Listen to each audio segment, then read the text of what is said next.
The story begins at Li Zhang's Second City Academy, where the class awakening ceremony was in full swing. Students stood in neat rows, their faces a mix of anticipation and anxiety. Presiding over the ceremony was Headmaster Luo Heng, whose seasoned voice echoed through the hall as he explained the significance of the awakening process. "This ceremony will determine your future," the headmaster began, emphasizing the weight of their choices. While combat classes like Summoner and Engineer were appealing, he warned they demanded immense resources, something not everyone could afford. The crowd buzzed with energy as dreams and ambitions danced in the minds of the students. Some envisioned becoming berserkers, ready to unleash chaos on monsters, while others dreamed of gentler roles like pharmacists. Each had their aspirations, though not all desired high-risk paths. Years ago, Eternal was just a game, a thrilling escape offering euphoria from slaying virtual foes. But one day, the world transformed. The surface expanded by thousands of times, and secret realms, monsters, and otherworldly races materialized. The boundaries of the game and reality blurred, forcing humanity to adapt to a world where leveling up and changing classes were the keys to survival. Among the students was Zhou Yi, who had transmigrated into this world a year ago. Life had not been kind to him here. His mother passed away shortly after his arrival, and his sister Zhou Yun was struck by a mysterious illness that defied ordinary treatment. Desperation had driven him to sell their home and beg for financial aid, scraping by with the help of low-level priests just to keep his sister alive. But this was only a temporary solution. Without a breakthrough, her condition would continue to deteriorate, and JY knew he had to act quickly. For Zhou Yi, the stakes of this ceremony were higher than anyone else's. A combat class could grant him the strength and resources to venture into secret realms, defeat monsters, and earn enough to find a higher-level priest who could save Zhou Yun. As the headmaster wrapped up his speech, a level 24 mage entered the hall to oversee the awakening process. The mage addressed the eager crowd. "The class awakening ceremony is about to begin. When your number is called, step into the magic formation one at a time." Without wasting any time, the mage activated the magic formation, his wand glowing with power. A massive purple magic circle spread across the floor, pulsating with energy. The sheer magnitude of the formation's activation caused powerful gusts of wind to swirl through the room, making it difficult for the students to maintain their footing. As they braced against the force, a collective thought passed through their minds. A level 24 mage is truly formidable.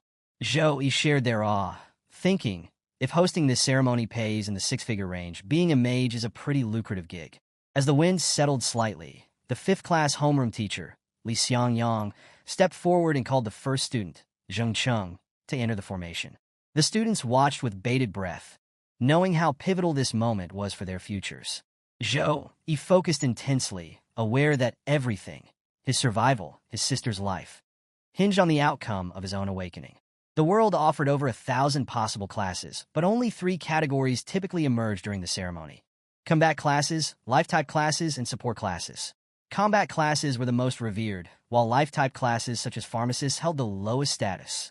Statistics showed that nearly half the participants would awaken combat classes, with enchanters often being considered the best option for potential. Yet, despite these odds, there was always uncertainty. Some students succeeded, awakening impressive combat classes, while others walked away with disappointing results. As each student stepped into the magic formation, 3 glowing cards materialized within the circle. These cards, displaying labels like Pharmacist, Enchanter, and Decomposer, reflected the individual's awakening potential. The cards shimmered and sometimes shifted based on the student's unique traits and compatibility. It was a nerve-wracking process, and disappointment visibly hung over those who didn't receive the combat classes they'd hoped for. Finally, it was Zhou Yi's turn. His number 30 was called. He stepped forward, his mind heavy with the weight of his situation. His classmates erupted in cheers, proud that their class representative was up next. Zhou Yi's academic performance and personal stats were well above average, earning him the admiration of his peers. Many believed he had a strong chance of awakening a desirable class. Yet, as everyone knew, academic performance meant little in the grand scheme of class awakening. Luck and fate played a much larger role. Meanwhile, a conversation sparked among the teachers. Tang Tianjun, the homeroom teacher of the 6th class, approached Li Xiangyang with a smug expression. "How's your class doing? How many combat awakenings so far?" Li Xiangyang replied, 16. Tang Tianjun smirked. 21 of my students have awakened combat classes, including a rare class. Looks like we're already set for the yearly examination. Li Xiangyang's jaw tightened, irritation flickering in his eyes. Before he could respond, Tang Tianjun pointed toward the motionless Zhou Yi. What's wrong with your class representative? Why hasn't he stepped into the formation yet? All eyes turned toward Zhou Yi, standing frozen just outside the circle.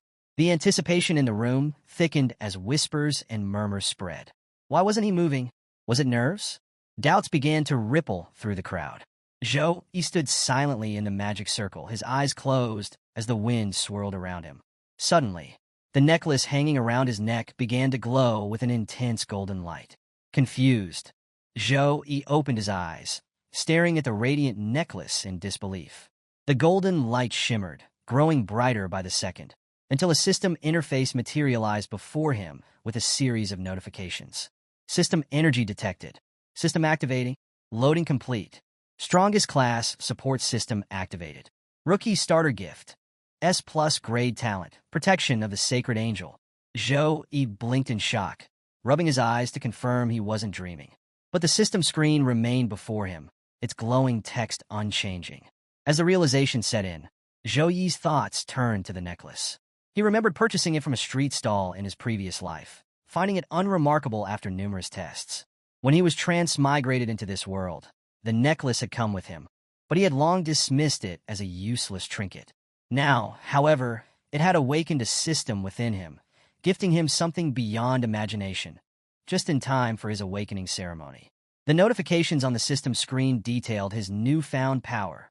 Protection of the sacred angel, S+ grade. His affinity with light-based and divine abilities had increased exponentially, amplifying all skills within these domains. In a world where talents were graded from F to S, S+ was almost mythical, promising unparalleled effects.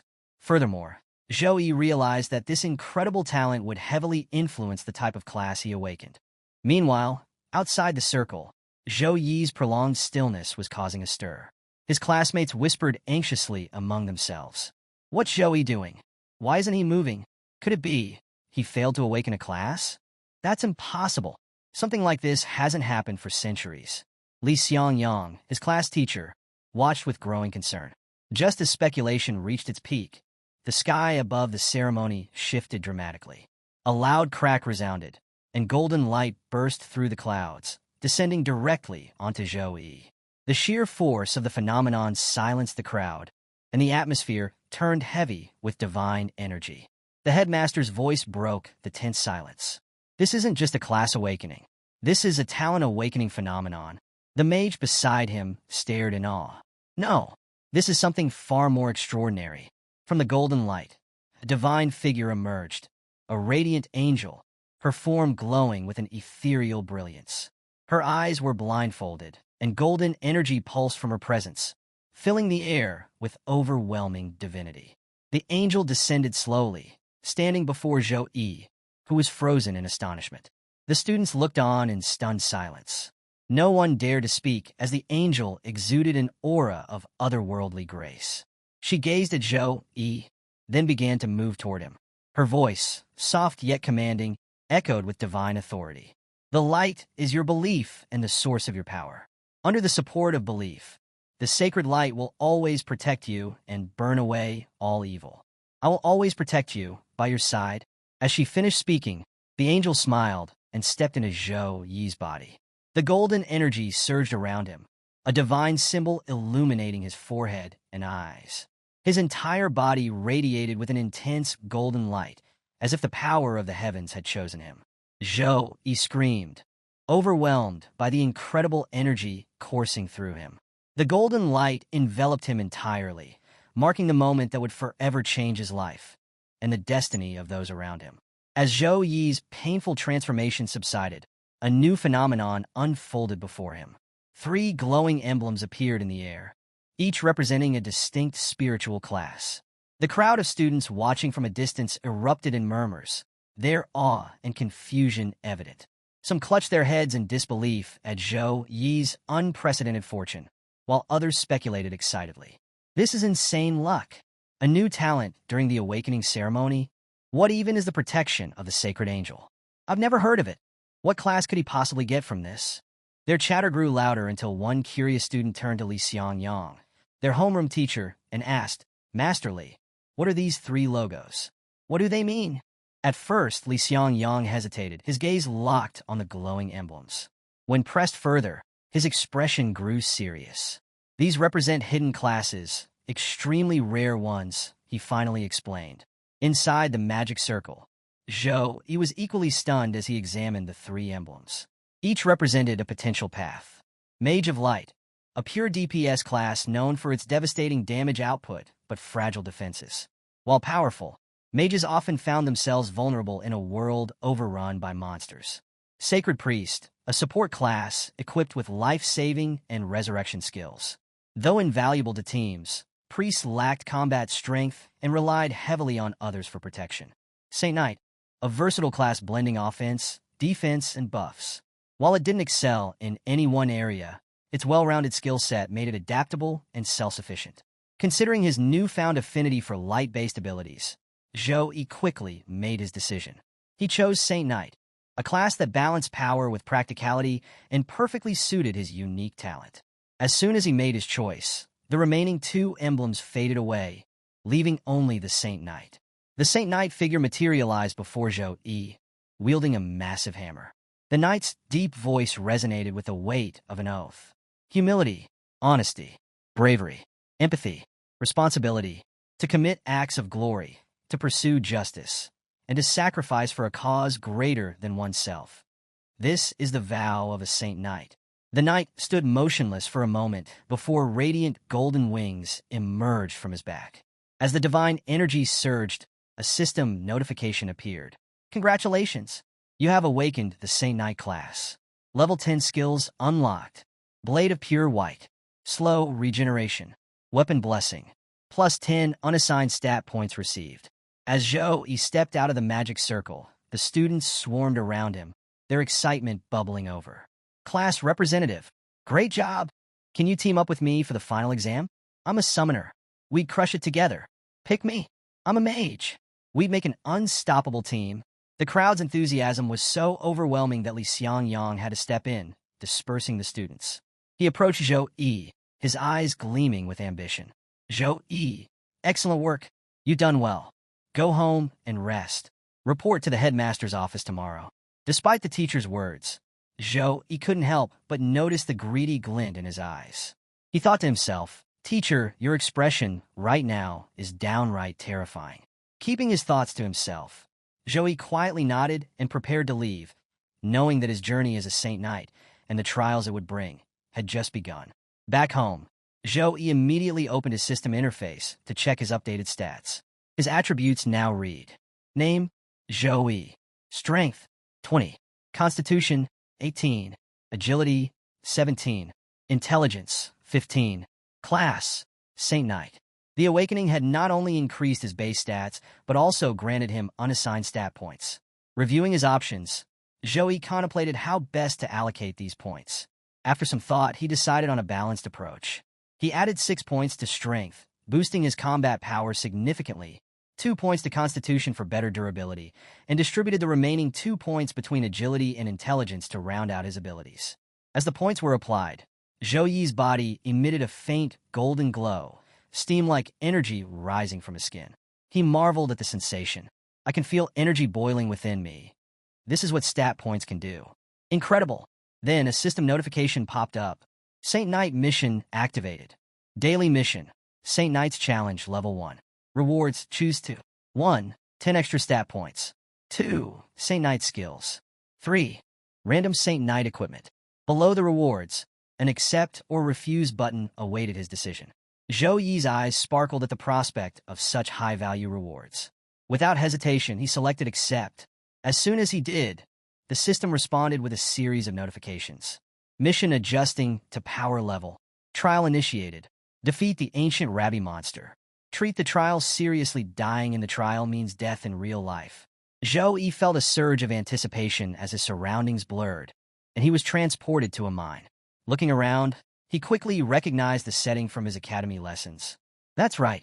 Ancient Rabbi monsters usually live in mines. They're not inherently carnivorous, but turn violent and bloodthirsty when encountering humans. His thoughts were interrupted by the sound of rapid movement. A hulking rabby monster barreled toward him with surprising speed, claws gleaming dangerously. Zhou Yi turned just in time to dodge the first swipe, the monster's claws slamming into the ground and sending cracks through the rocky surface. Zhou Yi leaped back, analyzing the creature. This is my first time facing a monster. Let's see if I could take it down without relying on skills. The rabby monster roared in rage, charging at him again. This time, Zhou Yi met it head-on, delivering a powerful kick to its head. The impact sent the beast sprawling to the ground. As the monster struggled to recover, Zhou Yi stepped back, amazed by his own strength and agility. My body feels so much stronger and faster. That stat boost really worked wonders. The rabby monster roared again, preparing to attack, but Zhou Yi, now brimming with confidence, stood ready, determined to finish the fight with his newfound power. The battle with the ancient rabby monster grew more intense as Zhou Yi's repeated attacks failed to subdue it. The beast, enraged by its inability to land a solid blow, began attacking furiously. Zhou Yi dodged each swipe with ease, mocking the monster. "You're so slow.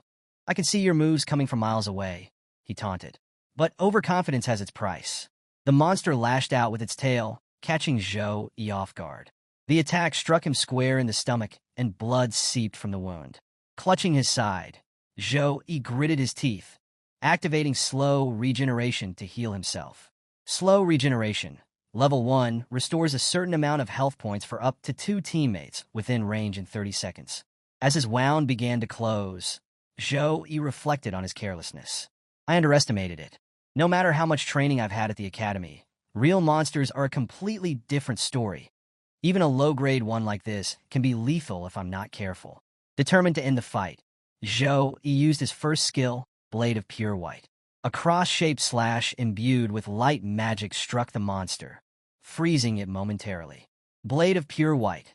Level 1, channel strength into your arms to unleash a cross-shaped slash.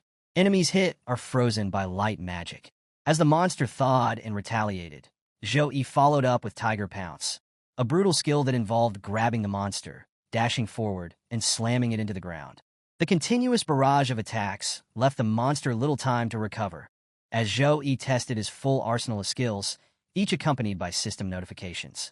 Tiger Pounce, level 4, grab an enemy and charge forward, causing multiple stages of damage from impact. Finally, Zhou Yi landed a devastating punch, sending the rabby monster crashing to the ground. Golden energy radiated from his hands as his armor shimmered, and Zhou Yi delivered a final series of strikes with Tiger Pounce, reducing the monster to nothing. A system notification appeared. Trial complete. Score. 8. Choose your rewards. 1. 10 extra stat points. 2. Saint Knight skills. 3. Random Saint Knight equipment. Zhou Yi deliberated. Stat points were essential for strengthening his foundation, while skills could wait until later. However, the promise of a weapon was tempting. He needed something reliable for future trials, and the system-provided gear was far beyond anything he could afford. He decided to select stat points and random equipment. The reward materialized as a basic one-handed sword, perfectly suited for a Saint Knight. Satisfied, Zhou Yi ended the trial and was abruptly transported back to his room. As he regained his bearings, his phone buzzed with a notification reminding him to visit the hospital. At the hospital, Zhou Yi's sister, Zhou Yun, was watching the news on TV. A report detailed the astonishing events of the awakening ceremony. Today, a student triggered the phenomenon of a sacred angel descending during their class awakening. The student is reported to have awakened a hidden class, the Saint Knight, marking the first such occurrence in the city in 50 years. Zhou Yun's admiration was cut short when a nurse entered and switched off the TV. The nurse handed her a bill, her expression cold and stern. "It's time for your medical fees. 10,000 zan," she said. Zhou Yun greeted her politely, but grew anxious as she read the bill. 10,000? That can't be right, she protested. Even with Zhou Yi working 3 part-time jobs, his total income barely reached 5,000 in a month. "Is there some kind of mistake?" she asked, her voice shaky. But the nurse's stern demeanor didn't soften. The tension in the hospital room escalated as the nurse shouted at Zhou Yun, berating her for questioning the bill.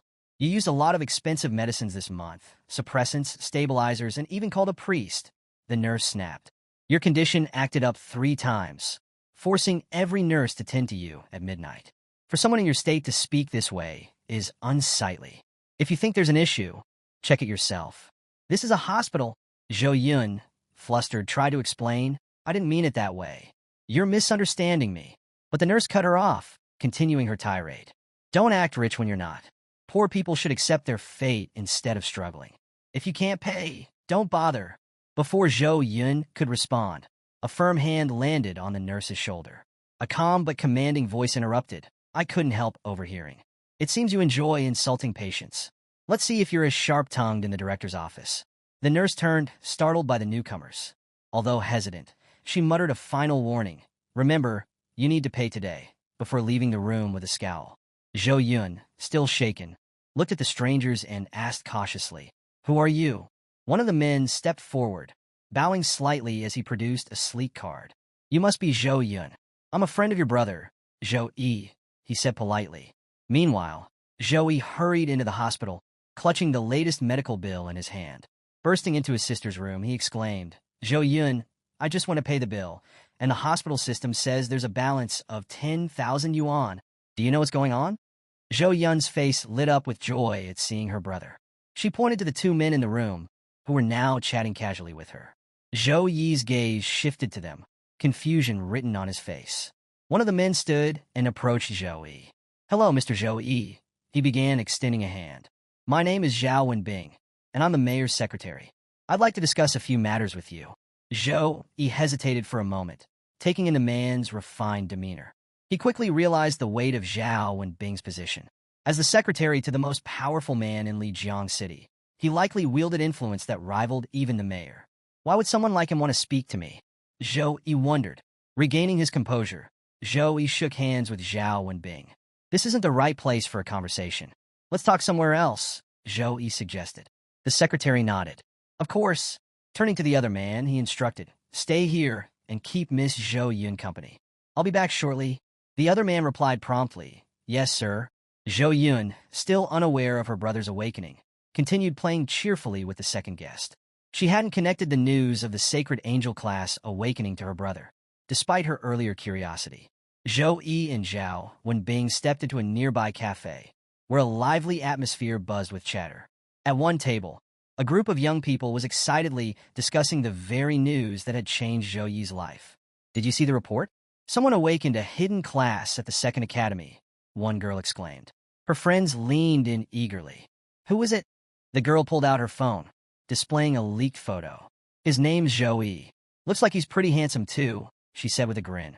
A short distance away, oblivious to the whispers about him, Zhou Yi sat across from Zhao Wenbing. The secretary wasted no time. First of all, congratulations, Mr. Zhou Yi, he began. Awakening the S-grade talent protection of the Sacred Angel and achieving the hidden class Saint Knight is an extraordinary feat. Zhou Yi smiled modestly at Zhao Wenbing's congratulations, saying, I was just lucky. Zhao Wenbing chuckled. Luck alone doesn't earn an S-grade talent during a regular class awakening ceremony, Mr. Zhou Yi. With that, he placed a small but significant object on the table, a special key to the city bank vault. He explained that the mayor had taken a keen interest in Zhou Yi's hidden talent and wanted to invest in him. To ensure Zhou Yi's focus and privacy, the mayor had instructed the media to avoid disturbing him. Additionally, the vault contained an exclusive stock of cultivation resources designed to help Zhou Yi grow stronger quickly, resources that could significantly boost his preparation for the upcoming exams. Zhao Wenbing gestured toward the key. These resources are for you, Mr. Zhou Yi. If you have any other requests, please don't hesitate to speak. Zhou Yi stared at the key, his mind racing. He knew opportunities like this were rare. The mayor clearly sees potential in me and is making an investment, Zhou Yi thought. But nothing comes for free. There will be expectations to repay this favor someday. Before Zhou Yi could respond, Zhao Wenbing continued, delivering the final point of his offer. Additionally, from today, a professional medical team will be assigned to care for Ms. Zhou Yun around the clock. The mayor has also arranged for a level 36 second-grade priest to travel to Lijiang City and heal her. This was the clincher. The opportunity to improve his strength was tempting enough, but ensuring proper care for his sister made the offer irresistible. Zhou Yi quickly picked up the key and said, I accept. Zhao Wenbing smiled. Welcome aboard. This is just the beginning. With your talent, more opportunities will come your way. Zhou Yi nodded. understanding that this was more than just a gift. It was a stepping stone for both his growth and his sister's recovery. Later at the hospital, Zhou Yi shared the news with Zhou Yun. Her face lit up with excitement, and she exclaimed, "Bro, you're going to rise to the top. Can I stick to you like an accessory?" Her playful enthusiasm made Zhou Yi chuckle, though he gently pushed her away. "Stop talking nonsense and focus on your recovery," he said, pretending to scold her. But Zhou Yun clung to his arm stubbornly. "Come on, bro. Every class has exclusive skills. What's yours?" Her question made Zhou Yi pause.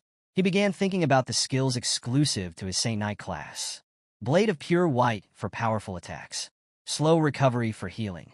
Weapon Blessing for support. Looking at Zhou Yun's frail state, Zhou Yi decided to try Slow Recovery. He activated the skill, channeling gentle golden energy toward her. Zhou Yun closed her eyes, a serene smile spreading across her face. "This feels amazing," she said, like soaking in a hot spring. The soothing energy eased her pain. And when Zhou Yi asked how she felt, she replied happily, "It's incredible. I don't feel any pain at all, and my arms and legs feel stronger. It's like my whole body is recharged." Her relief brought Zhou Yi a sense of satisfaction. One of the reasons he had chosen the Saint Knight class was to help Zhou Yun manage her illness. While his skills couldn't cure her completely, they could at least alleviate her pain and improve her quality of life. As they shared this heartwarming moment, Zhou Yi felt more certain than ever that his path as a Saint Knight was the right choice, not just for himself, but for the one person he cared about most. Zhou Yi couldn't help but smile as he watched his sister's joyful expression. Moments like these were what he was fighting for, his family, which now consisted of only Zhou Yun. Her happiness was his ultimate reward. The next day, Zhou Yi accompanied his headmaster, Luo Heng, through the academy corridors. Luo Heng, clearly in high spirits, shared some news. "A few dozen universities called me yesterday to recruit you," the headmaster said, chuckling. "My phone nearly exploded. Even 4 teachers from the top 10 universities reached out. Do your best to secure as many resources as you can. These teachers aren't ordinary. They're all secondary awakened class holders above level 35. If they recruit you, you'll receive the best training possible." Intrigued, Zhou Yi asked, "Which universities are they?" "Rongyong University, Chuannan University, Hancheng University, and Enji University," Luo Heng replied. Zhou Yi raised an eyebrow. "What about the top 3 universities?" "The top 3? They only recruit based on exam results," Luo Heng explained. "They never consider class talent or offer special admissions." As they continued talking, the two arrived at a room where the teachers from the 4 universities were waiting.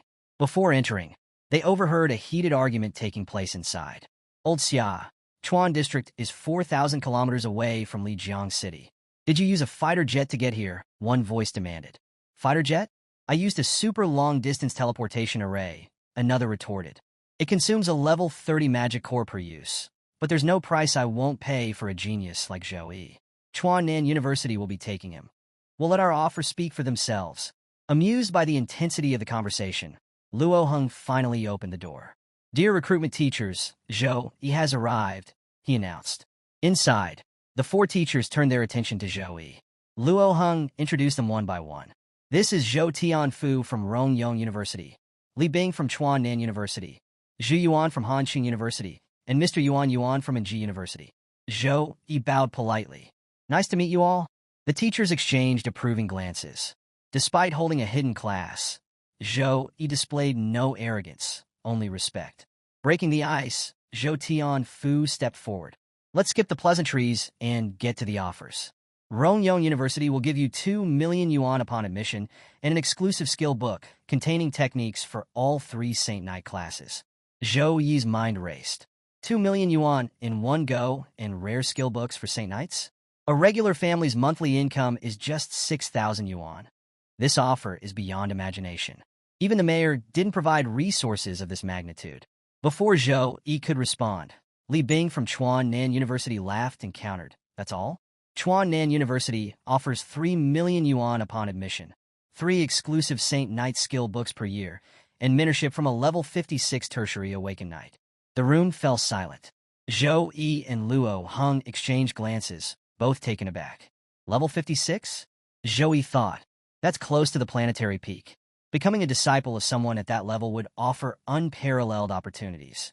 as Zhou Yi and Luo Heng were still processing the offers. Zhu Yu from Hanqing University presented her bid. Hanqing University may not offer a lot of admission funds, just 2 million yuan, but we can provide you with a B-class cultivation resource immediately upon admission. The mention of a B-class cultivation resource caught Luo Heng's attention. His eyes widened as he turned to Zhou Yi, urging, "Say yes."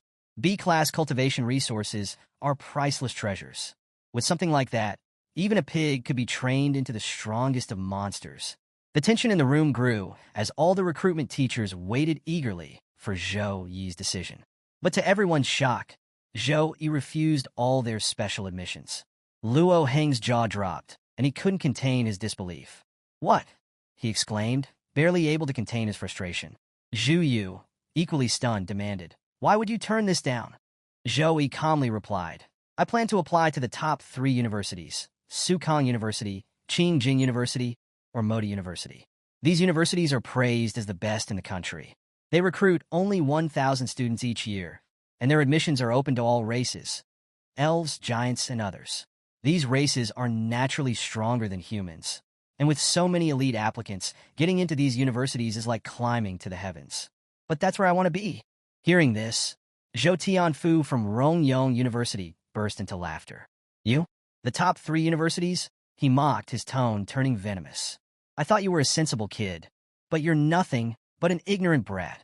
I've read your profile. You've lost too much in your first 18 years, and you lack the resources to make up for it. Your stats are weak, and your strength is average at best. Not only will it be nearly impossible for you to gain admission, but even if you do, you'll be at the bottom of the heap for the rest of your life." As he spoke, Zhou Tianfu unleashed the pressure of his internal aura on Zhou Yi. The oppressive force was overwhelming, making it difficult for Zhou Yi to remain standing. If this had happened a day earlier, Zhou Yi would have collapsed under the weight.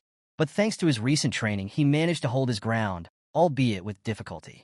Seeing Zhou Tianfu's aggression, Luo Heng stepped forward, shielding Zhou Yi. He released his own aura, countering Jan's oppressive force. "What's the meaning of this, Mr. Zhou Tianfu?" Luo Heng demanded angrily. "Do you intend to bully my student on academy grounds?" From a distance, Zhu Yu observed the confrontation. She was impressed by Zhou Yi's ability to withstand such intense pressure. "There's definitely something special about this boy," she thought. Eventually, Zhou Tianfu retracted his aura and turned to leave. The other teachers followed suit, muttering their frustrations. Student recruitment isn't just about potential. Attitude matters too. With an attitude like this, he'll amount to nothing, even if he's recruited. Zhou Tianfu sneered as he walked out. "I won't prolong my stay. See you next time, Headmaster Luo." Zhu Yu, while departing, paused in front of Zhou Yi. "You're brave," she admitted. But Mr. Zhou Tianfu's words weren't entirely wrong. There are countless elites in this country, and other races possess innate advantages over humans. Getting into the top 3 universities is as hard as climbing the heavens. Still, good luck. As the room emptied, Luo Heng sighed deeply. "Zhou Yi, you've made this path far more difficult for yourself. Let's hope you can prove them wrong." Zhou Yi nodded, determination burning in his eyes. Zhou Yi laughed confidently and replied, "I'll prove my power through the exam results." With 1 month left until the exam, Zhou Yi was determined to raise his strength to terrifying levels with the help of his system. He's going to make it into one of the top 3 universities, he thought resolutely. What about you, friends? Do you think Zhou Yi can secure a spot in one of the top 3 universities?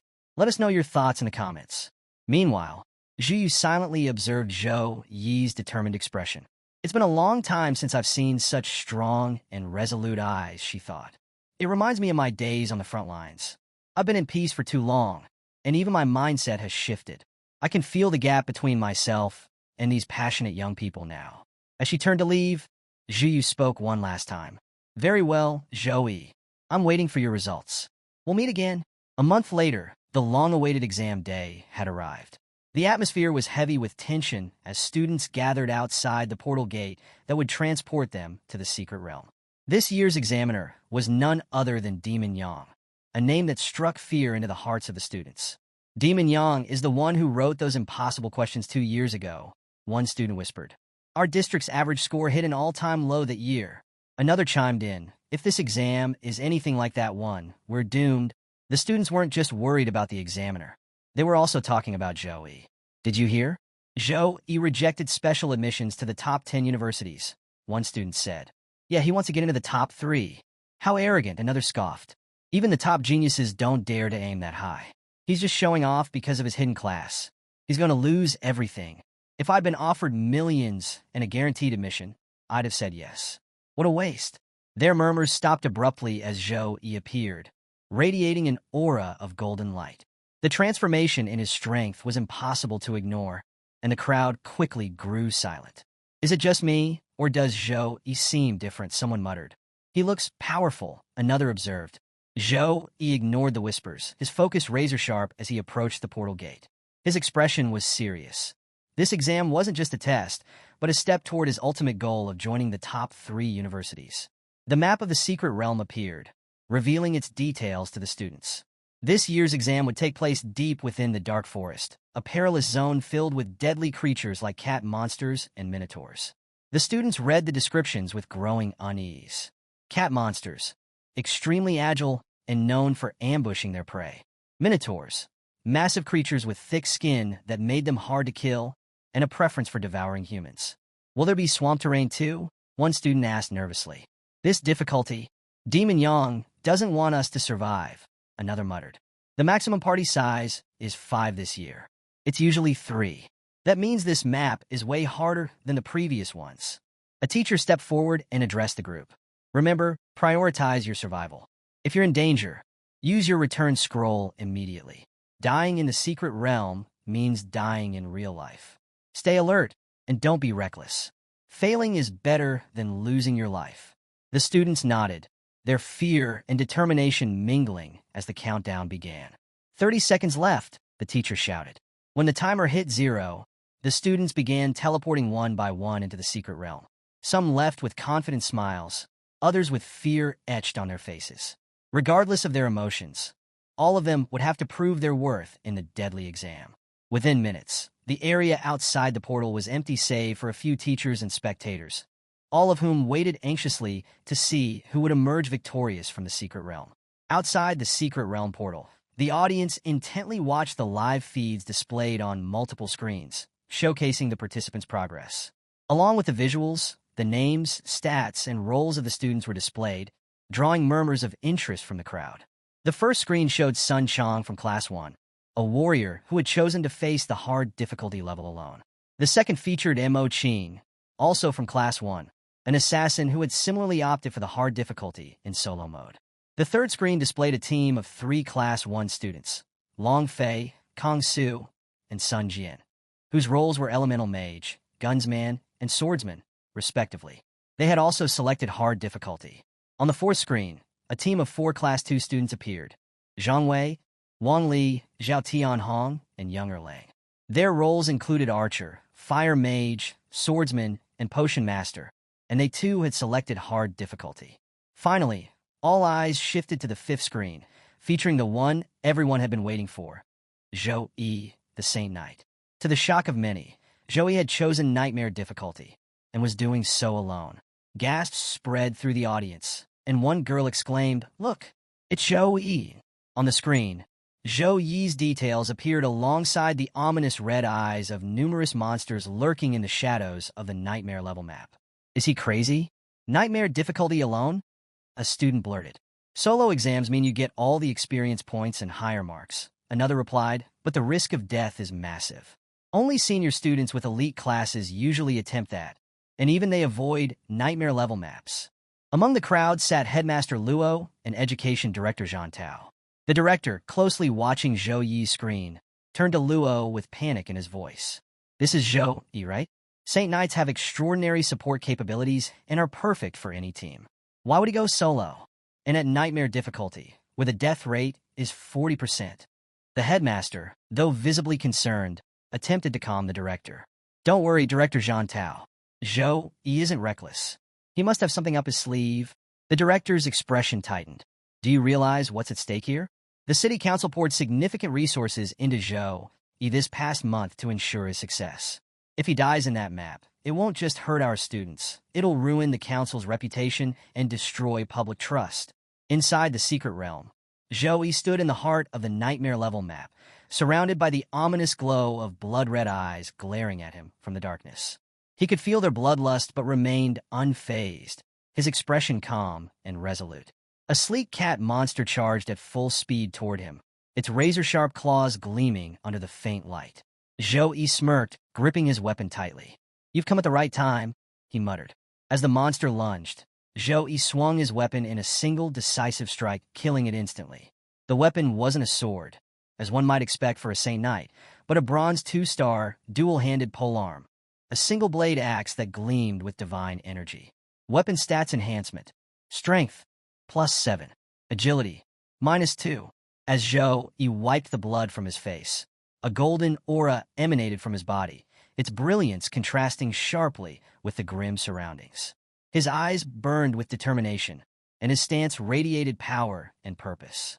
"I will become strong enough to get into the best university," he thought, gripping his axe tightly.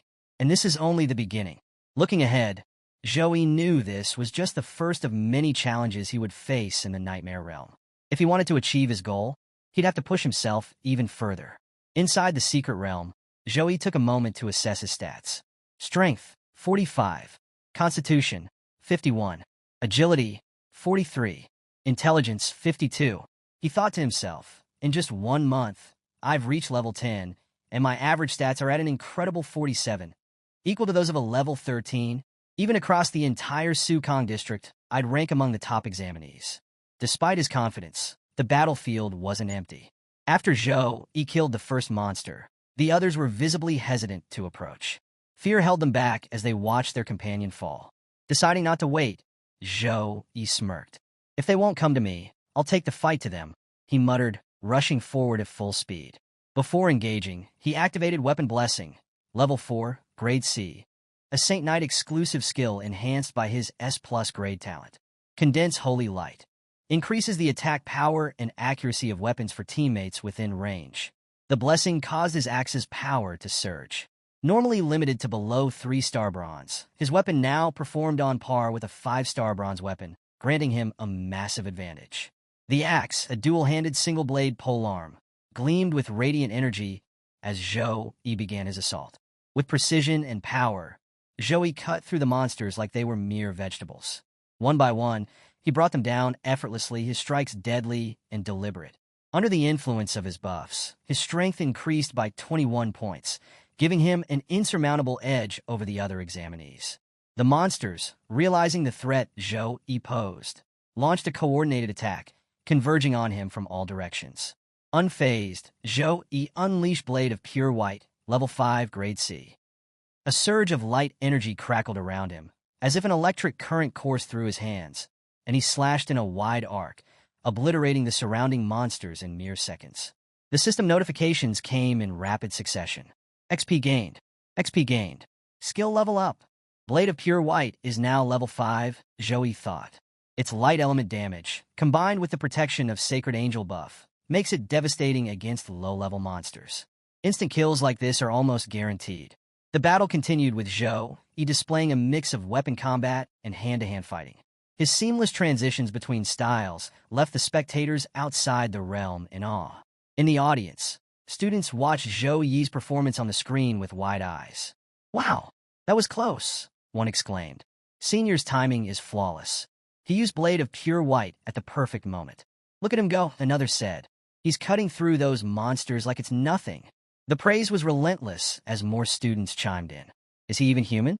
He's handling that single-blade axe like it's weightless, but I've seen those at trade centers. They're ridiculously heavy. Did he dump all his free stat points into strength?" A teacher nearby, Li Xiangyang, overheard and corrected them. "No, pay attention. His speed surpasses that of the cat monsters, and his magic output is equally impressive. That means his intelligence stat is also high.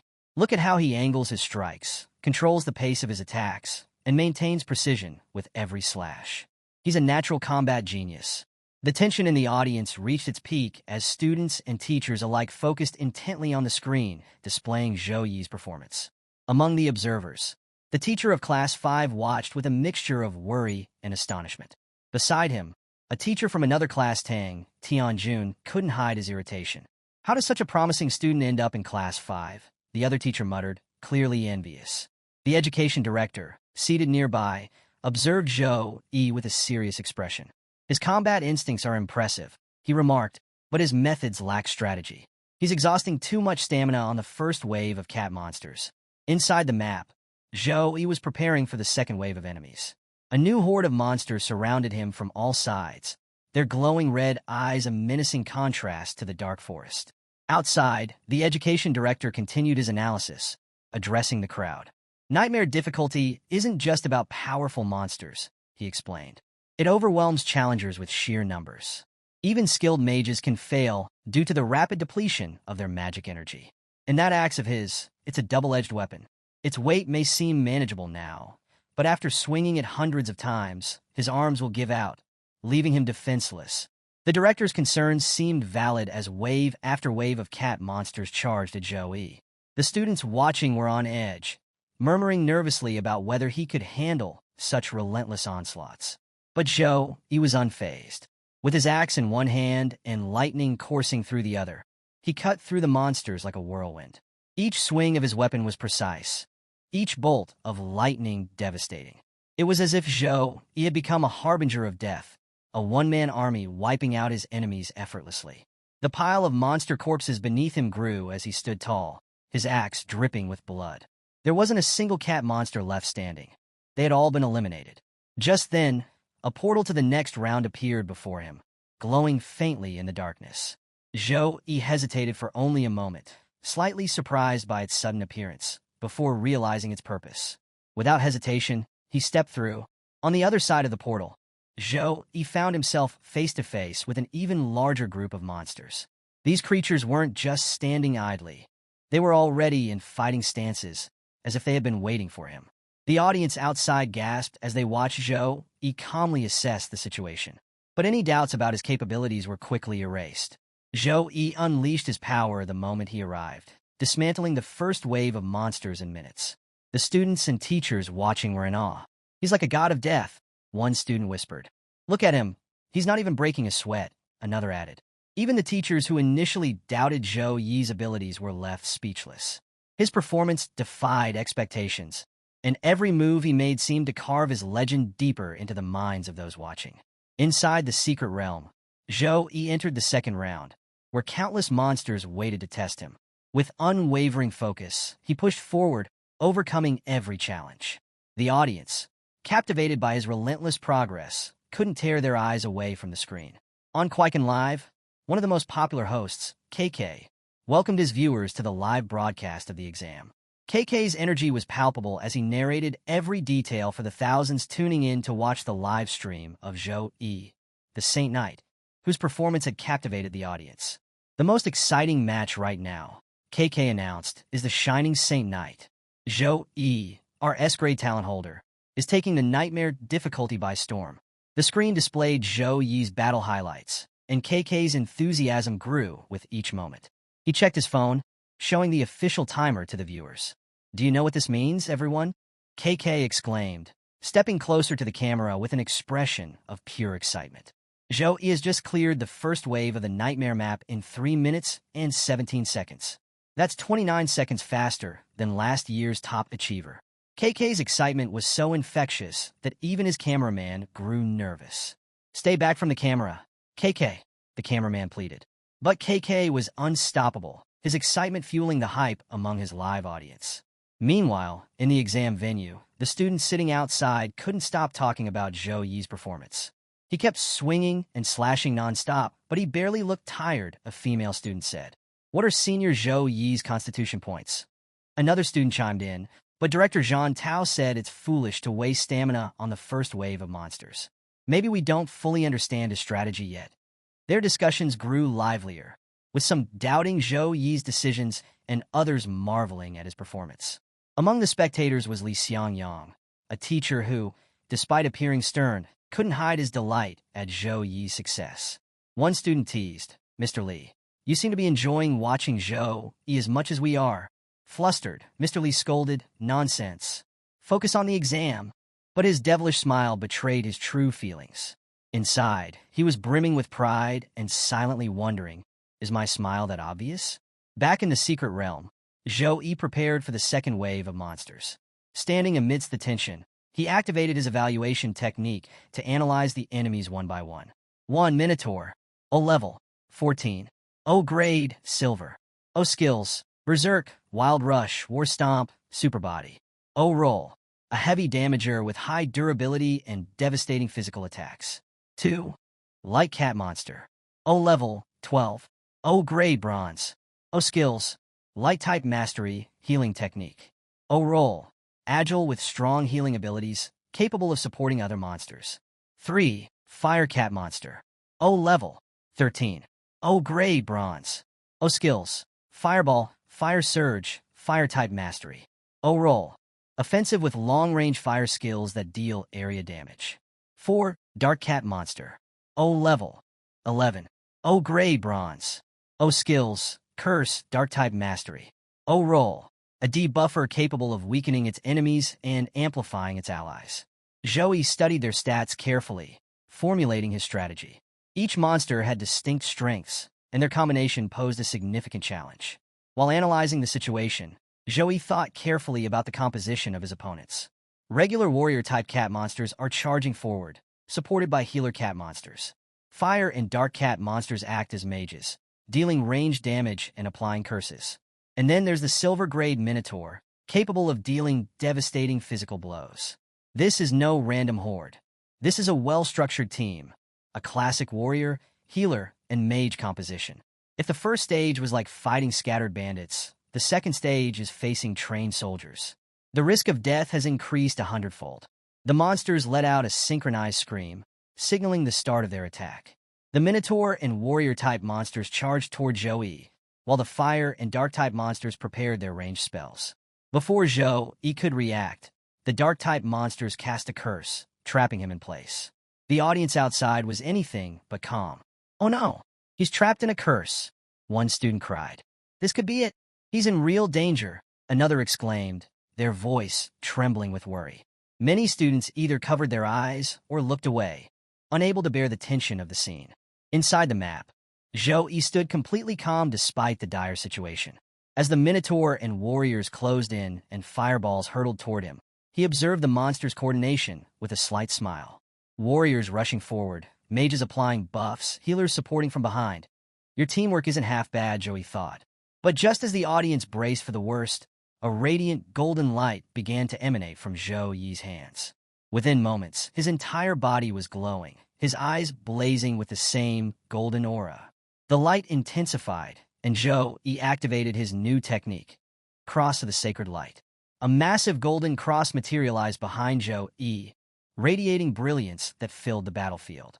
The moment the cross appeared, its light elemental energy began to deal continuous fire damage to every monster within range. The attacking monsters screeched in agony, their movements faltering as the sacred light overwhelmed them. The skill's brightness was so intense that even monsters at a distance struggled to see, while those close to Zhou collapsed one by one. The cross's radiant energy consumed them entirely, leaving behind nothing but dust and silence. Cross of the Sacred Light, Level 4, Grade B, summon Sacred Light to form a cross behind you, causing continuous light elemental fire damage to every enemy within range. As the light faded, the battlefield became eerily quiet. Dust hung in the air, and the ground was littered with the lifeless bodies of monsters. The audience gasped as they saw Zhou standing calmly amidst the destruction, the glowing cross still visible behind him. He hadn't even needed to lift his weapon against most of them. Only the Minotaur remained standing, visibly shaken as it realized it was the last monster left. Chaos erupted among the spectators outside. "All those monsters were wiped out instantly," one student exclaimed. "Who said Saint Knight is just a support class?" Another added, shaking their head in disbelief. Even the education director, who had been critical earlier, was stunned. Watching the display of power, he muttered in awe, "A grade B area of effect skill. I can't believe he's already mastered it." Talent and skill grades, like Zhou's abilities, are categorized from lowest to highest across 7 levels. The higher the grade, the more powerful the effect, and the rarer the skill. Outside the map, Director Zhang Tao was deep in thought, visibly concerned. How did Zhou obtain a grade B skill? He muttered, perplexed. The government resources provided to Zhou, he should have only allowed access to grade C skills at best. This means Zhou, he has a secret. He's not as simple as he seems. Inside the map, Zhou, he stood calmly, his axe pointed at the lone remaining Minotaur, the last monster of the second round. You're the only one left, Zhou, he said with a smirk, challenging the massive creature to attack him. The insult enraged the Minotaur. Roaring furiously, it activated Berserk and Superior Body, increasing its power and resistance to attacks. Using its enhanced strength, it unleashed a war stomp that shook the ground, splitting it into two. The sheer force was enough to disorient most fighters, but Zhou, he dodged it effortlessly. The Minotaur wasn't about to let Zhou, he recover. It immediately charged forward with Wild Rush, a skill that, when paired with Superior Body, made the monster unstoppable during its charge. However, Zhou, he was ready. As the Minotaur closed in, Zhou, he swung his axe, unleashing a devastating air slash. The attack was so powerful that the charging Minotaur was sent flying backward at twice its charging speed. Before the Minotaur could regain its footing, Zhou dashed forward and struck it with Blade of Pure Light. The golden energy sliced into the monster, but barely scratched its thick skin, enhanced by Berserk and Superior Body. Zhou analyzed the situation quickly. Its thick skin is preventing my attacks from doing any real damage. I'll have to hit harder. Summoning all his strength, Zhou swung his axe with full force, aiming at the Minotaur's exposed side. The attack was so powerful that even the effects of Superior Body couldn't protect it. The Minotaur crashed to the ground, blood dripping from its mouth. Zhou walked over to the fallen creature and stood above it. "You're still alive?" he said coldly. The Minotaur, helpless and terrified, sweated profusely as if begging for mercy. But mercy wasn't on Zhou Yi's agenda. Raising his foot, Zhou pressed down on the Minotaur's head, crushing it completely. The monster let out one final scream of pain before going silent. As soon as the Minotaur was defeated, a portal appeared, signaling the start of the next round. The boss fight. Zhou glanced at the glowing portal and stepped toward it, ready for whatever awaited him. Outside the map, the audience was in an uproar. Zhou Yi's performance had captivated everyone. "Did you see that? He took down a 4-meter-tall Minotaur with a single swing," one student exclaimed. Another quickly corrected, "Not just any Minotaur. One under the Berserk effect. That's even harder to defeat. Zhou Yi's strength is insane." Amid the discussions, some girls in the audience couldn't hide their admiration, shouting, "We love you, Senior Zhou Yi." The energetic host of the live broadcast couldn't contain his excitement as he updated viewers. "Ladies and gentlemen, Zhou Yi has just cleared the second stage in an astonishing 59 seconds, he exclaimed, his enthusiasm electrifying the audience. In the observation room, Education Director Zhang Tao, who had been skeptical earlier, now appeared visibly pleased. "Impressive," he remarked. "His timing in using skills is flawless, and his control over his strength is near perfect. It's hard to believe this is a student who only awakened his class a month ago." Turning to Headmaster Luo, the director added, "Congratulations, Headmaster. It seems your academy is producing a truly renowned student." Headmaster Luo chuckled, his pride evident. "Fortune comes and goes, Director. It's finally time for our second academy to rise with an elite of its own." Since its founding, the second academy's best performer had only ever placed 721st in the district. But with Zhou Yi's exceptional performance, the school's reputation was set to soar. Happiness radiated from the headmaster's face as he envisioned the possibilities Zhou Yi could bring. Suddenly, a student watching the live feed asked, "Why isn't Senior Zhou Yi taking a break before entering the boss room?" Hearing this, the education director and headmaster turned their attention back to the screen.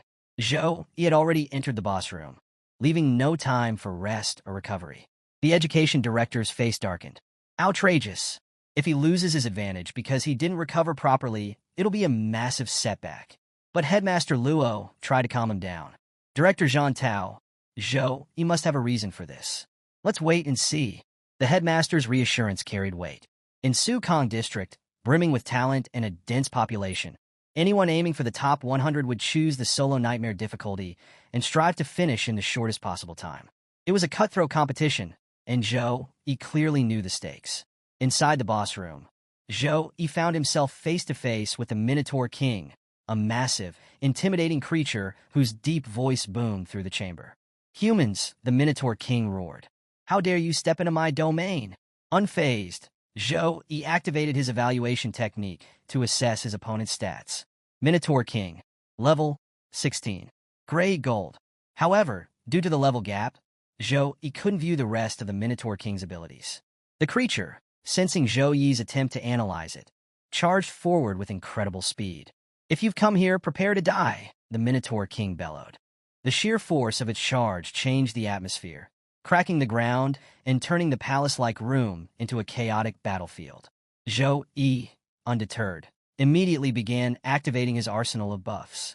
Blessing of Dawn, Gift of Courage, Gift of God, Gift of Protection. Each buff enhanced his strength, defense, and resilience, transforming him into the initial form of a Saint Knight. A radiant aura surrounded Zhou Yi, making him appear almost divine. The Minotaur King, infuriated by Zhou Yi's defiance, gnashed its teeth in fury. Its eyes burned red with rage, promising destruction. "Little cow, I'm right here." Zhou Yi taunted, his confidence unshaken. With his buffs fully activated, Zhou Yi charged forward, wielding his axe with all his might. The Minotaur King met him head-on, blocking Zhou Yi's powerful strike with its massive hand. Zhou Yi pushed his limits, putting every ounce of his strength into his attacks. But the Minotaur King remained mostly unscathed. The beast easily blocked Zhou Yi's strikes, its thick hide impervious even to Zhou Yi's four-buffed axe. "Even with all my buffs, I can barely scratch him," Zhou Yi thought, gritting his teeth as exhaustion began to creep in. His evolved form, though immensely powerful, consumed a massive amount of energy, leaving him drained. Despite the struggle, Zhou Yi managed to land a small scratch on the Minotaur King's palm. The minor wound caused the Minotaur King to roar in anger, but it only made him more determined to end the fight swiftly. The Minotaur King swung its weapon with the intent to crush Zhou Yi. The strike was devastating, the sheer force cracking the ground and raising a cloud of dust. Zhou Yi dodged the attack gracefully, narrowly avoiding what would have been a fatal blow. The battlefield was in ruins. Every swing of the Minotaur King's weapon left destruction in its wake, and Zhou Yi was forced to retreat further with each dodge. However, the Minotaur King suddenly charged at full speed, catching Zhou Yi off guard. The next attack hit Zhou Yi square in the stomach, sending him flying backward with incredible force. He smashed through 4 or 5 pillars before crashing into a wall, the impact shaking the entire arena. Zhou Yi groaned as he pushed himself out of the rubble. "Good thing I had the Saint armor activated," he thought, assessing the situation. Without it, that attack would have broken a few bones for sure. But Zhou Yi wasn't panicked. This was all part of his plan. He hadn't let the Minotaur King land such a powerful blow without a purpose. "It's time to counter," he muttered. He activated his next skill, Spear of Victory, Level 3, Grade C. High above the battlefield, spears of condensed divine light formed, each glowing with radiant energy. As the Minotaur King looked up, Zhou Yi unleashed the attack. Spear of Victory summoned multiple spears of divine light to rain down on the enemy, causing high damage to each target. The Minotaur King reacted quickly, swatting and deflecting the incoming spears with its massive weapon. The beast understood the danger. If even one spear landed, the others would exploit the opening, leaving it vulnerable. Zhou Yi watched closely as none of his spears managed to hit their target. The Minotaur King was incredibly skilled, destroying each projectile before it could reach him. "He's stronger than me?" Zhou Yi realized, analyzing the fight. In terms of raw strength and constitution, he's clearly superior. Zhou Yi knew he couldn't win by trying to overpower the Minotaur King. Exhausting it slowly was another option, but it would take too long. A luxury he didn't have if he wanted to secure first place in the exam. "This isn't a dead end," Zhou Yi thought, his mind racing. "The exam wouldn't be designed to trap us in an impossible scenario. There must be another way to win." Despite his exhaustion and dwindling mana, Zhou Yi continued his relentless assault on the Minotaur King. Though the towering creature remained mostly unscathed, Zhou Yi's persistence allowed him to identify 2 critical weaknesses. First, its speed has dropped. Second, its resistance weakens significantly when subjected to rapid, continuous attacks from multiple angles. Zhou Yi thought, narrowing his focus. Deciding to exploit these vulnerabilities, Zhou Yi increased the pace of his attacks. He aimed a series of strikes at the Minotaur King's knees, successfully landing blows that forced the beast to falter. The system issued a warning, urging Zhou Yi to refill his mana immediately. But Zhou Yi ignored it. There was no time to stop now. Instead, he concentrated on dealing high-damage strikes to capitalize on the Minotaur King's reduced mobility and resistance. The audience outside watched with bated breath as Zhou Yi executed his strategy flawlessly. Blow after blow landed, driving the Minotaur King to its knees. Golden explosions of energy lit up the battlefield, accompanied by the guttural roars of the Minotaur King. Zhou Yi's relentless assault drained his mana further, but he refused to let up. This is my last chance, he thought. I need to end this now, or it's all over. The Minotaur King, now kneeling and battered, struggled to rise. Zhou Yi knew he had to act quickly. The moment of vulnerability would not last long, and his mana reserves were almost completely depleted. His mind raced with the pressure of the situation. If my final attack fails, I'll run out of mana, and the fight will end in disaster. But I don't have a choice. I have to finish this with everything I've got. Zhou Yi gripped his weapon tightly and launched himself at the Minotaur King, channeling all his remaining strength into a single, decisive strike. With a mighty swing of his sword, Zhou Yi cut through the Minotaur King's body in one clean motion. The beast roared one final time before collapsing to the ground, lifeless. The fight was over. As Zhou Yi stood amidst the wreckage, bloodied and exhausted, a notification appeared before him. Congratulations! You have completed the Nightmare Difficulty Deep Dark Forest Dungeon. The system added another notification. Time, 9 minutes, 24 seconds. Rating, SSS. Congratulations on achieving first place in the Su-Kong District College entrance exam. Zhou Yi's eyes widened in disbelief. First place? The notification continued. You were the first to clear this map with a perfect SSS rating. Congratulations on securing first place in the district. Zhou Yi, still catching his breath, couldn't help but feel overwhelmed by the magnitude of his achievement. First place in Su-Kong District. I actually did it. Zhou Yi couldn't contain his joy after seeing the system notifications confirming his record-breaking achievement. He jumped with excitement, overwhelmed by the realization of what he had accomplished. As the adrenaline settled, memories of his past began flooding back. He thought about the hardships he had endured, the year he was transmigrated into this world, his mother's passing, his sister's debilitating illness, the mountain of debt, and the relentless pressure from all sides. Despite everything, Zhou Yi had refused to give up. If I couldn't increase my stats, I worked on my fighting skills. If I lacked resources, I cultivated my spirit, Zhou Yi reflected. He recalled the life-changing moment when the system first appeared. It was like a second chance at life. But he reminded himself, fate may have given me an opportunity, but my destiny is still in my hands. His resolve hardened. I'll keep working harder than anyone else to seize every opportunity. My heart is steadfast and unshakable. Nothing and no one can change that. As the system notification stopped, a glowing portal appeared, signaling the way out.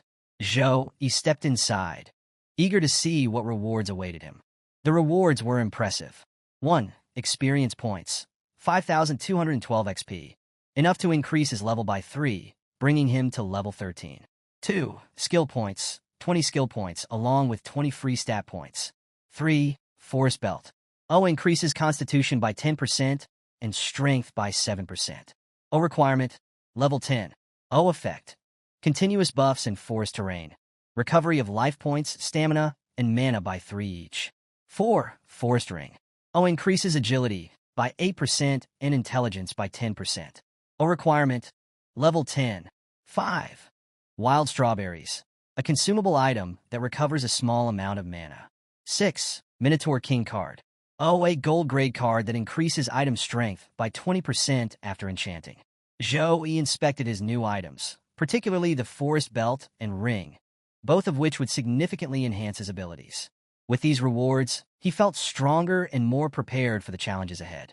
As Zhou Yi stepped out of the portal, he was greeted by thunderous cheers. The crowd had erupted into a frenzy, chanting his name and showering him with admiration. Some girls screamed, "I love you, Zhou Yi," while others called him their hero or even their god. Zhou Yi stood stunned, unable to process the overwhelming adulation. What's wrong with everyone? He wondered, still trying to grasp the magnitude of his achievement. Amidst the chaos, Zhou Yi noticed a group of people approaching him. The headmaster and education director were leading the way, beaming with pride, while photographers from various media outlets snapped endless pictures of him. The headmaster laughed heartily as he addressed Zhou Yi. solo clearing the nightmare difficulty within 10 minutes. This is an unprecedented honor for the Second Academy. From my years of researching the exams, I can confidently say you have the potential to rank first in the Sukong district. Zhou-Yi, your future is as bright as the sun. Zhou-Yi smiled humbly and replied, "You're praising me too much, headmaster." As Zhou-Yi stood outside the venue basking in his victory, a sleek, futuristic car suddenly pulled into view. The vehicle, an S-400, stunned everyone present. Holy, a student gasped. "Isn't that the magic item capable of flight? The S-400? Yeah, another student confirmed. That car's worth as much as a house in the capital." The murmurs grew louder as students pointed and stared at the luxurious car. The spectacle left many speechless. Who would dare drive into the venue in such a flashy vehicle? The car's arrival wasn't random.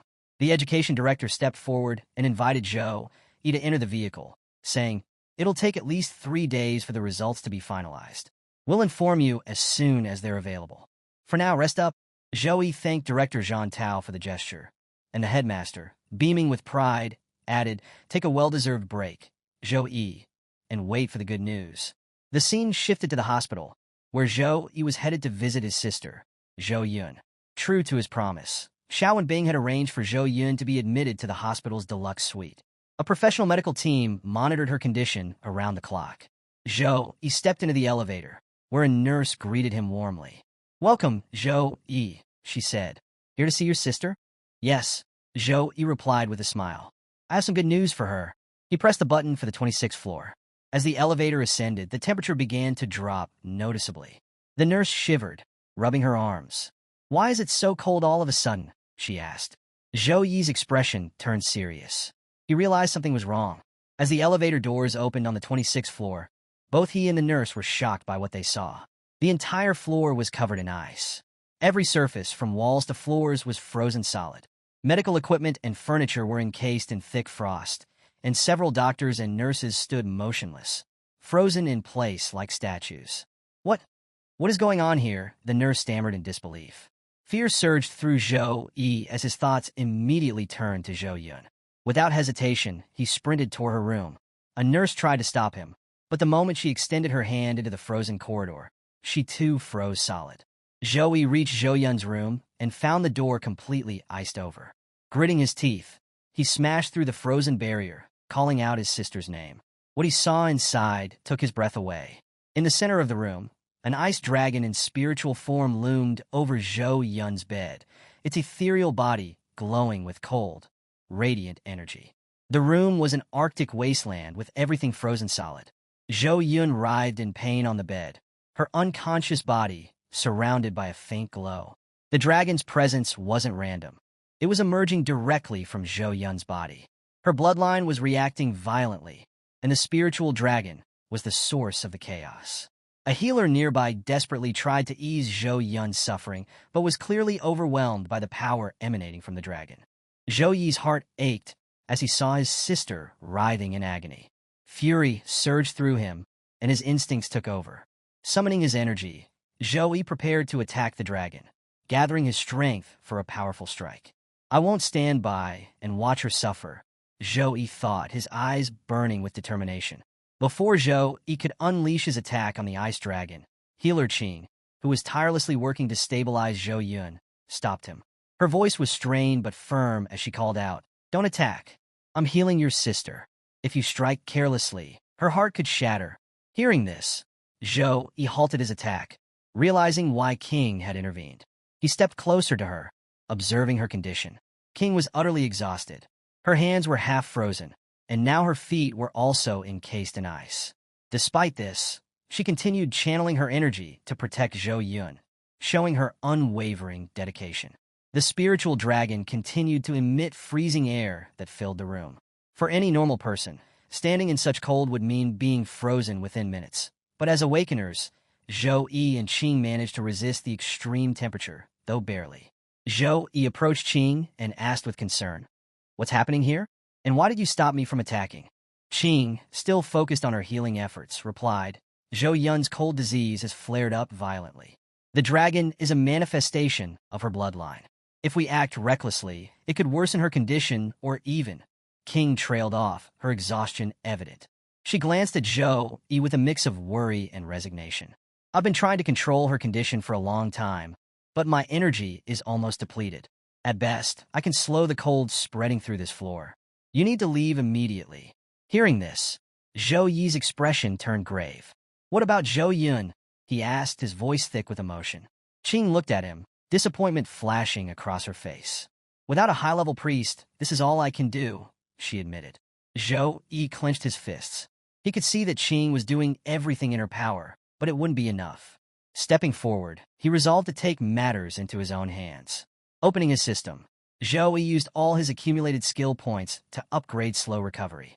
The skill, originally at level 4, was enhanced to level 10 and transformed into slow regeneration.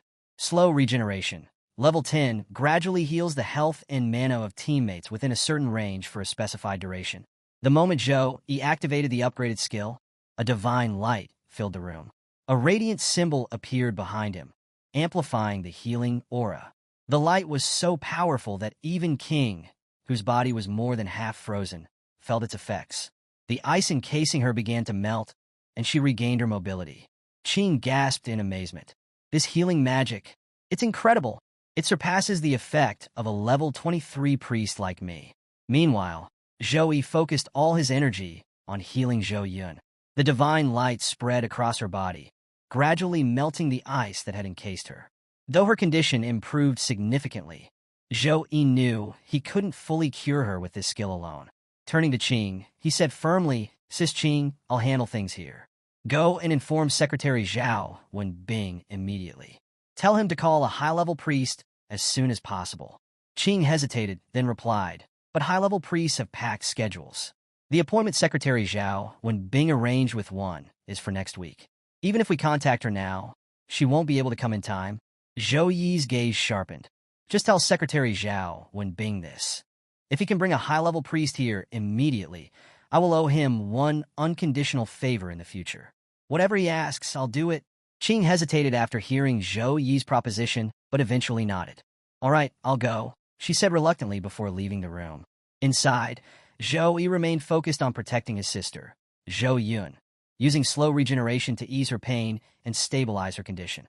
The cold aura filling the room was something Zhou Yun had endured every night for the past year, and Zhou Yi was painfully aware of her suffering.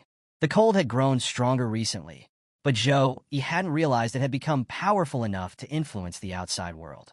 Now, as night fell, the entire building was beginning to freeze. Zhou Yi's body was slowly being engulfed by a thin layer of ice, a testament to the chilling power radiating from the spiritual ice dragon. Despite his deteriorating condition, he persisted, pouring all his energy into sustaining his sister's safety. The ice dragon, seemingly aware of Zhou Yi's efforts, shifted its full attention to him, targeting him with its icy aura. The constant strain drained Zhou Yi's strength rapidly, but he refused to stop. Suddenly, a green energy ball streaked into the room and struck the ice dragon. The energy lashed out at the dragon repeatedly, eliciting pained roars.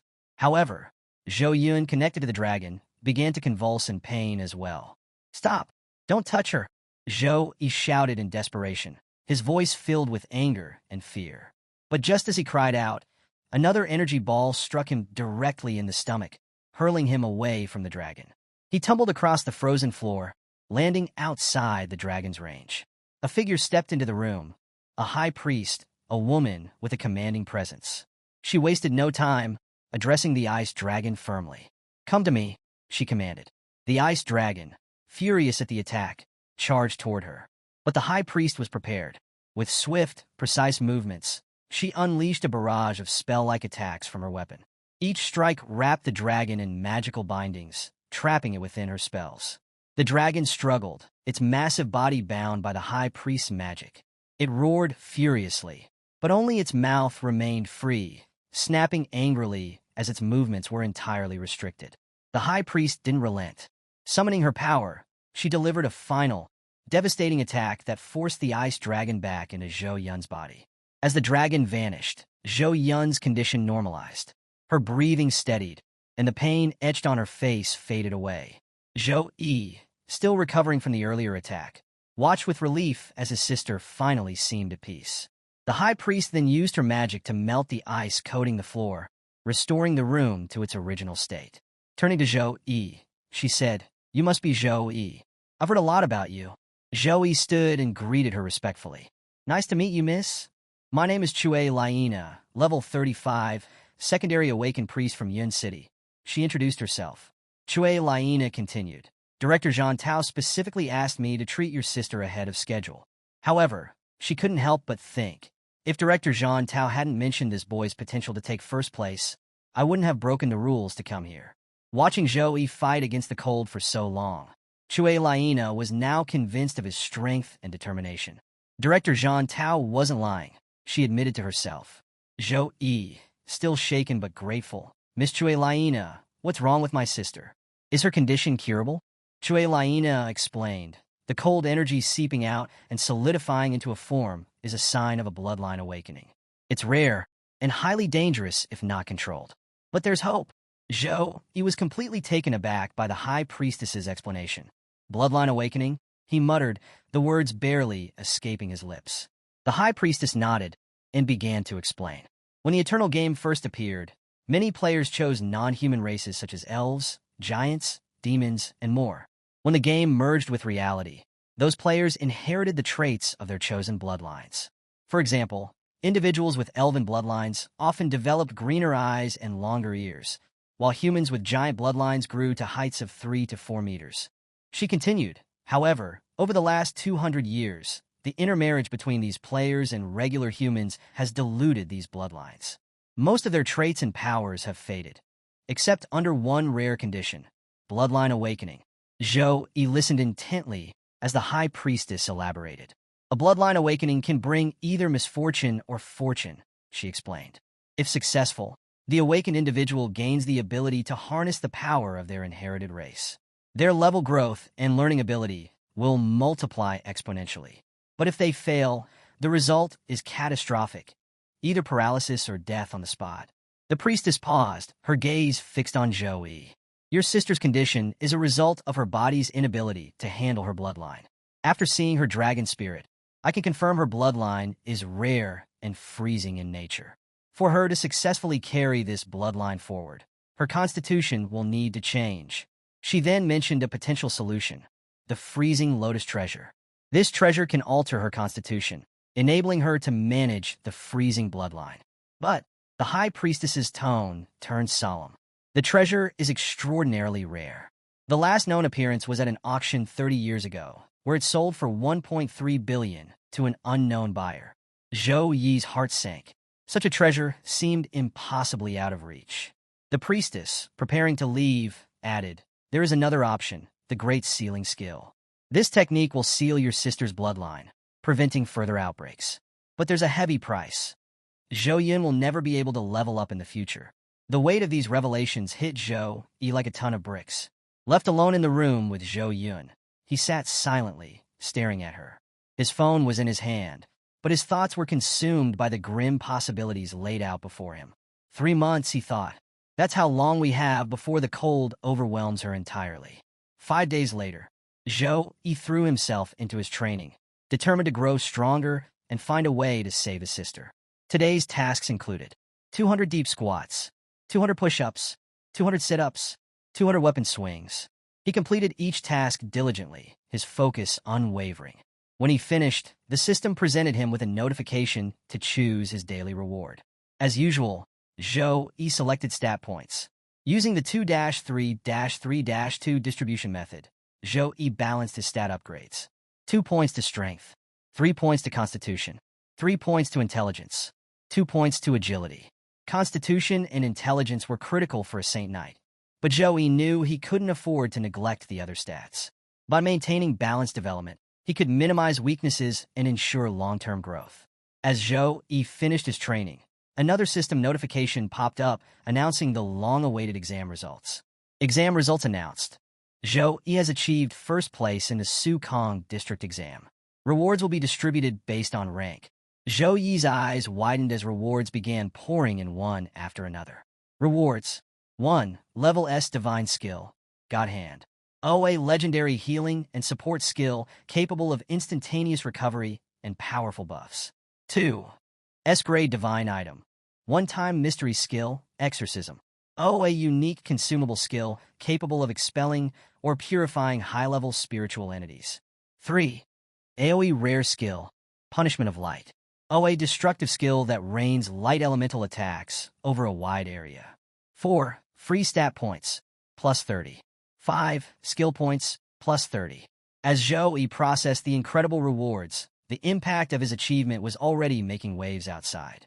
News outlets were ablaze with stories about the dark horse of Su Kong District. The headlines highlighted Zhou Yi's shocking victory, noting his relatively low level of 10 when he entered the secret realm. Anchors recounted his awakening ceremony, where the sacred angel phenomenon had first marked him as someone extraordinary. Meanwhile, reporters surrounded Education Director Zhang Tao, eager for his comments about the district's top scorer. Yin smiled proudly and spoke to the cameras. I always believed Zhou Yi would achieve great things, he said. From the moment he awakened to Saint Knight class, I knew he was destined for success. However, not everyone watching was convinced. At a cafe, a group of students huddled around a phone, watching clips of Zhou Yi's fight in the secret realm. This can't be real, one student said, shaking his head. A Saint Knight got first place? That's a support class. Yeah, right, another scoffed. It takes forever for a Saint Knight to clear a realm alone. But a girl at another table interrupted, pulling out her phone. I have the recording, she said, showing them Zhou Yi's battle. Watch it yourself. As the group watched Zhou Yi's performance, their expressions shifted from skepticism to awe. So powerful, one of them exclaimed. Why does his holy cross look even stronger than a high-tier mage's fire magic? And those buffs, weapon blessing, gift of God, blessing of courage. How many buffs does he even have? Elsewhere, a young man with fiery red hair sat in his room, watching the same recording. Flames flickered around him as his anger boiled over. This man, a fire-type awakener, had also cleared the nightmare difficulty secret realm. But Zhou Yi's time was 20 seconds faster, and the realization stung. He dares to take him my honor, the young man muttered, his eyes glowing with fiery rage. As his temper flared, flames erupted from his body, igniting a nearby robot and causing a small explosion in his room. Through the smoke, he sneered, his voice dripping with venom. Zhou Yi is inviting his death. Zhou Yi, meanwhile, remained oblivious to the brewing storm. The story shifts to Zhou Yi, walking through the bustling streets while checking his phone. He notices a couple of text messages. Jiang City government has transferred 5 million into your account ending in 7013. Please confirm this transfer. Jiang City government has transferred 2 million into your account ending in 7013. Please confirm this transfer. As Zhou Yi stared at the messages in surprise, his phone rang. Answering it, he heard Secretary Zhao Wenbing's calm but congratulatory tone. Mr. Zhou, following your brilliant performance in the exam, the government has decided to reward you with 5 million in cash and a luxurious mansion. Do you have a preferred location for the mansion, or should we choose it for you? Zhou Yi mulled over the offer briefly before replying. You can choose the location for me. Before hanging up, Secretary Zhao Wenbing added, Oh, and recruitment teachers from the top 3 universities are on their way to meet you. Should I send a ride for you? Zhou Yi shook his head, smiling faintly. No need for that. They're already here, he said, noticing someone approaching him. The person standing before Zhou Yi was a recruitment teacher from Rongyang University. Zhou Yi recognized him immediately. It was the same representative who had dismissed him as too arrogant during the earlier recruitment session. As Zhou Yi raised an eyebrow, another voice interrupted from above. As far as I remember, Rongyang University called Zhou Yi too arrogant, the voice said mockingly.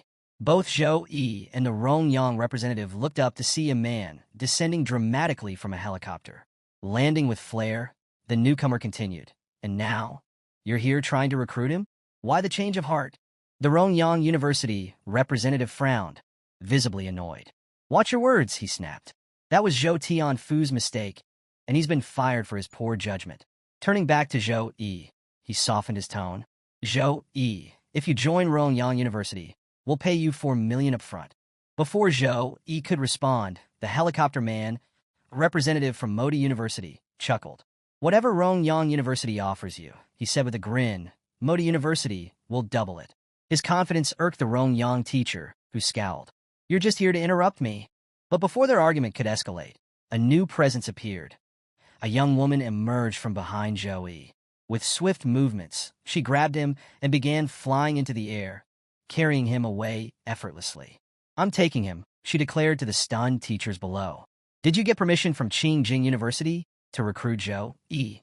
As they soared through the air, the woman whispered to Zhou Yi, "Mr. Zhou, at Qingjing University, you'll receive nothing but the best cultivation resources.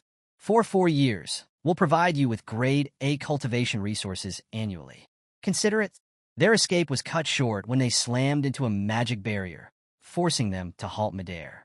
Below, another university teacher stood calmly, having cast the barrier. "Kidnapping a top recruit now, are we?" he said, smirking at the Qingjing representative. "Based on resources, history, and fame, whatever Qingjing University can offer, Sukong University can match. There's no need to act so rashly." The escalating rivalry between the universities reached new heights as the teacher from Modi University arrived on a flying board. His confident demeanor matched the competitive atmosphere, and he couldn't resist addressing the situation. "Yes, you can lead a horse to water, but you can't make him drink," he said smugly, eyeing the Qingjing University teacher. Turning to Zhou Yi, the Modi University representative made his pitch. "Mr. Zhou, not only will Modi University provide you with grade A cultivation resources annually, but we will also supply you with a full set of gold-grade equipment every year. This is an offer no other university can match." Feeling cornered by the competing offers, the Qingjing University teacher grew visibly frustrated. She brought Zhou Yi down from the sky, adopting a softer approach. Speaking with a mix of affection and embarrassment, she addressed Zhou Yi directly. "I wasn't kidnapping you," she said with a forced smile. "I was merely trying to have an intimate conversation with you in private. Please, Mr. Zhou, make your choice wisely." Before Zhou Yi could respond, the recruitment teacher from Sukong University stepped forward. Calmly introducing herself as Su Meyer and her university, she presented Sukong University's proposal. "At Sukong University, we believe strength is absolute. If you make it into the Earth rank or Heaven rank, you'll receive not just greater resources, but also grade S cultivation materials. Sukong has won first place in the freshman exchange contest for the past 4 years, which speaks to our ability to cultivate top-tier talent." The Qingjing University teacher, still standing nearby, scoffed. "Winning a few competitions doesn't give you the right to boast. Strength is temporary." Unfazed, the Sukong representative countered, "Facts don't care about your opinion. Miss Su Meyer in Sukong dominates for a reason. Perhaps Qingjing University students and teachers need to work harder." As the two bickered, Zhou Yi stood silently, contemplating his decision. All 3 universities offered incredible opportunities, each promising a bright future. He knew this choice would shape the trajectory of his life, so he weighed his options carefully. Finally, Zhou Yi spoke. "I've decided which university I want to attend." The recruitment teachers of all 3 universities immediately stopped their arguments and turned their attention to Zhou Yi, their eyes filled with anticipation.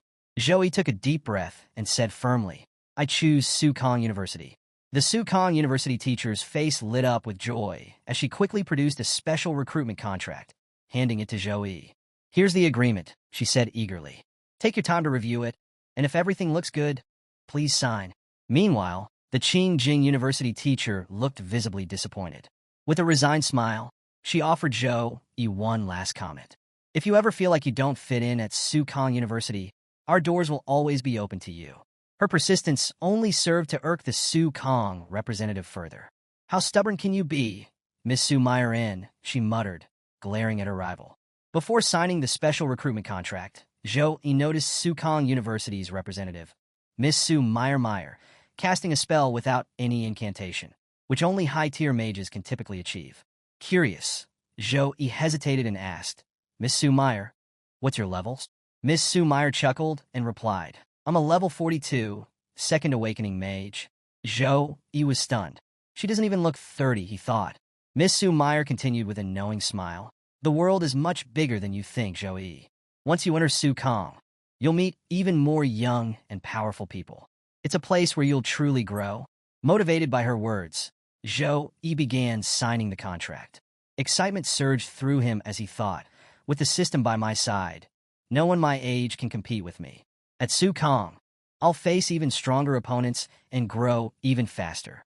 Miss Su Meyer noticed the fire in his eyes and smiled. She could see Zhou Yi's strong fighting spirit and his desire to improve. As soon as the contract was signed, Zoe was officially bound to Sukong University. Miss Su Meyer handed him a week to prepare. "I'll pick you up in 7 days," she said. Zoe was slightly surprised. "Su Kang's semester starts this early?" Miss Su Meyer turned to leave, but offered a parting remark. "Special recruits like you will receive the highest degree of cultivation. You'll need that head start to shine in the National Freshman Exchange Contest." A week later, as promised, Secretary Zhao Wenbing fulfilled his commitment and took Zhou Yi and Zhou Yun to their new mansion, a gift from the city government. Zhou Yun's eyes lit up as she explored the luxurious 3-story building. Zhou Yi couldn't help but smile at her happiness. "This is the mansion gifted to you by the city government," Secretary Zhao Wenbing explained. "It has 3 floors, a specialized training room on the 2nd floor, a large balcony and leisure area on the 3rd floor, and a total area of approximately 1,000 square meters. Please take your time to settle in and rest with Ms. Zhou Yun." Before the secretary could leave, Zhou Yi stopped him. "Secretary Zhao Wenbing," he began, "Zhou Yun isn't fully healed yet. Her body is still weak, and although Sister Qing will be here, I'd appreciate it if you could look after her in my stead while I'm away." Secretary Zhao Wenbing nodded with a warm smile. "It would be my honor." The week flew by, and Zhou Yi was ready to leave for Sukong University. Miss Su Meyer arrived outside the mansion to pick him up. Before stepping into the car, Zhou Yi turned to Zhou Yun one last time. "Remember, call me if there's any problem. Don't forget to take the pills from Priestess Chue Liena every week, and let Sister Qing check your body daily. Secretary Zhao Wenbing will help you get to school in a few days." "Listen to him." Zhou Yun pouted and ignored him comically, pretending not to hear his instructions. Zhou Yi smiled, pulling her cheeks gently. "Did you hear me?" Yes, I understand." Zhou Yun replied, her tone playful but affectionate. Zhou Yi sighed, gave her a final hug, and stepped into the car. As Miss Su Meyer started the car, she glanced at Zhou Yi. "Is this your first time traveling such a long distance?" Zhou Yi, still distracted by thoughts of his sister, nodded absently. "Yes." Miss Su Meyer smirked. "Get ready." The car accelerated at an incredible speed and entered a teleportation array. In an instant, they were transported to Anning City, where Sukong University was located. The teleportation platform was bustling with activity. Cars streamed out of the array, and students, both new and returning, gathered on the platform, their expressions a mix of excitement and awe. As the car carrying Zhou Yi emerged from the teleportation array, Zhou Yi couldn't help but feel slightly nauseous. "We're not short on time," he said, rubbing his temple. Was it really necessary to use teleportation magic? He had been pondering a few things during the trip. Zhou Yi knew that large-scale universities were closely tied to the military, and he found it surprising that such massive teleportation arrays were being used so casually here. In comparison, even Priestess Chue Liena had to submit a formal request to the city government just to use a miniature teleportation array. Miss Su Meyer stepped out of the car and stretched lightly before addressing Zhou Yi. "Sukong University is in close partnership with the military. That's why we've built this massive teleportation array near the campus. It's both safe and convenient." Zhou Yi stepped out of the car, and his eyes widened in awe. Sukong University was unlike anything Zhou Yi had imagined. The sprawling campus was nestled on picturesque mountains, with beautiful and unique architectural designs dotting the landscape. Students and creatures of every species filled the area. Giants, wolves, and even beings with demonic features mingled with humans. It was a vibrant and bustling scene, showcasing the university's diversity. "This place is huge," Zhou Yi muttered, taking in the sheer scale of the university and its dynamic environment. Miss Su Meyer smiled, noting his reaction. "Come on, Zhou Yi," she said. "You need to check in at the admissions office." As Zhou Yi began walking, a figure suddenly sped past him, causing him to instinctively dodge. Turning around, he saw the figure flying backward from an attack, landing hard on the ground. A loud thud was followed by the arrival of the attacker, a girl with piercing purple eyes that emitted a glowing aura. Her expression was cold, and her stance was aggressive. "I told you I don't want to talk to you," she said angrily. Then, raising her voice, she added, "This kick is your warning.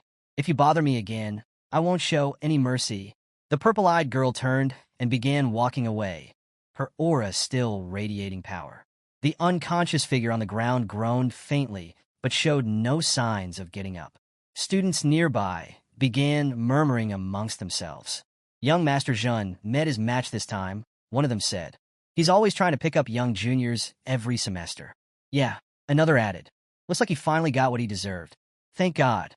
Zhou, he watched the purple-eyed girl closely, noting the magical pattern in her aura. His gaze sharpened. A demonic bloodline, he thought. Noticing his expression, Miss Sue Meyer commented casually. Plenty of students and teachers here have different bloodlines. You'll see more of them in the future, so don't be too surprised. Zhou turned to her and replied in a calm but firm tone, don't worry. Even if they're of another race, as long as they're on the side of humanity, I won't be hostile toward them. I wouldn't begrudge an entire race for what happened to my father. Miss Sue Meyer beamed with satisfaction at Zhou Yi's words, appreciating his calm and determined demeanor. She handed him his student ID, which had his ranking score clearly displayed, 001, marking him as the top freshman of this term. As they walked through the sprawling campus, Miss Sue Meyer began explaining the structure of Sukong University in detail. First and foremost, there's the ranking system, she said. Every year has its own ranking, and the stronger you are, the higher your rank. As a new student, your ranking is based on your entrance examination performance, which is why you're currently ranked 001, the strongest in this term. She paused briefly, looking at Zhou. But remember, this rank is temporary. A freshman competition will take place a month from now, and rankings will be rearranged based on those results. Zhou nodded, absorbing her words, but Miss Sue Meyer's tone grew more serious as she added, from today onwards, you'll be everyone's target. They'll all be coming after you to claim your position at the top. Zhou smiled confidently, his eyes sparkling with determination. Since I've already taken first place, I have no intention of giving it up, he said. Miss Sue Meyer chuckled at his boldness. Good. That's the spirit. She then explained the score system, another crucial aspect of life at Sukong University. Freshmen receive scores based on their ranking. Scores are essential here.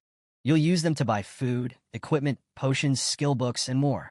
If you accumulate enough scores, you can even purchase S-class skills and resources.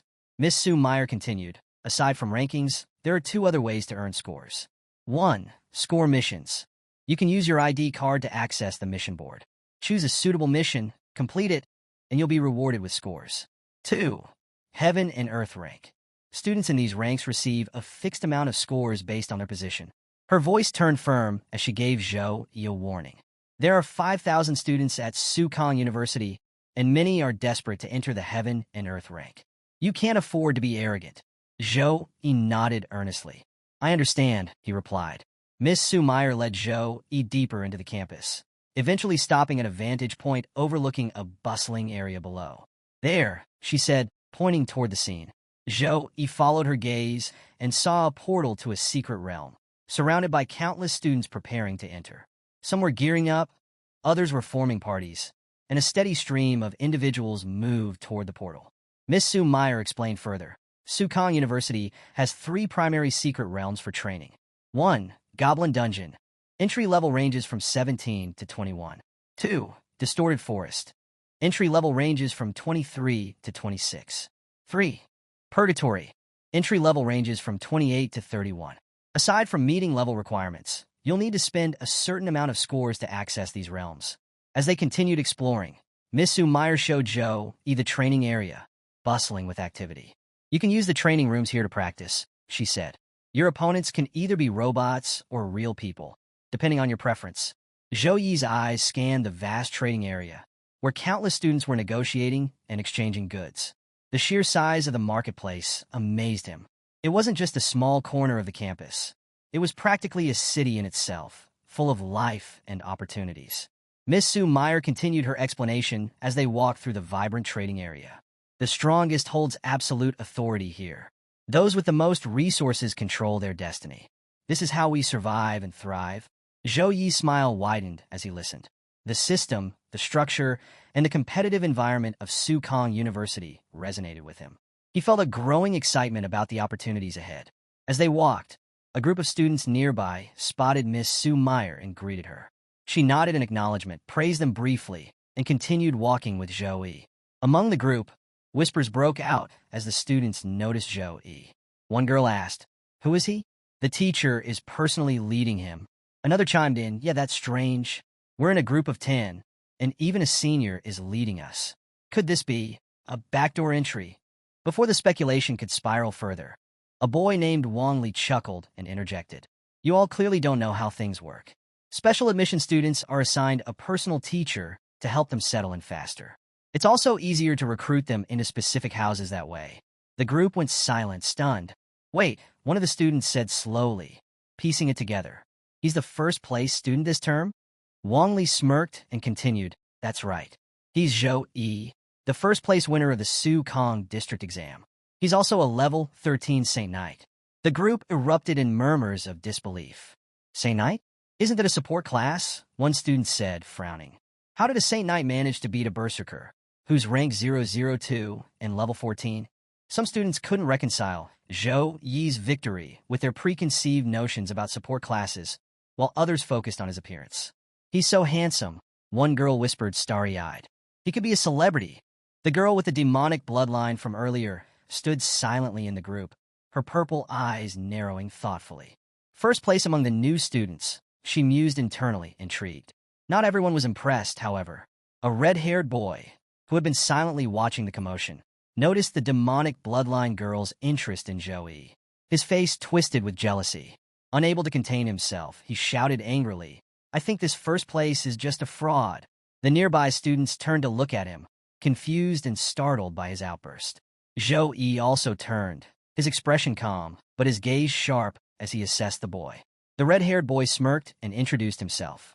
My name is Lu Jing, and I'm a level 13 punishment knight, rank 038. I don't believe you have the strength to be ranked 001, and I challenge you to prove it. Before Zhou Yi could respond, the senior leading the group stepped in, placing a firm hand on Lu Jing's shoulder. Student duels are private matters, the senior said in a calm tone. Don't waste everyone's time. Though outwardly composed, the senior was seething internally. I'm only earning 1 score for leading freshman today. What the hell are you trying to pull, dumbass?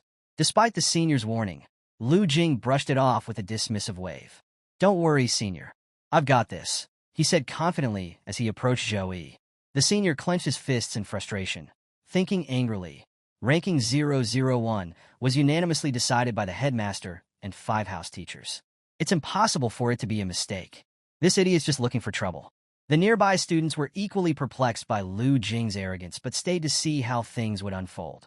Conversations broke out among the crowd. Lu Jing is trying to use 001 as a stepping stone, one student muttered. Not surprising. Saint Knight isn't a strong class, after all. Another added, he's probably hoping this will make people notice him. But does he really think he stands a chance? Zhou Yi stood calmly as Lu Jing approached. Why should I accept your challenge?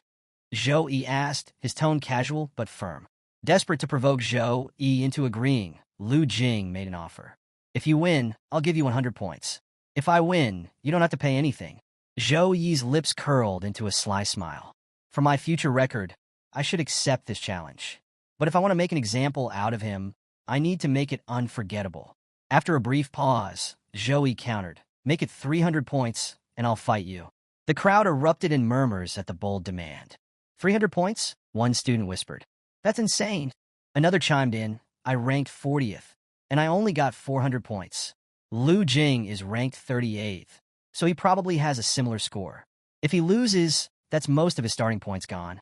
Is he insane?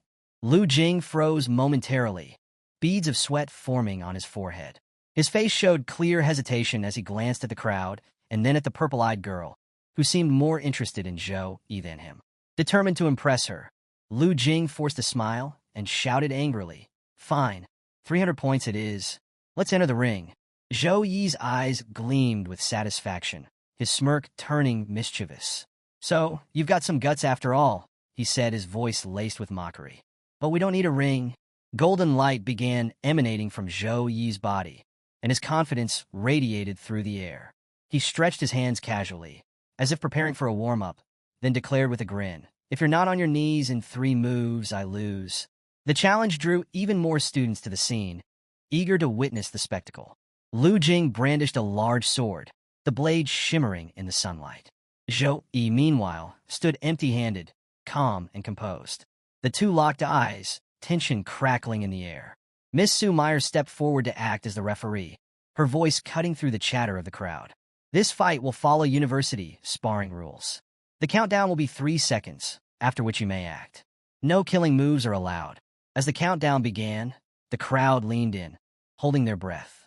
The countdown began. 3, 2, 1. The instant the count ended, Lu Jing launched forward at full speed, his large sword glowing with a red, blood-like aura. He charged toward Zhou Yi, his confidence brimming as he closed the gap. Lu Jing's thoughts raced. Punishment Knight is just like Saint Knight. Both are hidden classes branching from the Knight class. He smirked, thinking, but the Punishment Knight is built for damage, while the Saint Knight is just a support class. This fight will be a piece of cake.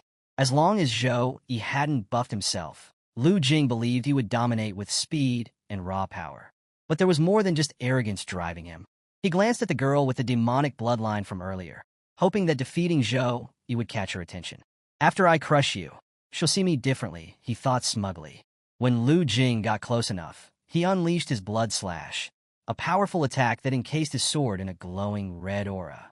He swung the weapon downward, aiming to finish the fight with one decisive blow. But the blood aura never met its target. Zhou Yi sidestepped the attack effortlessly, dodging with precise and fluid movement. Before Lu Jing could recover, Zhou Yi countered with a swift, devastating knee strike to Lu Jing's stomach. The impact was immediate and catastrophic. The force of Zhou Yi's knee sent Lu Jing flying backward with tremendous speed. He smashed through the arena ropes and slammed into a nearby wall, breaking it entirely. Dust and debris filled the air as silence fell over the crowd. When the dust settled, Lu Jing was on his knees, unconscious. Blood dripped from the corners of his mouth, and his broken sword lay beside him. Zhou Yi looked at the defeated Lu Jing with visible disappointment. How boring, he muttered. He had expected Lu Jing to have a trick up his sleeve, something to make the fight worthwhile. Instead, the so-called Punishment Knight couldn't even withstand a single attack. The senior student, who had earlier tried to stop Lu Jing, rushed over to check on him. The crowd of students stared in stunned silence, their shock palpable. After examining Lu Jing, the senior reported to Miss Su Meyer. Miss, Lu Jing has 5 broken ribs and internal bleeding. He's unconscious. Miss Su Meyer nodded, her expression calm. Get a priest to heal him, she instructed before returning her focus to Zhou Yi. Miss Su Meyer handed Zhou Yi his student ID card, which now reflected his newly earned points. 300 points have been transferred to your card, she said with a faint smile. Zhou Yi calmly took the student ID card from Su's hand, his demeanor composed and gentlemanly, as if the one-sided fight against Lu Jing had never happened. Despite his modest act, the crowd of students surrounding the arena buzzed with excitement and disbelief.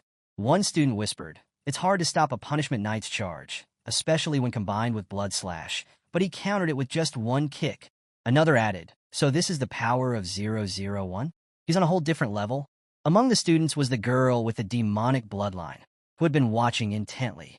Her purple eyes gleamed with a mixture of excitement and curiosity as she silently assessed Zhou Yi's strength. The difference in our strength stats must be at least 20 points, she thought to herself. Without hesitation, she stepped forward and stood before Zhou Yi. "Zhou Yi, please play a match with me," she said, her tone both eager and challenging. Zhou Yi glanced at her, intrigued by her boldness. Without a word, he activated his evaluation technique to scan her stats. As her information appeared before him, Zhou Yi's thoughts raced. I was too rushed back at the gate to fully notice, but now I see it clearly. She not only possesses a powerful, demonic bloodline, but also legacy equipment, the kind of gear that can rival legendary-grade weapons. His gaze shifted to the sword strapped to her back. The name Dark Moon Ancient Sword glowed faintly in his system interface. Quality, legacy. Race limitation, human. Class limitation, swordsman. Effect, unknown. This is the first time I've seen stats like this, Zhou Yi thought, feeling a mix of intrigue and excitement. He decided he couldn't pass up the opportunity to test her strength. I accept, he said, stepping into the arena. The two opponents took their positions in the center of the ring. Zhou Yi summoned his Warhammer, a mystic light-class weapon. The weapon radiated golden energy as Zhou Yi grasped it confidently. Quality gold. Effect 1. Increases Constitution by 18%. Effect 2. Increases Wisdom by 24%. Additional effect. Enhances all light elemental skills by 1 level, up to grade B. Source: System Lottery. As the match was about to begin, a few senior students arrived at the scene, drawn by the commotion. Hey, freshmen are already sparring as soon as they enter school, one said, sounding amused. Among the seniors was Li Dongsheng, a level 29 spearman and captain of the Aurora Club. Spotting Sue, he greeted her with a charming smile. Good to see you, Miss Sue Meyer. Why are you here? Before Sue could respond, the countdown ended, and the match began. The demonic girl attacked first, her shadow/skill propelling her forward at lightning-fast speed, dark energy crackling around her blade. At the same time, Zhou Yi raised his warhammer high, activating Typhoon Smash, a powerful skill that delivered massive damage and knocked enemies back. The two attacks collided mid-air, creating a deafening explosion of energy. The sheer power of the clash generated a visible pressure wave, forcing the spectators to shield their eyes from the impact. Both fighters skidded back, their auras flaring brighter than before. Zhou Yi's body glowed with a golden aura, radiating divine energy, while the girl's form was surrounded by a purple aura, emanating dark and mysterious power. The crowd watched in awe, each student mesmerized by the display of strength. Even without knowing the outcome, it was clear this wasn't just a sparring match. It was a battle of two rising stars representing the forces of light and darkness. The demon girl reeled slightly from Zhou Yi's last attack, a flicker of realization crossing her face. What monstrous strength! He's an absolute beast, she thought, gripping her Dark Moon ancient sword tightly. She began channeling dark mana into her weapon, preparing her next move, Demonic Slash. The dark energy coiled around her blade, crackling ominously as she readied a powerful slash imbued with dark elemental mana, aimed to devastate Zhou Yi. Zhou Yi, on the other hand, was exhilarated. His eyes sparkled with excitement, and a manic grin spread across his face as he rushed toward her. Finally, someone who can fight me head-on, he exclaimed, his booming laugh echoing through the arena. The demon girl met his charge with equal fervor, and as they clashed again, their weapons collided with a resounding crash. The pressure of their strikes reverberated through the arena, creating shockwaves that caused the onlookers to step back. Neither fighter paused this time. Both launched into a flurry of relentless attacks, their weapons moving at dizzying speeds. Skills unleashed in rapid succession. Zhou Yi's uppercut, an upward strike that could knock an opponent into the air. Demon Girl's enhanced rapid stab, a forward thrust followed by an additional stab. Shockwave Slash, a powerful upper slash that released shockwaves from multiple hits. Mountain Crushing Hit, a devastating multi-stage attack that smashed the ground with force. The aura surrounding them became increasingly intense. Zhou Yi's golden light radiated like a divine shield, while the demon girl's purple energy swirled with an almost hypnotic darkness. Their speed and power made it impossible for most spectators to follow the fight. The arena felt like it was being torn apart as the two exchanged blow after blow, each one testing the limits of the other. Among the stunned onlookers were the senior students, who had previously scoffed at the idea of freshman sparring. Now, their expressions were anything but dismissive. Are these two really freshmen? One whispered in disbelief. This looks like a fight between masters. Even Li Dongsheng, the level 29 spearman and captain of the Aurora Club, couldn't hide his surprise. He muttered to himself, without a trump card, that spiritual swordsman girl is going to lose soon. A senior standing nearby, still trying to grasp the situation, asked, "How can you tell? They seem evenly matched to me." Li Dongsheng pointed toward the fight. Look at her stance. She's already resorting to enhanced block to stop his strikes. Initially, she could block one swing out of 3. Now, she's forced to block one swing out of 2. She's running out of stamina. The fight had been intense, with the arena crackling under the weight of their relentless attacks. Zhou Yi's warhammer struck with the power of an avalanche, leaving the demon girl struggling to keep up. Among the spectators, Li Dongsheng observed keenly, his brows furrowed. Heavy weapon users usually fight conservatively, defending and retreating to conserve stamina, waiting for the perfect moment to strike. But Zhou Yi's style was completely unorthodox. He's not conserving stamina at all, Li Dongsheng muttered. Either he's a fool, or he's absolutely confident in his strength. The warhammer, normally a cumbersome weapon, became a tool of pure dominance in Zhou Yi's hands, forcing the demon girl to remain defensive. Every swing disrupted her movement, leaving her no choice but to block. What kind of hot-tempered Saint Knight fights like this? Li Dongsheng remarked, shaking his head. And against someone as stunning as her. Without holding back. In the arena, the fight reached its turning point. After relentless clashes and heavy blows, the demon girl finally fell to her knees, her breath ragged. Zhou Yi stood tall, his golden aura blazing, his warhammer resting easily in his grip. With a calm but resolute tone, Zhou Yi said, "I'm done warming up." He unleashed a flurry of buffs: Gift of God, Gift of Courage, Weapon Blessing, Blessing of Dawn, and Gift of Protection. The surge of holy energy radiating from his body created a whirlwind of power that left the audience in awe. The demon girl, still kneeling, felt the pressure weigh down on her. Is this his true strength? She wondered, struggling to catch her breath. Before she could react, Zhou Yi activated Spear of Victory, summoning radiant energy spears that rained down toward her. To evade the spears, the demon girl used her skill, Phantom Slash, dashing in a blur toward Zhou Yi with incredible speed. But before she could strike, Zhou Yi was already in front of her. "I knew you'd use that," Zhou Yi said with a confident smile. The demon girl froze in shock, her eyes wide with disbelief. When did he move? Zhou Yi raised his warhammer, preparing to strike. Seeing the massive weapon coming down, the demon girl closed her eyes tightly, bracing herself. But the attack never landed. Instead, she heard his voice. "Do you want to continue this?" Zhou Yi asked calmly. Opening her eyes, she found Zhou Yi standing before her, his warhammer planted firmly on the ground. He was waiting for her response. The demon girl stood slowly, brushing herself off. "No," she admitted. "The results will be the same. Against such overwhelming aggression, I can't win." Zhou Yi tilted his head slightly. "You didn't use your full strength," he observed. She smiled innocently. "You noticed? Of course, I wouldn't use my trump cards in a spar. It's just practice."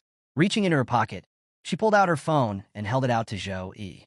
"Besides, you didn't go all out either. I saw your exam video. Add me. We'll spar again sometime." After Zhou Yi added the white-haired demon girl to his friend list, her demeanor shifted dramatically. Her face flushed a deep red, her eyes sparkled, and she appeared completely smitten. It was as though love itself had taken root in her heart, and she couldn't help but let her thoughts spiral into romantic daydreams. Meanwhile, Zhou Yi, noticing her intense gaze and shy expression, felt a bit awkward. To escape the situation, he turned to Miss Su and said, "Let's move on." Miss Su, still delighted by Zhou Yi's spectacular performance, led him away from the arena. As they walked, Miss Su remarked with a grin, "You've made quite a statement today, earning 600 points on your first day and warning off potential challengers. This year is going to be very interesting." They soon arrived at the newcomers' dormitory, located on a mountain. Miss Su explained the structure as they approached. Regular students live in dormitories at the base of the mountain. Special recruits, like Zhou Yi, reside at the top of the mountain in independent mansions. The luxury and amenities of each mansion vary, depending on the student's rank. Given Zhou Yi's first-place status, his mansion was undoubtedly the most lavish. Upon reaching his new residence, Zhou Yi was impressed by the scale and design of the mansion. Before he could head inside, Miss Su asked him, "I heard you're looking for the freezing lotus. Is that true?" Zhou Yi nodded, and Miss Su shared a lead. "There's a rumor about a frost lotus spotted in the Tempest Mountain range about 6 years ago. A party saw it but didn't collect it because it was heavily guarded by high-level demons. I can't guarantee it's still there, though, given how much time has passed." Zhou Yi listened carefully and mentally noted the details. After Miss Su left, he began researching the freezing lotus, poring over every article and record he could find.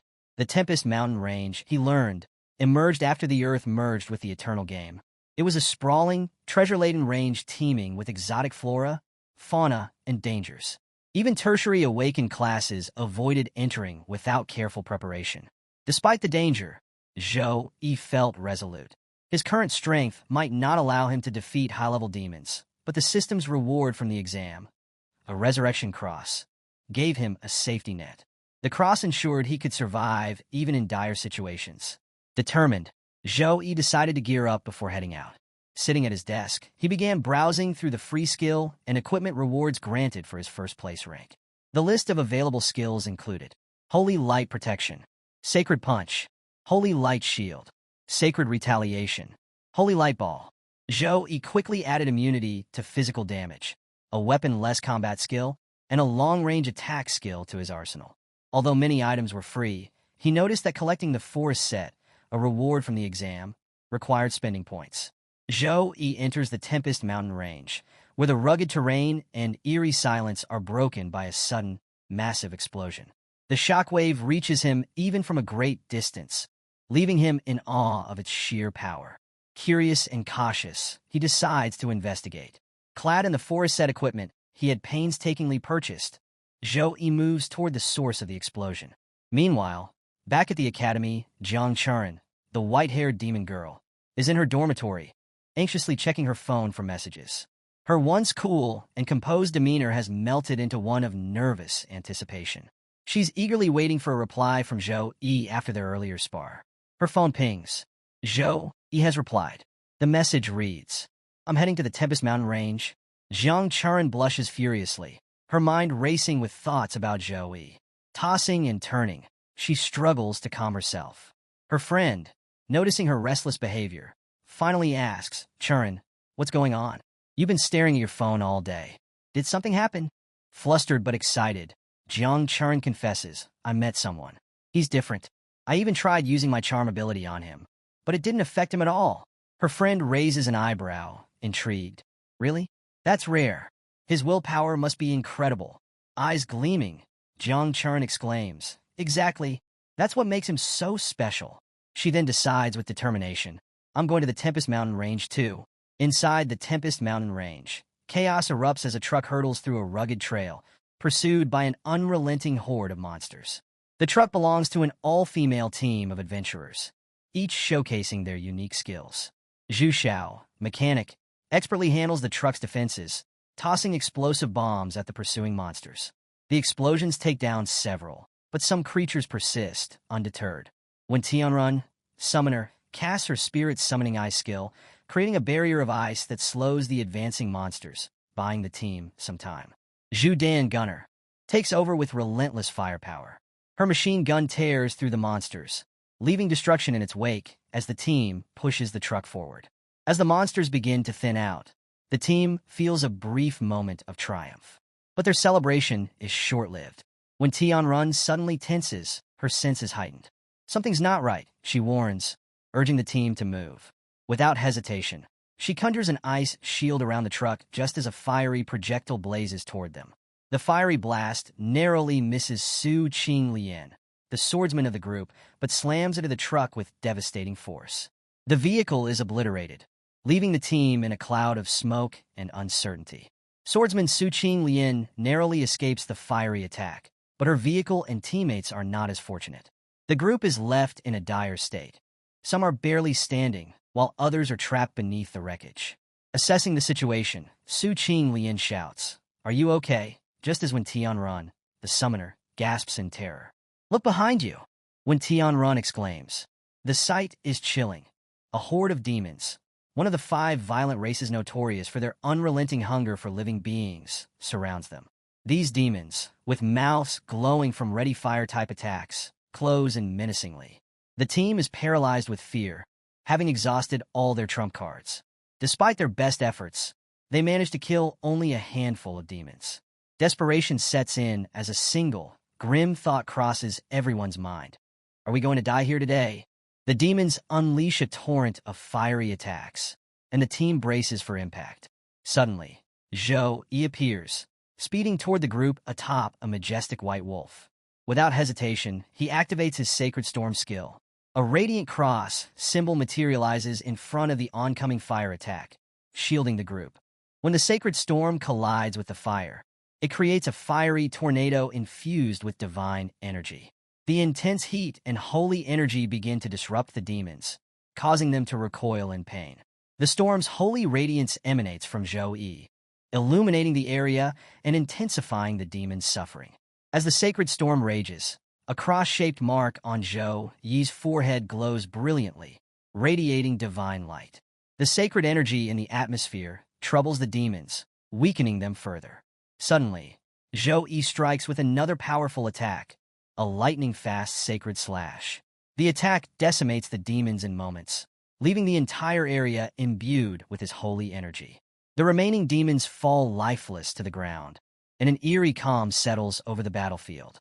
The rescued team stands in awe, astonished by Zhou Yi's overwhelming power. As he approaches them, their caution is evident.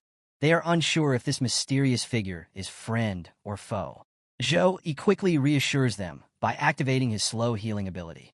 A soothing light envelopes the injured members, healing their wounds within minutes. However, when Tianrun remains unconscious, her condition still critical. Grateful for Zhou Yi's help, Su Qing Lian steps forward. "Thank you for saving us," she says sincerely. Zhou Yi recognizes her immediately and responds with a smile. "Of course I know you." Su Qing Lian's team is one of the top 3 teams in the school. "Naturally, I've heard of you." Surprised and flattered, Su Qing Lian laughs lightly. "Hearing that makes me feel shy," she says, her tone warm. Her expression turns serious as she continues. "Brother Zhou, your light attribute skills are truly effective against demons, but the Tempest Mountain range is incredibly dangerous. Why don't you come back to the supply base with us?" As Zhou Yi listens to Su Qing Lian's explanation, he starts piecing together the bigger picture. In a month of exploring the outer areas, he muses, "I haven't found any signs of the extremely cold ice lotus." With the competition for new students just 3 days away, Zhou Yi decides it's best to join Su Qing Lian's team and return to the base for now. He can resume his search for the freezing lotus after the event. Su Qing Lian signals Zhu Xiao, who immediately understands the gesture. She summons a set of mechanical spiders, sleek and fierce metal constructs that exude an air of advanced technology. Zhou Yi and his wolf look impressed by the intricate craftsmanship and power radiating from the mechanical spiders. Zhu Xiao, seizing the moment with dramatic flair, gestures grandly and says, "Come aboard, everyone." Su Qing Lian rolls her eyes slightly, thinking to herself, why is she always so theatrical? Once everyone is seated inside the spider vehicle, it begins to move swiftly through the treacherous terrain. Zhou Yi, seated next to Su Qing Lian, starts probing her with questions about the region. "Senior Sister Su," he begins, "if there are so many monsters in this Tempest Mountain range, why haven't they been neutralized earlier?" Su Qing Lian's expression turns serious. "Our team has been patrolling the outskirts of Gale Mountain for over 2 months, and this is the first time we've encountered demons like this." Zhou Yi raises an eyebrow. "So you're saying these monsters either came from the depths of the Gale Mountains, or escaped through some alien rift?" Su Qing Lian nods. "Exactly. That's why we need to report this to the military base immediately." Zhou Yi follows up. "Doesn't the Mage Tower in the military area monitor the entire region? Shouldn't they have detected such an anomaly?" Su Qing Lian explains. "The Mage Tower focuses on monitoring the activities of high-ranking demons, epic and legendary level threats. These demons we encountered are below their detection threshold." Zhou Yi frowns, his analytical mind racing. "A silver demon above level 20 isn't low level in any way," he thinks. "Why didn't the Mage Tower notice them?" Su Qing Lian elaborates further. "The alien aura concentration around these demons falls below the Mage Tower's set limit. That's why they weren't detected." Zhou Yi nods thoughtfully, piecing it all together.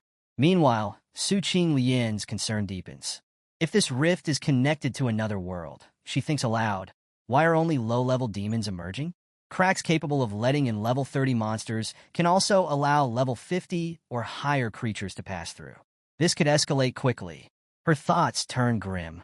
A large-scale demon invasion could ruin lives and expose the cracks' locations to even greater threats. Despite her worry, Su Qing Lian resolves to deliver this information to the authorities as soon as possible. Above them, high in the sky, a group of winged demons speeds through the air, heading for the crack. Their grotesque forms cut through the atmosphere like shadows of impending doom. One chilling word echoes repeatedly from their mouths, their jagged teeth gnashing with hunger. "Food, food." As Zhou Yi's team looks up, they notice winged demons soaring through the sky, their ominous cries for food echoing across the terrain. Below them, another dire scene unfolds. Jiang Churen, surrounded by more than 20 silver demons, struggles to hold her ground. "There are people surrounded by devils over there," someone in the group exclaims. Zhou Yi instantly takes charge, signaling his intention to intervene. "You all go ahead. I'll handle this." Su Qing Lian's concern is palpable. "Zhou Yi, we don't know how many demons are there. It's too dangerous to go alone." But Zhou Yi is resolute. Without a second thought, he mounts his wolf and takes off at full speed. "I'll catch up soon," he calls back, leaving the team behind. As he races toward the scene, Zhou Yi's mind is consumed with a single thought. I recognize this aura. It's her. His instincts confirm what he already suspects. Jiang Chuan is nearby and in grave danger. Determined, he presses on, his wolf matching his urgency with every stride. Elsewhere, a small group of adventurers observes Jiang Chuan's dire battle from a distance. Surrounded by more than 20 silver demons, she fights valiantly, her sword slashing through the air with precision and power. Yet, her mana is nearly depleted, and the relentless waves of demons show no signs of stopping. Should we help her? One of them asks hesitantly. The group falls silent, weighing their options. They know the danger of intervening against such overwhelming odds. Finally, someone speaks up. We can't protect ourselves if we jump in. If she survives, her ability will shine in the future. For now, it's better to say goodbye. Regretfully, they decide to stay hidden, watching as Jiang Chuan fights alone. Jiang Chuan, fully transformed into her demon form, slices through the demons one by one. Her movements graceful, but increasingly strained. The demons, sensing her weakening state, change tactics. They surround her, maintaining a calculated distance to wear her down. They've figured out my weakness, Jiang Chuan realizes grimly. Her transformation has a time limit, and the demons aim to outlast it. Groups of 10 demons take turns attacking her, each wave replacing the one she manages to kill. Jiang Chuan fights desperately, her energy draining rapidly with every swing of her sword. She knows that if her succubus power fades, escape will be impossible. Suddenly, a voice rings out across the battlefield. Come, thunder, and fall upon them all. Before Jiang Chuan can process what's happening, bolts of lightning crash down from the sky. In mere moments, the overwhelming horde of demons is obliterated, reduced to ash by the sheer power of the strike. The entire area is left in ruins, the ground scorched and steaming. Jiang Chuan is stunned by the sight of Zhou Yi. She turns to see him charging toward her with determination, calling out for her to move out of the way. Her surprise only deepens when a piercing scream echoes through the battlefield. The source is a high-level demon, larger and more menacing than the others, clearly enraged by the loss of its comrades. Its roar sends shockwaves through the area, forcing Jiang Chuan to clutch her ears in pain. This high-level demon appears to be the leader, and its rage ignites a frenzy. The other demons follow suit, activating their madness, body of fire skill. Their bodies glow with fiery auras, becoming even more dangerous. The leader's power enhances the others, turning the entire horde into a blazing storm of fury. Jiang Chuan's face grows tense as she realizes the demon's strength has doubled.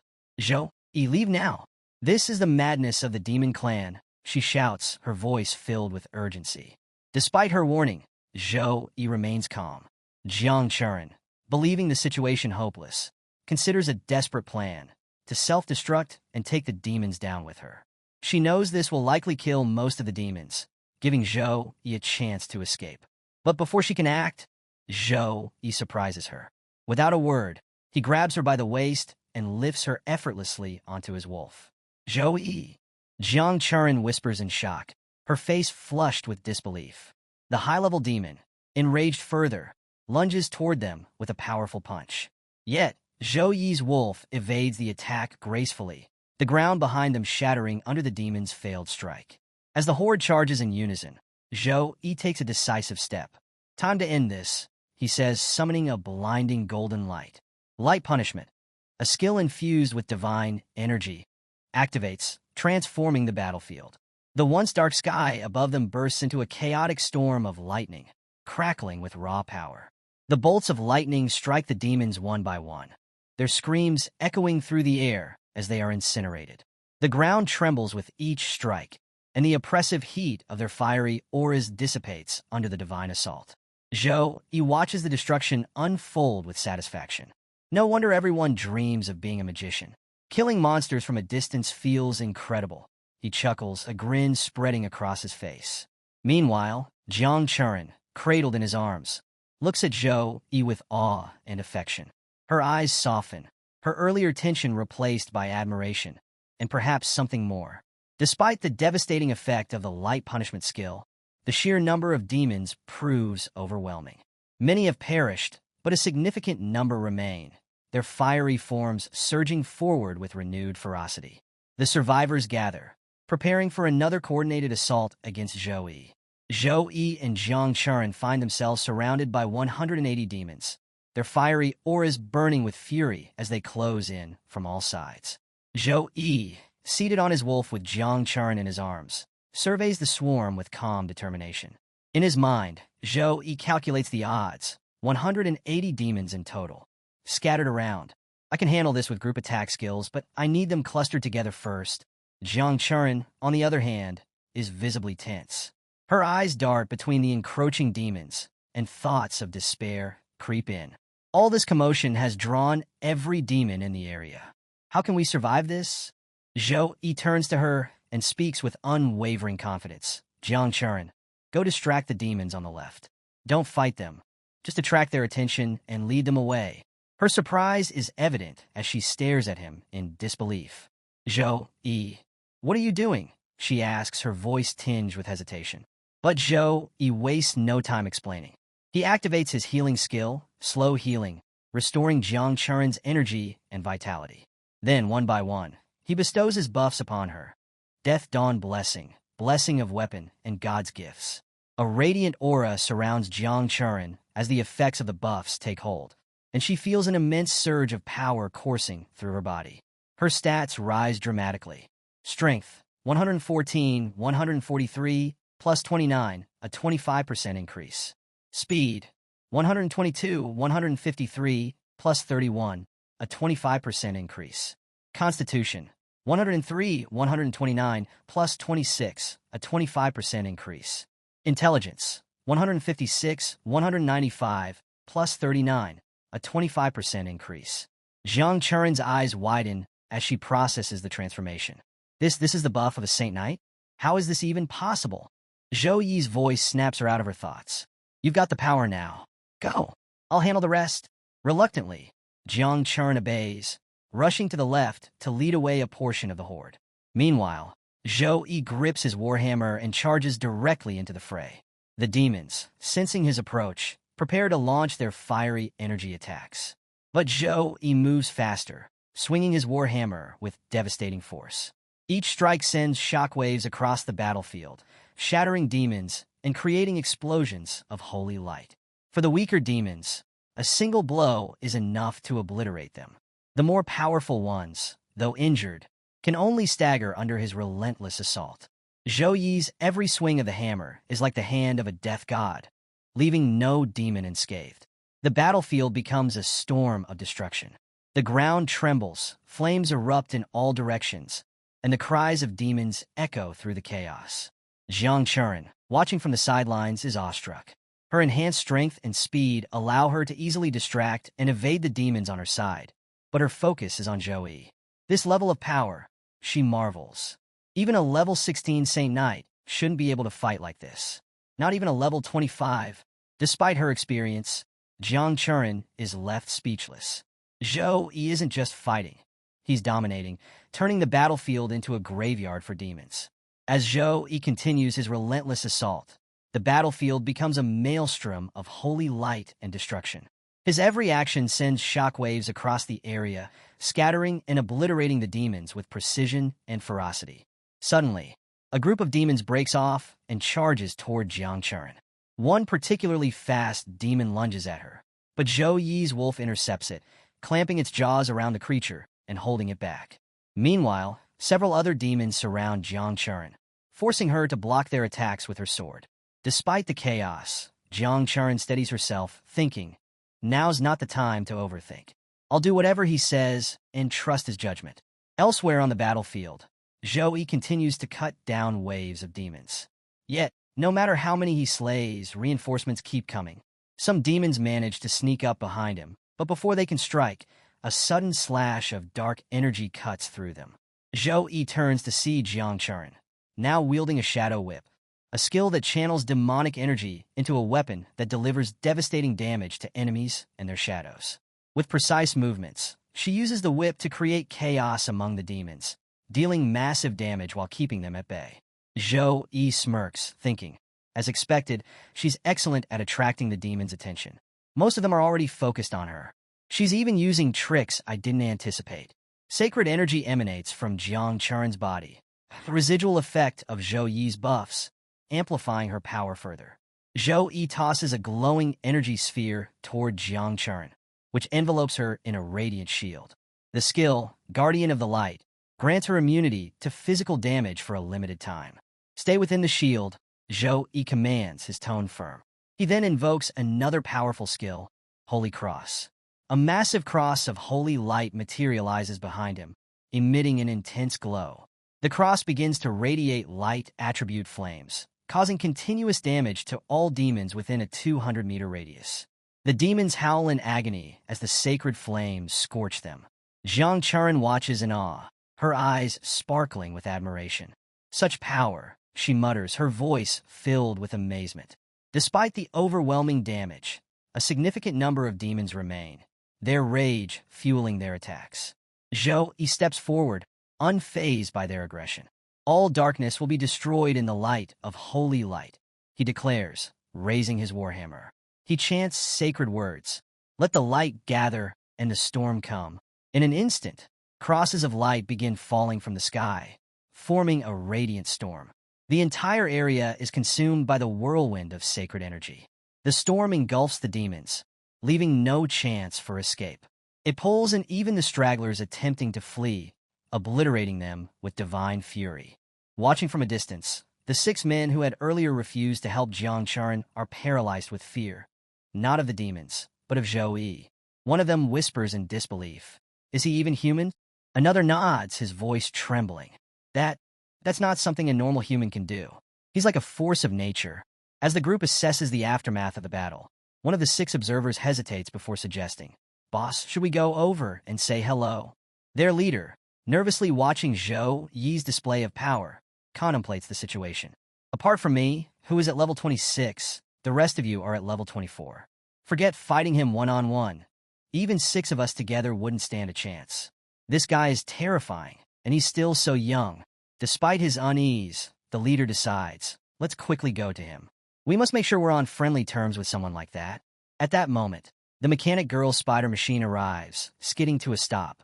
Gunner girl Zhu Dan leaps out, exclaiming, "Brother Zhou Yi, we're here to help." But when she and her team take in the battlefield, their expressions shift to astonishment. The demons lie scattered, lifeless. "Wait, you did all this?" Zhu Dan stammers in disbelief. Just then, a notification pings in Zhou Yi's system. Congratulations on upgrading to level 17. You have gained 15 free attribute points and 15 skill points. Congratulations on upgrading to level 18. You have gained 15 free attribute points and 15 skill points. Zhou Yi and Jiang Churen are visibly exhausted after eliminating 180 demons. Zhou Yi gulps down a recovery potion, though its effects are limited due to his many high-level skills. Not enough, he mutters. His stats now stand as Strength, 160. Physique, 171. Agility, 162. Wisdom, 172. Reflecting on his progress, Zhou Yi laments. If only there weren't level limits for gaining experience points, we could have achieved much more after this fight. The team led by swordsman Su Qing Lian approaches Zhou Yi, their expressions a mix of awe and curiosity. "Zhou Yi, did you really do all this?" Su Qing Lian asks, incredulous. Even gunner girl Zhu Dan, still shocked, chimes in, "Brother Zhou Yi, your strength exceeds anything I could have imagined." Their amazement is interrupted as Jiang Churen collapses from fatigue, slumping to the ground. "I think I overdid it," she mutters weakly. Su Qing Lian turns to Zhou Yi, her tone serious. "Did you face any unusual challenges while dealing with these demons?" Zhou Yi reflects for a moment before answering. "The highest level monster I encountered was gold level 23. It wasn't particularly difficult to handle." Su Qing Lian frowns, her expression turning grave. The demon army is always led by a commander, just like human forces. If there was no leader here, it means the main force of the demon army hasn't arrived yet. Her gaze sharpens as she continues. "We shouldn't stay here any longer. The situation could escalate quickly. Everyone, prepare to leave for the supply base immediately." The group quickly sets out for the supply base, recognizing the urgent need to retreat before the situation worsens. Meanwhile, the 6 observers hiding in the bushes breathe a collective sigh of relief as the danger seems to subside with Zhou Yi and his group's departure. One of the men whispers to their leader, "Boss, they've left. Should we go out now?" The leader nods, but as they step forward, a crushing wave of pressure overtakes them. "Boss, what's happening?" one of the men exclaims in terror. Their leader, feeling the ominous energy himself, immediately recognizes the source. It's demonic energy, and it's coming from something powerful. High above the mountain, a skeletal fire dragon roars, its body radiating intense demonic energy. This creature, a level 24 gold-qualified 3-star demon, is capable of devastating attacks such as Flame Blast. But the fire dragon isn't alone. From the shadows emerges a skeletal demon warrior, its presence even more terrifying. This level 30 legendary qualified 3-star demon emits an aura so dark and oppressive that even seasoned fighters would falter. Its skills and capabilities remain unknown, adding to the fear it inspires. At the supply base, alarms blare as the demonic energy detector meter confirms the magnitude of the threat. Emergency warning messages flood communication channels, spreading panic and urgency. The alert escalates to alien invasion level 4, prompting an immediate mobilization of military forces. A commanding voice crackles through the intercoms, ordering all personnel to assemble and enter combat readiness positions. As the alert reaches every corner of the base, various departments of the Snow Dragon Legion spring into action. The Warrior Department and Knight Department halt their training, rushing to join the battle. The Chaplain Department prepares to sustain the warriors with magical energy throughout the fight. The Logistics Department begins allocating magic cores and magic crystals, ensuring resources are available to prolong the battle. The Mage Department locks down the demonic location with precision, setting coordinates to east longitude, north latitude, and constructs a massive teleportation magic circle for rapid deployment. In the square, warriors gather, their eyes fixed on their commanding officer, Commander Su Yujo, leader of the Snow Dragon Legion. Standing tall, he exudes confidence and authority. A soldier salutes the commander, reporting sharply, "All personnel have gathered and await your instructions, sir." Commander Su Yujo steps forward, his voice commanding yet steady, "Knights." The warriors snap to attention as the commander continues, raising his sword high. "My strength is creation, and I am capable of conquering thrones and thrones. My strength is a shield, and I am a protector." The knights echo his words, their voices growing louder with each repetition. A wave of courage spreads through the ranks, and with renewed determination, the soldiers march toward the teleportation magic circle, prepared to face the looming demonic threat head-on. The story shifts to the demon's perspective, revealing a chilling scene within their ranks. Sitting regally on a massive throne is Demon King, Urimas, exuding an aura of dominance and malevolence. In front of him, a horde of lower-level demons awaits his command, their fiery eyes reflecting their bloodlust. Urimas surveys his demonic army with pride, thinking to himself, "Each demon in this army is a tribal I personally selected and tested. In the 6 months since arriving at Blue Star, I have only lost 10 of my warriors." But his demeanor darkens as he considers the recent devastation. "Yet at the critical moment before I return to the sacred world, hundreds of my chosen tribals have been slaughtered. This insult cannot go unanswered." Rising to his feet, Urimas addresses the demons in front of him. "Before we leave for the sacred area, I grant you the freedom to go wild." The demons erupt into cheers, shouting in unison, "Thank you, Your Highness." Their collective roar shakes the ground as they prepare to unleash chaos. This moment of unchecked aggression is what led to the earlier attack on Jiangchuan and the subsequent appearance of Zhou Yi. Back in the present, the battlefield shifts dramatically as Urimas himself steps forward, mounted atop a colossal fire dragon, its molten scales radiating intense heat. The dragon lands with a thunderous crash, and Urimas glares at Zhou Yi's group, his voice seething with rage. "I will never forgive you for this insult.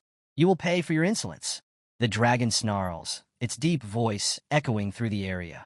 "I will rip your souls from your bodies and cast them into the eternal flames of hell." Urimas raises his hand and activates a summoning skill, unleashing a torrent of demons onto the battlefield. Within moments, the area is teeming with a vast horde. Golden-level demon knights, silver-level demon spellcasters, countless lesser demons. Their sheer numbers blot out the horizon, creating an overwhelming tide of darkness. Su Qing Lian quickly assesses the situation using her detection skill, her face grim as she identifies the new arrivals. Legendary devils, gold-level knights, silver-level spellcasters. She tightens her grip on her sword, realizing the enormity of the threat. Without hesitation, she steps in front of Zhou Yi and says firmly, "Zhou Yi, the King Lion team will protect you. If you get the chance, escape immediately." Gunner Girl Zhu Dan laughs nervously but adds, "Yeah, Zhou Yi, you've got to survive. You're far more valuable than the rest of us." Their determination to protect Zhou Yi stems from their belief in his unparalleled potential. To them, his life holds the promise of a brighter future for humanity. Suddenly, the teleportation circle above them activates, and the Snow Dragon Legion begins to arrive. At first, Su Qing and her team are stunned to see the glowing gates in the sky. But as the Snow Dragon Legion warriors emerge, their faces light up with hope. "The Snow Dragon Legion is here," Su Qing shouts, her voice filled with relief. The Snow Dragon Legion, comprised of elite second-tier professionals at level 30 and above, is led by a formidable level 51 third-tier warrior. Their arrival feels like a miracle to the beleaguered team. But Urimas merely laughs, his voice dripping with mockery. "Humans, your reinforcements are meaningless. My magical circle ensures they remain far from this battlefield. They cannot save you." Su Qing's relief turns to panic as she realizes the truth of Urimas' words. A magic shield surrounds their immediate area, preventing the Snow Dragon Legion from getting any closer. The scene unfolds with tension as the Snow Dragon Legion knights grapple with the reality of their situation. One knight places his hand on the shimmering energy shield, his voice heavy with concern. This is the Demon Clan's forbidden level spell, the Dark Wall of Flame. It creates a magic circle that blocks internal teleportation and external attacks. Another knight, turning to Commander Su Yuzhou, explains grimly, "To destroy this, we'd need the strength of at least 2 armies. Otherwise, we can only wait for it to time out." Commander Su Yuzhou presses the shield, frustration etched on his face. "How long until it dissipates naturally?" The knight hesitates before replying. "At least 5 minutes." Commander Su Yuzhou clenches his fists, regret thick in his voice. "In that time, the demons will massacre everyone trapped inside." He exhales deeply, adding solemnly, "Gather information on the survivors. Once this is over, ensure their families are notified to claim their remains." Meanwhile, below the barrier, a system notification flashes before Zhou Yi. New achievement quest unlocked. Mission: kill the legendary demon. Failure penalty: none. Reward: +1 level, talent fueling potion. Zhou Yi's eyes light up with determination. Finally, the moment I've been waiting for. Ignoring the desperate cries of Su Qing Lian and her team to stay back, Zhou Yi steps forward, his body radiating a holy aura. His resolve is unwavering, each step brimming with purpose. From atop his fiery mount, Satan's son, Urimas, sneers at Zhou Yi. "So, you're the one who slaughtered my soldiers. I'll honor your audacity by crushing you with my own hands." The fire dragon, commanded by Urimas, roars and ascends into the sky, its molten scales shimmering. With a guttural growl, Urimas taunts, prepared to burn in eternal suffering. The dragon unleashes a devastating fireball attack, its flames roaring toward Zhou Yi with immense speed. From a distance, Su Qing Lian screams in fear, "Zhou Yi!" But Zhou Yi is unshaken. With a steady grip, he swings his warhammer, its golden energy arcing through the air. His attack collides with the dragon's fireball, dissipating the flames effortlessly. The hammer's force doesn't stop there. It cuts through one of the dragon's wings with a sickening slice. The dragon screeches in pain as it spirals uncontrollably toward the ground. Its massive body crashes with earth-shaking force, creating fissures in the terrain. Urimas, disoriented, barely manages to leap off his mount and regain his footing. Before Urimas can fully recover, Zhou Yi charges forward with unrelenting speed. Sensing danger, the demon wields his flaming sword, slicing at Zhou Yi with a fiery arc that tears through the ground. But Zhou Yi vanishes from sight, evading the attack with precision. Urimas searches frantically for his opponent, only to feel a sudden presence behind him. Zhou Yi, hammer raised, strikes with immense force. Urimas raises his sword in defense, and the two weapons collide with explosive power. The impact sends shockwaves across the battlefield, causing the earth to tremble violently. Both combatants are pushed back, their eyes locked in an intense standoff. Urima's expression turns to disbelief. How is this possible? This human, he's only level 18. How can he match my strength? As the battlefield crackles with tension, Zhou plants his warhammer firmly into the ground. Radiating a powerful holy aura, he gazes at the demon before him with unwavering resolve. His voice, calm yet commanding, pierces the chaos. Quite resistant to beatings, aren't you? Let me tell you something. You're the first legendary monster I've ever encountered. The demon snarls in rage, his pride wounded by Zhou Yi's taunts. Arrogant human, he bellows, charging forward with blinding speed, his flaming sword aimed directly at Zhou Yi. The clash begins anew, the sound of their weapons echoing like thunder across the battlefield. Sword meets hammer in rapid succession, their strikes too fast for the onlookers to track. Flashes of light streak through the sky, leaving the observers awestruck and overwhelmed by the sheer intensity of the battle. Seizing an opportunity, Zhou Yi leaps into the air, summoning a holy energy attack. The pure white blade, brimming with divine power, hurtles toward the demon. The attack closes the distance in an instant, catching the demon off guard. Before the demon can recover, Zhou Yi readies another move, summoning the punishment of light. A torrent of lightning roars from the heavens, descending with unparalleled fury. But the demon acts swiftly. Balog's shield, he roars, conjuring a dark, crackling barrier. The lightning crashes into the shield, dispersing its energy. Though the shield holds, the force of the strike leaves the demon visibly shaken. Zhou Yi's brow furrows. Even the punishment of light can't harm him, he mutters, frustration etched on his face. He quickly deduces that conventional means will not defeat this formidable foe. Realizing the threat, the demon snarls and calls for reinforcements. His general demons, alongside countless smaller minions, roar in unison, charging toward Zhou Yi. Eliminate him, their leader commands. The demonic horde swarms forward, their singular goal to destroy Zhou Yi. High above, Zhou Yi begins to chant, his voice filled with divine authority. Let the heavens open to cleanse this land. He raises his hands, weaving a spell that makes the very air tremble. A sacred wind howls through the battlefield, carrying with it an overwhelming sense of purity. The entire sky is illuminated, glowing with golden light.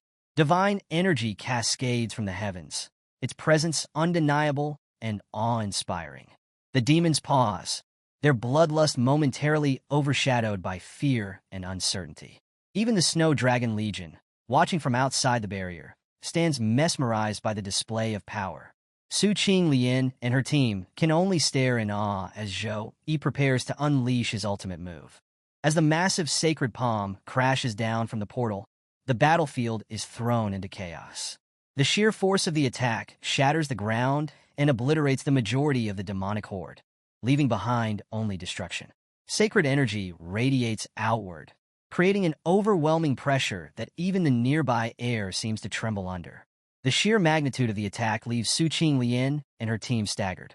Su steadies herself, staring in disbelief at the scene before her. Am I dreaming? Did Zhou Yi just release that skill? She mutters, struggling to reconcile the power she's witnessing with the boy she thought she knew. Even Jiang Churen, standing nearby, is affected. The succubus blood within her recoils from the sacred energy emanating from Zhou Yi, leaving her visibly shaken. Outside the barrier, the Snow Dragon Legion observes the devastation in stunned silence. One of the soldiers turns to Commander Su Yuzhou and reports, "Sir, those trapped inside are students from Sukong University.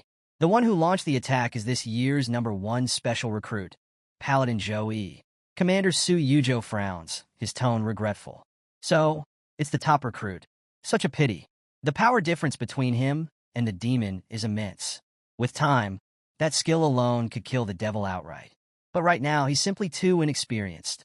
Within the battlefield, the devil demon Urimas is heavily injured, blood seeping from his mouth. Though weakened, he rises to his feet, his rage palpable. How dare you? How dare you insult Urimas, a being of greatness? He roars, demonic energy surging around him like a maelstrom. Fueled by fury, Urimas commands his forces.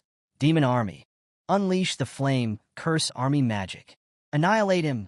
The demonic horde, bolstered by their leader's order, springs into action.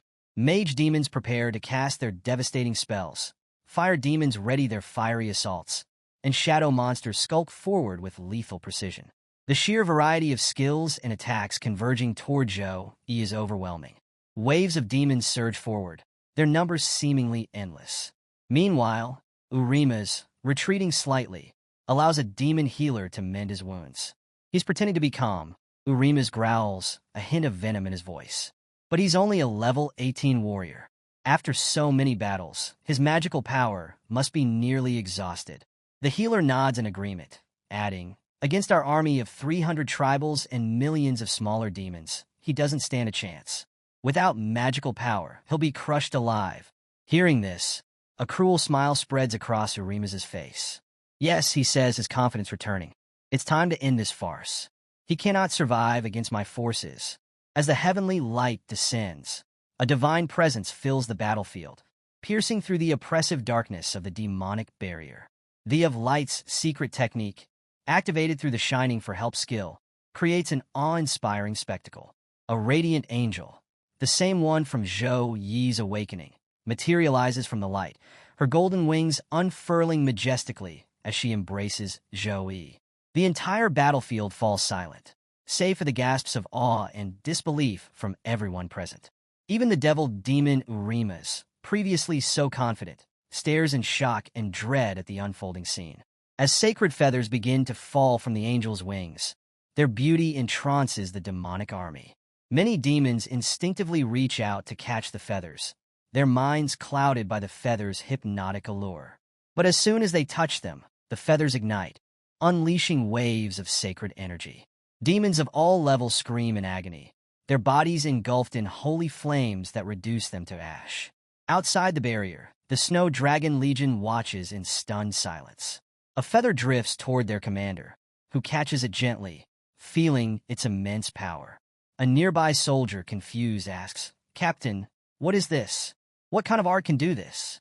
The commander's gaze remains fixed on the battlefield as he explains, "This is divine magic, a gift from the gods. Only top-tier divine professionals can channel such power. I once witnessed a level 58 priest perform a divine spell that restored an entire legion in one move. That same magic saved us during the siege of 3 demon armies. Even without us, this magic alone can annihilate the monsters." The legion stares in awe, their resolve momentarily bolstered by witnessing such a display of divine might. Meanwhile, Urima's, the demon lord, watches in horror as his army disintegrates before his eyes. His generals and minions, who moments ago seemed invincible, are now falling to the relentless holy power. "Impossible!" Urima's snarls, his voice trembling with rage and disbelief. "How can a mere level 18 warrior wield the power of the gods?" Urima's fear grows as he realizes that Zhou Yi has tapped into a secret technique that defies all expectations.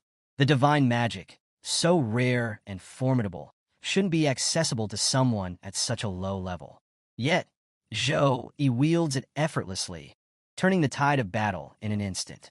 As the battlefield is bathed in light, Zhou Yi stands firm, golden energy swirling around him, his warhammer gleaming with divine power. The angel's presence amplifies his strength, and with a calm yet commanding voice, he speaks. "Your darkness has no place here. In the light of the gods, all evil will be cleansed." Urima's, now visibly shaken, roars in defiance. "I will not fall to a mere mortal. I am Urima's, a demon lord." But the cracks in his confidence are clear, and the battlefield continues to tremble as Zhou Yi prepares for his next move. The demon lord Urima's, now empowered by the sacrifice of his loyal soldiers, stands amidst the smoke and flames of the explosion. His once threatening aura has grown exponentially, exuding dark energy so potent that the very air around him vibrates with pressure. The remains of his soldiers litter the battlefield, their noble sacrifice fueling his demonic transformation.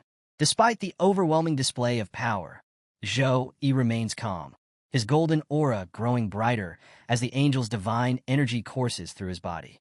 The sacred angel, radiating purity and light, whispers in Zhou Yi's ear, her voice carrying the weight of divine authority. "Wield the power of light wisely, for darkness must be eradicated without hesitation. This is your trial, chosen warrior." Her presence intensifies Zhou Yi's abilities, and with her blessing, his body begins to emit holy flames, forming a protective shield around him. Behind him, the divine circle glows fiercely, a testament to the light's favor. Urimas, undeterred by Zhou Yi's display, sneers and mocks. Do you think this petty light will save you, human? I have devoured the power of hundreds of soldiers. My strength now surpasses even the limits of this world. The healer demon, standing in the background, whispers nervously, Your Highness, his power still stems from the gods. We must complete the return magic circle before he unleashes his full potential. Urima's irritated roars, Silence. I will crush him before any ritual is completed. Zhou Yi, observing Urima's growing aggression, begins to chant softly. His voice resonates across the battlefield, carrying words of divine incantation. The ground beneath him trembles, and the sky darkens, only for beams of heavenly light to pierce through the clouds moments later. In the name of light, may all shadows be banished, Zhou Yi declares, raising his warhammer, now glowing with unimaginable sacred energy. Urima snarls, his body erupting with flames as he charges at Zhou Yi. He swings his enormous sword, radiating hellfire, but Zhou Yi blocks it with his warhammer. The collision sends shockwaves rippling across the battlefield, the opposing energies of light and darkness clashing violently. With renewed vigor, Zhou Yi counters, channeling the power of the sacred angel. He thrusts his hand forward, summoning a beam of divine light from the heavens. The energy, pure and unrelenting, strikes Urima's directly. The demon lord, though wounded, withstands the attack, his body smoldering from the sheer force. His eyes burn with fury as he bellows, I will not fall to a mere mortal. Demon Lord Urimas, once a formidable level 23, had skyrocketed to level 43 after absorbing the power and souls of countless soldiers. Empowered by this dark transformation, his anger boiled over following Zhou Yi's audacious attack. Now burning with rage and enhanced strength, Urimas unleashed his wrath with the roar of the flame demon, a ferocious assault meant to obliterate anything in its path. Without missing a beat, the demon lord charged forward at terrifying speed, his 6 monstrous arms hurling massive energy attacks in relentless waves. Each strike tore through the battlefield, leaving destruction in its wake. The air itself seemed to split between opposing forces. A radiant holy energy surrounding Zhou Yi and a suffocating demonic energy emanating from Urimas. The demon lord's malevolent energy was so potent, it corrupted the very environment, turning the once stable terrain into a polluted wasteland. Building on his momentum, Urimas summoned the pinnacle of his clan's fiery legacy. Using every ounce of his demonic power, he began forming a devastating energy ball, a skill unique to the Flame Demon clan. This attack pushed the fire element to its absolute limits, with the surface temperature soaring to an unimaginable 15 million degrees Celsius. It was a feat only achievable through his unyielding devotion to the Flame Demon tribe. With the energy ball fully charged, Urimas hurled it toward Zhou Yi, the ground trembling beneath its sheer might. The fiery mass streaked through the air like a meteor, exploding in a cataclysmic blast upon impact. Confident in his victory, Urimas stood back, laughing menacingly.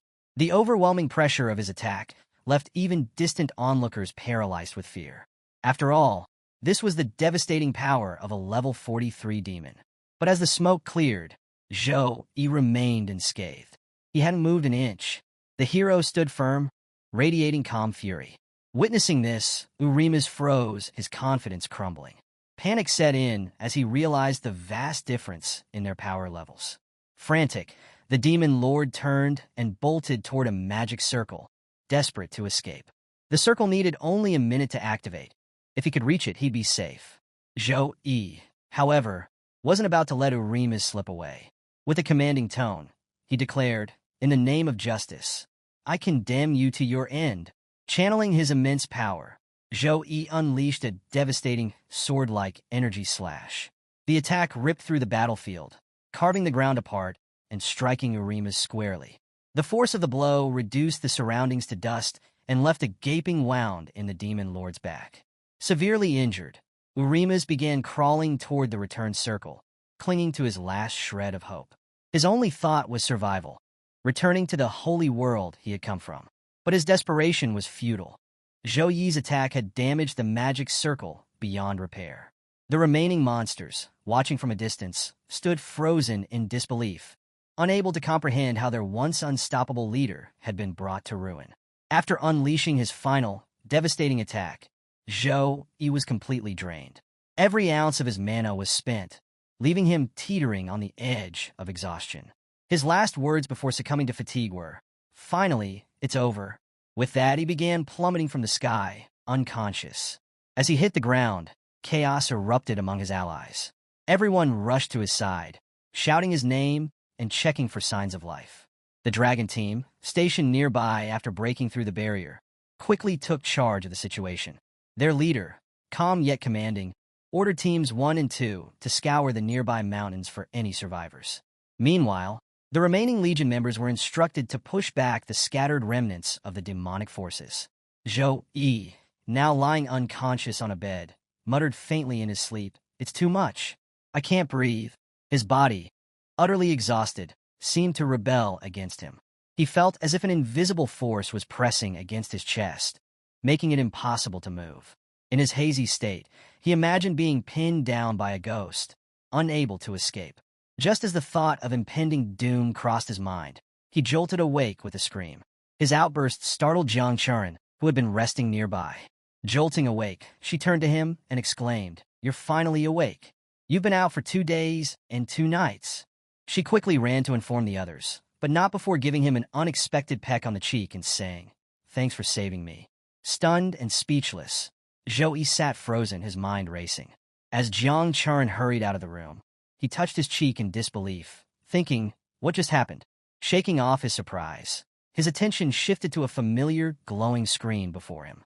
The daily mission window popped up, and realization dawned on him. He'd missed 2 days' worth of rewards.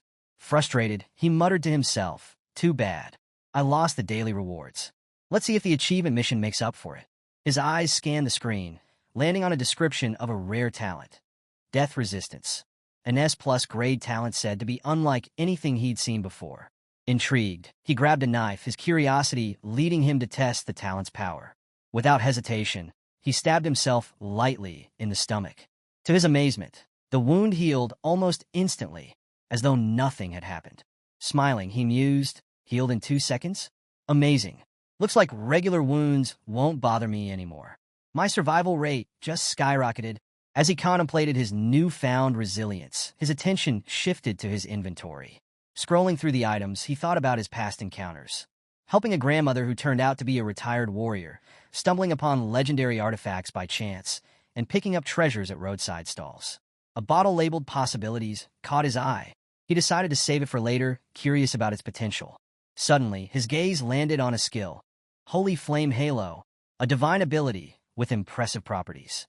Reading its description, he realized its potential synergy with another ability, Protection of the Sacred Angel. Buffed by this skill, the Holy Flame Halo could increase light and flame-based damage by 40%. Excited, he theorized aloud, "If I activate Holy Flame Halo and combine it with Punishment of Light, I'll become a dual-element mage, wielding both light and flame abilities. This could change everything." The spark of a new strategy began forming in his mind, promising even greater power for the battles ahead. Feeling energized by his newfound strength and abilities, Zhou Yi decided to leave his room. As he stepped out, he noticed someone seated on a sofa in the room ahead. The stranger, a composed and authoritative figure, turned to face him and introduced himself as Wang Liang, the vice captain of the Snow Dragon Legion. "Mr. Zhou Yi," Wang Liang began, "thanks to your timely elimination of the demonic sun and destruction of the return portal, we've managed to capture many demons as prisoners." Acknowledging the praise, Zhou Yi rubbed his head modestly. "You're welcome. It's no big deal. Is there something you need from me?" Wang Liang, sensing the hero's directness, smiled and held out a glowing orb. "Su Yuzhou wished to thank you in person, but he's tied up with urgent business. So, I'm here on his behalf. Your final strike not only destroyed half of Dark Shadow Valley, but also preserved vital traces of the demonic descent. Thanks to you, we've uncovered crucial secrets, and Su Yuzhou is currently reporting them to the higher-ups." As he spoke, the room began to transform. The once simple surroundings morphed into a grand display of treasures and equipment. The sight left Zhou Yi momentarily speechless. Wang Liang gestured to the collection. These, he explained, are resources the Snow Dragon Legion has accumulated over centuries. Don't hold back. Tell me what you want. The hero's eyes lit up with excitement. After scanning the treasures, he pointed at a specific piece.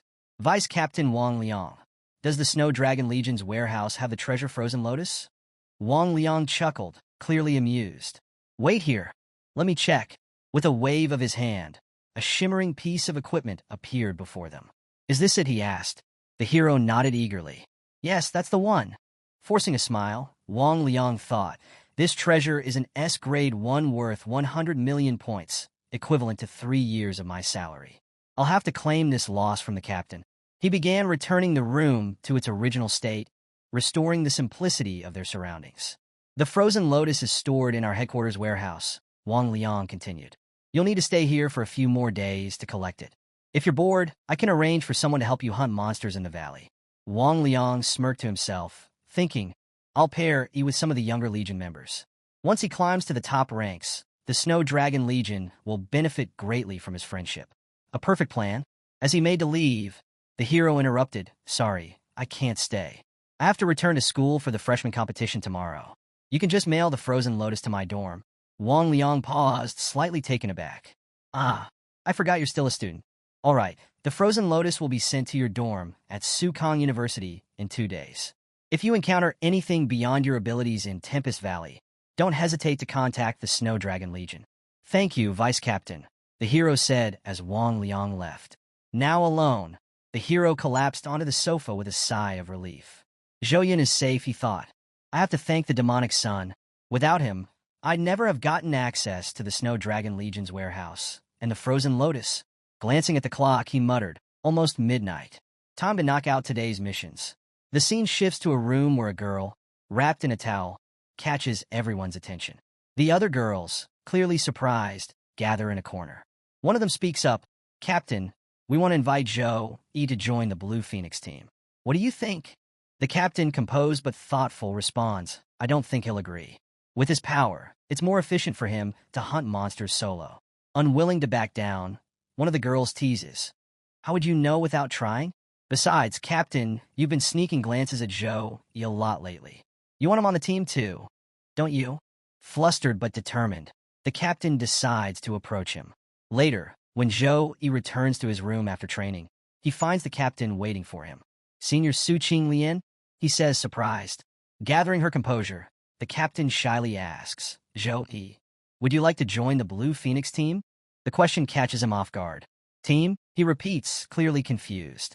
Smiling playfully, the captain continues. Zhou Zio and Jan will be heartbroken for a while. Hearing the names, Zhou, he looks puzzled. You're kidding, right? The captain laughs softly. Not at all. This is just our way of thanking you for saving us at Tempest Valley. Without warning, she leans in and kisses him lightly. A special thank you, she says with a smile before quickly leaving. As she departs, Zhou touches his cheek, blushing slightly. He thinks to himself, a special reward, huh? Girls these days are really daring. The focus shifts to a serious meeting. In a large hall, several key figures discuss an alarming discovery. According to our investigation, one official begins, the demons invaded our world half a year ago and have been hiding in Tempest Valley ever since. We've confirmed that they've learned to travel between worlds using medium-sized cracks. The room grows tense. Another official speaks up. Are you certain? Do you understand the implications of this? The man in the black shirt nods gravely. For the longest time, creatures from other worlds could only invade through large dimensional cracks. Since those cracks are unstable and short-lived, the threat was manageable. However, there are countless medium-sized cracks scattered across our planet. If creatures can use those to travel freely, our world faces extinction. His words silence the room as the gravity of the situation sinks in. Fortunately, he continues, our research shows that only monsters below level 30 can pass through these medium cracks. That gives us a window to act. A lion-like figure at the table growls. If that's the case, we need to take action immediately. Senator Yang, inform all major legions in the country and assign guards to every medium-sized crack. Senator Zhang, you will attend the International Summit, report these findings, and gauge the reaction of other nations. The senators nod in agreement. The black-shirt man speaks again. On another note, we have identified the hero responsible for our success in Tempest Valley. His name is Zhou Yi, a new Saint Knight and a freshman at Sukong University. He used a divine summoning technique to defeat the demonic sun and destroyed their return formation, playing a key role in our operation.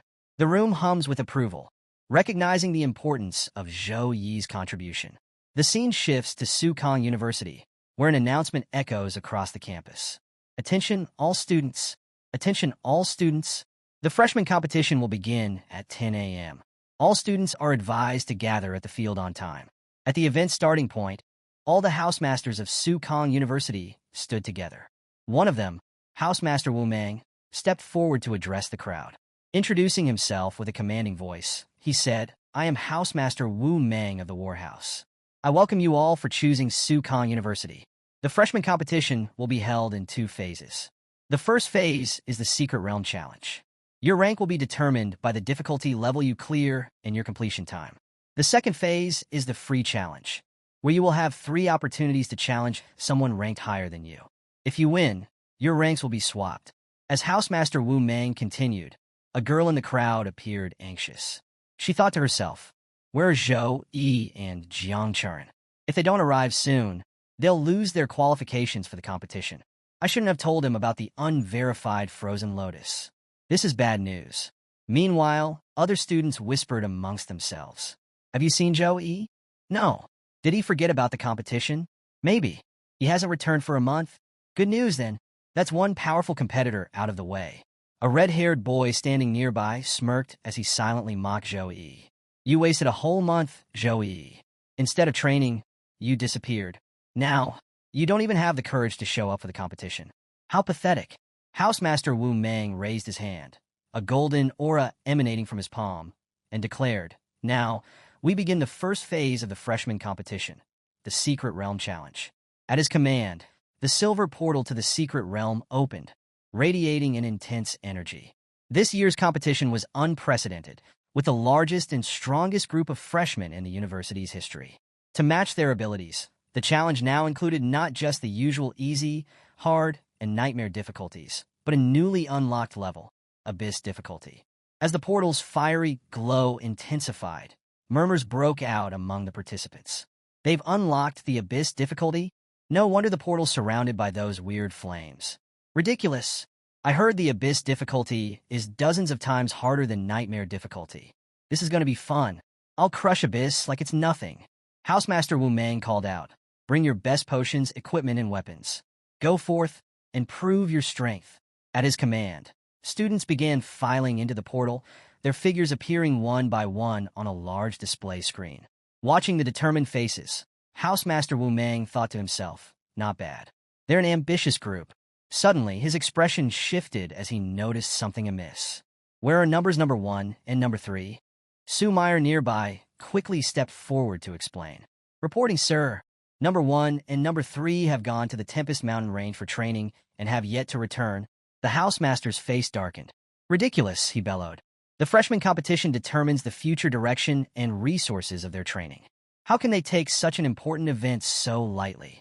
They're too complacent because of their high rankings and young age." Sue Meyer tried to interject.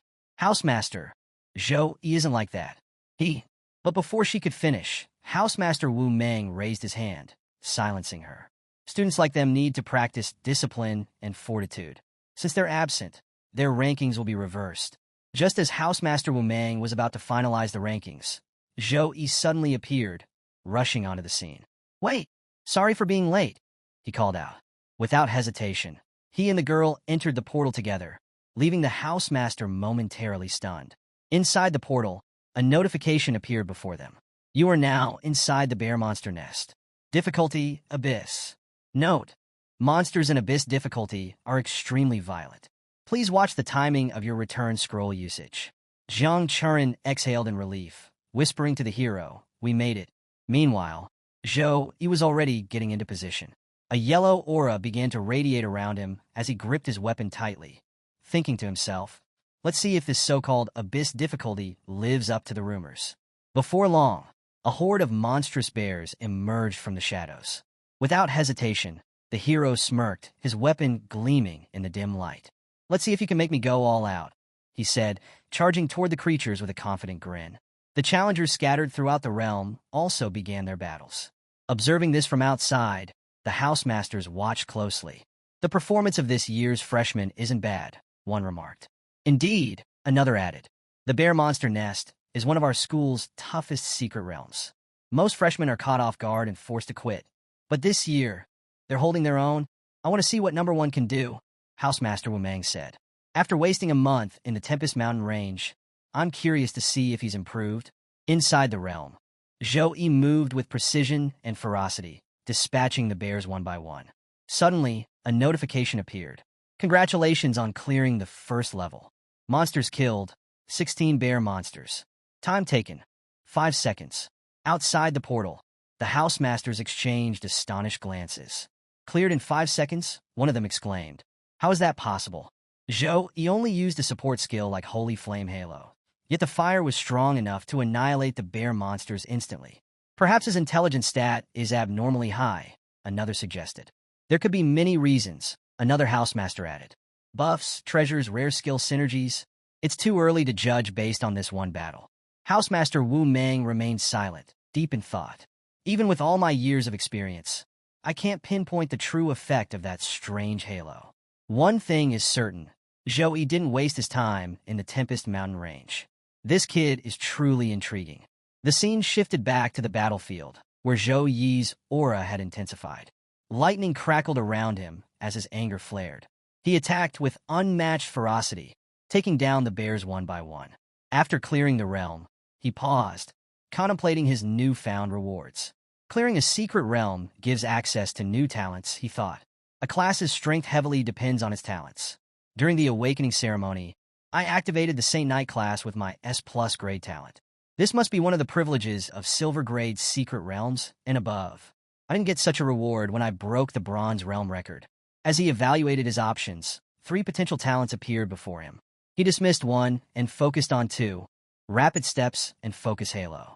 Rapid Steps is useful, he reasoned, but in real combat, Focus Halo outshines it.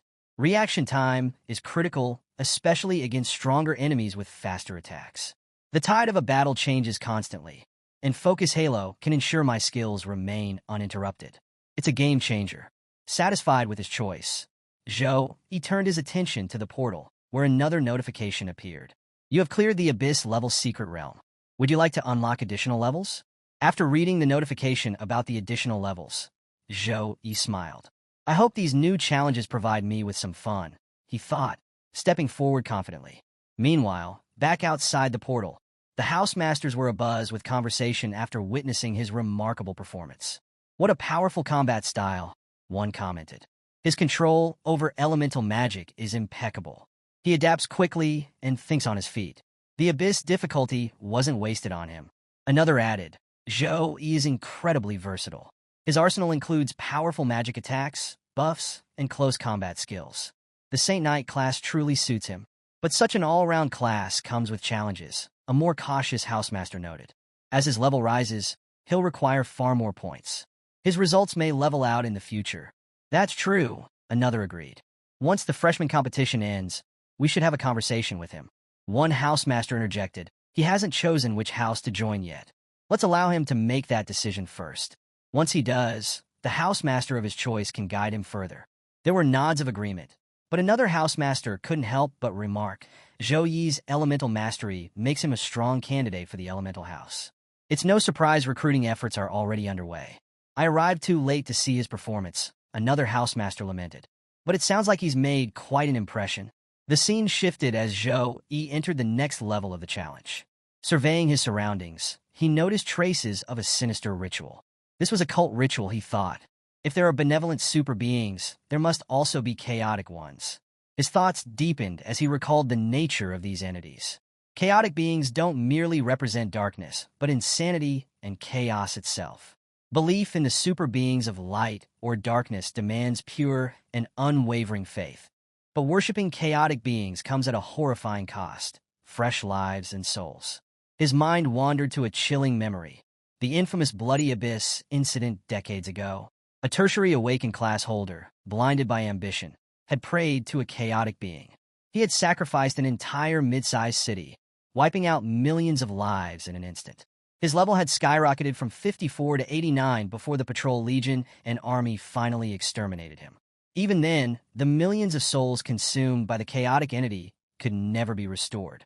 Since that day, such worship was outlawed, punishable by immediate execution. Yet the temptation of rapid power led many, humans, beastmen, elves, and even otherworldly creatures, to take the risk. Back in the secret realm, Joey continued effortlessly clearing the Abyss-level challenge. Upon completion, the portal to additional levels opened before him. As he stepped through, a heavy and oppressive aura enveloped him. The air reeked of malevolence, and he immediately sensed the lingering presence of a chaotic being. Suddenly, a massive figure appeared, a ghostly bear monster, transformed by the dark ritual. Its newfound undead form rendered it immune to physical attacks, and its overwhelming power radiated menace. Yet, seeing the creature brought a confident smile to Zhou Yi's face. If martial artists were here, they'd be shocked to see this as the final boss, he mused. Standing firm, he beckoned the monster. Come to me, he said with calm authority. As the bear charged, Zhou Yi summoned a divine tornado. The entire area was engulfed in radiant, divine energy, swirling with immense power. The ghost bear thrashed and roared, dismissing the attack as useless. But the tornado's divine force overwhelmed it, reducing the monster to nothingness. However, the victory was short-lived. As the ghost bear dissolved, the energy of the chaotic being remained, lingering ominously in the air. Zhou Yi's expression turned serious. He could feel the malevolent energy slowly gathering once more. To his dismay, the ghost bear's physical form began to reassemble, rising again as the chaotic energy coalesced. After resurrecting, the ghost bear roared fiercely at Zhou Yi. I'll admit, your holy light is powerful, it said. But this bear lives because it has been granted immortality by the great goddess Xia. Your attacks are meaningless before my eternal existence. The bear unleashed a surge of dark energy, attempting to suppress the hero. However, Zhou Yi countered with an equally intense wave of sacred energy. The clash of energies made the bear scream, realizing that the hero was preparing to unleash his trump card. As the hero's holy energy grew thicker and more concentrated, it began to tear away at the ghost bear's form once again. Struggling, the bear defiantly shouted, "It's useless. Everything you do is a pointless struggle. How much energy do you have left after using your trump card? When I resurrect again, it will be your end." Undeterred, Zhou Yi launched a devastating energy attack that struck the bear directly. The beast howled in agony. "I told you, you cannot kill me," it bellowed, writhing in pain. Ignoring the bear's taunts, the hero swiftly prepared another attack. A series of powerful explosions engulfed the area as the bear screamed, repeatedly calling out to its god. The relentless barrage of divine energy drained the monster's power, and within moments, the ghost bear was completely destroyed. A congratulatory notification appeared before the hero. Extra level cleared. Completion time, 1 minute 12 seconds. Rewards, 713 experience points. With this, Zhou Yi advanced to level 19 and received a gold-grade horn as part of his loot. As the portal to the next area opened, the hero stepped through, reflecting on the battle. As I suspected, unlimited revival is just an illusion. I simply had to burn through its energy to destroy it. He recalled his initial entry into the secret realm, where he had sensed a vague, violent force. It wasn't elemental power, but felt eerily similar to the divine summoning skill he had used before. Considering this, he concluded that the energy fueling the bear's resurrection was the remnant power of an evil god. When the bear was revived the first time, that power had noticeably weakened. There's a limit to the bear's revivals, he thought. The correct strategy was to keep destroying it repeatedly, forcing it to drain the evil god's energy until nothing was left. Outside the portal, a massive screen displayed the progress of the students. The additional level, facing the ghost bear, proved to be the hardest part of the secret realm. Many challengers failed to reach this stage, while others struggled to complete it. Among the challengers was a fire-type boy, locked in a grueling fight with the ghost bear. Exhausted, he realized he'd need to kill the bear 10 times to clear the level. Watching the bear resurrect again, he thought, at least I've already gained 2 levels. If I can hold on, I'll finish this extra level in 8 minutes. Meanwhile, Zhou Yi emerged from the portal, having completed the challenge with ease. His swift success left everyone stunned. Whispers spread through the crowd. "Did you see that?" someone said. "He used an S-rank skill." The teachers observing the competition began murmuring among themselves, debating the implications of Zhou Yi's performance. One teacher remarked, "Do you think other freshmen should be allowed to use this shortcut? Or is Zhou Yi just too far ahead of the curve?" Overhearing the nearby conversation about Zhou Yi, Headmaster Wang Hui spoke with a calm but pointed tone. "It seems our Saint Knight has some secrets of his own." Another teacher, skeptical, remarked, "S-rank skills are not something a student from a barren area would typically have access to." Headmaster Wang Hui's expression darkened slightly at this comment, and he shot the teacher an icy glare. Feeling the weight of Headmaster Wang Hui's displeasure, the teacher grew visibly nervous. The other teachers nearby exchanged puzzled glances, wondering why Headmaster Wang Hui seemed so protective of this particular student. Among the group was Sue Meyer, who was closely observing Zhou Yi's displayed level. Her eyes narrowed as she studied the number. "His level is wrong," she said aloud. When she looked closer, she confirmed it. Zhou Yi's level was 19. This revelation sent a ripple of astonishment through the group. "He's really at level 19? Someone exclaimed. "How is that possible?" Another chimed in. When the university entrance exam results came out, Zhou Yi was only level 13. Even an abyss-level secret realm shouldn't allow for such a dramatic increase. 6 levels? That's terrifying.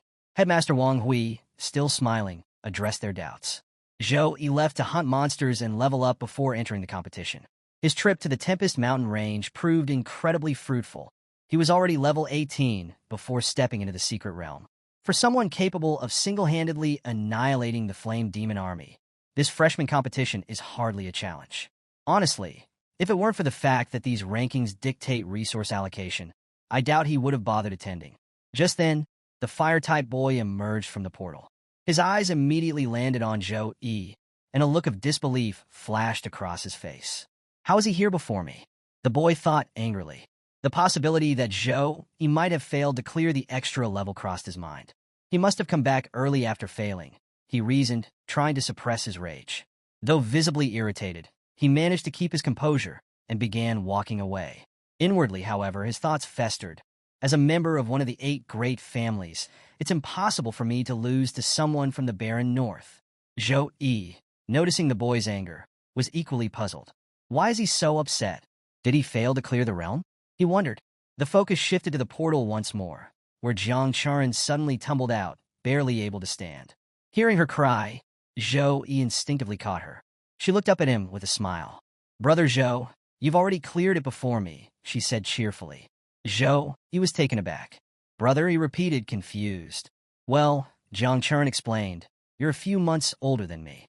Shouldn't I call you brother?" Zhou Yi chuckled lightly. "Why not?" Suddenly, the portal began ejecting the remaining challengers, sending them falling to the ground in a heap. Cries of pain filled the air as students begged for help. The medical team sprang into action, rushing to their aid. An hour later, all the students and teachers had gathered in designated groups. A teacher stepped forward and addressed everyone. "The first phase of the freshman competition is officially over. It is now time to announce the rankings." The announcement caused a stir among the students. Among them was the Fire-type boy, who was grinning smugly. His confidence was palpable. Finally, he thought, the results will show my superiority. I can't wait to hear my name at the top. But as the results were displayed, his face turned pale. To his shock, Zhou Yi had cleared all the levels faster than anyone else. The first place spot for the first phase of the freshman competition went to Zhou Yi. The Fire-type boy, Xin Lingfeng, approached a towering pillar with fiery determination, his thoughts racing. "Zhou Yi, you robbed me of first place in the entrance exams, and now you've taken the top spot in the freshman competition. I don't care how you did it, but in the next phases, I'll crush you under my feet." Noticing Shun's strange behavior, Zhou Yi furrowed his brow. Why is he climbing so high? As the results of the first phase were officially announced, Housemaster Wu Mang addressed the crowd. "The second phase of the competition, the Freshman Free Challenge, begins now. Each of you may challenge any competitor of your choice. You have 3 opportunities to challenge, with a 5-minute rest between each battle." Excitement rippled through the students as challenges were quickly issued across the various arenas. Suddenly, Shen Lingfeng stepped forward and challenged Zhou Yi directly. Zhou Yi, let's see who's stronger, he declared, his voice echoing through the arena. Zhou Yi turned his gaze toward the challenger, puzzled. Standing beside him, Jiang Charan provided some insight. That's Shen Lingfeng, she explained. He got second place in the entrance exams and belongs to one of the great families of Jiang City. He's inherited the rare bloodline of the Fire Dragon. Your unexpected debut during the exams cost him first place in Sukong District, so now he holds a grudge against you. Hearing this, Zhou Yi looked at Shun with astonished eyes. His anger blinds him, he thought, noting how Shun's emotions seemed to obscure his focus. Without hesitation, Zhou Yi made his way to the arena. I hope you'll give me a chance to show my full power, he remarked, confidence lacing his words. Standing in the arena, Shun released his flame power in a fiery display. Come on, Zhou Yi. Saint Knight versus Berserker. Let's see who's stronger. Flames engulfed the entire arena as both fighters prepared themselves. The starting signal was given, and Shin wasted no time, rushing at Zhou Yi with incredible speed. His attack, a fire punch boosted by the Blood Berserk skill, was a potent combination of strength and precision. In the stands, students and teachers alike were captivated by the duel. A teacher remarked, "That's the Berserker's titular skill." Shen Lingfeng's strategy is clear. He's aiming to end this quickly. By using Blood Berserk to buff his fire punch right at the start, he's cutting off Zhou Yi's chance to activate his buffs. Classic combat intellect from a great family descendant. Inside the arena, Shen's fiery punches flew with speed and power, but each one collided with Zhou Yi's holy shield and disintegrated harmlessly. The shield, a B+ grade skill called Protection of the Holy Light, could partially block physical damage. Shun's eyes widened in disbelief. He hadn't even seen Zhou Yi activate the skill. How did he use it so quickly? Realizing his attacks were futile, Shin retreated to regroup. Meanwhile, Zhou Yi summoned his massive warhammer, a calm smile playing on his lips. Your decision to retreat was wise, he said. Your attacks are fast, but I only need 0.1 seconds to activate Protection of the Holy Light. I was hoping for a decent fight, so I refrained from striking first. But I must admit, I'm not impressed. His tone turned colder. Frankly, I'm not interested in you after seeing your performance. With that, Zhou Yi charged forward and swung his warhammer in a devastating arc toward Shen Lingfeng, the force of the blow promising to turn the tide of the battle. Sensing the immense power of Zhou Yi's incoming attack, Shen Lingfeng quickly summoned a fire shield around himself. But as soon as Zhou Yi's warhammer struck, the shield shattered instantly, sending Shen skidding backward across the arena. Staggering from the impact, Shen was visibly shaken. How was his attack this powerful? He thought, disbelief etched on his face. It broke through my fire shield like it was nothing. Not giving Shen a moment to recover, Zhou Yi closed the distance with remarkable speed, preparing for another devastating strike. Shen's eyes widened in panic. At such close range, there was no chance to dodge. Desperation surged through him. No, he muttered, his voice trembling before rising into a roar. I cannot let myself be defeated. As Zhou Yi's warhammer came crashing down, a powerful explosion lit up the entire arena. The blinding light momentarily obscured everything. When the light faded, the crowd gasped in amazement. Standing amidst the smoke was Shen Lingfeng, his arm raised to block Zhou Yi's attack. His body had transformed. He was now in his fire dragon body, a manifestation of his rare bloodline and his ultimate trump card. With newfound strength, Shen pushed Zhou Yi backward, creating some distance between them. Zhou Yi, slightly surprised, remarked, "So this is the hidden power of the fire dragon bloodline." Now fully transformed, Shen unleashed a relentless barrage of attacks. Zhou Yi evaded each one with expert precision, studying Shen's new form as he dodged. It's the same as with Jiang Charan, he thought. Special bloodline classes always seem to have a trump card tied to their lineage. Although he admired the power on display, a flicker of jealousy sparked within Zhou Yi. Why do all these special bloodline classes have such incredible abilities? Determined to prove his own strength, Zhou Yi grabbed Shen's arm and prepared another powerful attack with his warhammer. Even with your bloodline unlocked, you're still no match for me, Zhou Yi declared confidently as he swung his hammer once more. This time, however, Shen managed to dodge the strike, surprising Zhou Yi. Shen smirked, his confidence returning. The strength of my fire dragon bloodline isn't limited to close combat, he said smugly. Allow me to show you the true power of the fire dragon body. Shen opened his mouth and unleashed a dragon breath, sending a torrent of flames hurtling toward Zhou Yi at incredible speed. Outside the arena, the crowd erupted in chatter. It's the dragon breath. That's the fire dragon bloodline's signature skill. Shen Lingfeng's been pushed to the limit and is using his trump card. Zhou Yi doesn't have a special bloodline like Shen. He might be at a disadvantage now. Is this the end for Zhou Yi? Inside the arena, Zhou Yi remained calm, even as the flames raced toward him. Channeling his sacred energy, he activated the Holy Flame Halo. With a powerful burst of divine energy, he intercepted and controlled the incoming flames, halting the attack in its tracks. Shen Lingfeng was stunned as his dragon breath flames were effortlessly absorbed and controlled by Zhou Yi. He couldn't comprehend how such a feat was possible. It's like an insect challenging a king, he thought angrily. But Shen wasn't willing to accept defeat. With a roar, he poured every ounce of his strength into intensifying his flames. Zhou Yi, calm and unfazed, looked at Shen and said, "It's useless. Your flames can't escape my control." Realizing the fight had dragged on long enough, Zhou Yi decided to end it. He launched another devastating attack with his warhammer, aiming to finish the battle quickly. Shen, seeing the attack coming at high speed, yelled defiantly, "You want to defeat me with my own flames? Keep dreaming." Desperate, Shen used the last of his energy to regain control of his flames. But before he could counter, Zhou Yi's warhammer struck with overwhelming force. Shen was sent flying across the arena, crashing into the protection shield with a thunderous impact. As the dust settled, Shen was revealed kneeling on the ground, unconscious.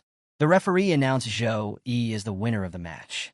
The crowd erupted into chatter, shocked by the outcome.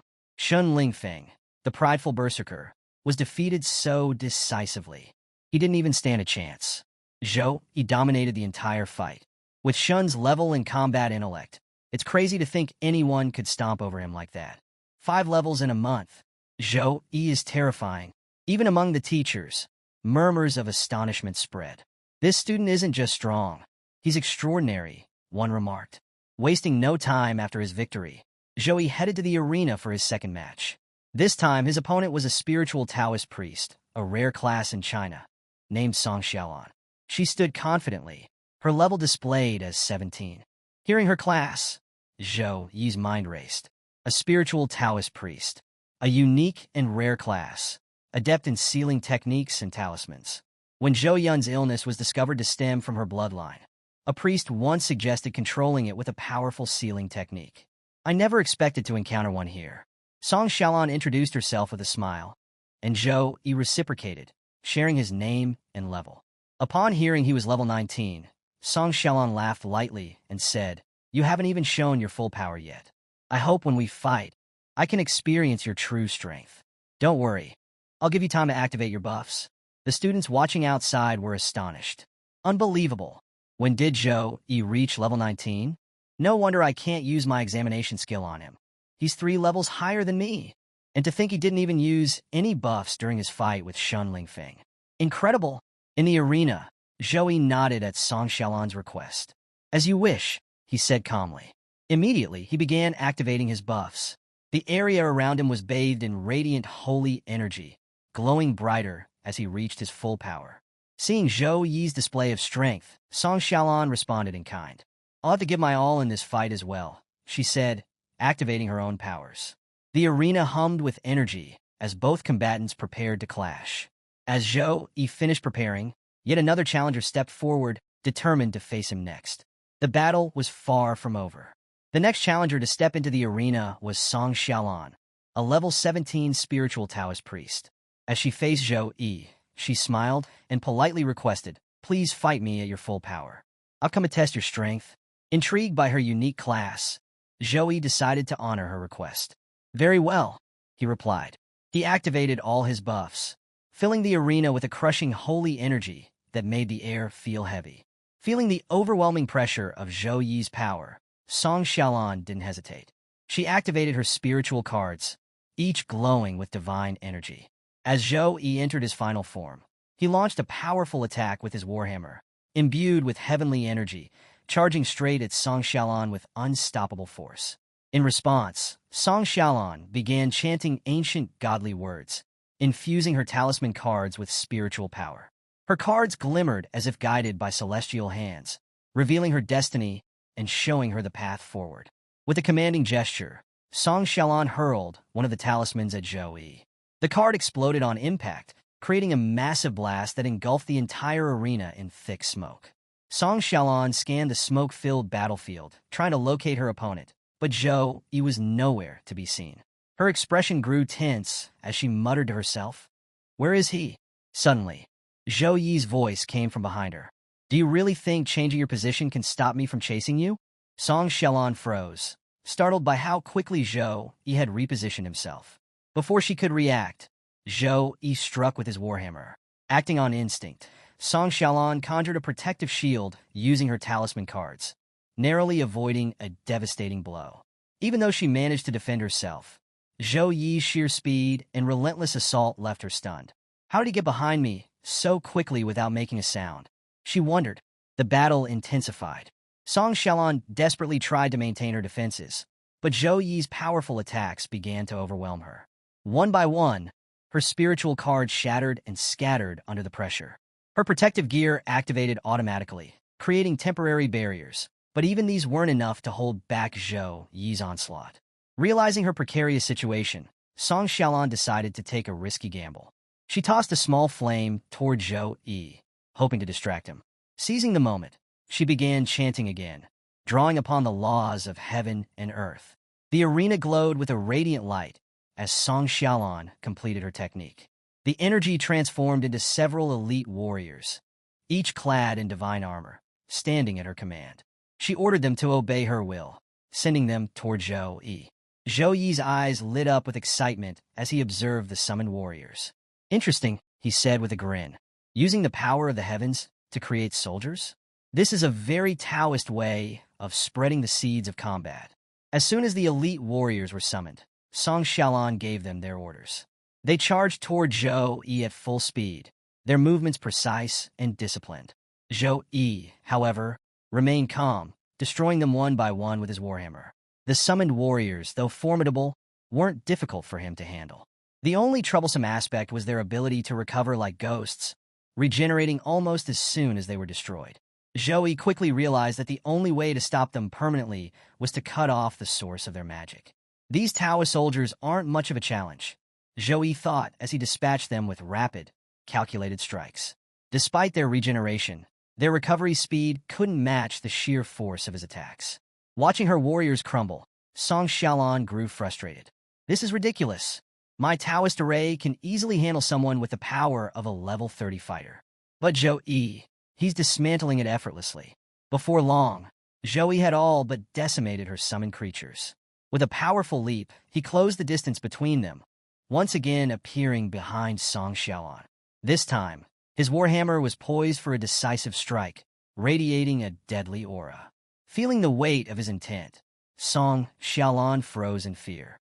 Before the attack could land, she cried out, "I accept defeat." Zhou Yi paused, lowering his weapon. He was slightly puzzled. "You were the one who asked me to fight at full power," he said. "Why are you conceding now?" Song Xiaolan let out a nervous laugh. "It's simple," she replied. "We're not on the same level. I sincerely accept my defeat." Though a bit disappointed, Song Xiaolan believed she had made the right decision. Staying in the fight any longer would have led to an outcome like Shen Lingfeng's, a crushing and humiliating defeat. As she left the arena, she turned back to Zhou Yi with a small smile. "Next time, when I'm stronger, I'll definitely seek your guidance." After Song Xiaolan's departure, Zhou Yi stood tall in the center of the arena and addressed the crowd of students. "If anyone here is still not convinced of my strength," he declared confidently, "I'm waiting for your challenge. Step forward." Silence fell over the arena. One by one, the challengers began to disperse, offering flimsy excuses. "I ate too much this morning," one muttered, clutching his stomach. "I'm feeling a little uncomfortable." Another pointed at Zhou Yi and stammered, "Hey, aren't you the guy I met when we were kids? You're number 156, right? I'm 172. We're totally matched already, so no need to compete." Jiang Churin, standing among the crowd, couldn't suppress her amusement. Seeing the students' reactions, she thought it's no wonder everyone's scared. This is Zhou Yi. His performance speaks for itself. The teachers observing the fight were equally impressed. Teacher Wu Mang couldn't hide his admiration. His strength and physique crushed the warriors, and his agility and intelligence crushed the mages. Zhou Yi's power is completely beyond imagination. Other senior instructors exchanged whispers. Is he really from an ordinary family in the north? One asked, incredulous. Not from a prestigious family? He's the new top student, another replied. But calling him a genius doesn't feel like enough. He's truly a monster. Teacher Wu Mang, who had been silently observing, nodded with a knowing smile. The second round is almost over, he thought. It's time for us to recruit new students.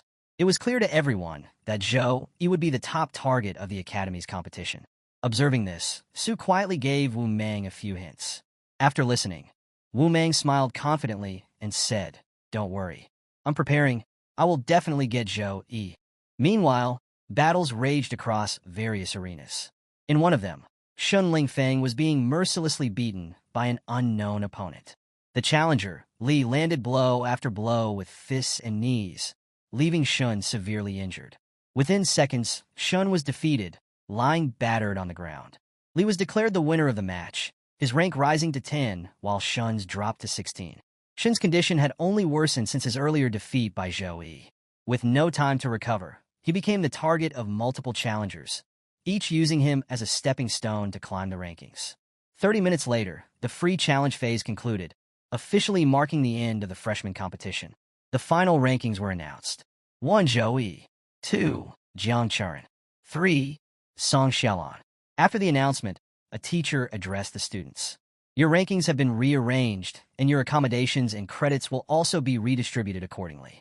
If you find yourself ranked lower and with fewer credits, don't be discouraged. There are many ways to earn credits in the academy. As long as you study hard, you'll have plenty of opportunities to improve. With the rankings settled, it was time for the division into houses. 5 deans stepped forward to introduce their respective academies and teaching philosophies. The Warhouse Master Wu Mang spoke first, his voice firm and authoritative. Although the dark period of large-scale alien invasions is over, countless skilled warriors still sacrifice their lives on the battlefield every year. Our mission at the War Academy is to train students with exceptional practical abilities, increasing their survival chances on the front lines. Harshness and resilience are synonymous with the name of our academy. Next was the Elemental Academy, which only accepted students whose primary abilities were elemental magic. The teacher Cho Huayang spoke with passion. We will take you to the true meaning of elemental magic, unlocking your full potential and mastery over the elements. The Weapon Academy teacher Rong Qi followed, exuding strength and confidence. Our academy focuses on optimizing the use of weapons. We emphasize raw physical power and skillful weapon handling over reliance on complex techniques. Here, you'll achieve unparalleled strength, relying solely on your body and your weapon. The fourth speaker, teacher Zhang Ling, represented the Tactical Academy. Our goal is to train tactical experts capable of commanding battles, regardless of their profession. Surely everyone knows that a top tactician can significantly reduce the defeat rate of an entire army. Finally, the Logistics Academy introduced itself. The teacher Wu Kuqing spoke with quiet pride. A strong logistics system is the foundation of any successful operation. While we may not specialize in combat, we teach the most professional vocational knowledge related to life skills. We welcome all life experts to join us. After the academies had introduced themselves, Housemaster Wu Mang addressed the students. The information for each academy has been presented. You may now log into the system to select the academy of your choice. The students eagerly pulled out their devices, scanning the system to make their decisions. Meanwhile, Jiang Churen turned to Zhou Yi and asked, "Which academy will you choose?" Before Zhou Yi could reply, Wu Mang stepped forward. "Student Zhou Yi," he said warmly, "if you join my War Academy, I will personally serve as your private tutor." Zhou Yi raised an eyebrow. "A private tutor?" he asked, intrigued but slightly puzzled. Wu Mang smiled and explained, "Each tutor is allowed to take one outstanding student under their wing for personal guidance. As your tutor, I would ensure you receive priority access to resources. To sweeten the deal, I prepared some welcome gifts, including 3 A-level skill books and an A-level resource exchange order." Before Zhou Yi could respond, the Elemental Academy's teacher Cho Huayang chimed in. "Zhou Yi, choosing a private tutor is no small matter," she said, her tone measured but enticing. "You should consider your options carefully. If you join our Elemental Academy, I will personally prepare a legendary equipment set just for you. Not to be outdone, the Weapon Academy's teacher Rong Chi stepped forward. Zhou, he said confidently, if you join the Weapon Academy, you'll have unrestricted access to anything that enhances your physical strength. The sudden competition between the teachers frustrated Wu Mang. What are you two doing? He said, frowning. I came here first. It's not about who came first, the Weapon Academy teacher Rong Chi shot back. It's about sincerity.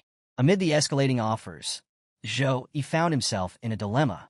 Around him, students began murmuring, their excitement palpable. 3 deans personally vying for Zhou, one student whispered. This must be the special treatment reserved for the top-ranked student. Another added, becoming an exclusive student of a tutor is like being a direct disciple in a prestigious family. Plus, they get access to the tutor's resources. But the offers being made here are insane. 3 A-level skill books are incredibly rare, but a legendary equipment set crafted by Dean Chao of the Elemental Academy? That's next level. Just as the tension reached its peak, Headmaster Wang Hui arrived, his presence commanding immediate attention. Without hesitation, he addressed Zhou directly. Zhou, I want you to become my personal disciple. The teachers turned in astonishment. Headmaster Wang Hui's proposal stunned everyone present. Headmaster Wang Hui continued, if you agree, I will demonstrate the Bloodline fusion technique for you. Zhou's curiosity was piqued. What is this Bloodline fusion technique, he asked. Headmaster Wang Hui explained, the Bloodline fusion technique is a forbidden-level technique. It requires the blood of an alien race and is used to fulfill a special mission. By performing this technique, your physical strength will improve significantly. Additionally, you'll gain more attributes and free skill points every time you level up. Gasps rippled through the crowd. A forbidden-grade spell, offered so directly, was unheard of. The students exchanged awed glances, their whispers growing louder. This is outrageous, one student murmured. A forbidden-grade spell? That's an offer no one can refuse. Another nodded. It's a direct ticket to unparalleled power. If Zhou accepts, they'll have an incredible advantage. Among the crowd, one disciple stood out. Headmaster Wang Hui's most famous disciple. He was a powerhouse, the president of the Tianyu Association and one of China's top figures. If Zhou becomes Headmaster Wang Hui disciple, another student remarked, he won't just gain power. He'll also inherit Wang Hui's vast network. That would catapult him straight to the top. Among the crowd of students, Shun Lingfeng stood silently, his expression dark. Hearing Headmaster Wang Hui's offer, his mind churned with anger and envy. This guy has all the luck in the world, he thought bitterly. If it weren't for Zhou, I'd be in first place. I'd have Headmaster Wang Hui's support too. Meanwhile, Zhang Churen stood next to Zhou, equally stunned by Headmaster Wang Hui's offer. She couldn't help but marvel at the implications. Changing Zhou's bloodline would make him even stronger. This is unbelievable. The Elemental Academy teacher Cho Huayang smiled, folding her arms. I never realized Zhou was so captivating, she mused aloud, that even Headmaster Wang Hui wants him as a disciple. Headmaster Wang Hui, unbothered by the chatter, summoned a small, ornate box.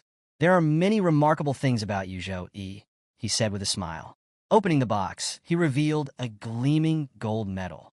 This is a reward from the Snow Dragon Legion captain, specifically requested to be handed to you. The students gasped in unison, their eyes glued to the medal. Shun too was shocked. A gold medal?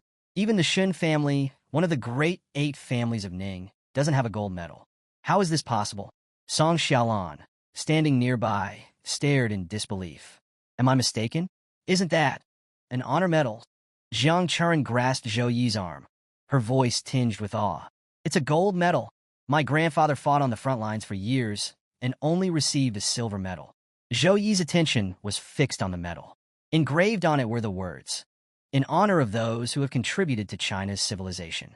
Confused, he thought, when did I provide a great contribution to China? Sensing his hesitation, Headmaster Wang Hui clarified, I know about your actions in Tempest Valley. You deserve this outstanding achievement, gold medal. Still puzzled, Zhou thought to himself, a medal like this for killing a few demons in Tempest Valley? There must be more to this than I know. Despite his doubts, Zhou accepted the medal graciously. Thank you, Headmaster, he said with a slight bow. The Elemental Academy teacher Cho Huayang chuckled. Zhou, you're far too formal. Still calling him Headmaster, are you? Bowing lower, Zhou replied, Teacher, I'm honored to be your student. Headmaster Wang Hui, satisfied, wasted no time. With a wave of his hand, he teleported away with Zhou Yi. As Headmaster Wang Hui and Zhou Yi vanished, the remaining teachers began murmuring among themselves. Is Headmaster Wang Hui worried we'll try to recruit Zhou Yi in his absence? One speculated. Teacher Wu Meng and the Weapon Academy teacher, meanwhile, turned their attention to Jiang Churen. The Weapon Academy teacher Rong Qi stepped forward with a confident smile. Jiang Churen, if you're willing to become my personal disciple, I'll extend the same offer I made to Zhou Yi. Wu Meng's expression darkened.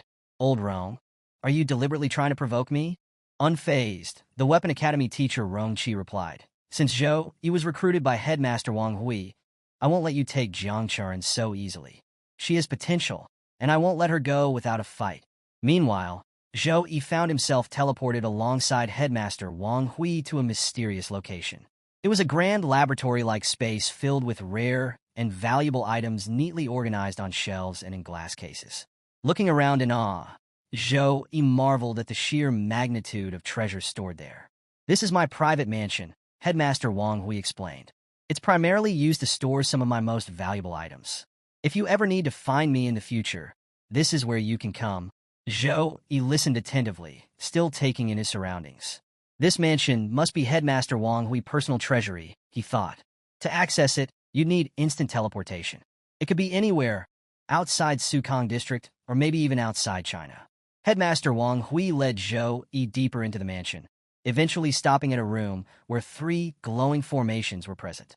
Within each formation was a vial containing a unique and powerful bloodline. Zhou Yi's curiosity grew as he observed the mesmerizing energy radiating from them. These, Headmaster Wang Hui began, are 3 types of source blood. Using the bloodline forging technique, your bloodline will undergo a qualitative transformation. However, most people focus solely on the forbidden grade spell aspect of this technique and ignore the true core of the transformation. The source blood. He continued, a regular human's bloodline potential is extremely limited. As your level increases, the stat gains from leveling up gradually weaken. When most classes hit this limit, they choose to merge with the blood of other races to break through and gain additional power. Hearing this, Zhou Yi asked in surprise, Teacher, are you concerned about leveling up even at your levels? Headmaster Wang Hui nodded. Of course. Once classes reach tertiary awakening, leveling up requires an enormous amount of experience. I'm currently level 64. At this level, most otherworld monsters I face are leader-tier bosses that are incredibly challenging to defeat. Headmaster Wang Hui gestured toward the 3 vials of source blood and explained their origins. 1. Angel source blood. This bloodline comes from the divine angel race, extracted from the corpse of an angel. Angels are servants of light, granting them an extraordinary affinity for the light element. Merging with angel source blood would give you unparalleled control over light-based powers. 2. Titan source blood. This bloodline belongs to the Titans, who worshipped thunder. Titans possess a natural mastery of lightning. Merging with their bloodline would amplify the power of any lightning-based ability you possess. 3. Dragon source blood. The dragon race are direct descendants of the dragon god, carrying the purest dragon bloodline. If you merge with dragon source blood, you'll gain a natural dominance over all beast races and significantly enhance your overall physical capabilities. Hearing this, Zhou Yi was stunned. The angel, titan, and dragon races are all high-tier races, he thought. Each is at least level 60 or above. This is incredible. Despite his amazement, Zhou Yi was cautious. He didn't want to make a rash decision and asked, Teacher, which bloodline do you think would suit me best? Even though Zhou Yi had the system to assist him, he was aware of his limited knowledge of this world and wanted to avoid any mistakes. His rationality impressed Headmaster Wang Hui, who smiled approvingly. Faced with 3 rare and extraordinary source blood options, most young people would impulsively choose the one they found most exciting, Headmaster Wang Hui said. You, however, have proven your maturity by remaining calm and seeking guidance. This rational thinking will serve you well. Headmaster Wang Hui began explaining the details of the bloodlines to Zhou Yi. The Titan and Dragon source bloods are undeniably powerful. They will significantly enhance your strength and mana capacity after merging. However, Headmaster Wang Hui continued, due to your strong affinity with the of light, the Angel source blood is undoubtedly the best choice for you. With it, you might achieve improvements beyond your imagination. Taking Headmaster Wang Hui's advice, Zhou Yi chose the angel source blood. As he did, Headmaster Wang Hui nodded approvingly. It seems the angel source blood is very compatible with you, he said with a smile. Headmaster Wang Hui went on to explain, you are my 5th student. You have 4 senior disciples ahead of you, and when the opportunity arises, I will introduce you to them. After this, Zhou Yi hesitated for a moment before asking, Teacher, I have a question. Why was I awarded the gold medal? It seems impossible to receive one just for eliminating a demon legion. Headmaster Wang Hui's expression turned serious. I'll be honest with you, he replied. Your actions in Tempest Valley exposed the demon's plan. The military discovered that otherworld creatures have developed the ability to travel through middle-sized cracks. Zhou Yi was stunned. Doesn't that mean there are already many otherworld creatures hiding across China? He asked, his voice filled with concern. That's correct, Headmaster Wang Hui confirmed. Initial investigations have revealed signs of their arrival through hundreds of such cracks. Thankfully, their levels are relatively low, so the legions can handle them for now. Across the country, legions have been mobilized to eliminate these creatures, and the Academy's mission system will soon provide related assignments. Headmaster Wang Hui placed a hand on Zhou Yi's shoulder and added, As my student, I hope you will grow as strong as your senior disciples and contribute your power to the nation. Zhou Yi nodded firmly. Yes, teacher. I will do my best. Satisfied, Headmaster Wang Hui handed Zhou Yi a teleportation device and said, Come back tomorrow morning. Preparations for the bloodline forging technique are not yet complete. For now, return to your room and rest. Back in his room, Zhou Yi lay on his bed, scrolling through the system messages and reflecting on Headmaster Wang Hui's words. The teacher mentioned that the final result of the bloodline forging depends on both constitution and luck, he thought.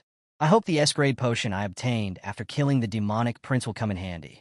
Reaching into his inventory, Zhou Yi retrieved a vial labeled Lucky Potion. He examined it closely, recalling its effects. The potion would boost luck for 12 hours for whoever consumed it. After drinking the Lucky Potion, Zhou Yi decided to test its effects by opening a random chest. To his amazement, inside was an S-grade treasure, the Long Ning fruit.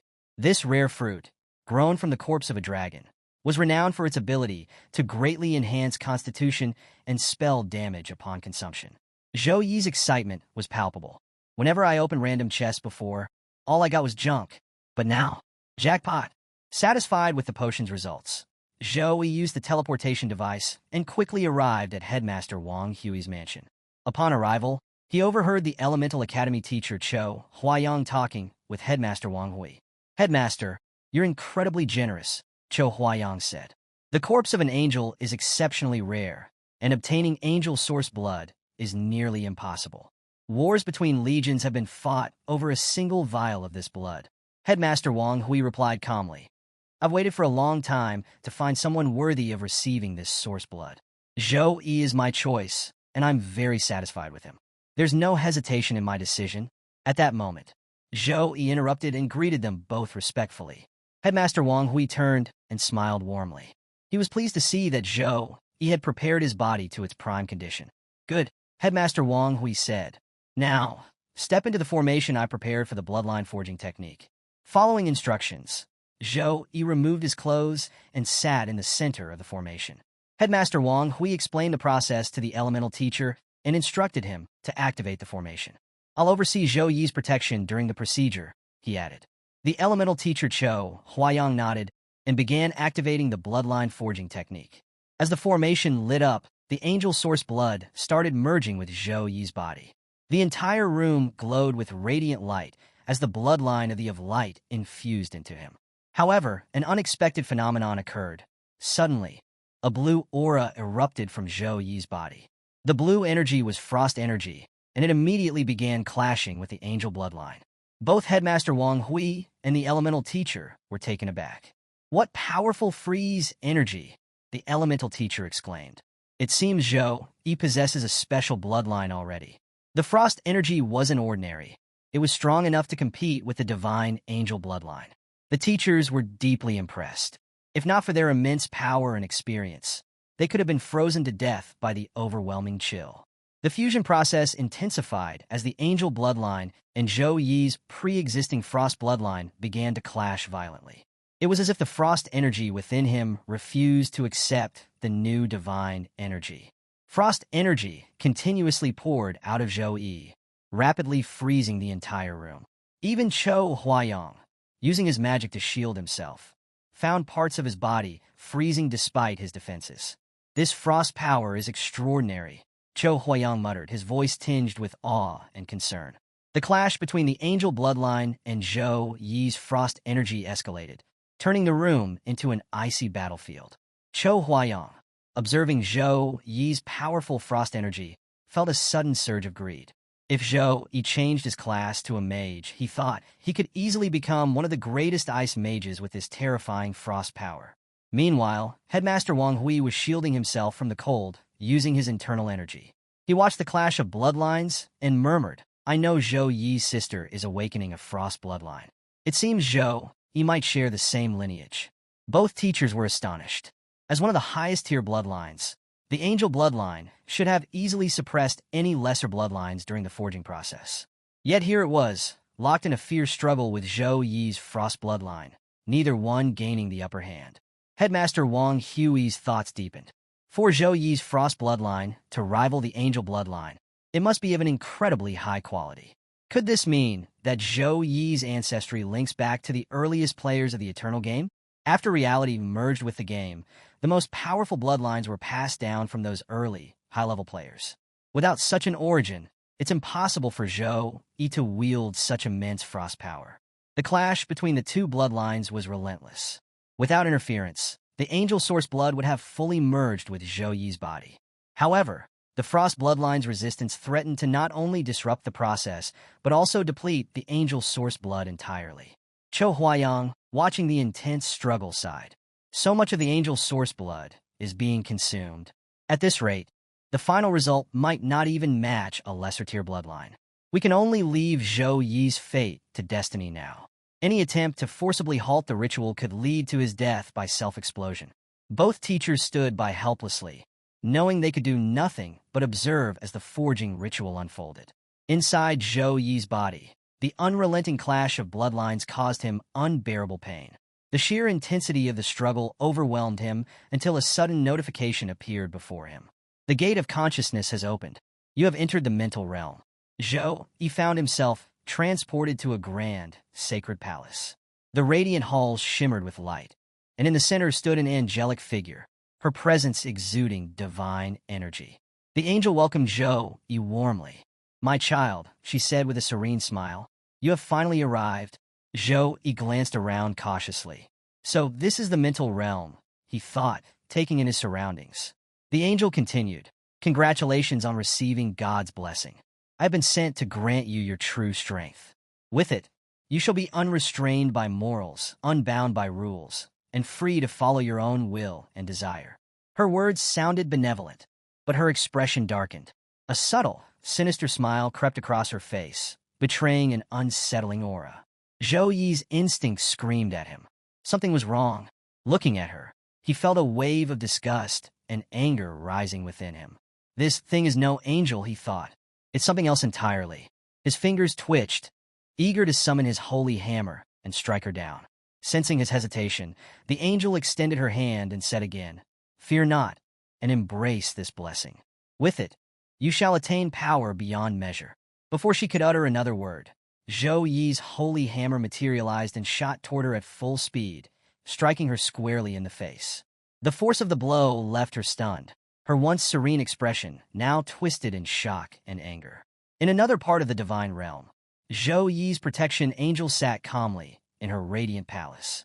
A smaller angel, resembling a vigilant guard, stood beside her, looking perplexed.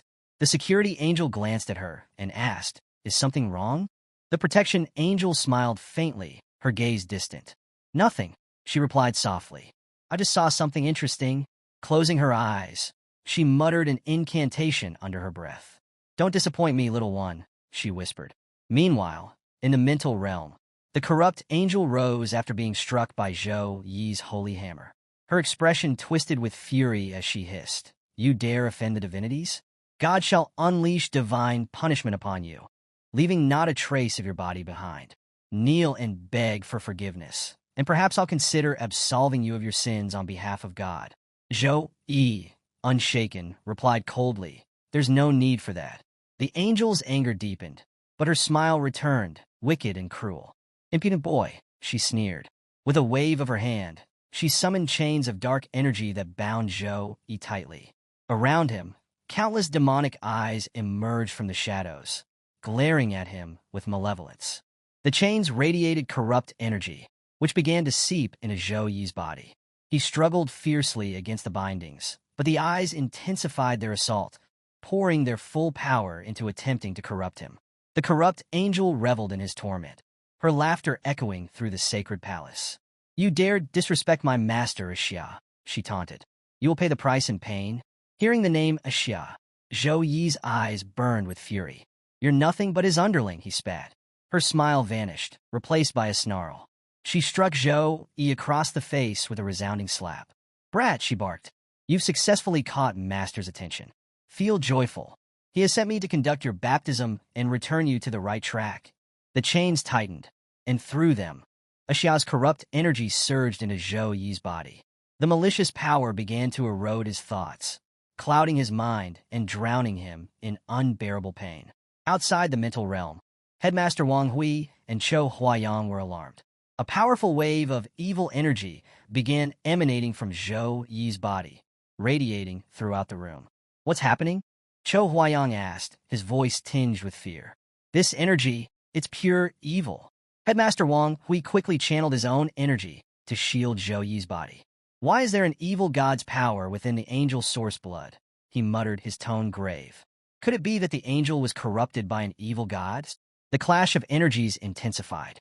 Headmaster Wang Hui's protective barrier collided with the surging evil energy, sending shockwaves across the room. Chou Huayang watched in horror. "Zhou Yi is in grave danger," he said urgently. "The evil god will stop at nothing to destroy the angel's power." But then, Headmaster Wang Hui smiled unexpectedly. "Relax," he said confidently. "Look closer. The angel's power within Zhou Yi isn't being destroyed, it's growing stronger."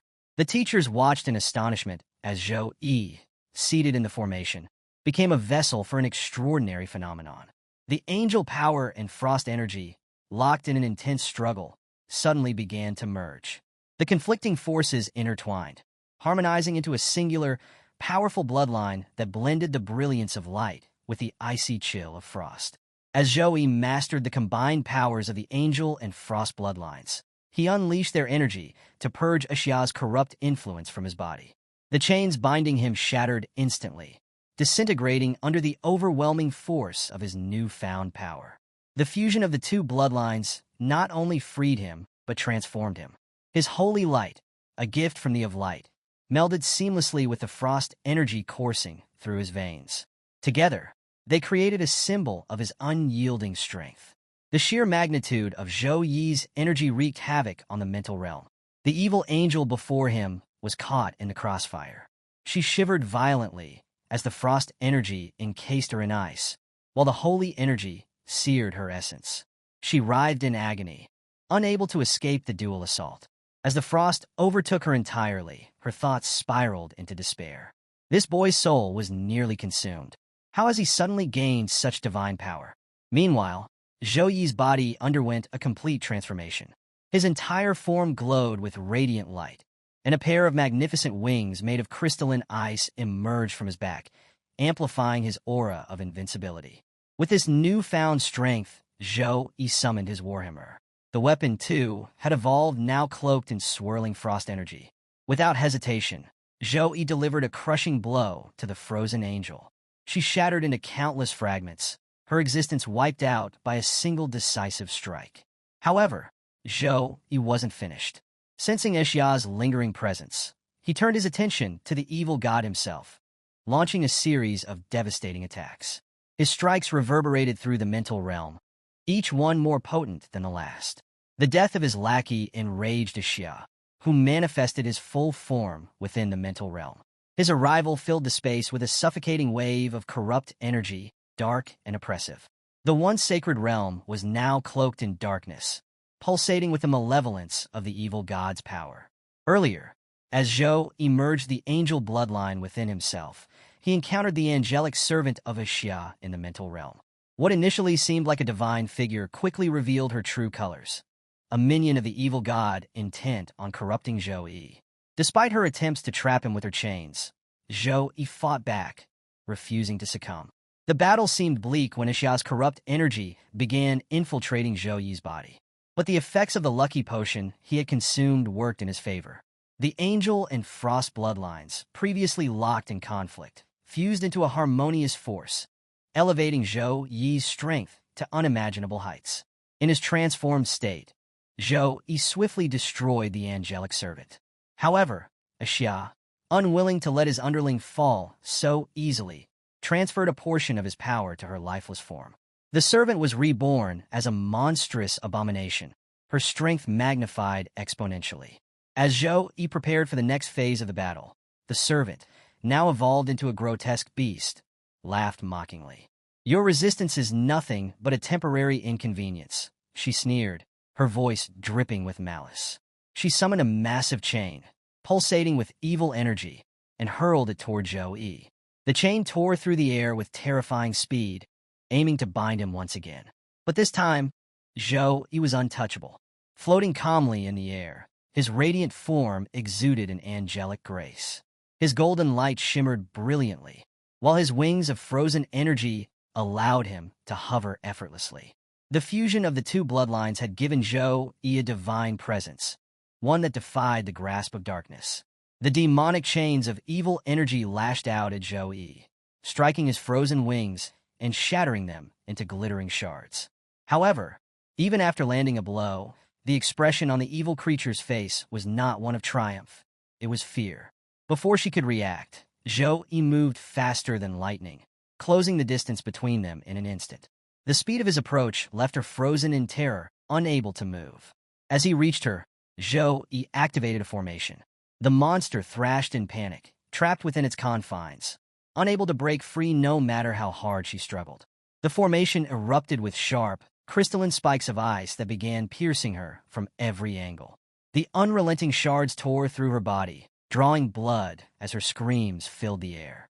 From a distance, Zhou Yi watched coldly as the creature writhed in pain.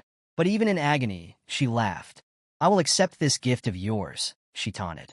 Suddenly, an ominous surge of power radiated from her body. The evil energy coursing through her grew stronger, mending her wounds and amplifying her strength.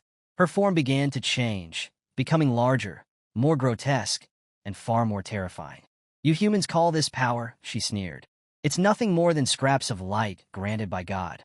The transformation completed, and more eyes appeared across her monstrous body, each glowing with malevolent energy. She unleashed a flurry of laser-like beams and chains aimed at Zhou Yi.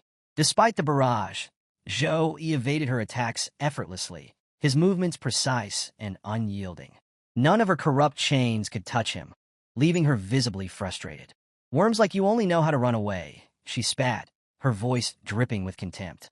Enraged, she charged a massive energy attack, launching it at Zhou Yi with devastating speed and force. The attack hurtled toward him like a comet, crackling with malevolence. Yet Zhou Yi stood his ground, unflinching. At the last moment, he raised a shimmering shield of holy energy. The attack collided with it and disintegrated instantly, its power rendered meaningless. The creature's confidence faltered. "How is he still standing?" she muttered in disbelief. Zhou Yi, wasting no time, surged toward her with unrelenting determination. Her chains flew toward him once more, but Zhou Yi destroyed them effortlessly with his warhammer, step by step closing the gap between them. In the Divine Palace, Zhou Yi's protection angel watched the battle unfold. A serene smile played on her lips as she murmured, "It's about to end." Back in the mental realm, Zhou Yi reached the evil creature. Without hesitation, he touched her with a single finger. The moment contact was made, a brilliant holy light erupted from Zhou Yi's body, illuminating the entire realm. The light seared through the creature, causing her to wail in anguish. Her grotesque form began to disintegrate under the divine radiance. As she faded, she gasped in disbelief. "Where is your power coming from?" The holy light intensified, eradicating every trace of her existence. Within moments, the mental realm was purified, left untouched by the malevolence that once tainted it. As the creature vanished, the corrupted bloodline of the darkness emerged from Zhou Yi's surroundings. It became clear that when the angel died, the evil goddess Ya had left traces of his power behind, corrupting the bloodline. Now, with the creature defeated and the mental realm cleansed, the angel bloodline had been freed from its dark influence. As the purified angel bloodline emerged from the remnants of the lightning, it drifted toward Zhou Yi, radiating divine brilliance. Returning to his normal form, Zhou Yi reached out, took the bloodline in his hand, and began merging it completely with his body.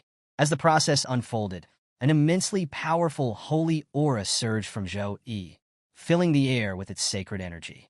Outside the mental realm, Chou Huayang watched in awe. This is the power of an angel, he stammered. It completely eradicates the influence of the evil god. Headmaster Wang Hui, who had been tense moments earlier, allowed himself a smile. The angel bloodline and frost bloodline have fused together in a truly remarkable way, he said. Both teachers, now relieved, felt a wave of happiness. During Zhou Yi's struggle against the evil god's energy, they had feared he might be consumed and destroyed. Seeing him prevail brought a sense of hope and pride. Within the formation, Zhou Yi remained focused, channeling his energy to complete the bloodline fusion.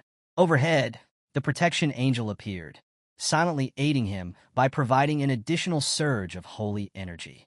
A radiant holy aura enveloped Zhou Yi, growing brighter with each passing moment. Finally, a glowing symbol formed on his chest, a testament to the successful merging of the two bloodlines. The protection angel gave her full support, stabilizing the process. Moments later, Zhou Yi opened his eyes, the fusion complete. He could feel the harmony between the powers of light and frost coursing through him. Chou Huayang observed Zhou Yi and smiled. Zhou Yi truly is blessed. The of light intervened in his moment of crisis, granting him divine strength and allowing him to overcome this threat. As Zhou Yi stood up from the formation, Headmaster Wang Hui approached him. How are you feeling after the successful merging of the bloodlines? Zhou Yi took a moment to assess himself. He could sense a qualitative improvement in his powers, but before he could respond, a notification from the system appeared in front of him. The notification outlined the rewards from his successful bloodline fusion, leaving Zhou Yi surprised and delighted. Bloodline talent updates. 1. Six-winged angel bloodline. Zhou Yi had unlocked a rare, divine bloodline, granting him unparalleled potential and extraordinary power. 2. Divine Mark of Light. A-grade, this talent enhanced his affinity with both light and ice elements to exceptional levels. As his bloodline developed further, it promised to increase his compatibility with other elements as well. 3. Magic Immunity. B-grade, this talent provided Zhou Yi with a chance to resist magic cast by enemies, including debilitating effects from non-damaging skills like Purify and Disperse. As Zhou Yi reviewed his newly acquired talents, his eyes lit up with excitement. It's the six-winged angel bloodline, he shouted, unable to contain his joy. And I inherited 2 bloodline talents. Chou Huayang, standing nearby, was visibly astonished. The six-winged angel bloodline, he repeated, his tone reflecting both disbelief and admiration. The rarity of this bloodline was unparalleled, and Zhou Yi's achievement left him in awe. Headmaster Wang Hui approached Zhou Yi with a satisfied smile. It seems the bloodline forging was a tremendous success, he said. The six-winged angel bloodline is the highest among all angels. The talents you inherit from this bloodline will continue to develop and evolve into S+ grade as your level increases. You've truly unlocked something extraordinary. As Zhou Yi scanned through his notifications, another talent caught his attention. His eyes widened. Master, he called out, there's also an S+ grade bloodline technique called Angel Physique. Headmaster Wang Hui's interest was piqued, and Zhou Yi continued reading aloud. Angel Physique, S+. Unleash the power of your bloodline as a descendant of the six-winged angel. The higher your level, the greater the power you can release. Note, until you reach level 50, you have not fully absorbed the angel bloodline. Each use of this technique will result in a period of weakness afterward. Chou Huayang and Headmaster Wang Hui exchanged impressed glances, and Zhou Yi's excitement grew. He now possessed a remarkable array of bloodline talents. 1. Six-winged angel power, representing the pinnacle of angelic bloodlines. 2. Divine Mark of Light, A grade, bestowing unparalleled affinity with light and ice elements. 3. Magic Immunity, B grade, granting resistance to damaging and non-damaging magical skills. 4. Angel Physique, S plus grade, allowing Zhou-Yi to unleash his full bloodline potential. The realization of these talents brought smiles to all their faces. Zhou-Yi is truly blessed, Cho Huayang remarked, still astonished. Headmaster Wang Hui, intrigued by the angel physique talent, suggested, "Why don't you try using this secret technique now? Let's see just how much your power has increased after merging the bloodline." Zhou-Yi, eager to test his newfound abilities, nodded in agreement. He closed his eyes and began meditating, focusing on activating the angel physique. As Zhou-Yi channeled his energy, golden elemental light began swirling around him. The light coalesced into a small ball, growing larger with each passing moment until it resembled a radiant sun. A wave of holy energy rippled outward, filling the room with a powerful and sacred aura. Headmaster Wang Hui and Cho Huayang could hardly believe what they were witnessing. Zhou-Yi's energy radiated a force so immense that it left even these seasoned experts astonished. Within moments, Zhou-Yi's angel physique fully activated. Unlike his earlier form during the battle with the demon god servant, there was no frost energy this time. Instead, a divine golden light enveloped his entire body, making him shine with an ethereal glow. He stood before them, radiant and majestic, his form exuding the full power of the six-winged angel bloodline. The sacred energy surrounding him pulsed with raw power, leaving no doubt about the vast potential he now possessed. As Zhou-Yi activated his angel physique, Headmaster Wang Hui's face lit up with pride and excitement. The sheer power radiating from Zhou-Yi was undeniable. His strength had increased at least fivefold. "This is truly excellent," Headmaster Wang Hui exclaimed, marveling at Zhou-Yi's transformation. Turning to Zhou-Yi, he asked, "How do you feel in this form?" Zhou-Yi, still basking in the overwhelming energy coursing through him, replied, "I feel incredible. I've never experienced anything like this before. My body is brimming with power." To demonstrate, Zhou-Yi activated his frost energy, letting it flow alongside his light energy. Both auras manifested in his hands, radiating outward in waves of elemental energy. Observing the harmonious interplay of light and ice, Zhou-Yi smiled. "The light element and ice element feel like my closest companions," he said. "I can wield them however I wish." The combined aura of both elements grew stronger, filling the entire room with an intense energy. Suddenly, the room's defense systems were triggered. Alarms blared, and warning messages echoed throughout the chamber. High element energy detected. Room defense system activated. The automated system engaged the room's triple-layered defensive measures, prepared to neutralize the overwhelming elemental energy. Seeing this, Headmaster Wang Hui chuckled and said, "Six-winged angels truly are the favorites of elemental energy. But deactivate the secret technique, Zhou-Yi. If you don't, the room's defense system will attack you." Zhou-Yi nodded, unwilling to risk further complications, and deactivated his angel physique. Returning to his normal form, he felt a sudden, sharp discomfort within his body. Pausing, he carefully observed the sensations, trying to understand what was happening. Cho Huayang, noticing Zhou-Yi's hesitation, asked, "What's wrong? Did something go amiss?" Zhou-Yi replied, still confused, "The secret technique drastically improved my strength. But even though I didn't use it for long or fight with it, my entire body feels sore and bloated." Headmaster Wang Hui stepped forward, his tone serious. "That's to be expected," he explained. "The bloodline secret technique rapidly increases your strength, but the six-winged angel bloodline is immensely powerful. Right now, your body hasn't fully adapted to its effects, and it's draining a lot from you. You should reserve this technique as a last resort trump card.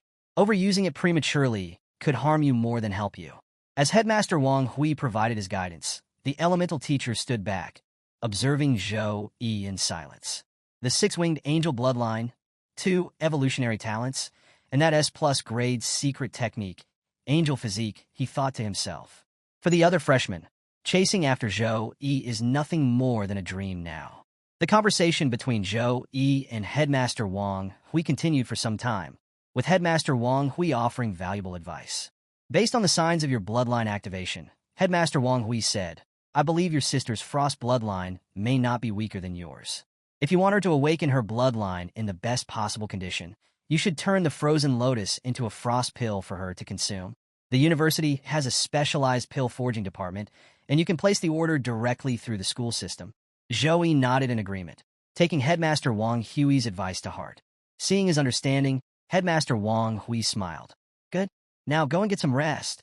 With a respectful bow, Zhou Yi activated the teleportation device and left.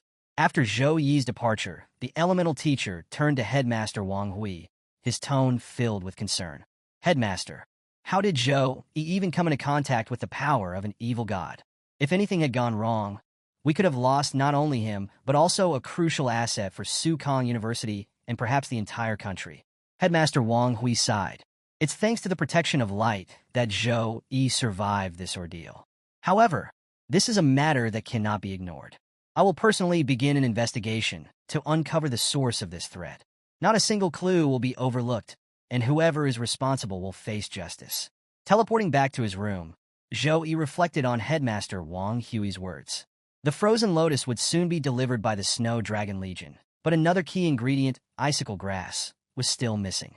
Without both ingredients, the frost pill cannot be made, Zhou Yi thought, a hint of worry crossing his mind. To resolve the issue, he opened his inventory, scanning through his items to calculate their worth. A bronze medal might sell for 500 points, a silver medal for 1,000, and the rare gold medal could fetch 2,000 points. He did some quick math. With my current points, I should have enough to purchase the icicle grass at the school market.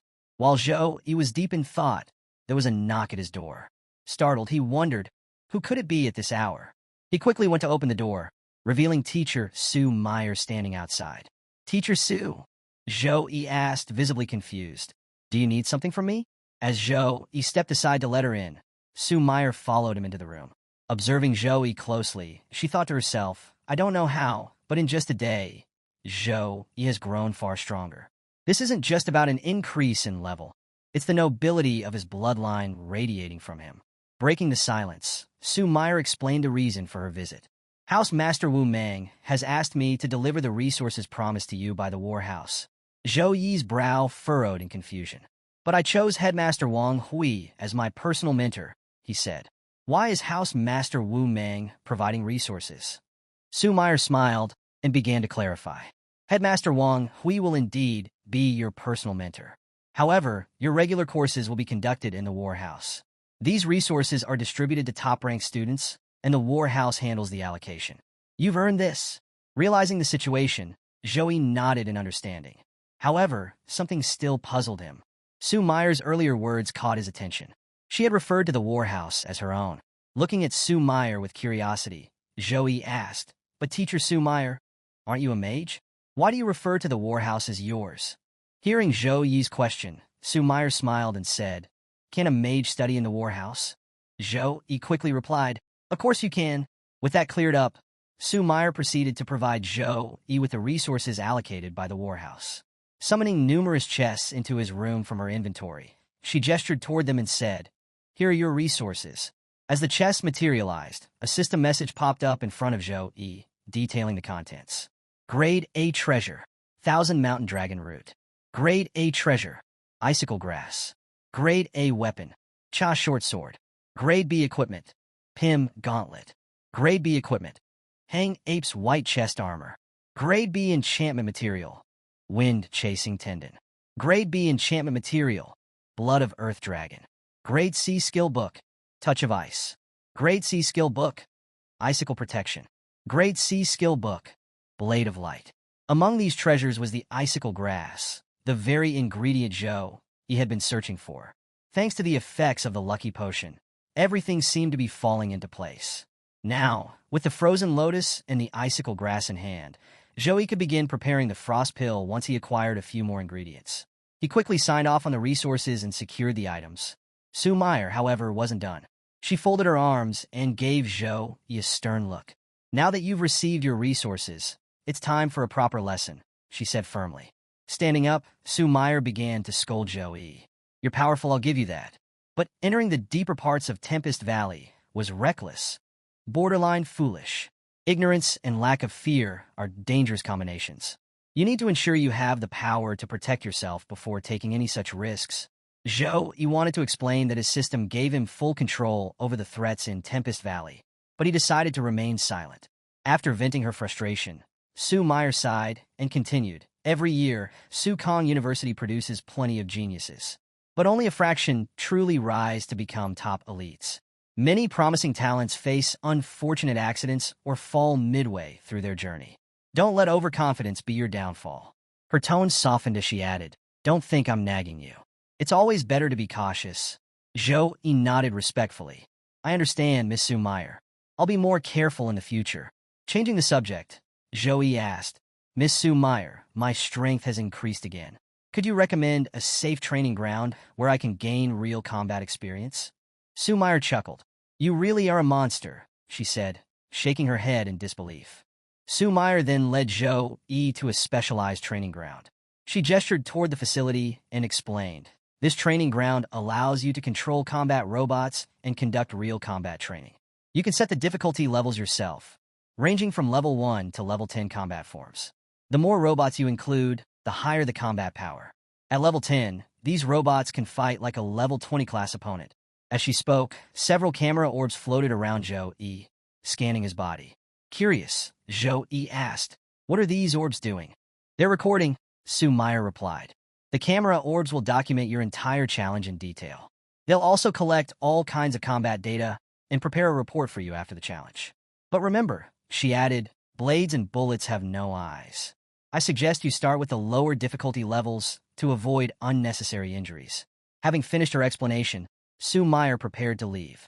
"I have a class to attend, so I'll leave you to it.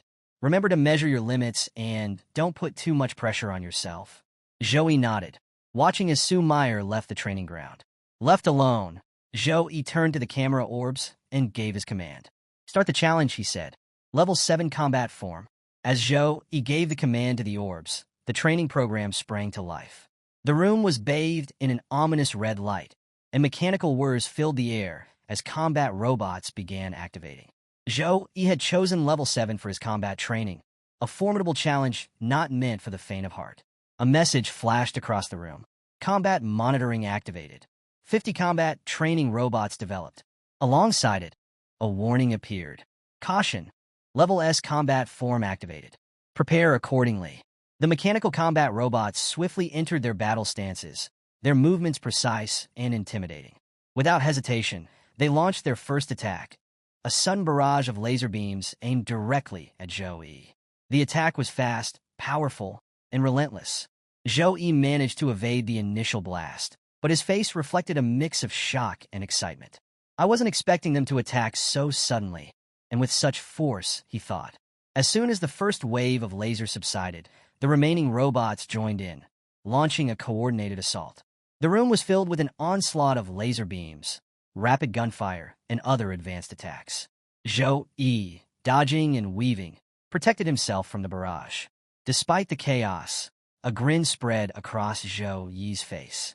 "This is the kind of training I wanted," he thought, his excitement building with each evasion.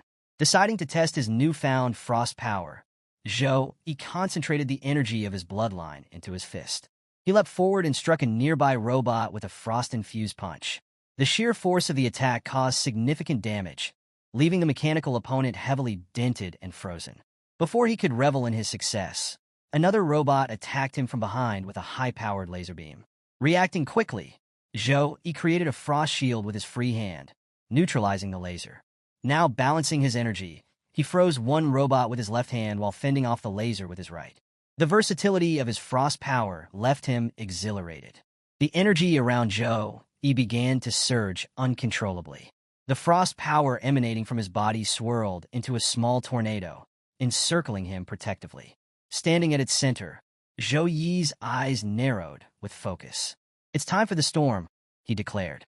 The snow tornado expanded rapidly, growing in intensity and spreading across the entire room. Under Zhou Yi's control, the storm swept through the training ground, freezing everything in its path. The combat machines, despite their durability, were no match for the overwhelming frost energy. One by one, they succumbed to the icy onslaught, their systems frozen solid. The room, now engulfed in the icy tempest, became a battlefield of shattered machinery and frost-covered remains. As the last of the machines froze, Zhou activated a final technique, channeling his frost energy into a formation-like move. The air crackled with power as he clenched his fist tightly. With a single decisive motion, the frozen machines shattered into fragments, destroyed completely. A notification appeared in bold letters across the room. Congratulations to Mr. Zhou for passing the Level S combat form test. As the storm subsided, the red light in the room dimmed, returning to its default state. Zhou exhaled slowly, his excitement tempered by satisfaction. Around him, the camera orbs hovered silently, beginning their analysis. Training results calculating. Despite facing a total of 17 Level 7 combat robots, Zhou destroyed them all in just 3 minutes and 40 seconds, earning himself a top-tier grading distinction. Pleased with his performance, Zhou reflected, the frost power is incredibly effective for controlling the enemy. Passing the Level 7 combat form was easier than I thought. I wonder if the highest difficulty will finally challenge my limits. Fueled by curiosity and ambition, Zhou commanded the camera orbs, activate the Level 10 combat form. However, the havoc Zhou had unleashed during the Level 7 combat training had caused significant damage to the robots. As a result, the backup plan for Level 10 combat form was triggered. The room filled with mechanical whirring and heavy stomping as new combat robots activated. These weren't ordinary training robots. They were supernatural-grade training robots, far superior to the previous ones. Zhou turned his attention to them, immediately noticing the difference. The orbs explained, the stats of these supernatural-grade robots are equivalent to a regular Level 25 class. They are designed to operate with advanced intelligence, ensuring optimal offense and defense strategies. As Zhou listened, the orb added a final caution. If the fight threatens your safety, you can order us to stop at any time. But Zhou paid no heed to the warning. This was exactly the challenge he had been seeking, a worthy opponent to push him to his limits. The countdown for the fight began. Even before it concluded, the supernatural robot was already charging up a powerful attack. The moment the announcement to begin was made, the robot unleashed a devastating frost energy laser beam at Zhou. The sheer power of the attack forced Zhou to dodge at the last second, narrowly escaping harm. Landing on the ground, he looked back at the robot in shock. How was it able to use frost energy? He wondered, his mind racing. Without hesitation, Zhou activated his own frost power, summoning his warhammer and preparing to counterattack. From above, Zhou descended toward the robot, his warhammer glowing with icy energy. Meanwhile, the robot, undeterred, continuously released streams of frost energy to keep Zhou at bay. Zhou deftly dodged the attacks, his movements fluid and precise. As he closed the distance, he decided to use a new technique he had devised, Ice Light Double. This skill combined the properties of light and frost energy to create an illusionary double. The icy clone shimmered with refracted light, making it nearly impossible to distinguish between reality and illusion. As the Ice Light Double materialized, Zhou real form vanished into the air, leaving the robot momentarily confused. The shimmering clone moved toward the robot, diverting its focus and drawing its attacks. Meanwhile, Zhou circled around, preparing to strike. The robot, unable to differentiate between the real Zhou and the illusion, targeted the clone with its frost laser. This provided the opening Zhou needed to deliver a decisive blow. As Zhou closed the distance between himself and the supernatural robot, he swung his warhammer with full force, aiming to disarm it and stop its relentless attacks. The impact of his blow caused the robot to stagger backwards slightly, but the targeted part, the area responsible for its laser beam attacks, remained intact. Before Zhou could follow up, the robot retaliated, launching a light beam attack that struck Zhou directly. The force of the attack knocked the warhammer from his grasp and sent him tumbling far across the training ground. Lying on the ground, Zhou grimaced as he tried to process what had happened. How is it copying my skills? He wondered. Is the camera orb sharing my combat data with it? As Zhou pondered, the robot's attack system synchronization completed, enhancing its combat capabilities. It generated a light-type warhammer, using the same energy Zhou had wielded earlier. The robot charged toward him, aiming to strike with devastating power. Seeing the incoming attack, Zhou quickly activated his own light power, concentrating it into his hands. As the robot's hammer descended, Zhou blocked the attack with his light-infused palms. The collision created an intense surge of energy, releasing tremendous pressure across the room. While Zhou held back the robot's hammer, the machine system underwent another transformation. Its cannon morphed into a mechanical wolf, which was now fully operational and attacking Zhou from the side. Surrounded, Zhou found himself under relentless pressure. The robot's hammer pressed down on one side, while the mechanical wolf charged in from the other. Zhou managed to fend off both attacks, but couldn't hide his astonishment. It can even replicate Tempest Wolves? He thought. This isn't a normal training bot. Realizing that conventional methods wouldn't work, Zhou decided to escalate. He activated his angel physique, unleashing an intense burst of light energy that forced both the robot and the mechanical wolf to retreat momentarily. With his body glowing brilliantly, Zhou stood tall and smirked. "I dare you," he said, his voice filled with confidence. "Can you replicate this?" The activation of Angel Physique marked a turning point. Zhou Yi's excitement was evident. He knew that defeating this supernatural robot required his full power. As the radiant energy flowed through him, Zhou prepared to unleash his next move. Meanwhile, in another part of the training ground, Jiang Chuan was heading toward the training room. She scanned her identity at the entrance, and the system confirmed her access. As she walked, she reflected on her recent achievements. After agreeing to become House Master Rong's personal disciple, I've gained access to so many rare resources. My cultivation has progressed significantly. I couldn't clear the level S combat form before, but now I might stand a chance. As Jiang Chuan approached the training room, a system notification appeared. "We apologize for the heavy damage sustained by the training robots. Please reschedule your challenge for tomorrow." Jiang Chuan stared at the message, puzzled. Her confusion deepened when another message appeared on a large screen in the hallway. "Warning, a student is currently challenging the level 10 combat form." Her eyes widened in shock. Level 10 combat form? She thought. This training ground is meant for freshmen. Most of us can't even pass level 6 combat forms. Who could be challenging level 10? Her thoughts immediately turned to Zhou. Could it be Brother Zhou? But she quickly dismissed the idea. Even for him, this wouldn't be a piece of cake. Standing in the hallway, Jiang Chuan remained confused and concerned, wondering who could be inside attempting such a dangerous challenge. After activating his bloodline, Zhou prepared to face the supernatural robot. This was no ordinary opponent. It had the unique ability to copy his powers, including his frost and light abilities. Overwhelmed by its capabilities, Zhou entered his angel physique, unleashing his full strength. To turn the tide of the battle, Zhou summoned the Holy Chain, a divine weapon formed entirely of pure holy light. Golden portals appeared in the air, releasing chains that shimmered with radiant energy. The Holy Chain wasn't just for attacking, it could also restrain enemies, binding them completely. Zhou remembered how the demonic chain had rendered him powerless during his bloodline awakening, and he was determined to share that experience with his mechanical foe. Pointing at the mechanical beast, Zhou sent the Holy Chain flying at full speed. The sharp, luminous links of the chain struck the beast with devastating precision, breaking it into pieces instantly. With the beast destroyed, Zhou directed the chains toward the supernatural robot. The sacred chains moved swiftly, wrapping around the robot's body and binding it tightly. The robot struggled to break free, its internal systems analyzing Zhou Yi's technique in an attempt to replicate it or find weaknesses.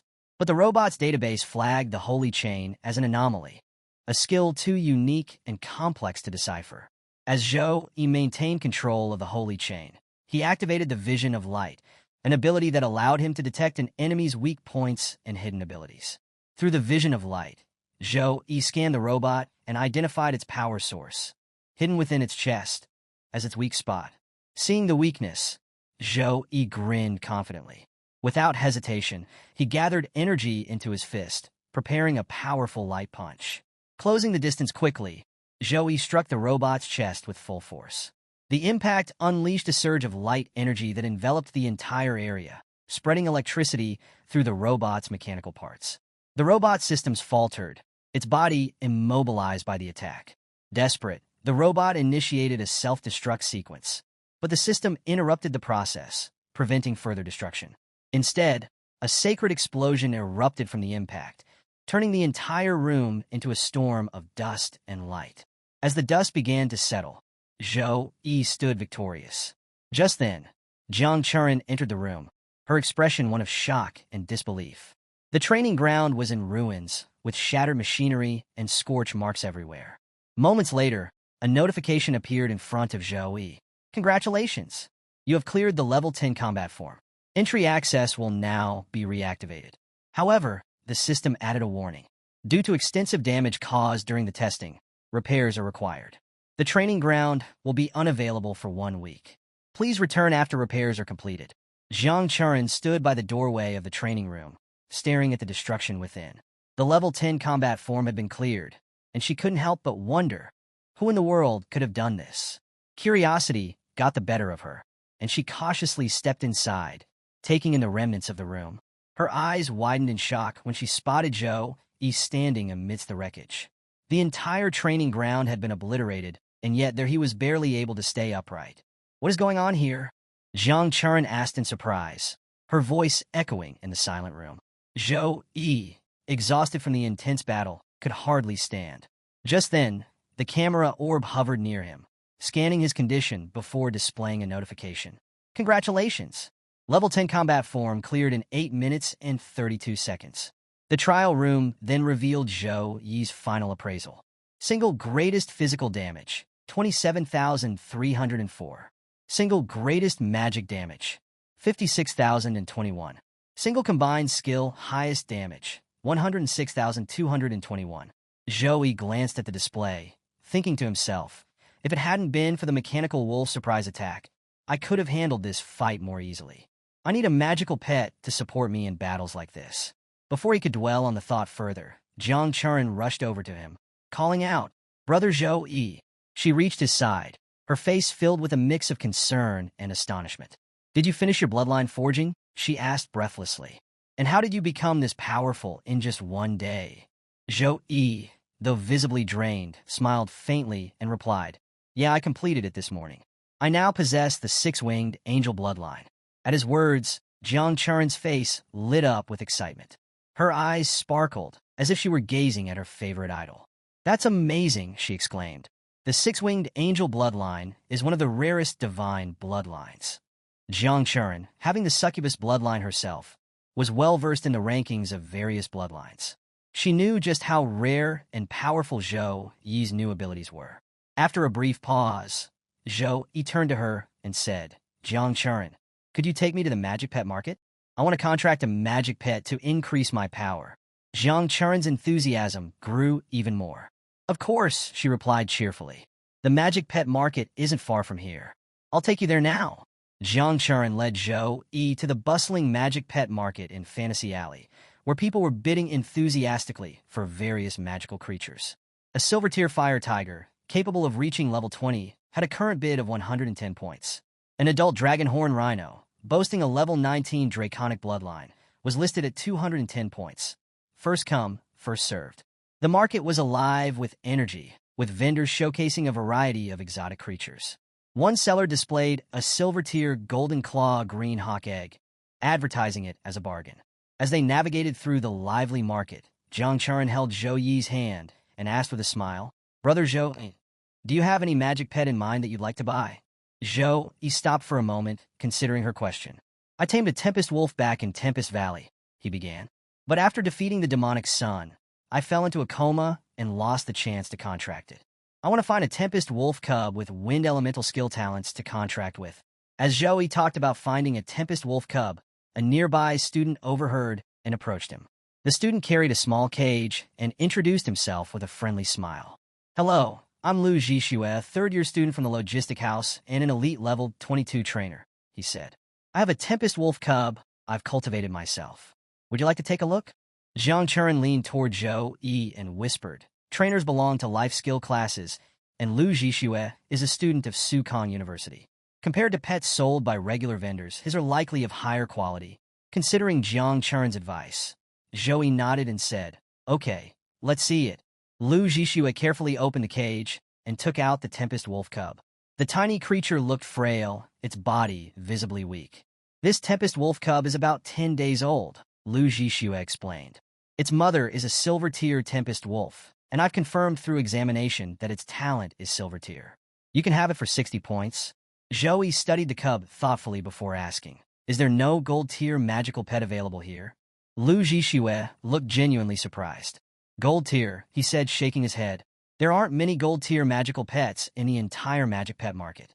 If you really want one, I can notify you if I hear anything, but it'll cost you a lot more than 60 points." As Zhou Yi held the cub in his hands, Jiang Churen stepped closer and examined it. Her brows furrowed with concern.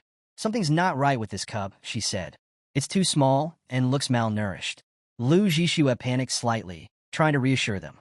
"Tempest wolves are naturally smaller than other monsters, and their cubs are no exception," he said quickly. Before Lu Zhixue could say more, Zhou Yi smiled and said, "It's fine. I'll take it." Holding the small cub, Zhou Yi said confidently, "You have to understand, there are no useless magical pets, only useless masters. I have great hopes for its future." Jiang Churen smiled, impressed by Zhou Yi's decision. "All right," she said. "If you're confident, it must be a good choice." Relieved and grateful, Lu Zhixue quickly handed Zhou Yi a magic pet contract scroll for free. "Here, you can use this scroll to make the contract," he said. "Just place it on your contract space." After Zhou Yi shared the points with the student, the contract scroll and the Tempest Wolf cub officially became his. Zhou Yi inspected the scroll, finding it well-designed and particularly useful for controlling magical creatures. The student, Lu Zhixue, who had sold the cub, began to walk away.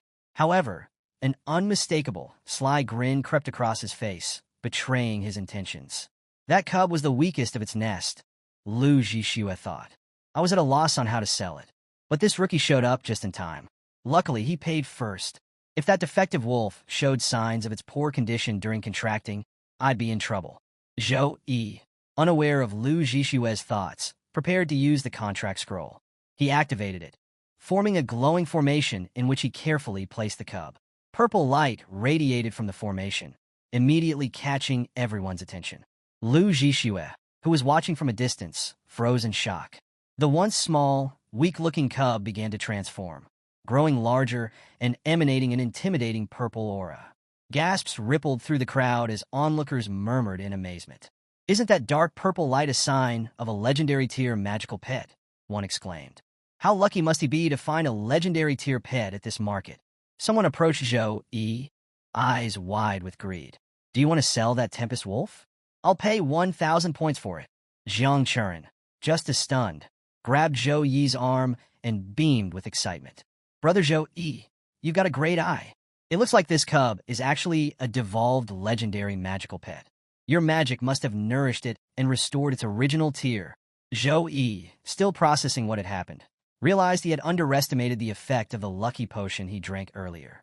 The Tempest Wolf cub, now back in its normal form, hopped onto Zhou Yi's lap, wagging its tail like a loyal companion. Jiang Churen looked at the cub with admiration and asked, "Brother Zhou Yi, you haven't given it a name yet. What will you call it?" After a moment of thought, Zhou Yi smiled and said, "I'll call it Gray." Jiang Churen laughed, scooping up the wolf and stroking its fur. "Gray? That's such a boring name. But you know what? It's still cute." Before they could leave, Lu Zhixue stormed back over, his face red with anger and desperation. "I'm sorry," he blurted out. "I made a mistake selling that cub to you for the price of a silver-tier pet. If you want to keep it, you'll need to give me 500 more points. Or you can cancel the contract and return the pet. I'll refund you 300 points. You'd better decide quickly." Hearing this, onlookers began whispering. "It's obvious Lu Zhixue didn't check the cub's tier properly," one vendor said. A nearby woman added, "Lu Zhixue is backed by the Lu family. They're close to Headmaster Wang Hui. No matter what, Zhou might be in trouble now. I doubt he'll keep that legendary pet for long." Zhou Yi's expression darkened as he stepped forward, his golden aura flaring with power. The oppressive energy radiating from him silenced the murmurs instantly. "I've never heard of anything like this," Zhou Yi said coldly. "After selling an item, you forcefully demand more money? Pathetic." Lu Zhixue stumbled backward under the pressure of Zhou Yi's aura, his legs trembling. His mind raced in panic. What is this power? I feel like I'm staring death in the face from just a glare. How can a freshman have such overwhelming presence? Zhou Yi's voice cut through Lu Zhixue's thoughts. "Stop dreaming and get out of my sight. If you try anything else, the consequences won't be so forgiving." Unable to withstand the pressure, Lu Zhixue collapsed to the ground, groveling. "Bro, it's my bad. It's all a misunderstanding. Please take the Tempest Wolf. I don't want any trouble. As Zhou Yi withdrew his aura, Lu Zhixue scrambled to his feet, avoiding eye contact. Zhou Yi turned to leave, but glanced back one last time. Take care of yourself, and stay out of my way. I won't warn you again. Jiang Churen shot Lu Zhixue an icy glare, and even Gray growled menacingly before the three of them walked away, leaving Lu shaken and humiliated in the middle of the marketplace. After teaching Lu Zhixue a lesson, Zhou Yi, Jiang Churen, and Gray left the marketplace. Behind them, Lu Zhixue remained on his knees, trembling in fear. As they walked away, Jiang Churen turned to Zhou Yi with a hopeful smile. Brother Zhou Yi, she said, can I come by later to play with Gray? Zhou Yi chuckled and replied, of course. You're welcome to play with him anytime. Meanwhile, the sellers in the marketplace began to recognize Zhou Yi. Whispers and murmurs filled the air. Isn't that Joey? One seller said. The #1 freshman? Another bald seller laughed. Yeah, that's him. I heard Principal Wang Hui took him in as an exclusive disciple. He even received the gold contribution medal. The sellers exchanged knowing looks as one added. Lu Zhixue has been throwing his weight around because of his family status, but this time, he bit off more than he could chew. As the murmurs grew, a man pushed through the crowd with an air of authority. The onlookers muttered in surprise. Lu Wucheng has arrived. Is he here to back his brother? Lu Zhixue's face lit up with relief as his brother approached. Brother, help me, he begged. I need justice. But before he could say more, Lu Wucheng delivered a swift kick to Lu Zhixue's face, sending him sprawling a short distance away. Shocked and confused, Lu Zhixue looked up at his brother. Why would you kick me? Lu Wucheng glared at him. You idiot, he spat. Do you have any idea what you've done? Do you know the importance of a new student receiving a gold contribution medal? If others decide to let you off this time, you should consider yourself lucky. Don't show your face around here again. Get as far away as you can. Still reeling from the blow and his brother's words, Lu Zhixue was left questioning himself. What did I do wrong? When did I provoke such a dangerous person? On the other hand, Joey brought Gray home and began testing the wolf cub's abilities. As Gray displayed its natural talents, Zhou couldn't help but marvel. It's truly worthy of being an epic-level wind wolf cub, he said to himself. Even at this young age, it can instinctively use wind-related abilities. Just then, there was a knock on the door. Zhou glanced at Gray, then thought to himself, the effect of the lucky potion hasn't worn off yet. Could this be another stroke of fortune? When he opened the door, a soldier from the Snow Dragon Legion stood before him. The soldier introduced himself as Zhao Sheng and handed Zhou a carefully sealed box. This is the S-level treasure, the extremely cold lotus, as promised by the Snow Dragon Legion, the soldier said. Please confirm its receipt. Zhou opened the box, and a frozen lotus emanating an icy, fragrant aroma filled the room. His face lit up with joy. Please convey my thanks to your group leader, Zhou said. The soldier nodded. My duty here is complete. I'll return to my post. Zhou admired the frozen lotus in his hands. With this, Zhou Yun's awakening bloodline crisis will be solved once the pill is refined. He thought about the next steps. I'll need to make an appointment with Mr. He Tian, a 9th-level alchemist, to refine the pill. Zhou tried to book the appointment online, but quickly realized the service wasn't available digitally. I'll have to go to the elixir department in person, he muttered. When Zhou arrived at the elixir department, he approached the counter, where a young woman was standing. Hello, he greeted her. I'm looking for teacher He Tian. I need a pill refined. The woman, who introduced herself as Lini, looked up and smiled. Teacher Tian just went to a meeting, she explained. But I'm a student. What kind of elixir do you need refined? I can assist you in the meantime. Zhou listened to the girl and showed her his treasures. I want to get the S-level elixir, extremely cold elixir, refined, he said. When the girl saw the treasures, an extremely cold ice lotus and ice grass, her eyes widened in shock. This is an S-level natural treasure, she exclaimed. And paired with level ice grass, these are incredibly rare treasures. She looked at Zhou with curiosity. You're a new student. How did you come across something so rare? Zhou chuckled and replied casually. Just lucky, I guess.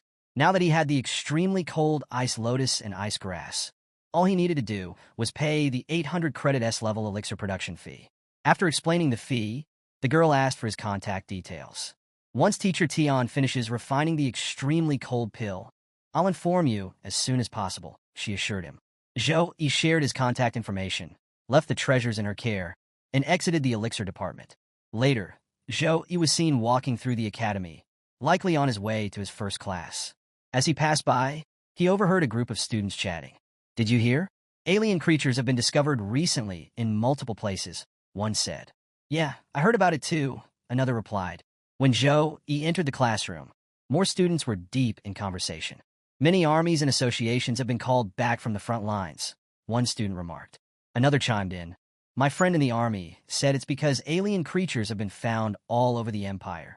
Zhou Yi listened to the murmurs as he took his seat, thinking to himself, it seems the news of an alien invasion is spreading everywhere. Just as Zhou Yi sat at his desk, someone tapped his shoulder. Zhou Yi, a familiar voice called out. He turned and was surprised to see Song Xiaolan. Song Xiaolan, you're in this class too? Of course. Song replied with a smile. My special teacher is Housemaster Wu Meng, so it looks like we'll be classmates from now on. She extended her hand. Classmate Zhou Yi, please take care of me in the future. Zhou Yi shook her hand and replied, I'll rely on your guidance too. Song laughed. You're so powerful, it's hard to imagine I could teach you anything. But if you ever need my help, just ask. Moments later, Sue Meyer entered the room and stood in front of the students. Introducing herself, she said, My name is Sue Meyer, and I'll be responsible for teaching you the detailed intricacies of the world of Warcraft. Before starting the lesson, Sue Meyer made an important announcement. As many of you have heard, the rumors are true. There's been a massive invasion of alien creatures in the Empire.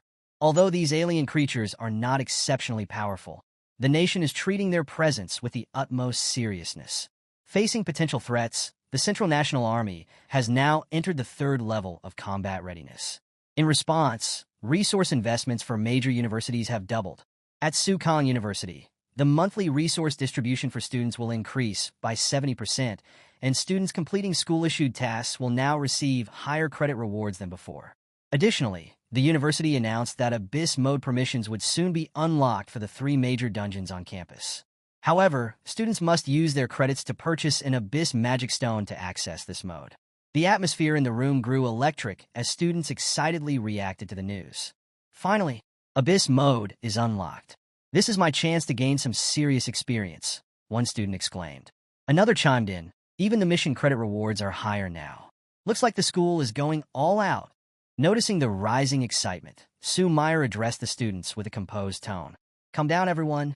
While the resources have been increased, your focus should remain on working hard and becoming stronger. Nothing replaces dedication and effort, she reminded them. From his seat, Zhou Yi observed Sue Meyer thoughtfully. She seems different, stronger, more confident. It's not just me making progress, he mused. The class concluded, and the following day, students gathered in small groups, chatting about the dungeons. I tried challenging the Goblin Dungeon boss yesterday, one student lamented. I died at the last second and wasted 100 credits. Well, who told you to jump straight into Nightmare level? Another teased. Nearby, Zhou Yi considered his own plans. Now that I'm at level 19 and have the extremely cold Ice Lotus, there's no need to return to Gale Mountain. The Abyss-level Goblin Dungeon is the perfect place to gain experience and level up.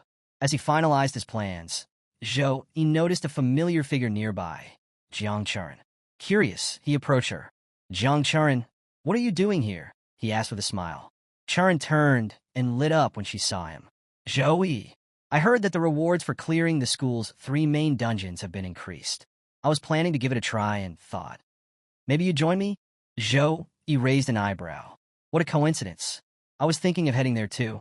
With their plans aligned, the two entered the dungeon together. Inside the dungeon, Jiang Churin turned to Zhou Yi. Which difficulty are you planning to challenge? Abyss level. Zhou Yi replied without hesitation. What about you? Jiang Churin hesitated. Abyss level is too difficult, she admitted. There's a big gap between our power levels. With my current strength, I can only handle the difficult level. Zhou Yi stepped closer to Jiang Churin, a reassuring smile on his face. It's okay, he said. When I conquer the Abyss level, I'll team up with you, and we'll clear it together. Hearing this, Jiang Churin's cheeks flushed slightly. Feeling shy, she gently freed her hand from his. Okay, brother Zhou Yi, she replied with a small smile. I'm going to challenge the difficult level then. Please take care of yourself. You too, Zhou Yi said, watching as she walked away. The two separated, heading toward their respective challenges. Zhou Yi moved toward the abyss-level dungeon. On his way, he overheard a commotion among the other students. Is that Shiming Xian? What's he doing here? The crowd buzzed with excitement. It wasn't every day a top-ranking student challenged the leaderboard dungeon. Don't you know? One student explained. If you refresh the clearance record of the abyss-level dungeon, you can get the Achievement Talent Award. It's nearly impossible to get additional achievement talents without special opportunities. No wonder Shiming Xian's here. Shiming Xian, a level 23 mage ranked 86 on the leaderboard, stood nearby, exuding confidence. Zhou Yi glanced at him briefly and thought, this is boring. I'd better focus on my own challenge. Ignoring the growing chatter, Zhou Yi entered the dungeon and selected the abyss-level difficulty. As soon as he made his selection, the system deducted 400 credits from his account in exchange for a glowing purple magic stone. In moments, Zhou Yi teleported into the goblin dungeon. Outside, students noticed his choice. Wait, is that Zhou Yi, the top newcomer? What's he thinking? A level 19 warrior challenging the abyss-level difficulty? He doesn't know his limits, one student scoffed. It's just a waste of 400 credits, another laughed. Even Shiming Xian smirked, dismissing Zhou Yi's choice. Looks like some people are letting the increase in resources get to their heads. Inside the dungeon, Zhou Yi stood in a desolate area that resembled ruins. Surveying his surroundings, he muttered to himself, why is this place in such a state? Could it be the result of demons taking over and destroying everything? As he examined the area, a goblin crept up from behind, weapon in hand, ready to strike. But Zhou Yi, sensing the danger, turned just in time. With a swift, powerful punch, he sent the goblin flying. The goblin hit the ground with a thud, lifeless after just one blow. Zhou Yi shook his head and said with a smirk, how shameless. A sneak attack on a 20-year-old? That's just embarrassing. Zhou Yi stood calmly, surveying his surroundings. A sudden noise drew his attention. A massive wave of goblins now stood before him, their eyes gleaming with hostile intent. Without hesitation, they surged forward, ready to attack. These goblins were level 22, silver-tier grade monsters, known for their surprise attacks and slash techniques. Despite their strength, Zhou Yi was undeterred. Finally, a challenge worth my time, he thought as he summoned his warhammer, gripping it tightly. With swift, decisive movements, Zhou Yi began his counterattack. Each swing of his warhammer sent goblins flying, their bodies crumpling under the sheer force. Within moments, he had wiped out the entire wave. These goblins are far too weak, he muttered, catching his breath. But before he could fully relax, another wave of goblins emerged, larger and more aggressive than before. They charged in a horde, their sheer numbers making the ground tremble. Zhou Yi realized the challenge wasn't their individual strength, but the overwhelming numbers. These goblin grunts are like an endless swarm. Their suicide tactics could drain my mana if I'm not careful. I'll need to conserve my energy for the boss. To handle the relentless assault, Zhou Yi unleashed his Shining Phantom Slash, a high-speed spinning attack with his warhammer. The weapon became a blur of motion, generating rapid slashes that cut through the horde like a whirlwind. Goblins fell one after another, their cries of defeat echoing in the air. Within minutes, the battlefield was silent, littered with lifeless goblins.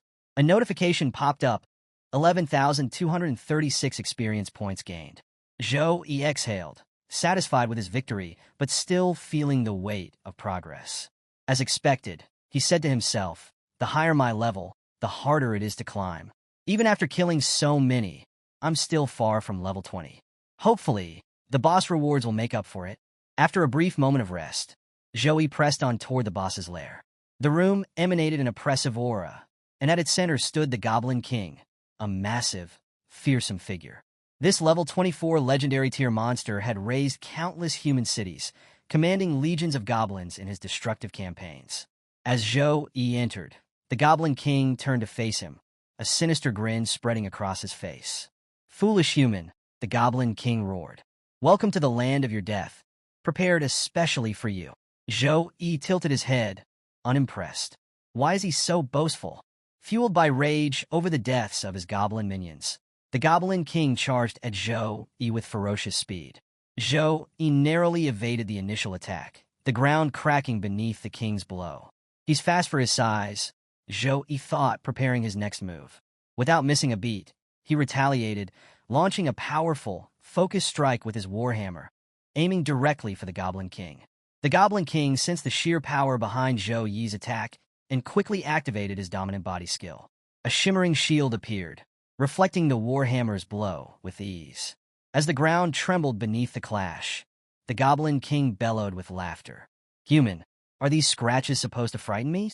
Zhou Yi stepped back, narrowing his eyes. Physical attacks are pointless against him, he thought, already formulating his next move. Just then, a golden angel chain emerged, ripping through the Goblin King's defenses and wrapping tightly around his massive frame. The divine light of the chain radiated power, leaving the Goblin King stunned. His attempts to free himself were futile. His body refused to respond. "What is this?" the Goblin King roared, struggling like a trapped insect. Zhou Yi watched the scene with a smirk. "Your magic resistance is surprisingly low," he said. "Enjoy this special gift I prepared just for you." With those words, Zhou Yi unleashed a devastating energy attack, radiant with holy power. The Goblin King's eyes widened in terror, but the angel chain held him firmly in place. The energy struck with unparalleled force, enveloping him in blinding light. When the light faded, the Goblin King was no more. Zhou Yi surveyed the battlefield and shook his head. An abyss-level realm boss, yet it was surprisingly weak. I didn't even need to use my full mana or advanced skills. Having set a new record for clearing the abyss-level dungeon, a notification appeared before Zhou Yi. New talent acquired. Rapid casting, A level. This talent greatly accelerates spell casting speed, allowing the instant release of low-level spells. A powerful boost for future growth. Zhou Yi felt the surge of potential as the talent integrated into his abilities. Despite his victory, he sighed. "I was hoping to reach level 20, but I only got close. Next time, maybe Jiang Charan can join me for the abyss-level realm. It'll be a good challenge for her." Meanwhile, outside the dungeon, a large screen displayed the clear records of every student. Among the listed names was Tang Ling Yiyang, who had cleared the abyss level in 16 minutes and 24 seconds. A crowd of students gathered near the leaderboard, murmuring among themselves. "There's no one who has cleared it yet today. The abyss level is just too hard." "Exactly," another added. "You're immediately swarmed by hundreds of silver-tier goblins. If you don't escape fast enough, you're done for. Abyss-level difficulty is no joke." Jiang Charan stood among the students, glancing at the leaderboard. "Thankfully, I managed to clear the hard difficulty without any problems," she thought. "I hope Brother Zhou Yi is faring just as well." Suddenly, the leaderboard updated, and murmurs turned to exclamations. "Did you see that?" one student said, pointing at the screen. "A level 19 Saint Knight, named Zhou Yi, just got first place, and he set a new record." As the crowd of students buzzed with chatter, someone suddenly shouted, "The record for the abyss-level realm has been broken." All eyes turned to the leaderboard screen, which now displayed a new name at the top, Zhou Yi. "Look, Zhou Yi's name is there," one student exclaimed. The murmurs grew louder. "Who is Zhou Yi? Is he a senior from the third year?" "No, he's the #1 freshman," another replied. The realization sent ripples of disbelief through the crowd. Many students recalled Zhou Yi's impressive performance during the freshman competition, but this was on another level. How could a level 19 Saint Knight defeat the level 24 legendary Goblin King? Some were skeptical. "It doesn't make sense," one muttered. "How did he manage to clear the abyss-level realm in just 10 minutes and 56 seconds?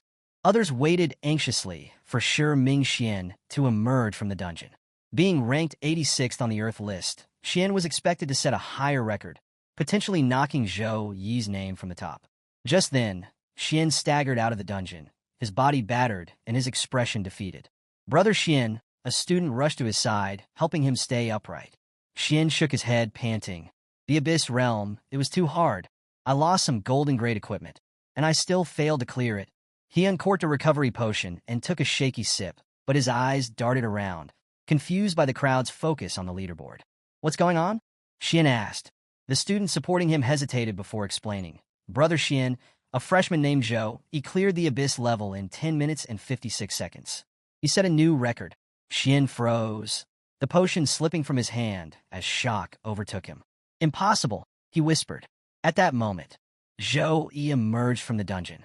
The crowd turned toward him, their astonished whispers growing louder. "There he is," someone said. "Zhou Yi's come out." Xian's disbelief hardened into determination. He stepped forward, blocking Zhou Yi's path. "I'm sure Ming Xian, ranked 86th on Earth," he said, introducing himself. "How did you clear the Abyss level?"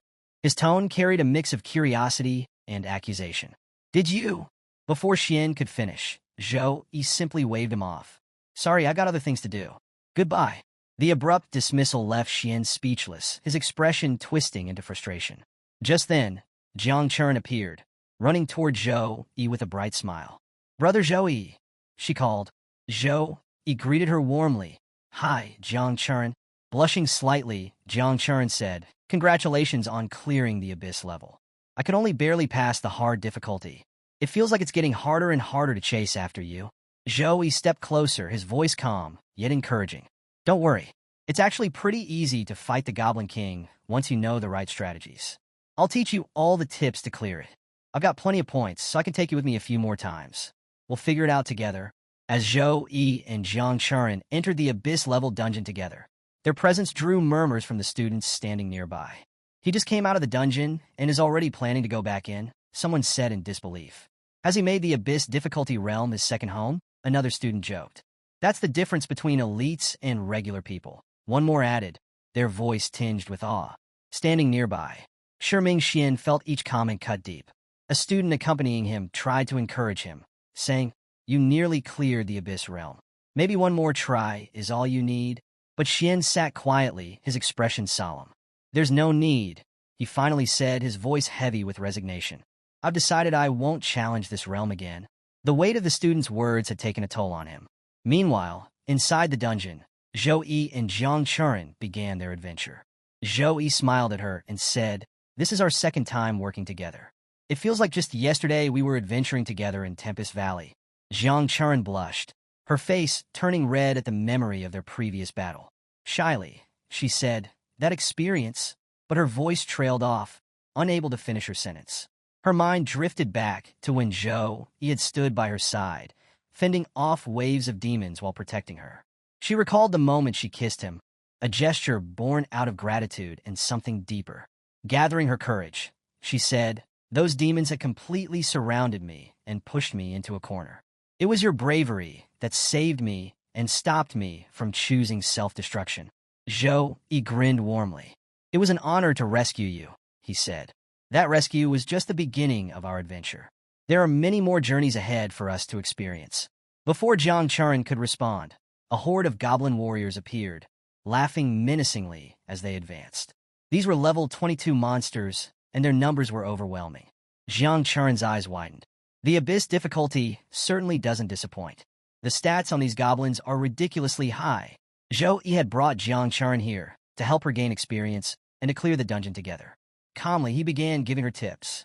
"Don't be intimidated by their levels," he said. "Their strength lies only in their numbers. Keep your focus on your skills, and you'll find they're easier to handle than they look." With a confident smile, Zhou Yi added, "Here's the plan. We'll each take one side. Just make sure none of these goblins can sneak up behind us." After hearing the plan, Jiang Churen agrees, setting the stage for their next battle. Our hero then activates several buffs. The Gift of Power, Shield of Protection, and Weapons Blessing, ensuring not just his own enhancement, but boosting Jiang Churen's abilities as well. Empowered by these buffs, Jiang Churen readies her Dark Element Sword, while Zhou Yi wields his hammer, both preparing to take on a horde of goblins. Zhou Yi takes the lead, charging forward with his hammer and urging Jiang Churen to flank from the opposite side. As he reaches the goblins, he unleashes devastating swings, each strike crushing multiple foes. On the other side, Jiang Churen feels an exhilarating surge of power coursing through her, thanks to the buffs. Her stats increase significantly, making her attacks nearly twice as effective. When a group of goblins attempts to ambush her, Jiang Churen responds swiftly with her Dark Slash, her blade cutting through them effortlessly. The dark element power of her sword delivers immense damage, making quick work of the enemies.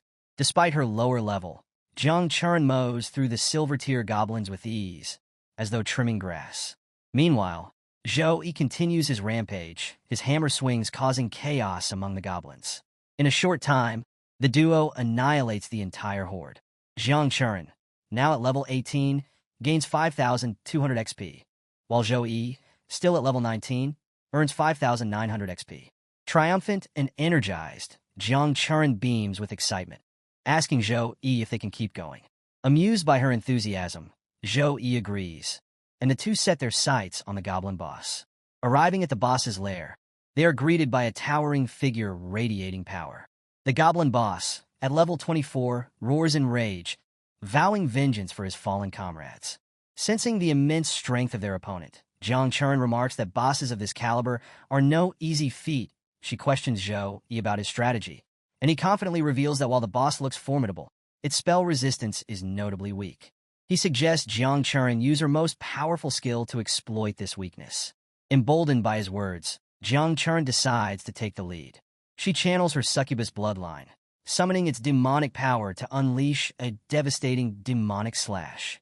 The attack strikes the goblin boss directly, but instead of dealing significant damage, the demonic energy is absorbed, causing the boss to ascend to an even greater level of strength. Now more powerful than ever, the goblin boss retaliates with a ground shockwave, stomping the ground with a mighty force. The impact sends tremors throughout the area, shaking the very foundation of their battlefield. The immense pressure from the goblin boss's shockwave sends Zhou Yi and Jiang Churen scrambling to steady themselves. Zhou Yi regains his balance first and quickly checks on Jiang Churen, concerned for her safety. Though visibly shaken, Jiang Churen manages to reply, her voice tinged with despair, admitting that she's unharmed. However, she blames herself for their predicament. Overwhelmed with guilt, she confesses that her inability to control her demonic power allowed the goblin boss to absorb it, making him even stronger. Seeing her sinking into self-blame, Zhou Yi reassures her, trying to lift her spirits. Determined to salvage the situation, he resorts to the strategy he used to defeat the goblin boss before. Activating Punishment of Light, he launches the attack, but the goblin boss effortlessly shields himself with a protective barrier. Surprised and frustrated, Zhou Yi realizes that the boss's spell resistance has significantly improved. Undeterred, he activates the Spear of Light and moves in for another strike. Before charging, he turns to Jiang Churen and warns her of the worsening situation, suggesting that if he fails, she should use the Abyss Stone to escape. Zhou Yi unleashes a flurry of attacks, including the Divine Chain, but none of his efforts penetrate the boss's defenses. The goblin boss even shatters the chain with ease, leaving Zhou Yi struggling against an opponent far stronger than before. Meanwhile, Jiang Churen is paralyzed by guilt and fear, blaming herself for the escalating danger. Her frustration grows as she watches Zhou Yi struggle, and she feels powerless to help. Suddenly, a voice echoes within her mind, a manifestation from her inner world, calling out her weakness. The demonic presence of her succubus bloodline materializes in her mind, taunting her for lacking the strength to assist Zhou Yi. The presence tells her that only by fully embracing and controlling her demonic power can she stand beside Zhou Yi and protect him. As the internal conflict rages within her, Jiang Churen feels torn between self-doubt and a growing determination. Meanwhile, Zhou Yi, still locked in battle with the goblin boss, considers activating his angel physique as a last resort to protect Jiang Churen. But before he can act, a sudden, massive sword slash cuts through the goblin boss's arm, severing it completely. The boss howls in agony, unable to absorb any more demonic energy, as Zhou Yi turns in shock to see the source of the attack. Standing before him is Jiang Churen, transformed and exuding an overwhelming, dark power.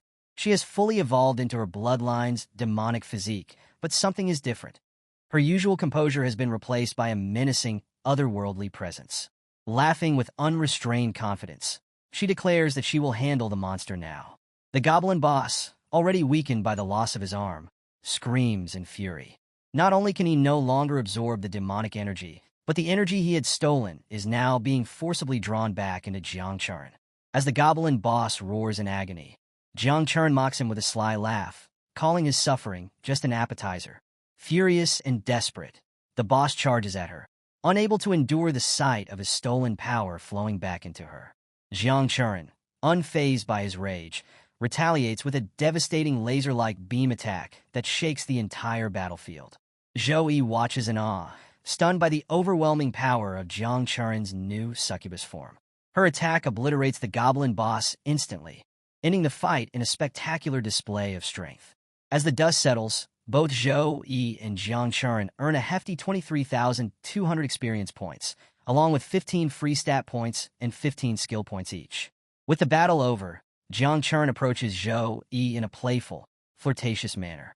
Her mischievous grin catches him off guard as she leans in close and teases him about continuing their work.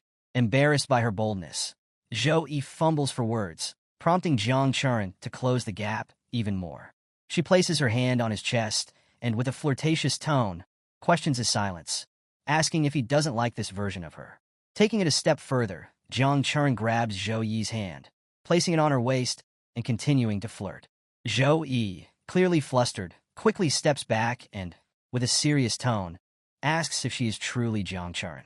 The question snaps her out of her demonic persona, and she regains her composure, visibly embarrassed by her actions. Dropping to the ground, she apologizes, explaining that the demonic power from her succubus bloodline had overwhelmed her. After a moment, Jiang Churen returns to her normal form and sheepishly reassures Zhou Yi that she was never fully possessed by the demon. Zhou Yi gently holds her face, offering reassurance that everything is fine. He admits he had been worried she was no longer herself, to which Jiang Churen blushes, insisting that such a thing could never happen. Wanting to move forward, Zhou Yi suggests they continue clearing the dungeon, using the opportunity to help Jiang Churen gain better control over her demonic powers. He encourages her, proposing they work on her abilities until she's ready to tackle the abyss-level realm on her own. Playfully, Jiang Churen jokes about how the Goblin King might as well be their old friend by now, given how often they defeat him. Zhou Yi chuckles, adding that sometimes it feels like they're training more than actually clearing the dungeon. The mood lightens as the two prepare to delve deeper into the challenge. Meanwhile, outside the dungeon, a group of students watches and speculates about Zhou Yi's abilities. One of them remarks on how tough the abyss-level realm is, pointing out that only the monstrous freshman has cleared it. Another student scoffs, suggesting Zhou Yi's success might have been due to sheer luck. However, a third student quickly rebukes the idea, asserting that Zhou Yi's strength is unmatched in the entire college. With a pointed jab, they sarcastically challenge the doubter to test their own luck in the realm, leaving the group in awe of Zhou Yi's accomplishments. As the students outside the dungeon continued to chat, the leaderboard displayed an unexpected change. The record for the dungeon had been broken once again, and Zhou Yi's name appeared in first place. Gasps rippled through the crowd as everyone marveled at his repeated success. But before they could process it, the leaderboard shifted again. This time, Jiang Churen's name took the top spot. The crowd buzzed with disbelief and admiration. Jiang Churen, who had only recently struggled to clear the hard difficulty, had now soloed the abyss-level realm. Zhou Yi's name, now in second place, solidified the extraordinary feat as another new record. The students were stunned. One student in particular turned to his companion, saying, "Brother, I finally understand what it feels like to see the gap between a genius and yourself." Over the next few hours, Jiang Churen and Zhou Yi continued to clear the dungeon multiple times. Zhou Yi conquered the abyss-level realm for the second time, while Jiang Churen, bolstered by Zhou Yi's guidance, also cleared the difficulty again, this time as part of their team. Their repeated triumphs left onlookers in awe, solidifying their reputations as rising stars within the academy. Eventually, both emerged from the dungeon, visibly accomplished. As they stepped outside, Jiang Churen turned to Zhou Yi with a cheerful suggestion. "Brother Zhou Yi, I heard the Element House is putting on a fireworks display for the freshmen today. Let's go watch it together." Zhou Yi, eager for a moment to relax after their intense training, agreed with a smile. "Let's go and take it easy for a bit." The two made their way to the Element House, a street powered entirely by magic. The whole area glimmered with a radiant glow, the lights casting an enchanting ambience. Standing amidst the vibrant scene, Zhou Yi couldn't help but chuckle. "We farmed that realm so much today, without even realizing it." Jiang Churen nodded, her face glowing with gratitude. "Thank you, Brother Zhou Yi. I've gained so many rewards from the abyss-level realm, and it's all thanks to your help." Zhou Yi laughed and waved off her praise. "You're giving me too much credit. This was all your effort. I just gave a little push." As they strolled further down the magical street, they stopped before a towering statue. Zhou Yi, puzzled, examined it closely. "Who is this?" he asked. Jiang Churen smiled and explained. "This is Mage Wei Yang, honored with the title of protective deity. He defended against multiple invasions from otherworldly legions, all by himself. His bravery and deeds became legendary. Unfortunately, during his final battle, a demon lord attacked him from behind. He sacrificed his life, and his soul was completely wiped out. Because of this, he cannot be resurrected. Hearing the tale, Zhou Yi felt a deep respect for the fallen hero. What an incredible person, to stand against so many enemies alone. That's true greatness, he said, admiration evident in his voice. After a pause, he turned to Jiang Churen, curious. I don't know much about history. Could you tell me about the Dark Ages? Hearing Zhou Yi's interest, Jiang Churen eagerly begins recounting the history of the Dark Ages, starting with the Golden Age, which began in the year 2544, 80 years ago. During this time, many talented individuals and extraordinary classes emerged, earning the era its illustrious title. Legends like Tempest Sword Saint Chong Ping Hai and Heat Blade Saintly Xiao Yang rose to prominence, and their heroic deeds still resonate today as they continue fighting on the front lines. However, the triumphs of the Golden Age were short-lived. When humanity began exploring and attacking other worlds, the Dark Age descended without warning. This era brought an overwhelming invasion of creatures from other realms, marking one of the darkest chapters in history. The elites of the Golden Age fought valiantly, sacrificing their lives to hold back the tide of destruction. After 30 grueling years of relentless battles and the loss of millions of warriors, humanity finally achieved peace, ushering in the current age. As Jiang Churen reflects on the present, a shadow of concern crosses her mind. She fears that history might repeat itself, as dimensional cracks seem to be opening again, signaling the possibility of another large-scale invasion. Despite her attempt to mask her worry, Zhou Yi notices and places a reassuring hand on her head. Don't overthink it, he says confidently. This time it's different. These creatures slipping through the cracks are weak compared to the past. And we're nothing like the people of the Golden Age. We're far stronger now. If darkness ever falls upon us again, it's those otherworldly creatures who will regret it, not us. His calm assurance brings a smile to Jiang Churen's face. You're right, she agrees. We've been preparing for so long. If they come, we'll be ready. At that moment, fireworks light up the night sky, their vibrant explosions casting colorful reflections across the magical street. Jiang Churen, with her playful energy, grabs Zhou Yi's hand and leads him to a better spot to enjoy the display. Together, they watch the dazzling fireworks, their earlier worries momentarily forgotten. The scene then shifts to Zhou Yi on a train. As he gazes out of the window, he sighs to himself, lamenting, "Too bad Miss Su isn't here, so I can't use the military teleportation array." Having grown accustomed to instant teleportation, the slow pace of the train feels strange to him. But his attention soon turns to the frozen pill in his hand, a remedy capable of curing Zhou Yun's disease. Holding it, Zhou Yi feels a sense of relief and happiness, knowing it will make a difference. The story transitions to Zhou Yun, Zhou Yi's sister, who is visibly frustrated. She sits in her room with Qing, questioning why her brother hasn't arrived yet. "Why isn't he here?" she demands.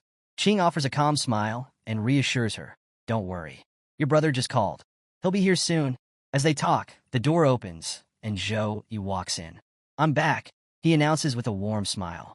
Zhou Yun's mood changes instantly. She jumps with excitement and runs to her brother, plopping herself on his lap. Zhou Yi smiles, stroking her hair affectionately. "I was worried about you the whole way here," he says. "But seeing you so full of energy now, I feel so much better." After hearing Zhou Yi's reassurance, Zhou Yun innocently replies, "Of course. I've been taking my medicine every day." Her cheerful response makes Qing smile warmly. Turning to Zhou Yi, Qing expresses her happiness. "It's so good to see you again after so long." Zhou Yi nods, returning her smile. "It really has been a while since I last saw you, Sister Qing." Qing steps closer, her expression soft but curious. "Now that you're back, how long will you stay this time?" Zhou Yi responds, "I'll be here for 3 to 4 days. I came for Yun's final treatment." Hearing this, Yun's expression immediately shifts to sadness. Clinging tightly to her brother, she protests, "You're only staying for such a short time?" Zhou Yi tries to console her, and Yun quickly brightens up, her tone shifting. "Then, brother, have you prepared a gift for your adorable sister?" Zhou Yi chuckles at her quick change in mood and immediately summons the horn of the golden grade beast, presenting it to her. "Here, this will let you summon a golden grade bear to protect yourself," he explains. Yun's eyes widen with joy as she accepts the gift, her excitement overflowing. This is perfect. It's exactly what I expected from my brother. Thank you. Her happiness is infectious. And He places a gentle hand on her head, saying, I'm sure you'll become as strong as I am once you're fully cured. A short time later, the doorbell rings. He heads to the door and opens it to greet the visitors, Secretary Zhao and Madame Chui. Smiling, He welcomes them warmly. Secretary Zhao steps forward explaining, Mr. Zhao, I contacted Madame Chui last night, and she came immediately. Before he can say more, Madame Chui interrupts with a confident smile. You must understand, Secretary Zhao, an invitation from He isn't something I'd take lightly. He approaches Madame Chui, shaking her hand. You're far too kind, Madame Chui. I'm the one who should be thanking you for coming here to help me. Madame Chui responds graciously, and I nearly forgot to congratulate you. Not only did you find the frozen lotus, but you've also managed to forge it into the frost pill with effects even greater than expected. At this revelation, Secretary Zhao's jaw drops in shock. The frost pill? An S-grade treasure? That's priceless and in such high demand. Seeing Secretary Zhao's astonishment, He chuckles and briefly explains how he came across the frost pill. Then, he quickly refocuses the conversation. We shouldn't waste any more time.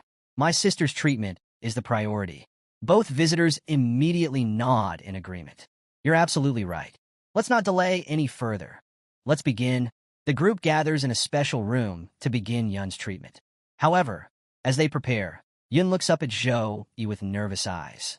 Bro, will this really be okay? She asks, her voice trembling. Zhou kneels beside her, placing the frost pill gently in her hand. There's no need to worry. He reassures her with a calm smile. Just take this pill, and everything will be fine. With some hesitation, Yun enters the intricate formation at the center of the room. She takes a deep breath and tells her brother, I'm ready. Zhou responds by activating several powerful buffs, including the Blessing of Protection, Blessing of Dawn, and Blessing of Courage. As he channels his sacred aura, a radiant light fills the room, its holy energy astonishing everyone present. Madame Chui, a seasoned priest herself, looks on in awe. Despite her experience, she marvels at how Zhou sacred energy is far purer than her own. The light fills Yun with strength and confidence, helping her steady her resolve. Once everything is in place, Zhou nods toward Madame Chui, who steps forward and activates the formation. The intricate array glows, and she instructs Yun to take the frost pill. Yun swallows the pill, and within moments, a brilliant frost light erupts from her body. The intense energy spreads rapidly, freezing the air around it. The temperature drops dramatically, and the room is filled with a chilling frost that alarms everyone. What's happening? Is something wrong? One of them exclaims. Zhou remains calm. Don't worry, I'll take care of this. He activates the sacred flame, and warm, purifying energy begins to spread throughout the room, balancing the overwhelming frost. The frost energy from the pill gradually stabilizes, and Zhou reassures everyone. This will be the last frost burst Yun experiences. Slowly but surely, the frost energy begins to calm, and the light dims as Yun regains control over her power. Madame Chui breathes a sigh of relief. We've completed the hardest part, she says. Now we just need to wait for Yun to fully absorb the pill. Inside the formation, Yun feels the frost energy within her body beginning to stabilize. The frost pill dissolves completely, and she channels her newfound control over the frost. In one final act, she releases the last remnants of chaotic frost energy, manifesting it as a majestic frost dragon. The shimmering dragon envelopes Yun, but this time it brings no harm. Instead, the energy emanating from it is pure and calming. Everyone in the room feels the dragon's gentle yet powerful energy, and they realize that Yun has awakened her bloodline powers. As the frost dragon dissipates, Yun emerges from the formation, her demeanor transformed. She runs straight to her brother, a bright smile on her face. Zhou places a hand on her head and asks, How do you feel now? Yun, now fully cured, beams with happiness. Bro, I think my illness is completely gone. Relieved, Zhou smiles and says, That's great news. Check your status. Let's see what's changed. Yun nods and quickly checks her abilities. Her eyes light up as she activates her frost powers, creating an intricate ice sculpture with ease. Bro, It seems my frost bloodline has granted me a talent for controlling the ice element. I can summon and manipulate ice whenever I want. While marveling at her newfound ability, Yun looks up at Zhou-Yi with curiosity. Will I gain any other talents after fully awakening my bloodline? She asks, playful yet hopeful. Seeing his sister happily experimenting with her newfound frost bloodline talent, Zhou-Yi laughs and says, regular bloodline awakenings don't usually grant special talents. But you're my sister after all. You awakened a rare frost bloodline. As he speaks, a thought crosses his mind. Us siblings have gained so many benefits from this frost bloodline. Could it be that we have a powerful frost-class ancestor? He quickly dismisses the idea, reflecting on their family's struggles in the past. Even if it's true, it seems like our family has long since fallen from prominence. Shaking off the thought, Zhou-Yi turns to Madame Chu-Yi. Madame Chu-Yi, Yin has successfully awakened her frost bloodline. But could you double-check her condition just to be sure? Before Chu-Yi can respond, Secretary Zhao approaches with a formal air.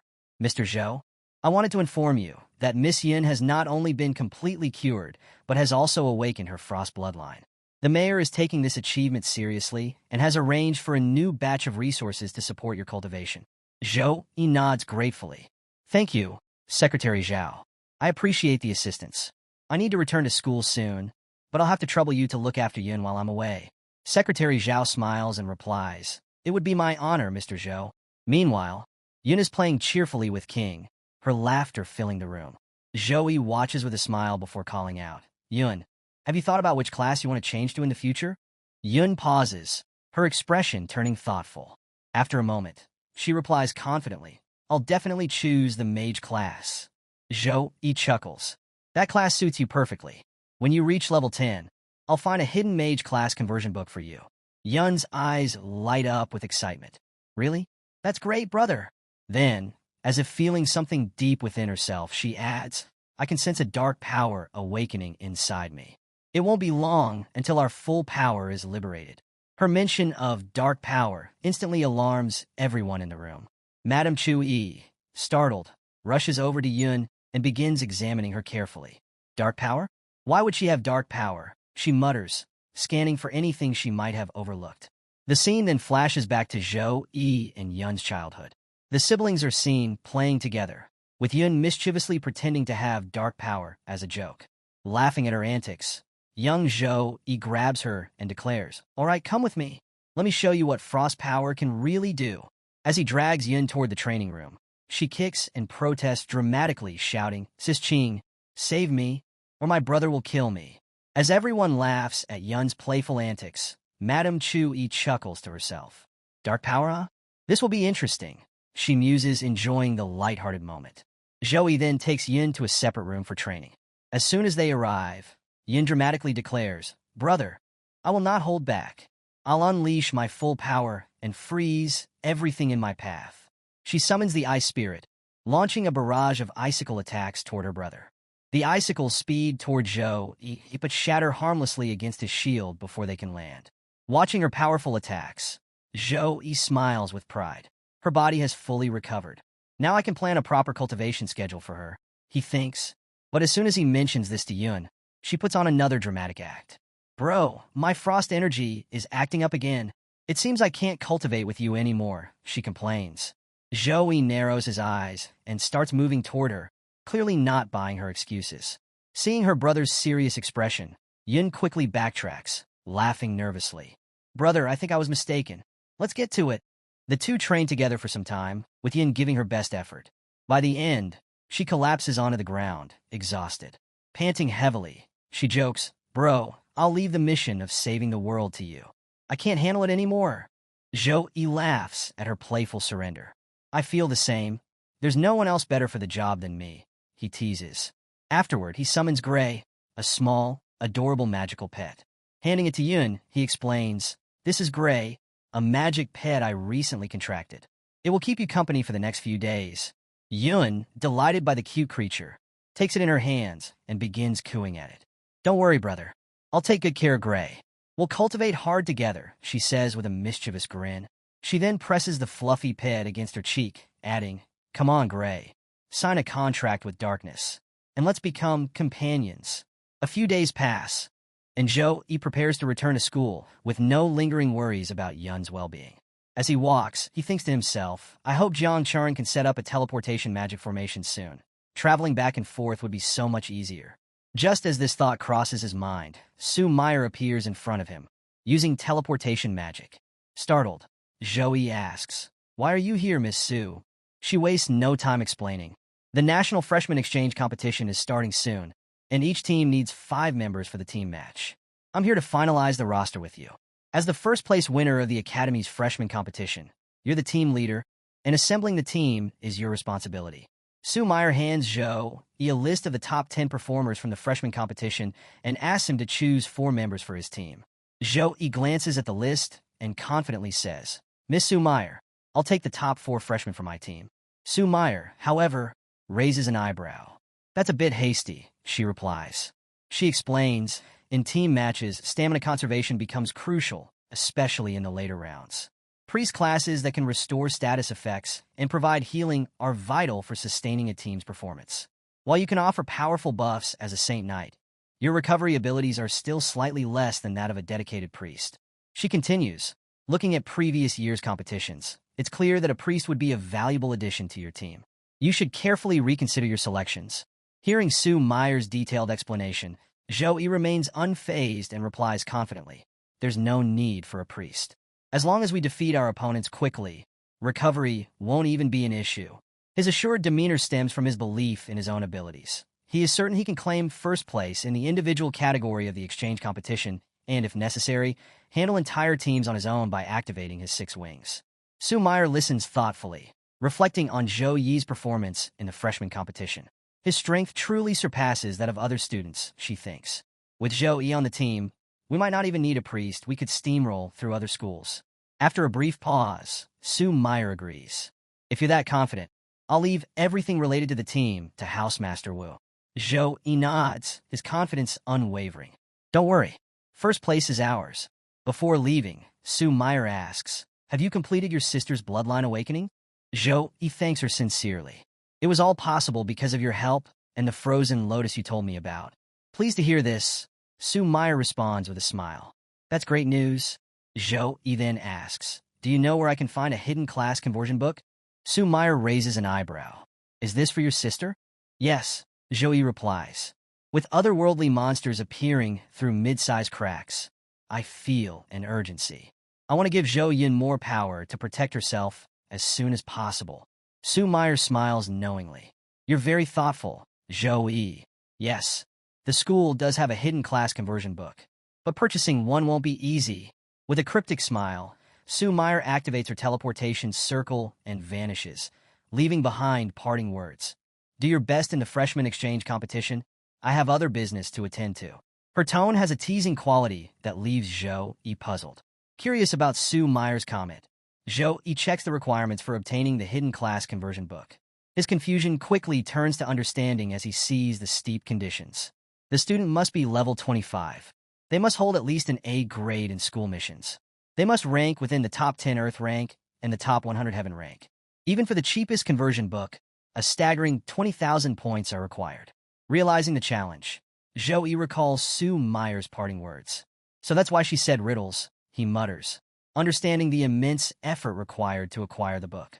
Soon after, Zhou Yi receives a new mission from the system tied to the National Freshman Exchange competition. The mission outlines that his rewards will depend on his combined performance in both the individual and team matches. Motivated, Zhou Yi turns his focus back to the competition. Meanwhile, the team he selected has already been reported to Housemaster Wu, and a meeting is called with all the teachers to finalize the plans. As the teachers gathered, Housemaster Wu began the meeting. Zhou Yi has submitted his candidates for the team match, he announced. Let me give you all a rundown. Saint Knight Zhou Yi, Spiritual Swordsman Jiang Chuan, Spiritual Taoist Song Xiaolan, Mage Tang Ling Yi, and Warrior Wei Tiexin. The list sparked surprise among the teachers. Noticing the absence of a priest, one teacher, Mr. Rong, voiced his concern. This team looks very risky. Without the support of a priest, everything could fall apart. However, the element teacher Cho Huayang countered, I don't think there's any need for concern. Zhou Yi's abilities alone are enough to replace a priest. The element teacher Cho Huayang spoke with confidence. knowing Zhou Yi's strength better than anyone in the room. After guiding Zhou Yi through the bloodline forging technique, he was certain that Zhou Yi could handle the team match single-handedly if needed. Adding to the conversation, Teacher Kong remarked, "Not only can Zhou Yi provide buffs, but his defensive capabilities are outstanding, and his attack skills are extremely powerful." Teacher Jiang, after listening to the discussion, refrained from raising any objections. Instead, she emphasized, "Let's focus on using Zhou Yi's strength to its fullest potential. At the same time, we must train all the students so they can work well together as a team."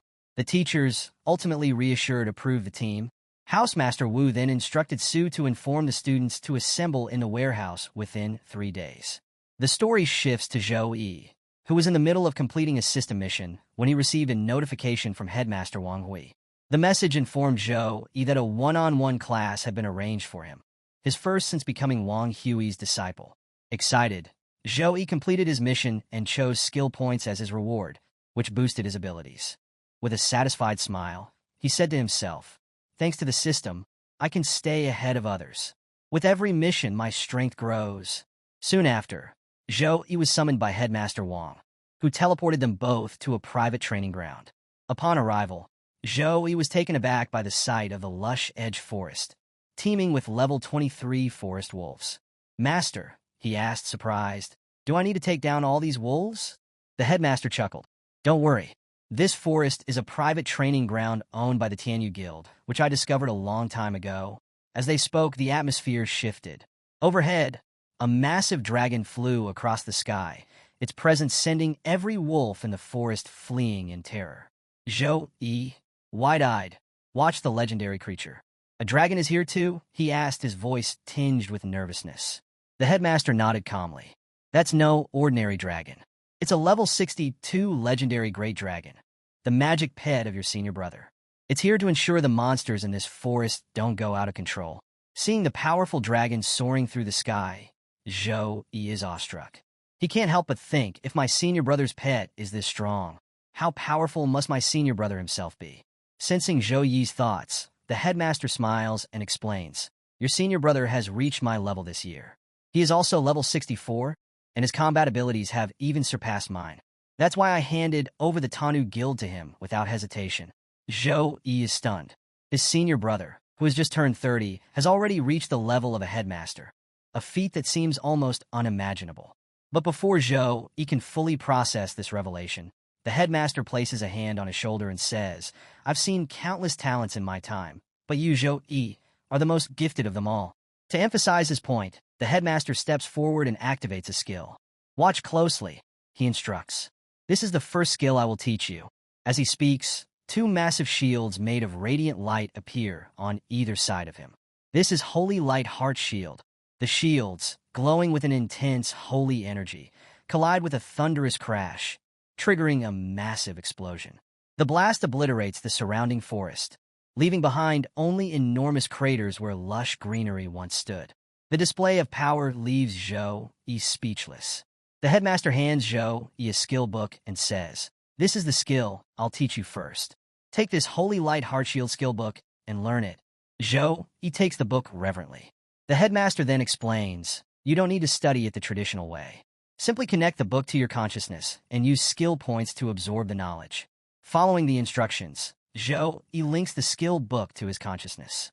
The moment he does, the full details of the skill flood his mind. Skill name, Holy Light Heart Shield. Grade, A. Effect. The user summons 2 massive shields of holy light. These shields move toward each other, colliding to create a colossal explosion of light element energy. The explosion deals devastating damage to enemies while clearing a path for allies and blocking enemy reinforcements. Legacy skill. This skill is a Saint Knight legacy, handed down through generations. After learning the skill, Zhou Yi turns to the headmaster with a curious expression. "This is a Saint Knight legacy skill. How do you know it, master?" The headmaster chuckles. "Holy Light Heart Shield was created by your grandmaster when he was still a tertiary returned Saint Knight. I inherited it from my mentor, and now I'm passing it down to you." Zhou Yi is humbled to learn of the skill's origin and legacy.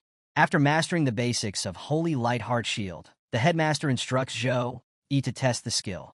Zhou Yi activates it, but as he has only reached level 1 with the skill, its power is limited.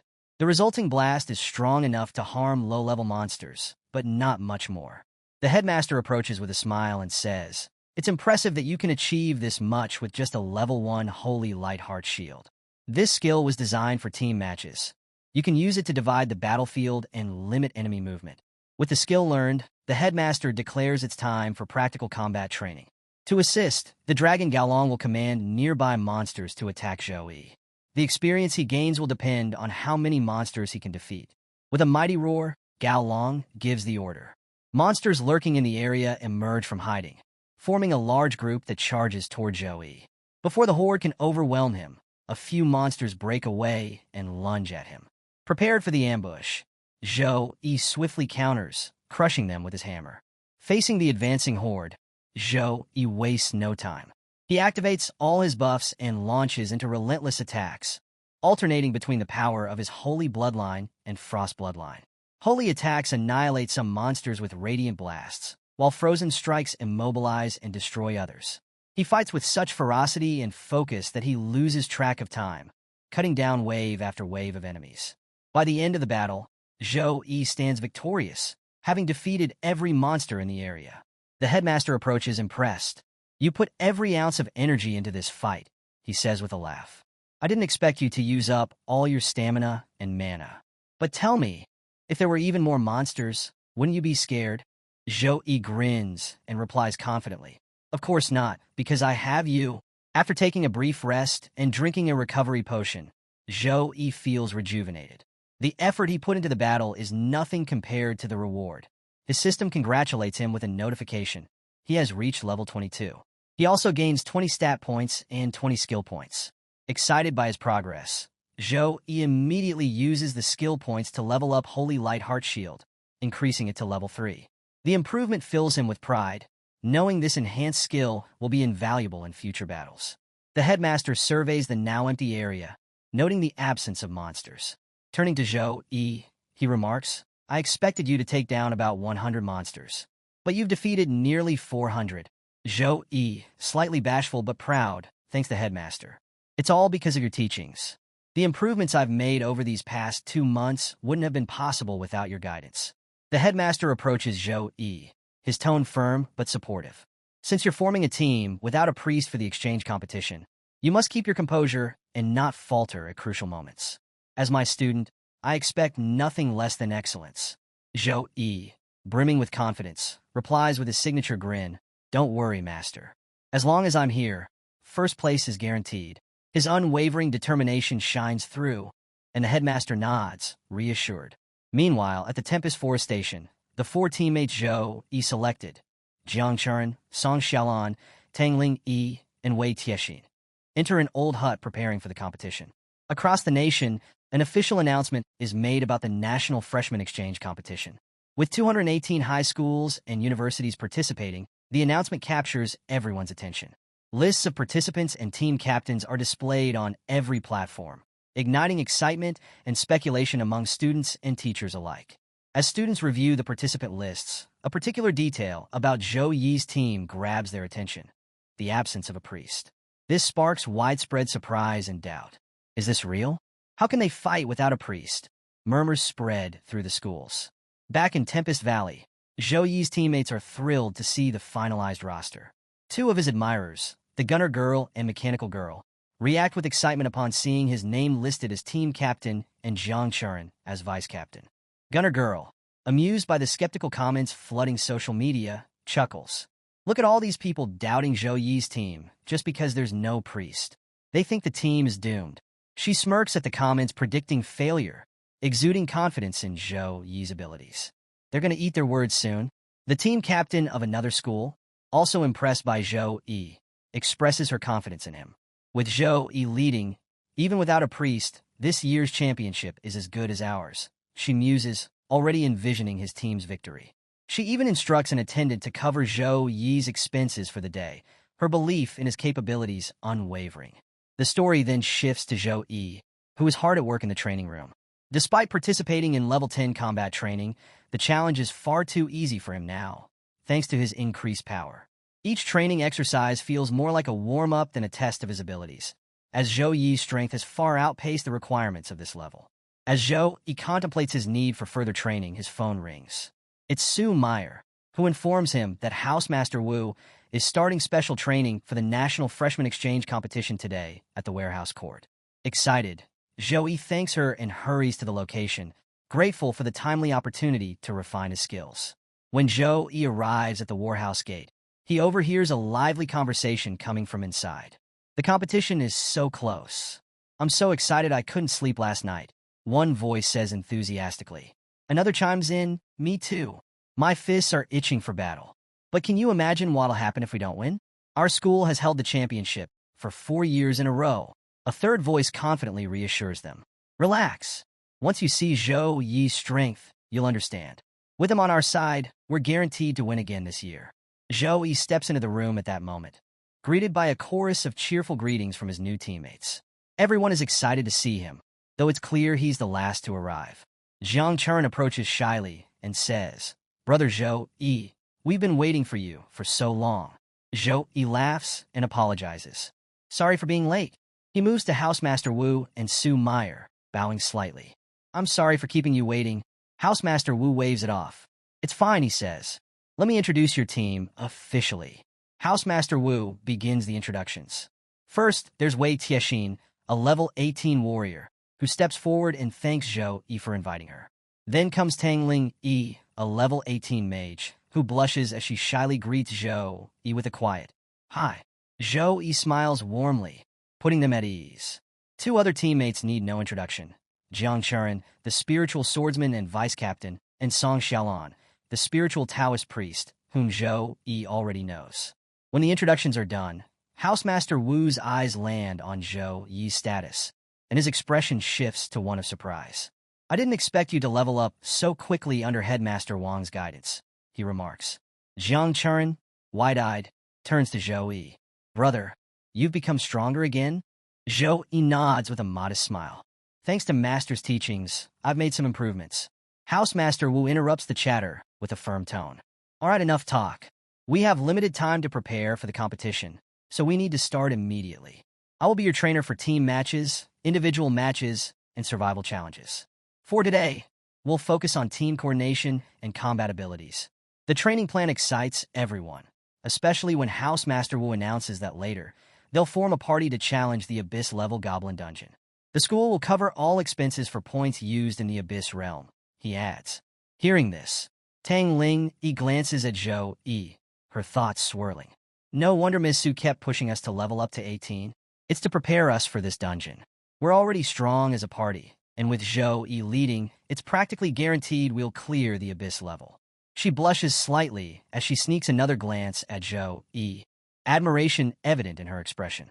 He could solo that realm. With the 4 of us supporting him, there's no way we'll fail. Zhou Yi notices Tang Ling Yi glancing at him shyly, so he smiles warmly at her.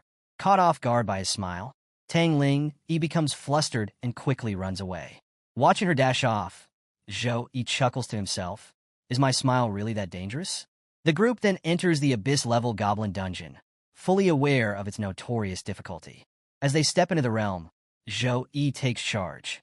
"This is our first time working together as a party," he begins. "Let me handle the tactics." Everyone nods in agreement, trusting Zhou Yi's leadership. He lays out the strategy. Wei Tiexin will manage defense and draw the goblins' attention. Jiang Chun and Tang Ling Yi will focus on physical and magical damage output. Song Xiaolan will assist with support, while Zhou Yi will stay behind to eliminate enemies and provide additional aid to the team. Moments later, a horde of goblins appears, charging toward the group. Zhou Yi immediately warns, "Be careful." Wei Tiexin springs into action, slamming her fist into the ground. The impact, enhanced by a powerful aura, shatters the terrain and sends shockwaves through the goblins. As her strength surges, she notices her power output has increased significantly, by nearly 40%. Surprised by her own enhanced abilities, she glances back to see Zhou Yi casting buffs over the team. His support abilities have amplified everyone's power. Tang Ling Yi, standing at the rear, watches in awe as Zhou Yi casts 3 buffs simultaneously within seconds. She's astonished. Even professional mages struggle to cast 3 buffs this quickly. She thinks, marveling at his speed and precision. Motivated by Zhou Yi's skill, Tang Ling activates her own ability, using sound magic destruction to unleash devastating sonic waves. The intense sound pressure disrupts the goblins, forcing them into disarray. Taking advantage of their vulnerability, Jiang Churen moves in with a flurry of attacks, cutting down goblin after goblin with swift and precise strikes. As the battle rages, a goblin archer attempts a sneak attack, targeting Zhou Yi. Spotting the danger, he shouts, "Be careful." Reacting quickly, Wei Tiexin intercepts the arrow with her shield, protecting Zhou Yi from harm. Jiang Churen, observing the situation, realizes this dungeon has changed significantly since she last conquered it. The goblins didn't have archers before, she thinks, noticing the presence of level 23 goblin archers, specialists in sneak attacks and range combat. "This is different," Jiang Churen mutters. The difficulty has definitely increased. The team tightens their formation, prepared to face this new challenge together. Seeing his team working together seamlessly, Zhou Yi can't help but smile. The dungeon's difficulty and environment have evolved significantly since the last time he cleared it. With more challengers venturing into the dungeon, the goblins have adapted and developed stronger offensive tactics. To clear the way, Zhou Yi activates Punishment of Light. The radiant energy decimates an entire group of goblins in one powerful strike. Turning to his team, he confidently says, "I'll take care of these annoying enemies. I'm leaving the rest to you." His teammates understand immediately and leap into action. Song Xiaolan throws her talisman papers into the fray, each one detonating in bursts of explosive energy. "If everyone else is giving it their all, I can't lag behind," she declares, unleashing her 5 Thunders of Justice skill to blast away clusters of goblins. Meanwhile, Housemaster Wu and Su Meyer observe the team's progress through a screen. The Housemaster comments, "Zhou Yi's casting speed has improved dramatically since the freshman competition. Some of his skills are practically instantaneous now." Su Meyer nods, impressed. It looks like he chose a talent related to casting speed after clearing the Abyss-level realm. His rate of growth is incredible. Don't forget, he brought Jiang Churen to challenge the Abyss-level dungeon and secured the top spots as soon as school started. The Housemaster Wu smirks mischievously. "Well, I decided to raise the difficulty a bit to test him." Su Meyer looks at him in surprise. "You increased the difficulty just for him?" This is the National Freshman Competition's preparation stage. Back in the dungeon, the team faces an overwhelming number of goblins, but their coordination shines through. Jiang Churen, surrounded by goblins, uses her Shadow Slash, swiftly eliminating enemies with precise, lethal strikes. Song Xiaolan continues hurling her talismans, creating explosive waves that devastate the goblin ranks. Tang Ling, standing at a distance, conjures a massive wind tornado, trapping a horde of goblins within. She calls out to Wei Tiexin, "Finish them off." Without hesitation, Wei Tiexin leaps into the tornado, delivering a relentless barrage of punches and kicks to the trapped goblins. Empowered by Zhou Yi's buffs, her strikes are devastating, allowing her to easily stomp the goblins into submission. Despite the dungeon's increased difficulty, the team advances steadily. Goblins fall one by one, and soon the area is cleared. Tang Ling scans the surroundings and announces, "I don't sense any more goblins near us." The team cheers, thrilled by their swift progress. However, Zhou Yi steps forward and reminds them, "Don't get too comfortable. This level was just a warm-up. The real challenge will be the boss battle. Stay sharp and don't let your guard down." Hearing Zhou Yi's reminder to stay cautious, Wei Tiexin cracks her knuckles in excitement. "There's nothing to be afraid of," she declares confidently. "With your buffs, my power has almost doubled. This realm feels like a piece of cake." Song Xiaolan laughs and adds she's right. "With you leading us, Zhou Yi, we could probably clear this realm on our own." Tang Ling, standing nearby, nods in agreement. "The strength of our captain is truly impressive." Their praise makes Zhou Yi feel a little shy, though he hides it well. "They're really putting all their trust in me," he thinks. Jiang Churen, standing quietly beside him, smiles warmly at their exchange, her confidence in him evident. After some time, the group reaches the entrance to the boss room. Standing before the imposing doors, one of them asks, "Is the final boss inside this room?" Zhou Yi steps forward, examining the dark energy radiating from beyond the door. It feels different, more ominous and dangerous than before. A sense of unease creeps over him, but he suppresses it. "We have to clear this level," he resolves. Pushing open the doors, he announces, "Whatever it is, let's go." As the doors creak open, the group steps into the room. Immediately, a chilling laugh echoes through the air. From the shadows, a towering figure emerges. It's the second Goblin King, a level 25 legendary grade boss. The room, drenched in thick dark energy, feels far more oppressive than Zhou Yi remembers from his previous clears. The Goblin King sneers at them. "Foolish children, you've walked right into my lair. I knew you were coming, so I've prepared a little gift for you." The team braces themselves as the boss begins summoning a massive fireball, its size and intensity radiating an immense heat that fills the room. Tang Ling Yi, standing at the front, freezes in terror. "How is it so powerful?" she whispers, unable to move. The Goblin King hurls the fireball directly at Tang Ling Yi. The team shouts in panic, urging her to move, but she's paralyzed with fear, rooted to the spot like a statue. Seeing the imminent danger, Wei Tiexin leaps into action, rushing to Tang Ling Yi's side. She conjures a shield to block the fireball, bracing herself against the impact. The fireball collides with Wei Tiexin's shield, the sheer force creating shockwaves that ripple through the room. Wei Tiexin grits her teeth, struggling to hold her ground, but the shield begins to crack under the relentless power of the attack. "This is stronger than I expected," she mutters. Before long, the shield shatters completely, and the remnants of the fireball explode, sending both Wei Tiexin and Tang Ling Yi flying backward. The team watches in alarm as the Goblin King laughs maniacally, clearly reveling in his newfound strength. Zhou Yi clenches his fists, his eyes narrowing. "This fight is going to be tougher than I thought. Everyone, focus." Zhou Yi commands. "Stay calm and stick to the plan. We're not backing down." Seeing her shield shatter and struggling against the Goblin King's attacks, Wei Tiexin feels a wave of doubt. "Even with the captain's buffs doubling my strength, I'm barely holding up against this boss's regular attacks." She thinks nervously. The Goblin King, unfazed, summons another attack, his laughter echoing menacingly through the room. "Don't panic, little children," he taunts. "This place has been prepared as your grave for a long time." With a mocking grin, he conjures not one, but 3 massive fireballs this time, launching them toward the group. "Get ready to be reduced to dust," he roars. Tang Ling Yi and Wei Tiexin Roman freeze, realizing they don't have enough time to dodge the incoming fireballs. Just as panic begins to set in, Zhou Yi steps forward, activating his frost power.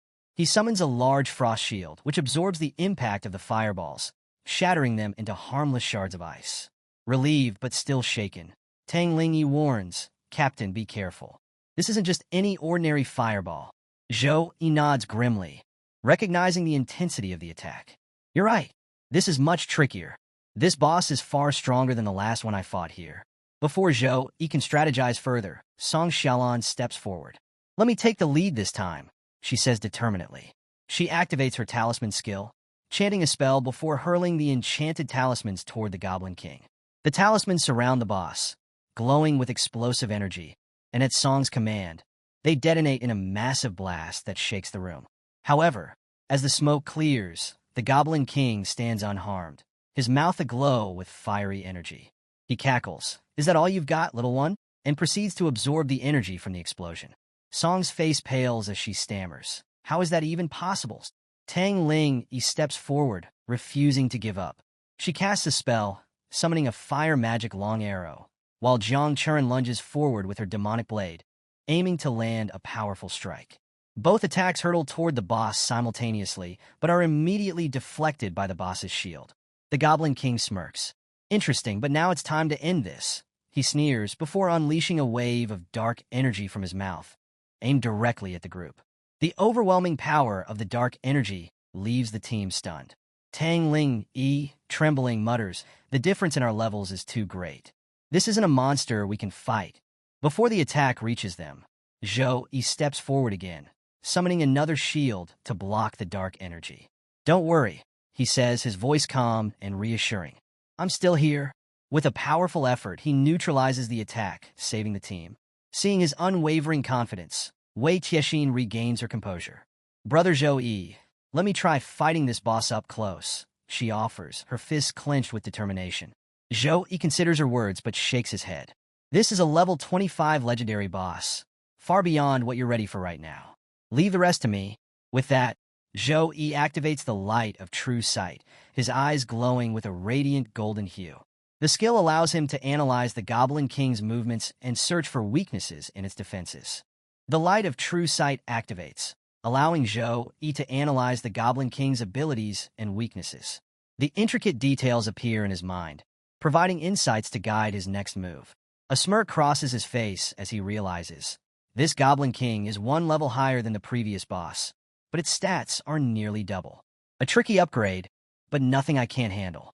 He quickly calculates his options. If he uses his S+ grade Bloodline secret technique, he can multiply his stats to surpass the Goblin King's overwhelming strength. The realization hits him. This is clearly the House Master's doing, a deliberate test to push me further. The thought brings an amused smile to his lips. All right, if that's how it is, Zhou Yi mutters, his confidence growing. Activating his angel physique, he declares, then let me show you the true power of my divine angel form. As Zhou Yi transforms, his angel physique radiates a blend of divine and frost auras. The entire room glows with a blinding light, the atmosphere charged with his immense power. This shift in energy sends shockwaves through the dungeon, making the already challenging realm even more intense. Meanwhile, outside the dungeon, the Housemaster and Su continue watching the battle. The Housemaster smirks and admits, I increased the difficulty of this realm to test their limits. Su Meyer, alarmed, protests, this boss's difficulty is already extreme. Was it really necessary to make things even harder? The Housemaster's tone turns serious. Their current strength may be exceptional, but the exchange competition will bring out the best talents from Sukong University and Qingjing University. If Zhou Yi and his team don't face a real challenge now, they won't be ready for the cruelty of the competition. It's better for them to experience a setback here than later. Hearing this, Su Meyer sighs but then smiles knowingly. You seem to underestimate Zhou Yi, she says confidently. Inside the dungeon, the Goblin King stares at Zhou Yi's angel form, a wicked grin spreading across his face. Interesting, he sneers. You've turned into a shiny bird. No matter. Use all the tricks you have, little one. It won't save you. Hovering in the air, Zhou Yi calmly responds, as you wish. He begins gathering energy into a shining energy ball, its radiant power illuminating the room. With a powerful motion, he hurls it at the Goblin King. Enraged by Zhou Yi's confidence, the Goblin King roars, You're too arrogant. You're just a challenger.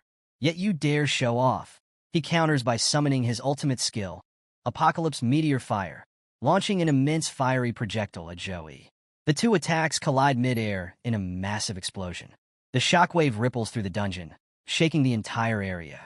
Zhou Yi's team braces themselves, shielding against the overwhelming force of the blast. As the pressure subsides, Song Xiaolan stares in awe, her voice trembling with disbelief. Is this Zhou Yi's true power? A thought dawns on her. We were never on the same level from the beginning. Turning to Jiang Churen, she asks, Have you ever seen Zhou Yi use this form before? Hearing Song Xiaolan's question, Jiang Churen shakes her head. This is my first time seeing it too. It seems Brother Zhou Yi is putting in his full effort for this fight. Meanwhile, the Goblin boss, having withstood Zhou Yi's previous attack, sneers. Is that all you've got? No matter how you change your form, you can't win. Zhou Yi responds with a confident smile. Without missing a beat, he summons the Holy Light Chain, which wraps around the Goblin boss, immobilizing him completely. The boss struggles furiously to break free, but fails, his expression shifting from smugness to fear. Seizing the opportunity, Zhou Yi follows up with the Spear of Victory, a radiant attack that strikes the boss directly, causing a massive explosion. The team watches in awe as the room shakes from the sheer power of the strike. However, when the dust settles, the Goblin boss is still standing, battered but alive. Persistent, aren't you? Zhou Yi mutters, preparing for his next move. As the Goblin boss switches tactics, readying another fire-based attack, Zhou Yi counters with his own light flame storm, enveloping the boss in a blazing vortex of holy flames. The Goblin boss screams in pain, his body burning as he lashes out with threats. I'll kill you. I'll end you, he roars, but Zhou Yi remains unfazed. Don't worry, Zhou Yi replies coolly. There's more where that came from. He immediately casts Lightning Binding, combining it with the flame attack to strike the boss with a devastating dual-element assault. The Goblin boss, overwhelmed, groans in agony and, for the first time, sounds desperate. Between strained breaths, the boss taunts weakly. It seems you've been holding back. I'm sorry I couldn't push you far enough to enjoy this fight. Zhou-Yi smirks. What a shame. I was hoping to test my hand of God's six-winged angel form in this battle, but it seems I'll have to save it for another time. As the goblin boss clings to his last breath, Zhou-Yi calmly raises his finger, charging it with holy energy. With precision, he launches a final attack, ending the boss's life in an instant. The goblin boss crumbles, and the room falls silent.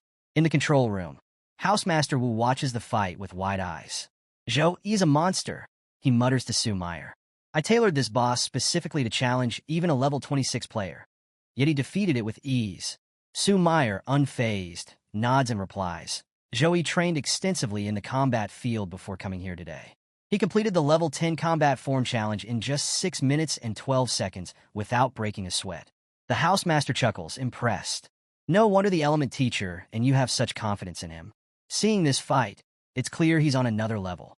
As the goblin boss falls, the team receives a congratulatory notification. Congratulations!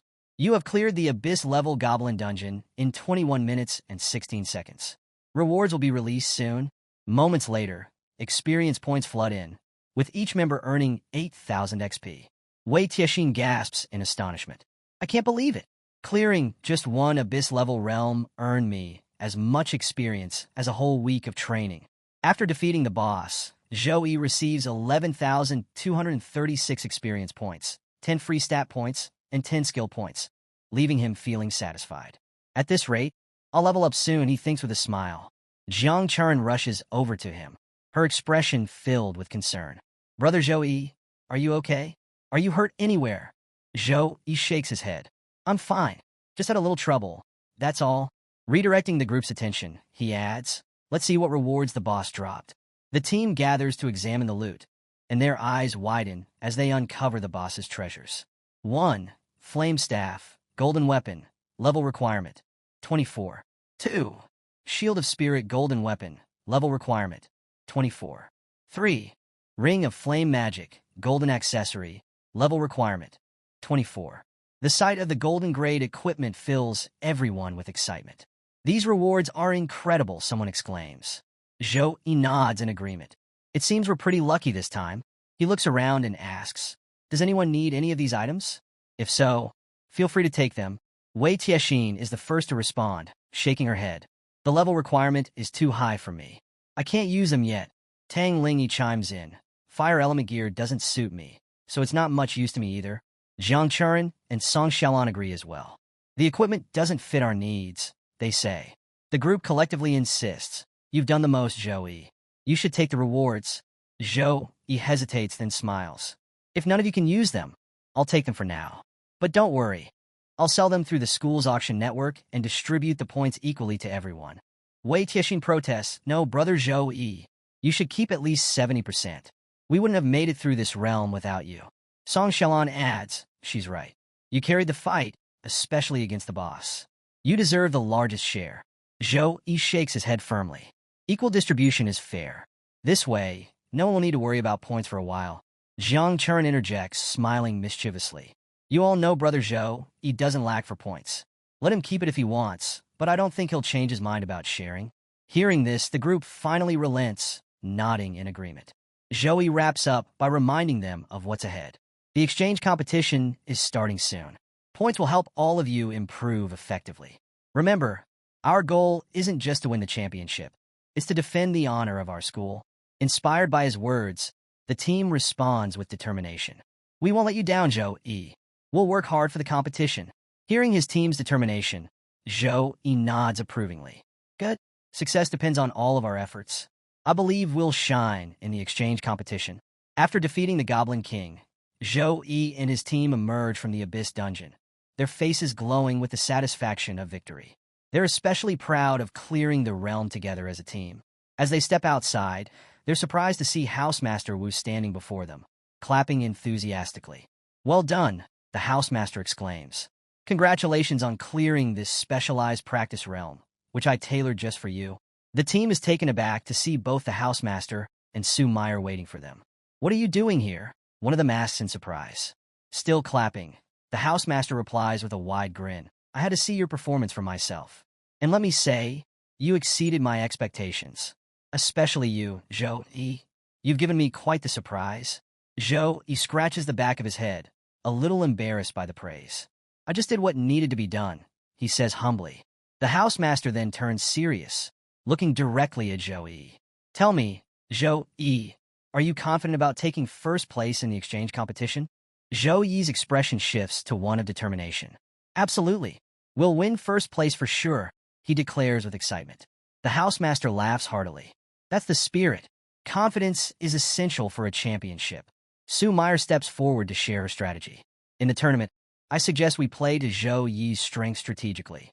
For the first few matches, Zhou-Yi could take on a supporting role, hiding his true strength. This will mislead other teams into underestimating him. Once the right opportunity presents itself, he can unleash his full power and dominate the opponents. She pauses, smiling slyly.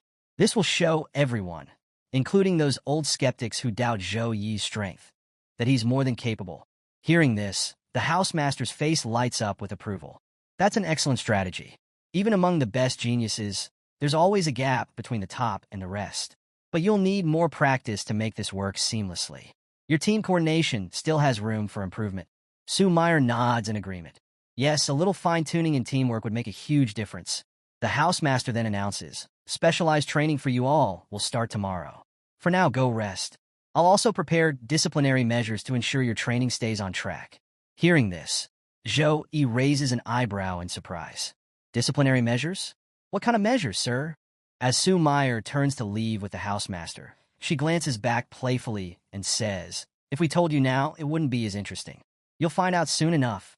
With that, Sue Meyer and the housemaster take their leave.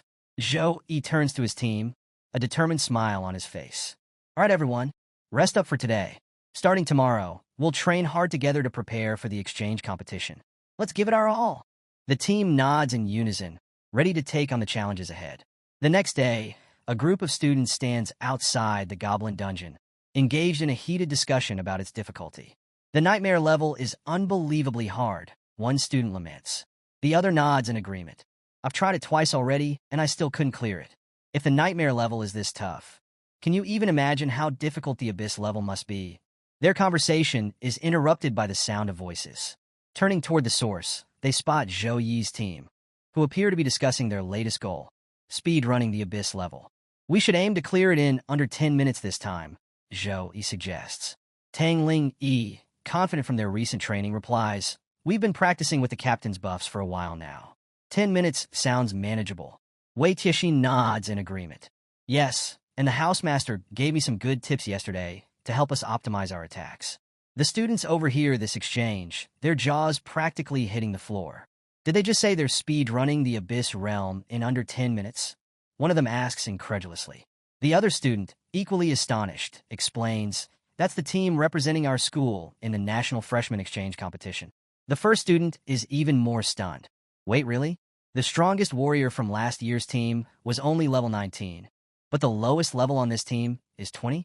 This competition is going to be insane.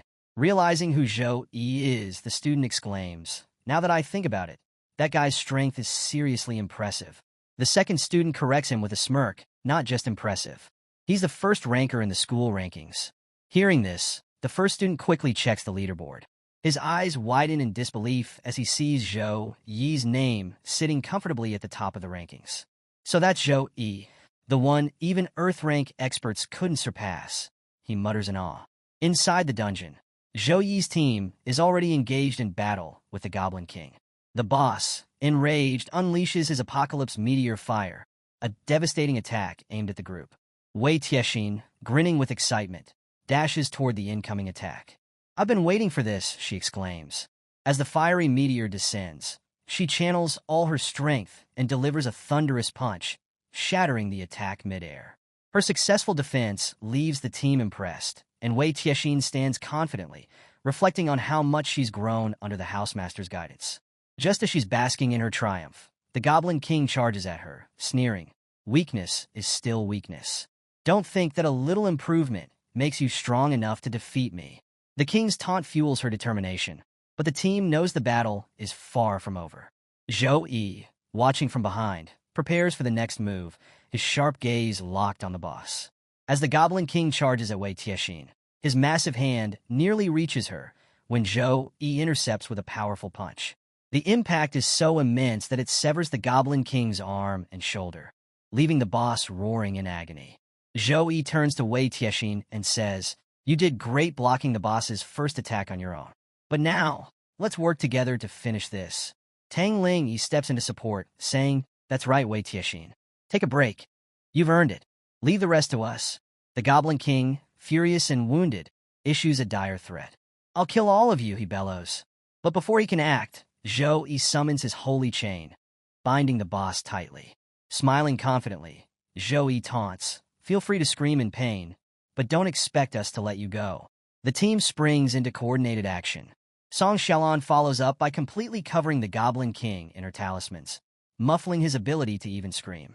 Tang Ling unleashes her Thunderfall attack, a devastating electric magic that leaves the Goblin King writhing in agony, unable to retaliate. Finally, Jiang Chuan steps forward for the finishing blow.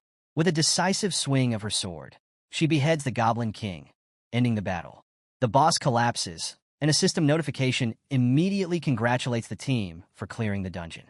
This time, they've achieved an incredible feat, clearing the Abyss-level realm in just 8 minutes and 36 seconds. Elated, the team exits the dungeon to find Housemaster Wu waiting for them. Clapping enthusiastically, the Housemaster beams with pride. "Your performance was flawless. Even I can't find any fault in it," he praises.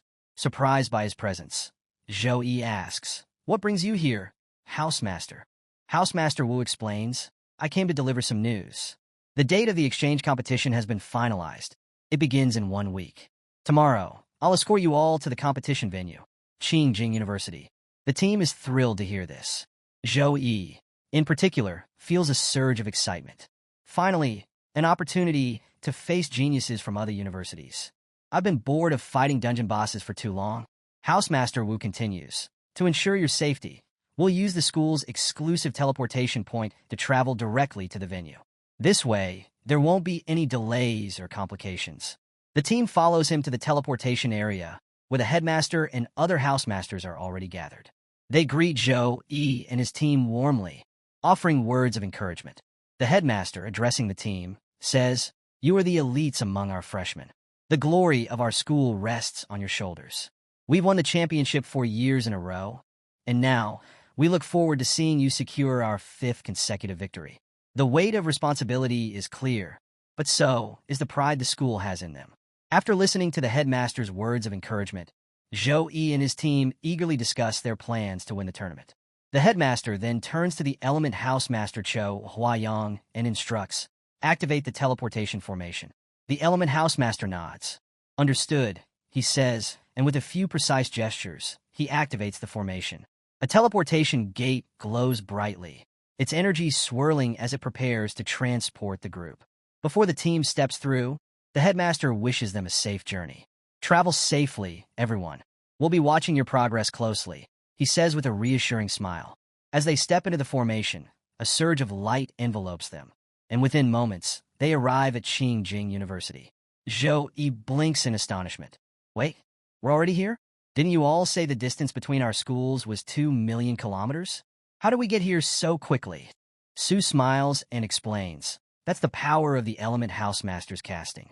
Long-distance teleportation formations like this can only be created by tertiary awakened mages. Without it, the journey would have taken several days by train." Zhou Yi nods, impressed by the Element Housemaster's skill. As they take in their new surroundings, they're greeted by a man who steps forward with a warm smile. "Welcome to Qingjing University," he says. The man introduces himself as Chungyong Chun, a tertiary awakened mechanic. "It's an honor to have you all here," he adds. Housemaster Wu lights up at the sight of Chungyong Chun and eagerly shakes his hand. "Chungyong Chun, what brings you here? Why are you personally welcoming us?" Chungyong Chun laughs and replies, "Of course, I came on my own to take care of my old friend." His gaze shifts to Zhou Yi's team, and he sizes them up. "The students you brought with you this time seem quite promising." Housemaster Wu laughs heartily. "I've heard the same about your school's freshmen this year. I suppose we'll see whose team truly shines in the competition." Chungyong Chun grins and pats Wu's shoulder. "Indeed, we'll see." After chatting with his old friend, Wu returns to his team and gathers them around. Now, a few reminders before we begin, he starts. The opening ceremony for the exchange competition will be held on the 10th, and the competition will follow shortly after. For now, we won't be doing any additional training. Use this time to rest and prepare yourselves mentally. His tone grows serious as he continues. However, keep in mind that Qingjing City has seen an influx of tourists lately, and there might be spies from other races mingling among them. Every year, we see incidents where demons or other species target human talents during events like this. Stay alert. Something could happen this time too. The team exchanges nervous glances, but Wu quickly softens his tone. That's enough for today. Take the next few days to relax, explore, and enjoy yourselves, but remember to stay safe. After Housemaster Wu's instructions, the team responds with a collective, "Okay," before heading to their rooms to rest. Zhou Yi, standing on the balcony of his room, gazes out at the view when a small robot assistant approaches him. The robot politely greets him. "Welcome to Qingjing University Apartments. Please don't hesitate to ask if you need anything." Zhou Yi, amused by the unique service, replies, "Thanks, but I don't need anything right now." Still, the service here is impressive. With some free time on his hands, Zhou Yi opens his system menu and decides to use his hoarded experience points to level up. However, after using all his points, he realizes it's not enough to reach level 24. "Looks like it'll take a while to hit level 24, he mutters. Most of his current skills are C grade and B grade, but once he reaches Secondary Awakening, he'll gain access to B grade Saint Knight skills and possibly even learn the A grade Jewel of Apocalypse skill.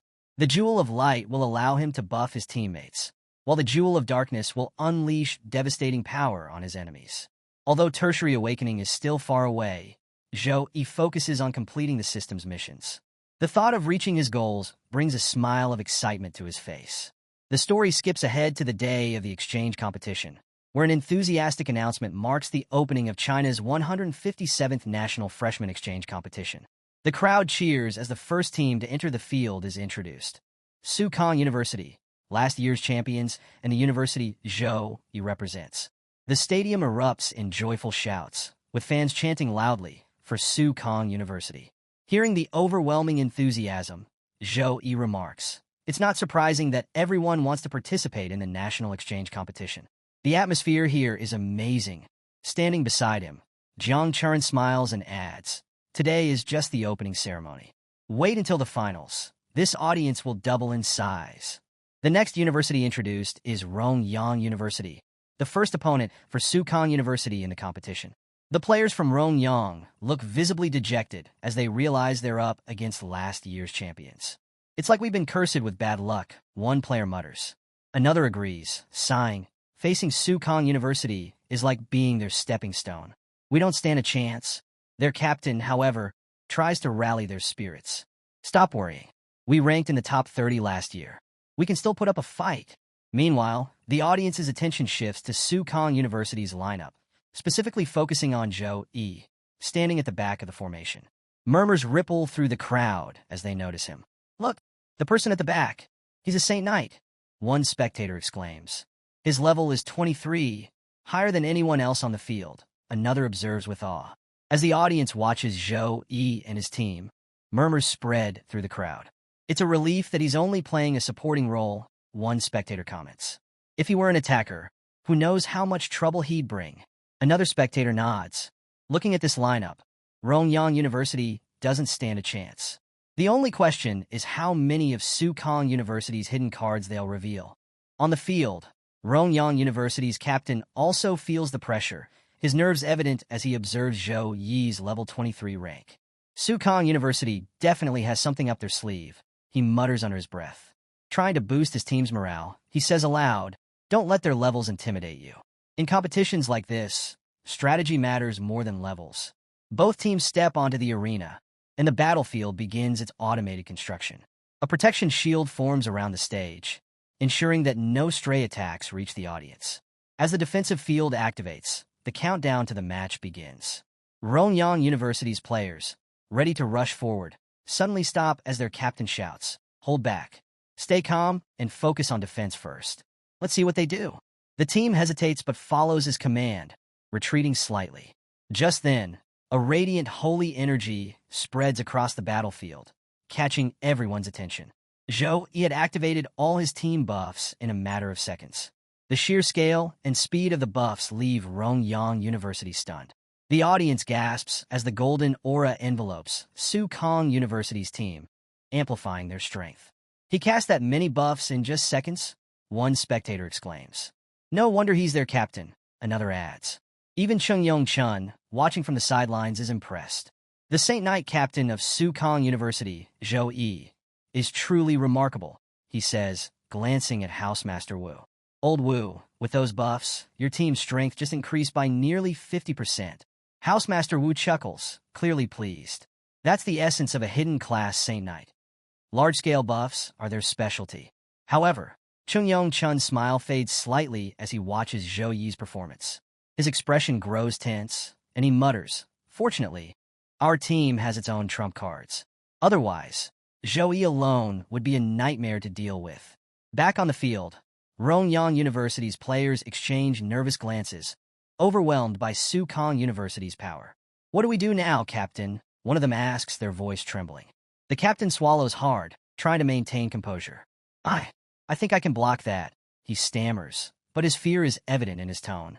Seeing their opponents visibly shaken, Zhou Yi and his team quickly realize that Rongyang University's team is nervous and hesitant. Zhou Yi gathers his team and lays out a simple plan. Since their strength seems ordinary, let's keep it straightforward. We'll attack together and break their formation in a single wave. Hearing the plan, the team nods in agreement and prepares for action. Tang Ling steps forward first and says, I'll take the lead. She summons a fire magic arrow and launches it toward the opposing team. The arrow streaks through the air, glowing ominously, and Rongyang's players panic. Their captain, desperate to rally his team, quickly casts a light shield to block the attack. When the arrow is stopped, the captain smirks, letting his ego get the better of him. Look, I blocked it. This must be all the power they have. One of his teammates, still panicked, interrupts, Captain, they're coming again. Before the captain can react, Wei Tiexin charges forward with incredible speed and launches her air-breaking fist directly at him. The force of the punch shatters his shield and sends him flying, landing hard on the ground. The captain, dazed and winded, struggles to get up. Before Rongyang's team can recover, Jiang Chern appears, her demonic blade glowing ominously.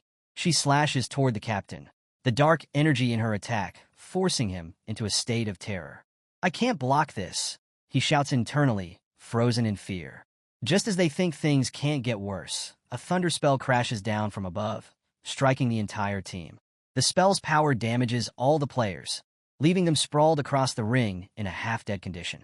As the dust settles, the referee announces the winner, Su Kong University's team. The audience erupts into applause, though the announcer encourages the crowd to cheer louder to help Rongyang University's morale recover. Meanwhile, the referee announces that the next match will begin shortly. Zhou Yi's team, however, isn't particularly happy with the victory. Having cleared the Abyss-level realm numerous times, this fight felt far too easy. This wasn't even a warm-up, one of them mutters, unimpressed. Zhou Yi laughs and reassures them.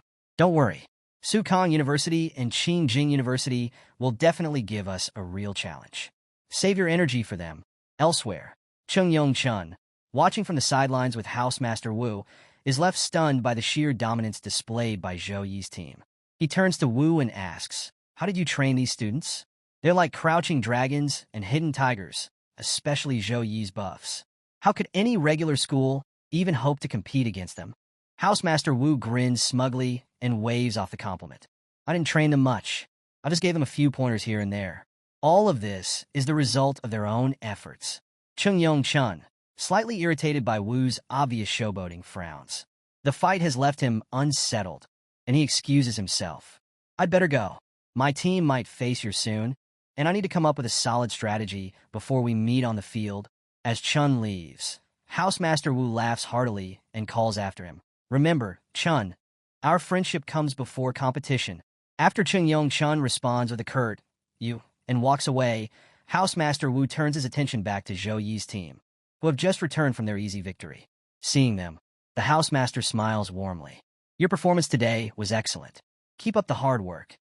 I believe you can do even better in the future. Sumair steps forward to add her thoughts. Since there are no matches scheduled for the afternoon, you all have some free time. I suggest you watch the high-level team matches happening now. Observing them will help you gain valuable experience. The team agrees enthusiastically, saying, okay. Before they leave, the housemaster mentions something else. Although there are no team matches right now, there are some individual competitions happening. If any of you are interested, come sign up with me. Zhou Yi raises a curious eyebrow. Why do participants need to sign up? Why not just include everyone by default? Su Meyer explains, some classes like priests lack offensive abilities and would struggle in these matches. Even defensive-focused classes might avoid competing to sidestep unnecessary challenges. That's why participation is optional. Hearing this, Zhou Yi grins in excitement. Let's participate. It'll be good practice. Inspired by his enthusiasm, the rest of the team eagerly agrees to join the individual matches as well. Seeing their determination, the housemaster laughs. All right, I'll sign everyone up. I have no doubts about Sukong University's future. There are no weaklings in this team. After registering, the match schedule reveals that Jiang Churen and Song Xiaolan will have to wait for their turns, as their matches are later in the day. Zhou Yi's match, however, is scheduled to take place much earlier, in the second batch. His opponent is a level 18 swordsman from Rongyang University named Liujie. The announcement of Zhou Yi's participation causes a stir among the audience. Zhou Yi is in the individual matches, one person exclaims. He didn't really do much in the last team fight. I'm curious to see what he's really capable of. Some spectators are skeptical. He's a support class Saint Knight. How will he manage an individual match on his own? Others are more optimistic. Don't underestimate him. Zhou Yi is the team captain for a reason. He'll handle this easily. As Zhou Yi steps toward the ring, his team members cheer him on enthusiastically. On the opposite side, Liujie enters the arena, greeted by cheers from his own team. Seeing Zhou Yi, Liujie feels a rush of excitement. A support class? This should be an easy first match, he thinks, eager to secure a win. However, Liujie's teammates have mixed reactions. Some, seeing Zhou Yi's confident demeanor, grow concerned. This might be tougher than we thought, one mutters. Others dismissively scoff. A Saint Knight is just a support class. Brother Liu will crush him. The countdown begins, and the match between Zhou Yi and Liujie officially starts. Liujie, sword in hand, steps forward confidently. A fire aura surrounds his blade as he prepares to attack. If you surrender now, he says with a smirk, I'll let you lose with some dignity. Zhou Yi chuckles and responds calmly. Talk about surrender when you can last 10 breaths in front of me. Liujie's face flushes with anger. How dare you, he shouts, charging at Zhou Yi with a flurry of sword slashes. Zhou Yi effortlessly dodges every strike, moving with speed and precision. Liujie's expression shifts from arrogance to shock. He's incredibly fast. As Liujie presses on, Zhou Yi suddenly freezes Liujie's feet in place using his frozen ability and begins advancing toward him. Liujie struggles against the ice and sneers. A cheap trick like this won't work on me. Desperate to counter, Liujie raises his sword to block Zhou Yi's incoming punch. But as the sword meets Zhou Yi's fist, the blade shatters into pieces. Before Liujie can react, Zhou Yi's punch lands squarely on his stomach, sending him flying across the ring. The crowd erupts into gasps. Liujie's team, who had been confident of his victory, stands in stunned silence. What just happened? One teammate whispers. I couldn't even see his attack. Their schoolteacher steps forward, shaking his head. You underestimated him. That's Zhou Yi, the captain of Sukong University. Liujie became too arrogant and paid the price. A support class Saint Knight may sound harmless, but Zhou Yi's combat power is far from ordinary. Back in the ring, Liujie lies on the ground, unable to continue. The referee declares Zhou Yi the winner. Zhou Yi, looking at his fallen opponent, remarks dismissively. He was weak. Couldn't even handle a grade C punch. The audience bursts into cheers, their excitement reaching new heights.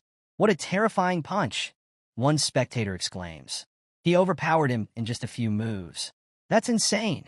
Another adds, and this isn't even his full power. He can do so much more. Among the crowd, Miss Sun, a representative from another school, watches in amazement. I can't believe it, she murmurs. He's improved so much since the recruitment trials. I never saw him this powerful back then. Standing beside her, Chung Yong Chun overhears her. Wait, you mean Zhou, he was almost recruited by us? Miss Sun sighs in regret. If I had known his potential back then, I would have fought harder to bring him to our university. If we had Zhou Yi on our team now, we'd be unstoppable. Nearby, another spectator, Xiaolan, a level 19 archer, watches Zhou Yi intently. A faint blush colors her cheeks. So, this is the special boy Jiang Chun mentioned, she whispers. His strength, it's incredible. Who knew someone could excel in support, close combat, and magic? At the edge of the crowd, Zhou Xiao, a level 18 priest, studies Zhou Yi's abilities with a mixture of curiosity and confusion. His ice skill release time is far too fast, she mutters to herself. Even among the elite families of ice mages, no one can cast that quickly. As she ponders, the bracelet on her wrist begins to glow faintly. Zhou Xiao's eyes widen in realization. This family treasure is reacting. Could he have awakened a frost bloodline? Zhou Xiao, standing beside Xiaolan, notices her troubled expression and asks, "Is something wrong?" Xiaolan hesitates for a moment before shaking her head. "No, nothing's wrong," she replies quickly, but her unease is evident. Without waiting for further questions, she turns and says, "I have urgent business to attend to. I need to leave." As Xiaolan walks away, Zhou Xiao watches her retreating figure, confused and concerned about her sudden departure. Elsewhere, an unknown man receives a call on his internal company hotline. Answering with a curious smile, he says, "Today's your competition. How did you find the time to call me?"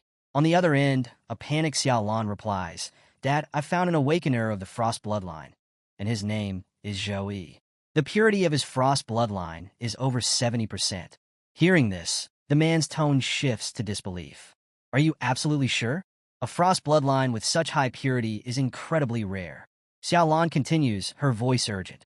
"There's even a possibility it's closer to 80%. I need to confirm if his abilities are genuine."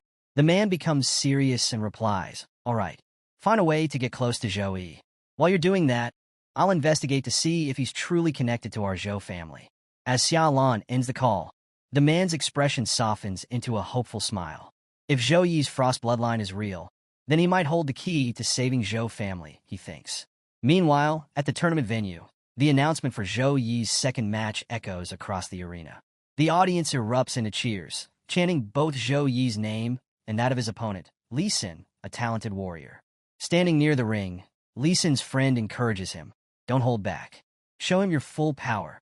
Li Xin smirks confidently. "Don't worry. My only concern is that Zhou, he won't even let me release my full strength before he loses." Despite Li Xin's bravado, another friend warns him, "Be careful. Zhou Yi is strong. I can sense the danger radiating from him." Li Xin dismisses the concern with a wave. "I get it, but don't worry, Brother Yi. I got this." As Li Xin steps into the ring, he releases his aura, which radiates power and confidence. To the amazement of the crowd, he also reveals his Tempest armor set, a formidable level 18 artifact. Li Xin's teammates cheer enthusiastically. As expected of Brother Li Xin, with the Tempest armor set, Zhou, you won't even get close to him. A nearby girl chimes in with a sly grin. "I just hope Zhou, he doesn't cry when this is over." In the arena, the atmosphere is electric as the audience roars in excitement. Some fans cheer loudly for Zhou Yi, while others passionately support Li Xin. Both universities' supporters chant their schools' names, the energy in the stadium reaching a fever pitch as the match is about to begin. Before the match begins, the scene shifts to Zhou Zhao's father, who arrives at the stadium accompanied by a young girl named Zhou Dong. Zhou Dong looks around the massive venue in awe and remarks, "This stadium is so grand. It's almost like our family's private grounds." Just then, Zhou Xiao approaches from behind, and Zhou Dong calls out, "Sister." The two embrace warmly before Zhou Xiao turns to her father and asks, "What are you and Zhou Dong doing here?" Her father explains, "After investigating Zhou Yi's identity, we found he is likely a descendant of a branch family that separated from us during the Dark Ages. When we discovered that someone had awakened the Frost bloodline, the family head ordered me to confirm his identity. Additionally," he continues, "I brought Zhou Dong along so she could witness the strength of Su Kong University's freshmen. There's much she could learn from them." Zhou Dong crosses her arms, unimpressed. "Learn from a support class, Saint Knight? There's nothing worth learning from that." Zhou Xiao frowns and scolds her sister. "That's wrong, Zhou Dong. There's nothing inferior about a Saint Knight. Zhou Yi's Frost bloodline purity exceeds 70%, which qualifies him to awaken our family's hidden class." Zhou Dong's expression shifts slightly at the mention of his bloodline. The youngest member of the main branch has a purity of only 40%. Is Zhou Yi's purity really that high? Their father interjects firmly. Zhou Dong. I told you before we came here, show respect. Zhou Yi is, by name, your elder brother. Zhou Dong, still skeptical, grumbles. Even if he is part of our family, he'll need to prove himself. I need to see his strength before accepting him as my elder brother. Zhou Xiao sighs but agrees. Father is here. We'll verify Zhou Yi's blood purity soon enough. For now, let's focus on his match. It's about to begin. Back in the ring, Zhou Yi and Lee Sin from Modi University face off. This is the third round's first individual match, and the crowd is buzzing with excitement. Lee Sin, staring at Zhou Yi, speaks with confidence. I originally thought I'd take it easy and defeat you quickly. But my captain told me not to underestimate you, so I'll use my full strength from the start. Zhou Yi smirks, replying calmly, do your best. As the match begins, Zhou Yi begins assessing Lee Sin's abilities. His aura is strong, and he's wearing the Tempest armor set. This proves that Modi University's captain shouldn't be underestimated, Zhou Yi thinks. However, as he evaluates further, he realizes Lee Sin is only level 18, 5 levels below him. Zhou Yi muses, if I use Punishment of Light, this match will end in seconds. But with tomorrow's match against Qingjing University, I can't afford to reveal my full power. Deciding to keep his abilities under wraps, Zhou Yi opts for close combat, determined to win without showing his cards. As the match countdown begins, Zhou Yi contemplates the challenge of staying within his limits. Holding back is so frustrating, he thinks, tension mounting. The moment the signal to start is given, Zhou Yi quickly activates his blessing of protection, enveloping himself in a glowing shield of holy energy. Seeing this, Lee Sin smirks. You've got some flashy tricks, but it's all just for show. He scoffs, charging at Zhou Yi. Lee Sin opens with a low kick, but Zhou Yi counters with his own kick, stopping Lee Sin's attack mid-motion. Is that all you've got? Zhou Yi retorts before delivering a precise, light elbow strike to Lee Sin's face. The blow cracks Lee Sin's Tempest armor, leaving him shocked. How is his strength bypassing my equipment? He wonders, realizing that his armor is proving ineffective. Before he can recover, Zhou Yi follows up with another strike, sending Lee Sin flying into the protection shield around the ring. The audience gasps at the scene. A fighter is being dominated by a support class? What's going on? One spectator shouts. Is Zhou Yi really damaging Lee Sin? Another asks, disbelief in their voice. But Lee Sin has an A-grade steel talent. His defense should be impenetrable. Inside the ring, Lee Sin struggles to rise. Blood trickles from his mouth, and his armor is visibly damaged. Looking at Zhou Yi, he asks in disbelief, are you really from a martial artist family? How is your fighting skill stronger than mine? Zhou Yi casually stretches his hands, warming up. No, I'm not from a martial artist family. He replies with a faint smile. I'm just slightly stronger than you. Without further hesitation, Zhou Yi begins unleashing a series of holy punches, each blow shattering more of Lee Sin's armor. I can't escape this attack, Lee Sin thinks, panic setting in as he feels the relentless force of Zhou Yi's strikes. Zhou Yi continues his assault, his rhythm picking up. Lee Sin realizes that blocking the final punch is impossible. Desperate, he raises a trembling hand and shouts, I surrender. Stop! But Zhou Yi's final punch is already in motion. He shifts its trajectory slightly at the last moment, directing it toward the ground. The force of the blow creates a massive crater, shaking the entire stadium. The pressure from the attack still sends Lee Sin flying, leaving him sprawled on the ground in a terrible state. Lee Sin's armor is completely shattered, and his body shows clear signs of exhaustion and injury. Medics rush to the ring as the referee declares Zhou Yi the winner. The crowd erupts in cheers and gasps of awe. Did you see that punch? He broke the whole arena. This guy is terrifying. He's not just a Saint Knight. He's a monster. Zhou Yi, however, stands in the center of the ring, deep in thought. Hiding my power is harder than I thought. He muses. Once I get into my rhythm, it's almost impossible to hold back. He exhales, regaining his composure as he's congratulated for advancing to the 4th round. The audience erupts in disbelief after Zhou Yi's victory. Even Lee Sin's teammates are left stunned, their faces reflecting shock and awe. This is ridiculous, someone exclaims. How could a Saint Knight defeat a fighter barehanded? Another asks. One spectator chimes in. Zhou Yi's combat skills are insane. He doesn't fight like a support class at all. Inside the ring, Zhou Yi walks over to the fallen Lee Sin. Observing his injuries, Zhou casts a holy light spell, enveloping Lee Sin in a warm, golden glow to stabilize his condition. I'm sorry for beating you this way, Zhou says sincerely. You surrendered too late, and I couldn't redirect my power in time. The healing team arrives at the ring, visibly alarmed by Lee Sin's state. Zhou steps aside and informs them, I've cast some healing spells to stabilize him. The rest is up to you. One of the nurses nods. Understood, she says, though her expression remains tense. Examining Lee Sin, she gasps. These injuries are severe. It'll take days for him to recover completely. Another nurse, equally astonished, mutters, I never imagined a Saint Knight could inflict this level of damage. In the stands, Zhou Xiao turns to her father. See? I told you Zhou Yi's strength surpasses even the most talented members of our family. Zhou Xiao's father, still processing what he just witnessed, nods in agreement. Watching Zhou Yi overpower an armored fighter with nothing but raw strength was enough to leave him in awe. This level of power, he murmurs, his thoughts drifting to the hidden strength class within the family's frost bloodline that emphasized pure physical might. Even Zhou Dong, who had been skeptical of Zhou Yi, looks shaken. I admit it. He's powerful, she says, her earlier doubts completely erased. Her father smiles, clearly pleased. Zhou Yi's strength has even convinced Dong. That settles it. We need to meet him. Zhou Xiao. Arrange a meeting with Zhou Yi as soon as possible. Zhou Xiao nods. I'll handle it, she replies, glancing at Zhou Yi with newfound determination. As the buzz from Zhou Yi's match subsides, the next match is announced. Jiang Chuan versus Jiang Feng. Hearing this, Zhou Yi thinks to himself, Jiang Feng's strength is much lower than Lee Sin's. Chuan should win this match without much trouble. Both fighters step into the arena, and the match begins. Jiang Chuan wastes no time, unleashing a barrage of attacks. Her opponent, Jiang Feng, struggles to keep up, enduring hit after hit. Jiang Feng's thoughts grow frantic. Su Kang's team is terrifying this year. I can't handle this.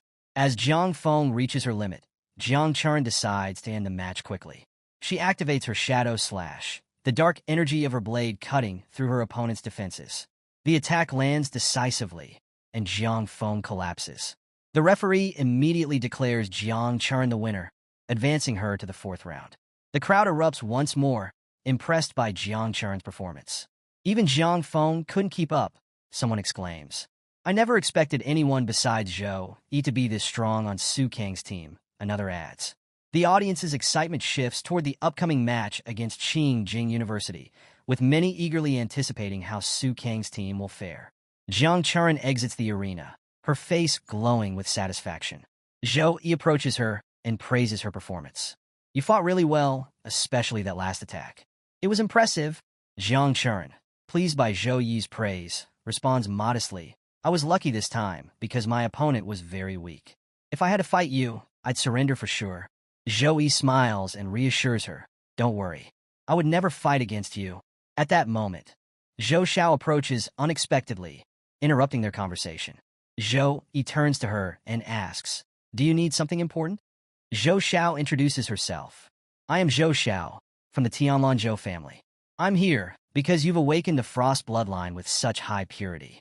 That makes you a likely member of the Zhou family. Hearing this, Zhou Yi looks confused. Frost bloodline? Zhou family, he repeats, trying to piece together what she means. Before he can ask more, Jiang Chuan, standing beside him, chimes in, I know about them, brother Zhou Yi. The Zhou family is an ancient lineage, much like my own Jiang family. They've been a dominant force in the Tianlan district for centuries, and their strength is undeniable. She continues, however, their bloodline's power has diminished over the years. Fewer and fewer members of the Zhou family are awakening the Frost bloodline. Given their desperation to restore it, they'll likely offer you a lot of resources. Zhou Xiao nods in agreement. She's right. If you join us, the family will ensure you receive the best support. However, Zhou Yi waves it off. I don't need any resources, he says firmly. Then, he looks at Zhou Xiao. But do you have any proof that I belong to your Zhou families? Zhou Xiao produces a bloodline examiner stone and holds it out. My father is here today, and he brought this stone to confirm your bloodline. If you are from the Zhou family, the stone will resonate with your Frost bloodline. Curious, Zhou Yi agrees to try. As he brings his hand closer to the stone, it begins to glow, and the purity of his frost bloodline becomes visible.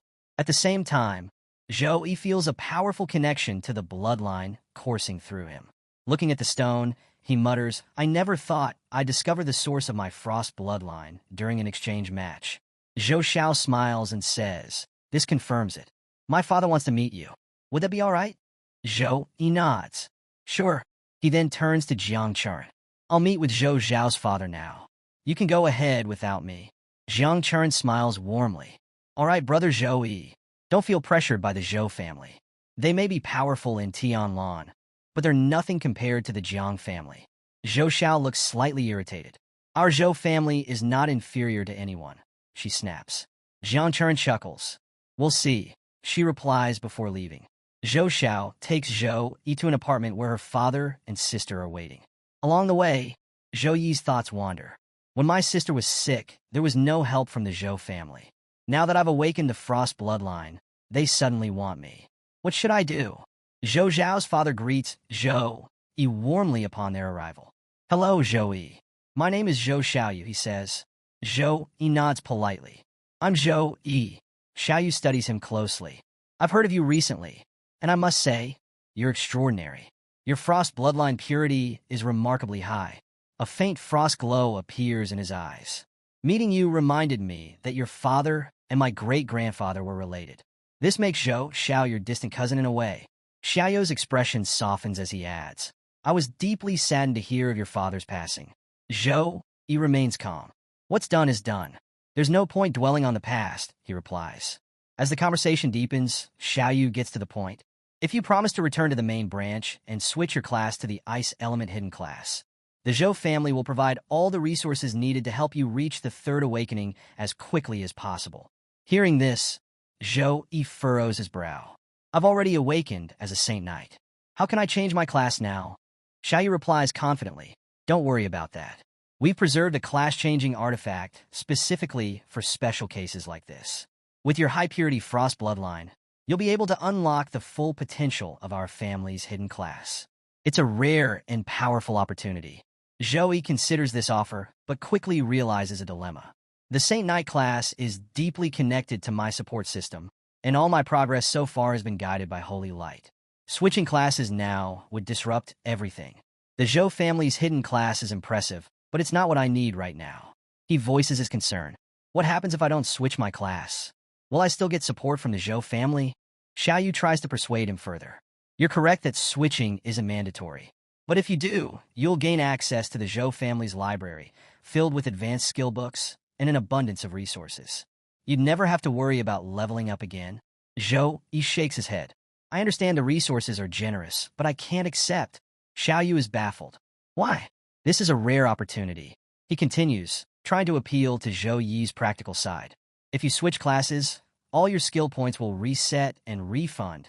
Your stats won't decrease, and will ensure you reach level 50 in Tertiary Awakening in just 6 years." Despite the tempting offer, Zhou Yi remains firm. "The school provides plenty of resources, and I've built my strength as a Saint Knight. Switching classes now would be a step back." Xiaoyu's confusion grows. "The Saint Knight class is just a heavy support class," he says, almost dismissively. "The Zhou family's hidden class is a pure damage dealer. So why are you hesitating?" Zhou Yi's expression hardens at Xiaoyu's remark. "If you think the Saint Knight class is just a support role," he replies, his tone sharp, "then you're ignorant of its true potential." He stands tall and continues, "Tomorrow, we're facing Qingjing University. I'll show you exactly what the Saint Knight class is capable of." With that, Zhou Yi bids them goodbye. "Thank you for your offer, but I have nothing more to say. Good night." As he turns to leave, Zhou Xiao tries to stop him. "Wait!" But before she can finish, Zhou Yi exits the room, leaving Xiaoyu, Zhou Xiao, and Zhou Dong behind, stunned by his unwavering resolve. As Zhou Yi leaves, Zhou Xiao turns to her father with frustration. "Dad, why didn't you try harder to stop him? You just let him walk away." Xiaoyu shakes his head calmly. "Let him go. He hasn't yet realized the limits of the Saint Knight class. When he witnesses the sheer power of damage-dealing classes, we'll approach him again. He'll come to us on his own terms." Sitting silently until now, Zhou Dong suddenly raises her hand. "Wait, I have an objection," she says firmly. Turning to her father, she asks, Why are you being so accommodating to Zhou Yi? Do we really have to work this hard just to bring him into the main branch? Her question gives both Zhou Xiao and Xiaoyu pause. After a moment of thought, Xiaoyu begins explaining. Our family's history explains why Zhou Yi is so important, he says, his tone serious. The Zhou family's ancestor was the first person on this planet to awaken the Frost bloodline. Under their leadership, our family rose to prominence, with countless descendants awakening the Frost bloodline. Many even achieved tertiary awakening. But everything changed during the Dark Ages. When demons from other worlds invaded, our ancestor led the Zhou family into battle. Unfortunately, they disappeared deep within the other world, and without their protection, the tertiary awakened elites of the family perished in the invasion. Although 5 elders were resurrected with revival magic, they returned cursed. The curses tainted the Zhou Yi bloodline, causing the chances of awakening the Frost bloodline to drop to less than 1% of what it once was. This curse is despicable. It spreads through the bloodline and cannot be purified. Without heirs, the Zhou family's power has dwindled. Though we may appear strong from the outside, the truth is, we are much weaker than we seem. Hearing this, Zhou Dong looks thoughtful. So, that's why Zhou Yi is so important. Xiaoyu nods. Exactly. With his high-purity Frost bloodline, if he joins the main branch, we can invest all our resources into his growth. He could reach a level of strength comparable to that of our ancestors. But right now, he's blind with confidence from his string of victories. Tomorrow's match against Qingjing University will show him the limits of his power. Then he'll realize that the Zhou family is his key to becoming truly strong. Zhou Dong tilts her head, smirking slightly. But what if he wins tomorrow? Zhou Xiao scolds her sharply. How can you even say that? I'm fighting tomorrow too. Do you doubt me? Zhou Dong shrugs innocently. I'm just saying, what if it happens? The next day, the arena is packed. The match between Sukong University and Qingjing University has attracted immense attention, and tickets were sold out almost instantly. Fans of both universities cheer loudly, waving banners and chanting their school names. The atmosphere is electric as the teams prepare to face off. Sitting among the audience, Zhou Dong watches the arena closely. She thinks to herself, sister has a better chance of winning. But could Zhou Yi actually lose? The announcer welcomes both universities to the stage. The crowd roars as the teams from Sukong University and Qingjing University are introduced. Zhou Yi's team enters the arena, exuding confidence. The crowd erupts with cheers as Zhou Yi steps forward, summoning his light hammer. With his weapon glowing brightly, the entire team appears ready for battle. As the match begins, the audience is captivated by an unusual sight. Zhou Yi, the Saint Knight, stands at the front line, wielding a glowing warhammer. Whispers ripple through the crowd. Why is Captain Zhou Yi standing in the front? Does he actually know how to use that weapon? While using a weapon isn't strange for a Saint Knight, Zhou Yi's current aura feels different, intense, and overwhelming.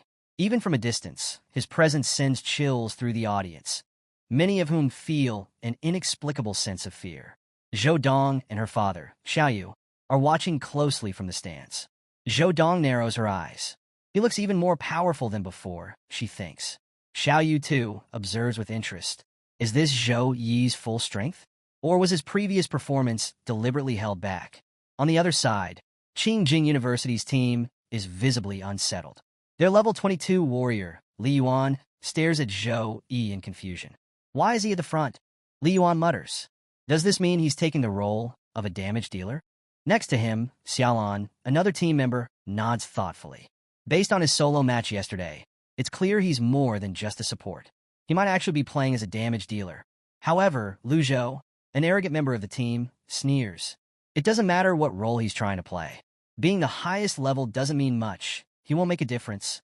Their level 22 mechanist, Wang Xian, adds, "We've faced Sukong University before, and they crushed us in the team match last year. We've worked hard since then, but we can't let our guard down. This year, we'll turn the tables." Their captain, sensing the rising tension, gathers his team. Stay fully alert. This is our chance to reclaim the championship. Give it everything you've got. No holding back. The team responds in unison. Yes, Captain. Meanwhile, in Sukong University's section, Chung approaches Housemaster Wu Meng, watching the scene unfold. Do you really think Zhou Yi can handle both support and damage dealer roles? Chung asks skeptically. Overconfidence could cost you the match. Housemaster Wu Meng simply laughs. You don't need to worry. In this competition, strength is what matters most. And Zhou, he has it in abundance. Chung frowns, unsettled by the housemaster's confidence. Freshmen have limited skill points, he thinks. Why is Wu Meng so calm? Could he be hiding something? Back in the arena, Zhou Yi turns to his team. Let's stick to the same strategy we practiced in training. I'll lead the attack. You follow and adapt as needed. Everyone plays to their strengths. Wei Tianxin grins. If Brother Zhou Yi is going all out, this will be a breeze. Her confidence radiates through the team. And despite their opponents being Qing Jing University, she believes this will be easier than expected. Victory is ours. As Zhou Yi's team radiates confidence, he reminds them to remain cautious. Don't underestimate them, he says. They may seem weaker, but they were second place last year. If anyone gets injured, come to me immediately, so I can heal you. The countdown begins, and when it ends, the announcer declares the match started. The moment the signal is given, Zhou Yi charges forward, activating all his buffs as he sprints toward Qing Jing University's team. The audience is stunned. He's attacking directly?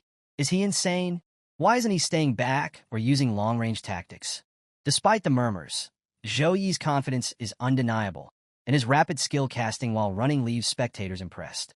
Li Yuan, Qing Jing University's level 22 warrior, watches Zhou Yi with a smirk. He's charging to his own death, he mutters, readying himself for battle. Beside him, Xiaolan, the archer, steps up. Activating her arrows of suffocation, she takes aim at Zhou Yi. Her skill, a grade A ability, creates multiple arrows that close off all escape routes, designed to trap and overwhelm her target. As the arrows speed toward him, Zhou Yi doesn't flinch. They're annoying, he says casually. Then, with precise movements, he destroys the arrows mid-flight, smashing them with his warhammer and swatting them aside with his bare hands. The crowd gasps. Did he just crush enhanced grade A arrows like they were nothing? That's impossible. Those arrows are level 8 skills.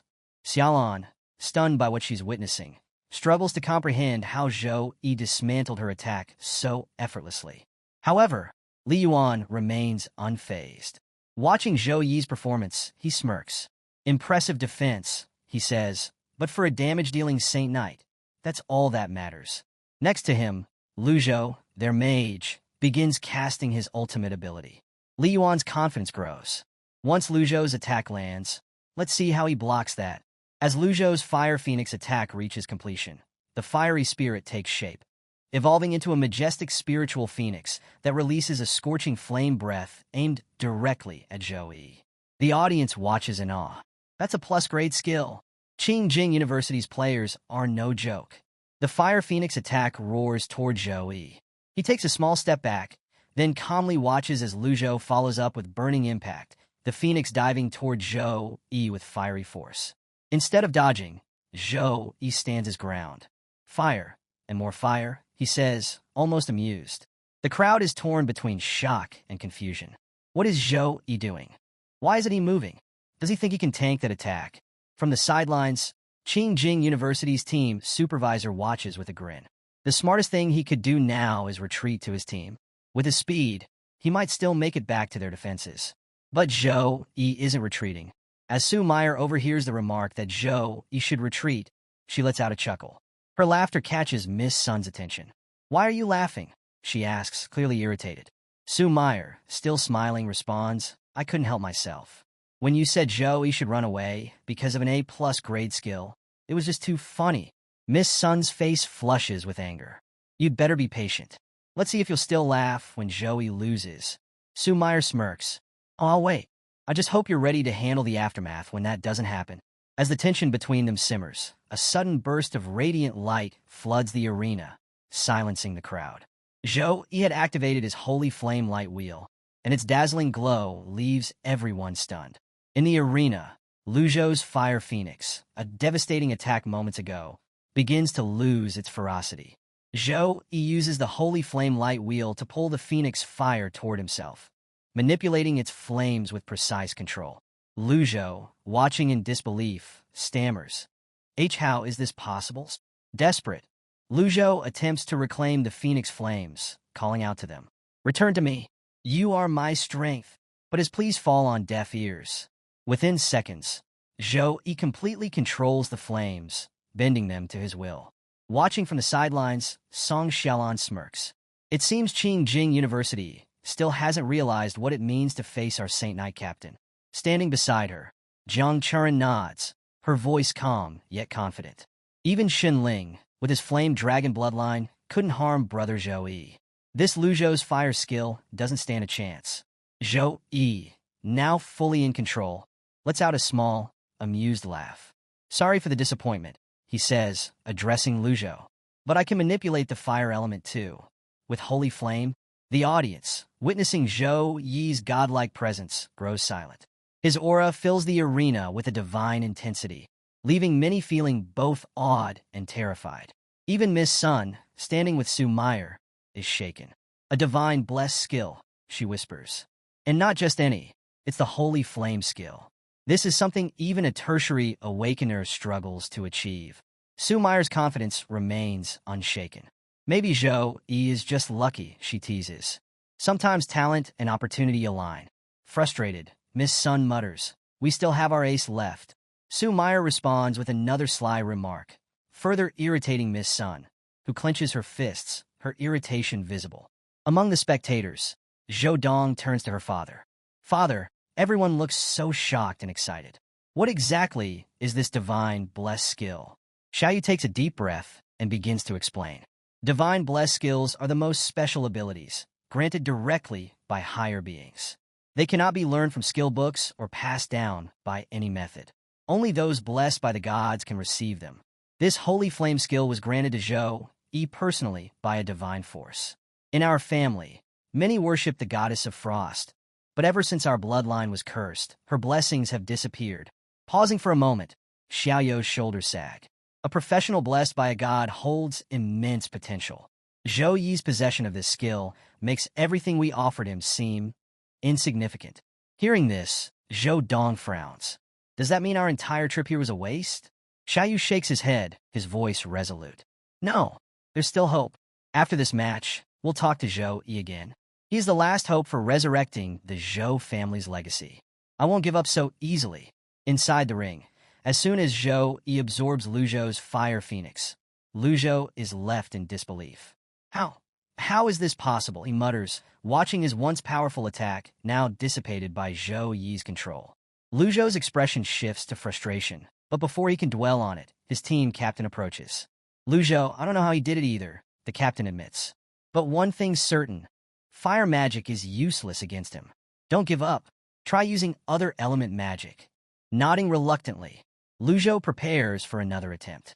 Drawing his sword, he readies himself for close combat while calling for Xiaolan to provide long-range support. Don't let him advance so easily, the captain orders. Xiaolan, following instructions, begins firing her arrows enhanced with long-range magic, aiming to slow Zhou Yi down. At the same time, Lu Zhou conjures earth magic, summoning a massive stone wall to block Zhou Yi's path. The two shout at Zhou Yi, their confidence returning. Don't underestimate us, Xiaolan says, laughing. We have plenty of tricks left. Lu Zhou adds. Zhou Yi, unfazed, assesses the situation. So, they're combining ranged attacks with barriers to hold me back? A smart move, but against me it's far too naive. As Xiaolan's arrows and Lu Zhou's stone wall approach, Zhou Yi calmly activates his Holy Light Shield, an A+ grade defensive skill. The shield gleams with radiant light, easily deflecting both the arrows and the earth magic, leaving the crowd stunned. The opposing team watches in shock. His defense is incredible, someone exclaims. But this has slowed him down, another adds. And they're right. The Holy Light Shield interrupts Zhou Yi's rhythm, momentarily halting his relentless charge. This forces Zhou Yi to consider another approach. Realizing he needs to shift strategies, Zhou Yi begins casting a long-range spell to dismantle his opponent's formation. Seeing this, Li Yuan, the captain of Qingjing University, shouts, "Retreat. Now!" But it's too late. Zhou Yi unleashes his Holy Flame Storm, a devastating spell that floods the arena with raging flames of divine energy. The storm spreads uncontrollably, tearing through the battlefield and consuming everything in its path. Li Yuan yells, "Dodge it!" But the storm's intensity is overwhelming. It roars across the arena, leaving nowhere to hide. Amid the chaos, Li Yuan frantically scans the battlefield. Where's Lu Zhou? Did he get caught in the storm? Elsewhere in the arena, Lu Zhou struggles to maintain a shield around himself, desperately attempting to withstand the holy flame storm. His face is pale, beads of sweat forming as he tries to hold on. Is this really a Saint Knight? Lu Zhou thinks, his disbelief growing. His elemental magic is stronger than even a mage's like mine. Lu Zhou was clearly struggling, and he decided it was time to end the fight quickly. He realized that the flames Lu Zhou was summoning weren't enough to harm him. So he used Lu Zhou's own absorbed phoenix fire against him. The moment the fiery attack struck, Lu Zhou's shield shattered, leaving him exposed. Consumed by the flames, Lu Zhou fell to the ground, crying out for help. In the chaos, even his wand broke, leaving him defenseless. As the storm of fire subsided, Lu Zhou lay on the ground in a half-dead state, weakly pleading for assistance. Though Zhou Yi's attack had nearly finished him, Lu Zhou wasn't entirely defeated. Wasting no time, Zhou Yi drew his warhammer, ready to deal with the remaining threats. With a mix of confidence and menace, Zhou Yi remarked that Lu Zhou had survived this time, but his luck wouldn't last forever. Li Yuan, witnessing Zhou Yi's overwhelming strength, muttered about his arrogance, but quickly directed Zhou Xiao to heal Lu Zhou. Trusting Li Yuan to handle the situation, Zhou Xiao dashed toward the injured Lu Zhou. Facing Zhou Yi directly, Li Yuan displayed remarkable bravery. Zhou Yi acknowledged his courage with a nod, raising his hammer for a light slash. Li Yuan, determined to block the incoming attack, braced himself with his shield. But as the hammer made contact, the force was too great. His shield slipped from his grip, flying away. The sheer power of the strike sent Li Yuan crashing into a protective barrier. It was a single blow, but it was enough to shake Li Yuan's confidence. He now understood why someone as strong as Li Xin, known for his steel-bone talent, couldn't withstand Zhou Yi's punches. However, as the captain of Qingjing University, Li Yuan couldn't afford to falter. Steeling himself, he retaliated with a powerful rage slash. Their attacks collided with explosive force, but Zhou Yi's strike easily overwhelmed Li Yuan's. The captain stared in disbelief as his trusted move, one capable of destroying a level 20 golden-grade monster, was effortlessly countered. Refusing to give up, he launched another attack. Zhou Yi, equally determined, advanced toward Li Yuan with confidence, promising to teach him a lesson he wouldn't forget. Blow after blow, the two clashed in an intense battle. Li Yuan's skill and resolve were impressive, standing toe-to-toe with Zhou Yi's overwhelming power. For the first time, Zhou Yi found himself fighting someone his own age who could keep up with his strength. But Zhou Yi's stamina was unmatched, and gradually, Li Yuan began to falter. His energy drained, and his sword slipped from his hand. Seeing this, Zhou Yi seized the opportunity, preparing a decisive blow with his warhammer. With a smirk, he taunted, "You're too tired to even hold your weapon. It's time for you to go." However, just as Zhou Yi swung his hammer for the finishing strike, a protective shield suddenly materialized, stopping the attack in its tracks. Zhou Yi was momentarily stunned. He hadn't expected interference. Then, a menacing red aura appeared behind Zhou Yi, followed by the arrival of a massive mechanical robot charging straight at him. Sensing the danger, Zhou Yi quickly activated his holy protection, forming a shield to block the robot's strike. But the impact was immense, shattering Zhou Yi's protective barrier in an instant. Zhou Yi was taken aback by the sudden appearance of the mechanical robot. It had shattered his level 9 holy light protection with a single strike, a feat that left him momentarily stunned. However, he quickly regained his composure, retaliating with his warhammer. With one decisive swing, the robot was reduced to scrap. This machine, with its invisible and devastating attacks, had made quite the impression, but Zhou Yi wasn't about to let it shake him. Meanwhile, across the battlefield, Wang Xian, who had been keeping a low profile until now, finally entered the fray. Li Yuan, still reeling from his earlier battle, expressed his gratitude to Wang Xian for saving his life. Wang Xian dismissed the thanks, stating that if he didn't step in, their team would undoubtedly lose. He then urged Li Yuan to focus on the others, declaring that he would handle Zhou Yi. The reason for Wang Xian's earlier reluctance to join the fight soon became clear. As a skilled mechanic, he had been biding his time, not wanting to reveal his full strength until the match against Modu University. However, Seeing how Zhou Yi had single-handedly turned the tide of battle, Wang Xian had no choice but to unleash his trump card. With a flick of his hand, Wang Xian summoned an army of robots into the arena. These were GX-100B robots, DYS light-type rocket robot, and BT-200 cavalry robots, monsters at level 21 and above, with silver-grade qualifications. The arena was soon filled with these machines, their sheer number creating an intimidating spectacle. Even Zhou Yi, standing resolute at the center of the chaos, couldn't help but be slightly surprised at the sight. Spectators were equally taken aback. In the viewing area, the housemaster smiled knowingly at Cheng, remarking that it seemed his university had its own hidden ace. Cheng, returning the smile, admitted as much. He explained that Wang Xian possessed the rare S+ talent, Mechanical Heart, which allowed him to create robots of significantly higher levels than his own. Wang Xian's ability was indeed a game-changer, making him the linchpin of his team's strategy. Back in the arena, Zhou Yi faced this mechanical wave with an unexpected reaction, a wide grin. The sight of the robot army didn't intimidate him. Instead, it excited him. He was eager to test the strength of this mechanized force and see how far they could push him. His warhammer gleamed in his hands as he prepared for battle, his eyes sparkling with anticipation. Wang Xian, however, was enraged by Zhou Yi's audacious confidence. The idea that someone would dare to charge headfirst into his mechanical army was beyond belief. In a fit of anger, he commanded his robots to attack. The mechanical horde surged forward, launching a coordinated assault on Zhou Yi. The arena was filled with the sound of metal clashing and energy crackling as the robots closed in on him. With a flurry of attacks closing in from all sides, Zhou Yi quickly summoned a holy shield to protect himself. But the sheer volume of attacks was overwhelming, so he created twin holy shields, forming a near-impenetrable defense. The relentless barrage of the robots' attacks clashed against the shields, but none could break through.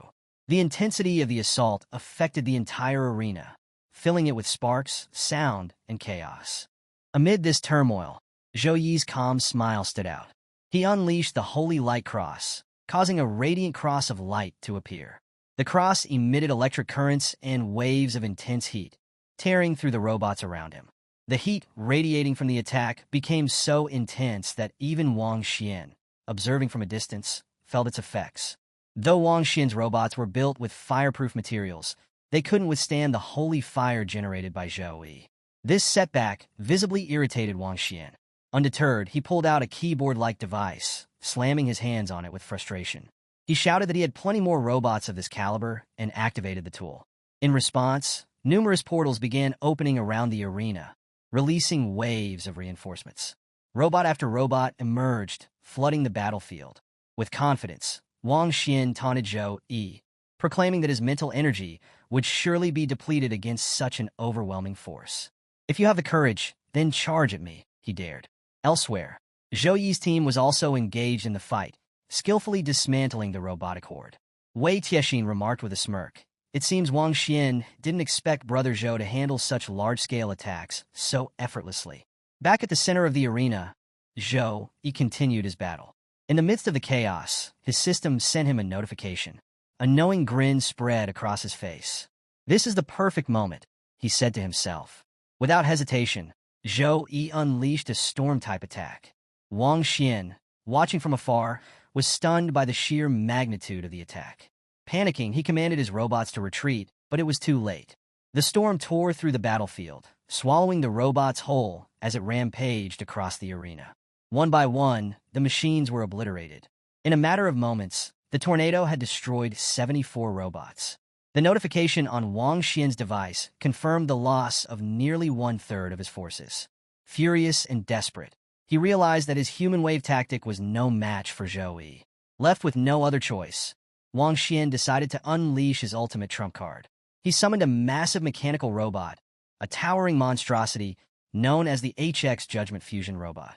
This was no ordinary machine. The moment it arrived, its mouth opened, releasing chains that lashed out and began pulling in nearby robots. The destroyed and operational machines were absorbed into its body, fusing together to create a single, colossal weapon. As the robot completed its fusion, it began to emit powerful, pulsating waves of energy that reverberated across the arena. The security systems went into high alert, detecting the extreme power level. Its immense size necessitated additional space, and the arena started crumbling under its huge size. The entire arena was in stunned silence as Wang Xian's enormous mechanical creation towered over everything. Gasps echoed through the crowd, and many spectators covered their mouths in shock. This was no ordinary fight. It was the first time in a national college freshman competition that such an extraordinary mechanical robot had been unveiled. The HX Judgment Fusion robot, standing at level 23 with an epic qualification, was a spectacle to behold. Its sheer size was intimidating, with its towering height brushing against the edges of the protective barrier. Among the awestruck crowd, a girl watching the match couldn't help but remark on how dangerous this year's new students were. In the arena, Li Yuan gazed at the mechanical giant with a confident smile. Finally, Brother Xian's judgment has arrived, he said, clearly impressed. Standing nearby, Jiang Chuan also looked back at the imposing robot. Li Yuan turned to her, adding smugly, "Now you all are definitely going to lose." But Jiang Chuan wasn't about to let his words affect her. Without hesitation, she lunged at Li Yuan with her sword, declaring, "Brother Zhou will never lose." Her determination was unwavering, even as the odds stacked against her team. Meanwhile, Wang Xian, perched inside his mighty creation, was visibly elated. His face beamed with confidence as he addressed Zhou Yi directly.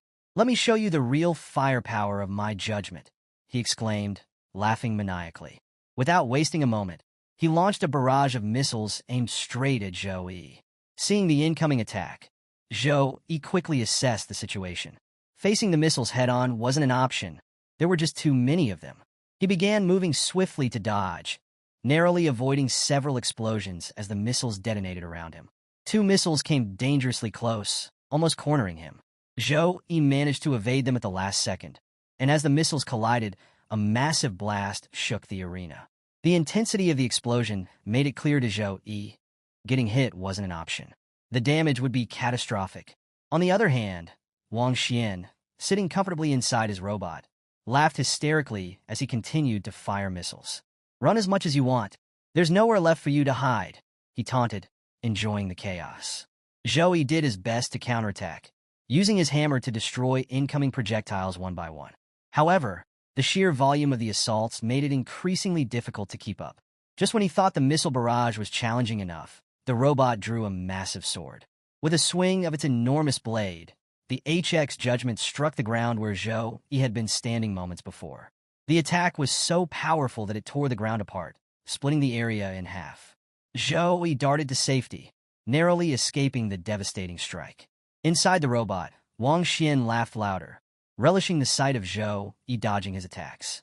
"What's wrong? Can you only run?" he mocked. "I've never seen such a coward from Sukong Academy before. Is this all you've got?"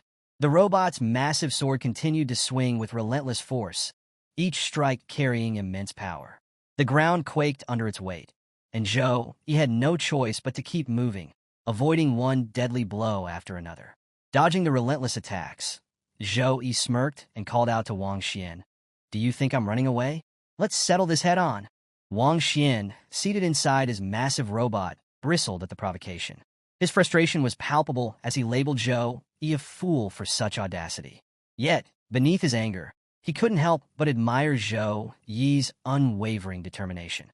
For a moment, he acknowledged in his mind that Zhou Yi was living up to the role of a true captain. But admiration quickly gave way to rage. With a shout, Wang Xian swung his robot's colossal sword, declaring, "Such determination will only lead to the downfall of Sukong University." Zhou Yi, undeterred, met the attack head-on with his warhammer. The 2 massive weapons clashed with incredible force, sending a shockwave through the arena. The collision created a vibration so intense it seemed to rattle the very air.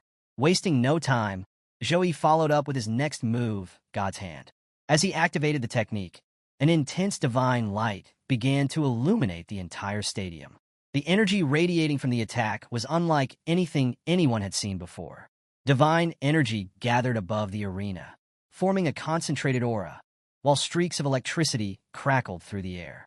Wang Xian stared at the spectacle in disbelief. Even from inside his robot, he could feel the overwhelming power. The divine light grew stronger, absorbing energy from the arena's protection shield. This unexpected turn of events triggered the stadium's automated safety protocols. Suddenly, the protection robots stationed in the arena sprang into action, issuing urgent orders to activate the emergency plan. Powered by light magic stones, these robots quickly began constructing an additional protective shield around the arena. The fight had escalated into what was now classified as an abnormal incident, and the safety measures reflected the high-stakes situation. Elsewhere in the arena, the other battles raged on. Zhang Churen and Li Yuan were still locked in combat, unaware of the dramatic events unfolding. However, as Zhang Churen evaded one of Li Yuan's attacks, she sensed the surge of divine energy in the air. Realizing something critical was happening, she broke away from the fight and rushed toward her team. Her first stop was with Tang Lingyi. "We need to withdraw now," Zhang Churen urged, her tone leaving no room for argument. Meanwhile, Song Xiaolan and Wei Tiexin were in the middle of their own battle, dodging an onslaught of arrows from two opponents. Despite the chaos, they shared a quick glance, their silent communication clear. Without hesitation, they began retreating as well, realizing the gravity of the situation. As Tang Lingyi and Wei Tiexin retreated, Lu Zhou moved to follow them.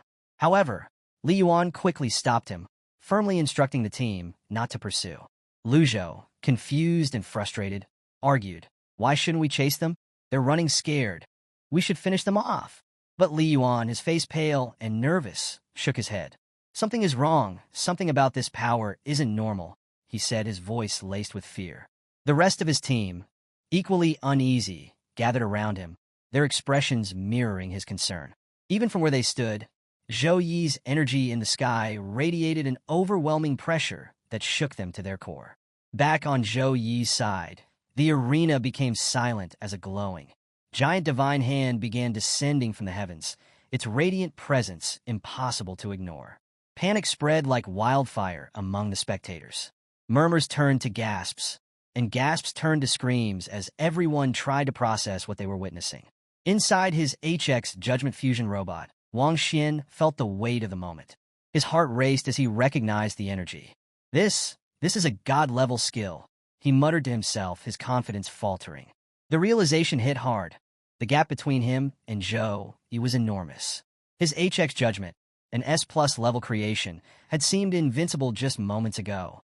But now, against this overwhelming power, it felt like a mere toy.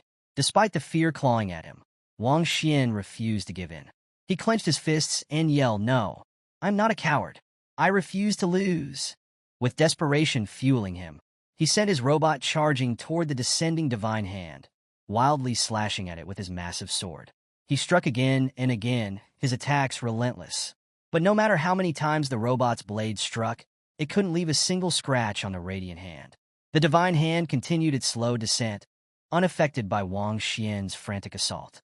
For a moment, the hand paused midair, and a flicker of hope crossed Wang Xian's face. "I stopped it," he thought. But that hope was short-lived. The divine hand suddenly jerked downward with unstoppable force. Wang Xian's triumphant expression twisted into terror. "No! And oh!" he screamed, but there was no time to react. The divine hand smashed into the HX Judgment, unleashing devastating power across the entire arena. The impact sent shockwaves rippling outward, powerful enough to shake the spectators in their seats.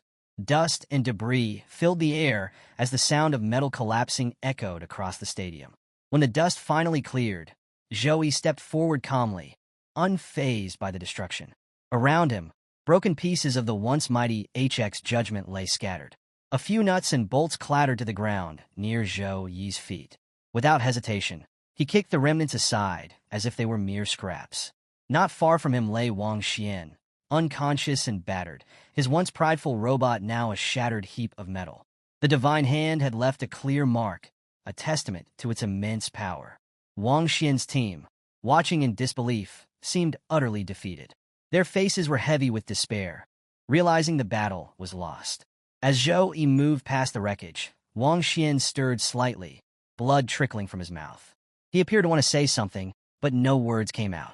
Zhou Yi glanced at him briefly before turning his attention back to his team, his steps steady and composed, as if the chaos around him had never happened. Despite lying battered and broken, Wang Xian wasn't ready to give up completely. As Zhou Yi walked away, Wang Xian weakly raised a hand, as if reaching for something. perhaps his pride, or perhaps a last shred of hope. He struggled to stand, but his body gave out, and he fainted shortly after. The moment the match ended, the arena erupted in cheers. The spectators were electrified by what they had just witnessed. Zhou Yi's holy light had left an indelible impression on everyone present. For many, the sheer scale of his attacks was both awe-inspiring and terrifying, like witnessing a nuclear explosion. The crowd roared his name, their voices shaking the very stands. Meanwhile, Chung, the team supervisor of Qingjing University, looked on with bitter disappointment. Watching his team lose, he sighed deeply. A god-level skill, the hand of God, he muttered. No problem. Qingjing University didn't lose unfairly. Despite his frustration, he admitted to himself that Zhou Yi was an opponent unlike any other. Chung continued reflecting as he stood, saying, I thought winning this championship with Wang Xian on our side would be as easy as taking candy from a child. Who could have expected someone like Zhou Yi to show up? He couldn't deny it. Zhou Yi was an all-rounder. His melee attacks, support abilities, and spellcasting were equally devastating, making him a truly formidable opponent. As Chung began to leave, he turned to the housemaster Wu Meng of Sukong University. You've got a rare gem in your hands, he said. I've been teaching for 30 years, and I've never seen anyone like Zhou Yi. He's not just talented, he's extraordinary, different from all the rest. The housemaster, clearly delighted by the praise, smiled but didn't say much. He simply teased Chung a little, enjoying the moment. The sound of the audience cheering Zhou Yi's name continued to echo throughout the stadium. Some congratulated Sukong University by name, while others chanted Zhou Yi's name like a battle cry. As Zhou Yi exited the arena with his team, he couldn't help but think to himself, this is madness. Walking alongside him, Wei Tiexin couldn't contain her excitement. That was so easy. Is this really the best Qingjing University had to offer? She said with confidence. Song Xiaolan, standing next to her, shook his head. You think it was easy? Without Zhou Yi, we wouldn't have stood a chance against Wang Xian. Tang Lingyi chimed in, nodding in agreement. Absolutely. His robot was level 23, an epic-class creation. Without Zhou Yi, there's no way we would have won. Wei Tiexin laughed, brushing off their concerns. What are you even saying? Of course, we have brother Zhou Yi with us. Why shouldn't we count him? He's our teammate, isn't he? Jiang Churen, smiling at their banter, added, this year's freshman exchange competition has drawn a huge crowd. The stadium was expanded last year, and it's packed with spectators now. Plus, this match was broadcast live across the empire. She glanced at Zhou Yi and concluded, after this fight, Zhou Yi's name will be known all over the empire. After Jiang Churen made her remark, she burst into laughter, clearly pleased with herself. Watching her, Zhou Yi couldn't help but shake his head. A small girl is getting more disrespectful day by day, he teased, his tone playful. Meanwhile, in a quiet room elsewhere, a young woman stood observing Zhou Yi through a magical projection. Her sharp eyes were fixed on him as she muttered to herself, Zhou Yi is incredibly capable. I want someone like him in the Tianyu Guild. However, she knew his current level was too low for recruitment. She decided it would be best to wait until he reached the second rank before extending an invitation. At that moment, another man entered the room, addressing her respectfully. Miss, Tianyu is the top guild in the kingdom. Even our logistics staff must be at least level 30 and in the second rank. But after today's battle, Zhou Yi's combat data will be submitted to the leaders of major guilds. If we wait too long, it may be too late to recruit him. The woman smiled confidently. It won't be too late. With the old president overseeing everything, we'll face difficulties recruiting him immediately. But trust me, this younger brother of mine will eventually join Tianyu Guild. It's only a matter of time. Her lips curled into a knowing smile, as if she had already envisioned the outcome. Back in the arena, Wang Xian's condition had worsened significantly. Several healers were tending to him, their faces tense with concentration. Despite their combined efforts, they struggled to properly treat his injuries. The lingering effects of Zhou Yi's holy light made cleansing him almost impossible, as even advanced spells failed to neutralize its power. The senior healers urged their teams not to give up, pushing them to continue until their mana was completely drained. But the vicious energy left behind by Zhou Yi's attack was unlike anything they had encountered before. The healers exchanged grim looks, realizing just how powerful Zhou Yi truly was. As Wang Xian's team watched anxiously, their fear was palpable. They whispered among themselves, grateful for the arena's protective shield magic. Without it, None of them were certain Wang Xian, or even they themselves, would have survived Zhouyi's overwhelming power. In another part of the arena, Li Yuan and the rest of Qingjing University's team stood before Housemaster Cheng, apologizing for their defeat. We used all the resources the school provided, Li Yuan admitted, his voice heavy with regret. Cheng listened silently before speaking. This isn't your fault, he said. Zhouyi is simply too strong. After this defeat, it looks like Qingjing University will have to settle for third place in the team rankings this time. The mention of third place stunned the group. The team captain, his pride stung, spoke up defiantly. Housemaster, we may have lost to Sukong University, but we can still defeat Modu University. Another teammate quickly agreed. Yes, Housemaster, losing to Modu University would bring great shame to our school. We can't let that happen. Cheng's expression remained stern as he responded. Xian is heavily injured, and all 200 of his robots were destroyed in just one match. Qingjing University no longer has enough capable fighters to face Modu University, let alone Zhouyi. Lying on a nearby bed, Wang Xian overheard the conversation. His fists clenched weakly at his sides as anger bubbled inside him. He thought bitterly about Zhouyi. You may have defeated me today, but this isn't over. Once I complete my secondary awakening, my heart will become a mechanical heart. With S+ grade talent, I will shine brighter than ever. And then, I'll fight you again, Zhouyi. Next time I'll win. Consumed by thoughts of his defeat, Wang Xian's frustration only deepened. The story shifts to a conversation between Xiaoyu and Zhouyi. Xiaoyu, with a slightly embarrassed tone, apologized to Zhouyi for his earlier miscalculated assumptions. He openly acknowledged Zhouyi's prowess, saying, as a Saint Knight, you've redefined what it means to be both a powerful support and a damage dealer. In all my years, I've never seen anyone like you. You're truly a genius. Zhouyi, hearing the overly sweet praise, cut him off with a wry smile. All right, that's enough flattery. Get to the point. Taking the hint, Xiaoyu quickly shifted gears. I've already reported everything about you to the family. Both the family head and the elder have promised that once you return to the family, they'll fully support you in increasing your power. They'll pool every resource necessary to help you reach new heights. Zhouyi raised an eyebrow. Family head? Elder? What's all this about? Xiaoyu began explaining in detail. The Zhou family is vast, with many internal factions. Resource distribution each year depends entirely on one's abilities and influence. The two largest factions are led by the elders and the family head. Under normal circumstances, these two sides never see eye to eye. But for the first time, they've reached an agreement about you. Both sides are willing to collaborate if it means supporting your growth. Xiaoyu's offer was undeniably enticing. With the backing of the Zhou family's most powerful figures, Zhouyi could gain unparalleled access to resources and support. However, Zhouyi knew his path was already set. His master, Headmaster Wang Hui, had been instrumental in his growth. And beyond that, Zhouyi had something no one else could claim, the system. After considering everything, Zhouyi replied calmly, I appreciate the offer, but I'll have to disappoint you. I have no intention of changing my profession. Xiaoyu's shoulders slumped, and disappointment was written all over his face. So, there's no hope for the Zhou family to rise again, he muttered dejectedly. Seeing Xiaoyu's disheartened expression, Zhouyi softened his tone. There's no need to be so disappointed. In my eyes, there's someone with the Frost bloodline who could potentially take on the hidden class of the Zhou family. Xiaoyu's interest was piqued, but he quickly tempered his enthusiasm. The hidden classes of the Zhou family aren't just about having the Frost bloodline. The bloodline purity also matters greatly. A regular Frost bloodline won't be enough to qualify for those classes. Zhouyi smiled slightly. That won't be an issue. My sister's bloodline purity is 3 times higher than yours. That's more than enough for your family. Xiaoyu's eyes widened with joy. His disappointment evaporated as he excitedly asked, Are you saying your sister has already awakened the Frost bloodline?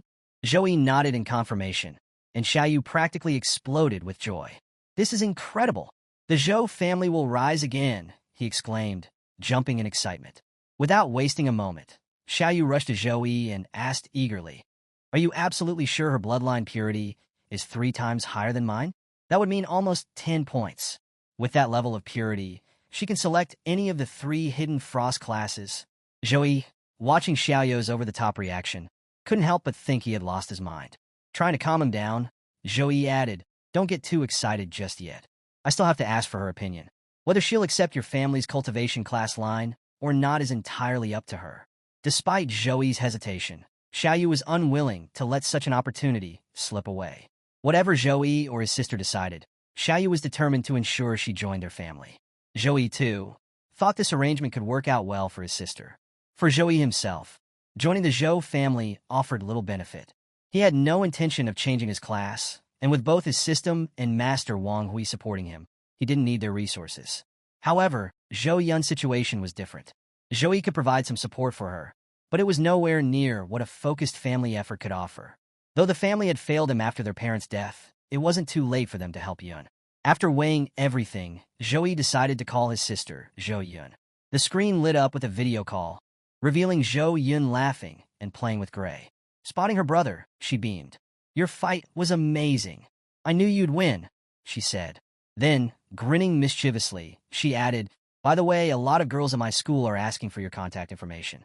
But don't worry, I haven't given it to anyone yet. After all, my dream sister-in-law should be very strong. She should have broad shoulders, strong arms, tight skin, and legs full of muscle. Oh, and she must carry a sword weighing more than 100 kilograms." Zhouyi felt his face heat up in embarrassment as his mind involuntarily pictured Jiang Churin in such a form. He quickly snapped back to reality and cut her off. "Stop talking nonsense. I have something serious to discuss with you," he said firmly. Zhou Yun straightened up, sensing the change in tone. Zhouyi began explaining, "Recently, I was contacted by someone from the Zhou family. They told me about 3 hidden frost classes in the family: Frost Archer, Frost Swordsman, and Ice Mage. The Archer and Swordsman classes focus on physical damage, while the Ice Mage is magic-based. With your bloodline purity, you qualify to choose any of them." Zhou Yun listened intently, her playful demeanor replaced by curiosity. Without hesitation, she said, "I want the Ice Mage class. I've always wanted to specialize in ice element attacks." Zhouyi nodded, pleased with her quick decision. "All right, but there's something to consider. Once you accept the Zhou family's class cultivation plan, you'll have to stay in their territory for at least 3 to 4 years to train. Think carefully before agreeing." Zhou Yun smiled confidently. "If my brother is so strong, I can't fall behind. I'll do it." In her heart, Zhou Yun was also relieved. With the resources from the Zhou family, she wouldn't have to rely on her brother's support. The thought of not being a burden made her decision even easier. Zhouyi smiled at her determination. "All right, once I settle things here, I'll come with you to the Tianlan district to get everything arranged." With that, their conversation ended, and they hung up the call. The 4th round of the National Freshman Exchange competition began with a buzz of excitement. The live monitor drone hovered over the arena, welcoming everyone and announcing the stakes. This round would determine the 8 elite contestants who would advance to the 5th round of the individual matches. As the crowd listened eagerly, the drone unveiled the rewards for the quarterfinalists. The first reward was revealed, an S+ grade mana potion. Gasps rippled through the audience, and even the contestants were visibly shocked. This rare item was critical for tertiary awakened classes, making it an unimaginable prize for most. Among the spectators, Jiang Churin turned to Zhouyi, her eyes wide in disbelief. "Brother, last year's champion only got an S-grade mana potion," she exclaimed. Zhouyi remained calm, explaining, "We've entered the 3rd level of war preparation. The Alliance needs to cultivate more talented individuals." Jiang Churin nodded, understanding why the rewards were more extravagant this year. The announcer continued, revealing that semi-finalists would each receive an S-grade resource, and the ultimate champion of the individual matches would win a custom-made legendary-grade weapon forged by Master Qi Jun of the Class Alliance. When the image of the legendary weapon appeared on the screen, the arena buzzed with excitement. This was the pinnacle of human craftsmanship, the highest grade of weapon forged by human hands. The promise of such a reward lit a fire in every contestant's heart.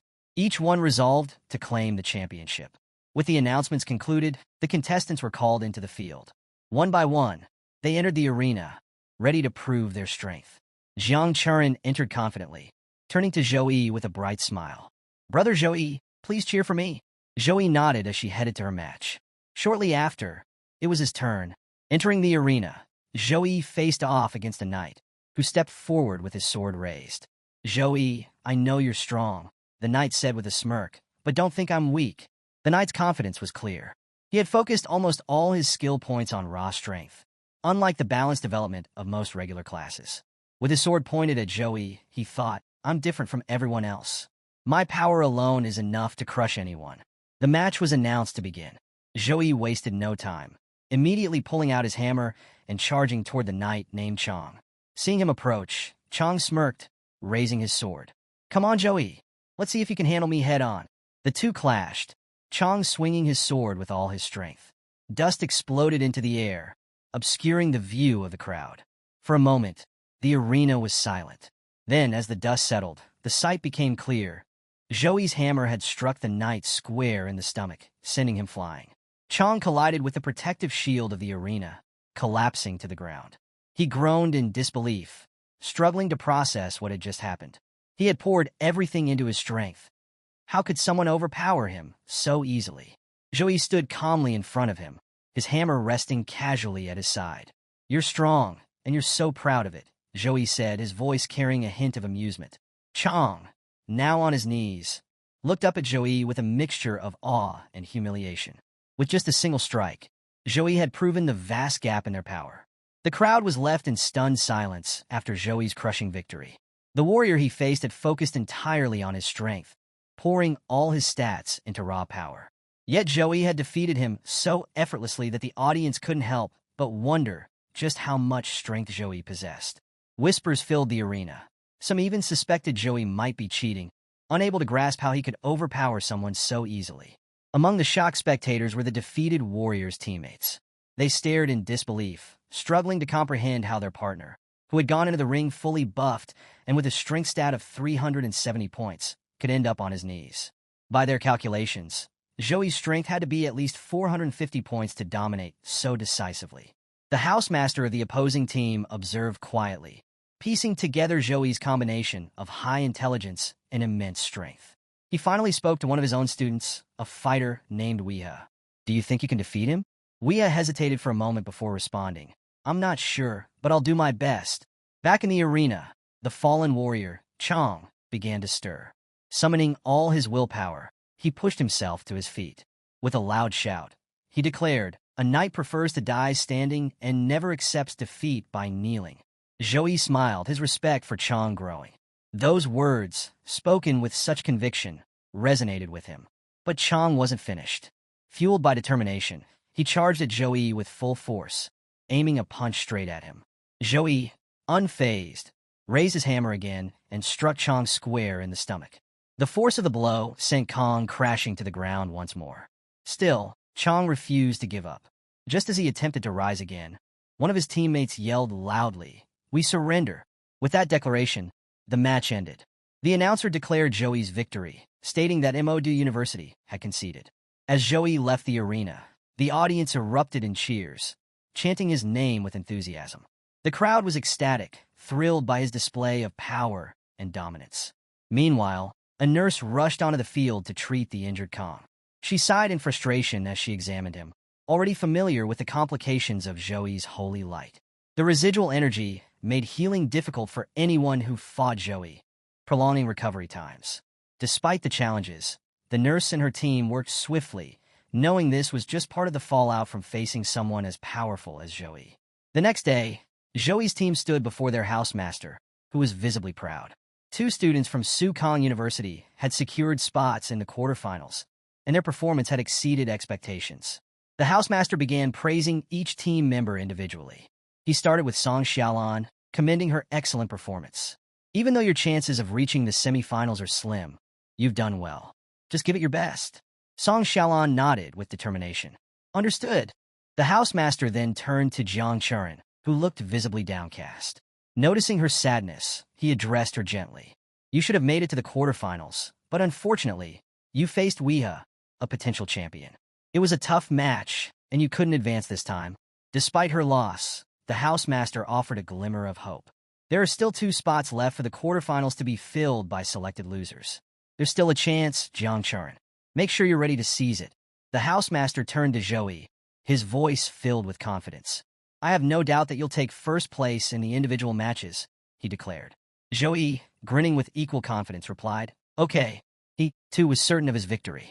With that, the housemaster shifted the discussion to the upcoming group match. Tomorrow, we have 2 matches against regular high school, he began. But before he could continue, some other students entered the room and, overhearing his words, chimed in. If it's against regular high school, does that mean the substitutes can join in too? It'll be a great chance for them to train.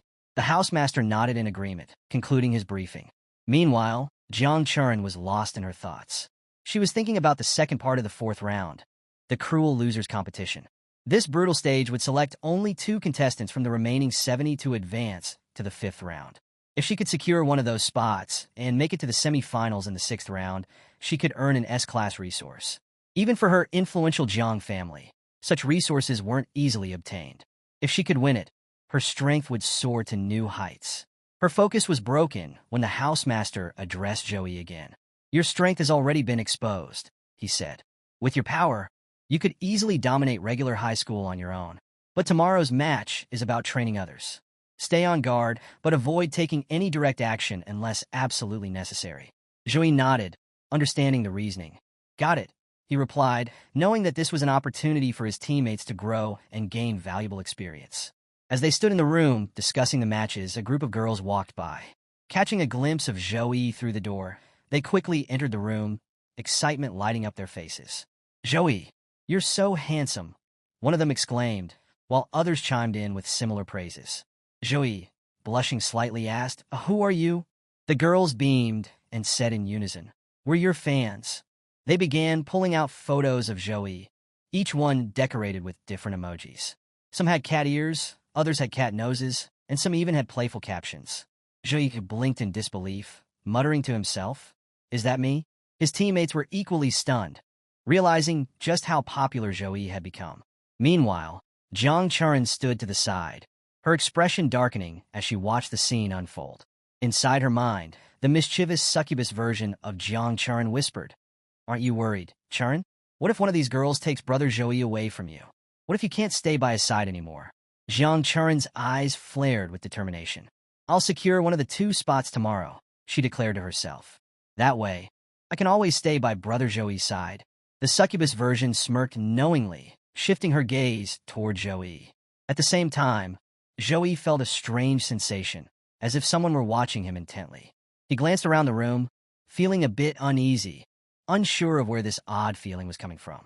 The second half of the 4th round of the individual matches began with anticipation as the students arrived at the competition site. They were teleported into a dense, unfamiliar forest, which immediately puzzled many of them. Last year, the arena for this round had been a castle, and the sudden change caught them off guard. It didn't take long for the students to realize that the environment changes every year. This wasn't just any forest. It was part of a near-real-life battlefield simulation created by advanced artificial intelligence. The system used data collected by teachers and the military to design a realm that mimicked actual combat scenarios. To ensure variety, randomness was programmed into the environment and monster selection, meaning both the map and the creatures were different every year. Jiang Churin took note of the environment. The air was moist, the atmosphere heavy. The other students, though unsettled by the unfamiliar terrain, were eager to start. A telecast drone soon arrived, hovering above the group. Its voice echoed through the forest, welcoming the students to the missing forest. It explained the rules of the round. Every half an hour, mysterious monsters would appear in 3 waves near an abandoned village. The monster's sole intent was to hunt and consume the students. To succeed, students needed to both evade and kill the monsters. The 2 students with the highest monster kill count would advance to the 5th round. The drone reassured everyone that there was no real danger to their lives, though it also noted that no return scrolls were available. Once eliminated, students would simply be ejected from the realm. Hearing the rules, the students relaxed slightly. Many thought this task would be simple. After all, they had been to many realms before and had faced monsters countless times. They were confident in their abilities. Jiang Churin, however, was more cautious. She stood among the group, her mind racing. The random, unknown monsters made her uneasy. These creatures could cause serious trouble, she thought, scanning the surroundings. Just as the students settled into their positions, the first wave of monsters was announced. The tension heightened as everyone prepared for action, gripping their weapons and scanning the forest. But time passed, and no monsters appeared. Confusion spread among the students. They shifted nervously, exchanging uncertain glances. "Where are they?" someone muttered. Suddenly, one of the students broke the silence. "Why am I itching?" he asked, scratching at his arms. Another chimed in, "Me too. It's everywhere." Soon, several others echoed the same complaint, frantically scratching themselves. Jiang Churin, alarmed by the commotion, turned to look. What she saw made her blood run cold. Tiny, bacteria-like worms had attached themselves to the students' bodies. These parasites burrowed into their skin, draining their strength in seconds. One by one, students fell to the ground, consumed by the worms. Their bodies disintegrated as the monsters devoured them, forcing them out of the realm. Jiang Churin felt a wave of unease watching students being eliminated one after another. The true horror was that no one could see the monsters attacking them. It felt as though these creatures were invisible, leaving everyone confused and helpless. Players who had entered the realm with high hopes were now vanishing in rapid succession, one by one. Determined to advance in the competition, Jiang Churin pushed deeper into the forest alongside other students, each trying to survive and secure a spot in the next round. As they moved, a new threat emerged. Worm-like monsters began clinging to the contestants, draining their life force and eliminating them. The creatures remained unseen, leaving the students terrified and disoriented. Panic spread as they watched helplessly while others around them were consumed. No one could figure out how to fight back. Jiang Churin, though shaken, refused to panic. She began analyzing the situation, convinced there had to be a flaw in the monster strategy. No being is truly invisible or non-physical, she reasoned. This has to be a contagious monster spreading through some medium. Her suspicions were confirmed when she noticed a spore mushroom attached to her arm. Acting quickly, she used fire to destroy it. As the mushroom burned away, the truth became clear. The spores were the source of the attacks. Without wasting a moment, Jiang Churin shouted to the others, "These spores are spreading through the air. Once they land on your body, they'll multiply and grow. You need to use fire skills to burn them off. Cover yourself with flames." Her warning sent a ripple of urgency through the crowd. Those with fire-based abilities immediately began using their techniques to defend themselves, burning away the spores. However, students from warrior classes who lacked fire skills found themselves in a dire situation. Some warriors called out for help, but in the high-stakes competition, camaraderie was rare. Few were willing to risk their survival for others, knowing it could cost them their own advancement. One by one, the students who couldn't defend themselves fell prey to the spores, their eliminations echoing across the forest. Even those who managed to fend off the spores realized another harsh truth. Burning the spores didn't count as monster kills. To advance, they needed to find and defeat the creatures releasing the spores. Jiang Churin's sharp eyes scanned the forest for the source. Finally, she spotted the monsters clinging to the tops of trees deep in the forest. Without hesitation, she dashed toward the nearest tree, her sword glowing with energy. With a swift strike, she destroyed the creature. The forest echoed with a notification. Jiang Churin from Sukong University has killed a monster. Hearing this, the remaining monsters began screeching loudly, their cries reverberating through the forest. Jiang Churin didn't stop. She leapt into action, slashing at the monsters relentlessly. Using techniques like enchanting flame, shadow black fire, and her normal sword strikes, she eliminated them one by one. With each kill, another notification resounded across the forest, marking her progress. The story shifts to the outside world, where preparations for the next round of the individual matches are in full swing. The arena was being reconstructed, and the defense area was activated. Both teams were instructed to get ready, as the upcoming match would be between Meigao University and Sukong University. With the defense shield in place, the match began. Fighters from both sides launched into action. One team attacked with fire-based abilities, while the other retaliated with water-based attacks. The elements collided in dramatic flashes, canceling each other out. As the battle intensified, arrows rained down unexpectedly, aimed at one of Sukong University's fighters. Just as it seemed too late, Zhou intervened, summoning a protection shield to block the arrows. The fighter he saved, a teammate named Tanwei, was visibly shaken. Zhou took the opportunity to coach him. "Don't lose focus in the heat of battle," he advised, "and always watch your back during a fight." Next, Zhou turned to another teammate, a girl named Zhang Qing. He reminded her of her critical role. "Your job is to protect your teammates. Stay focused and follow the instructions carefully. Zhang Qing nodded nervously, replying with a quiet yes. Meanwhile, the fighters from Meigao University observed Zhouyi's calm demeanor and strategic instructions with growing irritation. They felt insulted, believing Zhouyi was treating them as mere practice opponents for his team. Angrily, their captain barked out an order: "Stop wasting time. Attack their team directly and finish this now." Following their captain's command, the fighters from Meigao University charged toward Zhouyi's team. As the opposing group advanced, Zhouyi received a message on his phone. It was from Jiang Churen, and it simply read, "I've passed."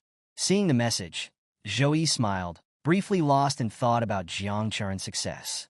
However, this casual act of checking his phone during a battle enraged one of the opposing team's fighters. The fighter glared at Zhouyi, seething. How dare he use his phone in the middle of a match? This is disrespectful. Determined to teach Zhouyi a lesson, the enraged fighter rushed forward to attack him. But before he could land a hit, the tables turned in an instant. Moments later, the fighter lay flat on the ground, incapacitated. A nurse quickly entered the arena to tend to the fallen opponent. Meanwhile, the announcer declared Sukong University the winners of the team match. Zhouyi's team had triumphed once again. With the conclusion of the second half of the fourth round, preparations for the fifth round began. Scheduled for the next morning, the fifth round would narrow the contestants from 8 to 4. Later that afternoon, the semi-final match of the sixth round would pit Zhouyi against Weeha, a fighter with an intense and aggressive style. The scene shifted to a live-stream host, excitedly narrating the build-up to the final rounds of the highly anticipated individual match. Today is the big day. The host began his energy infectious. Let me tell you about our two finalists. First, we have Zhi, a warrior who rose from poverty, overcame the loss of his parents, and became the strongest saint knight in history. His journey has inspired millions. The host then introduced the other contender, and his opponent, Weeha, a nobleman from a prestigious family with centuries of heritage. He's armed with top-tier talent and a rare lineage. A fierce and formidable warrior. With a wide grin, the host turned to the camera. Who will win this epic showdown? To find out, make sure to subscribe to my channel and like this live stream. The broadcast stirred excitement among viewers, who began discussing the matchup fervently. One person said, Zhouyi's battle against Wang Xian was incredible. This time, he's going to destroy Weeha. Another disagreed. Have you seen Weeha's style? His first match was brutal. This isn't going to be an easy fight. The story shifts to Zhouyi's team as they descend from their helicopter, landing amidst a roaring crowd. The moment the doors opened and the team stepped out, cheers erupted. Spectators called out the names of their favorite fighters, Song Xiaolan, Jiang Churen, and Zhouyi. The support was overwhelming, with fans shouting encouragement, especially for Jiang Churen. Having lost her match to Weeha, Jiang Churen received heartfelt cheers and words of motivation. "You'll get it next time," someone yelled, while others clapped in support. Soon after, another helicopter landed, this one carrying the fighters from MOD University. As their team emerged, they were greeted with equal enthusiasm. Among the crowd, the housemaster of MOD University approached Su Kang's housemaster Wu Meng, greeting him with a polite, "Good morning." The housemaster from MOD University added with a confident smile, "This year, the first and second places in the championship will belong to our school. Before the competition, we should strengthen our friendship." Housemaster Wu Meng returned the greeting, but inwardly he scoffed. "Friendship?" he thought. "You're planning to defeat Zhouyi with Weeha's strength, but we'll see who gets the last laugh." Meanwhile, Weeha stood a short distance away, locking eyes with Zhouyi. His mind raced with excitement. Finally, the moment has come, he thought. The final match. I'll defeat you and claim the championship. A thrill of anticipation coursed through him as he prepared himself mentally for the battle ahead. Both competitors were soon called directly to the arena. As they walked toward the center, an announcement rang out, instructing the audience to take their seats and watch the match politely. The countdown to the final began, and the atmosphere became electric. The crowd erupted in cheers, their enthusiasm spilling over. Some shouted for Zhouyi, while others rooted for Weeha. Despite the division, one thing was clear. Everyone wanted to see a spectacular match. In a separate room, Xiaoyu sat with another man, who broke the silence with a probing question. The boy from the Wei family has been hailed as a prodigy since childhood. With access to top-tier resources and cultivation methods, do you really think Zhouyi stands a chance against him? Without hesitation, Xiaoyu replied, "Yes. His confidence was unshakable. I've analyzed all of Joey's fights since his entrance exam. His growth rate is insane. He surpasses even the peak talents of his generation. While Weeha is undeniably a genius and the pride of the Wei family, Joey is something far greater. In him, I see the shadow of our ancestors, those who once defined what it means to be unparalleled. Back in the arena, the countdown reached its final moments. As the numbers ticked down, the excitement reached its peak. When the countdown ended, the announcer's voice boomed through the stadium. "Begin the match!" As soon as the match began, Weeha charged toward Joey, his sword poised to strike. Joey, not wasting a moment, activated all his buffs, his body glowing with a divine aura. Weeha's first attack came swiftly. As his blade descended, Joey, having already prepared his hammer, countered with a powerful swing. Seeing the incoming strike, Weeha quickly adjusted, dodging the hammer's forceful blow and landing a short distance away. Without hesitation, he activated Berserk mode. Entering Berserk mode, Weeha launched a relentless series of attacks with his flame blade technique. Aura-infused energy slashes streaked through the air as flames danced along his blade. Joey dodged each strike with precision, his calm demeanor unshaken despite the onslaught. Berserk mode, a hallmark of the warrior class, temporarily boosted all of Weeha's stats: strength, speed, agility, and endurance. However, Joey knew its flaw. Once the Berserk effect ended, the user would be left in a weakened state. Weeha pressed his advantage, continuously slashing at Joey. Each strike of the flame blade technique was infused with fire magic, adding another layer of danger to the attacks. Joey observed his opponent carefully, sidestepping the blade's fiery arcs. Despite the intensity, Joey couldn't help but smile. In this short exchange, he had already gauged Weeha's strength. Sensing the need to escalate, Weeha closed the gap between them and executed a powerful lightning strike. His blade, moving at an incredible speed, emitted a swirling, red tornado-like aura. This was a warrior-class skill, a technique honed through thousands of repetitions. At its peak, the skill struck with the speed and precision of lightning. The strike, now at level 9, carried immense power. Weeha swung with all his might, determined to deliver a decisive blow. As the blade neared Joey, the crowd held its breath. But Joey was ready. He countered with his hammer, activating Air Smash. The two attacks collided in an explosive clash of energy, shaking the arena. Weeha's confidence wavered as he felt the force behind Joey's strike. His lightning strike, a move capable of cutting through even the toughest opponents, was met head-on and stopped. The sheer weight and speed of his blade, which had seemed unstoppable, couldn't overpower Joey's hammer. Shock coursed through Weeha as he gripped his weapon tightly. His hands began to bleed from the strain, and it became clear he couldn't keep this up much longer. Joey, sensing his opponent's faltering resolve, added more force to his hammer, pushing Weeha back. Staggering, Weeha steadied himself, unwilling to give in. Joey, however, didn't let up. He activated level 9 Holy Cross, summoning a radiant, glowing cross of light that illuminated the entire arena. Weeha, seeing the familiar attack, smirked through his exhaustion. "I knew you'd use that," he said, activating Fighting Rage. A red aura enveloped Weeha, forming a visible armor around him. The aura amplified his strength further, making his presence even more imposing. The resonating power of both fighters filled the arena, creating an electric tension that left the crowd on edge. Joey's divine lightning clashed with Weeha's fiery aura, the entire battlefield alive with energy. The housemaster of Emodu University, watching the match closely, wiped the sweat from his brow. Before the fight, he had been confident in Weeha's victory. But now, as Joey's power continued to rise, his confidence was rapidly crumbling. Joey quickly assessed Weeha's S-grade talent, which buffed all 4 of his stats while reducing incoming damage by 80%.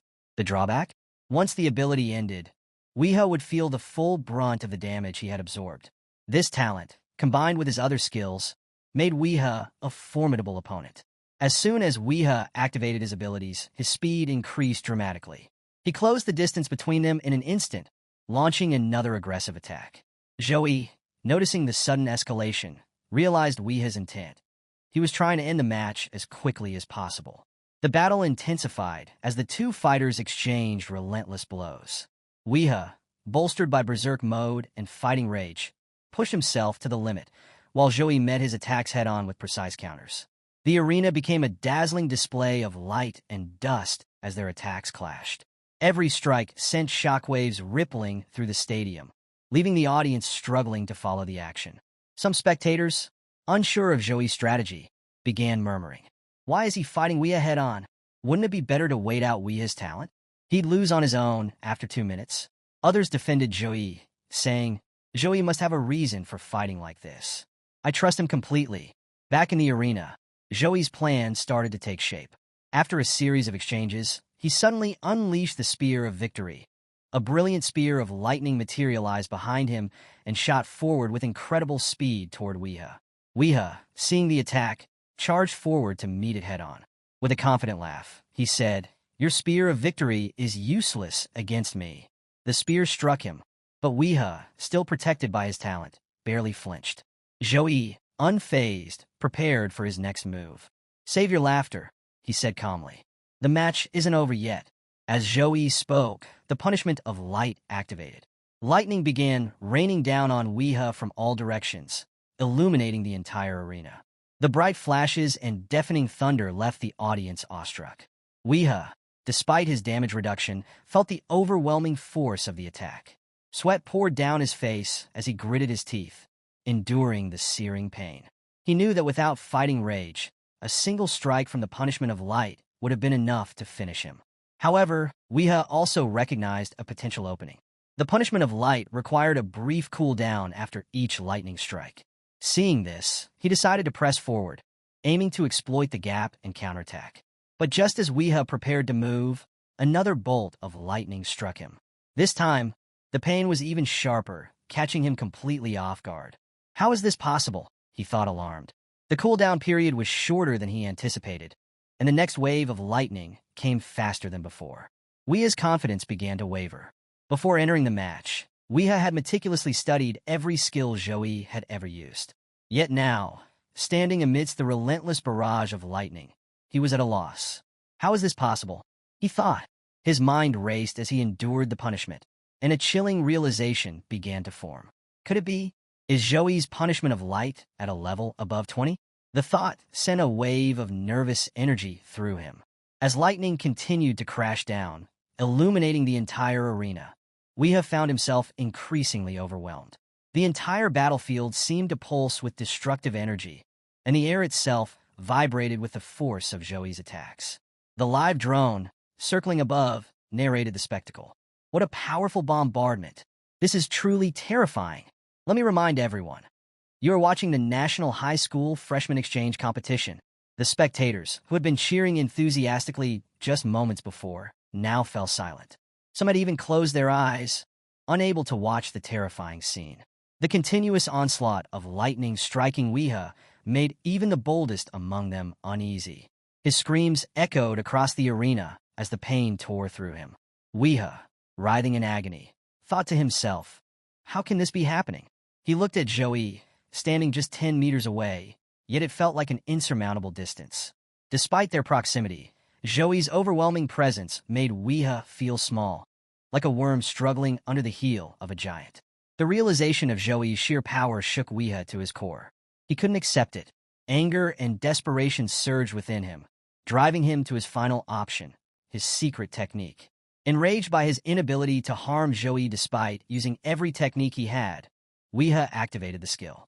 A red, spiritual sword materialized in the arena, followed by another, then another. Soon, thousands of these spiritual swords filled the air, falling like a relentless storm. The entire arena was engulfed in dust as the swords rained down, creating a chaotic and blinding scene. Joey, however, remained calm, his gaze fixed on the falling swords. His sharp eyes tracked each one with precision, following their movements as they streaked toward him. Even as some swords passed dangerously close, he stood firm, unshaken. Weah, now fully consumed by his secret technique, had transformed his body into a weapon. His lineage from the Wei family was steeped in a history of powerful warriors. It was said that during an ancient war in the demon world, the Wei family's ancestors achieved enlightenment. By merging their souls with magical power, they refined their bodies into weapons capable of creating tens of thousands of swords. swords strong enough to decimate an entire city of demons in an instant. Though Weeha hadn't reached the level of his ancestors, the prototype of this physical incarnation was still an awe-inspiring sight. The storm of swords filled the arena with lethal intent, and the sheer power of the technique left many in the audience breathless. Joey, aware of the Wei family's history, recognized the significance of the technique. Yet, as the spiritual swords rained down around him, no fear could be seen in his eyes. His heart remained steady, his confidence unwavering. Despite the intensity of the battle, Joey knew the fight had gone on for some time now. His patience and composure had brought him this far, and he wasn't about to falter. Joey stood still, his gaze locked on the storm of spiritual swords rushing toward him. Calmly, he thought, the time has come to end this.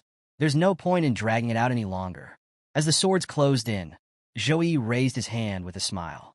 This time, however, there was no radiant light or familiar technique. Instead, the arena was enveloped by the chilling force of the ice element. Joey had decided to surprise the audience with something new, opting to showcase a small-scale version of his own creation.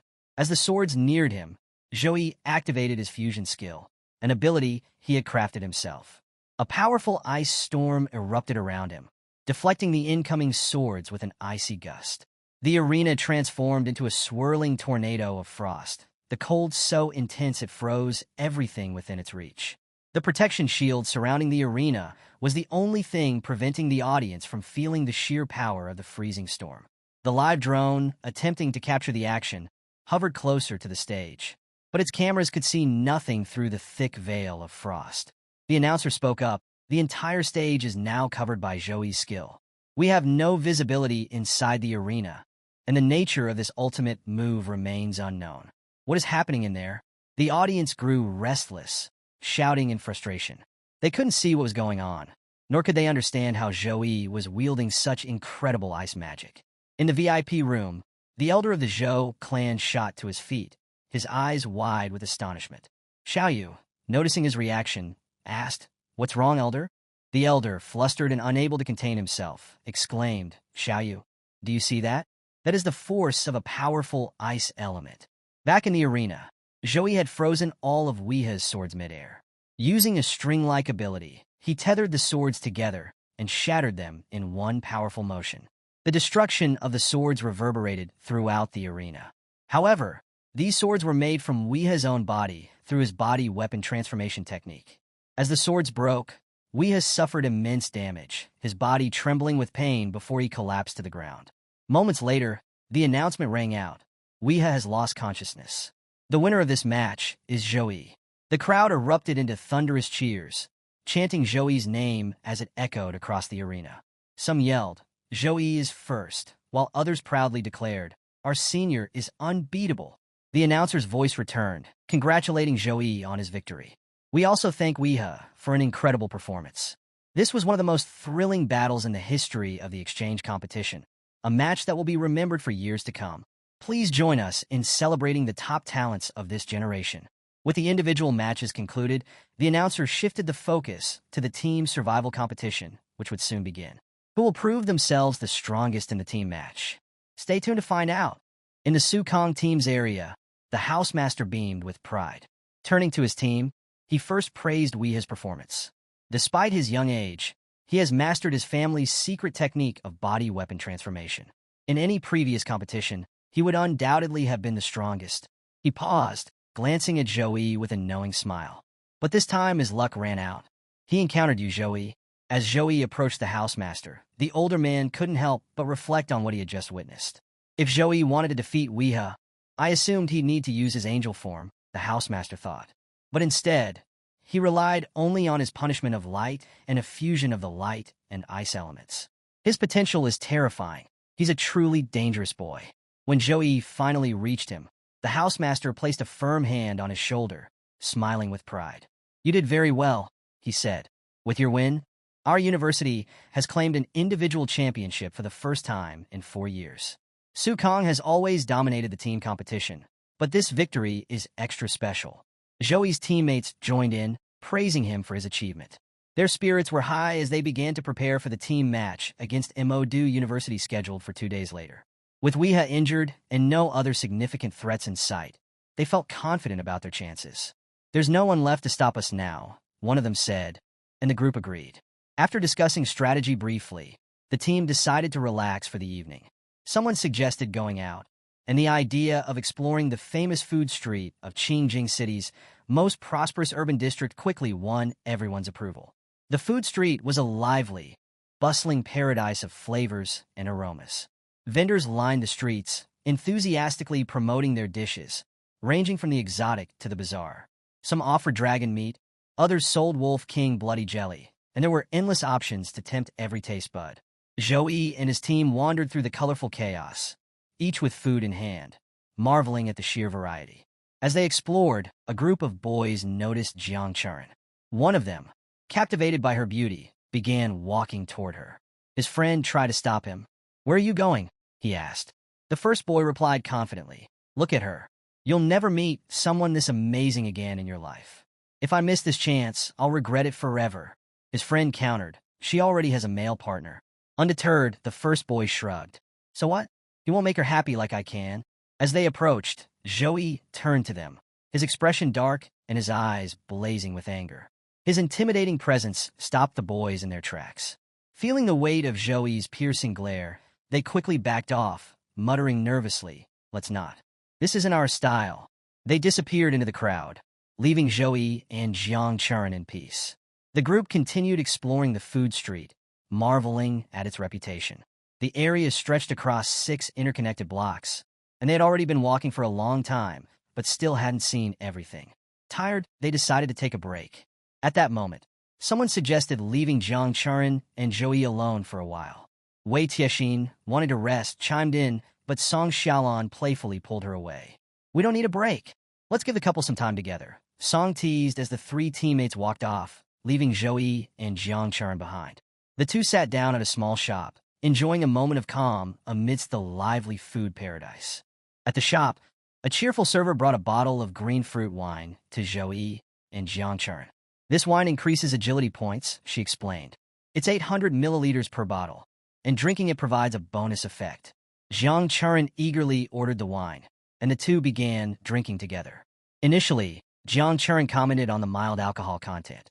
"It's not very intoxicating," she said confidently. However, within 10 minutes, the wine took full effect. Completely drunk, Jiang Churin leaned over, her words slurring. "Brother Zhou, why are there 2 of you? No 3-4? Zhou looked at her with amused disbelief. "You got intoxicated so quickly," he teased, shaking his head. What they didn't know was that the wine in this city was special. Even seemingly mild drinks contained unique properties that could intoxicate even high-level individuals like Jiang Churin, who was already at level 19. As Jiang Churin swayed unsteadily, Zhou stood up. "It's getting late, and no one has come back yet. Let's go look for them." Jiang Churin pouted and shook her head, still seated. "No, let's wait a little longer," she insisted. Suddenly, an unfamiliar girl approached them. She casually placed her hand on Zhou's shoulder and smiled. "Brother, my glass is empty. Can you buy me a drink?" Zhou glanced at the half-full bottle of green fruit wine on their table. "There's still some of this left. It's good quality," he said plainly. The girl's smile widened, clearly amused. "You're interesting," she said with a playful laugh. "You've made me happy. Why don't we find a quiet place to continue chatting?" Jiang Churin, sitting nearby, watched the scene unfold. Her face became visibly tense, and her eyes lowered. A mix of frustration and embarrassment washed over her. But when she saw the girl lean even closer to Zhou, her emotions boiled over. Without hesitation, Jiang Churin stood up, her face flushed with a mix of anger and shame. She marched over and pushed the girl away from Zhou. Startled, the girl stumbled back, but quickly regained her composure. Leaning close to Jiang Churin, she whispered with a sly grin, "You've got it all wrong, girl. Just by looking at you, it's clear you're not his girlfriend. So why interfere in his destiny with someone else?" The girl was fully aware of Zhou's reputation as the strongest freshman and Jiang Churin's close association with him. Like many others, she assumed Jiang Churin was his girlfriend, though she could tell the two hadn't yet fully figured out their feelings for each other. She saw this as a golden opportunity to wedge herself between them. The girl leaned into her plan. Smiling slyly, she activated her charm ability, a subtle but powerful spell designed to influence emotions. As she approached Zhou again, she thought to herself, "If Zhou falls for me, All his resources will be mine. Looking at Joey with feigned innocence, she said, I'm telling the truth, young man. Wouldn't you like to come with me? Standing nearby, Jiang Churin watched the interaction with jealousy simmering in her heart. Her hands clenched into fists, and her face grew hot with anger. Yet, she felt powerless to stop what was happening, her frustration only adding to her growing jealousy. Joey calmly turned to the girl clinging to him and gently removed her hand. Walking over to Jiang Churin, he took her hand firmly in his. It doesn't matter to me if Jiang Churin is blocking my luck with her love, he said, his tone resolute. Then, looking back at the stunned girl, Joey added with a smirk, besides, you're quite ordinary. I don't think you'd even make it onto my list. The girl's jaw dropped as she stammered in disbelief. Did he just call me ordinary? She muttered, unable to process the insult. Ignoring her reaction, Joey began walking through the bustling crowd, still holding Jiang Churin's hand. She remained silent, following him without protest. But after a short distance, Jiang Churin stopped abruptly. Her voice wavered as she stuttered. Gee, I like you. Joey froze, completely caught off guard. What did you just say? He asked, his surprise evident. Jiang Churin, visibly nervous and still slightly drunk, continued, I've liked you for a long time. I know I shouldn't have said this before the match. But before she could finish, her succubus personality emerged, speaking boldly through her. I hate seeing girls around you, it declared. Whenever I see them near you, I feel like killing them all. Overwhelmed, Jiang Churin's true self fell silent, and instead, she suddenly hugged Joey tightly. Can I be your girlfriend? She shouted, her voice echoing in the lively street. No sooner had she spoken than she passed out in Joey's arms, completely unconscious. At that moment, their teammates returned from the food stalls, only to stop dead in their tracks. Their jaws dropped as they took in the scene, Jiang Churin clinging to Joey while he stood frozen. It was clear they felt they'd walked in at the wrong time. The next morning, Jiang Churin awoke to the blaring sound of her alarm. Groggily sitting up, she rubbed her eyes, and then the memories of the previous night came flooding back. Her face turned crimson as embarrassment washed over her. When she mustered the courage to go downstairs, she found the entire team gathered for breakfast. Jiang Churin hesitated at the edge of the room, afraid to face them. But when the housemaster Wu Meng noticed her, he greeted her warmly. You're awake. You slept in quite a bit today. Come join us for breakfast. Everyone at the table smiled at her, as if nothing unusual had happened. Their easygoing demeanor made Jiang Churin question her own memory. Was it all just a dream? She wondered, sitting quietly at the table. The scene shifted back to the night before, when Jiang Churin had fainted in Joey's arms. Seeing the awkward situation, Joey turned to his teammates and made a request. Please, let's all pretend none of this happened. Song Xiaolan, puzzled, asked why. Don't you both like each other? Joey sighed and explained. Jiang Churin's family is one of the oldest and most influential in the country, dating back to before the Eternal Game even began. Over the centuries, they've become one of the top families in the nation. I might have some fame now, being Master Wang Hui's direct disciple, but that's only on the surface. It's not enough to match the Jiang family status. I don't want to trouble her or her family because of this. When I've gained absolute power and no authority or family can stand in my way, then, and only then, will this matter to me. The team nodded solemnly, understanding his reasoning. As they ate breakfast the next day, Song Xiaolan leaned close to Joey and whispered with a mischievous grin, Brother Zhi, you're truly the god of love. Don't worry, I'll always support you. I'll even captain the ship where you and Jiang Churin live from now on. Joey shook his head at Song Xiaolan's playful teasing, but a faint smile lingered on his face. During breakfast, the housemaster Wu Meng addressed the group with a serious tone. There are 10 high schools in the finals of the National Freshman Exchange competition. Each school will face the others, totaling 45 matches. The champion will be determined by the number of victories. He paused, looking at each of them. Today is our 9th match. If we win, the championship is ours. Stay humble, focus, and defeat Emodu University. Housemaster Wu Meng, brimming with excitement, rallied his team before the match. This is the most important match of the competition. Give it your all, he encouraged. The team responded with an enthusiastic, okay.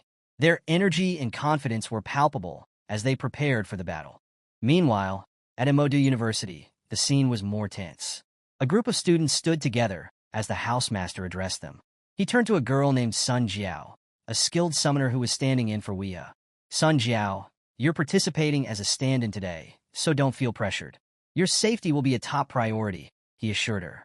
The housemaster then addressed the rest of the team. I can only encourage you with words, but we all know the reality. Weah hasn't recovered from his injuries, which means our team's strength has taken a significant hit. And with Joey on the other side, he paused, the weight of his thoughts visible. Joey is not just an ordinary all-rounder. Even if we combine the strength of every freshman here, it wouldn't match his. He's like a monster, a force who could single-handedly dominate every top school. Determined not to let their reputation suffer, the housemaster added, if we lose today, the respect of Emodu University will be at stake. Other universities will humiliate us. I need all of you to fight with your full strength. Can you do it? Yes, we can, the team roared, their voices filled with resolve.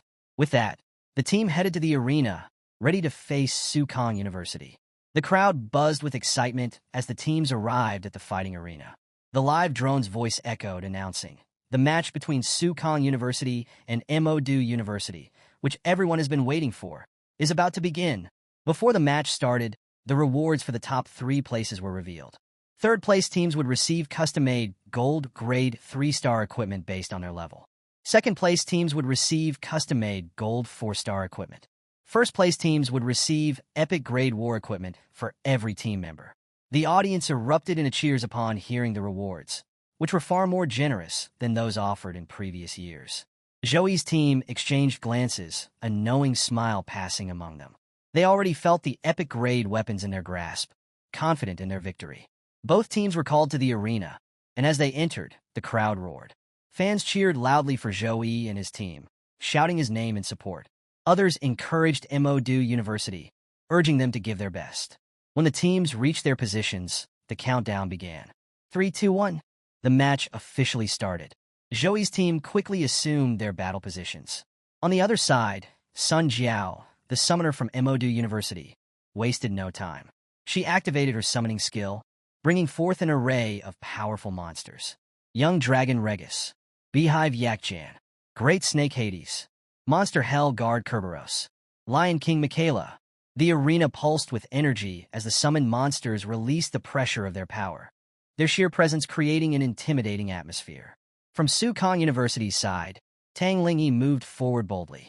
Seeing her approach, the Lion King Michaela roared and launched an energy beam from its mouth. Tang Lingyi reacted swiftly, summoning Magic Dew. A shimmering barrier of icy air formed around her, deflecting the beam. In one fluid motion, Tang manipulated the ice to create a lightning-infused attack, striking the Michaela directly in the stomach. The Michaela stumbled back, growling in pain, but the battle was far from over. The arena was in chaos as the intense battle between Sukong University and Emodu University raged on. Song Xiaolan was fending off a massive swarm of bees summoned by Sun Jiao. Using her talismans, she managed to trap the Beehive Yakjan, causing them to stick together before the talismans exploded simultaneously, scattering the swarm. On another side of the battlefield, Wei Tiexin was relentlessly attacking the giant snake monster, Great Snake Hades, with her powerful punches. Her strikes tore through its tough outer scales, and thin streams of blood began dripping from the wounds she inflicted. Meanwhile, Jiang Charan was locked in combat with another summoned monster, Hell Guard Kerberos. She struck it repeatedly with her sword, slashing its flesh and causing visible damage as she fought with precision and determination. While his team fought valiantly, Joey moved through the field, dodging attacks from several fighters from Emodu University. Despite their best efforts, they couldn't land a hit on him. Joey, however, wasn't focused on them. Instead, he was observing his team's performance. They're improving rapidly, he thought with satisfaction. The pressure of real combat had pushed them to grow stronger, and their teamwork had improved by at least 30% since their last fight. Joey's confident movements caught the attention of the Madu fighters tasked with protecting Sun Jiao. They were visibly stunned by his speed and composure. But before they could react, Joey was already upon them. Swinging his hammer, he sent them flying with a single blow. Joey turned his attention to Sun Jiao and advanced toward her. Raising his hammer, he aimed to strike, but just as the attack was about to land, Sun Jiao's eyes snapped open. Her gaze was no longer human. Beastly energy radiated from her glowing eyes. At the same moment, a massive black portal opened in front of her. Sun Jiao winced in pain, as if the portal was opening without her control. Out of the swirling darkness emerged a towering, flame-covered baboon-like monster. The baboon grabbed Joey's hammer with one hand, its fingers alone larger than the hammer's head. The sheer force of its grip sent shockwaves through the air as it roared furiously, releasing a deafening scream that shook the arena. Joey braced himself, using all his strength to resist the baboon's crushing power. The pressure was immense, and the strain was visible in his stance. Sun Jiao looked horrified. Her face turned pale as she watched the monster she had summoned. It was clear she had no control over it. The flame baboon, now fully in the arena, turned its fiery, menacing gaze toward her. When Sun Jiao tried to summon another monster for support, the baboon casually caught the neck of the great snake Hades and crushed it with terrifying ease. The snake's head was obliterated instantly, leaving its body lifeless on the battlefield. The baboon approached Sun Jiao, its voice low and menacing. "Don't play tricks with me," it growled. "Why have you summoned me here?" Sun Jiao stammered in fear. Defeat him. Defeat Joey." The baboon turned its attention to Joey. Its fiery eyes narrowed, and with a chilling laugh, it said, "I have to defeat him? Very well. Face your death." Hearing this, Sun Jiao panicked, thinking the baboon meant her. "No, not me. Him. Kill Joey," she screamed. The flame baboon roared, leaping into the air and charging toward Joey's team. Its presence alone was enough to terrify everyone. The baboon's first target was Tang Lingyi, who stood her ground and activated her water shield, a defensive skill that had previously withstood continuous attacks during the individual matches. But as the baboon slashed at the shield, it shattered instantly under the force of its claws.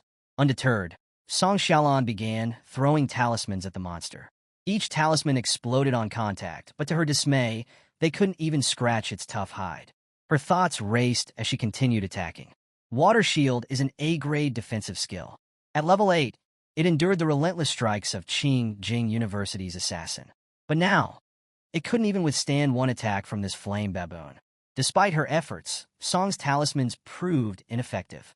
The flame baboon stood unscathed, its fiery aura growing more intense with each passing moment. The battle raged on as the flame baboon continued its relentless assault. In a desperate bid to protect her team, Wei Tiexin activated a powerful protection shield. The legendary monster, however, leaped into the air and slammed its massive fists together onto the shield, causing cracks to form. Inside the shield, fear was etched on everyone's faces. Legendary-grade monsters were nearly unstoppable, and the flame baboon was proving to be far more than they could handle. If not for the doubled strength of Wei Tiexin's skill, boosted by Zhouyi's buffs, the shield would have shattered already. From a distance, Zhouyi observed the entire scene. He had already realized that his team, despite their bravery, stood no chance against the monster. Determined to protect them, he immediately activated the Holy Light Shield to divert the baboon's attention. The attack landed, creating a massive explosion, but when the dust settled, the flame baboon remained unharmed, its fiery aura burning brighter than ever. Using this brief distraction, Zhouyi turned to his team and said firmly, "Leave the match. Get out of the ring now." His teammates looked confused. "But why?" one of them asked. Wei Tiexin stepped forward, her voice filled with concern. "Are you joking? There are no MODU University students left in this fight. Only that legendary-grade monster. It won't show you any mercy." Zhouyi's gaze hardened. "Do I look like I'm joking?" he asked, his voice unwavering. "I have a way to defeat the flame baboon, but I can't protect all of you while I fight. If you stay, you'll distract me." His team exchanged uneasy glances, but their resolve soon strengthened. "We'll be fine without your protection," Jiang Chuan said. "Even though we might seem weak, we want to help you in any way we can." The flame baboon, relentless in its assault, continued pounding on the shield, its punches sending shockwaves across the arena. Zhouyi remained focused, his eyes fixed on the monster's every move. He addressed his team one last time. "If you're careless against a legendary-grade monster, you'll die. Even if the priest revives you, you'll lose 30% of your stats and be weak for 3 months. You won't be able to train during that time. Have you thought about that?" Jiang Chuan, standing closest to Zhouyi, looked tense. Sensing her fear, Zhouyi placed a reassuring hand on her head and ruffled her hair. "I know you're all scared that I might not be able to defeat it," he said softly. "But your presence here will only distract me. Trust me, this monster might be legendary, but it won't harm me. In the stands, the spectators were on the edge of their seats, their excitement reaching a fever pitch. One of them shouted, "It's incredible! Could history repeat itself? This hasn't happened in 7 years." The chatter was fueled by the appearance of the legendary grade flame baboon, summoned by Sun Jiao. Its overwhelming presence had turned the match into an unpredictable spectacle. A live reporter, broadcasting the event, exclaimed, "Will Zhui be able to turn the tide? Who will take home the championship this year?" Amidst the crowd, Xun Ling watched with a sly smile. He relished the thought of Zhui being defeated. "This is where his undefeated streak ends," Xun Ling muttered to himself. His reasoning was simple. Just as equipment was divided into grades, bronze, silver, gold, epic, and legendary, monsters followed the same classification. The same skill wielded by different grades would vary drastically in power. For example, a charge skill used by a bronze-grade monster would barely match the strength of an E- or F-class human. But in the hands of a legendary-grade monster, the same skill could rival the might of A- or even S-class humans. Moreover, legendary-grade monsters were exceptionally durable and resistant to damage. Even the Goblin King in Su Kang's Abyss-level realm was merely an epic-grade monster.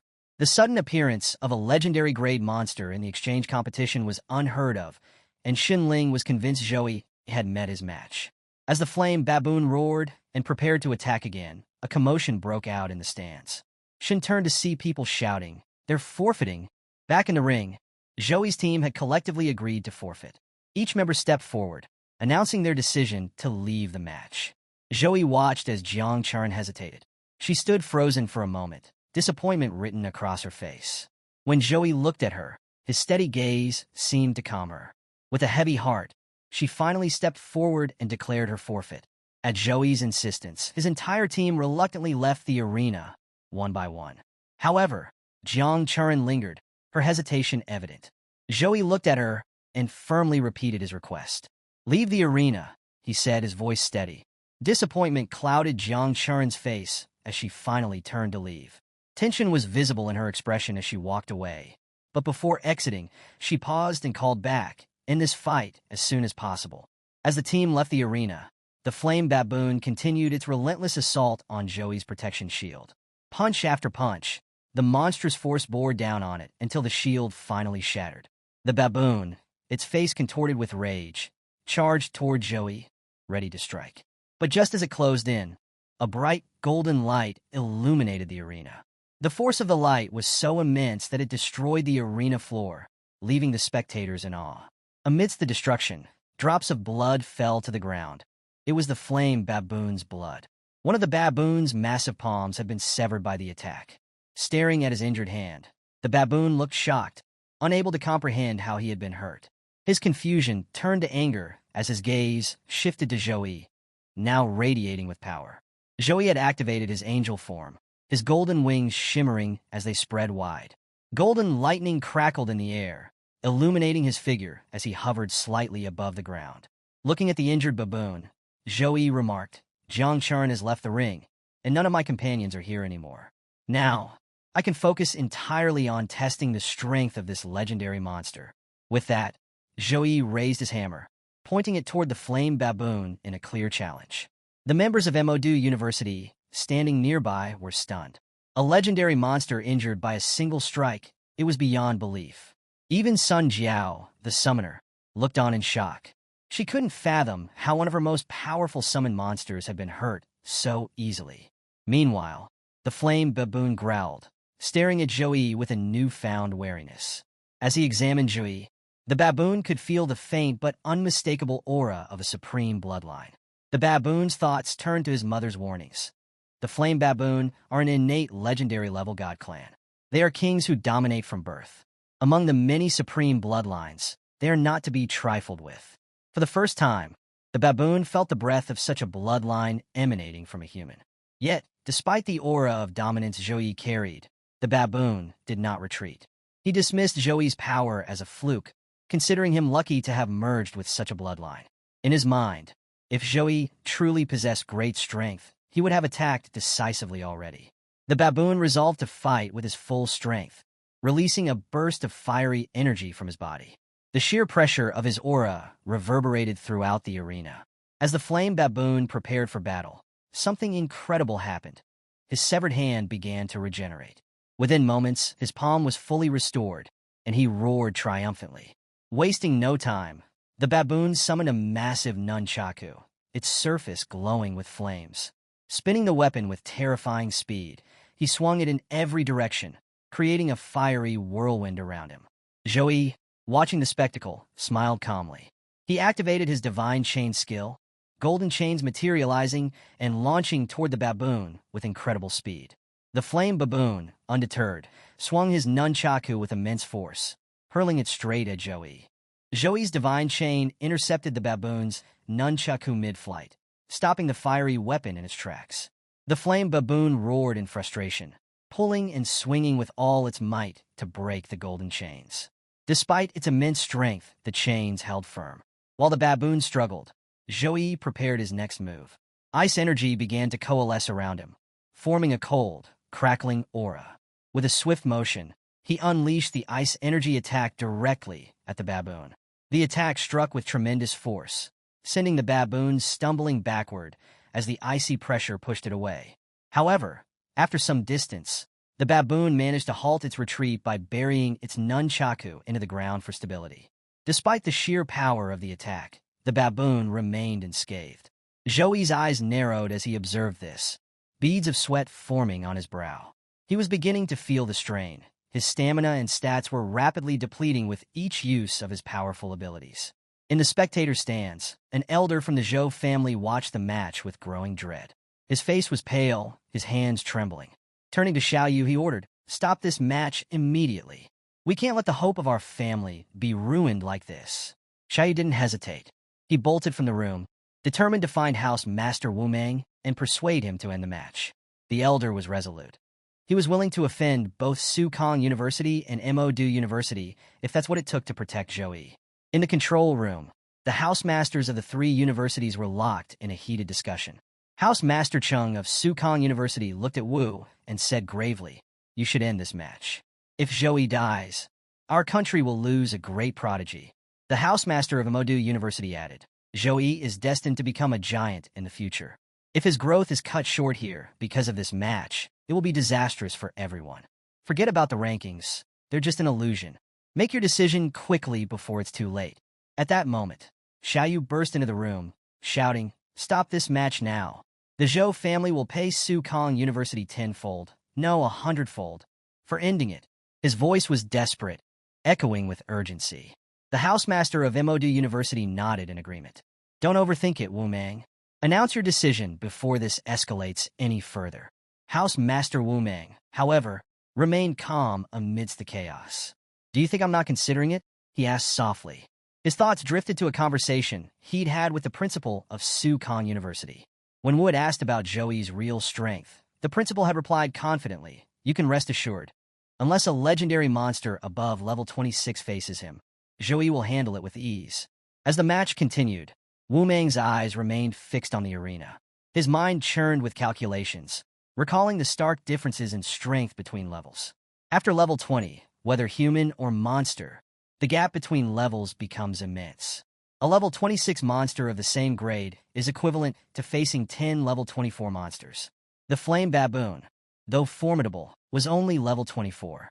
Joey was up against a daunting challenge, but Wu Mang's confidence remained unshaken. "It's very difficult for Joey to lose here," he finally said aloud. Xiaoyu, standing nearby, was stunned. "Aren't you afraid of—" Before Xiaoyu could finish, a powerful shockwave from the arena rattled the room, forcing him to stagger backward. The sheer force of the impact left everyone in the room momentarily stunned, their attention snapping back to the fight as the battle escalated further. In the arena, the battle between Joey and the flame baboon had reached a fierce crescendo. The baboon, wielding his massive nunchaku, launched relentless attacks at Joey. Each strike shattered the ground with explosive force. Joey dodged the incoming attacks with precision, leaping to avoid a crushing blow. The baboon's nunchaku smashed into the ground where he had stood, sending debris flying. Seizing the opportunity, Joey quickly prepared his divine punishment attack. The golden lightning descended with immense power, striking the baboon directly. The creature writhed in pain as electric currents coursed through its body, temporarily paralyzing its limbs. Joey wasted no time and immediately began charging for a second strike. As the second bolt of divine punishment approached, the flame baboon roared in anger. Swinging his nunchaku with incredible speed, he deflected the lightning midair, dispersing its power. The baboon snarled at Joey, his voice echoing across the battlefield. "Come, show me your strength. Give me everything you've got." Joey's light punishment, now a level 14 skill, was amplified by his S+ talent Holy Angel Guardian, along with the 4-dimensional bonuses granted by his angel form. The attack he had just unleashed could easily obliterate the epic Goblin King of the Abyss-level dungeon. Yet, the Flame Baboon had endured it with only superficial damage. Even as the divine attack struck, the baboon adapted quickly, using his nunchaku to dodge and deflect subsequent blows. He charged toward Joey, swinging his weapon with deadly precision. As the baboon closed the distance, Joey activated his divine chain, which shot out and ensnared the monster once again. Trapped in the golden chains, the baboon roared furiously, thrashing about in frustration. "Enough of these annoying tricks," the baboon bellowed, his immense strength shattering the chains one by one. Joey observed the scene carefully, thinking back to his past encounters. He had fought and defeated a legendary demon before, but that opponent had been severely hindered by its weakness to light-based attacks, unable to unleash the full extent of its legendary abilities. This baboon, however, was entirely different. The baboon's resilience and adaptability were remarkable. As Joey dodged another nunchaku swing, he realized something important. His speed is increasing, and he's becoming more resistant to light element magic. His adaptability is astonishing. No wonder so many humans perished during the Dark Ages. Warcraft like this truly surpass humans in raw power. Thinking quickly, Joey activated all his buffs, stacking them to their maximum potential. Even though he had already enhanced his abilities before transforming into angel form, he now applied an additional round of skill amplification to unlock the third stage of his full power. The battle had become increasingly dangerous. Neither Joey nor the Flame Baboon showed any signs of backing down. The baboon, having avoided most of Joey's attacks, lunged forward again, swinging his nunchaku with terrifying force. From a distance, members of Modu University, including Sun Jiao's teammates, watched the battle unfold. They couldn't help but marvel at Joey's strength. "He's stronger than we thought," one of them muttered. Another added, "We're lucky he didn't directly target Sun Jiao. If the summoner is killed, her summoned creature disappears automatically. If he had attacked her first, this fight might have already ended." Realizing the potential danger, one of the team members shouted, "He might have forgotten about Sun Jiao for now, but we can't take any chances. Get her to safety before he decides to attack her." The tension in the arena remained thick as Joey and the Flame Baboon continued their high-stakes duel. The battle between Joey and the Flame Baboon shook the arena, showcasing Joey's brilliance and the baboon's overwhelming power. With every strike and counter, the fight pushed both to their limits. Will Joey's ingenuity be enough to overcome this legendary monster, or will the Flame Baboon end his undefeated streak? Stay tuned to Recap's Realm to find out in the next chapter. Don't forget to like, comment, and subscribe for more thrilling recaps. Let us know your predictions below. How do you think this epic fight will end? See you next time. Juyi and the Fire Baboon had reached the final stage of their battle. Both were exhausted, and neither wanted to drag this fight out any longer. It was time to settle things with one decisive strike. Determined, Juyi prepared to unleash the full power of the God Hand. He gathered every ounce of energy left in his body, channeling it into a single, ultimate attack. Meanwhile, the Fire Baboon did the same, pouring all his strength into his finishing move. Flames erupted around him, engulfing his body, and his weapon began to transform. No longer an ordinary weapon, it now radiated intense heat, sprouting sharp, fiery thorns. Then, with a final motion, he merged his twin weapons into one colossal staff, resembling the legendary weapon. With his weapon complete, the Fire Baboon lunged forward, aiming to strike Juyi down. At the same time, Joey's divine hand descended from above, massive and unstoppable. Both forces raced toward each other, colliding at full speed. The moment they clashed, the impact was cataclysmic. A deafening explosion rocked the entire arena. The protective barrier meant to contain the battle shattered under the sheer force of their attacks. Flames and raw energy surged outward, breaking free from the arena and racing toward the audience. Panic spread like wildfire. Spectators screamed, scrambling to escape as destruction threatened to consume them. Just as the inferno was about to reach the crowd, a figure emerged. A girl stepped forward, raising her hands, her protection of water surging to life. With a wave of her power, a massive water barrier formed, intercepting the flames and crackling energy before they could harm anyone. The arena shook, but the deadly elements were held at bay.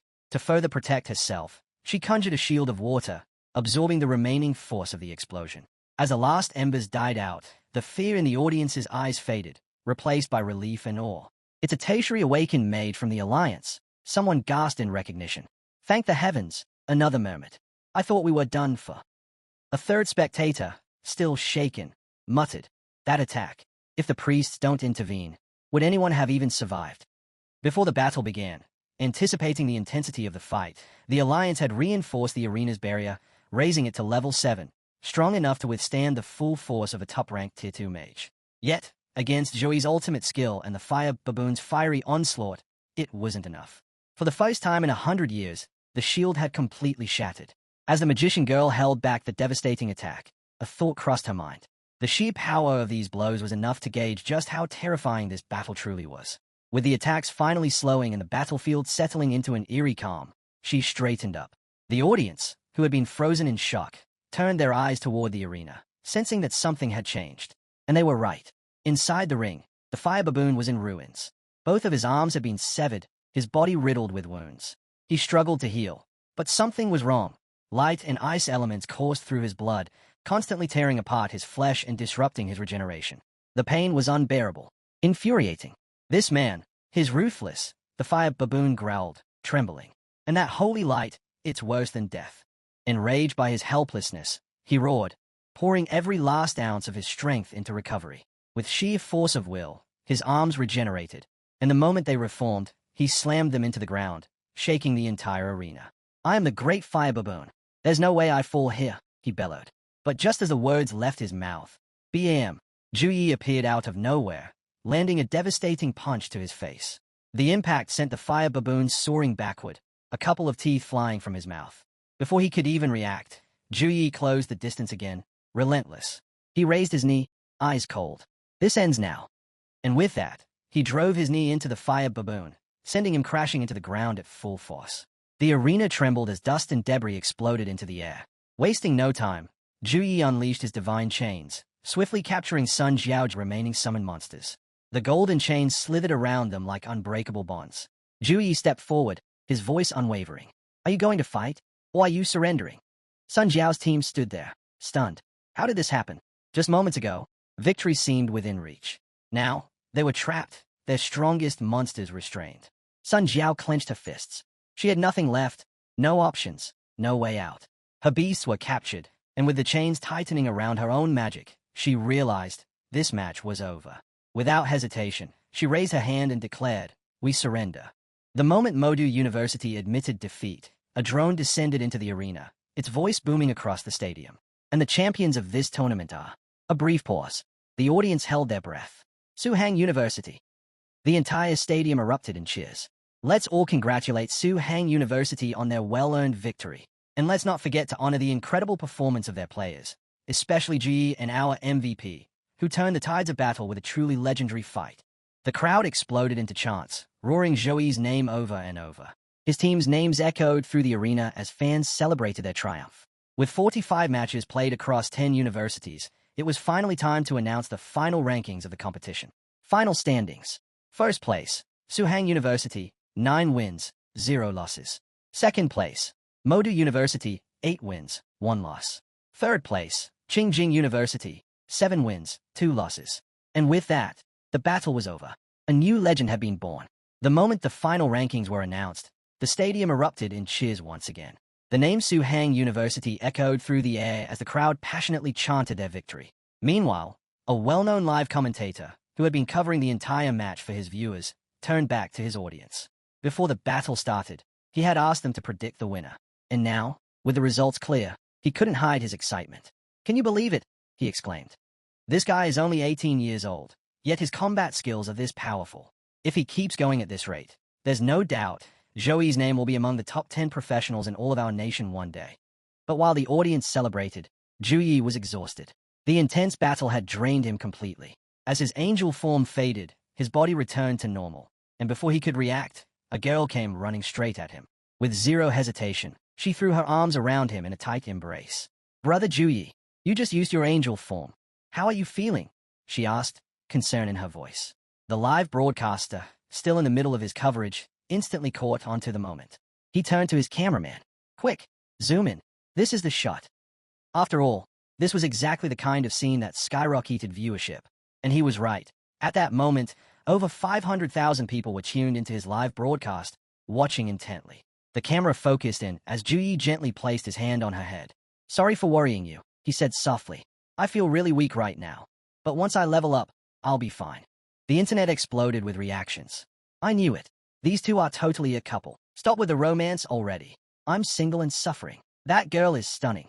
How is this even fair?" The broadcaster grinned, knowing this scene alone would boost his traffic even more. But just as he was enjoying his success, a strict voice cut through the air. "You, hand over that camera." A headmaster official had arrived, snatching the device right out of his hands. "Private live broadcasts are prohibited after the competition. Do you not understand the rules?" The broadcaster and his cameraman froze. A nervous chuckle escaped them, but they knew better than to argue.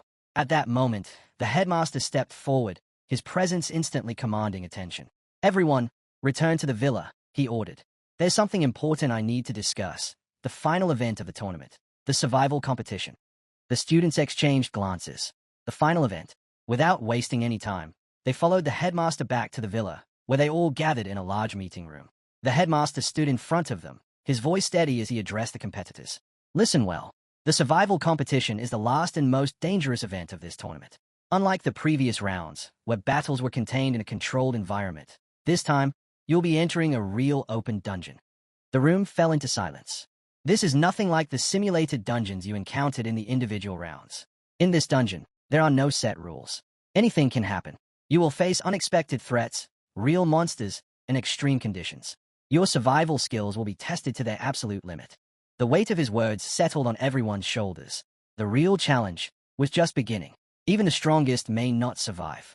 That was the brutal reality of the survival competition. Luck played just as big a role as strength, and even the most powerful contestants could be eliminated in the very first moments. The rules were simple: earn points by killing monsters. Each monster had a different point value based on its strength. Additionally, if a player managed to eliminate an opponent, they would steal half of their points. The school with the highest total points at the end of 7 days would claim victory. But there was a catch. The secret dungeon was massive, and players could only explore a specific area each day. As the competition progressed, the explorable zone would shrink, forcing players into closer encounters and fiercer battles. Anyone who failed to move into the new zone within the time limit would be eliminated automatically.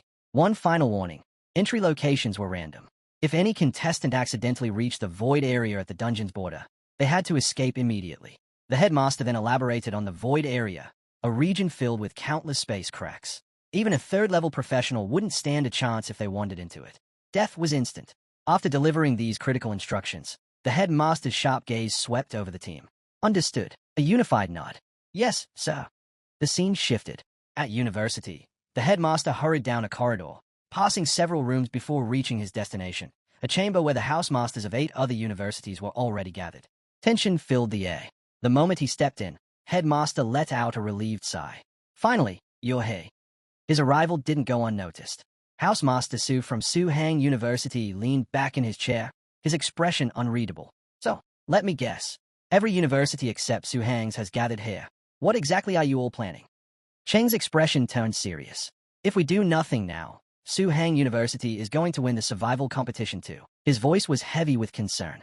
"We need to discuss our next move. Are you interested?" The room fell silent. A major decision was about to be made. The wild beast ruins. A battlefield awakens.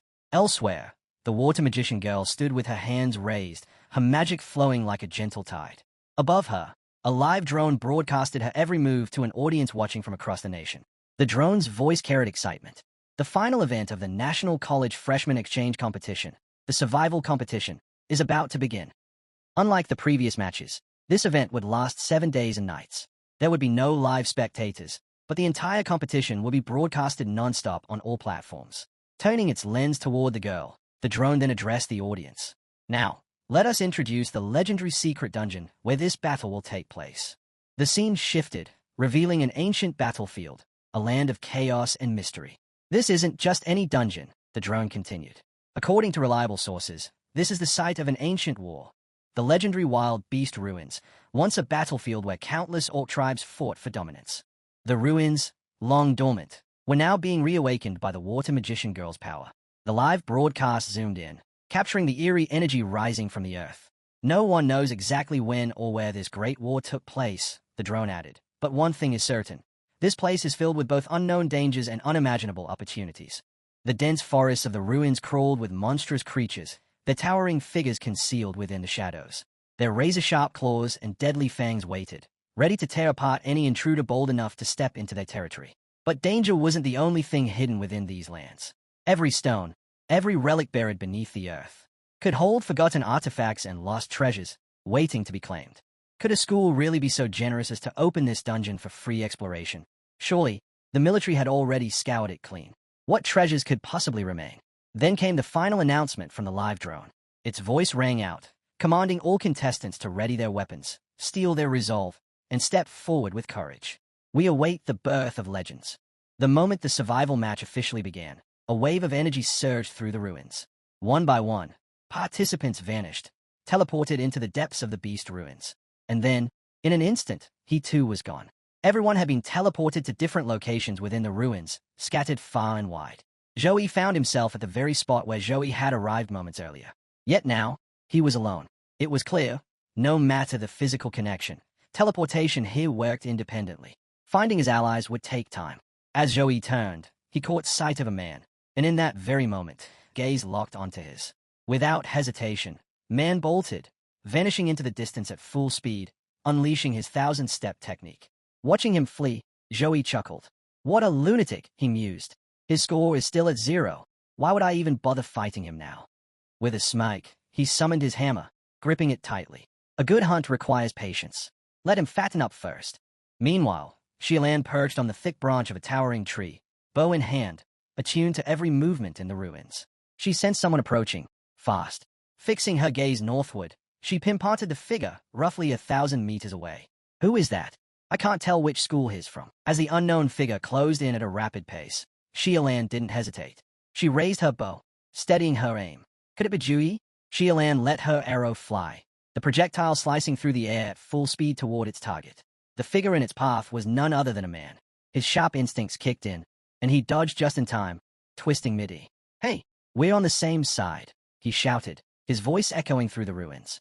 The arrows had nearly grazed him, but before the next could land, Xiaolan halted her attack. She stepped forward, arms crossed. Good thing you yelled. Now tell me, what had you running like that? He couldn't admit that the sight of Joey had rattled him so much that he instinctively used his teleportation skill. Instead, he deflected. Forget that. Have you seen anyone from Su-Hang yet? Xiaolan shook her head. No, my plant sensing ability only covers a 10-kilometer radius, and even then, only where there's vegetation. You're the first one to appear within my range. Then looked at her seriously. We should stick to the plan and move together. Xiaolan considered for a moment before nodding. Agreed. Meanwhile, outside the ruins, countless spectators watched the unfolding events live. Among them, a young man furrowed his brows, puzzled. Why are Qingjing and Modu University working together?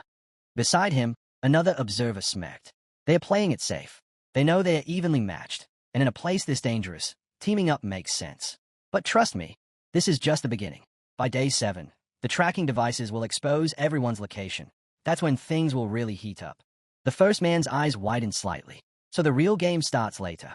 Back inside the ruins, lightning crackled through the sky, striking down relentlessly on monstrous creatures below.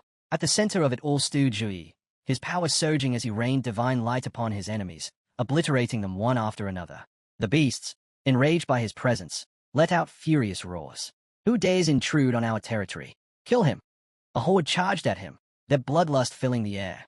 But Joey didn't flinch. With a swift motion, he unleashed his ice ability, freezing the entire swarm in an instant. Without wasting a second, he shattered them all, racking up scores at an astonishing rate.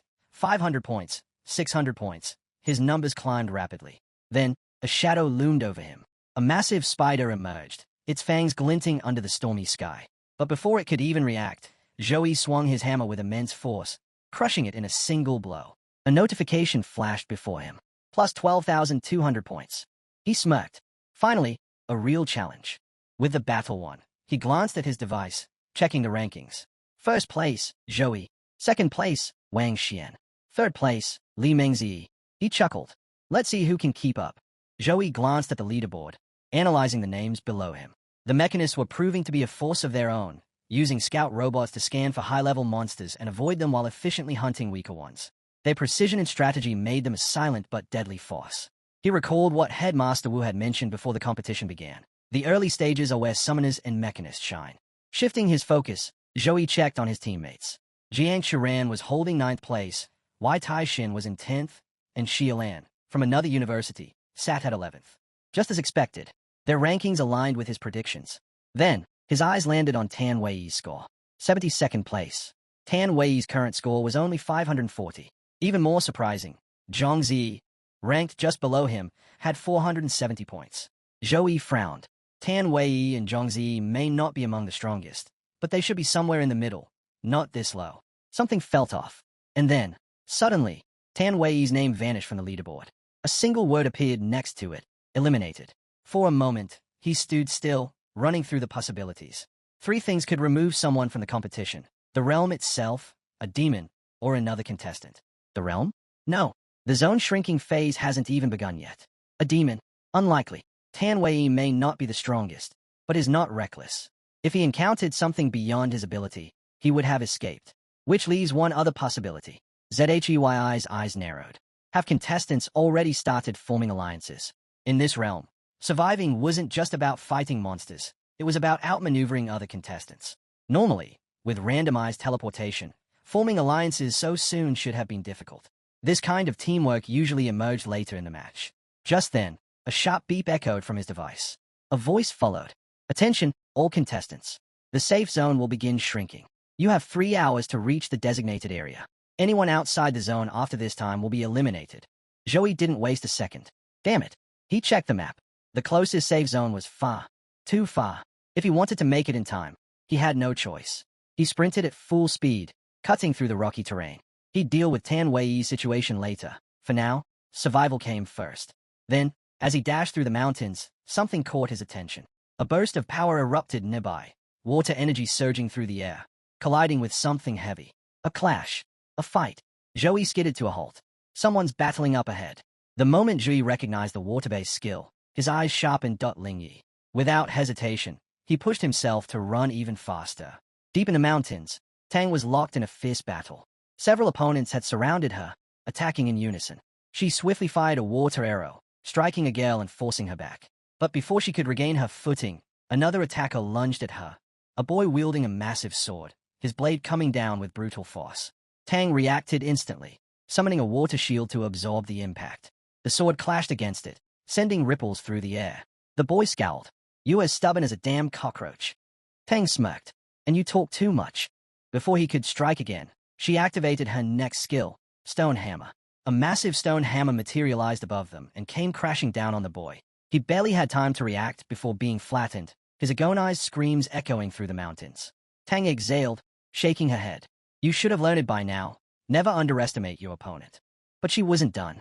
Her gaze flickered behind her. Do you really think my memory is that bad? She had sensed the second attacker from the very beginning. A girl had been creeping up, aiming to strike while Tang was distracted. But before she could get close, Tang unleashed her stone binding skill. The ground shifted, stones surging up and trapping the girl in an unbreakable hold. Now, with both opponents immobilized, Tang crossed her arms and looked down at them. So, what's it going to be? Surrender? Or should I finish this now? But before either of them could answer, a slow clap echoed through the air. Someone was watching. Only their hands were visible, emerging from the shadows. Their identity remained a mystery. But one thing was certain. This fight had an unexpected audience. A sudden clap echoes from behind, catching Tang off guard. She turned swiftly, her eyes narrowing in surprise. Someone has been lurking here all along. What shocks her even more is that, despite the intense battle, she never once sensed their presence. The mysterious figure steps forward, chuckling as he summons his monsters. I never expected to find such a talented element mage at Suhang University, he muses. But it seems your teammates have completely overlooked you. What a waste. You could have been a star. Without warning, he commands his creatures to attack. A horde of monsters charges toward Tang, their claws scraping against the ground as they close in. Reacting instantly, she raises her staff and unleashes a powerful wind spell. The force slams into the creatures, knocking several back. but there are too many.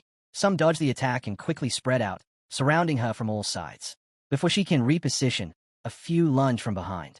Tang twists to evade, but one manages to sink its teeth into her arm. Pain shoots through her, sharp and unbearable, forcing a cry from her lips. Blood drips from the fresh wound, staining the ground beneath her. The wolf-like creatures circle hungrily, sensing her moment of weakness. The enemy watches with amusement, his grin widening. Yes, that's it, he laughs. Tear her apart properly. Tang's staff slips from her grasp, hitting the ground with a dull thud. Without it, her spell casting is severely weakened. Exhaustion weighs on her. She's been fighting non-stop, and her strength is fading fast. The monsters seize the moment, biting into both her hands, their jaws locking around her flesh. She collapses, her body trembling from the relentless assault. But instead of despair, a laugh escapes her lips. Struggling through the pain, she lifts her gaze to the enemy and smirks. Well, aren't you going to take advantage of this opportunity too? The enemy hesitates, confused, until he notices something strange. Beneath her, a faint glow pulses against the ground. His eyes widen in alarm. Impossible. How? You shouldn't be able to cast without your staff. Before he can react, the magic circle erupts in a massive explosion. The blast hurls him backward, slamming him into a rock with crushing force. Dust and debris swirl through the air as Tang collapses, the sheer effort leaving her battered and barely conscious. The explosion had taken a toll, but it had been worth it. Moments later, an announcement rings out. Li Jian of Qingjing University has suffered severe injuries and fallen into a coma. He is now eliminated from the competition. Another message follows. Due to Li Jian's elimination, contestant Tang has earned 1,050 points. But at this moment, Tang lies motionless on a jagged rock, blood trickling from her mouth. Her body is drained, her magic completely spent.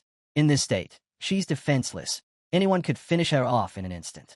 Sensing an opportunity, the opponent she had crushed with her stone hammer earlier, now regaining some strength, flings a dagger straight at her. The blade slices through the air, aiming for fatal strike. Just before it reaches Tang, a shadow moves. With a sharp kick, the dagger is sent hurtling back toward its owner at terrifying speed. The attacker barely has time to react before his eyes widen in shock. His gaze snaps upward, searching for the one responsible, only to freeze in terror. It's Juyi. Standing tall, Juyi watches as the deflected dagger hurtles toward its sender. The moment it makes contact, boom, a massive explosion erupts, knocking the opponent off his feet and leaving him barely conscious. Tang, still struggling to move, lifts her head weakly. Her vision is blurry, but she can just make out the familiar figure standing before her. Juyi, she murmurs, trying to push herself up. But the pain is too much. Her body refuses to cooperate. A violent cough shakes her frame as she collapses again. Without hesitation, Juyi rushes to her side, placing a hand over her wounds. A warm glow surrounds her as his healing magic takes effect. Slowly, her injuries begin to mend, though exhaustion still weighs heavily on her. Meanwhile, the opponent Juyi had just struck, Wu Kang of Lichi University, lies motionless on the ground. The force of the attack had left him in a deep coma, rendering him unfit to continue. A system notification rings out. Wu Kang has been eliminated. Contestant Juyi earns 1,240 points. As Juyi focuses on healing Tang, a nearby figure stays. The girl who had been trapped in stone moments ago starts inching away, hoping to escape unnoticed. But before she gets far, Juyi's sharp gaze locks onto her. She freezes. Fear grips her as she meets his piercing stare, her entire body trembling. She knows, if she moves even an inch more, she won't get a second chance. Moments later, Tang fully recovers, sitting up with a deep breath. Before she can even process everything, another announcement flashes across their devices. Another contestant has been eliminated. Tang's eyes narrow in anger. Those cowards! She hisses. They must have ganged up on someone again. She turns to Juyi, frustration burning in her gaze. Brother, something is seriously wrong here. This whole situation feels off. The Secret Realm's entry points are completely random. There's no way anyone should know our exact locations. And yet, they keep finding us. How? Joey's expression darkens. I suspect they're using a special method to track other contestants. Tang clenches her fists. That's cheating, she snaps. How can they do this in a national event? Joey's voice remains calm but firm. If it's a specific skill possessed by one of their members, then technically, it's within the rules. But if they're using underhanded means, his eyes flash with cold determination. I'll make sure their entire team regrets it. Tang exhales sharply, her frustration growing. Her thoughts drift to her scattered teammates, and worry begins to gnaw at her. If these people had already surrounded and eliminated one of them, Who's to say the others weren't in danger too? Tang's expression hardens with determination. But before she can speak, Juyi steps closer and places a hand gently on her head. His voice is calm yet firm. "They're trying to weaken my power over these 6 days," he says. "First, they're targeting you and the others. Then, in the final days, they'll surround me. But no matter what tricks they use." His gaze sharpens. In the face of absolute strength, their plans are meaningless. Tang listens intently, her heart pounding.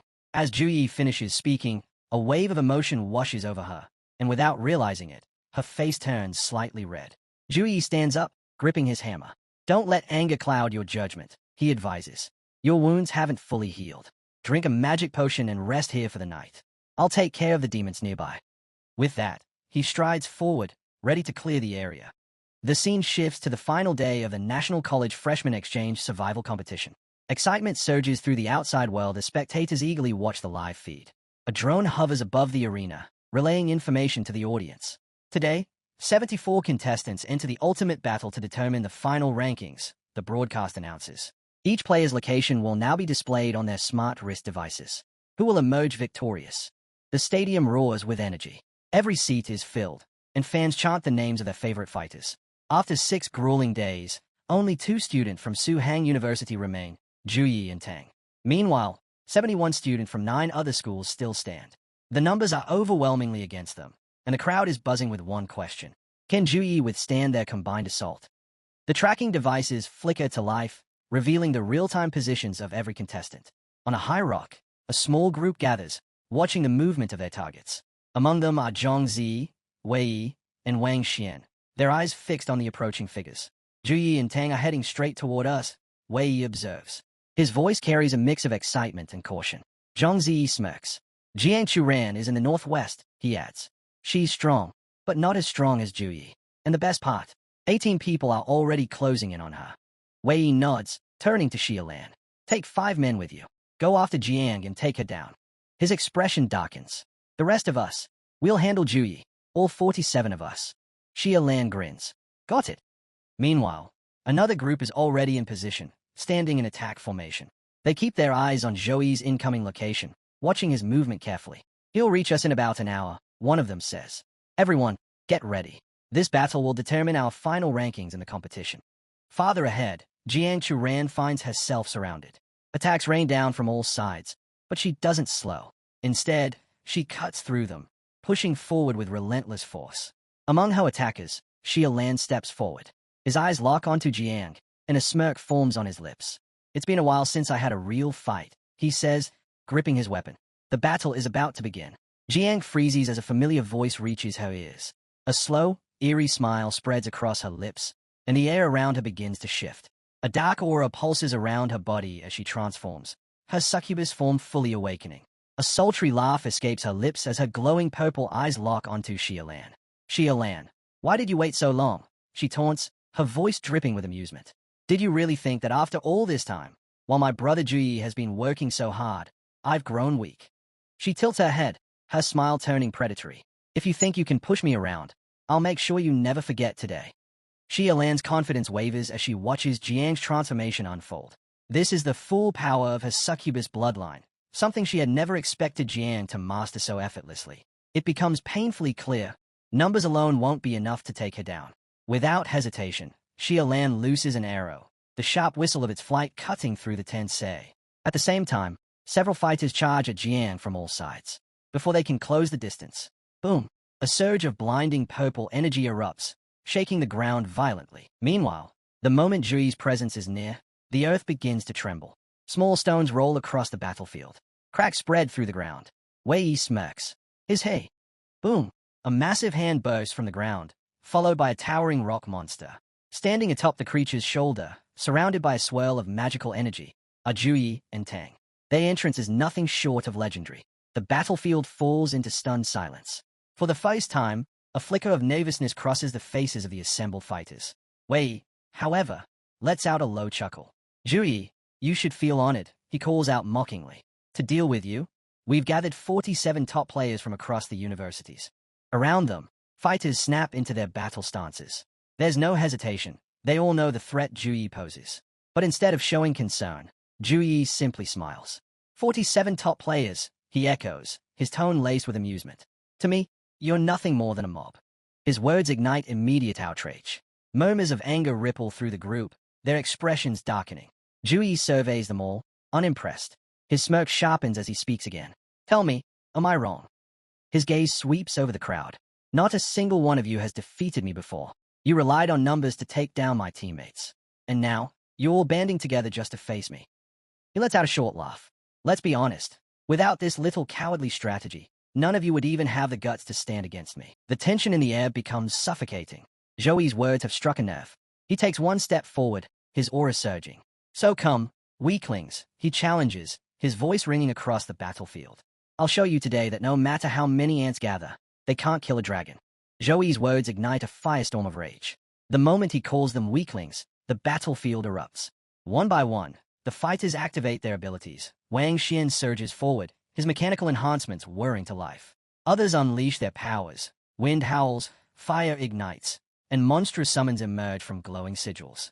A full-force onslaught begins. Yet, Juyi doesn't flinch. Instead, he leaps off the giant rock monster, descending toward the chaos below. Mid-air, he turns to Tang. Stay up there, he commands. I'll handle this alone. The moment his feet touch the ground, his hammer ignites with power. Buffs activate instantly. His body crackles with energy as he dashes toward the approaching enemies, his movements blurring from sheer speed.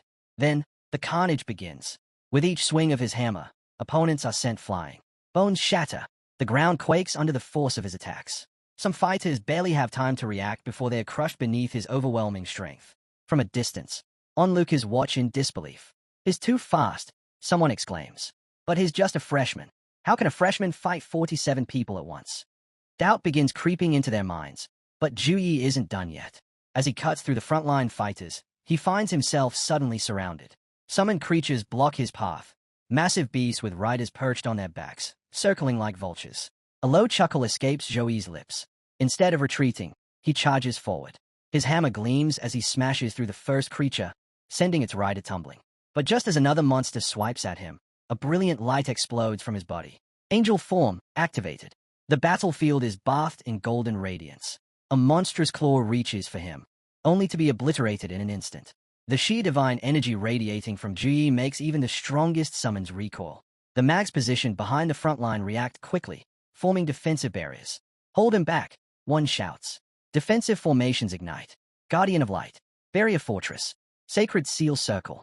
Layer upon layer of magical shields stacked together, forming a near-impenetrable wall between Juyi and the mags. Juyi slows his approach, studying their strategy with amusement. Then, gripping his hammer tighter, he swings with full force. Crack! The first few berries shatter instantly. The impact rips through 3, 4 layers before finally stopping. The remaining mags breathe a sigh of relief. We still have 6 layers left, one of them exclaims. We can hold him off. Inside the defensive dome, they exchange hopeful glances. For the first time, it feels like they might have a chance. But Juyi simply smirks. You think this is over? He asks, amusement lacing his voice. This was just the beginning. He raises a hand. The sky splits open. A divine hand descends, tearing through the heavens like the wrath of the gods. Silence. Faces turn pale. Sweat drips. Not a single fighter dares to move. Wang Xian and Wei Yi, once so confident, can only watch in horror.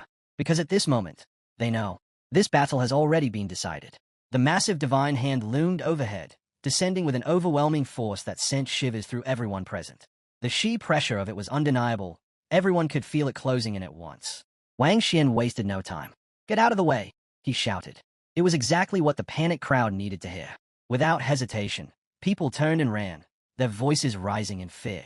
If we don't leave now, we're dead. Within moments, the area was cleared, except for one figure standing directly in the path of destruction. Wang Xian.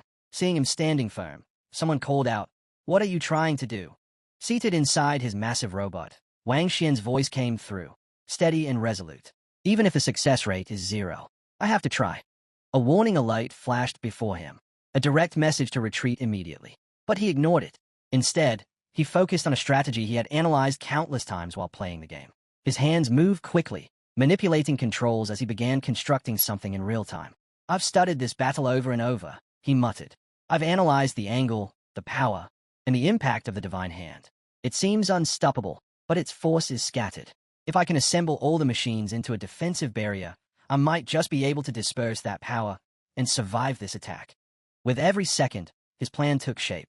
As the divine hand drew closer, his work reached completion. Then, with a final command, he shouted, "Give it everything you've got." At that very moment, Zhui's divine hand struck his robot with full force, slamming it straight into the ground. The impact shattered the earth, sending cracks tearing through the rocks beneath. Wang Xian's machine was driven downward, crashing through layer after layer of stone. And then, silence. The battlefield was left in the wake of destruction, the fate of Wang Xian hanging in the balance. Zhui glanced around, his gaze sweeping over the people before him. With a flick of his wrist, sharp icicles formed in his palm. His voice rang out, cold and commanding, "Your lives are in my hands. Surrender now, or die where you stand." Before anyone could respond, a voice called out, "Zhui." In an instant, a blazing whirlwind of fire surged toward him. The attacker had put everything into this strike, convinced that if Zhui took the full force of it, there would be no time for recovery. Zhui, however, remained unfazed. As the firestorm roared toward him, movement from behind caught his attention. Several fighters were closing in, each wielding different abilities, hoping to overwhelm him. They knew they couldn't eliminate him outright, but if they could at least land a serious blow, they might turn the tide. Zhui smirked. "It seems I've been too kind to all of you." Without hesitation, he hurled the icicles forward. They shot through the air like deadly projectiles, striking down his approaching enemies and sending them tumbling backward. One by one, they crashed into the ground, unable to resist the force of the attack. Then, without missing a beat, Zhui turned his attention back to attacker. "Your turn." A blinding burst of energy erupted from his hands. Light punishment. The attack struck with devastating precision, sending him reeling. Meanwhile, Wang Xian remained inside his battered robot, slightly injured from the earlier clash. He stared at Zhui, his mind racing. "Zhui is even stronger than I imagined. I thought this would be an intense battle, but it's nothing but a one-sided massacre." Resigned, he pulled up the surrender notification on his device. His fingers hovered over the button. With a sigh, he muttered, "If we had known it would come to this, there would have been no need to unite the 9 universities in the first place." As he pressed yes, one thought echoed in his mind. Now, Zhui will be hailed as a national hero. Zhui had nearly single-handedly crushed all his opponents, leaving them in no condition to fight. At this point, some, like Wang Xian, had no choice but to surrender. Meanwhile, outside the secret realm, the university housemasters watched the entire battle unfold on their screens. Seeing such an outstanding performance from his own university, Housemaster Wu couldn't hold back his laughter. "Huh, so all 9 schools joined forces just to take us down," he scoffed, shaking his head. Then, turning to Dean Cheng, he smirked. "You must have spent a fortune trying to handle our university." Every event inside the secret realm was being broadcasted. Whether it was our Zhui healing Tang or battling his opponents, nothing went unseen. Feigning ignorance, Housemaster Cheng simply responded, "I have no idea what you're implying." Wu chuckled but quickly turned serious. "Come on, there's no need to keep up the act. Wei Yihe from Modu, Xia Lan from Qingjing, Li Jian from Qingjing, Wu Kang from Liqi, and Luo Xing of Chaoyang. Only a fool wouldn't see the bigger picture. You gathered all these forces for one purpose." His expression hardened. Ordinary universities wouldn't have the guts to attempt something like this. Modu University holds second place, so they have no reason to get involved in this mess. The only university with enough influence to unite 9 schools is Qingjing University. Wu leaned forward, eyes sharp. Qingjing had the upper hand in this tournament, but they lost so badly that they had to pull this desperate stunt just to salvage their reputation. Meanwhile, Cheng stood calmly, lost in thought. Then, the scene shifted to the past, back to when these universities first conspired against Suhang University. At that time, Cheng had called a secret meeting, gathering the housemasters. Some were hesitant, but he made his case clear. If Suhang University wins all 3 events in this tournament, how will the rest of us show our faces? Most agreed, except for one. Housemaster Su, sitting back, so listened to their arguments before shaking his head. "Dean Cheng, don't twist your words. For years, my Modu University has ranked 3rd. I'm content with reaching 2nd place this year, but I have no desire or energy to fight for 1st. Seeing the resistance, Cheng made a final offer. "If you're willing to cooperate, Qingjing University will provide top-tier resources to each participating school. A gesture of our sincerity." The deal was on the table. All that remained was their decision. Upon hearing the proposal, Housemaster Su leaned forward and smirked. "If you want my cooperation, I have one condition: 2 ruined dungeons." Cheng's expression darkened. He clearly wasn't pleased with the demand, but after a brief moment of hesitation, he sighed and nodded. "Fine. With everyone finally on board, Cheng laid out his plan. Tell your players to work together as much as possible without outright eliminating competitors from other schools. Focus on taking out every Suhang University participant, except Juyi, within the first 6 days. If any of you run into Juyi, don't fight. Escape immediately and wait until everyone is gathered. Only then should you make your move. Back in the present, an awkward silence filled the room. The housemasters, once so confident, now sat in complete embarrassment. Wu scanned the room and scoffed. What's wrong? You're all prestigious figures, aren't you? Why so quiet now? His gaze landed on one particular dean. Dean Feng. Feng flinched at the sound of his name, but turned to face Wu. Wu leaned back, arms crossed. As far as I know, you're a man of high moral standing. A person of integrity, always carrying yourself with dignity. He chuckled. Aren't you afraid that being part of this pathetic scheme will ruin your reputation? Feng straightened his back. Housemaster Wu, what are you suggesting? Cooperation is a perfectly legal strategy in this competition. We've broken no rules. Wu's amusement faded. His expression hardened for a moment. Then he suddenly laughed. You seriously believe these cheap tricks will stop Juyi from winning? He shook his head. What a joke. He looked around the room, his voice filled with certainty. Zhouyi's strength is undeniable. You all saw it with your own eyes. You can't stop him with pathetic little tricks. A true warrior doesn't cower from a challenge. Even if you target Suhang University, they'll still take first place. Inside the secret realm, Wang Xian hesitated before finally moving his hand forward to surrender. But just as he was about to confirm, his robotic interface flashed red. Danger detected. His heart pounded. What? He tried again. The same warning popped up. Along with it, another message. Be patient. Confused, he looked up. Around him, his injured teammates groaned in pain, barely able to move. One by one, they pressed the surrender button on their devices. Yet, none of them teleported out. Shock spread across the battlefield. Students who should have been transported to safety remained exactly where they were. Wang Xian's mind raced. Why isn't it working? I pressed the button. Why won't the surrender go through? Something wasn't right, and whatever was coming next wasn't going to be good. Suddenly, without warning, a portal ripped open in the sky above the secret realm. The entire atmosphere shifted, an eerie pressure settling over the battlefield. Then, the eye appeared. A massive, ominous eye manifested right behind Ji, its presence warping the very air around it. Outside the secret realm, the housemasters watching the broadcast jolted upright. Their expressions turned from shock to sheer terror. Housemaster Wu's voice trembled. That eye, how is it inside the secret realm? Beside him, Housemaster Su's reaction was just as urgent. We have to evacuate the students immediately. Force the teleportation now. The Alliance Mage, who stood guard at the realm's entrance, didn't hesitate. She raised her staff, channeling her magic to extract the students. But as she did, something went horribly wrong. Her eyes widened. The space-time within the realm, it's unstable. The spell fizzled out, unable to penetrate the chaotic energy swirling around the portal. The teleportation had failed. A stunned silence filled the control room. One of the housemasters broke it with a fearful realization. The students inside, they are our country's strongest future warriors. If they die here, it will be a disaster for the entire nation. Another housemaster added, panic creeping into his voice. This is a national live broadcast. If the world sees this, our country's reputation will be in ruins.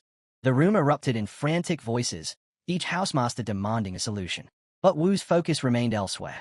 His fist clenched as he muttered under his breath, will Juyi make it out of there alive? Meanwhile, outside the secret realm, the live broadcast cut to static. Viewers were thrown into confusion. What happened? Why did the screen go dark? Someone asked. Another person exclaimed. That was the most intense moment. How did the broadcast just stop? A few murmured anxiously. Did you see it? That strange figure behind Juyi? No, I didn't see anything, another replied. Among them, Feng stood frozen, his expression grim. He had seen it, and something about that creature filled him with a deep, unshakable dread. I've seen that monster before. Back inside the secret realm, something horrifying began to unfold. From within the giant eye, a monstrous entity emerged. The air itself trembled as its massive form pushed through. Wang Xian's voice rang out, urgent and desperate. Juyi, behind you. Juyi whirled around just in time to see the creature lunging toward him. Without hesitation, he struck out with his palm, channeling his angelic power straight into the beast. But something was wrong.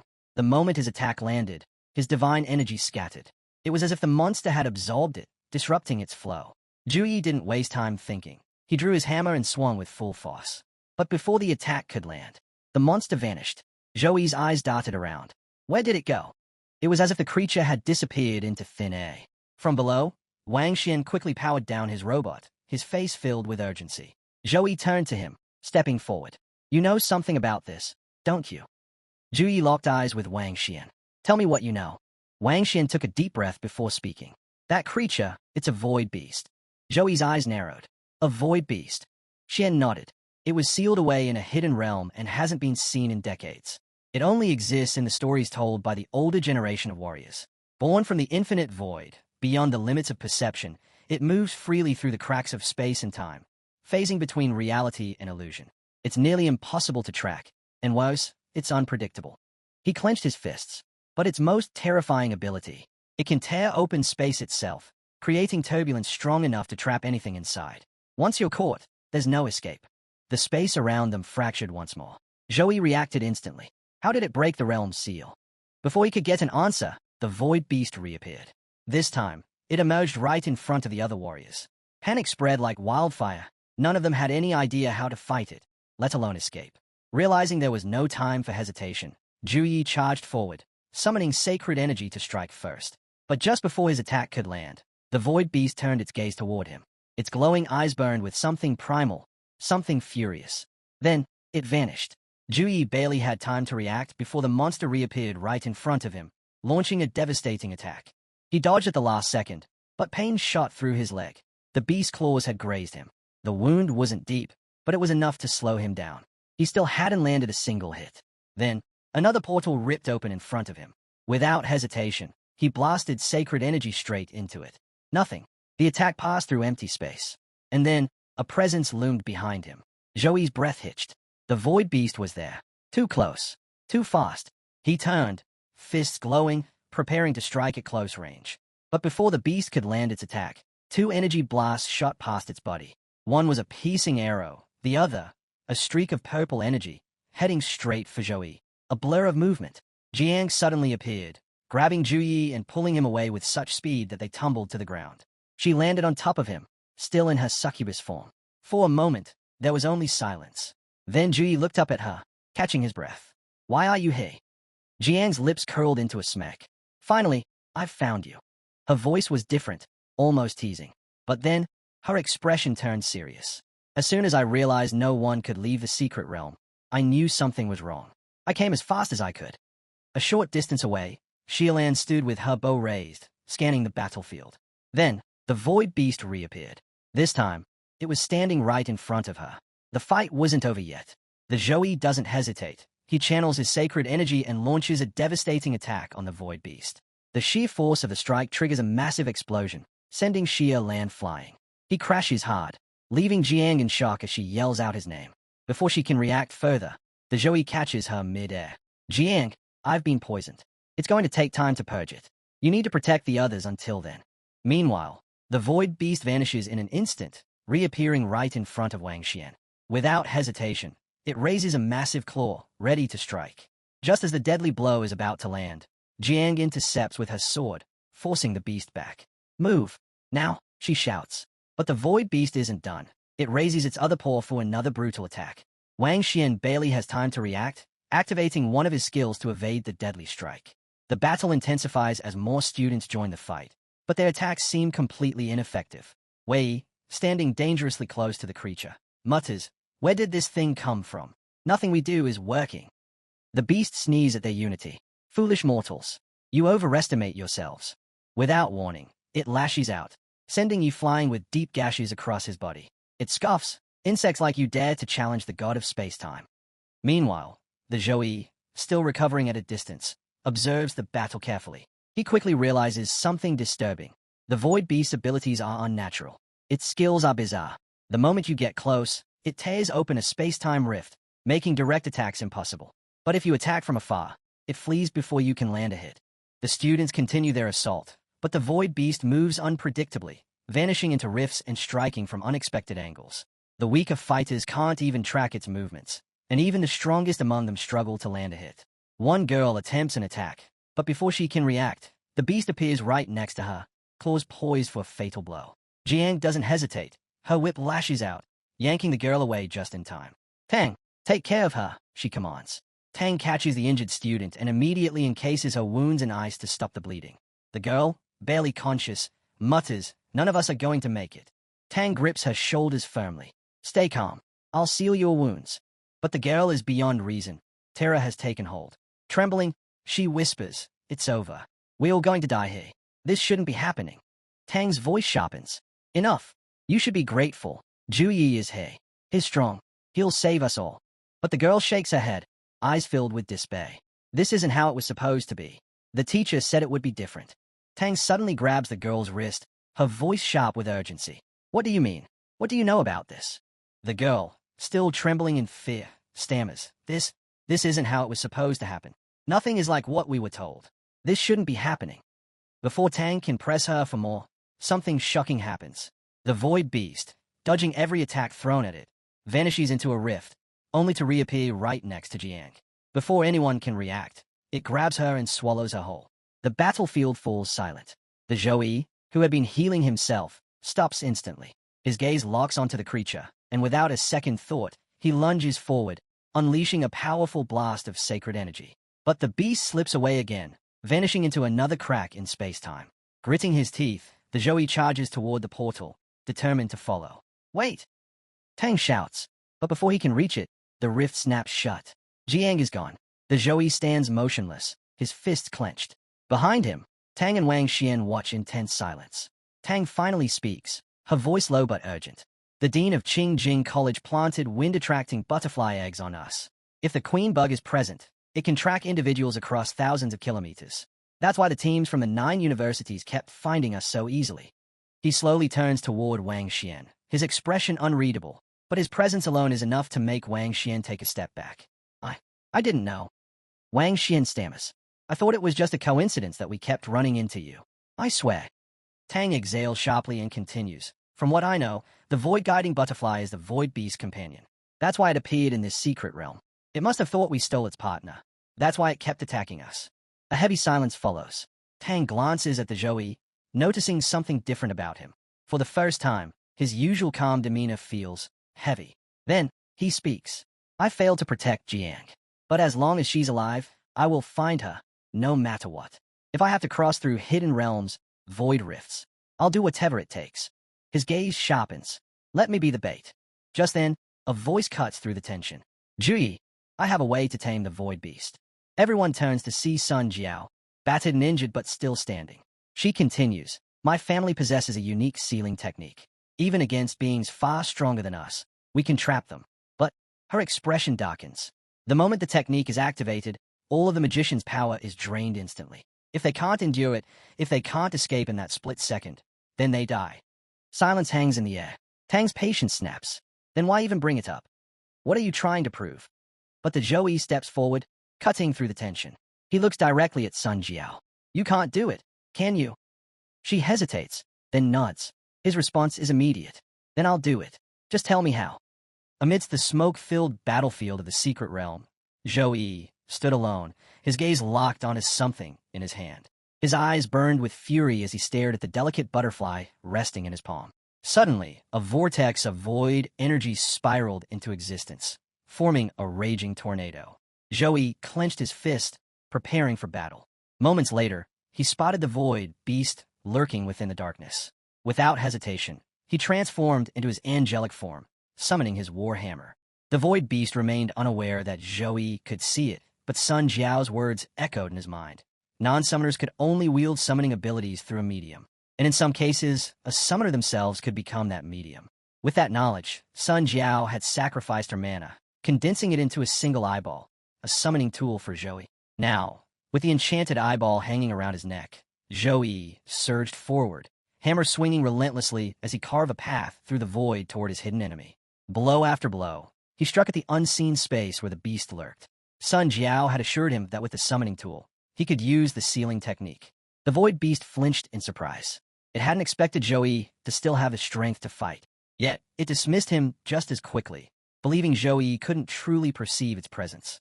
But before it could relax, Zhou's warhammer came crashing down. The beast's head, barely peeking from its hiding place, was struck with a thunderous impact. A golden explosion of light erupted from the blow, illuminating the battlefield. Shocked, the Void Beast reeled. How was Zhou able to see him? Zhou wasted no time. He tightened his grip on the war hammer, lifting it once more. His voice was unwavering as he declared, "You're not escaping."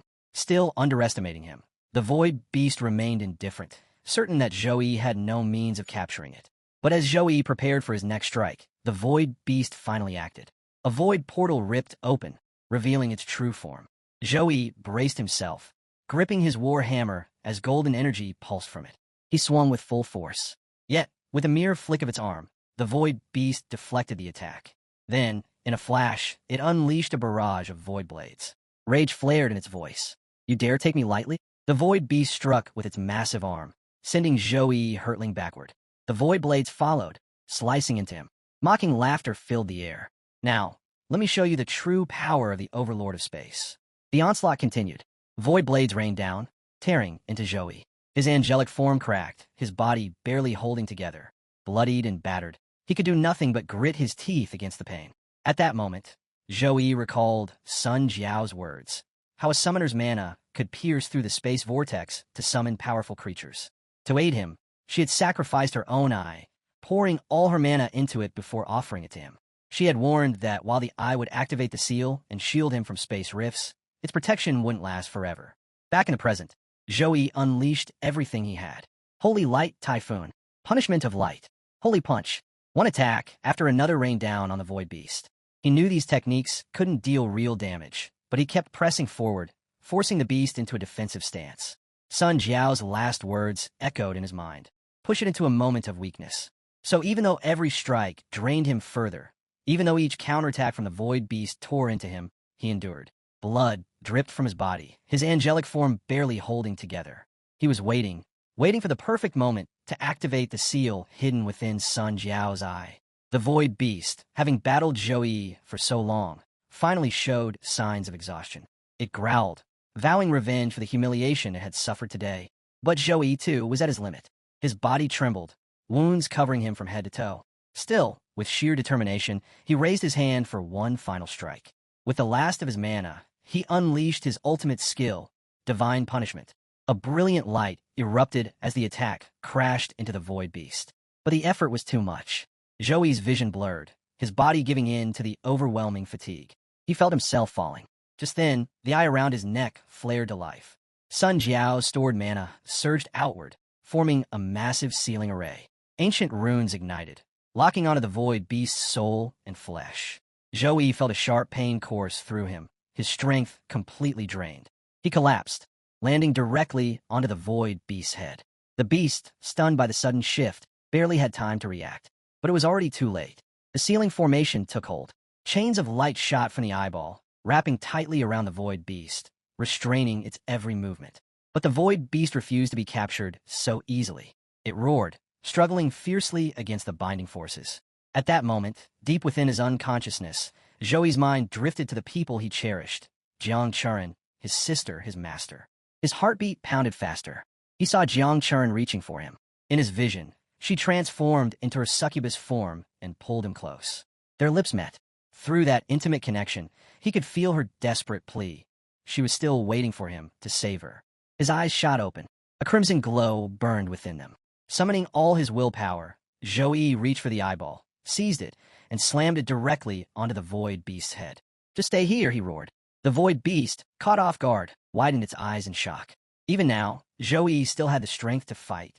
The seal tightened mercilessly, constricting the Void Beast's body with an unbreakable grip. No matter how much it struggled, resistance was futile. In the end, it lay there completely bound, unable to move. As Zhou stepped closer, the once mighty beast began pleading for mercy. At that moment, a system notification flashed before Zhou's eyes. "Void Beast defeated. You may now summon it as your own." But he ignored it. His expression darkened, his fury unwavering. Without hesitation, he demanded, "Where is Jiang Churen?" The Void Beast feigned ignorance. "Who are you talking about?" Zhou didn't waste words. Instead, he kicked the beast directly in the eye. The Void Beast let out a deafening wail, writhing in agony. Realizing what Zhou meant, it quickly corrected itself. "The girl, she's fine." It then turned its gaze toward a distant void flower. The strange bloom began to unfurl, its petals glowing with a dim, eerie light. From within, Jiang Churen appeared, still unconscious. Joey rushed over, carefully lifting her into his arms. Without another word, he left the void beast space and stepped back through the portal, returning to the secret realm where everyone had been waiting. As he emerged, carrying Jiang Churin, a girl hurried toward him. "What happened to her?" she asked anxiously. At the same time, Sun Jiao approached. "Did you defeat the void beast?" Joey gave her a nod, but before he could explain, a hushed conversation caught his attention. Some of the contestants who had been waiting for an opportunity to escape without admitting defeat were now planning to use their teleportation return stones to leave the secret realm. Joey heard everything. He turned to Tang Ling Yi, handing Jiang Churin over. She looked at him in confusion. "What's going on?" she asked. But Joey didn't answer. Instead, he pulled out his war hammer and raised it high above the gathered contestants. A murmur spread through the group. "What do you think you're doing?" one of them demanded. Another contestant, standing beside him, also spoke up. "Yeah, the fight's over. What's your problem?" Joey's gaze was cold. "The competition isn't over." With that, he brought his war hammer crashing down. The ground shattered under the force of the impact, sending shockwaves rippling outward. Cracks spread beneath the contestants' feet as they scrambled to keep their balance. Curses erupted from the group. "Are you insane?" Still in his angelic form, Joey rested the war hammer on his shoulder. His eyes scanned the crowd, unwavering. He pointed the weapon at them. "Surrender or face me." Silence fell over the battlefield. Then a brown-haired boy sighed, rubbing his forehead. "I've had enough of this," he muttered. Looking at Joey, he raised a hand. "Fine, I surrender." A green-haired girl followed suit, stepping forward. "Me too." One by one, more contestants began surrendering. Those who had hoped to take advantage of Joey's weakened state could only curse under their breath. Seeing the stronger contestants bowing out, they had no choice but to follow. One after another, they admitted defeat and left the secret realm. After rescuing Yi, the main character strides straight into the open, making a bold declaration. The competition isn't over yet. He calls out to the remaining challengers, daring anyone unwilling to surrender to come face him. The moment he speaks, fear spreads like wildfire. Everyone has already witnessed his overwhelming strength. One by one, the participants start surrendering without even attempting to fight. The terror in their eyes says it all. Soon, the arena empties as each competitor concedes defeat and leaves. But just as they turn their backs, the Zhou suddenly drops to the ground, his body finally giving out after the brutal fight against the Void Beast. Even though he forced himself to stay standing to challenge the others, his condition had been on the edge for a while. Tang Ling Yi, standing nearby, sees him fall and immediately rushes over, shouting, "What's wrong? Are you badly hurt?" Lying on the ground, the Zhou Yi's eyes begin to shut slowly. He's losing consciousness. In a faint voice, he murmurs, "I've used up all my strength. If they had attacked just now, I wouldn't have been able to stop them." Despite his injuries, his team ends up in the top 3, securing their spot in the survival tournament. At that very moment, a ranking notification flashes in. The Zhou Yi is ranked first, Jiang Chu ran in second, and Tang Ling Yi third. Before passing out, the Zhou Yi sees the result, smiles faintly, and says, "I'm the captain. I didn't let Su Hang University lose face." Time skips forward. The competition is over, and the final results are being broadcasted everywhere. Across every screen, rankings are revealed. Su Hang University clinched first place with 500,000 points. Qingjing University took second with 200,000 points. Modi University followed closely behind with 190,000 points. As the results are displayed, the news anchors hype it up, announcing that the National College Freshman Exchange Competition has now been held 183 times. And from these events, countless prodigies have risen to become the pride of the Jiangchu Ran Nation. The message is clear. The students of today are the promise of tomorrow, not just for Jiangchu Ran, but for all of humanity. Meanwhile, we see a few competitors chatting amongst themselves. One boasts, "I'm picking up an epic suit tomorrow. It's going to be sick." Another stretches and says, "Finally, after 20 days of grinding, I can relax. I'm treating myself to a feast tonight." Cut to Zhou Yi, fresh from a shower, standing calmly as he checks his notifications. All the tasks he'd completed before the competition are now paying off. His first notification pops up. National competition complete. Exchange tasks cleared. Another one follows. "Congratulations. You placed first in 3 events. Final result, first place overall." Then come the rewards. Divine Talent, Sacred Sword Heart Plus, Pending Collection. Divine Skill, Sword Flash, Level S, Pending Collection. Zhou Yi opens more system panels. More notifications appear. God Level Treasure, Primordial Earth Essence, Grade S+. Plus 50 free attribute points. Plus 50 energy points. As the messages roll in, Zhou Yi can't help but smile. Every reward was more than worth the effort. Every reward he received was God level. Whether it was a talent, a skill, or a treasure infused with the power of heaven and earth, it was all top tier. The exchange competition had lasted 20 days. To earn rewards like this, one had to take first place in every single event. Compared to that, even the toughest exams or demon-slaying missions seemed easy. The main character continued scrolling through the endless stream of notifications, carefully reading each one. He hadn't expected the system to be this generous. An S+ level talent, an S level skill, and a nature-born treasure, all now his. The boost to his power would be immeasurable. After reading every detail, he finally accepted the rewards. The moment he did, a surge of energy exploded within him. Divine power rippled from his body. Without wasting a second, he activated each of the new abilities he'd just received. As the holy sword heart merged with him, its techniques instantly flooded his mind. Sacred energy poured from his body, eventually forming a glowing sword hovering above his head. One by one, the rewards fused with him completely. Then, in an instant, the outward transformation stopped, but inside, his strength had evolved to a whole new level. Every reward had now been fully integrated, taking his power to unimaginable heights. Next, the scene cuts to the training grounds. Zhou Yi, sword in hand, is testing his new abilities. With just a simple motion, he unleashes a terrifying wave of power. The ground splits and cracks from the impact. He takes a moment to feel the energy flowing through him. It's intense, and it's only the beginning.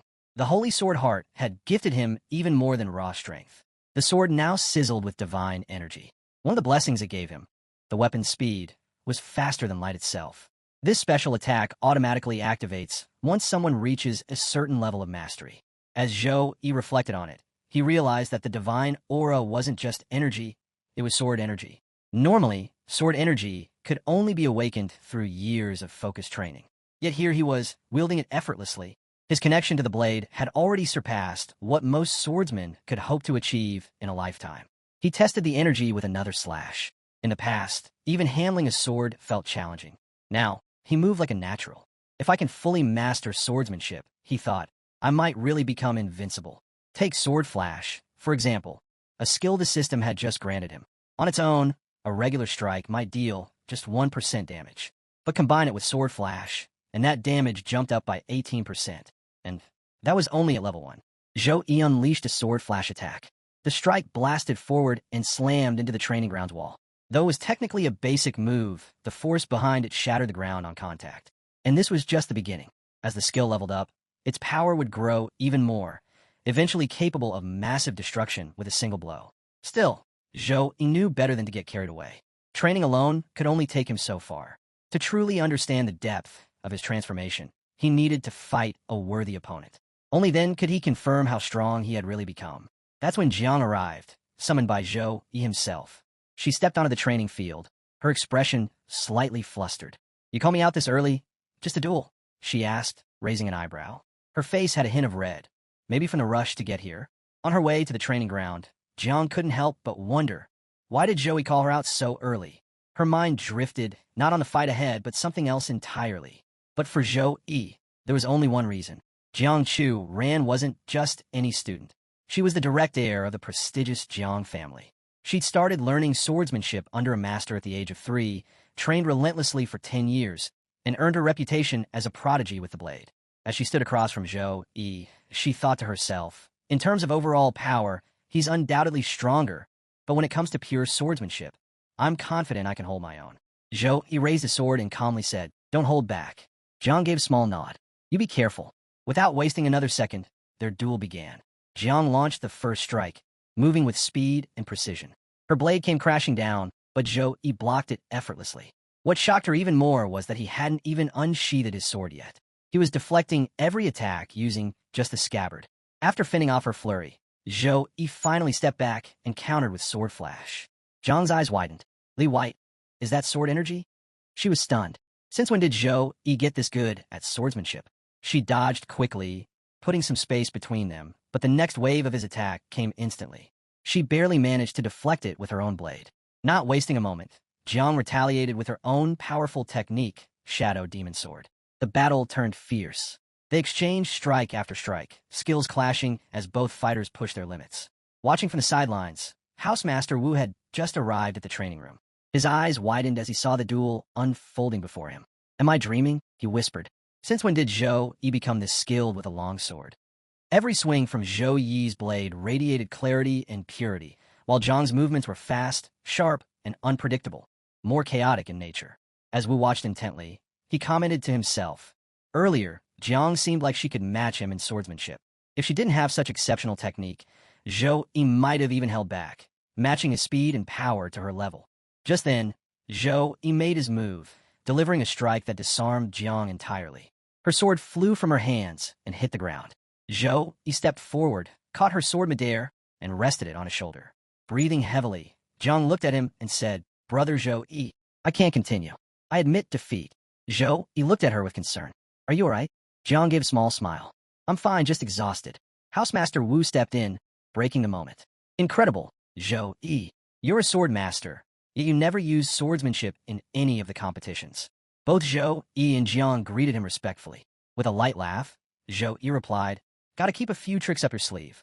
He paused, then muttered to himself. The requirements for unlocking new talents are insanely strict. There's no record of clearing an abyss-level dungeon, and I haven't undergone a job transfer ceremony yet. It's not easy to gain new talents these days. Looks like I'll need to handle things on my own. Then he turned to Housemaster Wu. So, why did you come here?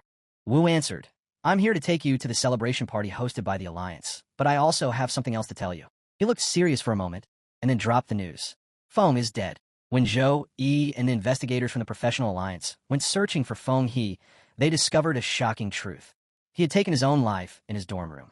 Based on confessions from one of Feng He's students, it was revealed that Feng had argued the insect eggs could be tracked, making it easier to locate individuals within the secret area. In return, he had promised to offer exclusive resources as rewards. Without anyone's knowledge, he had sneaked into the laundry room and planted the insect eggs inside the contestants' clothes. But beyond that, the student claimed he knew nothing else. And now, the trail had gone cold. The main character listened carefully to the report. Then, Housemaster Wu placed a firm hand on his shoulder and reassured him, Don't worry. The Alliance is already investigating every person Feng he had contact with in the past 10 years. We'll have results within the week. He paused, then added, For now, the celebration banquet is about to begin. Let's head over. We'll also mention something important. Zhang's most powerful armies would be attending the banquet. Their goal? To scout top talents like him and invite them to join their ranks or form powerful alliances. Housemaster Wu filled Zhou Yi in on everything. He explained that major agencies were actively investigating the events surrounding the secret realm. However, with Feng Yi now dead, the case had hit a major snag, something that made Zhou Yi visibly more serious. Even so, Housemaster Wu reassured him, There's no need to worry. What matters most now is tonight's banquet. The top factions and powerhouses will be there, and they're all looking to recruit you into their guilds or legions. Later, Zhou Yi and his entire team arrived at the celebration banquet. As they stepped into the grand venue, Housemaster Wu leaned in and said, To win you over, these factions will offer lavish conditions, wealth, influence, and connections. But remember, once you accept, you'll be bound to that faction under their guidance. I won't stop you from joining, but think carefully before deciding. As the group advanced into the hall, the crowd started to gather around them. Fortunately, their assigned guards stepped in, maintaining a respectful distance between the onlookers and Zhou Yi's team. Despite the attention and the overwhelming scale of the event, the largest they had ever attended, Zhou Yi and his squad walked with calm, unshaken confidence. Not a single hint of panic or hesitation showed on their faces. Then, a woman stepped forward and clapped, instantly capturing everyone's attention. You are the top students from this year's National Freshman Exchange Competition, she began, smiling. Coming this far wasn't easy. To honor your achievement, the Zhou Yi Professionals Alliance will be awarding each of you a special reward.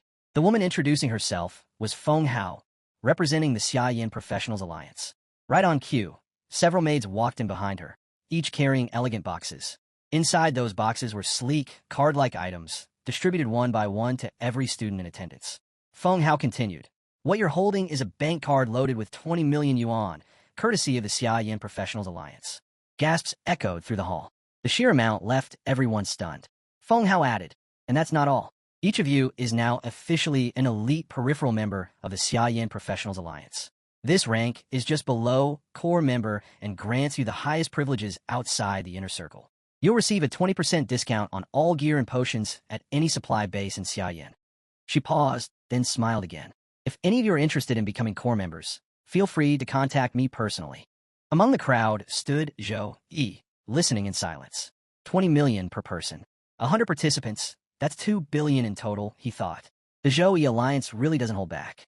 Around him, the students buzzed with excitement. 2 million Xiaoyan coins? I've never had this kind of money, someone exclaimed. Even being a backup member got me this much. I can finally buy AB plus resource, another student said.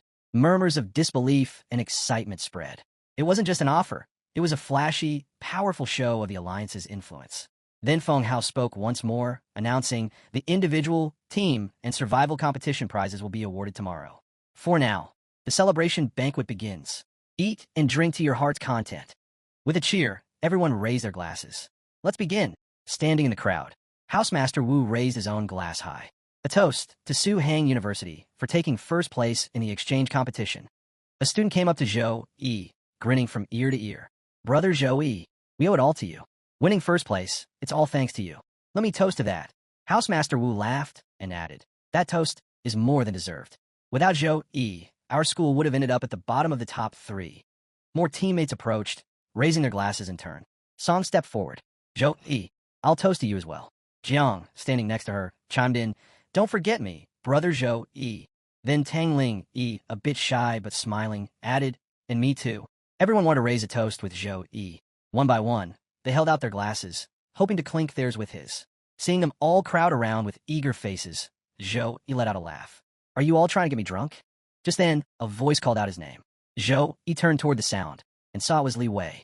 He wasn't sure why Li Wei was calling him at first, but then Li Wei walked up with a serious expression, respectfully lifting his glass. If it weren't for you, I wouldn't have made it until the doctor arrived. You saved my life. If you ever need me, I'll do everything I can to repay you. With that, he downed his drink, a silent vow of loyalty. Zhou Yi looked around at the people who, not long ago, had been his competitors. Now, they stood before him as friends and allies.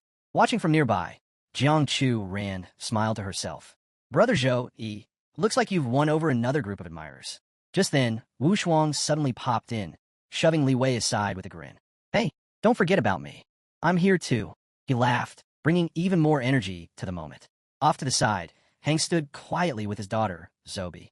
The two of them observed the gathering in silence. Then Zobi leaned in close and whispered, Dad, is it just me, or does Zhou Yi's divine aura feel way stronger than before? Hang replied calmly, You're not imagining it. His aura has already surpassed most second-transition divine class professionals. Zobi covered her mouth in shock. What? It's only been a few days. How can he be even stronger already? With a serious look, Hang said, a change this obvious means his strength has increased again. His rate of growth is terrifying. The next day, a massive fighter jet landed precisely where all the top students had gathered. The moment the doors opened, a girl inside the aircraft casually addressed them. Get on board. We're heading to the Zhou Yi Professionals Alliance headquarters, so you can claim your rewards. She explained that the headquarters was located in the Qingjing district of Qingjing City, and only a high-speed combat aircraft could reach it in time. Everyone climbed aboard. As Zhou Yi settled into his seat, the boy next to him looked around in awe. This is the latest Phantom X-1000 fighter jet. Sitting just ahead of Zhou Yi, Jiang turned to explain. It's Phantom's newest model. They're the largest jet manufacturer in Xiaoyan. From startup, it hits max speed in 10 seconds, 3 times the speed of sound. Up in the cockpit, the pilot girl observed them all through the internal screen. The boy beside Zhou Yi continued, Yeah, and this one jet alone costs billions. Right then, the pilot's voice came over the intercom. Everyone buckle up. We're taking off. With a thunderous roar, the jet launched forward at insane speed. The acceleration was so intense that everyone was thrown around inside the cabin. The boy beside Zhou Yi flipped over and tumbled to the back of the aircraft. Jiang, caught off guard, was flung forward, landing right on top of Zhou Yi. The moment she realized, her cheeks flushed, and she quickly scrambled back to her seat, clearly flustered. Zhou Yi, just as embarrassed, avoided eye contact and muttered under his breath. Qingjing District is over 20 kilometers away from Qingjing University. At this speed, we'll be there in 20 seconds. After some time in the air, the jet finally reached its destination. Once everyone disembarked, the pilot girl turned to address the group. Qingjing District has 40 ground passages and 15 aerial ones. Any aircraft entering this area must undergo a full scan, so please line up accordingly. Drones hovered around the sky, patrolling non-stop and repeating a mechanical message. Registration complete. Zhou Yi Professionals Alliance aircraft recognized. Special access granted. Soon after, each student was scanned head to toe before being allowed to pass through a glowing portal. On the other side, a breathtaking sight unfolded before them. A massive floating island suspended in midair, dotted with majestic buildings that stretched across the horizon. Jiang Chu looked up in awe. Huh, that looks like Qingjing University's flag. The pilot girl nodded. It is. Qingjing University has a floating island here. Besides universities, many legions and guilds have also established their bases in Qingjing District. As she spoke, Zhou Yi took in the powerful magical energy surrounding Zhou Yi Alliance's mechanical island. The fluctuations were intense. This place, it's even stronger than I expected. Every island must be reinforced with layers of defensive systems. Eventually, they arrived at the Alliance's main headquarters. As the group began to move forward, Wu Shuang suddenly stopped, eyes widening in shock. A colossal dragon stood nearby, its gaze locked downward. Just the presence of the beast was enough to send chills through his entire body. Someone nearby murmured, "Whoever can tame a level 60 mythical race creature must be a third transition powerhouse." The pilot girl turned back to the group. "You'll be receiving your rewards inside the headquarters. Staff members will guide each of you." Just then, a receptionist approached Wu Shuang. "Please come with me." Another soon followed. Leading Jiang Chu ran away as well. One by one, the students were taken to claim their rewards, until only Zhou Yi and the pilot girl remained. She turned to him and said, "Zhou Yi, you took first place in the singles, team, and survival competitions. I'll personally escort you to receive your rewards. Please follow me." As they walked, she added, "You had the best overall performance in the entire event. The Zhou Yi Alliance has been watching closely. We'd like to invite you to become a core member. What do you think?" Zhou Yi answered calmly, "Thanks, but for now, I'm not planning to join any faction." She smiled, undeterred. "Wouldn't you at least like to hear our offer? It's something most professionals dream of, and our alliance doesn't impose many restrictions." Zhou Yi thought to himself, even with fewer rules, restrictions are still restrictions. I'm just a freshman. There's no way I'm tying myself down to a faction this early. The pilot girl glanced sideways at him with a knowing grin. Geniuses always have their own ideas. No rush. They soon arrived at a grand golden doorway. She gestured toward it. "Your rewards are divided into 3 parts. First, for winning the singles competition, you'll receive a custom-made legendary grade weapon. Second, for the team competition, a full set of custom-made epic grade equipment. And third, for winning the survival competition, you get to select one item from the Zhou Yi Alliance's resource vault." She pushed open the massive doors. "Now, I'm taking you to meet the top weapon forger in the Alliance, Master Qi Jun. He'll personally craft your legendary weapon." As the door opened, waves of heat poured from the room. "This is Master Qi Jun's forging chamber," she said as they stepped inside. Once inside, she called out, "Master Qi Jun, the singles champion has arrived." Standing before them was a towering man, built like a fortress, hammer in hand. He turned towards Zhou Yi and spoke in a low, booming voice. "So, your name is Zhou Yi?" Zhou Yi bowed respectfully. "Yes, Master Qi Jun. I'm Zhou Yi." Qi Jun gave him a quick once-over. "Very well. You're level 23, which means I'll craft a level 25 legendary weapon for you. That matches the next upgrade tier, which shifts every 5 levels." He paused. "Now, what kind of weapon do you want? Do you have any specific attributes or effects in mind?" Hearing the question, Zhou Yi responded without hesitation. "I want a longsword-type weapon, something with attribute bonuses focused on strength and intelligence." Master Qi Jun nodded thoughtfully. "A balanced build, powerful and tactical. Good choice." He turned toward the blazing forge behind him, sparks flying through the air as molten metal glowed deep orange. "I'll begin the crafting process right away," he said, gripping his hammer tightly. "A weapon like this will take time, but when it's done, it'll be one of a kind." Master Qi Jun, known across the land as one of the greatest blacksmiths, agreed to forge a weapon personally for Zhou Yi. Upon hearing this, Zhou Yi calmly requested, "I'd like a long sword, one that enhances both strength and intelligence." Standing beside him, the pilot girl tilted her head slightly, a hint of confusion in her expression. But she said nothing. Unbeknownst to most, Master Qi Jun had mastered an incredibly rare pupil technique, an intense gaze that could freeze ordinary professionals in place, leaving them speechless under its weight. But not Zhou Yi. He stood perfectly composed, unshaken, meeting Qi Jun's gaze head-on without the slightest hesitation. This only deepened the pilot girl's surprise. No wonder he's the all-around champion this year. Even face-to-face with Master Qi Jun, he doesn't flinch. With a steady voice, Zhou Yi continued, "As for special effects, I don't have any strict demands. The weapon just needs to be compatible with my paladin class, and lethal enough to match it." He paused for a moment, reflecting. Gold tier weapons typically enhance 2 of the 4 core attributes. Legendary tier weapons, though, boost all 4. But as a paladin, I have to balance melee combat and spellcasting. So strength and intelligence are my priorities. Master Chi Jun gave a small, respectful nod. Then, locking eyes with Zhou Yi, he said seriously, I've watched your battle footage. Your style is direct, aggressive, like a blade itself. A longsword suits you perfectly. Then, suddenly an idea struck him. Without warning, Chi Jun summoned a glowing stone into his hand. It radiated a bright, holy light the moment it appeared, its brilliance lighting up the entire forge. The sunlight holy stone. The pilot girl gasped and rushed forward.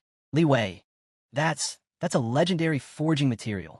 It's only found as a rare drop in the Sacred Domain Ruins dungeon.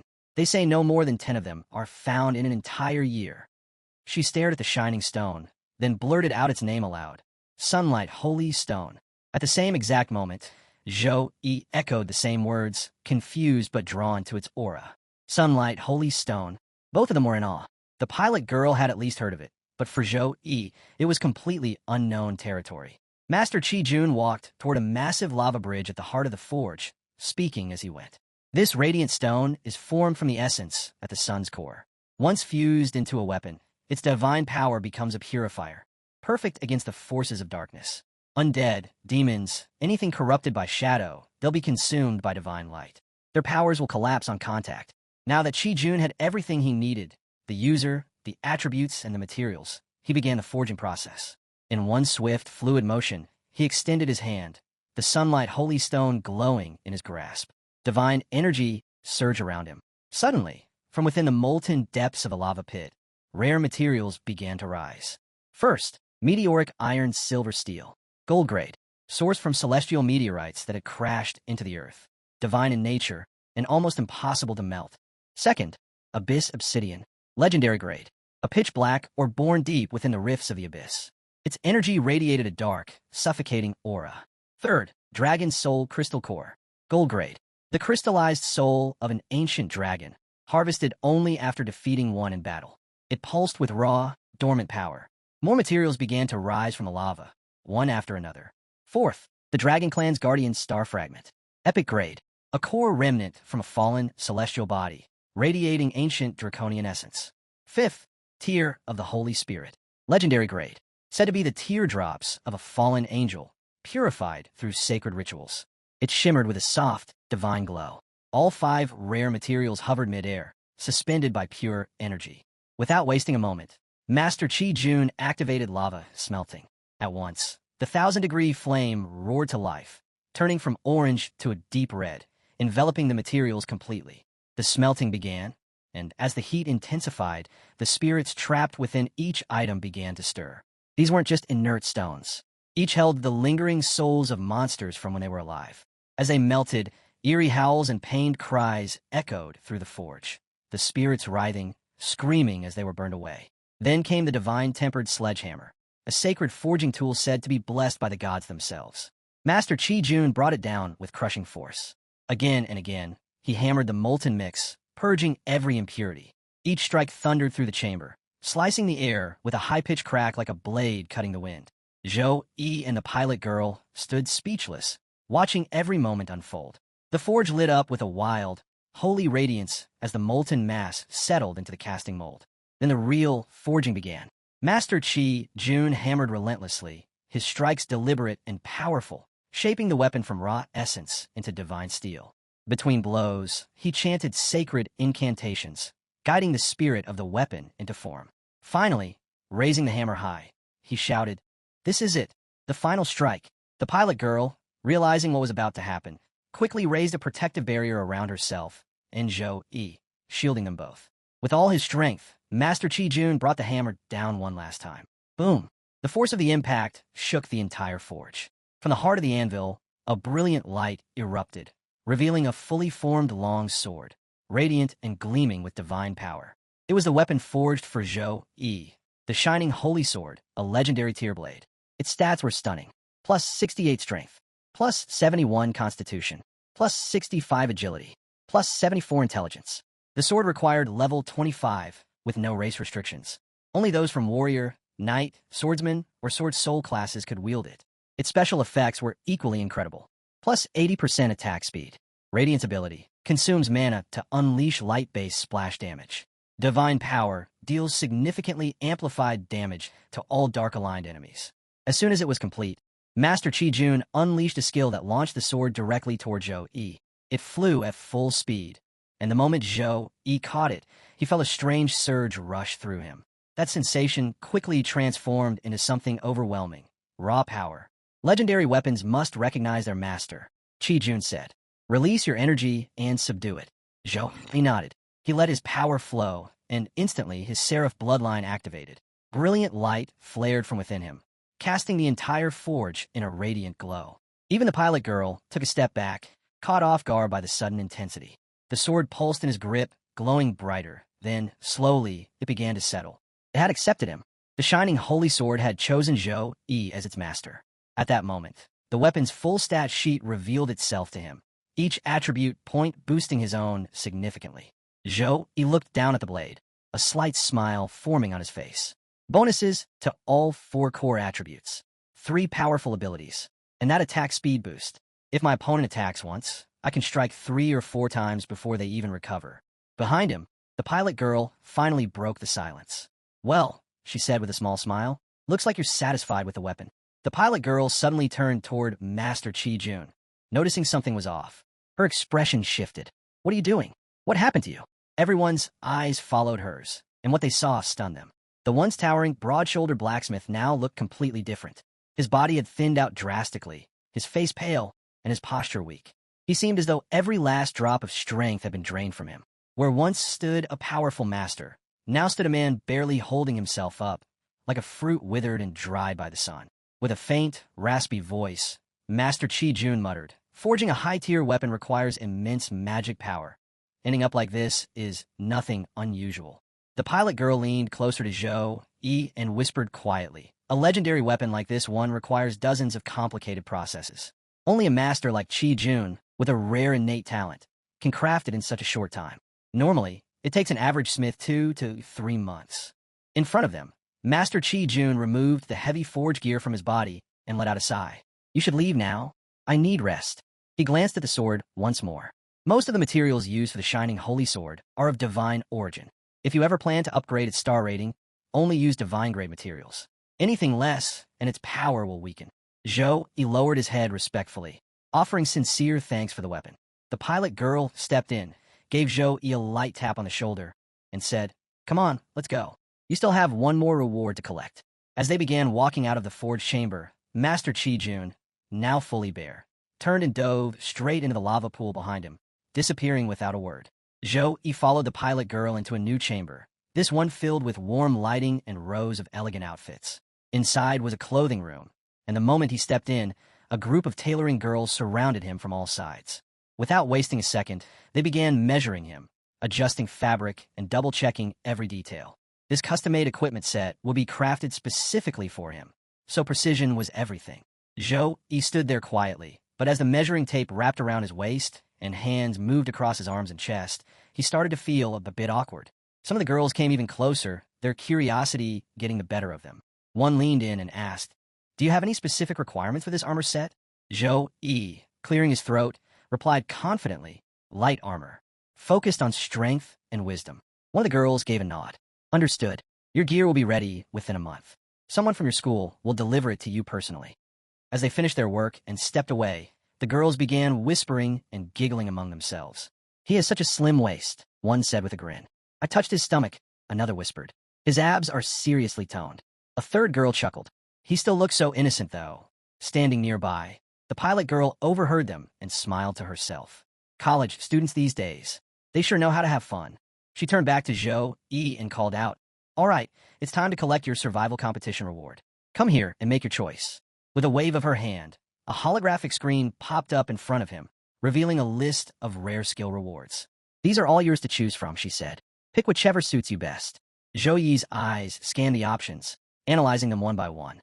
One skill stood out, Blood Shadow Escape, an S-rank ability that allowed the user to split into 1,000 shadows, making it nearly impossible for an enemy to track or land a hit. Another caught his attention, Red Cloud Wings, a powerful skill that granted increased mobility during battle, ideal for rapid aerial maneuvers. He kept browsing.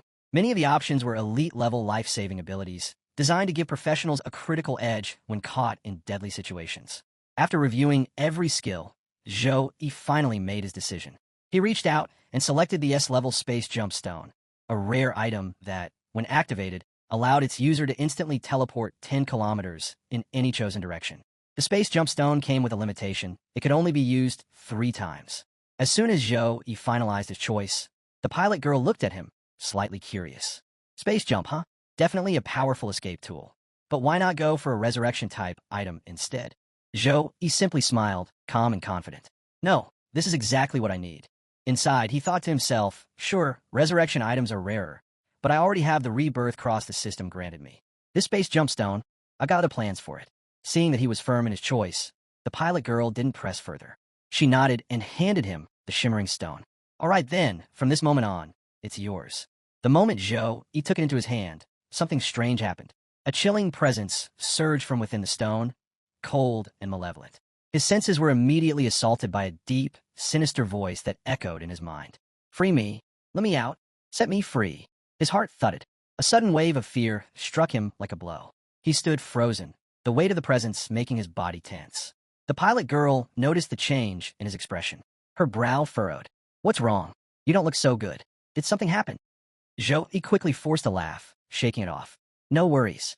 Maybe you're the one who needs a break. She narrowed her eyes slightly, but then smirked and handed him a card. Fine. All your rewards have been officially collected. My job here is done. But hey, if you're ever dissatisfied with the legendary weapon or the epic equipment, feel free to reach out. She gestured toward the exit. The others are probably already wasting in the hall. Let's head back. Just as they began to walk, a voice called out from behind. Zhou Yi turned and saw Hang approaching, along with his 2 daughters by his side. Zhou Yi, carrying his hard-earned rewards, was walking alongside the pilot girl when suddenly Hang appeared, accompanied by his 2 daughters. Spotting him, Zhou Yi didn't waste time. If there's something to discuss, he said directly, let's find a room. We can speak in private. But Hang shook his head. There's no need. We came to say goodbye, he went on. This afternoon, all the students and teachers who participated in the exchange competition will return by the teleportation circle at Qingjing University. I'll be taking Donger back to our clan. Zhou Yi's expression shifted. His younger sister would be leaving with Hang. At the same time, Hang added, if you get the chance, I hope you can take Xiao Yun to visit Tainlan province. You and she, you're both children of the Zhou Yi family, and the Zhou Yi clan will spare no effort in supporting you. Zhou Yi nodded. Once Xiao Yun graduates in 6 months, I'll take her there myself. Safe travels to all of you. Hang gave him a final nod, then turned and left with his daughters. Zhou Yi watched them walk away, but just then he froze. That feeling again. It was sudden, subtle, but unmistakable. He was being watched. His gaze scanned the area. That's when he noticed it, a tiny beetle clinging to the bark of a nearby tree. Without hesitation, Zhou Yi rushed forward and crushed it with a swift strike. The beetle was gone, but doubt crept in. Was that it? Or am I just imagining things? Just then, a voice called out in the distance. Zhou Yi, we're heading to the city to buy some local specialties. Want to come along? It was Li Wei, waving from afar. Zhou Yi shook his head. Not this time. I'm staying in. As soon as he returned to his room, he closed the door and leaned against it, deep in thought. Could it be the injury from before still hasn't fully healed? Am I just stressed, imagining things that aren't there? But before he could find an answer, it struck again. A wave of dark, purple energy suddenly surrounded him, coiling around him like smoke. It was the same energy he had sensed earlier, back when he accepted the space jump stone. Then, a voice echoed in his mind. Human, release me. Pain shot through his head. Zhou Yi clutched his temples, struggling to stay upright. A glowing circle formed beneath him, a summoning mark. From it, a familiar figure rose, the Void Beast. Its form had been reduced in size, likely to avoid detection, but its aura was just as oppressive as ever. Zhou Yi glared at it. You already acknowledged me as your master. Why do you keep showing up like this? The Void Beast snorted. Acknowledged you? What a joke. I've lived for thousands of years. The idea of obeying some brat like you, laughable.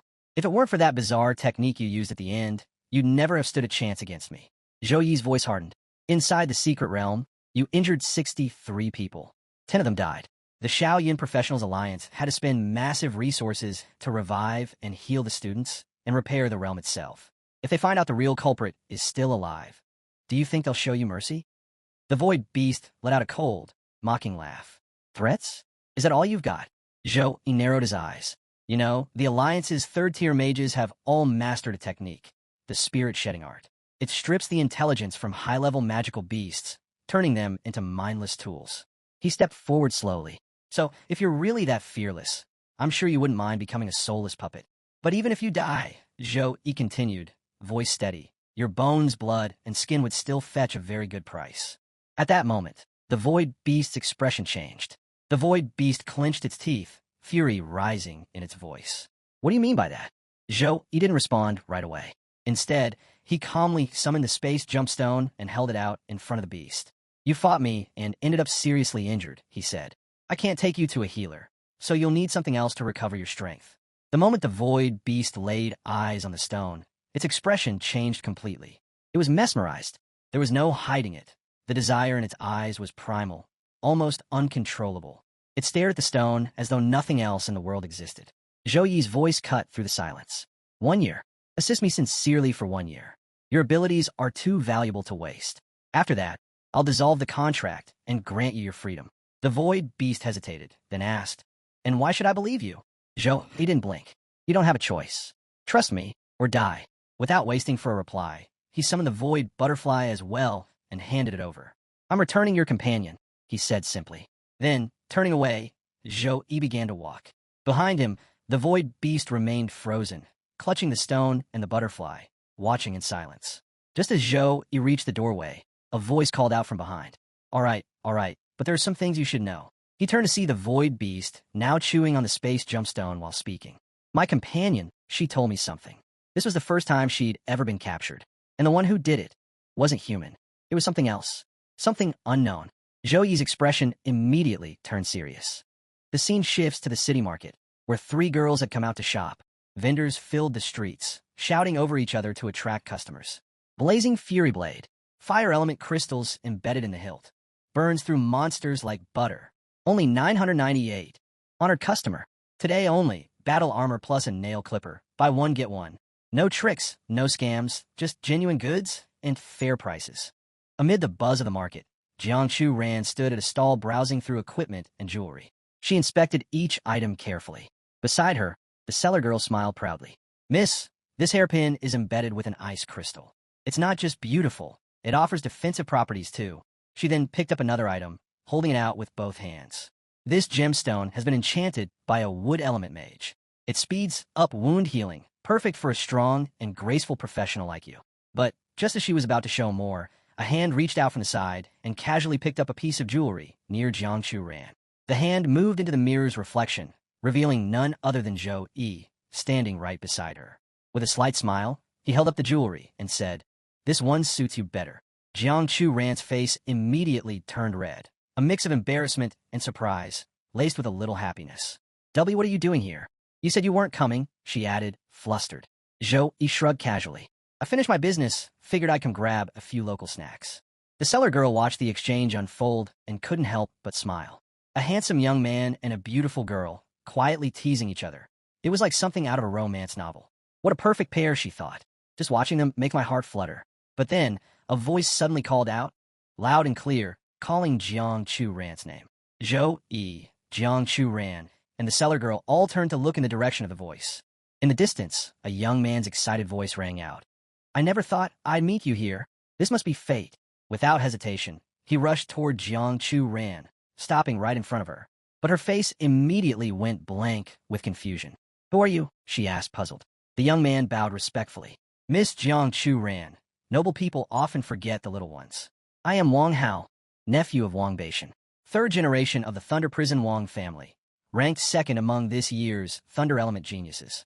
The vendor girl, standing nearby, raised an eyebrow and thought, did he really just call himself the 2nd best genius? That's a new one. Wang Hao beamed as he continued. Last year, I gifted you a soul sword on your birthday. But Jiangchu Ran's expression darkened immediately. The Wang family again, they just never stop, do they? At that moment, Zhou Yi calmly placed a hand on her shoulder and said with a smile, There's a snack shop down the street. Let's go check it out. He gently led her away. As they began walking, Zhou Yi glanced back over his shoulder and added with a smirk, We've got things to do, so we'll be heading out. Wang Hao's face twisted with rage. How dare you? He roared. A lowly insect dares touch the treasure of a noble house. In a flash, he summoned a blast of thunder energy and hurled it straight at Zhou Yi. The attack crackled through the air, but the moment it reached him, it slammed against a golden protection shield and fizzled out completely. Wang Hao stared in disbelief. He immediately activated a detection skill, scanning Zhou Yi's profession. When the result appeared, he scoffed. A paladin, hiding behind a little bubble of defense. His arrogance returned in full force. A low-rank, spineless class like yours. Defeating you will be nothing. Anger flashed in Jiang Chu Ran's eyes. She stepped forward, ready to strike, but Zhou Yi held out a hand, stopping her. I'll handle this one, he said calmly. Then he turned to Wang Hao, confidence dripping from his smirk. 3 moves? If you can so much as touch the corner of my clothes, I'll apologize to you. But if you can't, his eyes narrowed. You'll kneel and apologize to me, he added with a casual tone. Oh, and let's be clear. Anything that gets broken, you're paying for it. The crowd gathered instantly. Whispers spread like wildfire. This is going to be good, someone murmured. Picking a fight while shopping? These kids are something else, another chuckled. Wang Hao is already boiling with rage. You dare challenge me? Fine, you're digging your own grave. He summoned Thunderstorm Strike, lightning surging around him, crackling violently. With a swing of his arm, he hurled the devastating bolt straight at Zhou Yi. Zhou Yi didn't flinch. He raised one hand, and the golden protection shield shimmered again. The thunder attack slammed into it and vanished, completely neutralized. Gasps erupted through the crowd. One bystander rubbed his eyes in disbelief. It didn't even scratch him. Wang Hao stood frozen, stunned, but he quickly masked it with a sneer. So what? You're just a turtle with a thick shell. Dumped all your points into defense, didn't you? Inside, however, he was fuming. Damn it, that defense. I wasn't expecting this. Gritting his teeth, he gathered more power. Fine, you want to see strength? Taste my true killer move, Blitz Panther Shadow. Lightning howled as a thunder-infused shadow, shaped like a panther, surged from his palm, roaring towards Zhou Yi at full speed. But Zhou Yi didn't counter with a skill. He casually used a bit of holy light, lifted a random piece of equipment from a vendor stall, and hurled it forward. Boom! The simple, enchanted item collided with Wang Hao's attack and shattered it into pieces. The thrown item continued sailing, brushing past Wang Hao's cheek. He froze, paralyzed. What just happened? Terror seeped into his eyes. Who is this guy? In front of him, Zhou Yi let out a lazy yawn and stretched. You've still got one more trick, right?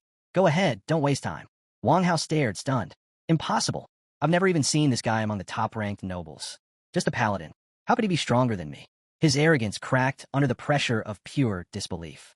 With just a few effortless moves, Zhou Yi had brought Wang Hao to his knees. The crowd was stunned, and Wang Hao, still trembling from the overwhelming force, simply couldn't accept what had just happened.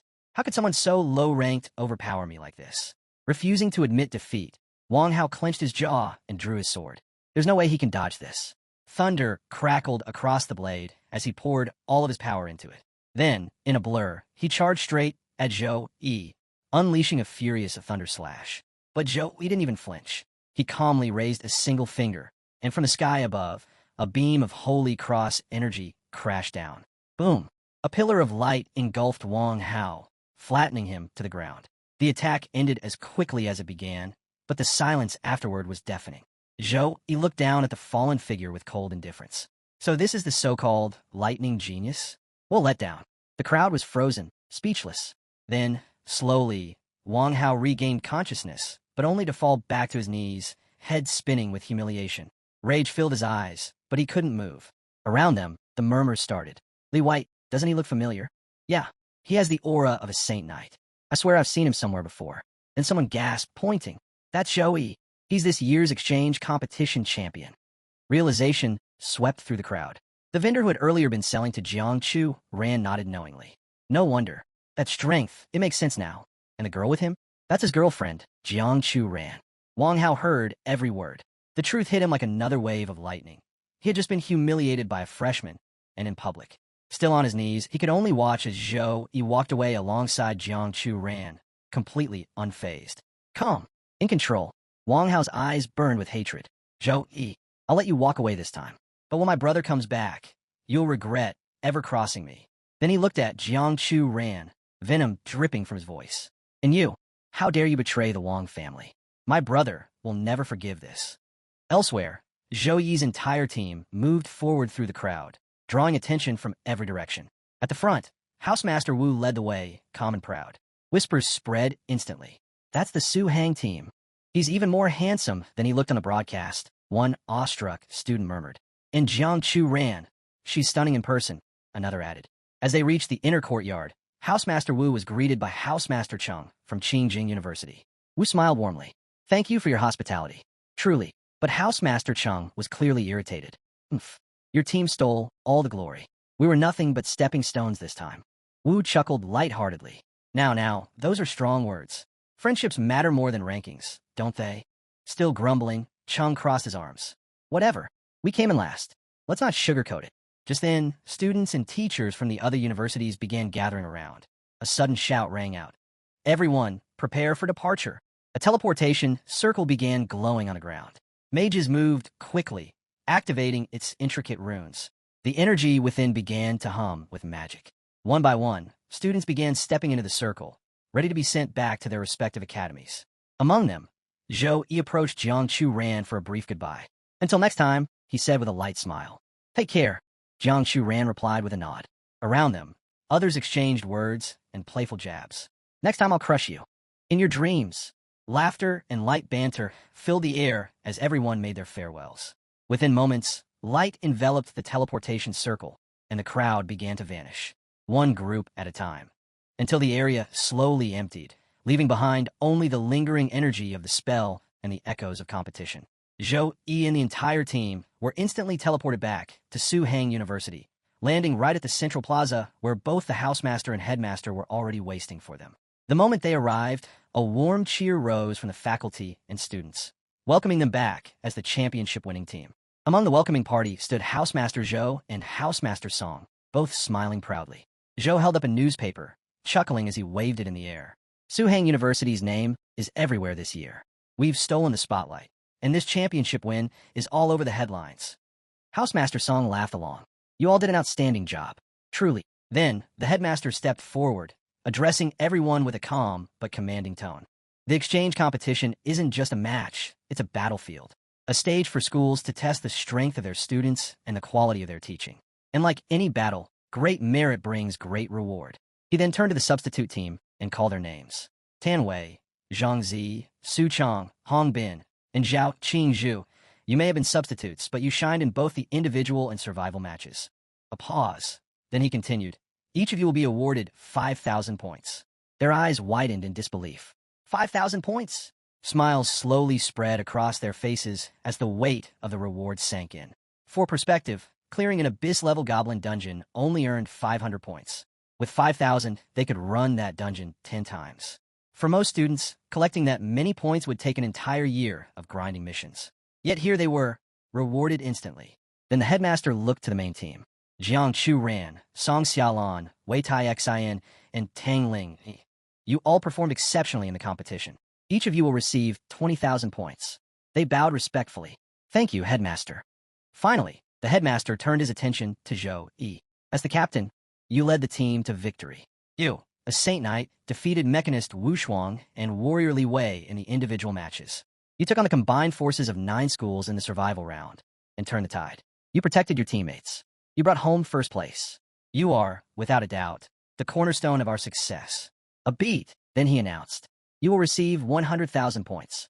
Gasps rippled through the team and staff. 100,000 points? Someone exclaimed.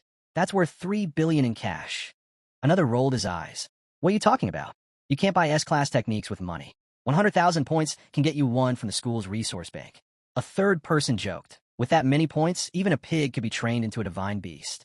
The first guy turned and socked him in the head. Hey, you better not be comparing Zhou Yi to a pig. I wasn't.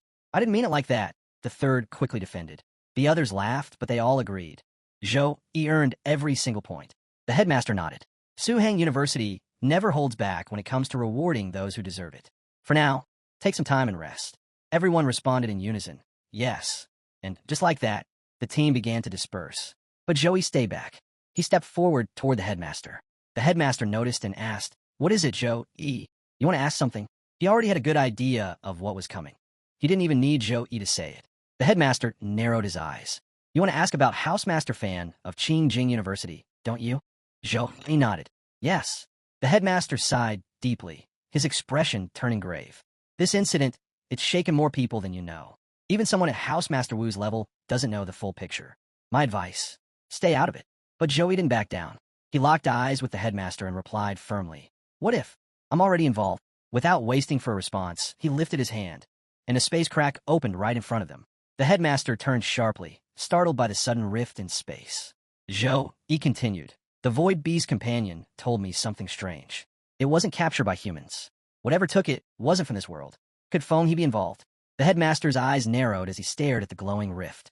"I thought you'd driven the Void Beast away, but it seems you've tamed it." Seeing there was no point in withholding the truth any longer, the headmaster summoned a book and opened it. "What I'm about to tell you is classified," he began to explain. "Feng he was an inhuman." Zhou Yi's eyes widened. "Inhuman?" The headmaster nodded solemnly. "Inhumans are demian monsters, created by the evil god, master of chaos. They wear human faces, but inside, they're pure malice. Their only purpose is to serve the will of the evil gods. We have proof that Feng he orchestrated the Void Beast's appearance, offering it as tribute, a show of loyalty to the master of chaos. Death and destruction, that's what the evil gods crave." He flipped a page. The official report said Feng he committed suicide. But when the investigators arrived, they found his skin had been shed. He was mid-transformation into a full servant of the evil god. He escaped after wounding one of the investigators. Zhou, he was silent, processing everything. The headmaster looked directly at him. "Zhou, do you know why Feng he chose the exchange competition as his moment to act?" Zhou he immediately answered, "Because the competition brings together the brightest new talents from across the country. If something were to happen, it would cause maximum chaos," the headmaster finished. "Yes, that's one reason, but not the only one." He turned to a blank wall, as if seeing far beyond it. "The ruins of the Million Beasts, where the competition took place, sits on top of a fracture in the seal that holds back the evil gods." The atmosphere turned heavy. "That realm," he continued, "was the site of a cataclysmic beast war thousands of years ago. The reason? The descent of the Master of Chaos. He tried to breach the mortal realm through that very location. The beast clans fought to seal him, but the cost was their entire civilization." Zhou Yi's brows furrowed as he realized the gravity of it. "Feng he may have been using the Void Beast to locate the cracks in the seal," the headmaster added. "And now that he knows you've tamed it, he'll come for you." Then his gaze sharpened. "Years ago, the Tenyu Guild obtained a rare skill book, an angel-class combat technique. I was saving it for the right moment, but it seems I'll have to give it to you now." As he spoke, a teleportation circle lit up beneath their feet, already activated. The scene shifted instantly to the Tenyu Guild's resource vault. A vast, secured chamber lay before them, its gates towering, ancient, and deeply etched with protective runes. The air buzzed with layered enchantments. "This vault," the headmaster explained as they walked forward, "is the heart of the Tenyu Guild. Centuries of treasures, skill books, artifacts, materials, all stored here. To prevent theft or intrusion, we've set up multiple layers of defense. 2 level 60 Flame Earth Lions guard the gate. The vault door is carved with anti-mana seals. Any unauthorized magical energy is instantly absorbed and reflected. Even tertiary awakened professionals can't force their way in." Standing ahead of them at the gate, a lone figure sat casually, watching their approach. The headmaster's eyes lit with recognition. "Young, you're on vault duty today?" The man stood, nodding. "Yeah, but I'm switching shifts tomorrow." He grinned. "Since the timing's good, how about we share a drink later?" Zhou Yi, standing quietly nearby, observed Yang closely. Even with his aura restrained, the magical pressure radiating from him was intense, far stronger than even Housemaster Zhou's. Zhou, he could tell instantly. He's a tertiary awakened. Yang's presence alone said everything Zhou he needed to know. The headmaster glanced at Yang and said, "All right, but first, I'll need something." Yang raised an eyebrow. "The Holy Thunder skill book?" The headmaster nodded. Yang smirked knowingly. "For your new disciple, huh?" Without responding, the headmaster turned to Zhou Yi and said, "This man is an old comrade of mine. We've faced life and death together. You may call him Uncle Yang." Zhou Yi gave a polite bow. "It's a pleasure, Uncle Yang." Yang chuckled, arms crossed. "I watch you match. That hero title, they gave it to the right person." Zhou Yi scratched the back of his head, a little embarrassed. "You're exaggerating." Still facing the massive gate, Yang lifted his hand and began performing a ritual to unlock the vault. As the seals responded and the unlocking sequence activated, he said calmly, "Modesty is good, but too much of it makes you look weak. And when others sense weakness, they'll never stop testing you." The gate reacted to his mana, glowing softly as a portal slowly opened. The headmaster chuckled. "Still as talkative as ever, Yang. No wonder kids can't stand you."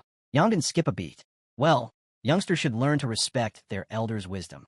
With a smirk of his own, Yang reached into the glowing portal and pulled out an ornate tome, crackling faintly with lightning. The Holy Thunder Skill Book. He handed it over to Zhou Yi. The headmaster spoke. You should have enough skill points by now. Go ahead, use them to absorb it. Zhou Yi nodded and took the book carefully. The moment it touched his hands, a glowing system window appeared in front of him. Skill points, 319. Accumulated through daily missions and achievements. A second notification followed. System has detected Holy Thunder Skill Book. Do you wish to consume it? Without hesitation, Zhou Yi selected yes. The book's pages lit up with bright arcs of lightning, and a surge of energy rushed into his body. Bolts of radiant thunder flowed into his mind. Scripts, techniques, every detail of the skill inscribed directly into his consciousness. The moment the system consumed 100 skill points, his body tensed. A surge of lightning energy poured from the book, and suddenly, the full knowledge of the Holy Thunder skill began flooding into his mind. Skill learned. Holy Thunder, form of Apocalypse, S rank. Activates the form of Apocalypse. Increases anomaly resistance and thunder resistance by 50%. Duration, 14 seconds. But that was just the beginning. The system consumed another 100 skill points and immediately unlocked a new S-rank skill. Skill unlocked, Blade of Punishment. Summons Holy Thunder to enchant the weapon. Fills the blade with divine electric energy. Greatly increases strike speed and thunder damage. And then, with a third pulse of power, more points were spent, this time unlocking. Skill unlocked, Chain of Heaven. Full control over Holy Thunder. Transforms into divine lightning chains. Immobilizes enemies on contact. As all three techniques activated within him, a radiant holy aura surged from Zhou Yi's body. The energy was overwhelming. His entire body trembled, straining to contain it. And then, with a mighty roar, he let it loose. A thunderous shockwave blasted outward, the echo of his voice roaring like a lion through the sky. Just a single skill book had granted him 3 divine-grade powers. Zhou Yi stood there, electricity dancing across his body, filled with unshakable joy. And then, the Holy Thunder Skill Book didn't just stop there. It fully merged with his divine sword heart, becoming one with it. Once the energy settled and the power inside him calmed, the headmaster walked up with a smile. You're truly fortunate, he said. Among the divine race, the lowest tier of any mastered skill is A+ or higher. Zhou Yi stood in thoughtful silence. With a strong body, exceptional elemental affinity, and so many high-level skills, it's no wonder the divine race is so powerful. Nearby, Yang, while pouring wine into the headmaster's glass, glanced at Zhou Yi and added, in fact, A+ is considered the low end. The divine race possesses skills that are S+, or even beyond that. Zhou Yi blinked. Beyond plus? I thought plus was the highest grade a skill could reach. Yang chuckled. That's true, for humans. But for the divine race. He raised his glass with a mysterious grin. They operate on a whole different scale. Zhou Yi looked at Yang curiously. But can divine race skills go beyond S+? Before Yang could reply, the headmaster interjected. Enough theory for now. Since you've learned your new skills, it's time I introduce you to someone. He snapped his fingers. In the very next moment, a teleportation circle flared, and a girl appeared in the room, instantly lowering her head in respectful greeting. The headmaster chuckled. Eager to meet my new student already? Well, here he is. The girl turned, and her gaze landed on Zhou Yi. She wasn't just anyone. This was Wei Ning Xian, one of the 3 deacons of the Tanyu Guild. She walked gracefully toward him and extended her hand. Hello, Mr. Zhou Yi. I'm Wei Ning Xian, deacon of the Tanyu Guild. I actually went to Qingjing University to find you, but by the time I arrived, you'd already left.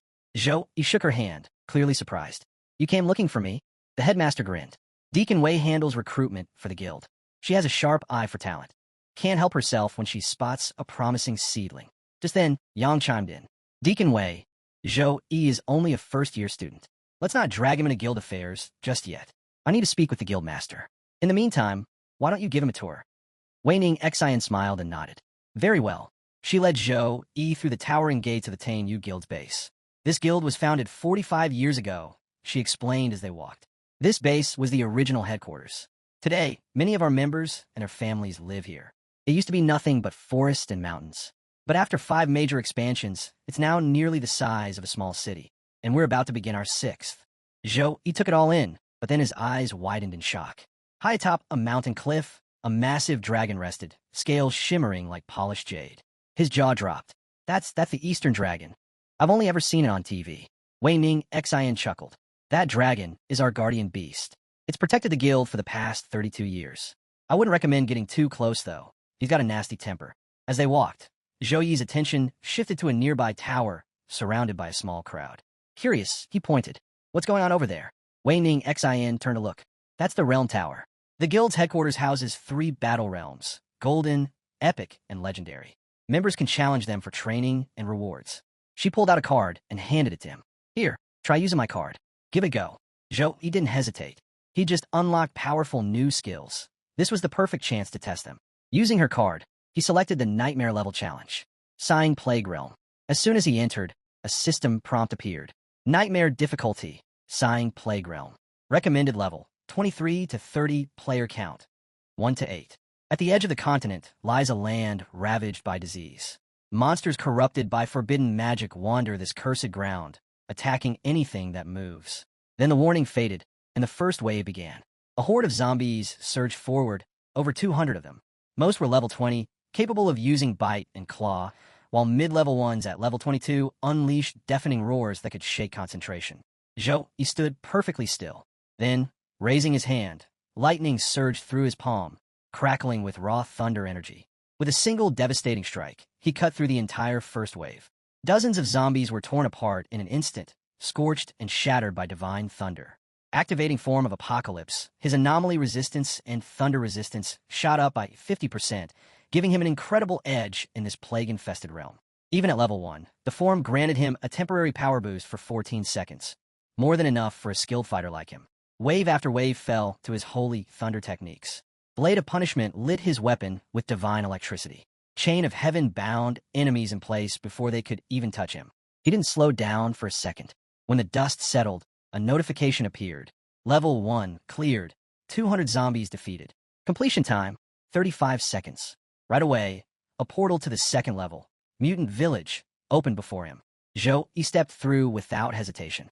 But the moment he entered, a wave of nausea hit him. The air in this level was thick and rancid, like rotting corpses marinated in death. Far worse than the toxic mist he once faced in Tempest Valley. His eyes narrowed. Whatever was wasting in this village, it wasn't just stronger. It was vile. The air was thick, corrupted, and heavy, as if every breath came laced with poison. A dense, putrid fog crept through the mutant village, impairing Zhou Yi's vision and stinging his senses. Realizing just how dangerous this place was, Zhou Yi immediately slowed his pace, every movement deliberate. He stepped forward with heightened caution, his instincts fully alert. But the radiant, holy glow surrounding him, powerful and divine, only stirred the monsters hidden in the mist. Their snarls echoed all around, voices twisted with malice and pain. "Get out of here now," one growled from the shadows. "This human stinks," hissed another. Still, Zhou Yi didn't move. He stood tall, unmoved, his hand already resting on the hilt of his legendary weapon. He was prepared to use it, and he knew he might need to. The voices grew louder, angrier. "Kill him. Another weak fool walks in to die. I can't hold back any longer. This pathetic Saint Knight. His stench makes me sick. I'll tear him to shreds." Then, from the fog, they lunged. A pack of zombie hounds, their bodies rotting and twisted beyond recognition, burst forward with terrifying speed. They were level 25, equipped with Rapid Bite and Jumping Lunge, deadly skills that made them hard to avoid. But Zhou Yi didn't flinch. In one fluid motion, he unsheathed his blade and struck first, unleashing holy thunder in a blinding arc of destruction. The air exploded with divine energy. Before the zombie hound could even get close, they were gone. Sliced down mid-leap. More creatures surged forward. Zombie butchers, massive and hulking, also level 25. Their roars trembled through the fog as they attacked using Strong Slash, Wind Slash, and Wild Roar. Zhou Yi activated Blade of Punishment, his weapon now crackling with radiant thunder, and met them head-on. One strike, one flash, and every single butcher was cleaved in half, their grotesque forms falling apart before they could finish their swings. But Zhou Yi didn't stop. He pressed forward, slashing through every twisted creature in his path with ruthless precision. Wave after wave, he carved through them, each swing of his blade dealing thunderous, explosive damage. Letting out a short laugh, he muttered, "Not bad. You guys lasted 2 seconds longer than the last batch." Another sweep of his blade. More corpses hit the ground. The few remaining zombies hesitated. Even the undead seemed to sense his power now. One of Zhou Yi's attacks had sliced straight through the earth, leaving a massive crack in the ground. But the dead didn't know fear. Not for long. Wild Roar, one of the zombie butchers howled, unleashing a skill that riled up every undead within range. Their eyes flared with bloodlust as they turned rabid, completely fearless. Filthy Saint Knight, you die today. Pathetic human, this is your grave. As they all charged forward, howling threats through the fog, he scoffed under his breath. What are they even rambling about? Without hesitation, he launched himself forward. Like lightning, he tore into the charging horde, blade gleaming, thunder screaming from the edge of his weapon. His blade slash landed with devastating force, cleaving enemies in two, their bodies shredded mid-charge before they even reached him. The moment he stepped deeper into the second level, the intensity instantly spiked. Stronger, more aggressive zombies began pouring in from every direction. Back on the first floor, he'd cleared the horde using raw skill. But here, he switched tactics. Now, he was fighting with a new weapon skill he had just unlocked, slicing through wave after wave with flawless blade slash strikes. But the zombies weren't slowing down. They began entering rage mode, their snarls turning into full-blown roars as they charged at him in unison. Different types, grotesque and mutated, all lunged for him at once. But he stood his ground. One swing, and half a dozen dropped. Another, and the ground cracked under the force. Still, they kept coming. From the fog, a new threat emerged.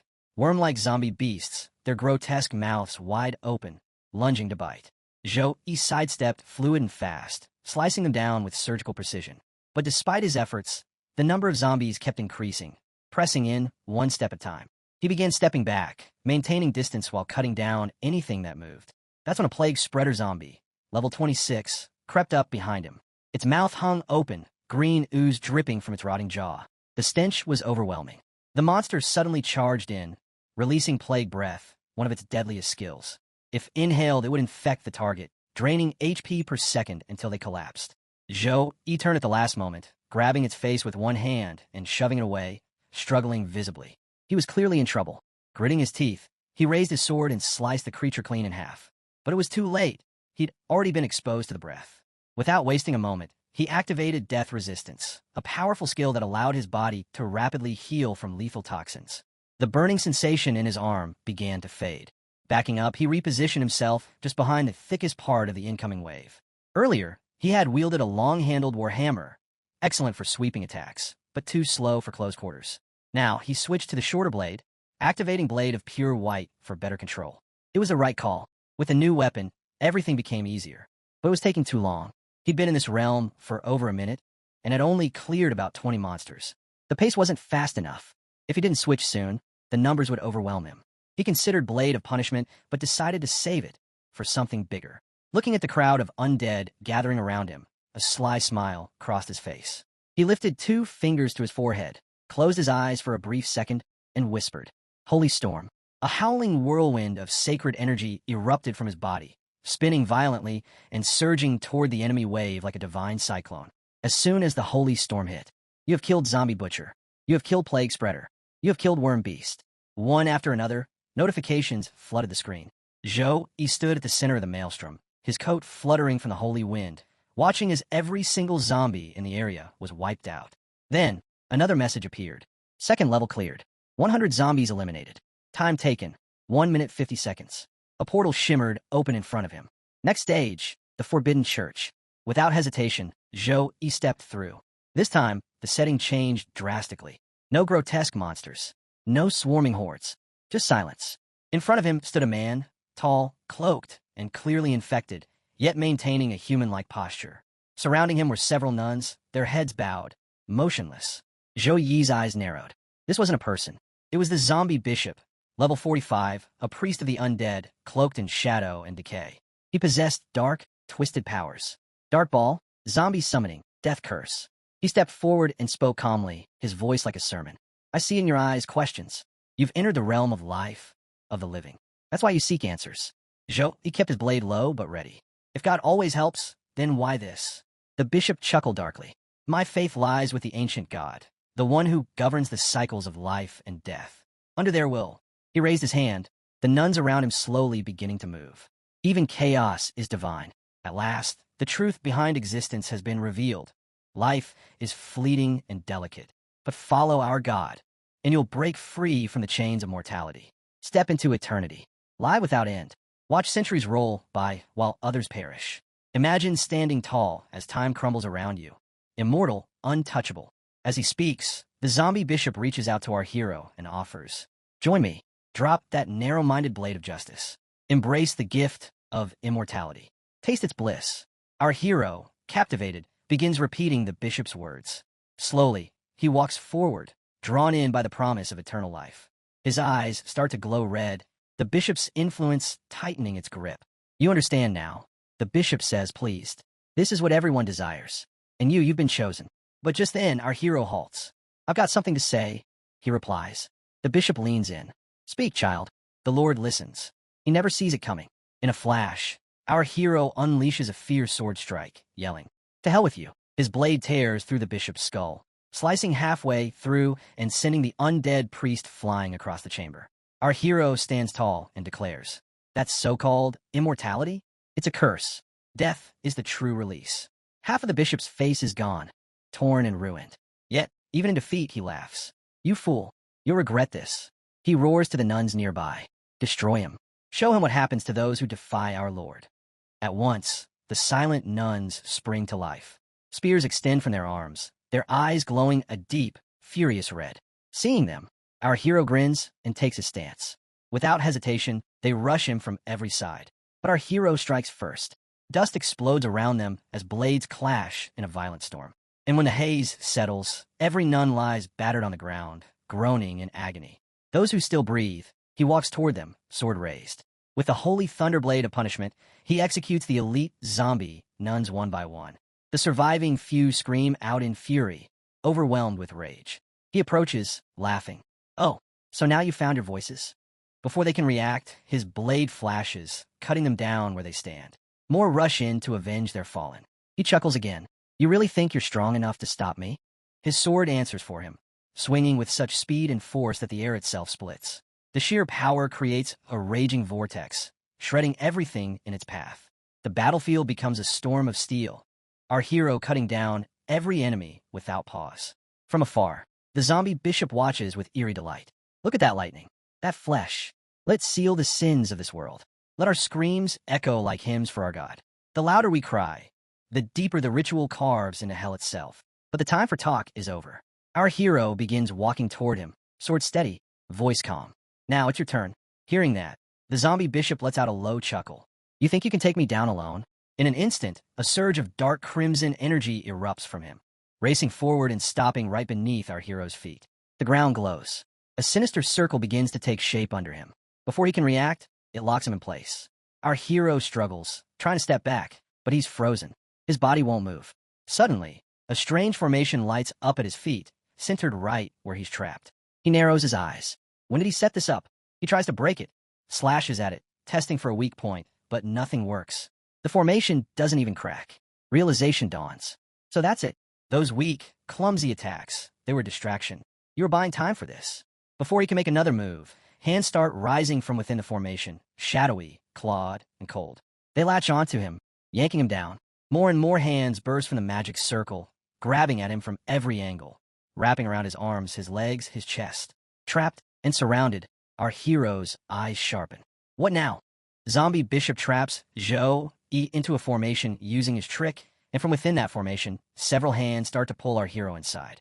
Because of this, our hero body begins to feel heavier, and he gradually starts to lose his strength. At that moment, it felt to him as if something was pulling him beneath the ground. The formation that zombie bishop used to trap our hero was giving the effect of touch of withering. It was a special group casting skill, which requires a magic formation, and the time taken to construct it is 10 seconds. The effect was that it was a buff formation which weakens the enemy within the formation and infects them with the curse of rotting. It disturbs their mind and makes them tired or confused. And under the curse of rot, the hero's stats decrease exponentially. Although all of zombie bishop's skills were affecting our hero, luckily our hero possessed death resistance and magic immunity, which allowed him to negate most of the curses, and by continuously using these skills, our hero was able to protect himself from zombie bishop's curse. However, zombie bishop began to use even darker powers in order to fully trap our hero. Laughing, he said to our hero, "Accept this blessing, young man. Once you accept it, you shall be granted an exceptionally beautiful form." By now, our hero had already been pulled more than halfway into the formation, yet there was no sign of fear on his face. The formation was still dragging him deeper inside, and still, he laughed and said, You're repeating the same thing over and over. Are you some kind of machine? And just as he says this, our hero uses Holy Flame Halo, which forms a halo of sacred, increasing flame element manipulation and fire element damage. As soon as our hero activates it, a powerful wave of fire crashes down on the formation, instantly destroying it. Everything inside the formation that was trying to pull our hero in starts to burn. Within just a few seconds, they're all burned and fall apart. As soon as our hero is freed, he immediately launches an attack toward Zombie Bishop with his sword, the Spear of Victory. Zombie Bishop swiftly raises his dark shield, absorbing most physical and magical damage. It may even reflect the attack, turning the hero's power against them and spreading dark corruption. Zombie Bishop tries to defend himself from our hero's attack using this very shield. As soon as our hero sees that a single strike isn't enough to break Zombie Bishop's dark shield, he immediately unleashes a blade attack toward the shield. As the attack collides with the shield, cracks begin to form across its surface. Seeing this, a slight expression of fear appears on Zombie Bishop's face. He shouts in rage, "Great shall show your wrath and punish this insect." The moment our hero hears the name Ashia, something clicks in his mind. He tries to focus and remember. Then it hits him. The bear demon had mentioned Ashia before, and now the name is being used again. How is that possible? At this very moment, our hero had almost broken through Zombie Bishop's dark shield, and from within the shield, dark black bubble-like orbs began to emerge from Zombie Bishop's body, slowly surrounding him. Our hero prepares for another attack, and in his mind, he thinks, "I don't know what's going on or who is connected to what, but I can't let this continue." To end it in one blow, he prepares to fuse the divine sword heart with his next strike. Because Zombie Bishop's shield can absorb a huge amount of damage and reflect it, our hero knows he has to destroy it in a single hit. And with that thought, he unleashes the Holy Thunder form of Apocalypse together with the Holy Thunderblade of Punishment. Both strike the shield at the same time.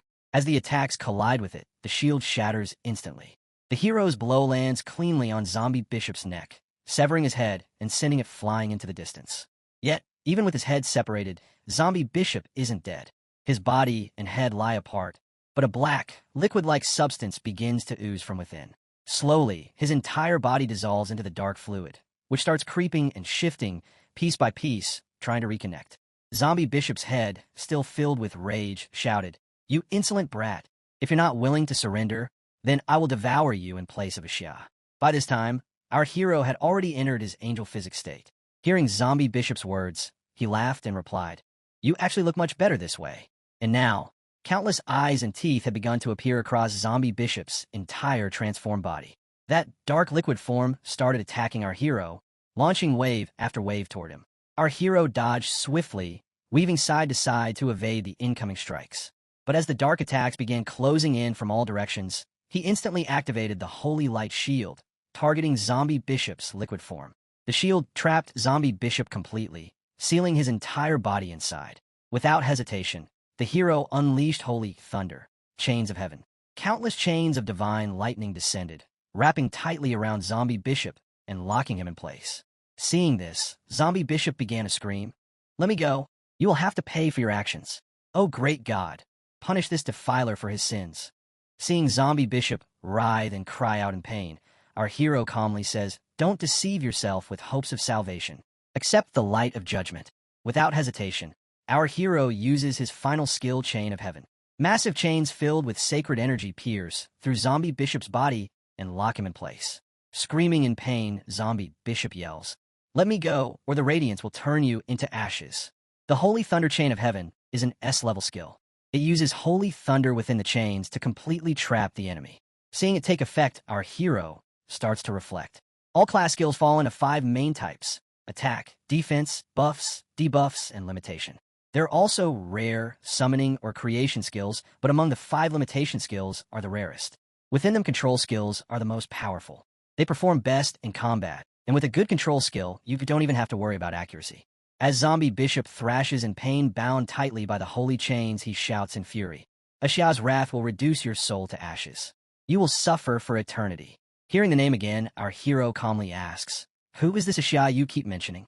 At this, Zombie Bishop replies with pride and madness in his voice, "Ashia is the great unrivaled god, the one above all, the ruler of everything. Ashia's power is limitless. With just a single thought, they can reduce their enemies to ashes. All who resist shall burn in hellfire, and all who follow Ashia shall receive immortality." Hearing him boast about immortality, The hero steps on Zombie Bishop's chest, pressing him down with a cold smirk and questioning how a mutant monster dares to call that true immortality. In response, Zombie Bishop growls and spits out a furious insult, calling him a foolish mortal. And just then we are pulled into Zombie Bishop's past as he begins to recall the dark history from where it all began. His voice grows heavy with memories as he speaks to our hero. He says that once he was a nameless priest living in a peaceful village. The people there were kind and treated him like family. He did everything he could to heal their sickness. But then a terrible plague arrived. Pain and helplessness spread like wildfire. The people begged him to save them, but he was too weak to do anything. He remembers how he pleaded with the higher-level priests in the cities over and over to come help. He didn't care how they insulted or belittled him. All he wanted was for them to lend a helping hand. But they refused. They wouldn't even set foot in the village. To them, the lives of his people didn't matter at all. Amid all this, suffering Zombie Bishop returns to the village heartbroken and exhausted. He walks into the center of the ruined village and cries out that he has returned and comes back to save them all. Seeing him, the villagers still clinging to hope begin to smile. Their faces light up with relief. He is back. They believe everything will be okay now. Zombie Bishop, after seeing his villagers dying, goes to different cities and asks different priests for help, but no one helps him. Yet he somehow brings a solution from somewhere and returns to his village, announcing that now all of them will be saved. After that, he hears a dying person in the village whose body had dried up due to the illness, and because of the disease, pimples had also appeared all over his body. To heal him, Zombie Bishop shows a cross in front of his body. However, the moment he uses the holy power on the man's body, that villager's body explodes. Seeing this, he falls into depression, and just like that, people in the village continue to die one after another from the disease, and the entire village gets filled with graves. The villagers were growing weaker day by day, and their screams echoed in Zombie Bishop's ears. They were crying out to him, begging for help. Hearing their painful cries, Zombie Bishop began to hate his own powerlessness. He started to despise those other priests who, even after witnessing such suffering, refused to help. Watching all of this unfold, he fell into deep depression and murmured, "Forgive me. I won't be able to save any of you." But in the depths of this despair, a mysterious power answered him. He used the power granted by that mysterious force, and the disease vanished. The villagers were freed from their pain. Even the dead returned to life. No one would ever suffer from the disease again. With a twisted sense of pride, Zombie Bishop mutters that the illusion of the villagers was a small price, and his choice had been right. Screaming through the pain, he declares he was chosen by Xia and must spread Xia's light so others may receive the same blessing. Even bound in holy chains, he continues to cry out his god's name. Seeing him like this, the hero realizes there is no saving Zombie Bishop and that no more useful information can be gained. With that thought, he calmly drives his sword into the creature's body. Writhing in pain, Zombie Bishop cries out, calling on Xia to save him and destroy his enemy. The hero only laughs, certain that the dark god has long abandoned his servant, and declares that this is where it ends.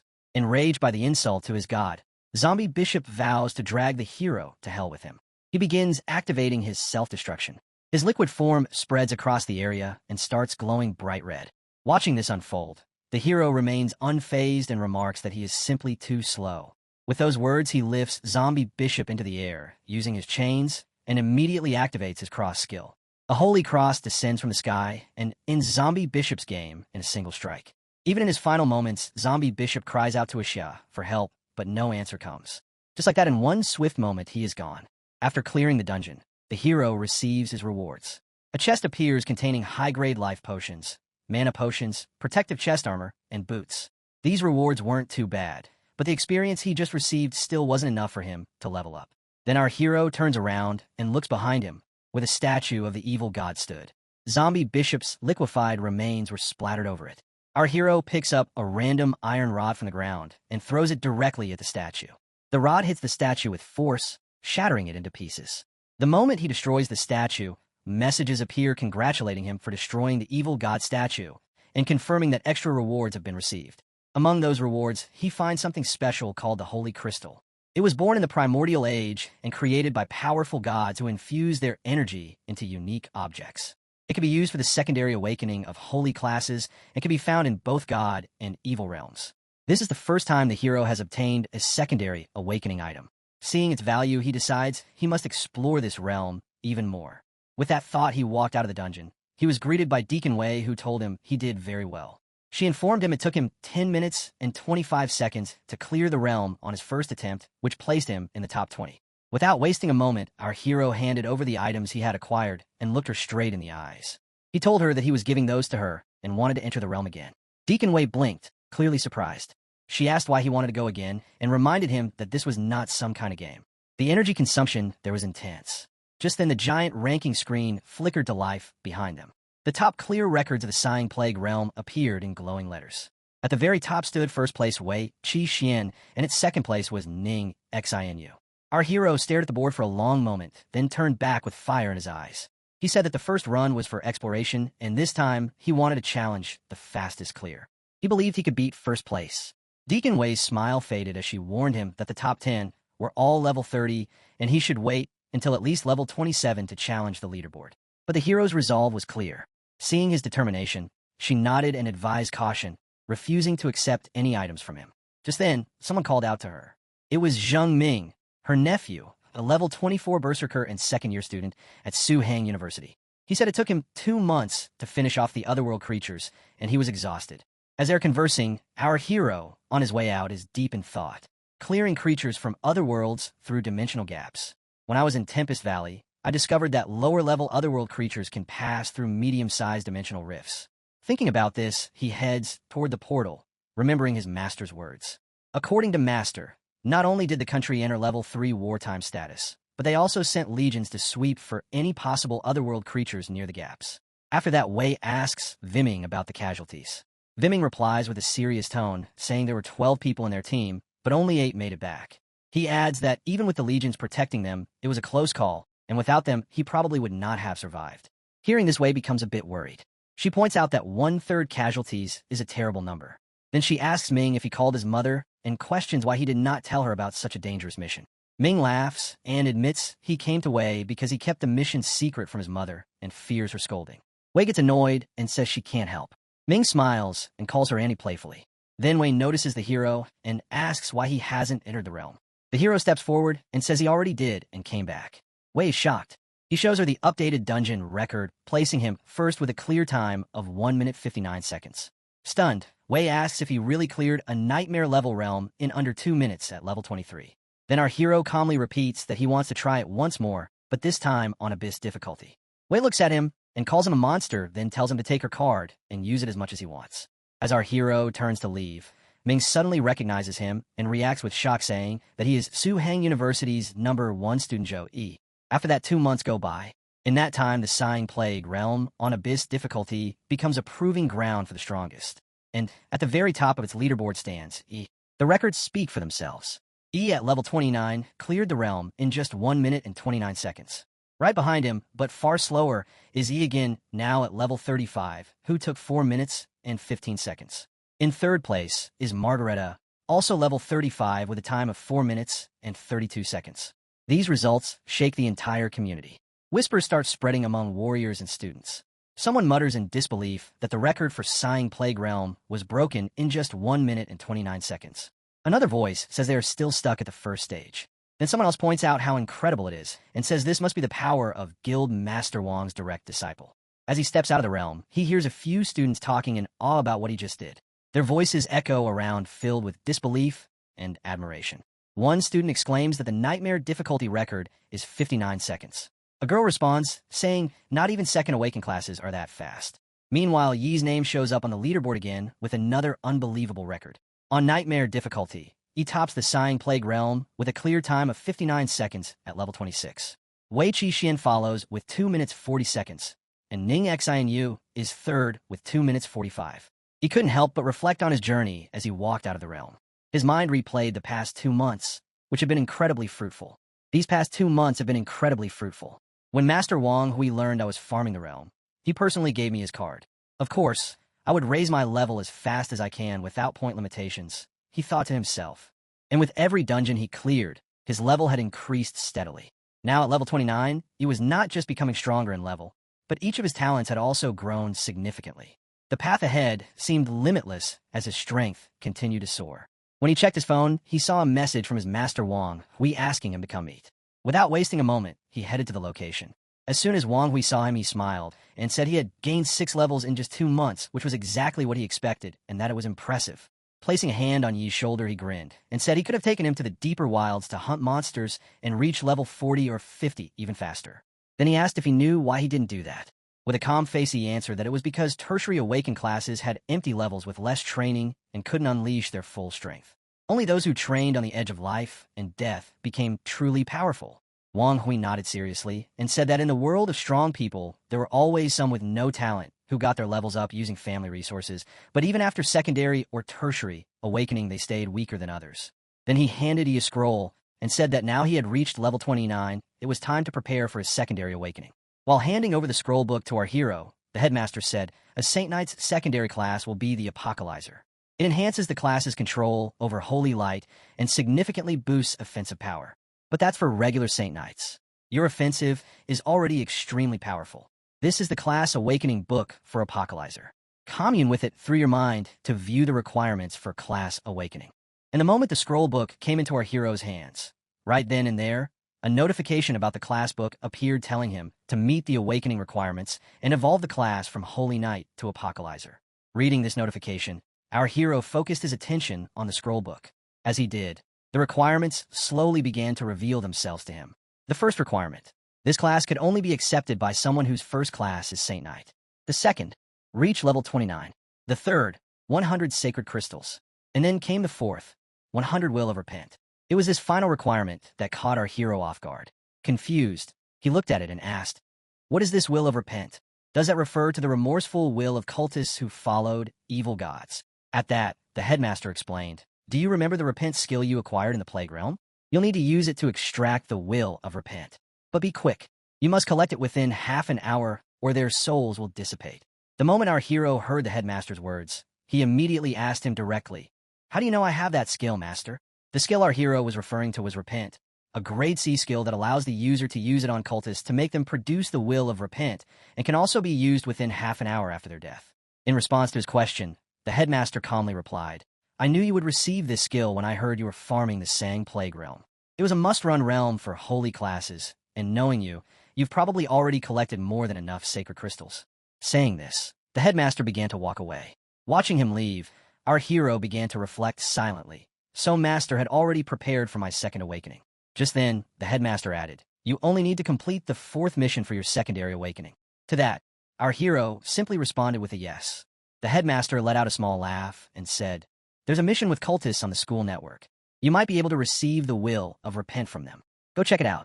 With a confident nod, our hero answered, yes, once more and then set off from there. Following the headmaster's advice, our hero begins searching through the school network, scanning the entire website in search of any information about the cultists. As he clicks through the various links, he notices something. Out of the 3 major schools, Suhang has fewer students than expected. With only about 5,000 students across all 4 years, it doesn't even come close to matching the student populations of the other schools. While continuing his search, he reflects, this is because Suhang invests more in their students, so they recruit less. Despite the small student population, there are still plenty of missions. Most are point-based, but I need one involving cultists right now. Since the first mission was useless, he shifts his focus to Longfeng City. And as he looks at the map on the website, he murmurs, it doesn't look like a developed city, but with a specialty like Bao Yuan fruit. It must be more developed than Lijiang City. And with cultist activity, there's a huge chance to receive the will of repent. As soon as he clicks on the mission for Longfeng, a warning message pops up. Mission identified as highly dangerous. 2 contract agents have lost contact. Do you wish to proceed? Reading the message, our hero thinks to himself, it's a high-risk mission, just like realm difficulties. School missions are divided into simple, normal, dangerous, and highly dangerous. The casualty rate for high-risk missions exceeds 70%. A brief moment of tension flickers across his face as he thinks it over, but without hesitation, he clicks to accept the mission. After accepting the mission, our hero smiled to himself, knowing well that any mission involving cultists would not be an easy one. He realized that proper preparation was essential. So, without wasting a moment, he stood up from his desk and summoned the Void Butterfly. As soon as the Void Butterfly appeared, it asked, Master, what do you wish to ask of me? Without hesitation, our hero tossed the Void Butterfly forward and activated a skill called Location. This skill allowed the Space Butterfly to mark a space by constructing a formation with their mana. A void beast would then be able to use their senses to locate that space. In an instant, the void butterfly transformed into a small figure and created a formation directly beneath our hero's feet, as if marking his position. Our hero had done this in case he encountered a danger he couldn't avoid, and with the help of the void butterfly, he could escape quickly. It was all part of his insurance plan. Before heading out, he thought about buying some mana nourishment from the school network. As he walked through the bustling crowd, a few girls noticed him and whispered, "Isn't that Gaju? He looks so handsome." One of the girls added, "As expected of the leader of the new golden age. Not even the great four seniors can compare with his aura." In the midst of the crowd, we noticed a familiar-faced dragon boy who was quietly watching our hero from the crowd, hidden but observant. The story then shifts to the combat school's Haosam's professional combat training, where Housemaster Wu is training. During this, we also see Su, who after hearing about the mission from Housemaster Wu, asks her, "You mentioned that he accepted a high-risk mission and is going to leave the school soon to complete it?" In response, Su says, "Yes, the mission location is Long City, Chongshan District. It's related to cultists." As soon as Housemaster Wu hears this, he responds, "Cultists mission? Looks like he's preparing for his secondary awakening. Smart move. But the Long Fun City mission, I heard other teachers mentioning it." Su, after checking some more details, adds, "The mission was originally graded as normal difficulty. It was after level 26 and level 28 student lost contact after taking the mission that it was regarded as high risk. The mission is tricky even among high-risk missions. The teacher assessed that it would require secondary awakened classes." Hearing this, Housemaster Wu says, "Something's fishy there. It might be trouble for other students, but for E, it's nothing. He didn't waste his time at the Tianyu Guild for the past 2 months. He wouldn't be at a disadvantage against secondary classes even at level 29. Plus, he has a lot of hidden aces. Set his class status as on leave and leave it." Then, after breaking all the training robots, he calmly walks forward and adds, "I'll remind him to follow the procedure when he comes back." The story then shifts directly to the moment when our hero has already departed for the mission. Suhang District and Chongshan District are separated by 100,000 kilometers, passing through many secret realms and danger zones. To reach Longfeng City, he departed from Ning and City's teleportation square, taking 12 teleportations and 7 high-speed rails to finally arrive in Chongshan District, Yongxing City. Sitting on the train, he starts to feel bored knowing it will still take another 2 hours to reach his destination, even with high-speed rail. Just then a message appears asking if he has arrived and to call once he does. A girl sitting beside him notices the monster accessory hanging from his phone and comments that it is the Ningguang's specialty monster chirp rat. She asks if he is from Ningguang City. He asks if she is from there too. She replies that she is half Ningguang and her grandmother lives there. She explains she grew up in the city, but now only visits during summer since Su Hang is far from Chongshan. Then she asks if he's going to Long City for tourism. Both girls begin chatting with him, and while replying, he activates his assessment skill to check their information. Casually, he says he is heading there for business and asks if they're going for tourism. Using his assessment skill, the hero identifies one as Bai Na and the other as Lu Jie, both level 13 pharmacists. Bai Na smiles while checking him out and says she heard Longfeng City has amazing hot springs, so they came to relax. She introduces herself and Lu Jie. She tries to assess him, but fails, then curiously asks if he's a combat class. He nods, and she lights up with excitement, saying her sixth sense was right and she's jealous of combat classes. The hero thinks to himself that combat and life classes give off different auras, so being recognized isn't strange. Suddenly, Bai holds out her phone and offers to exchange contacts, saying she and her friend are pharmacists and can give him discounts on mana and healing potions. Now clinging to him, she catches him a bit off guard, and he stammers a quick thanks and agrees. As they chat, 2 hours pass quickly and the train reaches Luong Station. Bai stretches and smiles, saying time flew by. She and Lu Jie wave goodbye, and Bai cheerfully tells him to contact them anytime. Just as Bai steps forward, she bumps into a man. Startled, she looks up as the man politely hands her an envelope, saying the holy faith brings endless happiness. He turns to Lu Jie and gives her one too, inviting her to a special event to witness their God's blessings. Finally, he approaches the hero with a respectful tone, saying the hero's aura is special and he must be blessed. But as the hero sees the statue on the envelope, his expression shifts to cold fury. He locks eyes with the man with a glare that is sharp and unyielding.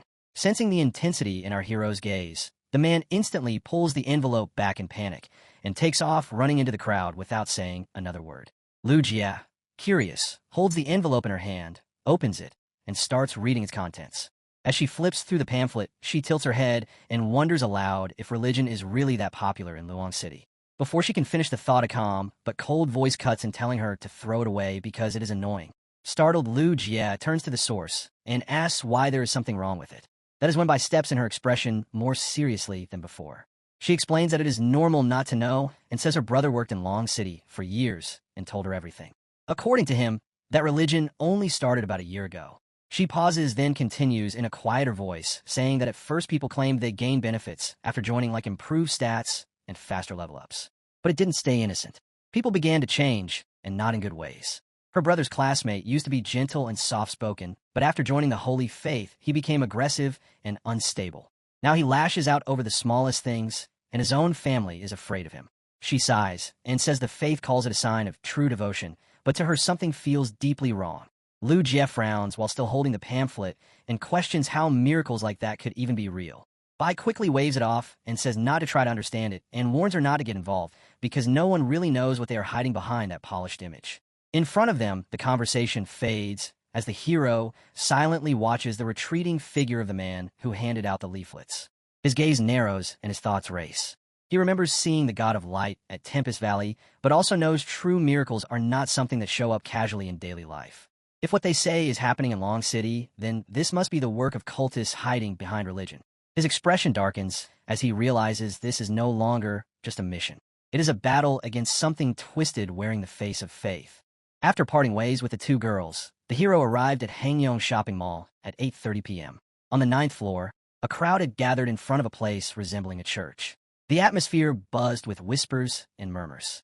Some people wondered aloud whether they would witness a miracle that night, while others shared stories they had heard, like someone claiming their neighbor saw a miracle and gained a 20-point boost in all 4 attributes along with massive strength gains. The crowd continued exchanging tales with growing curiosity and excitement. Among them was a small group observing everything with focused intent. Their presence felt different. One man noted how impressive it was that simply promising miracles could attract such a crowd. Another beside him agreed and pointed out that the Holy Spirit cult had grown into a large-scale religion in just 1 year, drawing tens of thousands of followers. That kind of growth, he believed, was impossible without some real tricks behind it.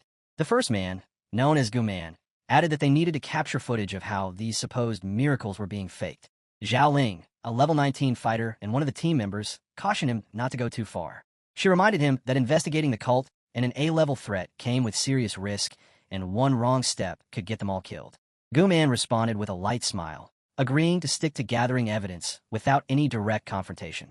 Zhao Ling then approached Zhang Tsang, a level 18 mechanic, and asked if the micro-robots were in place. Zhang Tsang chuckled and assured her that the entire area was under surveillance. Every detail would be recorded without fail. Nearby, Li Yuhan, a level 18 mage, was using her detection skill to scan the crowd for level and class information. Suddenly, she paused, puzzled that she could not read one particular individual. Alerted by her reaction, the others in the group began scanning the same person, the hero. Zhang Tsang confirmed that he could not detect the level either. Guman tried next, but had the same result. He concluded that the man had to be at least level 20 for them to be unable to read him.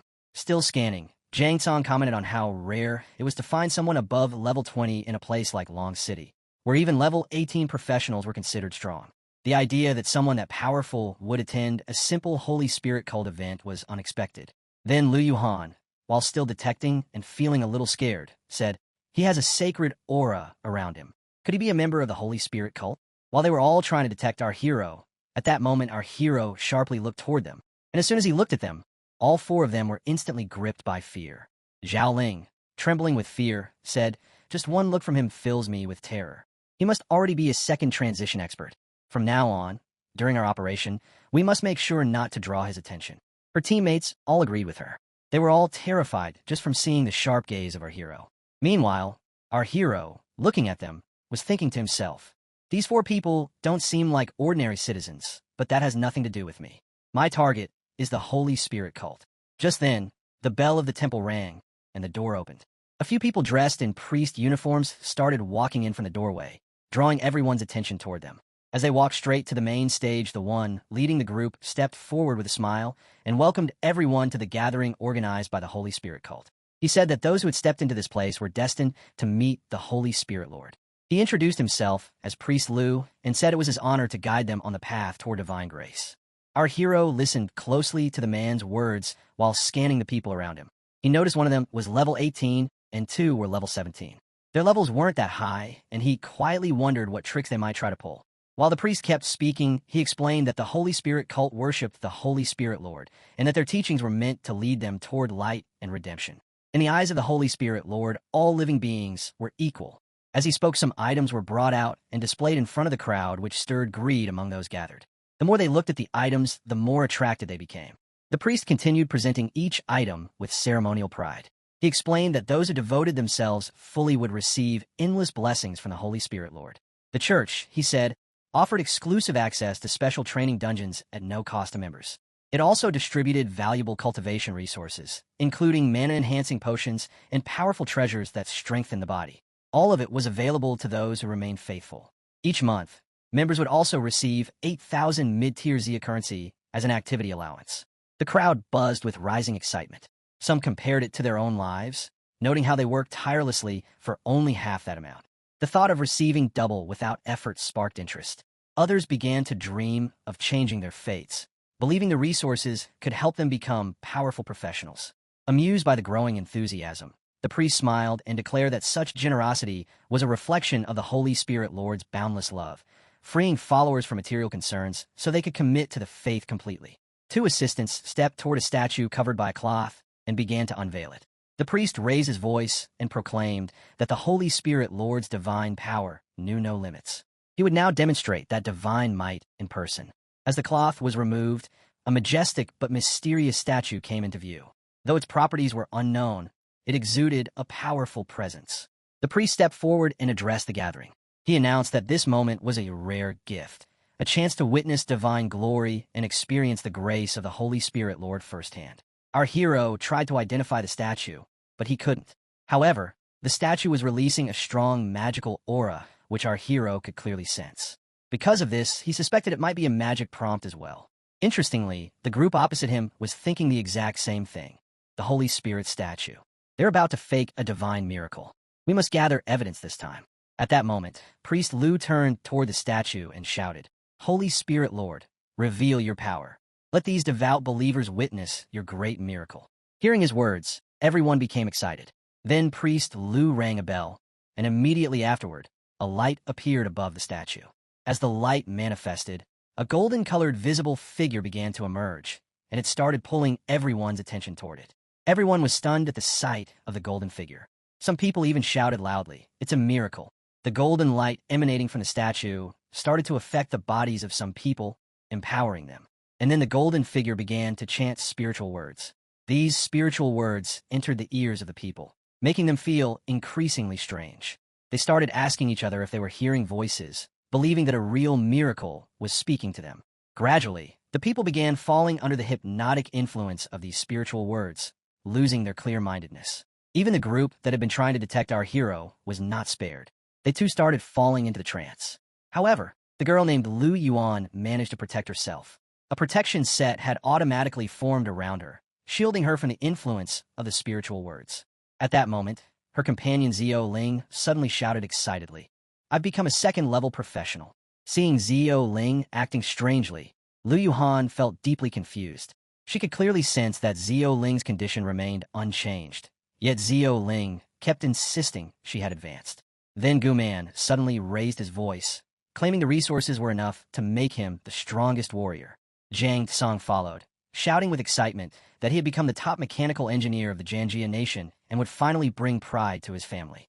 Watching her companions behave like this, Lu Yuhan became even more confused. Realizing that this was an advanced hypnosis spell, it was because of the necklace Lu Yuan was wearing that she was able to resist the hypnosis spell. The necklace, which is immune to mind control, can only be triggered once every half an hour. Now she could only wait for the necklace's cooldown to finish, wake up a teammate, and then break out by force. Standing among them, our hero had also recognized this spell. It was a hypnotic spell.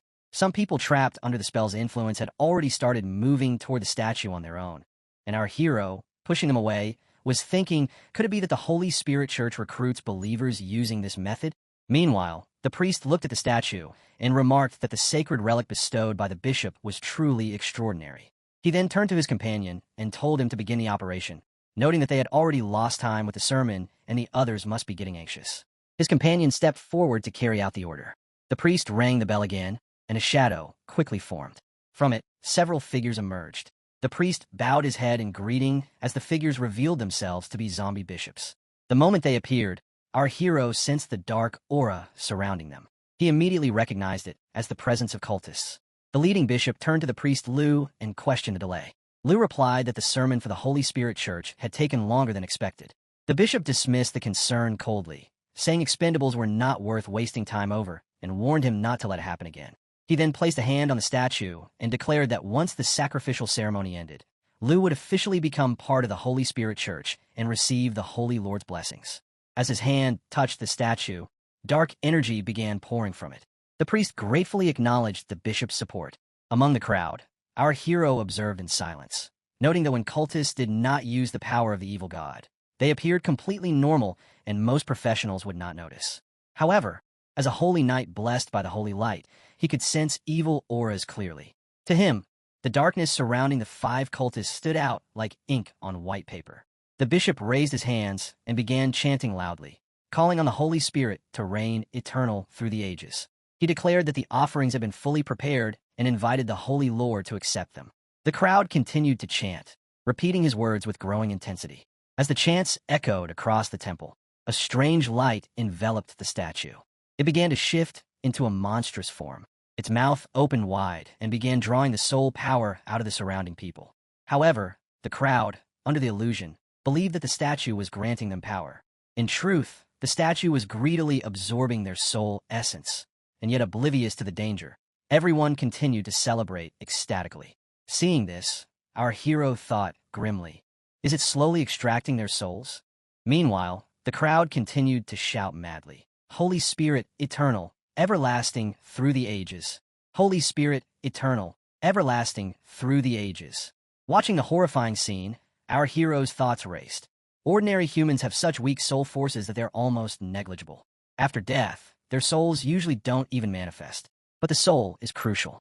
For example, it's essential for priests to perform resurrection magic. Some super powerful beings can even cast resurrection spells on themselves while in a soul state. Whether strong or weak, the soul is undoubtedly an incredibly vital thing. Yet this apparition is actually extracting their soul power. That explains why people who join this religion are seen unchanged on the outside, but undergo drastic changes in personality afterward. The change must be connected to the loss of their souls after joining the Holy Spirit Church. The statue was continuously sucking the souls of these people, and our hero couldn't understand what the statue would do by collecting their souls. Meanwhile, Lu Han, who was watching her teammates' powers gradually diminish. Seeing this, she realized that Sister Zhao Ling and the others would be killed. Therefore, she couldn't just sit and wait for death. She decided to use her ice skill to wake up Zhao Ling. She called out to the ice spirit, saying, "Listen to me and use all your power and freezing abilities." She then directly used the ice spell on Zhao Ling. As soon as the spell touched Zhao Ling, she regained some consciousness. However, Zhao Ling soon fell back under the hypnotic control again. Seeing this, Lu Yuhan was slightly worried that her action had no effect. As soon as the ice effect wore off, he returned to her previous state. Her actions alerted the priest, and he laughed, saying, "There is someone here who has not been hypnotized." The priest quickly recognized who was not under the spell and decided to eliminate them. He activated the black flame and launched it directly. Our hero, upon seeing this, rushed toward the priest. However, by this time, the priest's attack had already reached her. She, seeing the attack, became extremely scared. At that moment, a girl appeared and immediately activated the shining shield. As soon as the black flame collided with the shield, it reflected back toward the bishop. Seeing this, the bishop laughed, remarking that this was the shining light and that the girl must be from the holy light's sacred place. The girl who had just activated the shining shield, Lu Ran, was a light mage. She had cast an attack on the bishop while working to protect herself, but seeing him unharmed left her deeply shocked. She could not believe it. Her light spell was at LV-15, a skill that had once killed a 26th level golden bear in a single strike. Yet this cultist had blocked it effortlessly with just a wave of his hand. The situation was dire. The cultist's strength far exceeded her expectations, and she knew she had to escape immediately. Her hand tightened around the teleportation scroll she was considering using. However, at that moment, the bishop laughed again and reached toward her, taunting her for attempting to disrupt the ritual and still thinking she could flee. Did she believe this was a place she could come and go as she pleased? With a gesture, the bishop summoned swamp magic, causing the ground beneath her to soften into a mire. As she began sinking, his followers prepared their own attacks, one conjuring wind blades, the other summoning a firewall. Desperate, she raised her staff and called upon the power of light to gather around her, forming an invincible barrier. Immediately, a sacred shield forms around her, protecting her from the incoming attacks. Among the 5 people, 2 are mages continuously attacking. If there had only been one mage here, she might have had a chance to tear up her teleportation scroll and escape to another party by the time they finished chanting. She could have teleported them out. She also uses divine power to counterattack, repeatedly chanting these words as she launches her attacks at the enemies in front of her. The situation is even worse. Another close combat fighter is rushing over. If he gets near me, I'm doomed. When I transitioned to the hidden class of light mage at the age of 18, I was directly absorbed into the light church for training. The enemies continue to attack, and to avoid her attacks, they repeatedly create shields. Seeing this, she thinks the 4-year training period has ended, and it's my first time going out for practical training.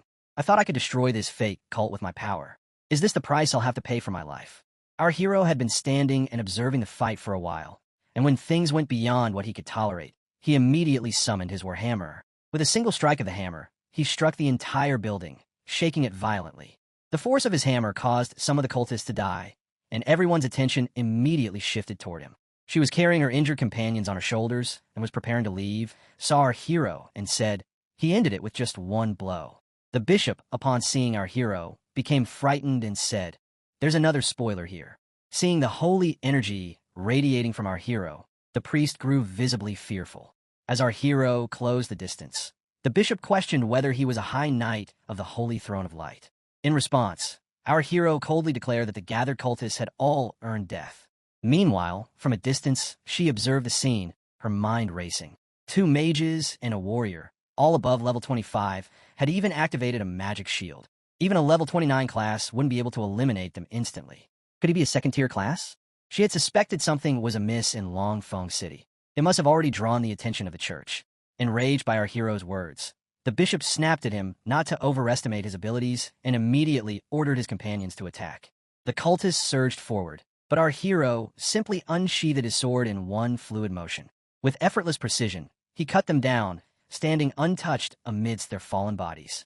The bishop and the priest were terrified, unable to believe that all of them were taken down in a single move. It seemed impossible. Panicking, the bishop thought of fleeing and swiftly kicked the priest from behind, sending him towards our hero like a living shield. As the priest fell towards him, our hero cut him in half with his sword, slashing through him effortlessly, turning the priest into a lifeless body. Bishop attempted to teleport away. However, our hero immediately summoned the Void Butterfly and ordered it to chase after Bishop. The Void Butterfly obeyed instantly and dived into the black shadow, following Bishop without hesitation. Everything is over now. With all the cultists eliminated, she approaches our hero respectfully and introduces herself as Lu Ran, a light mage from the Magic Capital Division of the Holy Light Church.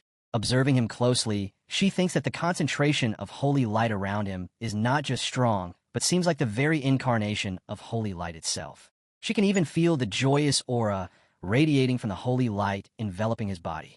Our hero inquires about her presence, asking how she ended up here from the Magic Capital Division. She explains that she was on a mission when she received orders to come to this location. Grateful for her timely arrival, he assures her that handling the situation won't take much time, just a little effort. This comforts her, and she happily asks which cleric from the Holy Light Church he is, mentioning that she has never seen such powerful holy light before. He raises a finger and replies that he is not from the church. With a click of his finger, he launches an attack that shatters the walls of the entire building. She is shocked, exclaiming that no one else could possess such power and intense holy light aura apart from the Holy Light Church. Looking at our hero with a smile, she wonders if he could be the Holy Son. She continues to ponder about the Holy Son and Holy Daughter. The Holy Son and Holy Daughter are titles given to the top geniuses within the Holy Light Church. They also come with immense privileges. They receive the best training within the church. Of course, their strength must match such training. Each one is invincible within their rank, even possessing the power to kill enemies several levels above them. To prevent targeting by cults or demons, the identity of the Holy Son or Holy Daughter is hidden before their birth. Only senior clerics of the Holy Light Church are aware of their true identity. After that, She asks our hero whether they should wake the sleeping people. Our hero replies that there is no need, as the chaos has already been caused. He suggests letting the security forces handle it upon their arrival, since they have experience dealing with such anomalies and can calm the crowd more effectively. He adds that the situation is complicated and waking people up hastily would only cause unnecessary panic. While saying this, he walks toward the cultists and priests. Hearing his words, she obeys his command, trusting that his judgment is best. Our hero reaches a cultist and uses a skill called Repent. He chants a ritual phrase, invoking purity to awaken the soul's conscience immediately. Holy energy envelopes the dead cultist, and his soul begins to float in the air. Dark energy pours from his body as the holy energy purifies the corruption. The soul, weighed by guilt over its wrongdoings, begins to confess its sins. As the scene shifted, the hero stood beside her in a grand hall where the vaulted ceiling cast long shadows beneath flickering chandeliers. Though they had just made it through a battle, the air was still tense, as if the walls themselves were holding their breath. The hero scanned the dim space, his thoughts running deep. Only 4? That was far too few. He had let the bishop go on purpose, trusting the space butterfly to quietly follow him and uncover the cult's hidden base.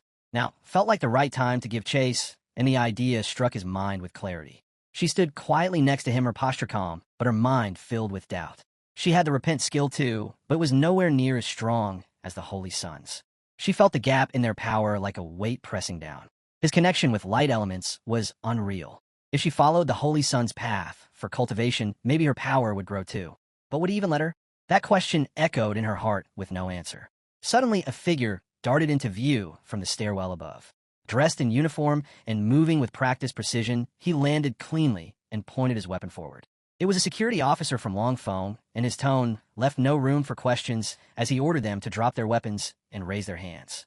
Within moments, more officers flooded the space, forming a perimeter around the Grand Hall. The tension shifted from mystical to militaristic, and at the center of it all stood Captain Wong, his commanding presence undeniable. His coat bore the insignia of the Public Security Operation Team, and his voice carried clipped clarity as he introduced himself as the captain of the unit and demanded an explanation for what had transpired. She stood firm, hands raised peacefully, and calmly explained that the Holy Faith was a cult that lured ordinary citizens with the intent of harvesting their souls for sacrifice. Captain Wong's eyes widened at the gravity of her claim, stunned by the notion of stolen souls. He asked if she had managed to stop them. She quickly clarified that it wasn't her doing, her eyes darting to the space beside her, only to find the hero already gone, vanished without a trace. A quiet realization settled over her as she murmured to herself, wondering why the Holy Sun had left her behind. With a sigh, she lowered her gaze while the hall filled with a heavier silence. Captain Wong snapped into action, barking orders to evacuate the crowd safely, investigate the scene, and tend to the wounded. Teams moved with urgency, securing the area and stabilizing victims as the aftermath of the cult's disruption began to settle. Yet the absence of the Holy Sun lingered like an unspoken weight. The crowd stood dazed, their faces pale and expressions vacant, as if waking from a dream. One person stumbled forward, muttering confusion about where they were and a desperate desire to go home. Another laughed nervously, disoriented, insisting they had just been at a party. A third clutched their head, groaning about an overwhelming fatigue, as if their body had been drained. Jang Tsong rubbed his temples, grimacing faintly as he complained about the pounding in his skull. Lu Ran, still steady, turned to him with a frown and explained that they had all been hypnotized by the Holy Faith. She had only escaped thanks to a magic talisman, but what followed had been beyond her expectations. The cult had deployed at least 5 level 25 classes. Jang Tsong's eyes widened in shock at the revelation. If their enemies were that powerful, how had they survived? Lu Ran replied grimly that a man, likely a secondary awakened faith class, had annihilated them all in a single strike. Jang Tsong's jaw dropped as the realization struck him. A secondary awakened phase class, an elite. Then it hit him. His robots must have recorded the fight. They could post the footage online and gain massive attention. He quickly summoned a magical screen, trying to pull up the footage, but before the projection could stabilize, the entire building began to shake violently. The chandeliers overhead trembled. Then one of them snapped and came crashing down, shattering across the marble floor. Captain Wong instinctively turned to the source of the tremor, his eyes narrowing just as the stained glass window behind them shattered, spraying shards of colored glass through the air. As the scene transitioned, high above and beyond their reach, several tattered robes swayed from the trees outside, and among the shadows, monstrous figures loomed. Deep within a desolate corridor, A figure in ceremonial garb stood in a heavy silence, cloaked by dread. His voice echoed bitterly as he stared into the darkness. The man paced in frustration, his voice low and seething. He questioned how someone like that could appear in Longfeng City. Muttering to himself, he seemed on the edge of panic. He reminded himself that he had stayed hidden, avoided drawing attention from the Court of Light, and sent away their agents under hypnosis without incident. Nothing should have gone wrong. With a heavy push, he opened a large metal door that groaned under its weight. Inside, darkness collected in corners, and a sinister energy pulsed from within. He lamented the loss of 4 devout believers and worried that his lord would be furious. Desperation filled his voice as he wondered what to do next. Above him, hidden among the shadows, a space butterfly quietly observed. It was not alone. Our hero had followed the bishop into the chamber, keeping each step silent. Just moments after the bishop's arrival, the hero slipped inside unnoticed. A screen shimmered nearby, showing a star-scattered, unstable realm, the space realm. The air vibrated with the hum of bees, dozens of them entering the chamber in coordinated formation. Their wings beat in eerie unison. At the room's far end, a robed cultist stood next to a dark altar. From the shadows, another figure emerged, a bishop. He acknowledged the returning man with cold formality, asking what had caused the loss of 4 believers. The bishop fell to his knees, forehead pressed to the floor, admitting that a man wielding powerful light had stormed the ritual site and killed the followers. He confessed his weakness and begged for mercy. But the Lord looked down on him with disdain, demanding to know why he had survived. The bishop pleaded, offering to atone by securing more sacrifices. The Lord dismissed his excuses, stating that while the sacrifice was disrupted, the ritual itself had succeeded. Their plans remained unchanged. The bishop sat upright, stunned by the revelation. He questioned whether an incomplete sacrifice might provoke the Soul Master's wrath. The Lord silenced him with scorn, calling him a fool. He made it clear that the scattered sacrifices across the city weren't merely for harvesting a few souls. Calling for Bishop Su, he summoned a tall, shadowed figure who stepped forward in obedience. Bishop Su bowed deeply. His aura was steeped in darkness, marking him as a level 43 shadowy reaper.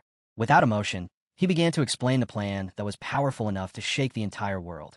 He confirmed that the Holy Faith had launched a program named Sacrifice 307, with sacrificial sites arranged across Longfeng City. These sites had been carefully selected to form a grand structure known as the Chaos Hell Formation. As the hero listened, his heart began to race. The words Chaos Hell Formation echoed in his mind. Bishop Su continued, revealing that cultists had been embedded among the citizens of Longfeng City. Their mission was to spread the holy faith and exploit those with corrupt desires, using them to grow their ranks and ensure there was enough manpower for the plan. Bishop Su went on to explain that the city's water supply had been contaminated with a special potion. It was completely undetectable, colorless, and tasteless, but it gradually weakened both body and mind, making people more vulnerable to hypnosis and mental control. The hero now understood why so many had fallen so easily. They had been manipulated from the inside out. The bishop's voice rose as the chamber pulsed with magical energy. He explained that they had constructed countless secret tunnels linking all the sacrificial points. These tunnels were carved with ancient runes and enhanced with layers of formation magic to channel energy throughout the city. That very night, the entire formation had been activated. The soul and life force of every resident in Longfeng City was being drained and funneled into something called the Seal of the Master of Chaos.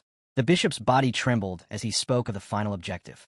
Through this mass sacrifice, the Master of Chaos would be awakened. He claimed this dark deity would rise to bring endless chaos and remake the world in his own image.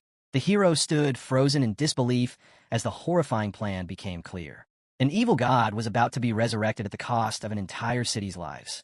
In the next moment, Bishop Feng stepped forward, trembling and desperate. He begged for forgiveness, insisting that he had no knowledge of the true nature of the plan.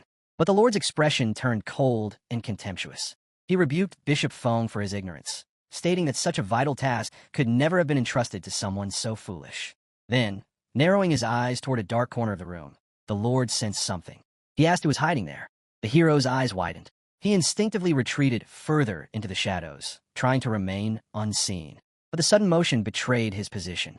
Bishop Feng spotted the movement and, with fury in his eyes, charged straight toward him. The hero gritted his teeth, watching the cultists react. A holographic screen blinking with the screen detailed the transformation, telling this boosted stats. Without hesitation, the hero burst from his position, slamming onto the ground with renewed power. Another screen materialized before him, sword flesh, describing a devastating high-speed slash capable of inflicting massive damage. Bishop Feng, now locked onto him, roared in rage upon recognizing his foe. Yet before the bishop could close the distance, a third screen flickered to life. Shadow Space Slash, an ability that gathered dark energy into the weapon to unleash a violent counterattack. The hero felt a surge of power coursing through his blade as he braced for the clash. Simultaneously, another notification scrolled across his vision. Holy Thunderblade of Punishment. S rank, detailing the ability to summon Holy Thunder, enchanting his weapon for a lightning-fast strike that would deliver thunder-infused devastation. The Lord's voice sliced through the tension, cold and deliberate, addressing Zhou Yi by name. This was a fated confrontation, enemies meeting on a narrow road. Another figure stepped forward, Bishop Sidemaster, his face contorted with hatred as he accused Zhou Yi of disrupting the ritual at Hongyang Shopping Hall and foolishly pursuing them to their headquarters. Now, he would never leave alive. But the Lord turned his scorn onto Bishop Sidemaster, chastising him for his carelessness in allowing their enemy to track them. He threatened to execute the bishop on the spot for such incompetence, mocking his unworthiness for the title were it not for his meager bloodline. With a sneer, he reminded Sidemaster of his lowly origins, declaring that only by his mercy had he risen from obscurity. He commanded Sidemaster to ensure Zhou Ye's death, doubting the bishop would even comprehend his own failure when it came. As the battle erupted in full, Zhou Yi lunged into the fray, blades clashing with the bishop's. The force of their strikes sent shockwaves rippling through the dark chamber. The difference was immediately apparent. This bishop was far stronger than his previous opponent. Zhou Yi realized with grim certainty that he was facing an actual secondary awakened class. His breath came heavy as he struggled to match the bishop's relentless assault. Another combat alert flashed. Phantom Scythe, an ability to swing a scythe and summon multiple black blades that struck from unpredictable angles, their damage delayed to disrupt the enemy's rhythm. As he prepared for the counterattack, the bishop suddenly launched into the air, suspended by a swirling aura of purple and blue. The ground shook slightly as a circle of magic expanded around him, releasing bursts of dark light. The bishop scoffed, his voice laced with arrogance. A mere level 29 Saint Knight takes 3 hits from me. How amusing. He began channeling magic, the violet and blue hues cycling rapidly around his form, signaling an impending burst of energy. Raising his arms, he sneered, "But this ends here." Zhou Yi dropped to the floor momentarily, trying to catch his breath. His muscles ached, and his energy reserves waned. Just then, another screen emerged, Dark Cyclone, detailing a powerful area effect spell that gathered dark elements into a vortex centered on the user, forming a cyclone with immense suction, corrupting and draining life from everything caught within its radius. The room darkened as the spell began forming, and the walls seemed to tremble beneath its growing pressure. The battle was far from over. As the clash between both sides escalated into a full-blown battle, the chamber grew increasingly unstable. Suddenly, a shimmering circle of blue and purple light formed in the center of the room, accented with a streak of brilliant yellow slicing through it like a blade. On one side of the formation stood Zhou Yi, alone yet unwavering, and on the other side, the cultists gathered in overwhelming numbers. Without hesitation, Zhou Yi raised his holy protector, a massive radiant sword glowing with divine energy, and charged forward. Each swing of the sacred weapon cleaved through the growing darkness, colliding violently against the bishop's spells and weapons. His determination radiated through the room, cutting through fear like a beacon. Bishop Sup's eyes widened with disbelief as he watched the lone figure confront their might. "My dark vortex can even trap light itself," he declared with a cruel grin. "Every struggle of yours is pointless. Holy Knight, you are impressive for a First Awakened class, but between First Awakening and Secondary Awakening, the gap is as vast as heaven and earth. Not to mention, there's a 14-level difference between you and me." Even as Zhou Yi leapt across the crumbling floor to evade an incoming strike, thoughts raced through his mind. The protection of the sacred angel might be able to negate most of the darkness corruption, but this dark vortex is draining both my mana and stamina. I'll be subdued if this keeps up. Bishop Su's smirk deepened as the vortex pulsed stronger. "How long can your candlelight hold against absolute strength?" he taunted. But Zhou Yi roared back with defiance, his voice ringing with conviction. "My light is enough to crush your streaks." A surge of golden radiance burst from his body as he soared into the air, his eyes glowing with a fierce yellow hue that blazed like miniature suns. He narrowed his gaze on the enemy, and his thoughts sharpened. It's not worth it to match him in mana and stamina. I need to end this fast. Bishop Su narrowed his eyes, watching the scene unfold. Something about Zhou Yi unsettled him deeply. The purity of this holy light, it's far beyond that of a regular Saint Knight. Could he be a secret weapon of the court? But his level is too low. Whatever he is, he's not getting out of here alive. Before Su could act, the Lord's voice thundered through the chaos, his tone laced with urgency and fury. "Stop him, Bishop. Stop him now." And with that command, the tide of the battle surged forward once more. As Zhou Ye's form began to shift, a small angel formation then appeared on the screen beside him, listing his abilities in glowing text. Energy surged from his body, and a massive, sharp, yellow aura crackled around him like a radiant storm, drawing awe and dread from all who witnessed it. Bishop Su's eyes widened in disbelief as he staggered back. This dark vortex contains the element of chaos. It can even consume an attack from a level 50 class. How could it be destroyed so easily? The Lord's voice cut through the rising tension like a blade. All believers, kill him, no matter the cost. As the cultists surged forward in unison, Zhou Yi stood unmoved, surveying the wave of foes. They're not powerful individually, he thought, but with their sheer numbers, they could drain my stamina and mana just through attrition. He raised his voice, unwavering and fierce. Feel the chain of darkness and pain. Chain! In a flash, yellow and blue energy burst from his body in a violent ripple, spreading outward like divine lightning. It tore through the attackers with blinding speed as he declared, "Too many nobodies. I need to clear the field." One by one, the cultists fell to the ground, some charred, others utterly broken. A silence fell for a moment, pierced only by the crackle of fading energy. Then, Bishop Su stepped forward, facing Zhou Yi directly, and their blades clashed. But as Zhou Yi channeled more yellow light, the bishop stumbled, dizzy from the overwhelming force. The Lord growled with frustration, his patience wearing thin. The scene unfolded with mounting desperation. Bishop Su's voice cracked with disbelief as he questioned how they could possibly fight such a monstrous opponent, unable to comprehend their failure against a mere level 29 Saint Knight. Meanwhile, Zhou Ye's fist clenched with determination, golden energy swirling around his arm like sacred flames. The combination of buffs and Angel Psyche had elevated his strength near level 40 capabilities. Though technically only level 29, his holy light affinity granted him natural dominance against dark forces, the secret behind his overwhelming advantage. Fury radiated from the Lord as he berated his subordinates, promising retribution once the ritual concluded. His commands to Bishop Feng came sharp and demanding, questioning the hesitation. Bishop Feng's response came measured but uncertain, claiming to await a better opportunity. This exchange triggered immediate alarm in Zhou Yi, whose shocked gaze locked onto Bishop Feng as painful recognition struck. This was his father. The Lord's cruel sneer confirmed Zhou Yi's horrified realization, dismissing the familial bond as meaningless in service to their dark god. Zhou Yi's revulsion poured forth, condemning the abandonment of basic human connections for their twisted faith. The Lord countered with chilling conviction, declaring all life would become his children under their new order, mocking Zhou Ye's resistance as pointless in a doomed city. Recognition flashed between them as the Lord revealed his knowledge of Zhou Ye's identity, the standout champion of the National Freshman Exchange competition. Their violent clash sent both combatants reeling backward from the impact, when suddenly Zhou Ye's alarmed cry cut through the chaos as new danger emerged. He extended his hand, summoning another burst of radiant energy in an attempt to catch the fleeing figure, but it was too late. The Lord vanished into the shadows, his voice lingering. "So, you are the one who took the Void Beast. It took no effort to track you down."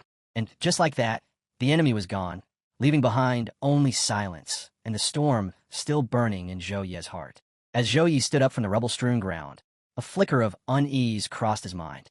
He knows me, and suspects I took the Void Beast, he thought, eyes narrowing as he scanned the battlefield. Then, without warning, the voice rang out again, full of venom and confidence.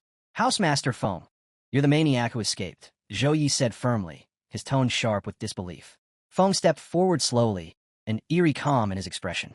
"Correct," he said without hesitation. "The Master of Chaos will reshape this world, and I shall become one of the new gods." With a chilling certainty, Feng added, "If it wasn't for your meddling during the exchange match, the Master of Chaos would have awakened months ago. Today, I will take you and the Void Beast. The Void Beast is my gift to the Master of Chaos, and your holy power will nurture the awakening." Zhou Ye's expression changed. His eyes filled with a quiet sadness as he stared at the man before him. Believing in an evil god really does grant power, he thought bitterly.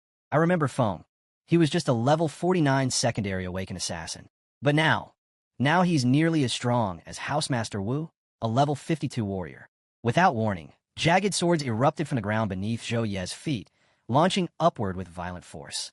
He twisted his body and leapt back, narrowly avoiding their deadly reach. Yet more blades followed in rapid succession, cutting through the air in an attempt to end the battle swiftly. Zhou Ye gritted his teeth and crushed the incoming swords with sheer power, blasting them apart with holy energy. When the last of the summoned weapons shattered into sparks and dust, Fang's voice echoed coldly across the field. Struggle all you want. Every minute, 500 souls become nourishment for the Master of Chaos. As he spoke, dozens of sharp weapons materialized in midair, each one gleaming with malicious energy, all aimed directly at Zhou Ye. With no time to counter, Zhou Ye took off running, zigzagging to avoid the incoming barrage. But amidst the flurry of steel, one blade tore through the air and struck his arm, slicing into his flesh and sending a sharp jolt of pain down his side. As the hero clutched his wounded arm, blood dripping from the cut, he trembled in pain and tears streaked his face.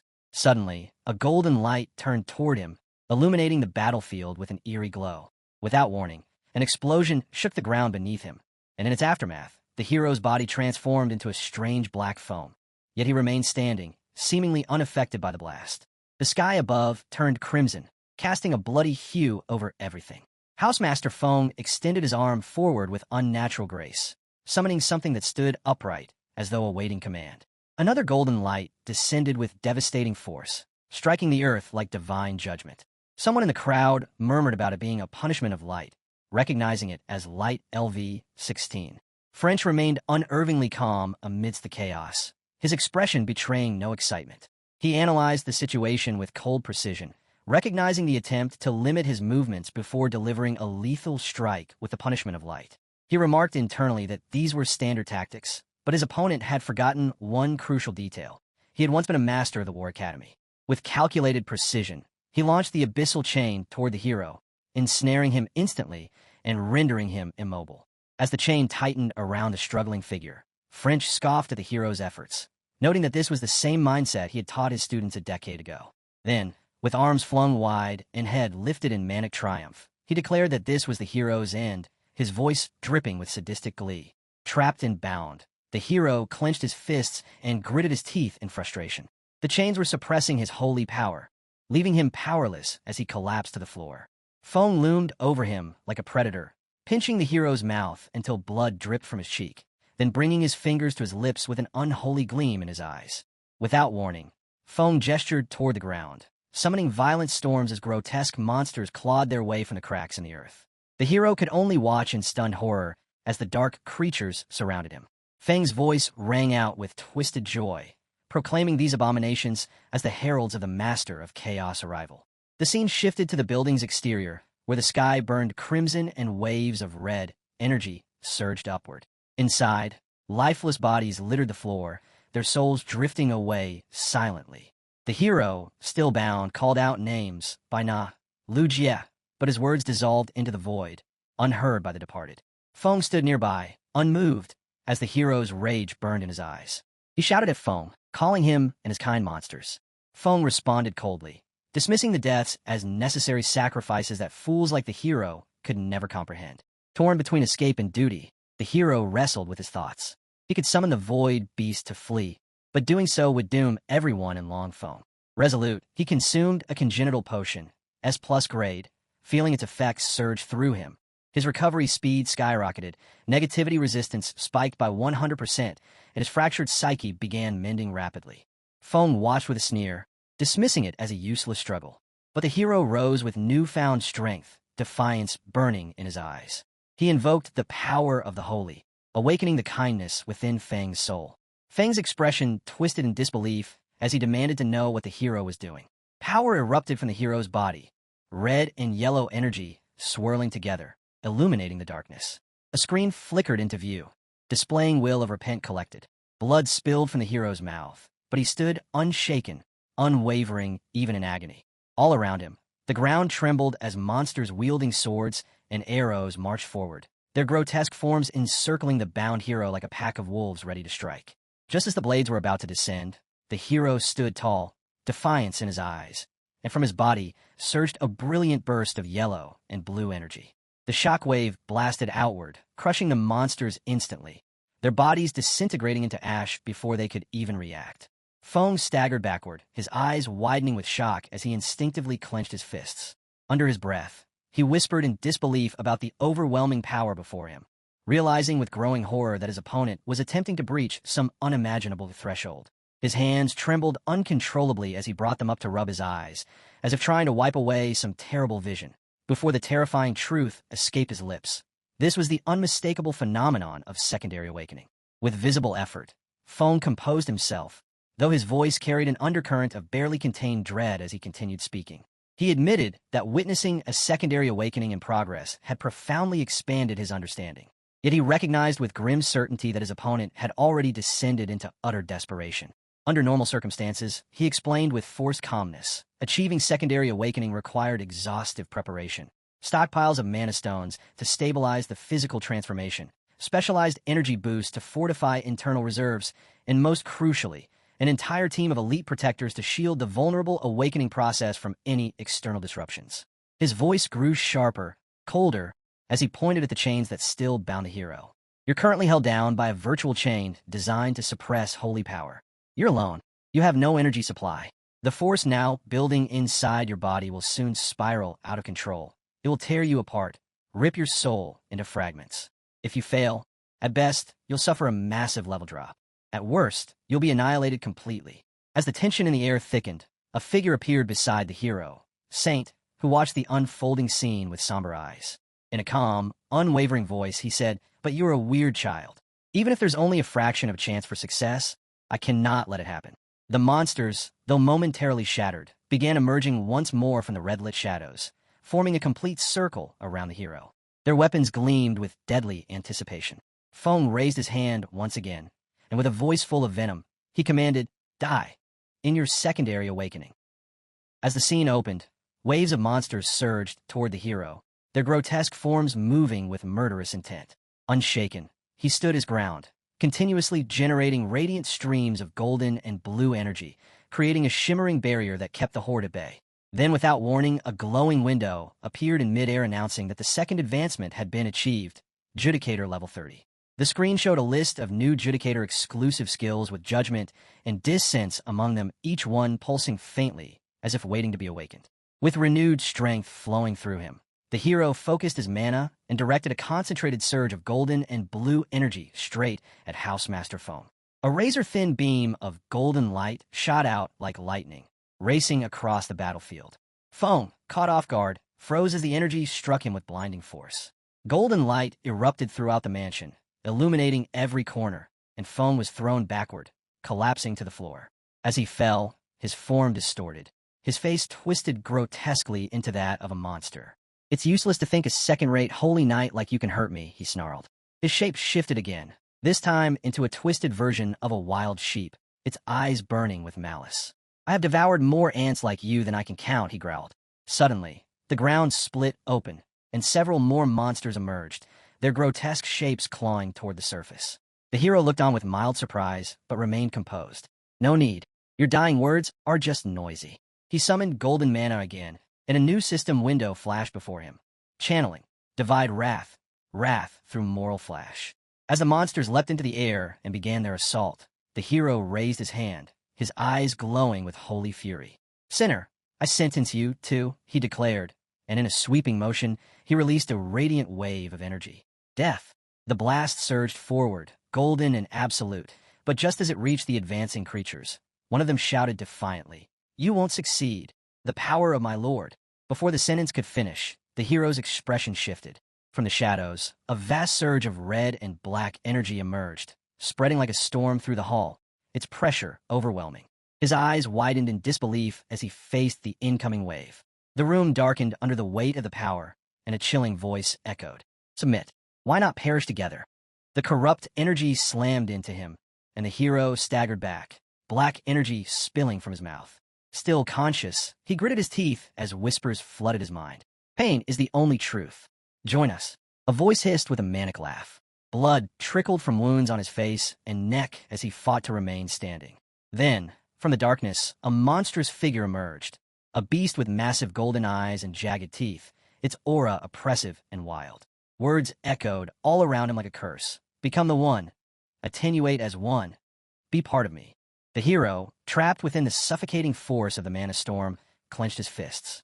Anger surged through him, not just from pain, but from resistance. With a roar, he released a surge of golden energy, so immense it shattered the corrupted flow around him. The golden-eyed beast snarled, its jaw unhinging as it let out a primal roar. In response, the hero raised his sword, eyes blazing with resolve. Mental corruption, a lot more advancement than mere hypnosis. Gripping his blade tightly, he launched into the air and slashed directly at the creature's monstrous face. But too bad. You picked the wrong opponent, he shouted as the blade descended, blazing with divine power. The monster screamed as the strike landed, and the hall trembled under the weight of their clash.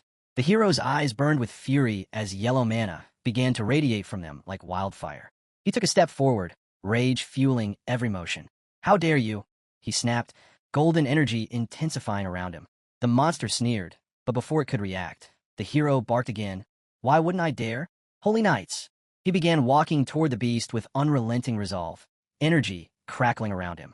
Are made to deal with the unruly. With that, he launched into the air. Black energy rose from the ground, lifting him like a current of vengeance. His golden sword shimmered with divine intent as it appeared in his hand, ready to strike. Across from him, the monster summoned a blade-like surge of red energy and plunged it into the ground. At first, nothing happened. No burst, no sound, only a sinister hum. The hero narrowed his eyes, wary. But then, without warning, the energy exploded in a sharp pulse and struck him in the back, causing him to stagger midair. From across the hall, the monster roared in triumph and cursed the hero, declaring itself the Lord of Chaos and claiming that a god could not be slain by a mere human. The hero grimaced and stood tall, once more gripping his sword tightly as he stared down the arrogant beast. He repeated the phrase, half-divine power, with contempt, then proposed a deal. He would use the monster as a punching bag and teach it what it truly meant to kill a god. He added that if the creature wanted to play God, it should at least do it properly. Stepping forward with golden sparks flickering at his feet, he mocked the monster further, calling it at best a fragment of some evil god, and explaining that this was exactly why a human like him could hurt it. He warned that if the monster kept shouting nonsense, he might just laugh his teeth out. Enraged, the monster let out a guttural scream, its jaw twisting with fury as it tried to shout another denial. But the hero was no longer listening. He placed a hand to his temple, sweat beating down his face as a grim thought passed through his mind. Today was bad, and his body could only hold out for 2 more minutes. He muttered that he was out of his mind, and as the words left him, divine energy erupted. A swirling fusion of yellow-black and countless other hues surged through the hall like a divine storm. Then a radiant circle of golden energy descended and etched itself into the ground with holy precision. At once, more monsters crawled from every corner of the battlefield, encircling him like vultures sensing weakness. Yet the hero didn't flinch. A new screen flashed before his eyes. Contract spell inherited from the ancient angelic legions, activated. The moment the system message disappeared, a towering beast, grotesque in form and bearing rows of jagged teeth, lumbered toward him. You pathetic little creation of forbidden law. You won't stop me, it snarled, its voice thunderous. Suddenly, a second divine reaction tore through the air. Purification initiated. Divine punishment protocols engaged. Punishment. Initiate. An enormous circle of radiant figures appeared, standing upright in a vertical formation, golden manas coursing through them like celestial judgment. Even the hero was momentarily stunned by the display. Another system alert flashed before his eyes. You have obtained Evil God Power Crystal. Damage. Unknown. Quality. Cannot be assessed. The hero's grip on his sword tightened, and with a voice full of disdain, he shouted, So that's all you are? He rose to his feet, battered but unyielding, and faced the monster with cold defiance. You are not even a proper fragment of a god. As the dust settled over the ruined battlefield, the hero struggled to rise, but his legs buckled beneath him, sending him crashing back to the ground. With a trembling hand pressed against the blood-stained earth, he tried once more to stand, yet his strength failed him. Suddenly, a digital screen materialized before his fading vision, flashing dire warnings. Vital signs unstable. Immediate treatment required. While staring at the glowing red alerts, pain surging through every inch of his body, he summoned what little willpower remained. Golden energy burst forth from his hand, not for battle, but for healing. The radiance spread like a tide, warm and divine, wrapping the wounded and dying in its light. Those who had been barely clinging to life stirred, and the air itself seemed to hold its breath. A girl with gray hair, who had moments ago lain lifeless, jolted awake and whispered, "Wake up, Aina." As she turned her head and her vision focused, she blinked in confusion and said, "Weren't we just in the hot spring?" Beyond the wreckage, the hero remained motionless, golden light still flowing from his palm as the girl stared in awe. "It's a miracle," she murmured, "a divine miracle." Elsewhere, in a city hub where data screens blinked with urgent updates, one message stood out among the chaos: "Divine blessing revival. Holy Lamb confirmed." A voice echoed over the screen, calm, firm, and filled with regret. "You forced your second advancement, shattered your meridians, and activated a revival skill," said the Holy Lamb. "It's a miracle you survived. Oh, and why won't you let me take you away? You could have been saved." Still on the ground, pain etched deep into his features, the hero replied, "What's the difference between you and those cultists?" His voice was quiet but unwavering. "Before deciding to advance, I remember the day of class transfer. Before the big exam, I chose Holy Knight, humility, honesty, courage, compassion, duty, and honor. To pursue justice and rightness all my life. That's what it means to be a holy knight. If I feared death and clung to life, I would have betrayed that deal. Where's the point of power if it goes against your principles?" The Holy Lamb stood silently, stunned by the sheer resolve in his words, as the blue light around the hero intensified, illuminating the battlefield like dawn after a storm. Behind a shattered wall, a squad of warriors surveyed the scene with somber expressions. One of them stepped forward and whispered, "What happened here?" Another replied, scanning the destruction with awe, "A battle of this scale is far beyond what we can handle. Still, I'm certain that a powerful barrier was deployed. Someone gave their life to protect Longfeng City tonight." Then, as if confirming what they all silently hoped, one soldier pointed to the light and declared that he was Longfeng's hero. At the heart of the battlefield, a massive screen flickered to life, displaying the hero's name, his class, and level, but also a persistent warning that soul damage had been detected. The hero stood, barely upright, teeth clenched in agony, as another alert began its countdown. Looking up, he whispered hoarsely a single word meant for his teacher. The scene shifted. Beneath still waters, the hero lay submerged in a healing pool, his body floating gently until his eyes snapped open. Disoriented but alert, he realized he had been unconscious for 2 days. Near the edge of the spring, his teacher sat with arms crossed, observing him in silence. He acknowledged the hero's return to consciousness and questioned how it felt to face the edge of death and tear through a dark god's sacrificial ritual alone. He wondered aloud whether such an act was brave or simply reckless. The hero replied that the situation had been urgent, but his voice broke into a cough before he could explain further. His teacher's gaze softened as he explained that the hero's meridians had been shredded like a torn fishing net, and that ordinary healing spells could only mend the flesh. That was why he had placed the hero in a medical spring to stabilize his vitals. At the bottom of the spring were 5 dragon pearls, sacred relics with immense healing power. He instructed the hero to absorb every last drop and warned that even a single pearl wasted would be a grave loss. But the hero interrupted, staring at the water around him, and pointed out that it was his teacher's foot bath. The teacher scoffed and told him not to read the details too closely. What mattered was that he was still alive. Then his expression turned serious as he began to explain what had happened during the hero's unconsciousness. The Longfeng Public Security Special Actions Unit had preserved the battlefield entirely and even collected samples of the lingering holy light. As gentle ripples swirled around the healing spring, the teacher pointed at a shimmering arc on a floating screen and noted that the energy curve's peak matched the hero's holy aura exactly. His tone was calm, but firm as he warned that anyone who knew how to read it would be able to trace it back to the hero. That was why the public explanation for the Longfeng incident would credit the teacher instead. The hero's eyes widened in surprise, and he expressed his unwillingness to hide behind his mentor. But the teacher remained steady, explaining that the hero was still young and underleveled. If his accomplishments were made public, the cultists would immediately mark him as a threat. Those lunatics would not allow any potential danger to remain. The teacher stood, then golden mana pulsing faintly beneath his feet, and admitted to using a few privileges. He revealed that the hero's case had been classified as SSS confidential and assured him that once he completed his 3rd advancement, the honors would return to their rightful owner. The hero fell silent, staring at his mentor with a mix of emotions. After a moment, he spoke again, calling out to his teacher in a quiet voice. But before anything more could be said, a screen appeared between them, displaying a pulsing violet-black crystal.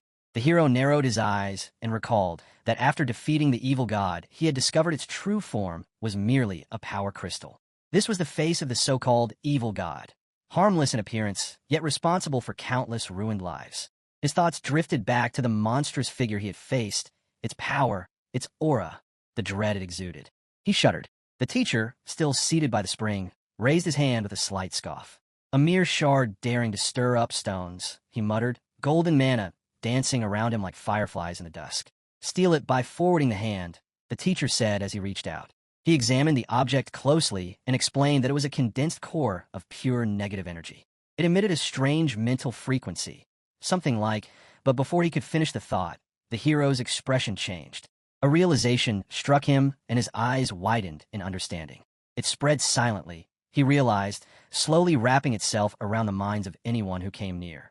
From the moment they touched it, he and the others had become its puppets. The teacher sensed the student's reaction and said that the crystal should not remain in his hands. He would hand it over to the military for safekeeping. Then he stood and turned toward the misty horizon. There was one more matter to address. The hero had not been properly prepared for his second advancement. When he used that high-damage skill, he had damaged his foundation. If it was not repaired, further advancement would become extremely difficult. A hush settled over the spring as the teacher continued, his voice lower, more serious. There is a secret realm in the Zhao family's ancestral land, the frozen dragon abyss, where the soul of an ancient ice dragon lies dormant. You are of Zhao blood. If you can fuse with the dragon's soul, you may rebuild your foundation and complete a true second advancement.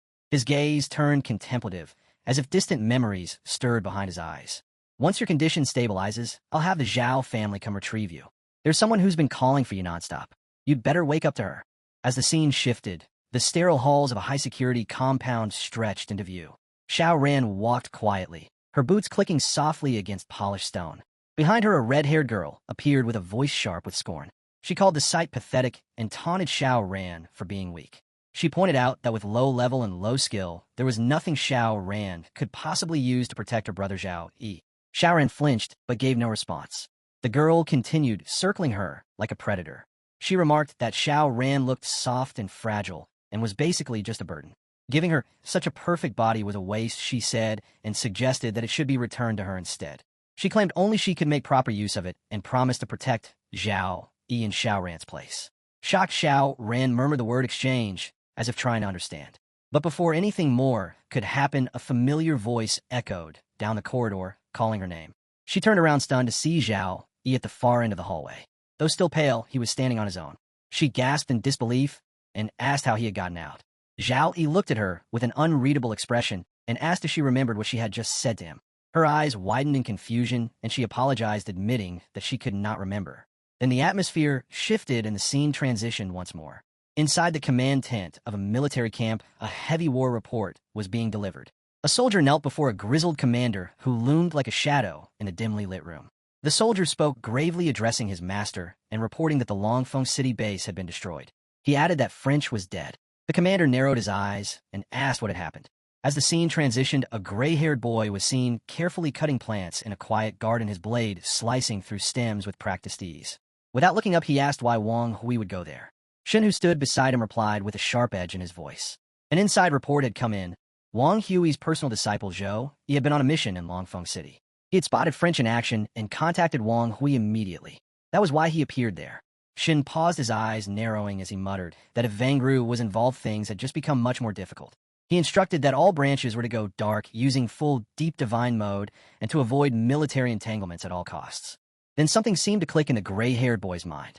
He questioned why the name Zhao Yi sounded familiar. Shen responded at once, recalling past events as if pulling a file from a cabinet. 2 months earlier, during the freshman competition, Zhao Yi had returned and ruined Fenjia's plans. There was a suspicion that he had tamed a void beast, and they had placed him under surveillance for some time. The gray-haired boy nodded while snipping a vivid red flower from its stalk. He now remembered and admitted that the kid had some skill. Twirling the flower between his fingers, he let it fall to the ground and suggested they send their little friend a welcome gift he would never forget. Shen agreed with a smirk. The scene shifted abruptly. Rain fell steadily as Shen stood alone outside a rundown mansion, staring at it with disdain. Rain dripped from his hair as he scoffed silently to himself at the sight. So this brat lived in a dump like this with no backing from a powerful clan.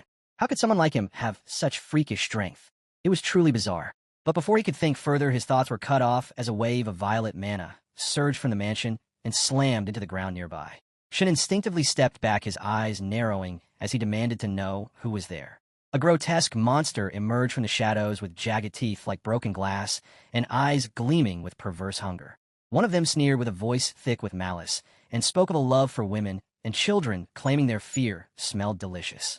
Then with a guttural chuckle the creature added that the one before him was both woman and child, a lucky treat that promised double the flavor.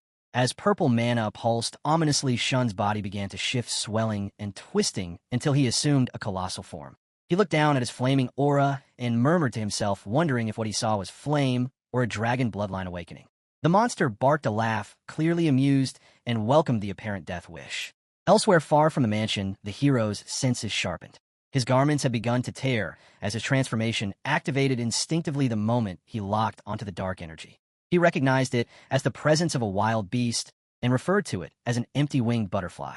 Then, with sudden clarity, he identified the special transfer target as Zhao Yan. His attention sharpened further when he sensed little Gray's life force dropping, a sign that Yun was in danger. He silenced his thoughts and ordered immediate location of her. From within, the Holy Lamb's voice rang out calm, yet serious. It promised to do its best to protect his body during the transformation, though there was no guarantee it would remain intact. On the other side of the shift, the voice simply wished him good luck.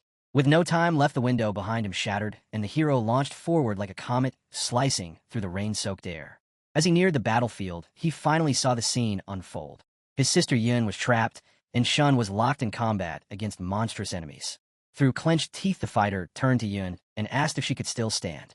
She struggled for balance amid the chaos and answered with determination that she could. Hearing this, he nodded and shouted for her to go find her brother. One of the monsters growled with cruel glee, glaring at the young fighter. "You little brat really don't value your life, do you? Risking everything for a girl. Is it worth it?"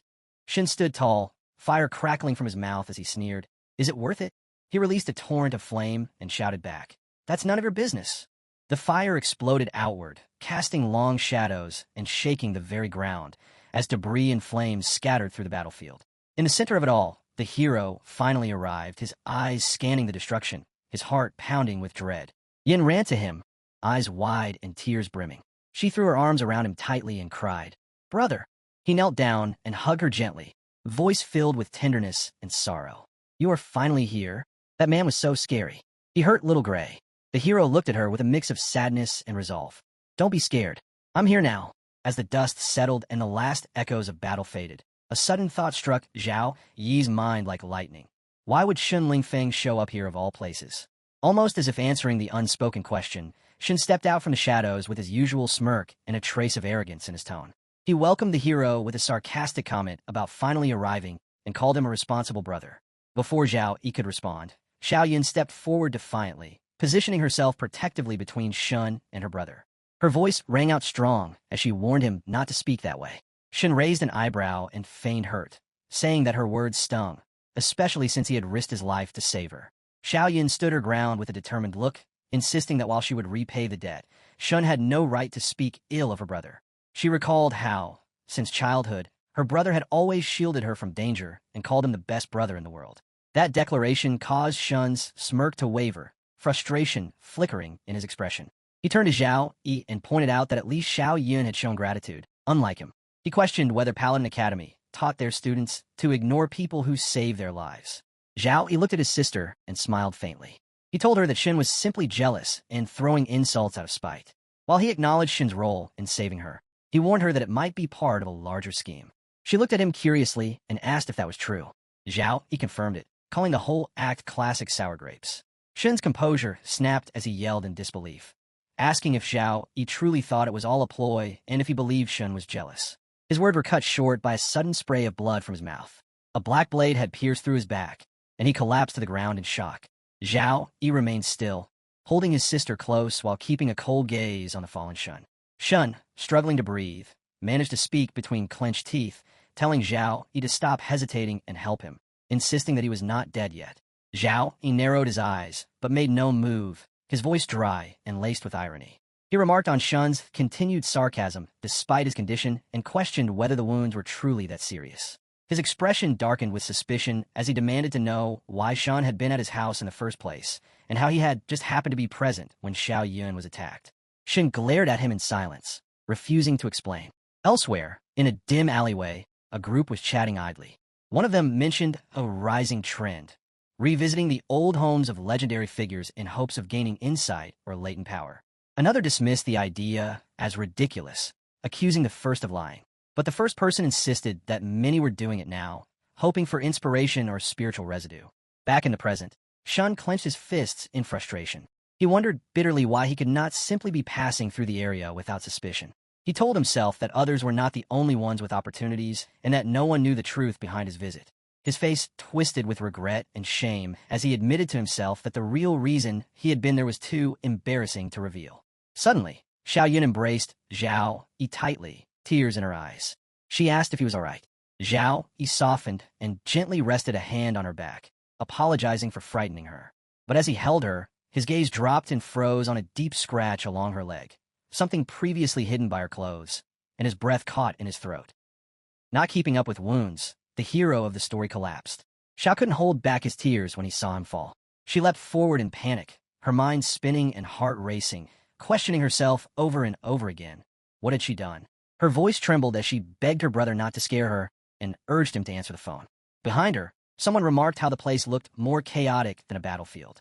It's Churin, who stepped forward without hesitation, told Xiao to relax, and took the phone from her.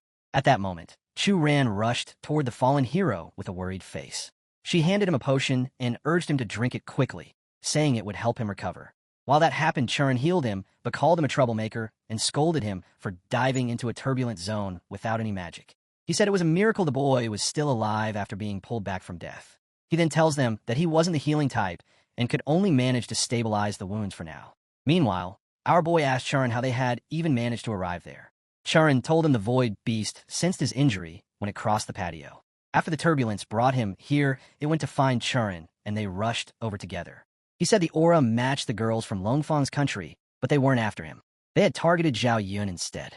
Churin guessed they didn't know the truth about what happened there, and were taking out their anger on Zhao Yun for showing his face. He added the military had already started a secret purge against the holy cult spirit, but the enemy stayed hidden while they were exposed. He said he couldn't stay here any longer and had to go to the Zhao family's old residence at once. Our hero replied through the pain that going to the Zhao family was a good idea and a chance to take little Yun back there, where she would be safe. Churin told him his injuries were too severe and he couldn't handle teleportation. The only option was to take the nearest public spaceship, the Skydome, to the Zhao family. The Skydome had A-rank security with armed guards and could reach the Zhao territory in 48 hours. He said he would notify them to meet at the Sky of Fear. The gray-haired girl stepped forward and said she would go too and promised to protect Zhao Yi. Someone cried out from the side, but no one paid attention. Churin kept going, saying they didn't know how deep the Holy Spirit cult had infiltrated, so they had to travel disguised as regular passengers. The less attention they drew, the better. The one shouting was Shun. He raised his voice, saying, "Hey, can't you see me? Did I turn invisible? Are you all ignoring me? I'm hurt too." Churin walked over and said with a smile, "Look at me, my memory really is bad. Come on, let me check your injuries." Shin barely lifted his head and said, "Aren't you the guy Zhao Yi defeated in the freshman grand tournament? Thanks for checking on me, principal." Later at the Skydome docking port, our hero sat in a wheelchair, while Shun loudly complained about having to act like a servant even though he was the successor of the Flame Dragon bloodline, and questioned why the other got to play the young master role. Chu Ran responded coldly, saying one extra person meant more risk, and she hadn't wanted to bring him in the first place if he hadn't kept pestering. Shin insisted that the principal had personally ordered him to join and that he didn't even want to come, and reminded them of his noble bloodline. Zhao interrupted them by announcing that the ship had arrived. Just then Lars Mord appeared before them, and a massive ship emerged from the sea. A hatch opened from the side, and Zhao excitedly called it a giant flying octopus while pointing out its glowing tentacles. He told the hero to look at them closely. Shin explained that the glow came from mana as the ship docked to recharge. He said the tentacles were not only for boarding, but could also serve as combat shields and even fire mana cannons. Inside the ship was a luxurious seating area. A broadcast warned that the boarding ramp would close soon, and any passengers without checked tickets should proceed quickly. Chu Ran turned to the hero and asked if he wanted to return to his room to rest. She mentioned the ship's motion might cause discomfort, but his room had a reinforced isolation formation. The hero responded with a smile that she was treating him like a baby. Ran replied that she only said that because she was afraid he would feel unwell. The hero teased her back, saying she had been worrying nonstop about his meals, sunburns, and medicines, and assured her that he could manage himself. Just then a stranger approached and stared at the hero, commenting on his beauty. She reached out and held his face, saying that his skin was softer than snow, and it stirred her heart. She suggested he come with her so she could hire the best priest to heal him. Fans nearby froze in shock at her boldness. Ran reacted instantly by drawing her sword and slashing at the woman, who easily dodged as the strike cracked the ceiling. Ran warned her not to touch him again, or she would lose her hands. The woman smirked and said the guard was getting serious over what she called a harmless invitation to tea and a little fun. She asked why Ran was so quick to react when the young master himself hadn't said anything.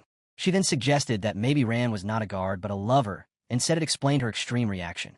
She added that if Ran liked the boy, she should just say so, and that she understood such feelings very well. The hero then gently took Ran's hand and told her not to fall for the provocation, since private combat was forbidden on the Skydome. He turned to the woman and advised her that if she sought entertainment, she might find better company in third class. He added that his frail body would not survive her enthusiasm. Quietly, the hero observed the woman's behavior and realized her flirty act was just a cover. She was carefully watching all four of them, and her real goal was far beyond mere teasing. She had noted that third class was filled with ordinary laborers, and by suggesting she belonged there, he used that as a way to insult her and knock her off balance. The lady looked back and said the young master was quite the mood killer and had ruined her interest. She called herself Red Madam and claimed there was nothing in the world she couldn't obtain. As she walked away, she added that before long, he would come to serve her willingly. Just then, one of her servants stumbled, and the boy beside her noticed the bracelet on her wrist. He said it looked unusual and had a damp aura. He asked if anyone had seen it before. Shin said he had, and explained it was the symbol of the Mermaid Chamber of Commerce. He mentioned that Jian Charn had spent years in Chuan Province, so he would definitely know about them. The Mermaid Chamber was a powerful group that rose quickly in Jiangbei. On the surface, they ran legal businesses, but behind the scenes, they were involved in illegal activities. They were known to target beautiful professionals with rare bloodlines, capture them, and sell them as playthings. Some are locked up, some handed to twisted nobles, and some tortured to death in cruel trades. Shun said the woman, calling herself Lady Hong, was likely a mid to high-ranking member of the chamber. He added that their leader had strong connections with a complex network of backers, and even his father had warned him never to provoke them. He remembered that 2 years ago, the Mermaid Chamber in Tianlan Province clashed with the Zhou family, and the Zhou family lost. Then he paused and wondered if they should tell Zhou Yi about this. Our boy also realized that Lady Hong's subtle jabs and playful provocations toward Chu Ran were meant to test her and gauge her worth, like assessing the value of goods.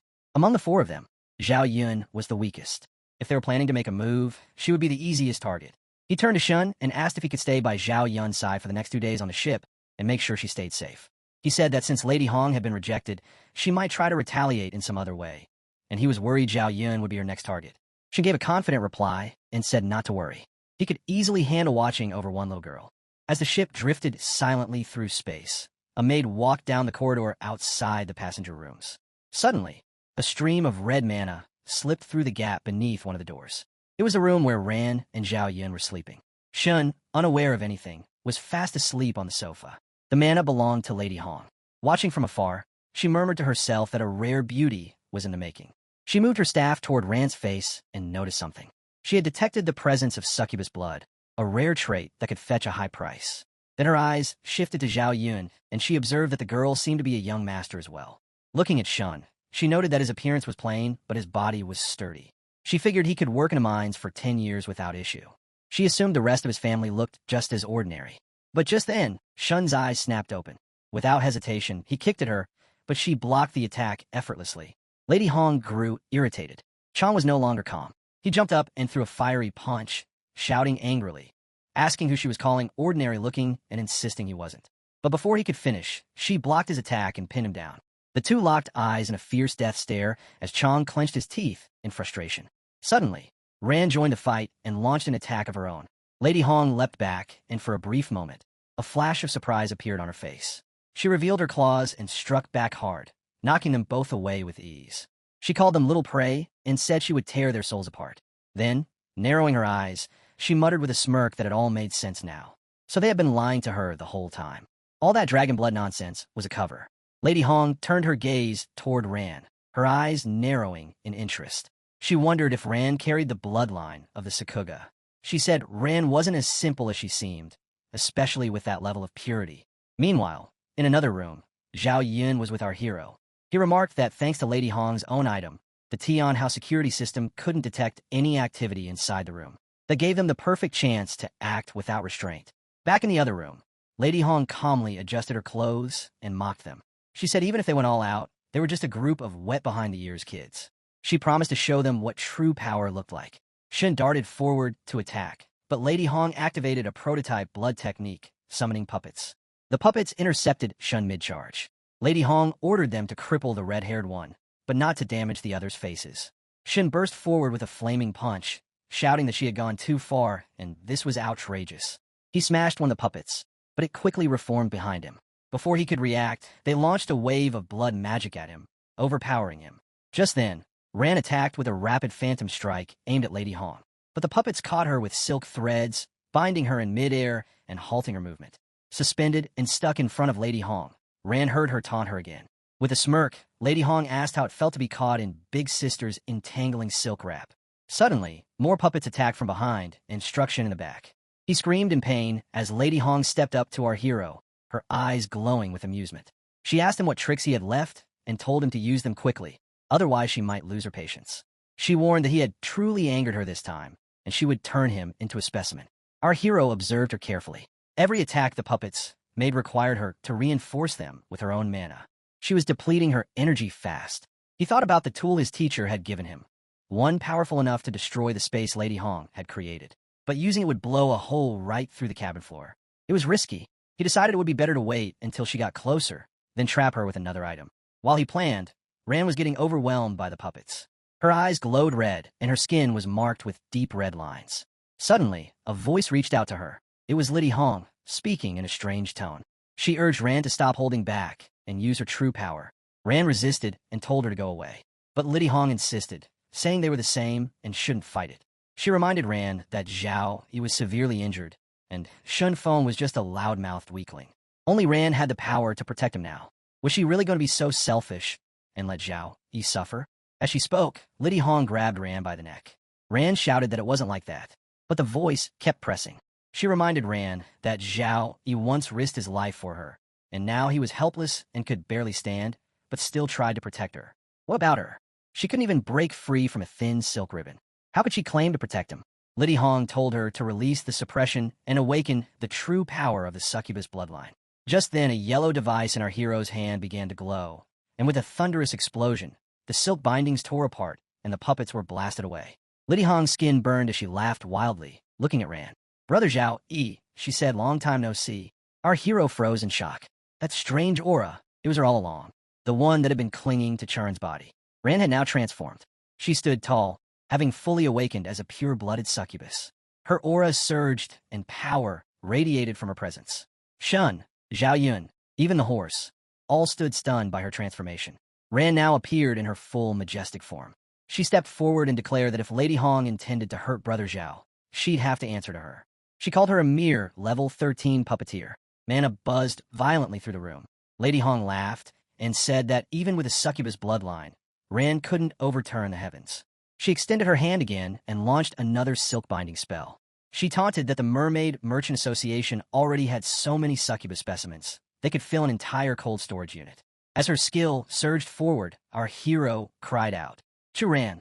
The scene opened with Chu Ran letting out a faint laugh, and then in a sudden burst, he leaped into the air while unleashing a wild surge of energy that tore through everything around him. As he soared upward, that same energy spiraled outward in chaotic waves, shaking the ground and tearing apart the air itself. Just then, Shireen's voice cut through the noise as she stared at him and said coldly that bugs belong in cages. As both Chu Ran and Lady Hong stood their ground, a bright light suddenly began to shine from the sky, and Lady Hong narrowed her eyes, thinking that this had to be a domain. The light shot down and took the shape of an upward arrow, revealing itself as the innate skill of a pure-blood succubus.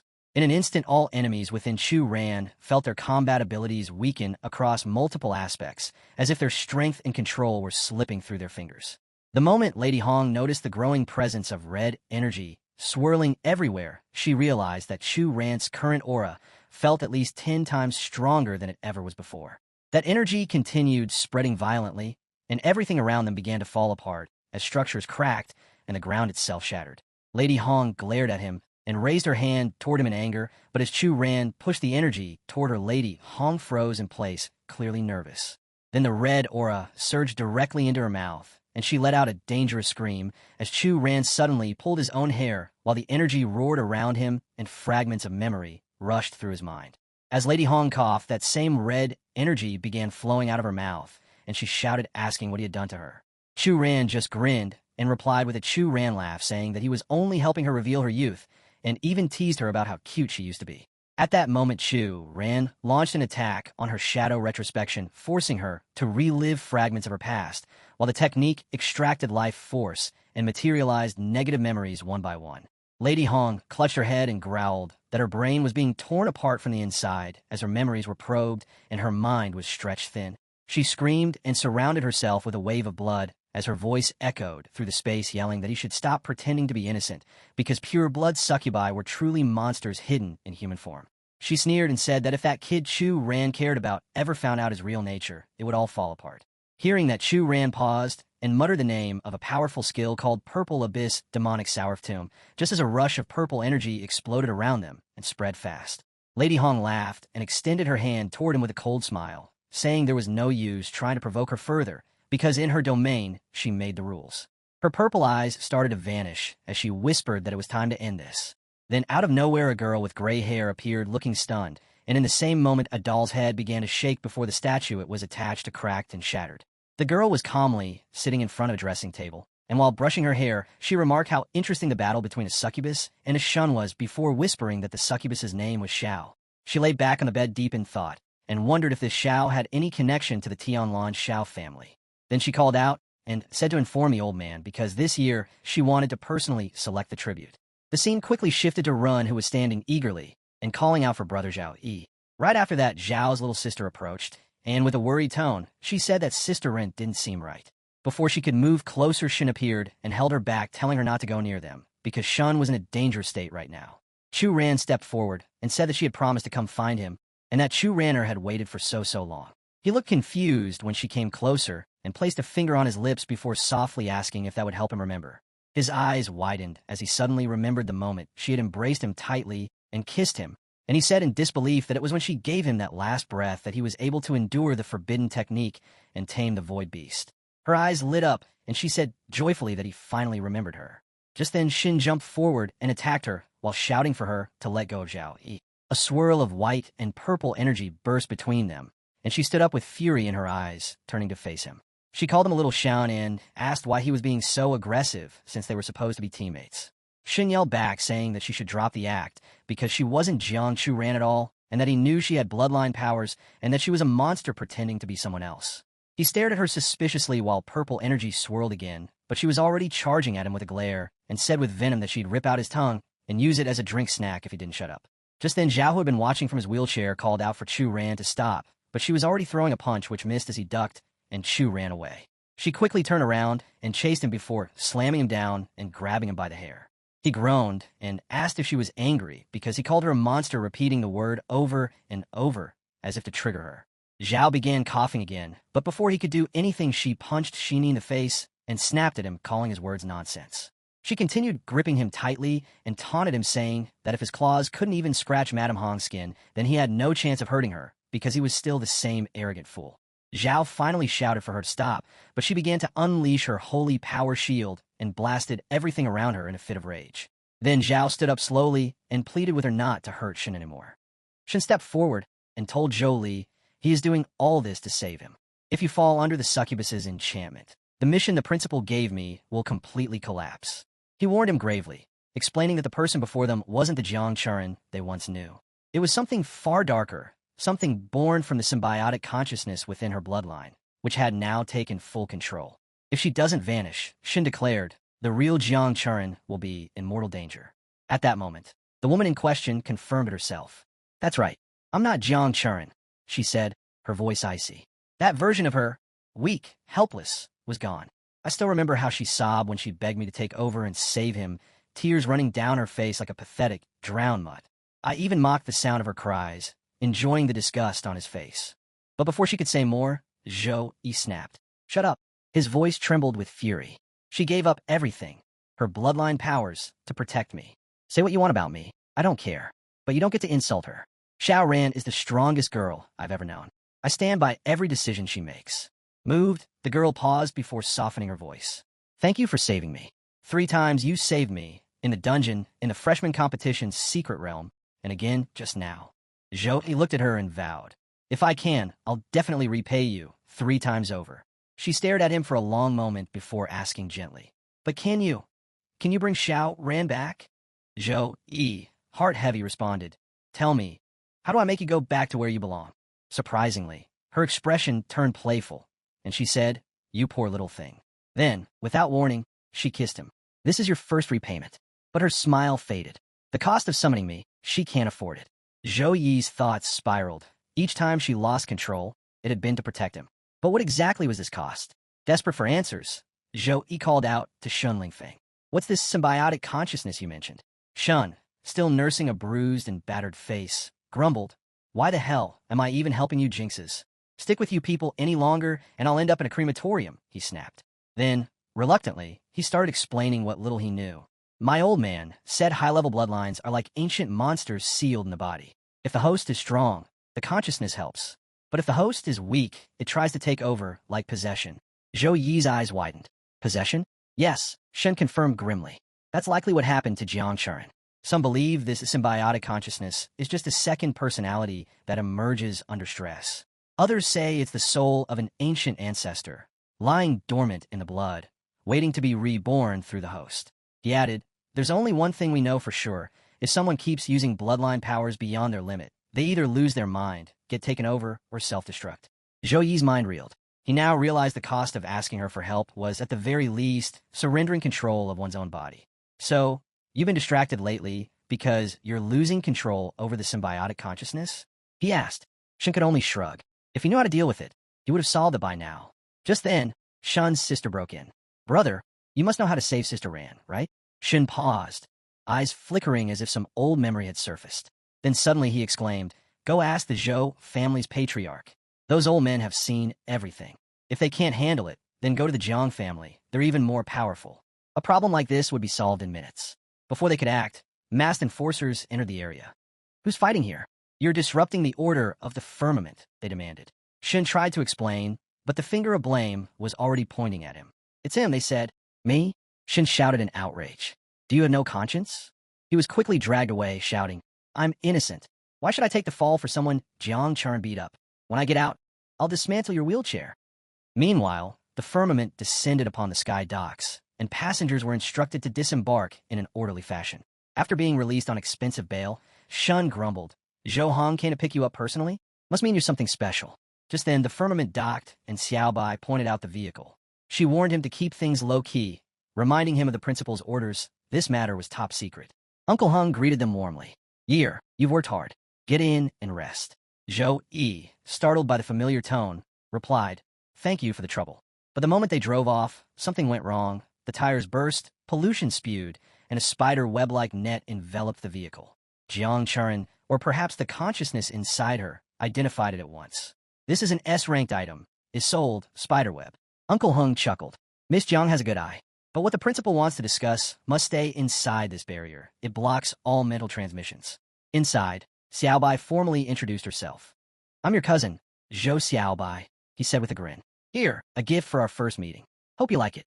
Uncle Hung silently observed, relieved by the positive interaction. Though Zhou Yi had refused to change his class to the hidden ice element profession, his willingness to allow Zhou Yun to train within the family was a good man. As long as she stayed, Zhou Yi would remain connected. Later, Uncle Hung briefed him.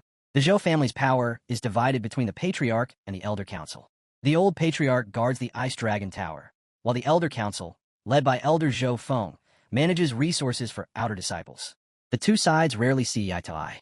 To avoid conflict, only he and Xiao Bai were informed of your arrival. Even the guards at the sentry post didn't know about the secret path we used. Zhou Yi thanked him and asked, "Uncle Hung, what kind of place is the Ice Dragon Abyss secret realm?" Uncle Heng's eyes glowed with pride. "It's where the Zhao family's ancestors buried Frostfang, the legendary ice dragon. When our ancestor encountered it in the northern ice field, its scales were harder than profound iron, and its breath could freeze glaciers. He fought it for a year, 49 battles in total, before forming a blood pact and taming it as his mount." He continued, "When the demon race invaded, Frostfang carried our ancestor into the thick of battle. In a final stand, it blocked the demon cave with its body so the clan could retreat. By the time our ancestor returned, Frostfang was dead, but its soul lingered. Fearing its spirit would fade, Our ancestor carved a sealing curse into its bones and sealed its soul within its own body. Eventually, the dragon's remains and soul transformed into a secret realm, the Ice Dragon Abyss. Its outer walls are made of its scales, its pillars are bones, and its lakes are blood, Uncle Hung said. The realm has 3 checkpoints. Disciples who reach the 3rd layer may enter the inner sect. However, most Zhou family members lack sufficient ice bloodline concentration and are limited to the surface layer. He looked Zhou straight in the eye. Frostfang's soul still tests everyone who enters. When I first made it to the 3rd layer, it shattered 3 of my ribs and tossed me out like trash. But after I recovered, my bloodline strength jumped by 15%.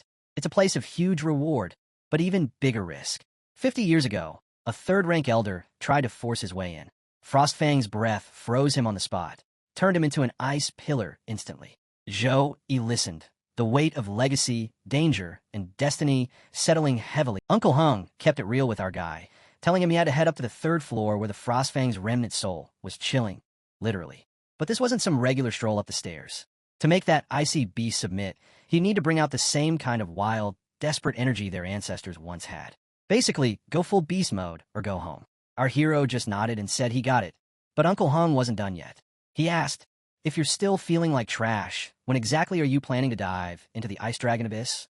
Then he mentioned there's a hidden base near the abyss where he could crash and recover for a bit. But just then, our boy glanced at his screen. A big OL countdown stared back. 3 minutes and 52 seconds left. And a warning? Harsh. His divinity was completely burned out. Every single stat was back to 0. And to top it off, this zeroed-out version of him was going to last for 10 whole days. Still, he wasn't sweating it. The timing felt perfect. No need for delays, no dramatic speeches. As soon as the car pulled up and everyone stepped out, he just said, I'm going in. Right as he was about to head off, Churin came up, a little worried, and asked if she could tag along. But our boy just looked at her and said, nah, wait for me outside. I've got this. Just then, the red-haired dude gave a casual nod and said, all right, got it. I'll keep an eye on the little lass. Meanwhile, our hero turned to thank Uncle Hung, but boom, a notification popped up in front of his face like divinity exhaustion lifted. All attributes are recovering. And just like that, his screen lit up. His stats were rising like crazy, and mana started swirling around him like he just stepped into his final form. A weapon began forming in his hand, piece by glowing piece. As he stepped forward, you could practically hear the air buzzing with raw power. Cut to the Ice Dragon Abyss, cold, dark, and crawling with trouble. Giant blue serpents were slithering through the ice, but get this. They had freakishly jacked arms, and each one of those arms was armed with a sword. And it wasn't just 1 or 2 of these freaks, there were a ton of them. Level 25 serpent humans. These weren't your average snakes. Fighting was just the appetizer. Our boy rolled his shoulder, swung his sword once, and muttered, 10 days stuck in stat 0 mode. My bones feel like they've been sitting in storage. The moment the serpents locked eyes on him, they launched straight at him. No hesitation. But our guy, he sliced through them like he was casually mowing the lawn. One by one, they dropped. He figured he might as well warm up with these overgrown reptiles. As more energy crackled around the serpents, they came at him with both swords swinging. That's when he unleashed his move, Divine Storm. A raging tornado of mana exploded from him, sucking the serpents in like a vacuum. And just like that, poof, gone. We cut to the frozen, freak show face of Serpent Dragon. Its weird, vein-like lines were glowing without any lava, and its twisted scales gave off a warped magnetic vibe. From inside the tornado that had just shredded those serpent humans, this thing tore its way out and lunged straight at our boy. He looked up, totally thrown, shouting, wait, is that punishment from the heavens? But no, it wasn't divine judgment. It was a full-blown serpent dragon. Before he could even react properly, his energy flared up and sliced the dragon clean through. Its massive body slammed into the ice behind him like it got hit by a truck. Our boy took a few steps forward, muttering, this place, it feels strangely familiar. And just then, boom, Baru popped out of nowhere. He casually explained, that's probably cause of the ice bloodline in your body. A normal ice-type user would have turned into an ice sculpture by now. Our hero blinked. You're here too? He said, surprised, and the two of them kept walking while chatting. I never properly thanked you for calling the teacher last time, our hero said. Baru shrugged. Just stop being such a handful. That's thanks enough. If you die before our 1-year agreement. But before he could finish that thought, they both sensed something creeping up behind them. A pack of massive four-horned serpents were sneaking in, ready to split them in half. But yeah, not today. In a blink, those beasts were chopped up and scattered like confetti, clean, fast, and smooth. Our hero turned to thank his overpowered little demon buddy, but Baru just scoffed, and called those enormous monsters side snacks. Then, things took a wild turn. As the remaining serpents crashed into the ice, the entire area cracked and collapsed.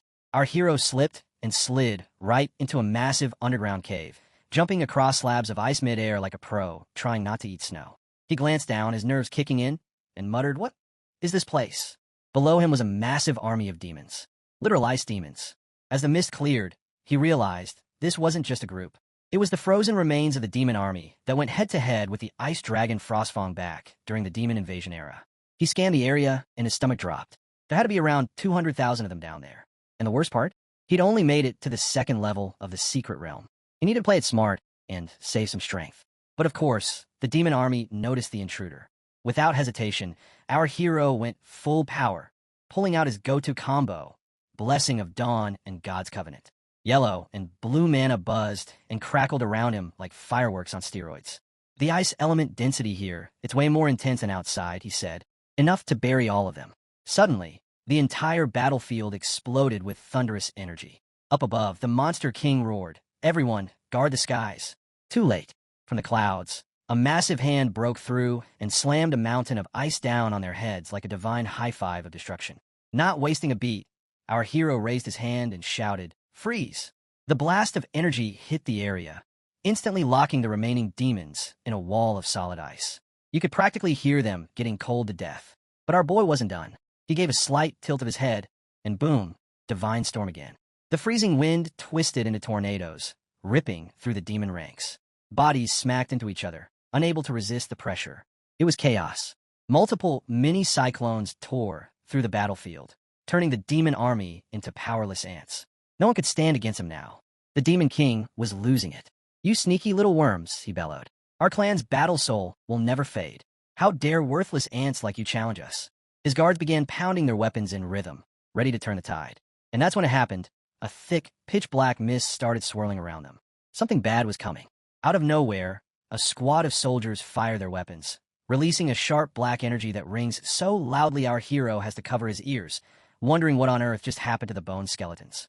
In that moment, a terrifying creature emerges, a giant abomination known as a bone symbiosis. It's a skill born on its own from the demon army, long dead for centuries, yet still channeling their strength into fallen comrades, restoring vitality, and dragging them back from death. Watching this, our hero mutters that even if these monsters shatter apart, they only stitch themselves back together again. Could these bone demons really be unkillable? Yet there's no notification of gaming experience for defeating the Ice Abyss Bone Demon. The massive creature lowers its head toward him and growls. "Found it." Our hero grips his sword, yellow energy flowing from the blade. With calm defiance, he says that legendary beings are never simple, but he refuses to believe they can't be slain. He fires his radiant energy toward the bone symbiosis demon, declaring that it isn't unkillable. The monster throws its arm up to block, but the blast rips its hand apart. At once, the skeletal army swarms forward, yet our hero's sword flashes so fast that each strike cuts them cleanly in one blow. The towering demon draws its own blade and crashes it down with brutal force, but our hero lunges aside just in time. Using the planted sword as leverage, he vaults upward, leaping toward the demon until he's staring right into its hollow eyes. The beast gapes its mouth wide, summoning a strange blue sphere, while our hero readies his sword in advance. Both forces collide. Blue energy versus yellow. Yet before the outcome is revealed, the scene shifts. Elsewhere, Zhao Yin freezes as word spreads that the left Fang is collapsing. Reinforcements are being called for when suddenly, someone approaches, lays a hand on his shoulder, and urges him to hold steady. Zhao Yin demands to know what he means. The man explains they must buy Lord Frostfang some time, but before he can finish, countless blades rain down from the sky, impaling him instantly. Our hero looks up and sees the sky itself transform into a gate, spilling sharp debris as if the heavens were tearing apart. He realizes a demon-raised, interdimensional portal has opened. From it, hulking monsters pour into the battlefield. Commanders rally their men, ordering Zhao family disciples to follow. One soldier cries that they must fight to the death and never allow the demons to break free into Tianlan territory. A mounted demon lashes a soldier with its whip, killing him in a heartbeat. In response, the commander cleaves the rider in half, roaring that they will live and die with Tianlan. His voice grows louder, declaring the arrival of Lord Frostfang. From above, a colossal dragon bursts forth, glowing with shimmering blue energy. It gathers power in its jaws before unleashing a devastating beam that incinerates enemies on the spot. The soldiers cheer, voices echoing that Lord Frostfang has come and salvation is at hand. Zhao Yin stares at the dragon, his thoughts heavy, wondering if this very battlefield has once again become the stage of the demon invasion from 100 years ago. Frostfang rampages through the battlefield, crushing demons beneath its massive body, leaving nothing but dust clouds in its wake. Emerging from the haze, the dragon gazes down at the demon army. Suddenly, great pipes are fired at its body, tearing into its scales and drawing a roar of pain.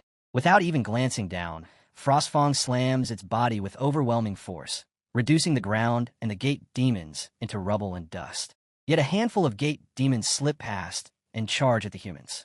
Blades flash as they slice clean through human necks, while others unleash streams of blue energy that pierce through rows of soldiers in a single strike. Shouts rise among the defenders, cursing the arrival of demon scum. From above, a figure rides in on a massive black eagle, its voice thunderous as it declares death upon everyone below. The aura it releases is suffocating, thick with rage. Its eagle tears into men, crushing them with its claws. Frostfang narrows his eyes at this rider, silently watching. His body bleeds from the spears already lodged into him by the gate demons, but he does not waver. With a burst of power, he hurls himself at the mounted demon, intent on destroying it. Then, in front of the pink portal, a strange figure begins to emerge. Frostfang immediately senses the aura and his heart tightens. Could it be the sky demon? The thought chills him, for if the portal is broken open, Tianlan itself will fall into the hands of demons. The land will rot, and every living being will become nothing more than nourishment. Without hesitation, Frostfang steps forward, declaring to himself that he will not allow them to break through. If this tide of demons cannot be stopped, then he will sacrifice his very dragon body. Wounded yet unyielding, he soars straight toward the sky demon, ripping through the air with unstoppable speed. With one colossal strike, he smashes into the creature, forcing it back into the portal. But in the same instant, the sky demon surges forward, dragging Frostfang with it. Both are swallowed whole as the pink portal engulfs them in a blinding light. Zhao Yin watches in shock as Frostfang hurls himself into the portal, sacrificing his body to stop the sky demon. From the collapsing portal, a massive figure crashes down onto the icy ground, shaking the battlefield as a cloud of smoke spreads. It is Frostfang, his body brutally wounded, but the moment he lands, the portal behind him shrinks and fades away. The human warriors stare in shock, then break into cheers as they realize the portal has vanished. Hope floods their hearts as they shout that the demons have been repelled by Lord Frostfang, and that Tianlan's defense line still stands.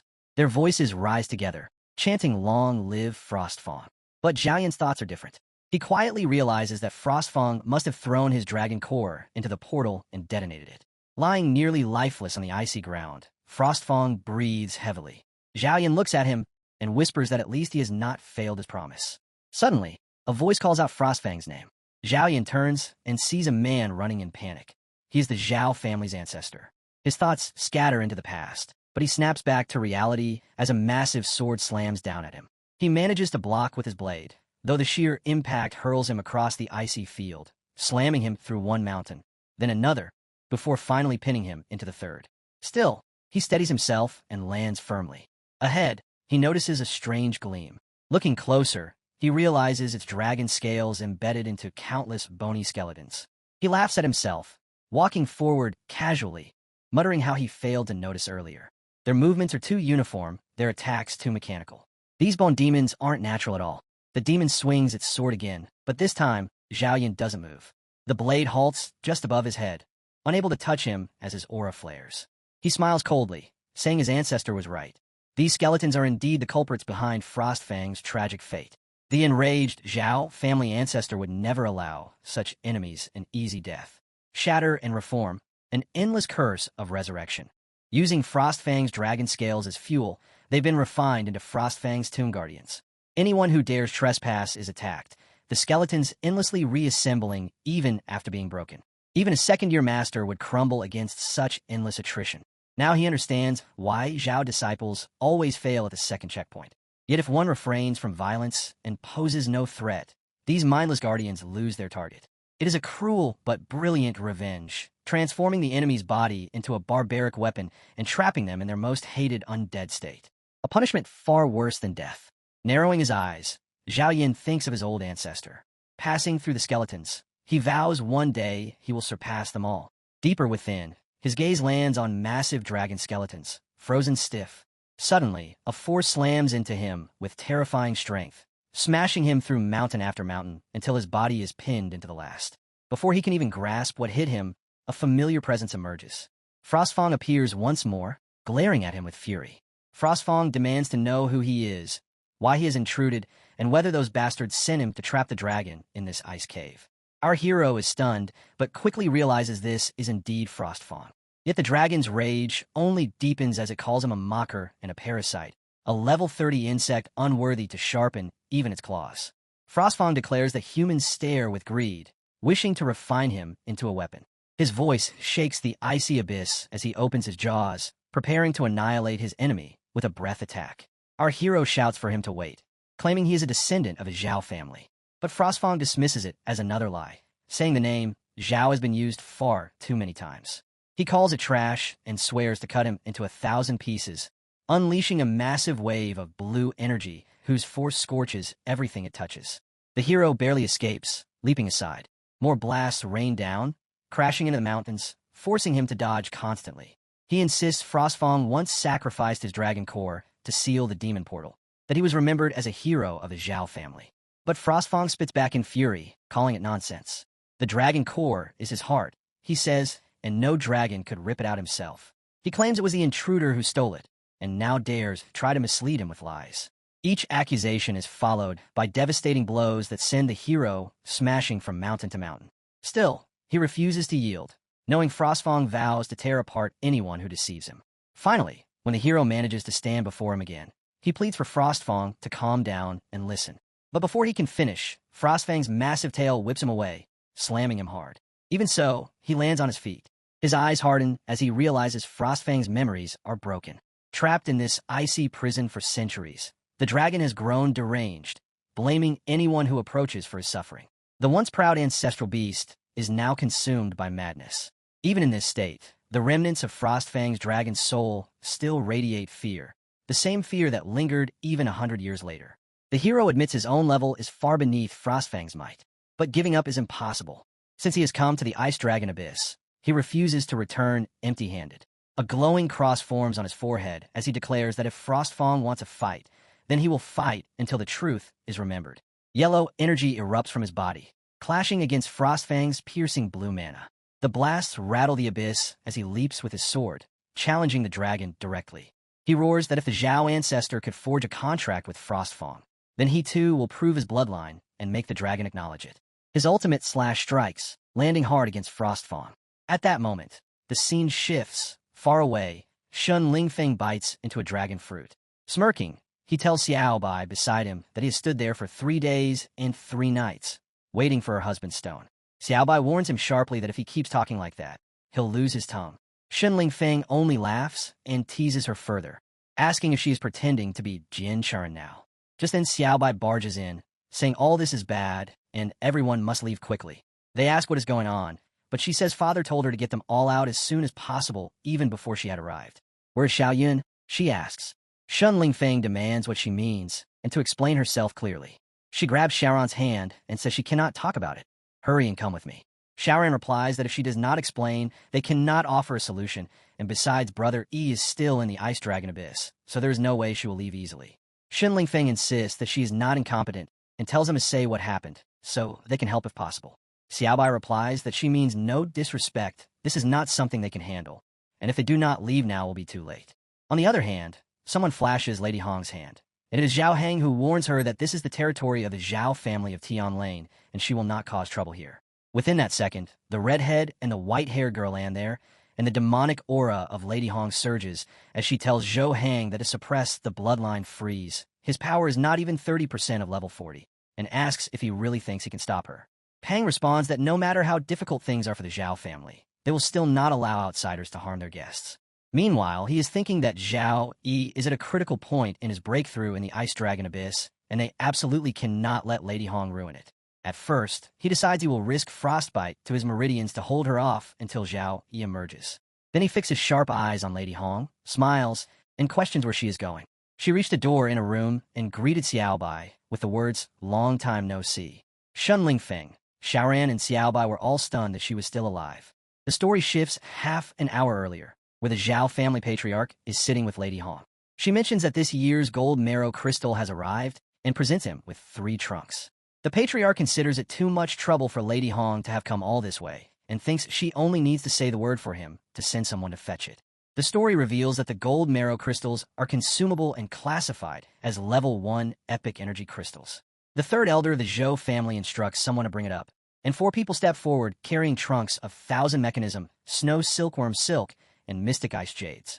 The third elder explains that as per the custom of previous years, the rare dry years have also been prepared. Lady Hong inspects the trunks and judges it to be insufficient. Grabbing an ice-splitting thorn, she accuses the Zhou family of hiding good things instead of handing them over, proving their insincerity in seeking the cold marrow crystal. Uncle Hang rebukes her accusation, reasoning that the Zhou family makes every effort to collect dry years for enhancement with her every year. Meanwhile, he knows this woman is insatiable and that her conditions increase year after year, leaving him to wonder what new trick she is pulling this time. She breaks the ice-splitting thorn between her fingers and declares that she is tired of those fleshy goods this year, saying the method of debt repayment must change. If the Zhou family patriarch agrees, there will be enough gold marrow crystals to last the entire year. The family elder asks what Lady Hong intends to exchange for. Zhou Heng feels something is wrong. Lady Hong replies that what she wants is a living person. The patriarch is stunned and demands to know whom she wants. She answers Zhou Yi.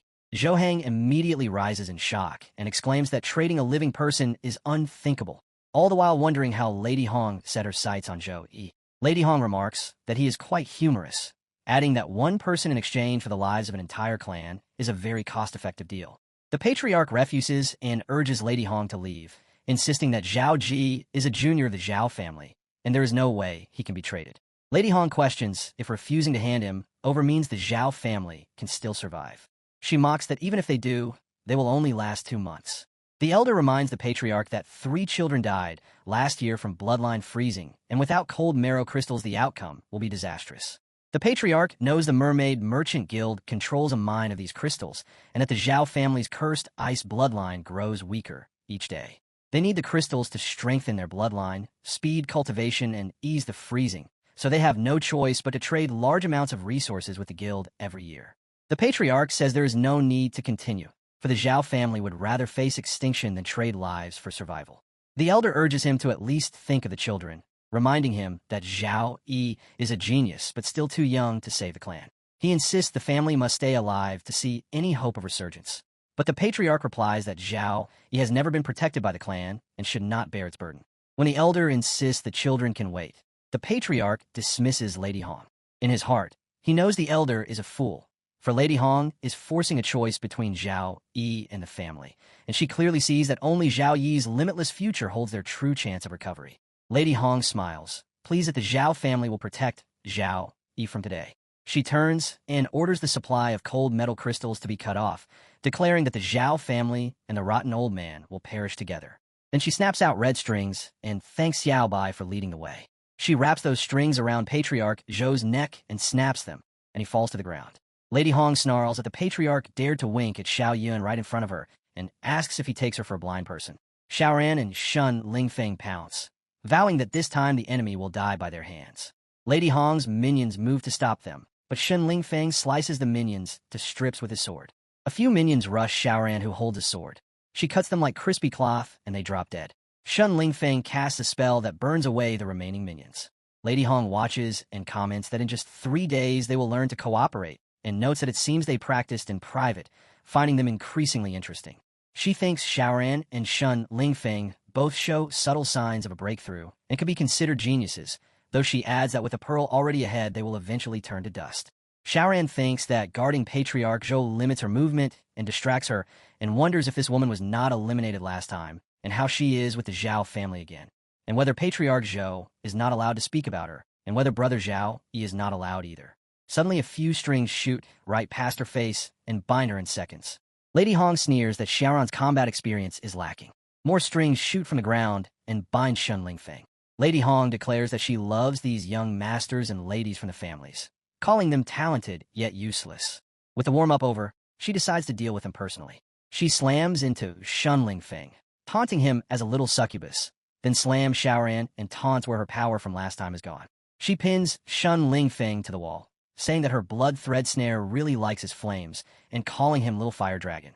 Now they hang from the ceiling as she demands to know where Zhao Yi is. Shun Lingfeng rages and vows to burn her to ashes if released. Lady Hong turns away and states that she will not allow talking, since she heard that Zhao Yi ventured alone into the Gale Mountain range to save his sister, and she does not believe Zhao Yi will not come out. Shun Lingfeng snarls that she is not allowed to touch Xiao Yun. Lady Hong moves towards Xiao Yun and asks if she can see her brother in the distance from behind the curtain. Xiaoran shouts that Xiao Yun should lend her strength one more time. Before they could venture any further, Lady Hong stretched out her strings and her voice to show them what true suppression was. The strings generated multiple minions with a menacing red aura, their strikes aimed straight at Uncle Hang.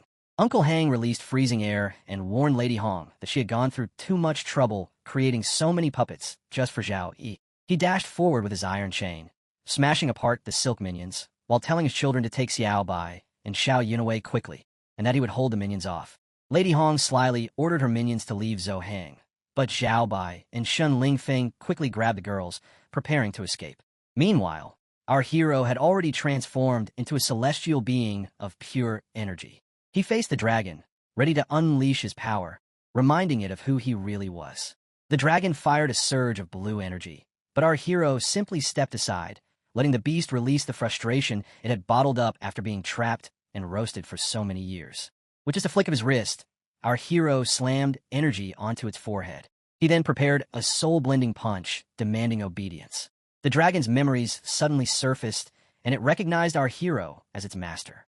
Yet when the blow struck, clouds of smoke erupted as the dragon was slammed down, jaws wide open, while our hero stood on its mouth, relieved that the dragon was finally quiet. The dragon then asked again who our hero really was. Exhausted and lying on the ground while healing, our hero answered that he was Zhao Yi, the descendant of Zhao Fan. His body recovered slowly from the damage inflicted by this unfathomable dragon. He explained that 100 years ago, the dragon sacrificed its life to destroy the demon realm portal, bringing peace to Tianlane. His ancestor, Zhao Fan, had sealed the dragon's body and soul before departing alone to find a way to resurrect it, but he never returned. The dragon recalled the promise of a life of luxury made by its master. Our hero told it that being sealed here had trapped its soul, causing it to gradually lose its sanity, and that he had no choice but to use certain methods to help it recover. The dragon questioned how it could be resurrected with its core shattered, admitting disbelief that a century had passed and assuming its master had long perished. Then it asked if he had come for the dragon's soul. Our hero stayed silent, prompting the dragon to note that his foundation was damaged and in need of repair with pure energy. Infusing the dragon's soul into his body would feel like 10,000 ants gnawing at his heart and his flesh being torn apart millions of times. So it asked if he was willing to endure it. Our hero declared that he was, because compared to the pain of helplessness and weakness, the inability to protect those he loved was far worse. Energy then surrounded him as he lifted himself up. The dragon acknowledged his courage, smacking a surge of blue energy straight into his heart. The pain blended into his shining yellow mana as his blood vessels awakened with the icy lineage of the Zhao family. Blue energy began oozing out from him as transcendent power surged back. His every vessel brimmed with radiance, and he could feel everything vividly, even sensing Xiaoran standing outside before the dragon. The dragon told him to endure, warning that his shattered radiance would not last a month without proper repair. Our hero then inspected the cracks across its spine and at the shattered radiance, healing them one by one, though blood poured from his eyes, nose, and mouth under the strain. His heart suddenly pulsed, releasing immense energy that extended farther than ever before. At last, he obtained the Ice Dragon Soul with complete fusion, restoring his foundation. His ice element strength rose to new heights, and the system congratulated him for completing the hidden quest, granting him his perfect second awakening. He was rewarded the Dragon Body's God skill, vowing to use it to protect Tianlane. Elsewhere, Lady Hong was brutally suppressing the Zhao family. Shun Lingfeng was nearly beaten by her red silk, and now it was Xiaoran's turn. Lady Hong called her a good sister and coaxed her to come closer, insisting she would not hurt her. But Patriarch Zhou hesitated. Lady Hong then lashed her strings and forcefully seized her, demanding to be taken to her brother. Just then, Shun Lingfeng grabbed her foot and told her to get lost. Lady Hong mocked him as a stubborn little fire dragon, eager to play the protector. Shun Lingfeng warned her not to touch Xiaoran. She laughed at his resolve, ridiculing him as a stray dog who could not even protect himself, yet still wished to protect others. But Shun Lingfeng retorted that she knew nothing, swearing that even if he died, he would never let her touch a single hair on Xiaoran.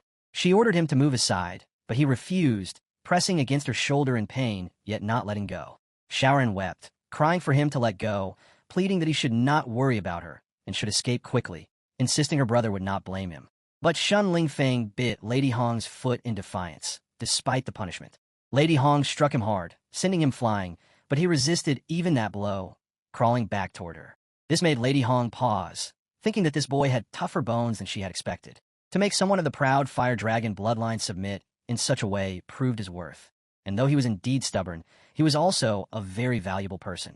Lady Hong was truly impressed, yet she warned Shun Lingfeng that he was courting death. She had no real desire to kill him, but since he was forcing her hand, she would make him reborn. Her strings coiled around his neck as she bid him farewell. Shun Lingfeng began choking while Zhou Bai cried out for him. With a snap of her strings, no one knew if he had died, and Zhou Bai wept bitterly, begging Lady Hong not to let her brother suffer and to release him. Suddenly, a deafening burst erupted outside, followed by a cloud of smoke and trembling waves of blue energy. Lady Hong turned toward Zhou Bai, her expression shifting as she wondered where such terrifying pressure was coming from. At that moment, a surge of blue light engulfed her, shattering her red silk into fragments. From within the wave, radiant yellow wings unfolded. It was our hero, who finally appeared carrying Zhou Bai in his arms. She wept softly, calling out to her brother.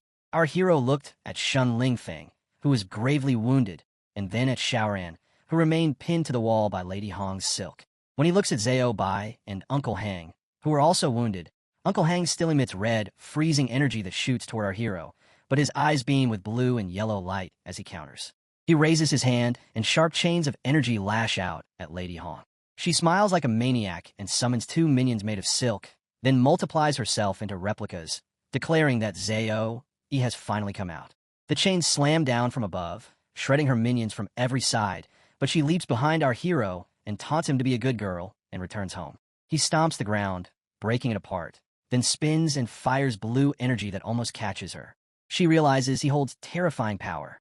The level 20 puppets were nothing, but even her level 30 elites and level 40 guardians, her life's work, were crushed by his sharp blue icy fangs. She smashes one, only to have her leg freeze. She mutters in disbelief that he is only level 30 and should never be able to bridge a 15-level gap. Yet the thrill only makes her want him more. She unleashes a final move, weaving her puppets into a massive silk trap strong enough to engulf the area around him. She arrogantly points out that fighting above his level is useless when he is burdened by the girl in his arms, then forges a silk weapon and slams it down to crush him. Our hero stands unmoved. The sharp silk binds him, but it cannot affect him. A sacred storm bursts from him, and in an instant all the silk evaporates under his yellow energy. The wave spreads, melting everything in its path. Lady Hong realizes this power is beyond measurement, not something levels can define. Panic sets in. She should retreat. But our hero summons Frostfang, the dragon glowing at his side. Lady Hong quickly raises a hand, tapping out, warning him that if he dares touch her, the Mermaid Guild will never let him go. She claims this is the guild's highest wanted order and threatens that his Zhao family will be dragged down if he acts further. But Frostfang devours her aura in seconds, shocking her completely. Wide-eyed, she tries to recover her composure and tells Ahil it is all a misunderstanding. She admits her mistakes, going after her sister, hurting her friends, opposing him, and begs for her life. She offers gold marrow crystals, then even the Mermaid Guild's gold marrow crystal mine, saying it produces thousands of pounds each year, enough to free the Zhao family from their frozen bloodline and let them cultivate in peace. She even declares she can become his subordinate, willing to follow him through hell and high water, while secretly planning to escape the moment her puppet strings connect. Our hero knows someone like Lady Hong would never beg unless she is scheming. He raises his hand, summoning Frostfang again, and makes clear it won't be necessary. A true powerhouse fears no threat and is not swayed by temptation. He unleashes his overwhelming energy, cutting through her silk strings like threads and slashing her body in half in an instant. Her eyes widen in pain as she realizes he wields a power cloaked in holy light beyond ordinary weapons. As her body is destroyed, our hero gently sets Zhao Yun down, frees Zhou Bai, and lifts her unconscious form. He embraces her, channels healing energy, and softly tells her he is back. Meanwhile, The redhead wakes up, shocked that the opponent he couldn't defeat, even with all his strength, was beaten by E in just a few moves. He wonders how he could ever reach that level. Our hero walks up to him and thanks him, showing respect for protecting his sister with everything he had. The redhead was shocked, Morpho surprised. He looks down and then smiles brightly, saying hurry up and heal him because he is bleeding out. After a while, the patriarch is seen watching our hero, thankful that he is here. He says that this is their first official meeting, and for E to encounter such an unvaried disaster is a sign of his incompetence as a patriarch, leaving him truly ashamed. Our hero responds that there is no need for formalities, but he wants to ask why the Zhou family needs the cold marrow crystal. He declares that the Zhou family must possess absolute strength to protect Zhou Yun. Otherwise, he will not allow Zhou Yun to return to the family. The patriarch asks if Zhou Hang told him. Our hero explains that Uncle Hang once mentioned it, but he was vague about the details. The patriarch thinks that this child has just gone through a fierce battle, yet his aura is as steady as a deep pool, and the ruthlessness in his eyes is 100 times stronger than those pampered youngsters in the family. He then says the eternal curse not only drastically reduces the Zhao family's probability of awakening the Ice Blood design, but also makes the Zhao family disciplined and weak to resist the backlash of the bloodline freezing. The story reveals that every year someone in the Zhao family dies due to bloodline freezing. Our hero's sister, Zhao Yun, once suffered from bloodline freezing, but it was the mildest form, which is why she could be cured with the extreme cold lotus. However, for most of the Zhao family's disciples, their blood freezing can only be suppressed by the cold miracle stone. The patriarch tells him that Madame Hong exploited this very point, daring to demand more tribute every year. This time she went too far, wanting to exchange E for the cold miracle stone. Talking about the tribute, our hero asks that from today onwards there is no need to send it anymore. The patriarch replies that driving away Madame Hong can only solve the problem temporarily because the mermaid merchant guild behind Madame Hong is powerful, and they even control a cold miracle crystal mine that the family is beholden to. Our boy then says Madame Hong is dead. This shocks the patriarch, and he asks what he just said. She was a level 45 second-tier puppeteer, protected by hundreds of puppeteers, and even if he broke through an ice dragon abyss, it would not be absolutely possible. Our boy explains that she was too arrogant and did not bring any backup, and the ice dragon abyss boosted the power of his ice-type skill by 30%.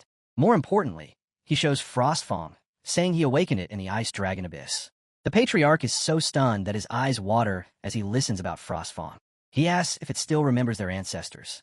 Our hero tells him that he does remember. It was Frostfang that repaired his body and helped him defeat Madame Hong. However, its dragon soul is extremely weak, so our boy has stored it with him and will not awaken it unless absolutely necessary. Patriarch starts laughing and even throws away his stick in a very respectful manner, bowing down while saying, "Ancestor, do you hear this? To gain Frostfang's recognition at such a young age, his courage and destiny, even their ancestors, might not have matched it." He remembers that he once considered E just exceptionally talented, but he never imagined he could achieve this. He shouts that heaven has not abandoned their Zhou family. Our hero then says, "Patriarch, perhaps they should stand up first." The patriarch stands up and apologizes, saying to excuse him because he was too excited. Our hero, holding his arm and helping him stand, asks if he could tell him about the merchant Gale's background. He remembers that the cult has already set its sights on his sister, and since he cannot keep her by his side all the time, if he can help the Zhou family deal with the merchant Gale, then this place will be the best sanctuary for his sister. The patriarch tells him that the mermaid merchant Gale was just a small corner shop, and the owner was a low-level warrior named Lu Xian, who made a living by reselling ores. The turning point came in the winter 10 years ago. That year, Black Wind Valley experienced a once-in-a-century blizzard. All the redwoods were frozen solid. Lu Xian entered the valley with a few associates, but after half a month, only Lu Xian came back out. From that moment on, he suddenly had a steady supply of ores, gold marrow crystal, profound ice shade, falling frost stone, and he could even produce rare star silver ores in large quantities. As he shows them to our boy, they walk outside, and the patriarch continues, explaining that Lu Xian claimed he had discovered a new mine and somehow acquired the mining rights.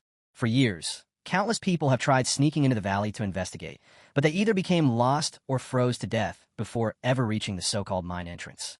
Our boy comments that it is too much of a coincidence. The patriarch replies that the coincidences do not end there. 3 years ago, they could still buy a stable amount of gold marrow crystal from traveling merchants, though expensive, but it was enough to cover the family's emergencies. Then, one spring, traveling merchants suddenly vanished in large numbers, and not a single vendor in the market sold gold marrow crystals anymore. Just when the family was at its wits' end, Madame Hong appeared. She claimed to have a mine and offered to supply crystals at half the market price, on the condition that the Zhou family help her deal with some small troubles. When our boy asks what those troubles were, the patriarch explains plainly. It meant using the Zhou family to suppress small families in Tianlan province who refused to submit to the merchant guild. Most of these families carried bloodline defects. The guild provided them with cultivation resources, but in return demanded their most talented disciples. Once taken, those children never came back home. These families hated the merchant guild, but feared losing their resources, so they could only take out their anger on the Zhou family, branding them as the guild's running dogs. Over the last 2 years, Zhou family disciples were frequently ambushed whenever they left home. The guild's plan was clear: isolate the Zhou family completely and leave them hopeless. Our hero concludes aloud. First, monopolize the channels, then lure them in with low prices to show goodwill. Next, use the Zhou family's hand to wipe out dissenters, and finally make the Zhou family the target of public resentment. The patriarch agrees, saying yes, and that later the merchant guild added new conditions with every delivery. They knew it was a trap, but the children of the family were relying on cold marrow crystals to survive, so they had no choice but to reluctantly accept. He then holds up a crystal and says this is the cold marrow crystal they received from the merchant guild last year. 3 years ago, the crystals were pure ice, but over the past 2 years they've gradually become laced with black threads. Madame Hong insisted these were natural impurities from deep within the mine, but the family's physicians believe the crystals have been corroded by something. When our hero takes the crystal, energy revolves around him. He studies it closely, his power cleansing the darkness from within until it becomes perfectly pure. He realizes it carries a faint demonic aura, a feeling eerily familiar, as though he has encountered it before. The patriarch then adds that there is one more thing. Madame Hong once told him that once the Lord awakens, the Zhou family curse would vanish with a flick of the finger. Our hero responds, Lord, not Lucian.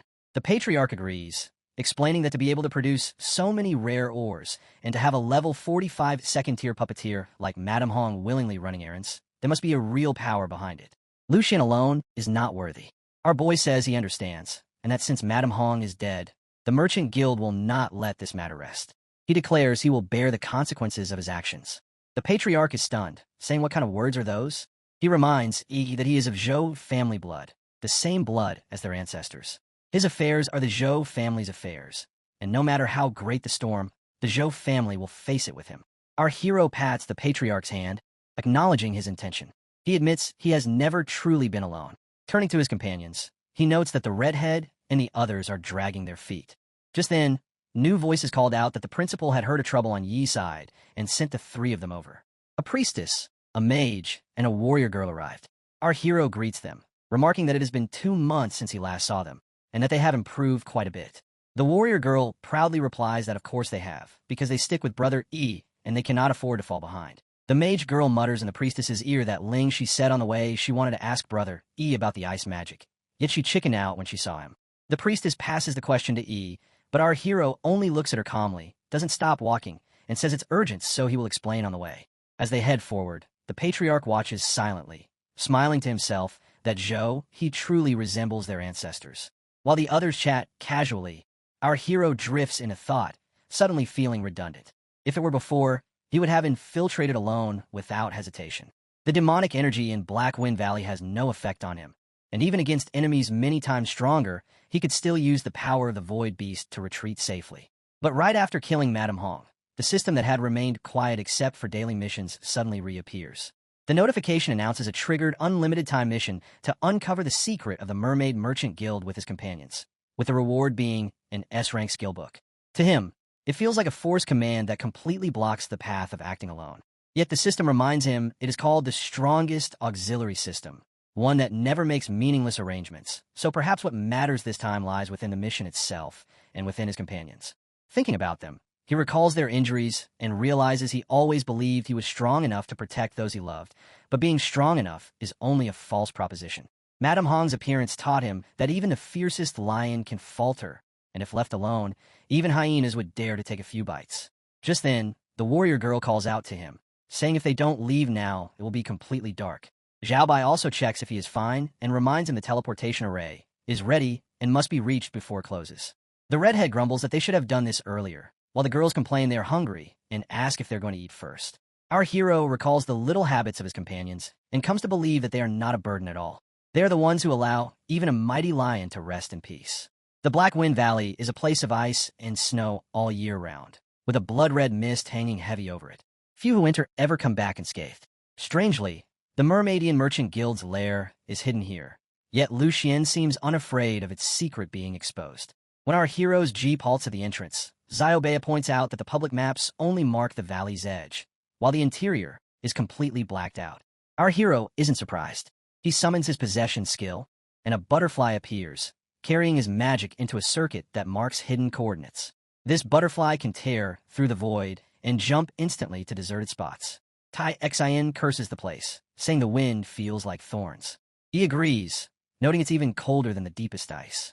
Then he buffs everyone with courage, grace, weapon blessing, and a whole stream of enhancements, warning them to stay sharp. His companions light up, thrilled. This is their first time receiving Yi's amplification. Their skills surge to several times their usual strength. Lingxi laughs, saying her combat power jumped by nearly a third, and she's eager to test it. But before she can, several strings lash out and wrap around her leg, dragging her backward. Shun Lingfeng shouts in alarm. He reacts instantly, cutting the ropes clean in one stroke, and catching Tai Xian as she falls. She thanks him breathlessly, while they all stare at the writhing strings. They look like Madame Hong's puppet threads. Shun Lingfeng wonders if she could still be alive. He incinerates them, and the sizzling remains prove otherwise. He tells them these aren't puppet strings, they're living tentacles. He quickly instructs Xiaoyan to use her spirit arts to scan the cliff. She calls on her heaven and earth move, words of power swirling around her as she channels energy. When her fingers point, the force spreads and wraps over the entire valley. The vision it reveals makes everyone pause. Even he is taken aback. Could the entire snow mountain really be crawling with hidden creatures? Suddenly, Xiaoyan's sight sharpens, and structures with eyes and strings emerge from the cliffs around her. They strike in every direction. She counters with thunder rumbles, glowing talismans, and a flurry of spells, holding them back. But a wave of black magic crashes through, dissolving her yellow spell in an instant. She leaps backward, realizing the black slime can absorb spiritual energy. Lingxi gasps, stunned, as Xiaoyan mutters that even his spirit Taoist techniques are useless against it. For a moment, her companions freeze in shock. Suddenly, the entire area is covered with strings, completely surrounding our hero and his companions. The red-haired guy unleashes his fire against them, but feels it disgusting. The more he burns, the more strings appear. Then, out of the strings, multiple creatures begin to take form. In just a short while, countless dark energy creatures with strings emerge. The warrior girl only smiles, saying the timing is perfect, and even Zob is ready. But our hero steps forward, telling them to let him handle this, warning that they need to stay put. He notes that the creatures seem afraid of the holy light. Drawing on his talent of Holy Sword Heart and Holy Light Protection, he charges forward, cutting down the dark energy souls one by one.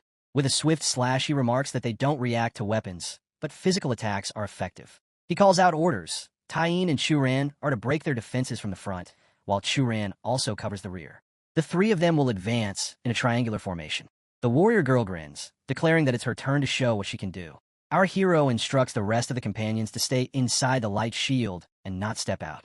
The red-haired guy protests, saying, "Wait a minute, he's berserk, and fire isn't his only weapon." He then unleashes a sharp red arrow. Our hero calls for Shunfang, announcing that Shunfang will be with them, while Ling, Zia, and Zielon must remain in the back to observe the enemy's weakness. They all agree. Shunfang bursts out of the light shield, spear in hand. The warrior girl unleashes Mountain Break Strike, shattering enemies and confirming her move works. Shunfang pierces his foes with deadly precision, proudly asking how they like their young master's strength. Even Xiao Bai joins in, slicing through the dark creatures with her sword. Together, they wreak havoc on the battlefield. But suddenly, several dark energy creatures merge into one. Our hero realizes that the monsters and silver threads are endless. Cutting one down only makes another crawl out from the mountain. Looking back, he notices something disturbing. The priestess has been struck. She turns in shock, asking what it is, and shows our boy a waste token she found on the monster. He comes to her side as she explains it bears the mark of the Tianlan Louis family. Our hero thinks this is most likely a relic left behind by the smaller families or explorers who once entered Blackwind Valley. Worse, he suspects these silver threads not only devour magic and spiritual power, but also life force, turning even the remains into monsters. Drawing his sword again, he observes that every monster is connected by threads to the cliff. He roars that instead of cutting monsters, they should strike at the root, and slams his blade down with immense force. The ground quakes, shattering open. Stones crash down, but his light barrier shields everyone from falling debris. As the dust clears, the entire group is stunned. Crystals surround them, and inside each crystal are tiny people. The warrior girl whispers if it was just a mirage. Our hero shakes his head. It's not a mirage, but the disguised entrance to a dungeon. Blackwind Valley isn't merely a natural mountain range. It's a vast dungeon fused with Blue Star itself, camouflaged so perfectly that no one has uncovered its secret. He then says no. Lu Xian already discovered the secret. The Chamber of Commerce dares to leave Blackwind Valley unguarded because the dungeon itself is their trump card, turning intruders into nutrients. The redhead curses, saying it's a lot of tricks. The mage confirms that the monsters they fought are indeed intruders transformed into puppets. She points at the crystals, and when touched, they melt into liquid. He confirms it. The monsters of the first level are part of the mountain itself, feeding on those who fall here. Once intruders die, they're absorbed into the range. He warns them to prepare, as the monsters of the second level are coming. The moment he touches a crystal, it shatters, raining shards all around them. The redhead shouts if this broken mirror is trying to ambush them. He calls for Lingxi to cast a double layer of ice and earth defense, ordering her not to give the enemy any chance. She complies instantly. From every shard of broken glass, reflections of their companions appear. He looks ahead, sensing an ominous presence. Out of the smoke and cloud, a figure begins to walk toward them. In that instant, they're all suddenly teleported. The priestess finds herself in a strange location and desperately calls for E, but there is no reply. Fear grips her. The redhead, too, even while using his full energy, is transported somewhere entirely different. The mage girl hides in her own isolated place, shaken by what just happened. Xiaobai gasps as she finds herself in a seawater-like space, while the warrior girl appears in a graveyard, panicking as she runs and slashes wildly in terror. Tai Xian strikes hard against her own clone, shocked that the clone is even copying her strength. The clone repeats her words, and she feels disgusted, so she pushes back her weapon and slams a punch. The clone blocks it, but then Tai Xian swings her leg, sending the clone flying 4 steps back and erupting a cloud of smoke. She mocks the clone, telling it that it doesn't even know what a fiend is. The clone, pinned down on the debris, repeats her exact same words. Tai Xian laughs, convinced that it only imitates complete moves, not diverging movements or changes. But suddenly, the debris bursts apart, and the clone's hand shoots out in an attacking position. She blocks it and realizes the clone's learning speed is getting faster and faster, so she feels the need to finish her quickly. On the other hand, a large yellow flame crashes to the ground. Shunfang swiftly dodges aside, questioning why the clone isn't mimicking him and whether it is trying to copy his flame dragon body. The clone leaps onto him, and the real Shunfang vows to prove the difference between the original and a knockoff. He readies his weapon, but the clone dodges easily. Shunfang notes that the clone is copying his moves at a rapid pace. He decides to unleash another move, declaring that if the clone intends to learn his techniques, then he will provide plenty to learn. He fires a drilling flame called Heaven Burning Sting, but the clone counters with a simple strike. As their arrows meet, a massive explosion shakes the ground, scattering debris. Among the falling stones, the clone still stands firm. Shunfang slams his staff, unleashing a great fire slash onto the twin clone. The twin blocks it swiftly with his staff. Dodging all those attacks, the clone strikes with his weapon, stabbing Shunfang as fire burns across his real body. Shunfang concludes that the clone can only copy complete moves and cannot keep up with changes or the flame dragon power within him. He grabs the weapon and pulls it free, mocking the clone as a clumsy fool. Above him, a fire dragon appears, and he calls forth multiple fiery scriptures that crash down at insane speed from all sides, culminating in a giant explosion. Meanwhile, Xiaolan hides behind a wall. Suddenly, a spell slams into her position, and she barely dodges the blast. Her minion mocks her, saying he thought she would be more capable. As she runs, dodging attacks, Xiaolan explains that Daoist talismans must be drawn on the spiritual energy of heaven and earth, and that imitating the form means nothing without capturing the spirit. She bites her fingertip and points forward, explaining that the rain and the wind themselves are part of the Tao. Electric and yellow mana buzz outward as she adds that the heart of the body and the power is the function. She tells the clone it lacks a heart and will never understand. To her, revering and fearing the Tao allows one to borrow from nature, and no matter how many talismans are imitated, they remain only empty shells. The clone mage bites her fingertip in the same way, but instead of mana, threads spill from her finger. Lingxi is shocked because it should be impossible.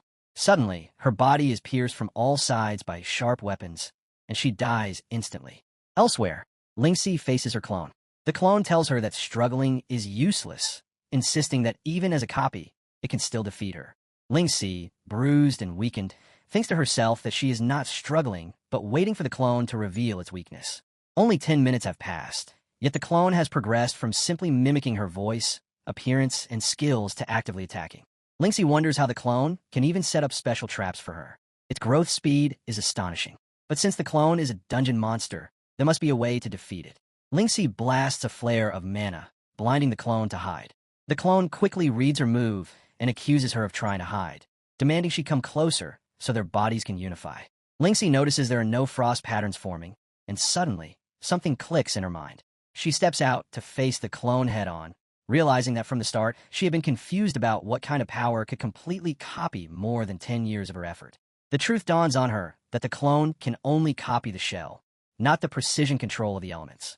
The clone demands to know what she means, but Lingxi, bleeding heavily, presses her hand against a tree. Blue patterns spread across the trunk as she explains her reasoning. For her, it is like the water element. A novice can only summon droplets, while a master condenses them into needles.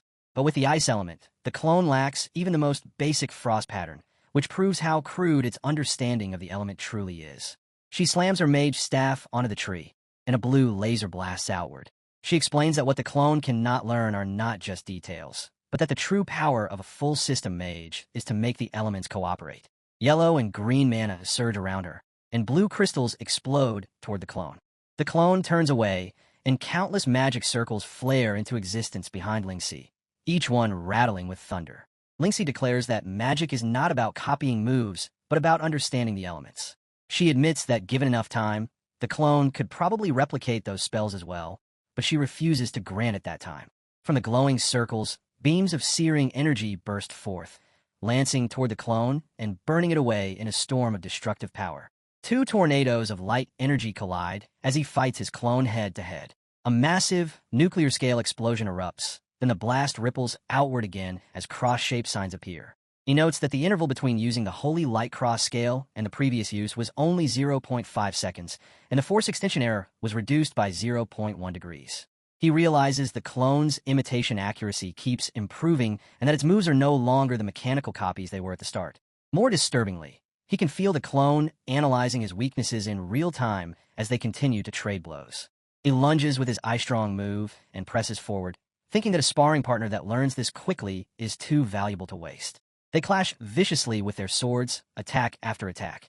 He observes that this time the clone's imitation lagged by nearly half a second and cannot explain why.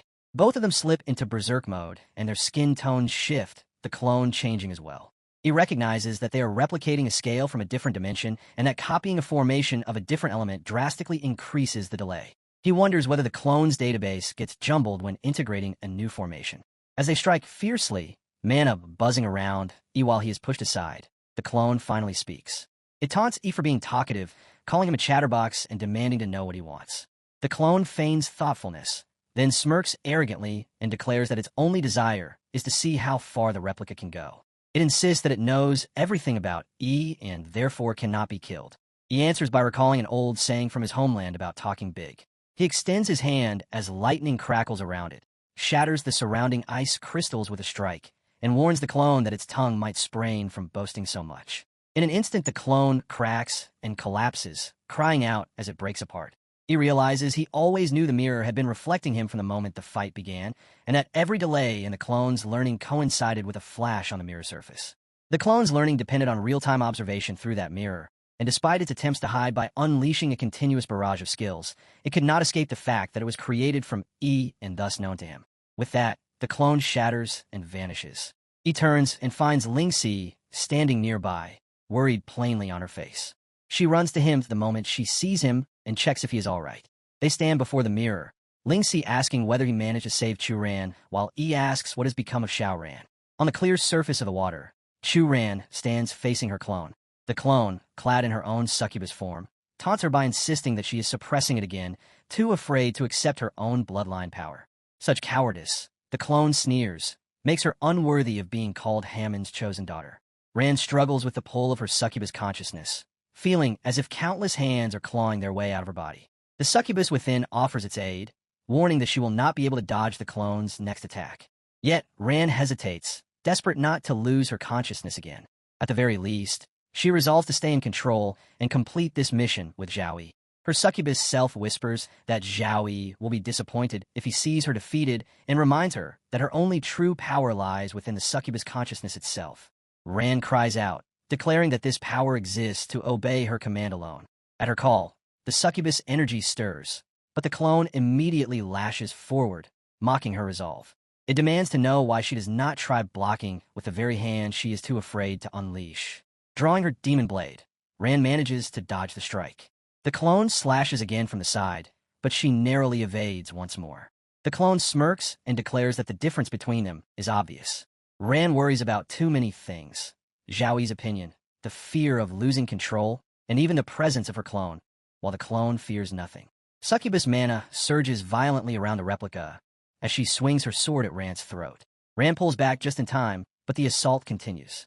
The clone insists that no matter how refined Ran's swordsmanship or how powerful her spells are, her refusal to use her bloodline makes her no different from an ordinary class user. In Ran's own memories, Zhao once told her that kindness is not weakness, but the clone twists that truth, roaring that kindness is the very thing crushing her now. A massive wave of water rises with its attack as it vows that when Ran is ground into dust, Zhao will remember her only as kind and useless trash. Ran gasps, denying the words and insisting to herself that she is not useless, that she cannot be. Yet her succubus consciousness interrupts, telling her that this outcome is the price of suppression. The voice within insists that the clone is only a hollow replica, a fake incapable of understanding anything. It may flaunt a fraction of demonic power, but it is still nothing before the true succubus. The consciousness urges her to release it fully, promising that it can tear the clone apart and shield her from harm. Beyond the mirror, E and the others watch the struggle unfold. Lingxi explains that once they defeated their own replicas, they returned to this place and discovered that every battle could be observed through the reflections. She voices her concern, pointing out that Sister Ran is clearly stronger than all of them, yet she's being overwhelmed by her copy. Xiaolan adds that the longer these battles drag on, the stronger each replica becomes, even developing self-awareness, and warns that Ran is now in grave danger. Shenfan clenches his fists. He cannot hear the words exchanged within, but Ran's stance tells him something is terribly wrong. He wonders aloud why she is still holding back, still refusing to use her bloodline. E, however, stays silent for a moment, reflecting that Ran is not being overpowered because she lacks strength. She is faltering because she is haunted by the fear of losing control. The replica has only one advantage. It is unburdened by hesitation or restraint and can wield its power without fear. Frustration boils over in Shenfeng as he slams his fist against the mirror, urging Ran to unleash her strength instead of showing mercy to a fake. Tai Xian turns to E, demanding to know what they should do and even suggesting that they smash the mirror outright. But he shakes his head, reasoning that the mirror world is bound to Ran's consciousness, and breaking it by force could wound her very soul. He resolves instead that conventional methods cannot save her. This situation must be broken by sheer force. Energy surges violently around him. He warns his companions to retreat, the farther the better. Sparks of power dance across his body as he rises into the air, his mana swelling into the fourth stage. The mirrors surrounding them shudder, then whirl together as if drawn into his gravity. His companions stare in shock, realizing what he is attempting. He is forcibly dismantling the second stage energy hub of the dungeon itself in order to save Ran. The ground trembles, the mirrors scream, and all are left stunned at the overwhelming might he has chosen to unleash. The clone had pinned Xiao Ran down, laughing at her misery as if her struggle were nothing but entertainment. Xiao Ran turned her face aside and barely managed to mumble a few words. Then, high above, a sudden blue light flared in the sky. From that radiance, a laser tore downward, piercing the clone's skull and sending a massive wave rippling across the water. As the clone disintegrated, Ran sat up, her breathing ragged and shallow. From outside the mirror, he called out to her, his voice steady and reassuring, telling her not to be afraid because he was there. Though she could not speak, Ran's expression softened with relief. But the moment was short-lived. Strange strings rippled into existence behind her, wrapping tightly around her body and binding her in place. The clone reappeared, shattering the mirror itself, and stepping into the outside world to strike at E directly. Shocked, he wondered what had become of Ran as the reflection collapsed around them. Ran's blade slammed downward, forcing E to summon a defensive mana barrier. The impact threw her back with devastating force, and the onlookers gasped at the chaos unfolding before their eyes. Ran attacked again, her footfalls cracking the earth with every step. She swung her sword with terrifying power, driving it toward E. He slipped aside, just in time, unsettled by the thought that the holy light should have burned her, yet she showed no reaction. Her constitution should never have resisted that light, and the realization left him rattled. She came at him once more, her weapon glowing with mana-infused energy. He responded by raising his barrier, but this time he deliberately dispelled it, unwilling to risk harming her. He recognized that lightning and holy light would wound her, so he switched tactics. Another skill flared from his hands, chains of energy binding her arms and winding firmly around her legs. Piece by piece, every limb was restrained until at last the sword slipped from her grasp. He knew this was the only way to hold her without causing injury. Stepping closer, he urged her to meet his gaze. Before she could respond, the ground trembled. Shards of ice scattered behind him, rising slowly into the air. One by one they fused, forming a colossal structure, until the frozen pieces knitted together into the likeness of a human face. The icy visage resounded with a declaration that dungeon rules had been invoked and the ultimate purge protocol initiated. From the crystals, shapes began to emerge, monstrous forms taking solid shape. A silver-scaled spider, a rock-armored soldier, a bone lion, and countless slimy water creatures assembled in a grotesque army. Lynxie stepped forward without hesitation. With a single strike, she shattered them, cutting down the water beast with precise force. Watching the remains collapse, she observed how the silver threads were weaving unnaturally, forcibly stitching the creatures together in defiance of natural order. Xiaolan unleashes her Bing Fire command, burning away the evil and shattering the illusion. She activates the Spirit Glass Talisman, sending multiple yellow scripted papers flying into the heads of the monsters. Meanwhile, Tai-Zin wields her axe with relentless power, hurling it forward so that it cleaves through every enemy in its path. At the same time, Shunfan rides atop a spider that once threatened them and now cuts it down with merciless precision. Watching her, our hero realizes that the silver threads controlling the monsters all trace back to the same source. His thoughts turn toward Ran. The dungeon's core logic has always been about filtering out the strong. Just as in the first stage, where those who failed were enslaved by silver threads and turned into monsters, the same rule applies here.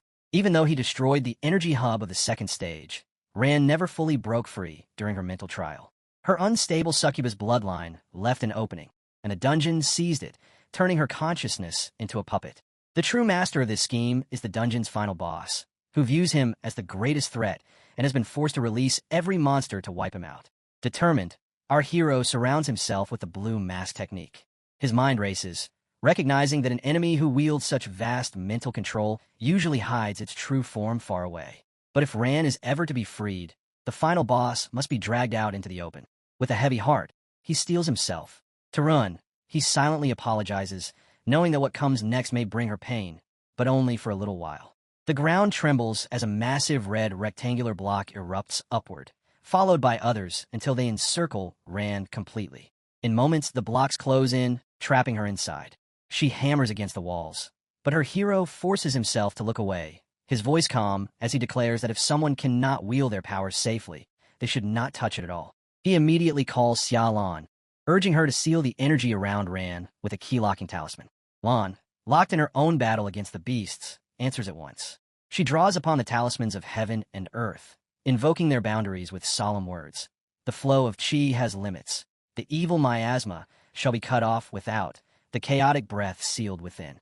As her spell completes, she declares that the coffin shall be the boundary, and all passage is forbidden. Nearby, Lynxie struggles as waves of monsters surge forward.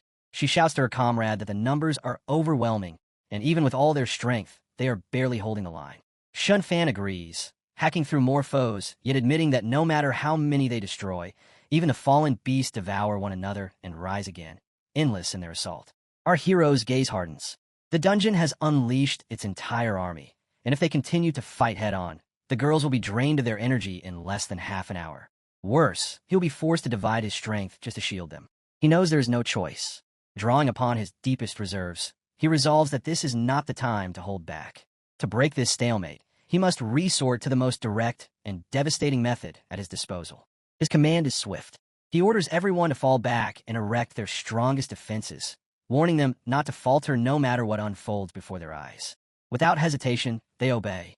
Shinfan glances at him and speaks with grim certainty. assuring him that they all understand. He must go forward and unleash his greatest move. He stood firm as yellow energy crackled and danced around him.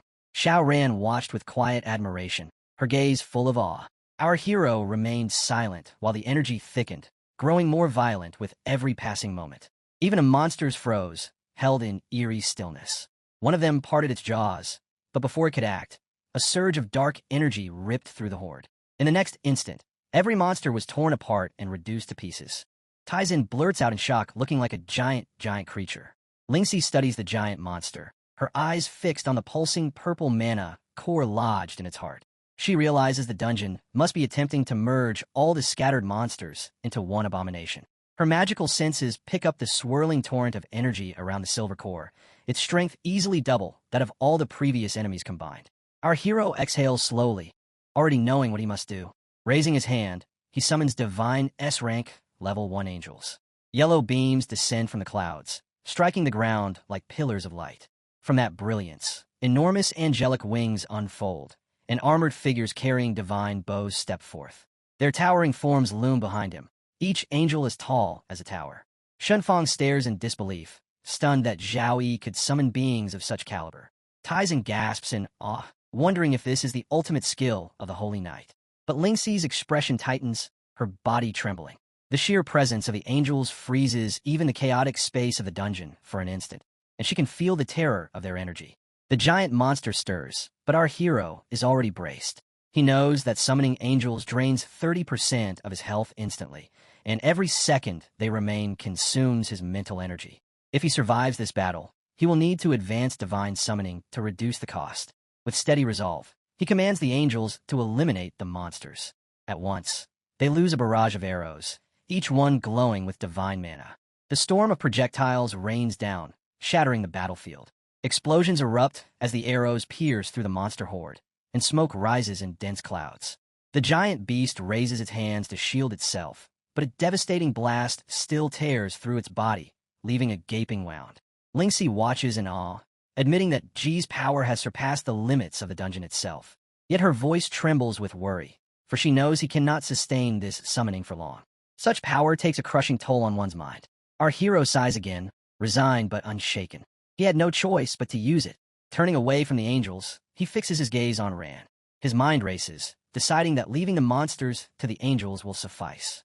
From here on, his only target is her. Icy crystals rain down around him as he channels his mana, his voice like a blade cutting through the chaos. He begins a count, warning that if the hidden presence does not reveal itself by 3, he will destroy the place entirely. At 1, there is silence. At 2, still nothing. But when he reaches 3, a shadow stirs behind Ran. From within the darkness, a figure emerges, its eyes glowing a menacing purple. At last, the dungeon boss shows itself. Our hero narrows his gaze, recognizing the truth of his suspicion. This was the enemy he had been waiting for all along.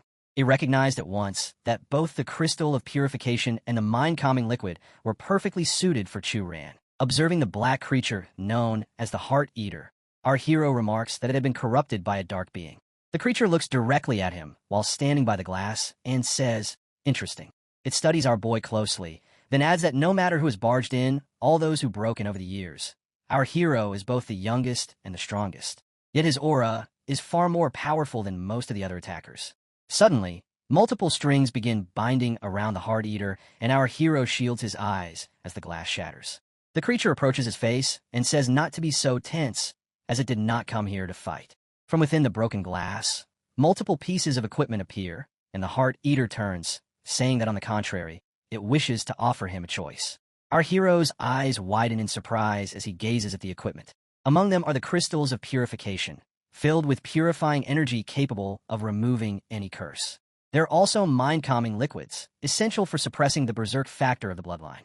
Alongside them lie the profound Iron Star Core, the soul-resting Jade, the group shield wall, and the weakness insight. Behind him, Phone comments that if the dragon crystal were fused with his dragon pattern vambraces, he could smash those monsters to bits with just a single punch.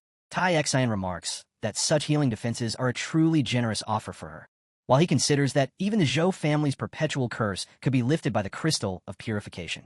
The Heart Eater stepped closer, its gaze fixed on the boy, and asked whether he was not tempted. It gestured toward Rant's suffering form, pointing out how a single drop of the mind-calming liquid could grant her peace, ensuring she would never again have to fear her bloodline spiraling into madness. The creature then waved toward the array of treasures, calling them nothing more than appetizers, and declared that forcing it to reveal itself was proof enough that the boy had passed the dungeon's trial. This, it said, was his rightful reward. Take it and leave. For a moment, the hero's mind turned heavy. He acknowledged that if he yielded now, he could indeed gain a wealth of treasures beyond measure. Yet in the same breath, his thoughts darkened with the image of his brutally wounded comrades, of the quest to uncover the secrets buried within the mermaid commercial guild, and of the countless burdens that bound him to his companions. The temptation was great, but his conviction weighed greater. He raised his sword and declared through action alone that the Heart Eater was mistaken.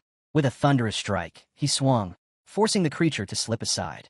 His mind blazed with clarity. He had not come to Black Wind Valley in search of rewards. The system quest, the vengeance owed to his companions, and even the ancient curse afflicting the Zao family were trials that could never be solved by accepting a monster's handouts. While the angels were occupied battling the endless tide of monsters, the Heart Eater grinned and mocked him, questioning whether he truly intended to abandon a reward that lay so easily within his grasp. He stood firm, noting how familiar this creature seemed with his circumstances, down to the Zhao family's curse, and reasoned that such knowledge reeked of a trap designed specifically for him. His decision made, he allowed his berserk form to awaken, his aura surging violently. The crystal of purification and the mind-calming liquid would be taken for Rant's sake, he resolved, but the Heart Eater itself had to be destroyed. Dragon God's body erupted around him in a flash of divine power as he lunged forward. The Heart Eater met him with dense mana coiling like chains, but Yi's blade struck true, cutting through the writhing strings with ruthless precision. Snarling, the creature gathered the surrounding stones into itself, its form twisting and enlarging until a massive stone monstrosity towered before him. The Heart Killer, hidden within the body of a stone mountain, slammed his massive hand down, and so did the giant monster. The impact crushed our boy beneath the rubble. Suddenly, multiple mana-induced cuts rippled through the stones, and in the next instant, our hero burst free, shattering the entire monster apart. From among the rubble, Ran unexpectedly leapt out, pleading for our boy's help. But he struck her hard with his sword, knowing full well that the Heart Killer was attempting to distract him with illusions. He then slammed his sword with all his might, yet his enemy remained far more powerful. The Heart Killer mocked him, asking if that was all he had. Our boy replied coldly that the creature would find out if it dared to try.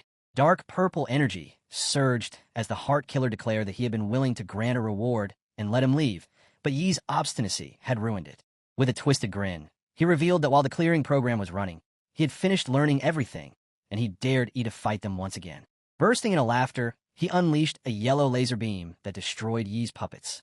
But before he could revel in his victory, something struck him, and shock overtook his expression. He turned to see a barrage of angels with bows raised, aiming directly at him. Standing among them were Yi and his companions, united against him. He reminded him that he had never promised to fight alone. From the side, Frostfang also roared his challenge. In the next moment, the angels loosed their mana-rich arrows, and Frostfang lunged alongside them. Their combined strikes pierced the Heart Killer's body, making him shiver and cry out in pain. With a massive explosion, the ground ruptured, clouds of smoke billowed, and the entire battlefield shook. As the haze cleared, he noticed the ice crystals beginning to scatter. He observed carefully and muttered that the mirror shards were not disappearing. From one of those shards came a sudden flash, replaying a memory of what had truly happened. Curious, he picked it up, wondering what it could be. A light surged into his mind, and he was thrown into a vision of events that had occurred 10 years ago in the valley. He saw a man enter the valley and sit down, his face full of worry. Black threads swirled around him as a sinister voice asked if he wished to save his daughter. Desperate, the man explained that the best priest in Tianlan had told him that without the 1,000-year mystic ice jade, his daughter would not survive past spring. He had heard whispers of this dark being's dealings in the black market and had come to beg for its blessing. With fangs gleaming, the black creature mocked his choice of words, calling it a blessing. It offered him wealth enough to purchase every medicine in the city, but demanded 3 tasks in return. Clutching his wrist in worry, the man asked what those tasks were. The entity opened a space, releasing countless gems that rained down like a storm. It ordered the man to use this wealth to lure more people into Black Wind Valley. The life force of the weak would sustain it, while the souls of the strong would serve as its gatekeepers. The man was buried beneath the pile of gems, horrified, and stammered in shock that this meant killing people. The creature laughed, dismissing his fear. It told him not to be nervous, for those who entered would come of their own free will. After all, who could resist the temptation of becoming rich overnight? The scene shifted. The man was shown advertising the Xianling stones, claiming that each piece mined in Black Wind Valley could be exchanged for 1,000 Zhongxia currency. When a man beside him asked if people did not simply disappear upon entering, even recalling that Old Wang V and his team had vanished without a trace, the man retorted that they had merely failed to find the right path. He claimed to have discovered the true mineral vein and offered 30% of the profits to anyone willing to work for him. In the end, countless people entered the valley, only to become nourishment for the monster. The man himself began to sicken with guilt, breaking down in tears beneath the crushing weight of his sins. The dark entity mocked him again, telling him it was no sin at all. It insisted that those who came were blinded by their own greed. Why else would they risk everything to enter Black Wind Valley, if not to get rich from the bones of others? And so, the man continued the cycle, feeding the creature with more lives. He flaunted his crystals to Zhao Fong, insisting that the price was negotiable, but that he needed help with publicity. Over time, chaos spread. The entire operation crumbled into shambles. Shocked, the man demanded to know what had happened, only to be told by one of his followers, sobbing heavily, that the North City Guild had threatened to seize 80% of their profits. Without backing, even a group of local thugs could easily crush them. Faced with no other options, the man once again surrendered more lives to the entity. One desperate follower begged him for mercy, calling him boss and confessing blindness to his greatness. Pleading for his life, he swore to renounce the North City Guild and follow the man instead. But the man's eyes were cold and merciless, even as the pleas continued. When all was finished, he turned back to the dark entity. Now fully resigned, he addressed it as his lord and declared his intention to establish a commerce guild on the surface. They would mine, sell ores, and conduct trade openly, while secretly screening qualified individuals to lure into the valley. The black entity approved of the idea and asked him what the guild should be named. The man answered, Mermaid. The entity questioned the name, and the man explained that he had once encountered a group of sirens at sea. Their beauty and enchanting voices lured sailors to leap into the waves, sinking ships into ruin. Only he had survived that disaster, clinging to a plank for his life. Amused, the black entity spat out a bone and remarked that the name was indeed auspicious. Then the man established all of that. His assistant came to him, addressed him as boss, and said, This is the month's mineral supplement list. There are enough cold marrow crystals prepared for the Zhao family's tribute. Also, there are 17 new nourishment bodies in the valley. He took the papers from him and replied, Got it. Then he drew 2 marks and said, The quality of this batch of nourishment is a bit poor. Next time, have Red Madam Hong screen them more carefully. Don't send up any old trash. The assistant complied, but the man called him back and added, Also, this year's prices will increase by 20%. Arhio was calmly remembering all of that. As he absorbed all those memories, he opened his eyes and said, These fragments have recorded 10 years of cause and effect so clearly. While the crystals were circling above the surface, he gathered them all into his hand and shaped them together. Frostfang said, This is the dungeon core. Owning it is equivalent to owning the entire dungeon. A notification also appeared, telling him that Arhio had obtained the core of the mirror prison, unlocked 30% control of the dungeon, and was now able to manipulate basic spatial rules. Frostfang explained that even many mid-sized guilds do not necessarily possess a dungeon, but now he has one. Then Frostfang added, You'll never have to worry about resources again. A dungeon is a gold mine, a machine that prints money. You are one lucky kid. Now try using your spiritual energy to feel the connection between you and the dungeon. Our boy did as instructed. He pressed the crystal tightly in his grip and suddenly felt a powerful surge of energy. Patterns appeared all around him in circles, and shockwaves rippled through the area. Lingxi was assisting Ran to wake up, and she could also feel it. The blue shockwave rippled through the entire valley. Our hero could sense every plant and tree within the instance, even without using his eyes. He remarked that it seemed as though he was now able to control everything inside the instance. That same energy extended outward and brushed against someone watching them from afar. When he turned his focus, he was shocked to see that it was his sister. Appearing behind her, he asked why she had come. She explained that she had been worried about him, so she looked up the route guide online and made her way over. Our hero was annoyed at her recklessness, causing her to quickly apologize. Frostfang then said, Little girl, you are quite bold and also lucky. Now that he can control the instance, even if you stay here, nothing will happen. Our hero gave her a small punishment and warned her to behave herself, or else he would send her back. Then he opened a system window, read the notification, and announced the next task, to uncover the secret of the Mermaid Chamber of Commerce along with his companions. Our boy walked toward his teammates with his sister at his side. Taizan demanded to know why the little sister was here, and Shunfang warned that this place was dangerous and not for sightseeing. He tossed the scroll to the red-haired guy and told him to protect his sister. He caught it, bristling as if the instruction were obvious, and then asked what the scroll contained. Inspecting the parchment, he realized it described a rage of bloodbath technique, a skill that siphons blood energy from enemies to form blood orbs. Those orbs coalesced into a soul blood sphere that could be hurled to trigger a catastrophic blood energy explosion. He was stunned to recognize it as an S-rank skill book. He distributed other scrolls to the others and said they were for them. As they examined the pages, they confirmed that the books were indeed S-rank and wondered aloud why he would give them treasures of such value. Lon reminded them how much these were worth on the black market. 7 million coins per book if one could find a seller and the skill at all. He explained that these were hidden rewards for clearing the dungeon, divided by class, and that he intended them for his companions.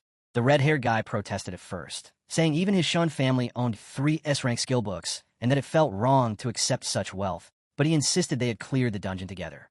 Ling Zi pressed that the scrolls were too precious, noting that even with class restrictions they could be sold for enormous sums. One of the scrolls in her hands described an elemental forbidden zone with devastating effects. He packed Ling Zi's protest away with a simple question about priorities, what mattered more, money or their lives, and reminded them that the road ahead would only get harder. He could not let his teammates head into more danger empty-handed. Shunfang waved off the worry and called Yi a true friend, vowing that next time he would be the first to charge into any fight. Yi, exhausted, walked on while everyone else buzzed with excitement. Taixien announced that this was her first S-rank skill and that she would henceforth fight on the front lines in dungeons. Lon pledged to master the 3 Annihilation formation and vowed not to hold back. Lingzu agreed with them. Shunfang then demonstrated the mechanics of his new skill, explaining how it absorbed an enemy's blood energy and triggered an explosive release, marveling at how cool it was.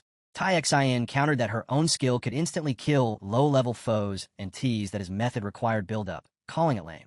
Her move, Raging Tide Earthquake, also carried devastating power. He smiled and called a truce. First, everyone would hone their skills, then they would confront the big shot hiding in the depths. Shunfang boasted that he would master his book in 10 minutes. Taixien shot back that she could master hers in 5. Lon urged everyone to prepare, unwilling to let them practice on live enemies. At that moment, Rand seized Yi by the shirt and praised his ability to unite people. He answered casually that perhaps it was simply because they were companions. He produced a small vial of mind-calming liquid and pressed it into Rand's hand, saying he had almost forgotten about it, and that her bloodline issue could be solved for now. She tucked the vial near her heart as he vowed to do everything in his power to keep her from falling into danger again. Tears welled in her eyes. She hugged him and, looking directly at him, affirmed that she believed in him. The scene shifts to the headquarters of the Mermaid Commerce Guild, top floor. At the center of the chamber, a massive crystal shrouded in black mist pulsed ominously, while several scientists monitored its behavior. They watched uneasily as the mist grew more violent. One of the scientists nearly got caught by the surge, and only the defensive barrier saved her at the last instant. The mist crackled and slammed against the barrier with alarming force. One scientist turned toward the shadowy figure at the head of the room and called out, addressing him as boss. He reported the anomaly, and the boss replied that the crystal was linked to the dungeon core in Blackwind Valley. It had remained stable for 10 years, never once behaving like this. His thoughts raced, and he concluded that with that personage guarding it, Blackwind Valley had always been an impenetrable fortress where intruders amounted to nothing more than fodder delivered straight to their doorstep. But now, with such violent energy fluctuations, something unexpected must have happened inside. His eyes narrowed in suspicion. At that moment, the black mist finally tore through the defensive barrier, lashing out with brutal force. It struck down everyone in the room, sending the secretary flying and smashing the scientists to the ground, their bones breaking as they screamed in pain. The boss, however, remained standing, cloaked in his own black energy. He ordered his secretary to send a message to Madame Red Hong, instructing her to go to Blackwind Valley immediately and uncover the source of the disturbance. Without waiting, he turned and swiftly left the scene. The perspective then shifted to Madame Hong herself. She stirred awake from her rest, clutching her chest in pain. With a bitter expression, she cursed the Holy Knight, recalling that if she had not been cautious enough to spend a fortune on a resurrection item a year ago, she would have been killed outright in her last encounter. But resurrection items could only restore the body. They could not return her to her peak condition. Now, she lamented, not only was her puppet formation broken, but she also could not control more than 10 puppets at once. Her strength was barely a third of what it once had been. She downed a potion to ease her condition and resolved that she needed 6 months of recovery at her base before she could hope to regain her power. She vowed that nothing and no one could drag her out before then. Just then, the pendant of communication at her side lit up. The voice of her superior issued an order. She was to investigate the energy anomaly in Black Wind Valley immediately and report the results. Madame Hong clenched her teeth in frustration, annoyed that she was being forced ahead into Black Wind Valley at a time when she was far from her prime. She thought to herself that Black Wind Valley was showing signs of an energy anomaly and wondered if it was Zhao Yi's doing. In her current state, running into him would be a death sentence. But if the guild discovered she was seriously injured, those circling her position like hyenas that had smelled blood would surely pounce. They would rip apart the power she had struggled so hard to build. She reflected bitterly on how much she had sacrificed to climb this high, determined that she could not allow all to go to waste. A hollow laugh escaped her lips, trembling from her weary body.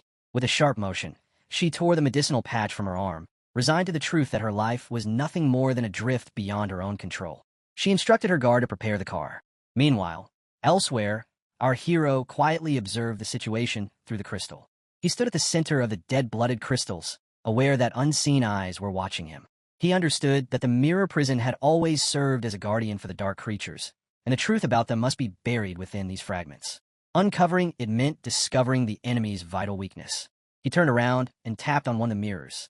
From its surface, countless demonic arms stretched outward. Shock surged through him as the mirror's pull intensified, dragging him inside. His vision blurred, and the mirror itself began to distort and glitch as he was sucked into those buried memories. His eyes were closed, and thick blue energy surrounded him. Even though his arm hung down, the crystal still floated above, radiating mana.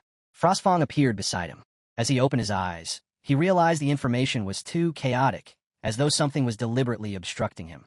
His focus sharpened to his will. It felt like trying to catch a signal within a raging storm. Straining to listen and watch, he began filtering out the noise. Within the distortion, he glimpsed someone bound by dark tentacles, being sacrificed. Then he found a pathway among the crystals, where heaps of terror and monstrous figures stood ready to unleash havoc.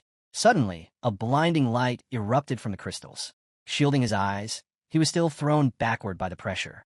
When the light finally faded, he opened his eyes again, drenched in sweat and badly shaken. Frostfang noticed his state and asked what he had seen, remarking on how terrible he looked. Our boy answered that he had seen the pathway and understood now. No wonder the demonic energy within the cold marrow crystals felt so unfamiliar. Frostfang pressed him further, and our boy recalled that a few months ago, in the Gate Mountains, he had encountered the demon clan infiltrating through a medium-sized rift. The aura here was exactly the same as theirs. Frostfang understood and asked if he had seen the demon clan inside the core of the mirror prison. The answer was yes, and it was worse than expected. He envisioned a giant demonic entity far larger than Earth itself. From the memories of the mirror prison's core, he had discovered that the dark creature was actually an otherworldly gate taking form. Its purpose was to channel resources from another world to Blue Star, using the Commerce Guild to willingly deliver living people as so-called life supplies, when in truth, they were being sacrificed to open the Rel pathway. Once enough life energy was absorbed, a complete otherworldly gate, large enough for countless members of the demon clan to pass through, would fully open. Frostfang compared it to the events 100 years ago and asked if he was scared. Our hero admitted he was not scared but cautious. Rushing headlong into this would not solve the problem. Tai Sin and the others had just fought a brutal battle, and they were not yet familiar with their new powers. The conditions were not optimal. Going in rashly was not bravery, it was foolishness. The enemy was not unbeatable, but he and his companions needed more time to become stronger than they were now. Frostfang reminded him that caution was the first rule of survival for a hunter, then asked how he intended to help his companions adapt. After all, real skills could not be trained by sitting idle. Our boy agreed they would not sit around. He believed that this middle realm represented the perfect training ground. On a basic level, he could control it and perhaps generate simulated opponents. This way, everyone could fully experience their powers and techniques, pushing their S-rank skills to the limit in a completely safe environment. They could even undergo extreme pressure tests. Frostfang found the idea amusing and called it interesting. Our hero then turned to his companions and announced a change of plans. They would not be delving deeper for now. Shenfang was surprised and asked why. Shrugging him off, our boy explained that the entity inside was stronger than any enemy they had ever faced. He refused to let anyone get hurt due to being unprepared for something even worse. Before the final operation, they all required special training. Tai Xin was equally surprised and asked what kind of special training he meant. Shen Fong repeated the question, pressing for clarity. Our boy explained that he would manipulate the dungeon's energy to generate simulated opponents, matching or even surpassing their strength. Combat had only one object that could come indefinitely close to reality, and through it, he would squeeze out their potential, ensuring they completely mastered the new powers they had obtained. Shen Fong grew excited at the thought of simulated combat and volunteered to go first. Lingxi intervened, reminding him he had only just recovered from an injury. But Shen Fong brushed it off as a minor wound, insisting he had long since healed. Our boy warned him that this was not a game. The pain and pressure of simulated battle would be real, and the difficulty would dynamically adjust based on performance. Death would likely happen many times over. Shen Fong grinned, saying he could not ask for more. Our boy sighed and activated a crystal, which danced with yellow mana before pulling Shen Fong into an entirely different place. There, a masked swordsman, a shadow stalker, attacked from behind. Shen Fong transformed into his dragon form, launching a fiery punch, but the enemy vanished instantly. He created multiple clones of himself to strike from all sides, yet the shadow stalker continued to dodge and circle, effortlessly evading. His frustration grew as his attacks went to waste. Observing closely, our hero noted that the shadow type was elusive, difficult to pin down. He adjusted the simulation, perceiving the details of the fight, and modified the opponent and environment to increase interference. Shen, unfamiliar with shadow types, now faced rising difficulty as the adjustments intensified. At last, Shen Fong exhaled flames, nearly smoking the shadow warrior to death. Standing cockily, Shen then found himself confronted by multiple warriors wielding giant swords, lunging at him together. He mocked them as disappointing for needing to attack in teams. Meanwhile, our boy turned toward the rest of his companions and asked if they were ready. Their expressions had grown more confident. Suddenly, mana-induced puppets appeared near his sister. She looked around with excitement, clearly eager to practice, but when she gazed at him expectantly, he warned her not even to think about it. Pouting, she turned away and began building a snowman instead. Frostfang glanced at him and asked how it felt to control the mirror core. Handling the fight from every angle, our boy admitted that it felt strange, like holding a key that was heavy yet fit perfectly. Our boy noted that the connection was very faint, but he could definitely feel it dipping. Each time he built and maintained it, the connection to this space became a little clearer, and the power he could command increased by fraction. Frostfang acknowledged this, and supposed he had some talent, reminding him that this thing was like a new arm, one he must use often and practice with frequently until he could command it as he would his own limb. When he could control it fully, every blade of grass and every tree in the entire Mirror Prison dungeon would move at his will. That, Frostfang explained, would be the true might of the masters of the dungeon. Our boy resolved that he would achieve it. At the same time, while his sister was playing with the snowman, it collapsed and she ran toward it, hugging it tightly. Immediately, someone appeared. Her eyes widened in shock, her legs trembled, and she cried out for her brother. When her brother rushed over, already fighting, he asked what was wrong. She explained that it was her, the woman in the red dress, the one she feared. Lady Hong had entered the Black Wind Valley. She commanded her silk puppets to scout ahead stealthily without being discovered. As they moved through the mirror, she adjusted the plan, ordering 2 puppets to enter the valley from the front, 2 to circle around to the back and sneak in through the rear crevice, and the remaining 2 to stay and protect her. Meanwhile, our boy reflected that his spiritual power was deeply connected to the core of the Mirror Prison, and his perception could spread throughout the entire Black Wind Valley. It was as though holographic security cameras had been installed all over, leaving no room for escape. No matter what tricks Lady Hong had, she could not escape his palm. He could sense she was not dead yet. Her aura was extremely chaotic, which meant she must have used a secret resurrection technique and had not fully recovered. He placed his hand on his sister's head and remarked that Lady Hong's condition was absurdly poor, and she was walking directly into a trap. He reassured his sister, telling her not to be afraid because Big Brother was going to show her a game. She asked curiously what kind of game, and he explained that it would be a game of cat and mouse. On the other side, Lady Hong herself was unsettled. She thought something was not right. The valley was too quiet. A pervasive feeling of being watched crept over her, as though the entire valley was monitoring her movements. She knew she had to find the source, so she could report back to her boss. She ordered her silk puppets to move stealthily in front. As they advanced, she noticed the first pass had been completely destroyed. It looked as if it had been split open with a single sword strike, and a faint, familiar trace of energy fluctuation still lingered.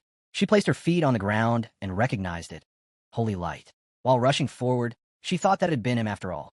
Perhaps she should report to the boss and let him handle it. But she quickly countered her own thought realizing that doing so would expose her inability to complete the mission.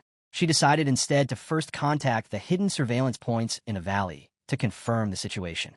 If successful, she might even pinpoint Zhao Yi's exact location.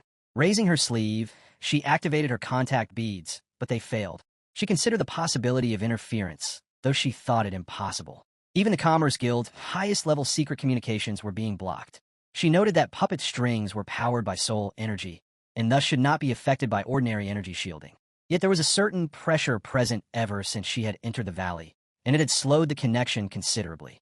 She forced out red energy from her finger and focused. She could still feel it. Suddenly, a blast of red energy erupted.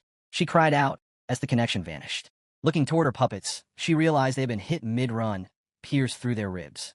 She shouted again, and as she watched, the other two were struck as well. Her thoughts raced. Could Zhao Yi really have developed a partial skill, or was there more than one intruder? To take out 4 combat puppets in an instant without giving them even a moment to react was extraordinary. In her current state, she knew she had absolutely no chance of winning against him. Abruptly, a lady in a white dress appeared before her. The newcomer asked why her sister's face looked so pale. Lady Hong demanded to know what she was doing there.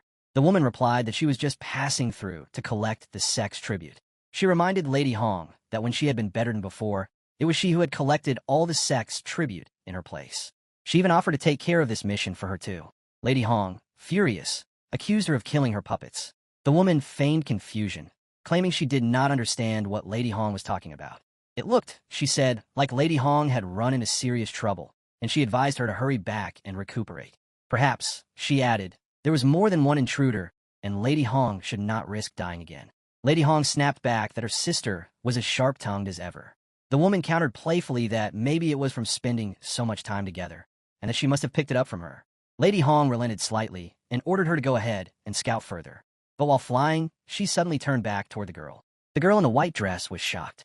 She realized that replicas stood before her and demanded to know how Lady Hong possessed puppets like this. She pressed her for an explanation, distressed. Lady Hong only looked toward the mirror as the girl wept, begging her to spare her life. They had been best friends, yet Lady Hong was willing to kill even her own people for the sake of status. The girl cried out that the replicas were growing stronger, unlike the puppets that had died earlier. She asked desperately what kind of powerful being Lady Hong had used to refine them. With no choice, she tried to escape. The white-dressed girl screamed as she stood in the center, surrounded on all sides by replicas of herself. She declared that they could even mimic her moves, and if she would be defeated by a few fakes, she could never show her face in the wild again. As she tried to fly upward, all the replicas lunged, dragging her back down. She shouted that the hardships she had endured were no less than those of Red Madam. The replicas swarmed her like bees, and her cries grew desperate. She pleaded not to be bound by money, reminding Red Madam of the days when they had shared a single cornbread bun in the slums. She begged for mercy, promising never to tell anyone, vowing she could leave right now and never return to that province again. Her voice broke as she accused Red Madam of being willing to kill even her own people for status, of valuing wealth and glory given by boss Lu more than 20 years of friendship. She recalled the moment when Red Madam had once told her, "Little one, you must be hungry. Wipe the blood from your face and come with me. From now on, your name will be Hong." That memory resurfaced painfully as the white-dressed lady reached out her hand toward Lady Hong. Lady Hong froze in shock, recognizing the gesture, and uttered the word godmother. But the white-dressed girl pressed forward, her blue eyes burning as she reminded her that she had thought her just stubborn back then. She had saved the best food and clothes for her, never imagining that the ungrateful wretch would one day use everything she had taught her against her. Lady Hong recoiled, screaming for her to get away, and raised her hand. Red strips of energy lashed out, binding her tightly. Lady Hong roared that she now lived in a house paved with gold bricks, with people kneeling to serve her bird's nest soup. The Hong who once ate cornbread in the slums had long since died in the black winds. Wealth and glory had not been gifts given to her, but achievements she had earned with her own mind and methods. They were far more real than any 20-year friendship. She spat that it had been the white-dressed girl who failed to keep up, who instead tried to drag her back into the mud. A sudden blast of red energy erupted, knocking the white-dressed girl backward. The energies spilled over the mirror, and then the scene twisted. The white-dressed girl appeared again, disheveled, crying out that she had almost been killed by those replicas, and now it was Lady Hong's turn to explain. She spread her strips and grappled Lady Hong, shattering her gloves. Staggering back, Lady Hong collapsed, gasping in disbelief that these memories were appearing here. Sadness overcame her, and she cursed the endless illusions. She realized she was trapped inside a mirror maze designed to break her mind. She bellowed that she would never give up and summoned her puppets. Level 35 god puppets appeared, smashing mirrors one by one with their blades. Yet as the mirrors shattered, black figures struck from within them, clashing with her puppets' weapons. Confused, she ordered them to stop, demanding to know what was wrong. She repeated the command, insisting that they obey.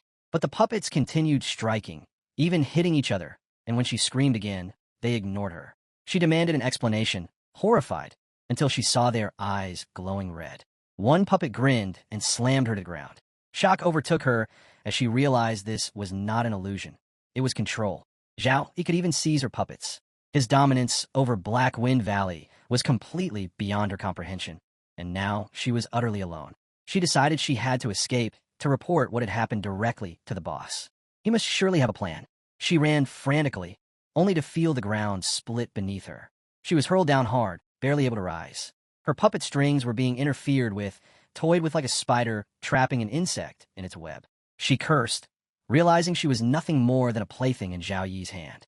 She screamed for him to come out, demanding he kill her directly instead of hiding like a rat.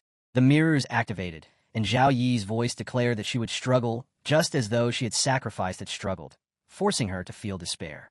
This hunting ground had been made just for her. She screamed back, warning him that the Commerce Guild's power was beyond his imagination, that the boss still had trump cards left to play. She promised that if he let her go, she could help him argue his case before the boss. Zhao Yi's cold reply dismissed her completely. Not interested. Lady Hong shouted again, threatening that the guild's legions would arrive soon and he would not be able to trap her. In desperation, she revealed her trump card. This was an explosive puppet crafted by the guild's top artificers, the only one of its kind in the entire organization. Laughing madly, she declared that he thought he could control everything, but she would prove him wrong. Blue energy swirled around her as she howled her final threat. Even if she had to die, she would blow this place to smithereens. A sudden purple blast of energy erupted, slamming Lady Hong to the ground. Struggling, she barely managed to lift her body, forcing her limbs upward with effort. At that moment, Zhou Yi appeared, coldly remarking that she wanted to die, but he had not yet given her permission. Lady Hong spat that he was a devil and demanded that he kill her. Zhou Yi replied that watching prey struggle in despair was her favorite thing, so why was she so eager to die now? He mocked her as a hypocrite, saying it was her turn to feel the same torment. Lady Hong's face twisted with rage as she accused him of being the one who had killed the woman earlier, since he now controlled the Black Wind Valley. She sneered that many others wanted to take her position anyway, mentioning Zhou Hong and Zhou Xiaobai still at the Zhou residence. She even threatened his younger sister. As she spoke those words, a chain shot forward, binding her tightly. Zhou Yi appeared beside his sister and gently told her not to look, assuring her that her big brother would finish things quickly. Xiao Yun, however, kept her gaze fixed on Lady Hong. She spoke firmly, confessing that Lady Hong had tried to kidnap her, hurt him, and harm their sister Xiaoran. Fear still lingered in her voice, but she declared that if she continued to fear Lady Hong, that fear would haunt her forever. She refused to let this nightmare control her and begged her brother to let her face it. Zhou Yi placed his hand on her head and agreed, promising that he was right there with her. As the siblings stood together, Lady Hong snarled in fury. She taunted Xiao Yun, calling her a little wench and mocking how it must feel to be protected. She jeered, asking if Xiao Yun had come to kill her too, laughing cruelly as she asked whether she even dared. With her dress in tatters, Lady Hong rose into the air, unleashing a wave of black energy aimed directly at Xiao Yun. The blast struck Xiao Yun's cheek, but she turned her head sharply and stood her ground, declaring that the woman was evil and that she was no longer afraid. Energy flared around her as she summoned her strength.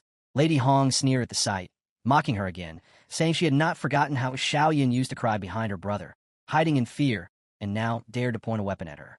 Blue energy spread from Lady Hong as she screamed her fury, proclaiming herself as Madame Hong and declaring that the Zhou family and Zhou Yi should have belonged to her. She demanded how she, a woman of such power, could ever fall at the hands of little brat. Seizing a mirror, she hurled it toward Xiao Yun, shouting for her to die. The mirror shot forward with terrifying force. Zhou Yi cried out desperately for his sister, but Xiao Yun braced herself. Summoning her energy, she redirected the mirror back toward Lady Hong, shouting that she was never to appear before her brother again. The power surged until Lady Hong's body shattered into fragments, dissolving into black energy. Her form tattered apart, her eyes turning blind as her strength drained, until nothing remained but fading darkness. A screen appeared before them, declaring that the instant's dungeon had absorbed Madame Hong's energy. The core of the mirror prison had increased to 30%, and a new guardian had been detected, Crimson Silk Phantom, now added to the dungeon database. Xiao Yin turned to her brother, voicing her resolve. She no longer wished to be used as a weakness against him. Zhou Yi reassured her, telling her it was over, that she had done well, and that she had grown. He acknowledged that she was no longer the little girl who always needed protection. Meanwhile, elsewhere, Lu was silently observing the battle unfold on the screen. He concluded that Lady Hong's value was nothing now, no more than a discarded piece. His attention shifted to a greater threat. He recognized the secret stirring within Black Wind Valley, the Dark Compass, a soul fragment forged from demonic bones and abyssal crystal, its core embedded with the remnant soul of a demon lord. Whoever wielded it could fuse with the demon lord's power, amplifying their own strength and dark energy tremendously. From the shadows, dark owls emerged. One carried the wind string, a dark elf. Another was a necromancer. The third, a swordsman. The fourth, an assassin, wielding the shadow string. The boss assessed the threat and declared that Black Wind Valley was in chaos and needed immediate cleanup. Their master was still sleeping and must not be disturbed. The intruder had to be annihilated with utmost speed. If needed, they were authorized to consume a blood marrow pill to unlock their full potential.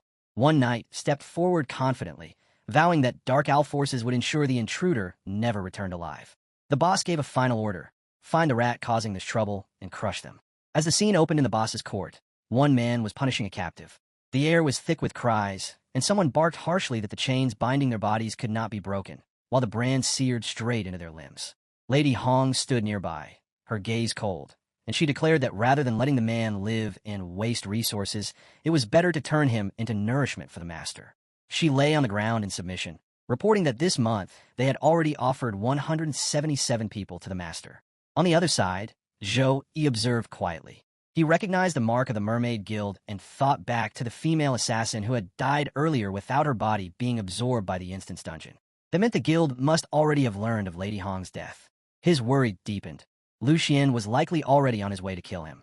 As for the evidence of the guild's human sacrifices and their collusion with the demon tribe, he resolved that it was best to hand it over to his teacher. Only his teacher had the authority and power to mobilize forces swiftly enough to stop Lu Xian and eradicate the guild entirely. Zhou Yi contacted his teacher immediately. The elder's voice was stern as he asked why his student was reaching out at this hour. Zhou Yi explained with urgency that he had uncovered the Mermaid Guild's dark secret in Black Wind Valley. The guild was feeding living people to a dark creature hidden within, and though he could not yet speak of the mirror prison's core, he attributed the discovery to Lady Hong. He confirmed to his teacher that the dark creature was feeding on sacrifices to accelerate the growth of the otherworldly gate. Once it matured, the demon tribe behind it would pour out endlessly, bringing the Zhongxia kingdom into the same calamity it had faced a century ago. The teacher's tone grew grave as he asked about the current state of the gate. Zhou Yi answered that it had absorbed too much energy and had entered the dungeon's dormant digestion period. This was their final deadline. Once the process ended, the gate would stabilize permanently.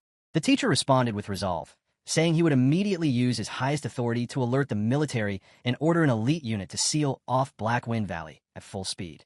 For now, Zhou Yi and his companions were to evacuate immediately. Before Zhou Yi could respond further, a violent blast shook the ground. Lu Xian had arrived far faster than expected. Zhou Yi instantly spread his golden energy, summoning all his followers to him. Among them was a girl with a purple band around her neck who looked at him with concern and asked what the explosion was. Zhou Yi kept his composure and told everyone to gather around. It was an emergency, and they needed to listen carefully. He explained that Lu Xian commanded 5 subordinates, all with an average level over 40, and Lu himself was level 46. The gap in power was far too great, and they had no chance in a direct confrontation. He resolved to send them away, first while he remained behind to hold the line until the military arrived. But Shun, one of the boys in his group, clenched his fists and refused. He said he was not going anywhere. If Zhou Yi wanted to send people away, then send the others, but not him. He was a man who had trained hard, not for the purpose of running away, and he would not allow Zhou Yi to play the lone hero. Zhou Yi tried to reason with him, telling him this was not the time for pride, that the gap between their levels was far too great. Yet Shin was not swayed. Then Ran said she would stay and that they were a team, so no one should bear the risk alone. The others followed and declared they would help too. They reminded him of their S-rank skills and refused to keep hiding. insisting this time they would stand at his side. He looked at them in frustration, but their courage was undeniable despite being low level. They gave him no choice. With a sigh, he agreed, but changed the plan. He would use spatial power to split Lu Xian and his subordinates into different zones, so each teammate faced one opponent. He would support from the shield lines, but they had to remember this was no drill. They needed to fight with all their strength, yet focus on stalling until the military arrived. Above all, they must not fight to the death. If they could not hold on, they were to call for his help, and he would teleport them out. Shun smirked in satisfaction, saying it should have been like this from the beginning. One by one, the others nodded and promised our boy that he could count on them. Suddenly, the boss appears with striking blue energy all around him. He called them fools who did not know their place, and demanding they step aside. He gave his first command. One of the boss girl who stepped forward is taken aback as yellow mana surrounded her. A magic circle forms under her. The boss realized that it was a spatial wrap. His one player got teleported into closed Comac place. She looks around. Ran was already attacking her with her sword, but she turned swiftly, sneering and remarking that Ran must be a little rat to carry a sneaky attack. The girl smirked and said it was a pity, wondering what a mere level 26 could possibly do to her. Ran immediately swung her sword at her, but the opponent vanished right in front of her eyes. Shocked, Ran kept her gaze fixed as she scanned the area, slashing her sword around. This time, the girl blocked with her mana and defense, remarking that Ran could actually see through her shadow steps. The sword in Ran's hands rattled as the girl forced it upward before disappearing again. Ran realized that even though assassins did not specialize in strength, the raw power of a level 40 was overwhelming, and taking that clash head-on had not been easy for her opponent either. Her hero observed the fight closely, thinking to himself that Ran should not confront the enemy directly. The opponent's speed and strength far outmatched hers, but Ran could rely on her succubus keen senses to lock onto her position and then use the sword formation to force her to appear. Since an assassin's greatest advantage lay in stealth, stripping that away would greatly weaken her. The assassin girl dodged continuously, leaping into the air and hurling mana-infused daggers at Ran, calling her reckless for daring to resist. Ran slammed her sword into the ground, releasing a ripple of energy. A defensive layer of mana spread around her, shielding her from the incoming attacks. Her succubus energy triggered the phantom sword shadow formation, which summoned sword souls to attack the enemy and inflicted a high stagger rate with poison. No matter where the assassin struck from, her blows were blocked, and the soul shadows sliced at her whenever she appeared. The assassin girl was shaken when a sudden slash tore across her body, blood spilling out. Every moment she remained within the formation, her speed dropped, making it harder to maintain perfect stealth. As she tried to heal her wound, she cursed the poison hidden in Ran's sword. Her form flickered as her body reassembled from the shadows, until she stood in full shape again. She admitted that despite her higher level, her assassination skills were completely countered by this frontal control formation, forcing her to fight head-on, which frustrated her to no end. Appearing directly in front of Ran, she decided the core of the formation had to be this brat. If she killed Ran, the formation would collapse on its own. She stabbed from behind, convinced she had succeeded, claiming victory and boasting that the level gap was immeasurable. But Ran suddenly caught her hand, shocking her. Before she could react, Ran channeled her mana, summoning all the soul shadows to merge into a massive sword. Dozens of spectral hands lifted it high above them, and Ran declared the command for the soul shadows to return to silence. One place in the battle, there are large pits on the ground, likely showing some epic battle aftermath. Then we see Shun Lingfeng fighting with the enemy swordsman, Bloodfang. Shin bursts on the enemy completely, but the enemy is a powerful tank that blocks the attack with his shield. Shin uses his flame dragon fist to shatter the junk shield of his enemy. His flame goes up as he uses the scarlet flame fist. Bloodfang forwards his spear out of nowhere, calling our boy a mere ant. Shin immediately turned his fist to an elbow defense stance, but it was too late. A huge energy outburst ripples out, and from the center of the stake of yellow light clearly appears, tearing through Shun's defense. But before damage is done to Shun, he summons a mana barrier in front, and the spear couldn't even pierce it, and just a spark went through the mana barrier of Shun. However, Shun got sent backwards with the sheer force of Bloodfang. This is the moment when our hero speaks to him. He tells Shin that his opponent is a level 43 Dark Warrior, whose physical defense and strength are both at their maximum boost. He warns that Shin will lose if he clashes with this enemy head-on. Our hero advises him to burn the enemy with the dragon's breath, wear him down, and engage carefully. His chance will come in the brief opening that appears after the enemy goes berserk. Bloodfang smirks and remarks that it is his first time meeting someone rougher than himself. He notes that the opponent's moves are large and sweeping, yet without any clear opening. He then adds that reaching level 26 at such a young age is truly a pity. He slashes his weapon again and declares that when it comes to strength, he will not lose. At that instant, Shin slams his fist into the ground, shattering it, and shouts that he is not trading blows with his opponent. The Dark Warrior is taken aback and glances down to see what is happening. But that was a trap. Shin breaks the ground to throw him off balance, since he carries the weight of heavy weapons. Then Shin leaps upward, recognizing an opening, and unleashes the dragon's breath. A mana circle forms before his face, but before he can release the attack, Bloodfang thrusts his spear through the circle within seconds. Then the blood sword charges forward with both spear and blade, dashing with immense speed. Mana energy ripples around him as he shouts that the opening was a bait, asking if Shin really thinks a level 43 fight is that simple. He slams his spear into the ground. Not at Shin, but the strike proves far more devastating than it appears. The ground explodes, forcing Shin to leap back just in time to avoid the blast. Shin laughs at the attack, mockingly calling him an iron turtle. The warrior slashes his spear repeatedly, but Shin dodges with effortless grace. However, one sudden slash cuts Shin's arm, reminding him that as time passes, the gap in level and power becomes clear. He knows he must endure until the enemy's blood runs dry. Yet that sword strike sends him flying, crashing into the ground. Our hero watching realizes that while Shin has taken damage, there is an advantage. His strength will rise as his defense weakens. Wiping blood from his mouth, Shin looks at his opponent and laughs, saying with a crazed grin that the harder he is hit, the more excited he becomes. Bloodfang doesn't stand still. He charges again, weapons flashing. Shin's smile doesn't fade, for he has a plan. He extends his hand, releasing a burst of red energy, declaring that since Bloodfang wants to crush him with strength, today he will show what blood for blood truly means. The ground suddenly turns gritty red as blood-like liquid seeps out, spreading in every direction.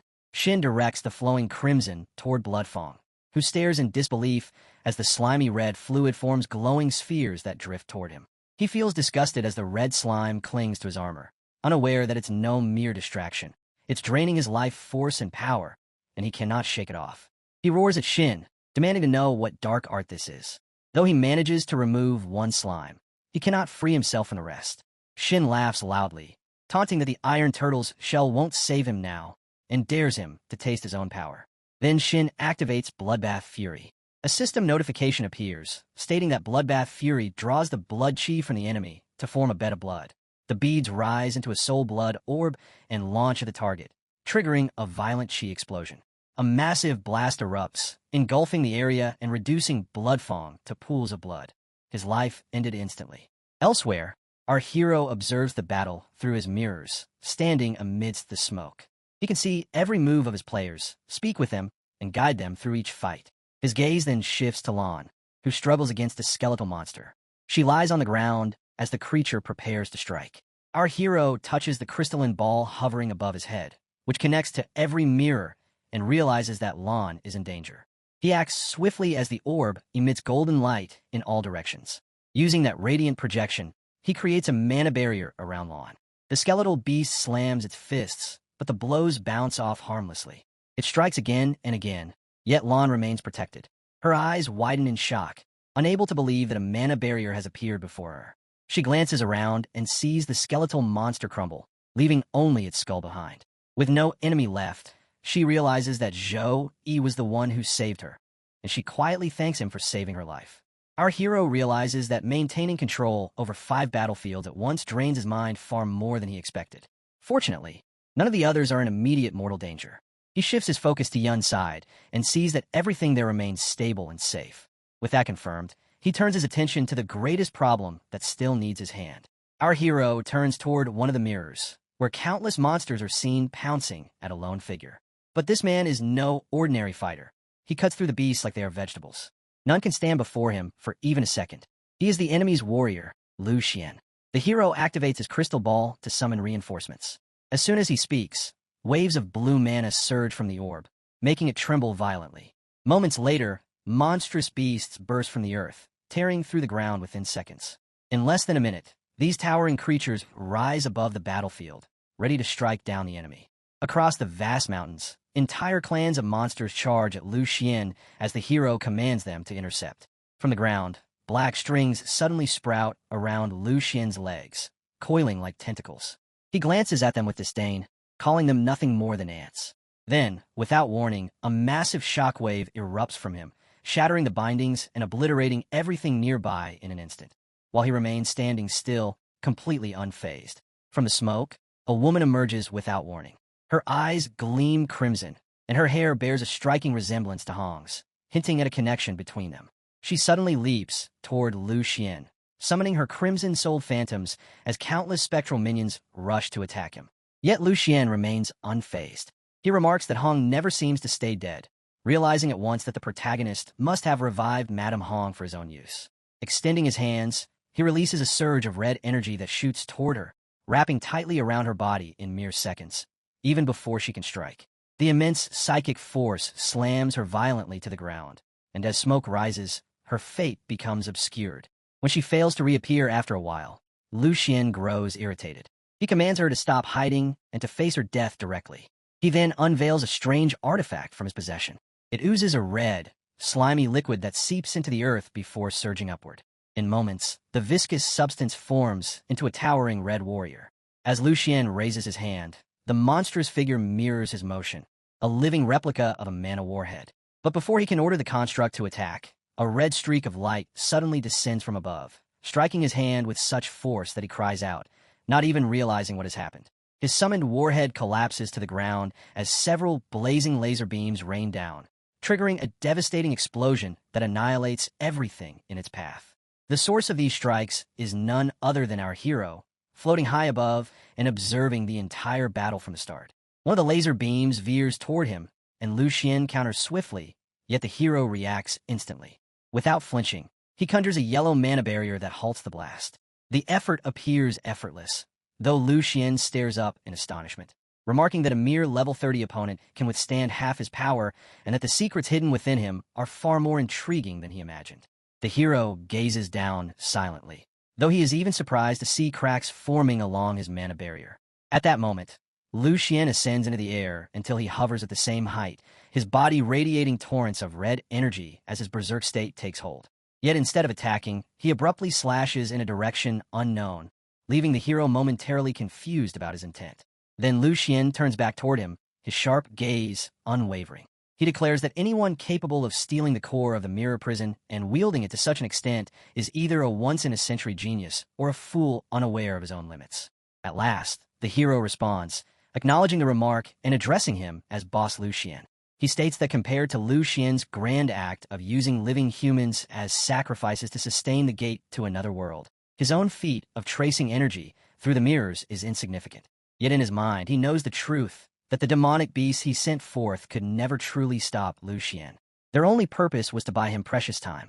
Lu Xian declares that the useless Lady Crimson had revealed far too much before her death. In response, the hero explains that a dying person will always try to trade secrets for even the slightest chance of survival. What Lu Xian does not seem to understand is that mastering the core of the mirror prison grants the power to witness memories of the past. Extending his hand, Lu Xian demands that the core be handed over, promising a quick death, or even an opportunity to serve him, since it would be a waste for someone so talented to die. The hero's aura flares as he enters his berserk state. Laughter echoes from him as he mocks Lu Xian for serving as a dog for so long that he has forgotten the pride and backbone of a true man. Lu Xian, unaffected by the insult, responds calmly, claiming that those who understand the flow of time are the wise. He warns that if he so chooses, he could awaken the demon race at this very moment, letting them devour the entire Black Wind Valley, ensuring that no one survives. The hero stands firm and accuses him of bluffing, reminding him that everything the Merchant Guild has done was only meant to distract and conceal his master's awakening. If the master remains unready, then his loyal hound lacks the courage to reveal himself to the world. Those words ignite fury in Lu Xian. Veins bulge along his neck, and his eyes burn with red fury. Raising his hand, Lu Xian gathers mana around him and swears to rip out Yi's soul, making him suffer a fate worse than death. Before Lu Xian can strike, a massive magic circle suddenly appears above him, descending from nowhere. Lu Xian is caught off guard as radiant energy pours from the circle, forcing him to channel his strength to lift it. He struggles, but begins to push it upward. Seizing the moment, the hero shapes the glowing circle into a weapon, energy crackling fiercely around it. He forms a spear of pure power and hurls it straight at Lu Xian, who remains pinned beneath the strain of holding the circle aloft.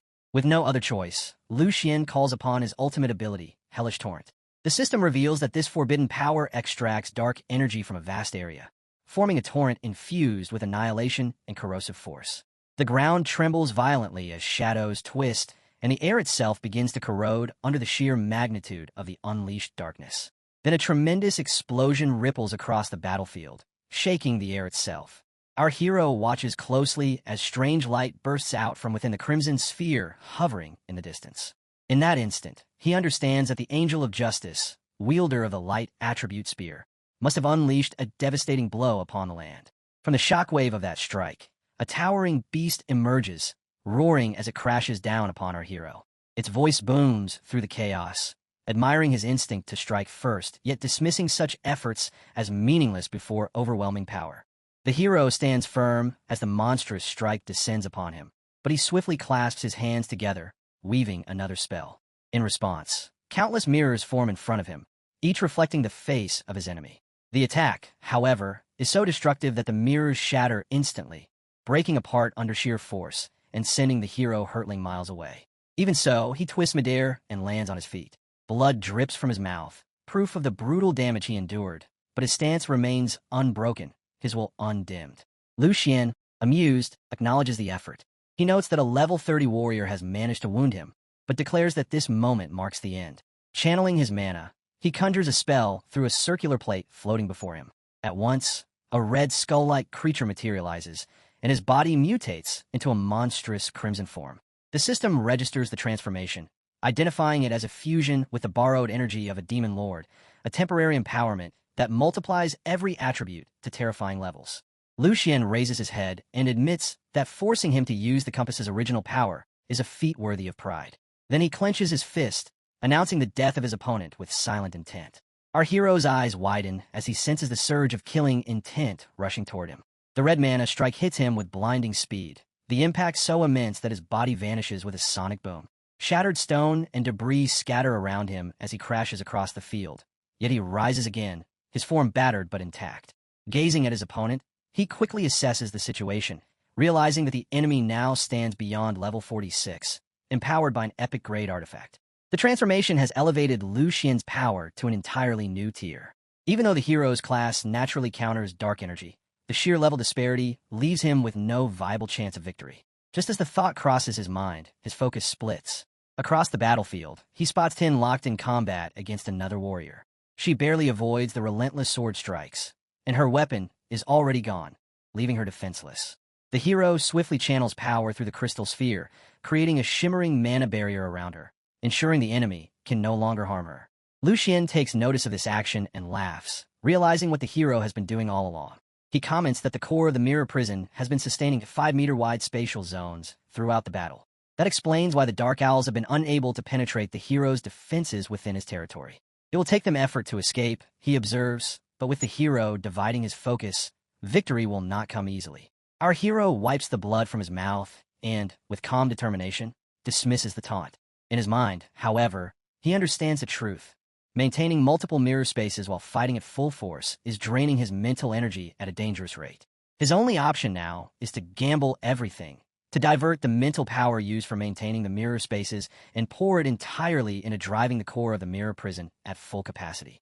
However, Lu Xian does not care. He leaps up and forges an axe from his power, and as he brings it down toward our boy, he warns that today he will make him understand that the gap between a level 30 and a level 46 is a chasm. The axe crashes down with tremendous force, striking the earth so hard that the ground splits and rubble scatters in every direction from the impact. Our hero bursts upward from the attack site, completely unharmed, and while still midair, he channels his energy to conjure the punishment of light as a counterattack. From the sky, a massive burst of lightning crashes down upon Lu Xian, and the electric shock is so immense that for a moment, he almost vanishes within the blinding light. The continuous drilling of the lightning tears through the battlefield, shaking the very foundations of the place. Yet that attack serves only as a prelude. Our hero follows it by summoning chains woven with lightning, each link glowing with divine radiance. These mana-induced chains strike the ground and surge toward the enemy, binding him firmly in place. The system declares that the sacred thunder has been activated, the chains of the heavenly prison, sealing the opponent where he stands. Using a fragment of stone hurled into the air by the explosions, our hero propels himself toward Lu Xian with tremendous force. He swings his sword in a powerful arc, piercing through the enemy's defenses. But before he can press the advantage, a massive red explosion erupts toward him. He raises his hand and calls forth the hand of God to block the red mana sphere, though the power is so great that his hands begin to fracture under the strain. Blood sprays from his shattered fingers, and just then, Frostfang materializes in a flash of white mist. The dragon opens its jaws wide, preparing a devastating mana burst, declaring its arrival to aid its master. The unleashed mana collides with two incoming fireballs, meeting them head-on in an explosion that rivals a nuclear blast. The resulting detonation obliterates everything in its radius. When the dust settles, our hero has reverted to his human form, and Frostfang looms protectively above him. He commands his dragon to retreat, and the creature immediately vanishes into the ether. Lu Xian, however, remains completely unharmed. He mocks the fading dragon's soul, calling it a foolish creature rushing toward its end. He admits our hero's strength, but declares that no amount of trump cards can defeat him. Lu Xian's eyes widen as 5 mirrors suddenly materialize in front of each one revealing a different battlefield. Shock flickers across his face as he realizes what is happening. In one mirror, Xiao Ran is struck by several black spears, her strength completely spent, no longer able to heal or fight back. In another, Shun is brutally slammed to the ground by Bloodfang. The defensive armor lands on the back of his neck. Little Yun appears next, overwhelmed and brought down under the relentless assault of skeletal beasts. The most harrowing sight of all is the blue-headed girl, her body pinned to a wall, crucified by a storm of arrows. The last remaining member of Yi's team, the one clad in black, also falls, his body pierced by numerous blades until even his shadow trembles and fades. Watching this massacre, and seeing Yi still desperately channeling the mirrors to shield his fallen comrades, Lu Xian bursts into uncontrollable laughter, the sound echoing across the broken field. Amid his cruel amusement, he raises a massive rock and hurls it straight at Yi, slamming him violently into the ground. Dust and energy ripple from the impact. Yet even after taking blow after blow, Yi refuses to fall completely. Using the last reserves of his strength, he releases a surge of raw power so intense that the earth beneath him begins to quake. Energy streams from his hands, wild and unstable, as he lets out a furious, defiant roar that shakes the entire battlefield. Our hero is far from finished. Energy begins to radiate from his head, sending shockwaves across the entire battlefield. The air trembles as he unleashes a roar that triggers a system announcement. Sacred Thunder, Stance of Revelation. His resistance to abnormal effects surges by 60%, his lightning skill damage increases by 60%, and the stance duration locks at 15 seconds. His body expands with divine energy, transforming into a hulking warrior of light. He leaps toward Lu Xian, bringing down a slash so powerful that it nearly cleaves through the distant mountain ranges. Lu Xian dodges at the last instant, then cunningly catches the hero's wrist mid-swing, twisting it until the sword breaks free from his grasp. With a sinister grin, Lu Xian grabs the hero's face, shattering his helmet to reveal his expression of fury and pain. Lu Xian forces him to look into one of the mirrors, which shows the blue-haired girl pinned to the wall by arrows. He commands the hero to look, to watch, and to feel every moment of his companion's suffering, to savor the despair of helplessness. The mirror shatters suddenly. Every nerve in the hero's body tightens, his eyes blaze, and a strange, furious energy erupts from within him. Lu Xian reels back as the invisible force strikes his very soul, leaving him momentarily stunned. A suffocating killing intent floods the air, and Lu Xian's gaze locks on a crimson, ancient door forming in the mirrored realm. He senses something is wrong. The core of the mirror prison is destabilizing. While still clutching the hero's face, he watches a tornado of wild energy form above them. A streak of divine light descends from it, slamming into the ground.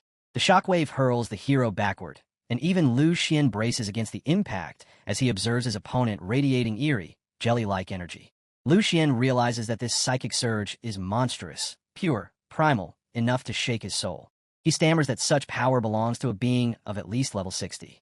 It should be impossible. The digestion period of the entity has not yet finished. Has it awakened early, triggered by the unstable energy from before? In fear, he pleads for his lord to calm his wrath, saying the sacrifices are not yet ready. Then, the crimson door bursts open. From within emerges a monstrous eye surrounded by pitch-black energy that spirals outward in chaotic waves. The darkness floods the valley, and countless red tentacles sprout in every direction, tearing through rock and stone alike. Our hero, trembling and drenched in sweat, realizes the truth. The spatial barrier of the mirror prison core cannot endure this magnitude of interference. Moments later, the dimensional spaces collapse, and every warrior who is fighting in their separate battlefields plummets into a single, unified domain. Our hero laughs weakly through the exhaustion, acknowledging Bloodblade's efforts, saying they finished their side too. From beneath the fractured ground, enormous red tentacles rise once more, pulverizing stone and reshaping the entire landscape. On one side stands Lu Xian, and on the other, the battered yet united team of the hero. The monstrous appendages thrash violently, their guttural cries echoing through the ruins. Hunger, food, energy. The team stands silent, eyes wide, as the tendrils hover above them like executioners. Then, from the distance, the source of the horror emerges. A colossal creature tearing through the earth, shattering boulders as if they were grains of sand. Even the enemy swordsman, Bloodfang, is taken aback by the sight of the monstrous being. With disbelief in his voice, he identifies the creature as the chilling marrow crystal. The tentacles begin their first move, writhing across the battlefield. The first to be captured is Fang Xian. She lets out a desperate scream for help as the tentacles coil around her and drag her helplessly into the darkness. Bloodfang shouts her name in anguish, his voice trembling, but neither he nor anyone else dares to take a step forward. The sheer pressure radiating from the creature freezes even the bravest in place. It is an enemy beyond comprehension. Meanwhile, something strange stirs within Lu Xian's mind.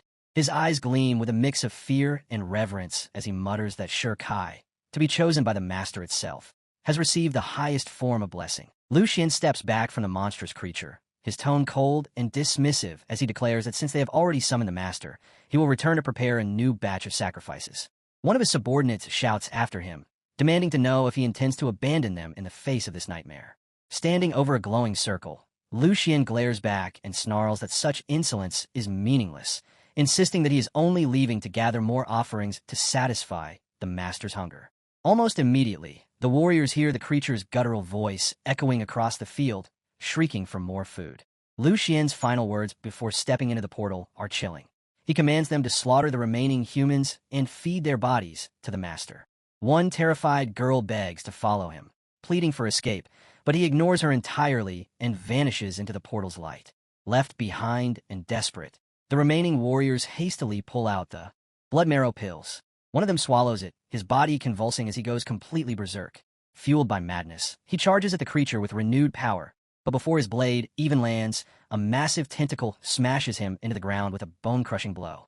The monstrous being wraps its tentacles around the rest of them, lifting them effortlessly into the air as it calls them inferior energy and noisy insects unworthy of existence. From a distance, the hero and his exhausted teammates watch in grim silence, unable to do anything as the creature devours their enemies whole. Yet even after feeding, the creature still roars that it is starving and demands more delicious prey. Its attention shifts toward Ran, and in an instant, a massive tentacle shoots toward her like a red blur. Before it can strike, the hero appears, grabbing Ran and conjuring a radiant defensive barrier to protect them both. The tentacle slams into the shield and shatters it instantly with a single hit. Ran cries out his name, but he grits his teeth and braces himself, realizing that the tentacle's corrosive power is draining his holy energy at a terrifying rate. The creature becomes even more violent, accusing the hero of stealing its food and vowing to make him suffer 1,000 deaths over 1,000 lifetimes. Just as the beast prepares to unleash its wrath, the hero catches a faint shimmer in the sky. Barely able to breathe, he utters the word divine under his breath. A blinding blue light descends from the heavens, piercing through the tentacles like they are made of paper. More blue beams rain down from the sky, each one striking the monster with devastating precision until its body begins to disintegrate. The hero, wide-eyed and trembling, looks toward the smoke and finally understands. Reinforcements have arrived. Out of the haze, Zhou's voice echoes across the battlefield, announcing that the Demon Hunting Division of Longsha Nation, Northwest Theater Command, has taken command of the situation. He orders all military units to disarm hostile forces and suppress any resistance immediately. Beside him stand a man with a sharp, monkey-like face, his gaze unwavering as he issues tactical orders. Moments later, thick plumes of smoke rise as airships descend overhead. From their open hatches, squads of soldiers in full combat gear leap down, landing in perfect formation. They move with mechanical precision, rifles blazing as energy rounds tear through the battlefield. One soldier rushes toward the hero, urging him to cooperate and move to a safe evacuation point immediately. He tosses a device that bursts above them, forming a luminous barrier that expands into a spherical shield. The shield lifts them upward toward the aircraft, safely enclosing them inside. As they ascend, the hero looks down and mutters that this is bad. The creature's energy readings are rising rapidly, surging out of control. Below them, fighter jets swarm around the monster, bombarding it with missiles. But instead of dying, the creature lashes out with its tentacles, tearing several jets from the sky in explosions of fire and debris. From its heart, new abominations spill forth, raining down upon the human army like a living storm. Yet the soldiers on the ground stand firm. Their blue energy rifles blaze with light, cutting through the monsters cleanly and annihilating them one after another. Above, the air fleet continues its relentless bombardment, unleashing a storm of artillery fire upon the abominations. A commanding voice breaks through the chaos. The barbarian-looking officer with massive horns bellows his orders. The first and second squads are to provide covering fire and seal the monster's spawn point. The third squad is to clear the stray creatures, and the fourth squad must erect an isolation barrier to lock down the arena entirely. From his vantage point, Hans speaks with a grave expression, admitting that the situation is far more complicated than expected and that the creature's level of awakening has exceeded all predictions. Hans clenches his fist and replies with steely resolve that regardless of its power, even if the gate has fully awakened, it will be sealed today, no matter the cost. Hans turns to Zhou with a smirk and says that the apple of your eye, your star pupil, has arrived. Together, they shift their focus toward the freshly landed squad, a team that includes our hero and his battered companions. The hero's eyes widen in disbelief as he finally lays eyes on Zhou.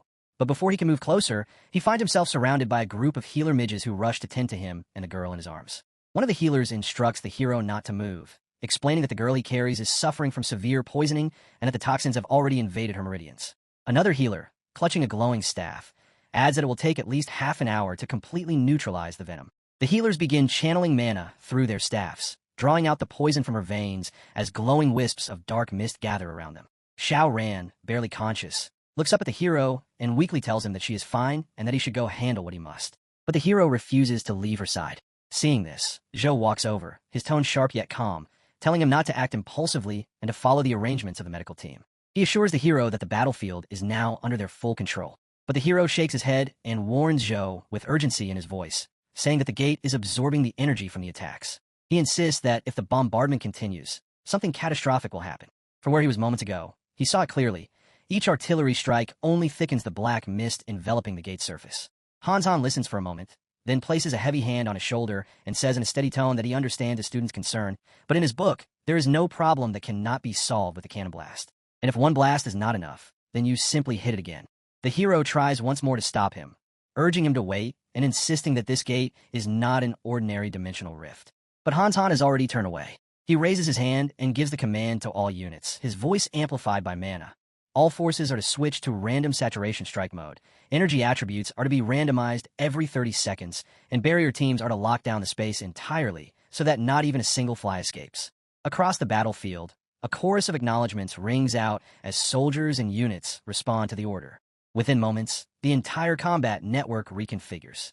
On the ground, advanced space tanks align their cannons, unleashing synchronized bursts of laser fire that streak across the ruined terrain. Overhead, aerial units dive through the clouds, releasing a relentless storm of guided missiles. The entire landscape lights up in a blinding storm of energy bombardment. And in that split second, the sky itself seems to tremble. The formation of mages assembles in a precise line, their eyes glowing as they prepare a combined assault. Dozens of radiant magical circles bloom before them, overlapping like celestial symbols in the air. Together, they channel their energy into a massive, full-spectrum elemental cannon. From the converging circles, a brilliant multicolored beam bursts forth, cutting through the air and slamming directly into the monstrous gate beast. None of them truly understand what they are striking, yet every mage pours their entire will and power into the attack.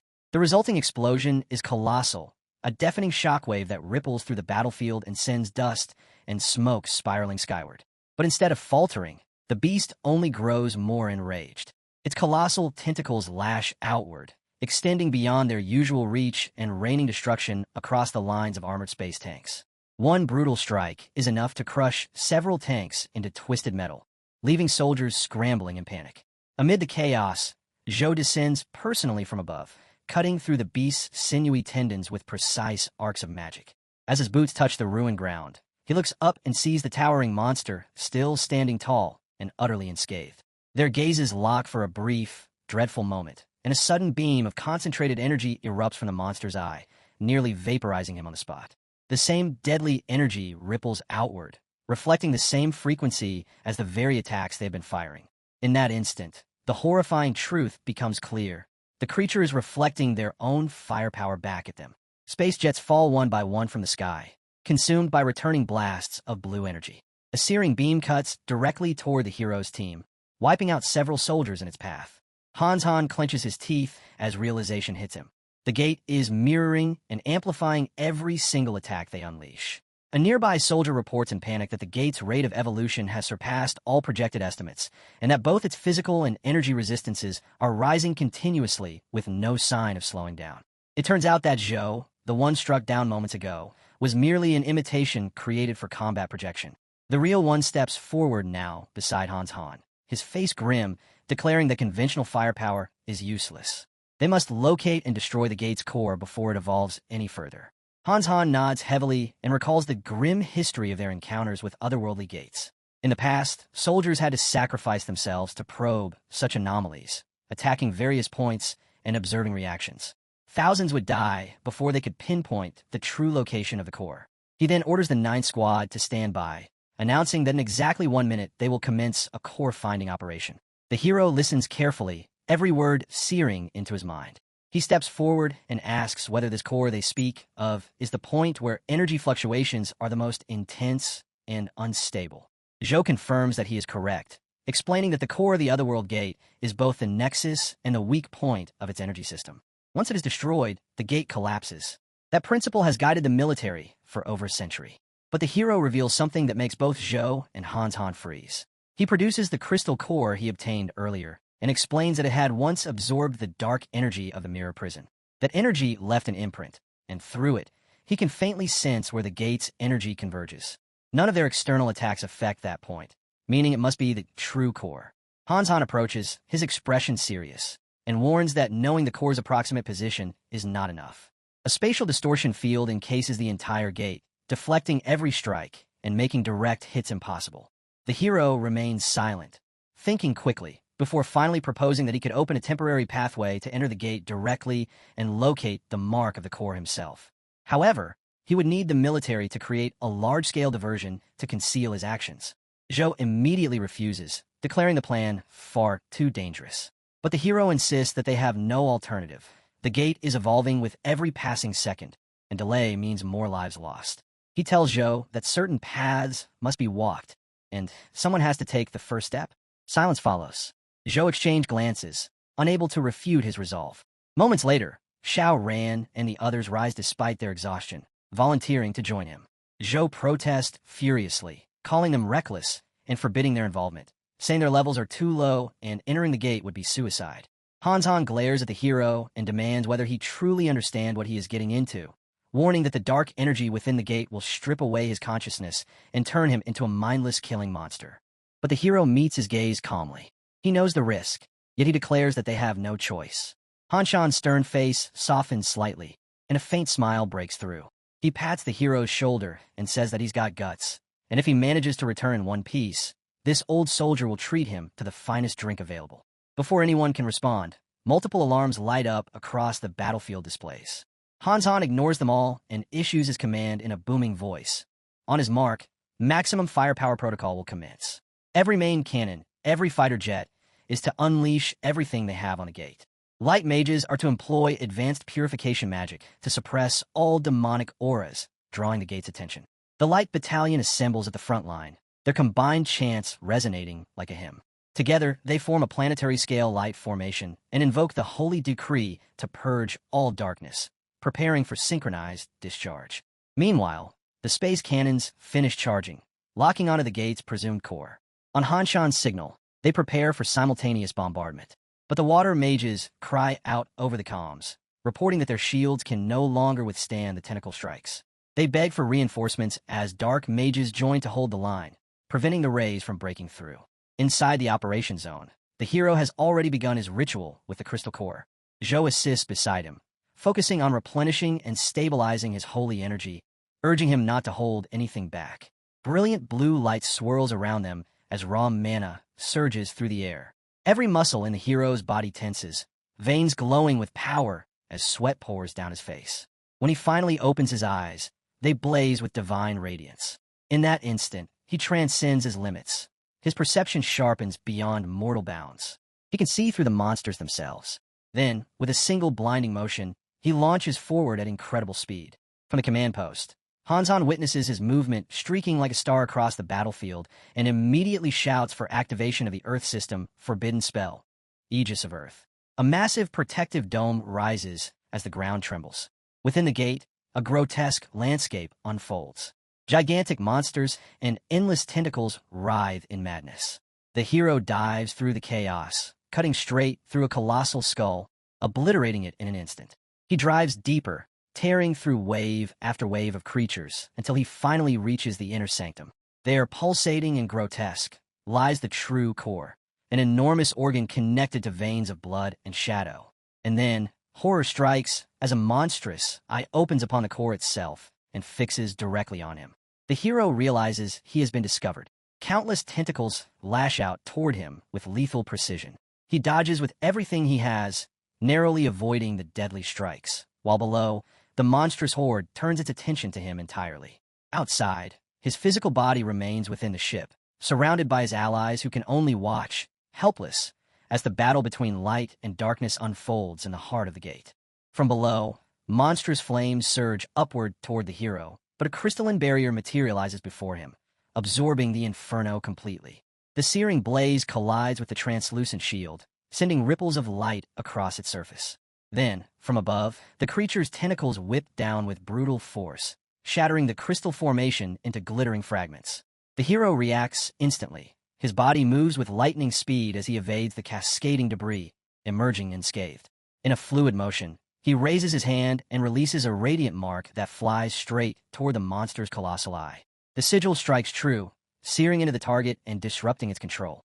Energy veins along its body pulse violently as the hero drives his power deeper, piercing through the creature's inner structure and damaging its core pathways. From afar, the streak of light looks like a divine arrow slicing through the air, blazing across the darkness of the gate. Zhou, watching from the command vessel, catches sight of the spectacle and can hardly believe what he is seeing. He exclaims to Hanzon that he has succeeded. Hanzon wastes no time. He activates the portal system, his voice firm as he commands maximum authority. The cannon unit is ordered to breach the gate. He instructs the control crew to lock onto the marked coordinate and prepare to fire in 10 seconds. As the countdown echoes across the battlefield, the monstrous eye begins to thrash violently. The entire structure of the gate trembles as it starts to draw in everything around it, devouring energy and matter alike.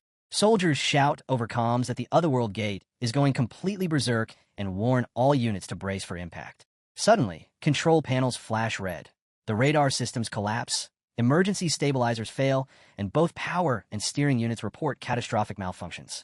Crew members cry out that they are losing control and request the presence of priests for spiritual reinforcement, while frontline warriors are ordered to hold position because the mages are still channeling their spell for the ship's main cannon. Inside the control deck, Hanzon finishes the final countdown and gives the order to fire. The mages release their combined incantation, and a colossal burst of magical energy erupts outward, a beam vast enough to engulf the entire battlefield.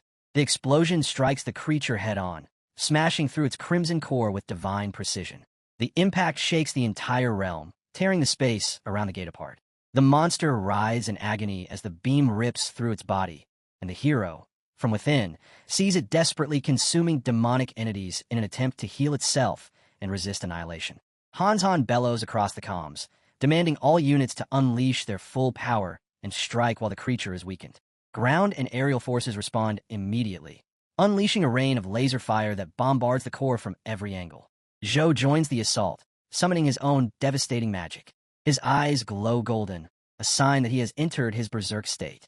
Another glowing projectile surges toward the gate, his legendary weapon, the Spear of Judgment. The hero recognizes it instantly, realizing that this is Zhou's ultimate technique and that the battle is reaching its endgame. Zhou stands firm amid the storm of mana, lifting his weapon as divine energy swirls around him. His voice rings out across the battlefield, declaring his oath as the guardian of order and the blade of judgment against evil.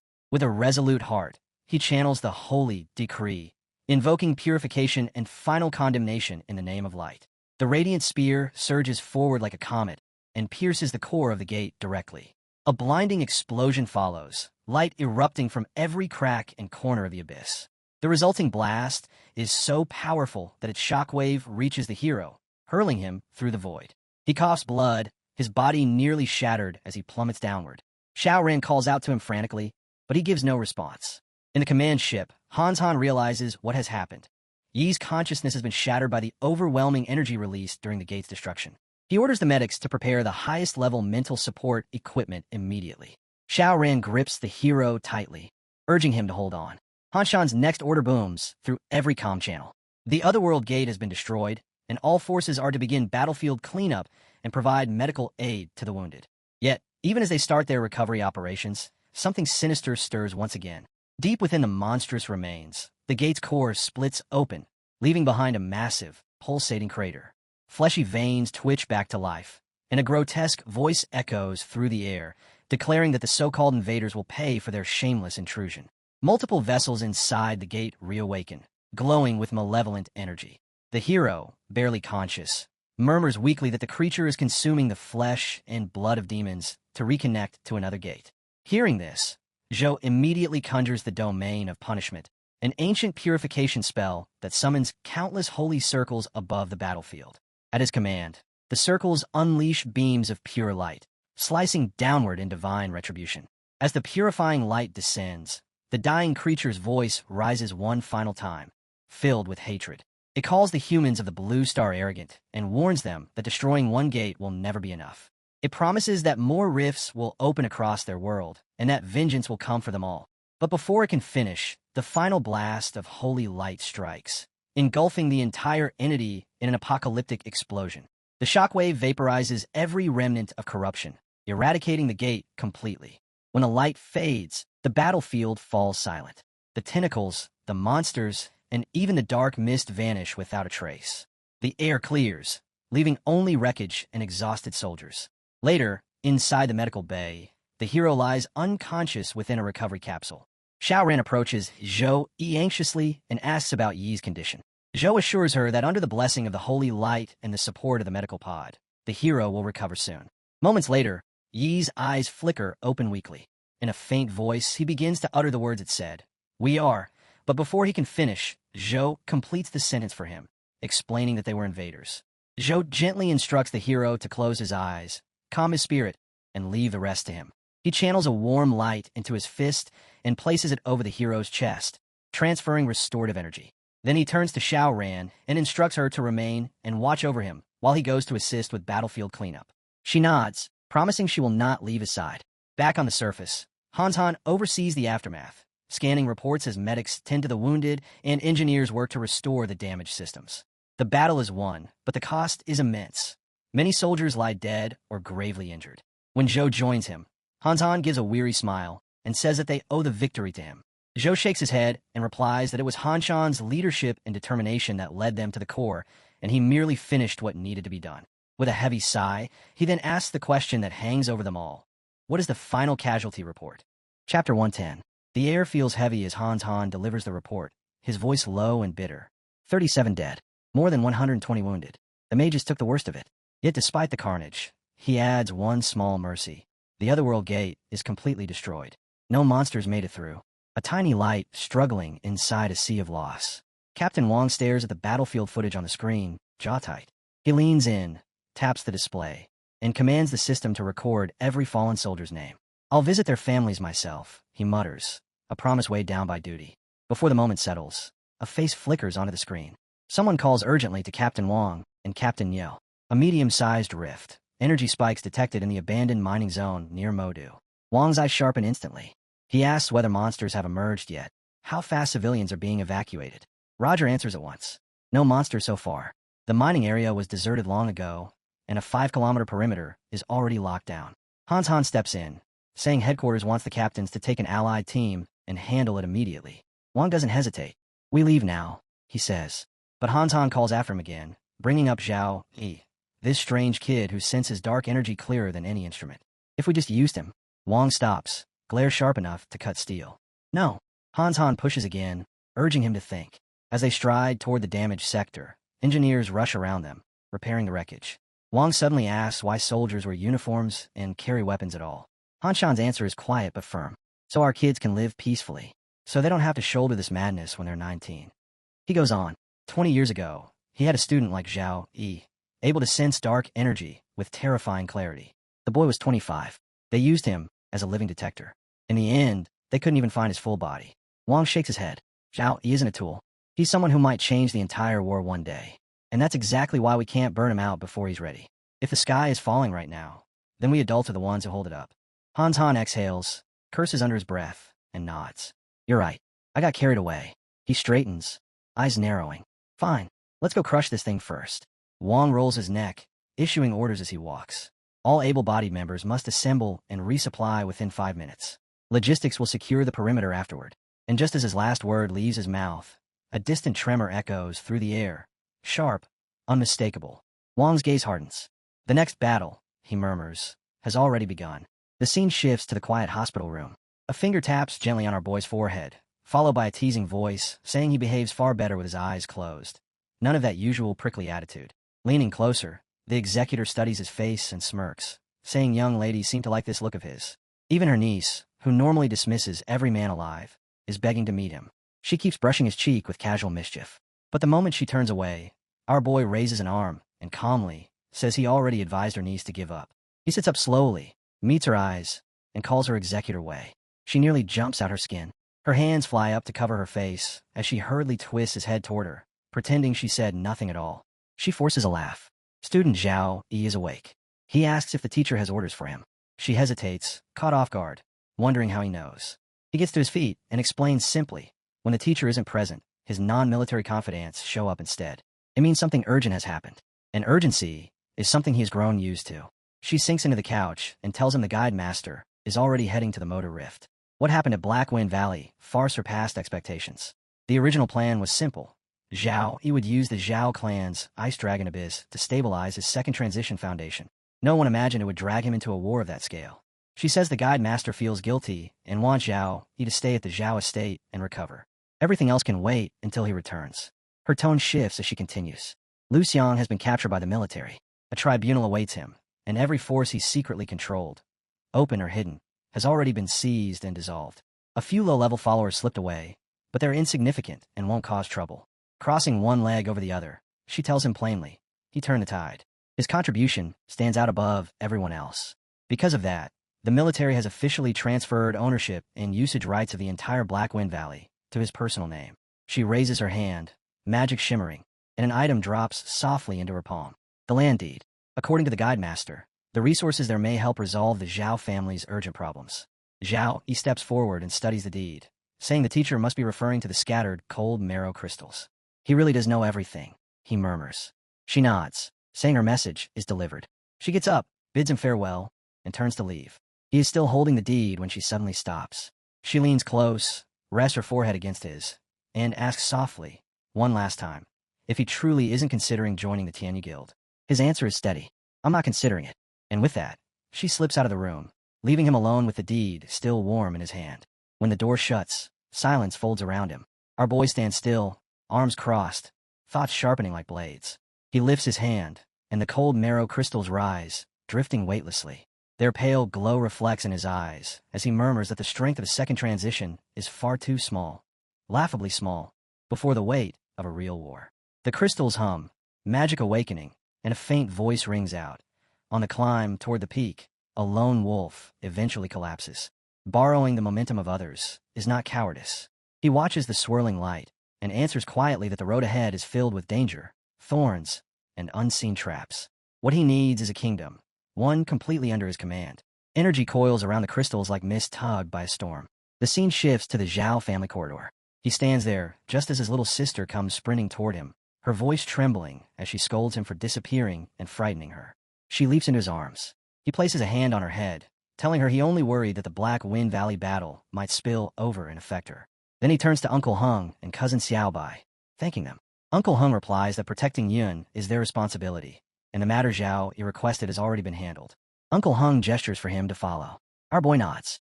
His little sister blinks, asking where they're going, what they're doing.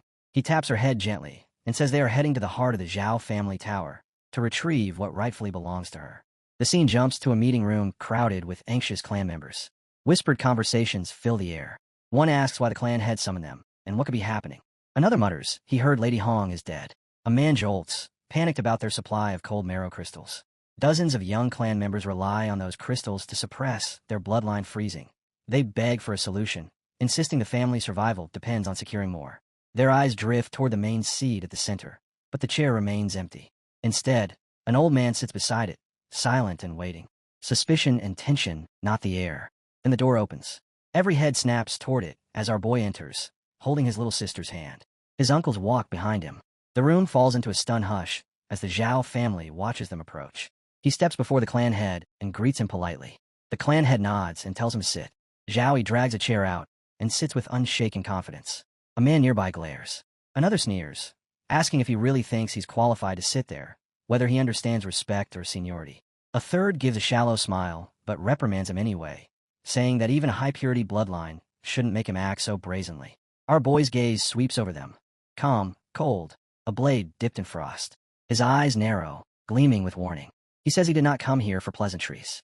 He doesn't circle around it. He states his demand clearly. The Zhao family must promise one thing. Zhao Yun will become the next heir. The clan will give her the best resources, full priority, and every advantage their lineage can provide. The room explodes with outrage. One man shouts that he's arrogant beyond measure. The heir position is sacred, forged through hundreds of years of tradition. How can someone who refuses to return to the main house dare to make demands? Another slams his hand on the table, accusing him of exploiting their crisis and begging the clan head to uphold justice.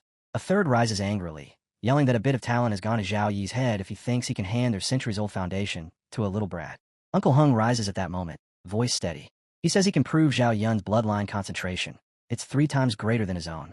With her, the Zhao clan might reclaim its former glory. Xiaobai follows immediately, saying Zhao Yun's talent is frightening. The ice-cold technique he taught her last week was mastered in a single day. Zhao Yi's gaze sweeps the room, calm and chilling. He states that Zhao Yun carries the ice bloodline. She is a legitimate Zhao descendant, and whether she becomes heir will depend on. The rest of the sentence dies as the energy around him bursts outward. An elder roars at him, calling him insolent for unleashing force inside the meeting hall. But the pressure only intensifies. Chapter 111. Frost-laden power erupts through the room, shaking the entire hall. Clan members instinctively raise their arms to shield their faces as the violent waves crash against them. Zhao Yi remains seated, hands loosely clasped, as unstoppable torrents of energy radiate from him in all directions. The force bounces from one person to the next, spreading wider with every pulse. One man takes a direct hit. Blood erupts from his mouth as he collapses, screaming. His eyes widen in terror as he sees the frost falling behind Zhao Yi, its pale eyes burning with blinding light. Shocked, he drops his guard, realizing that the force crushing him cannot belong to someone who barely passed the second rank. The pressure is closer to a level 40 powerhouse. The ice dragon. The posture he carries. The draconic aura drowning the hall. The man trembles and shouts that making Zhao Yun the heir is reckless. What about the other talented disciples? What about the clan's future?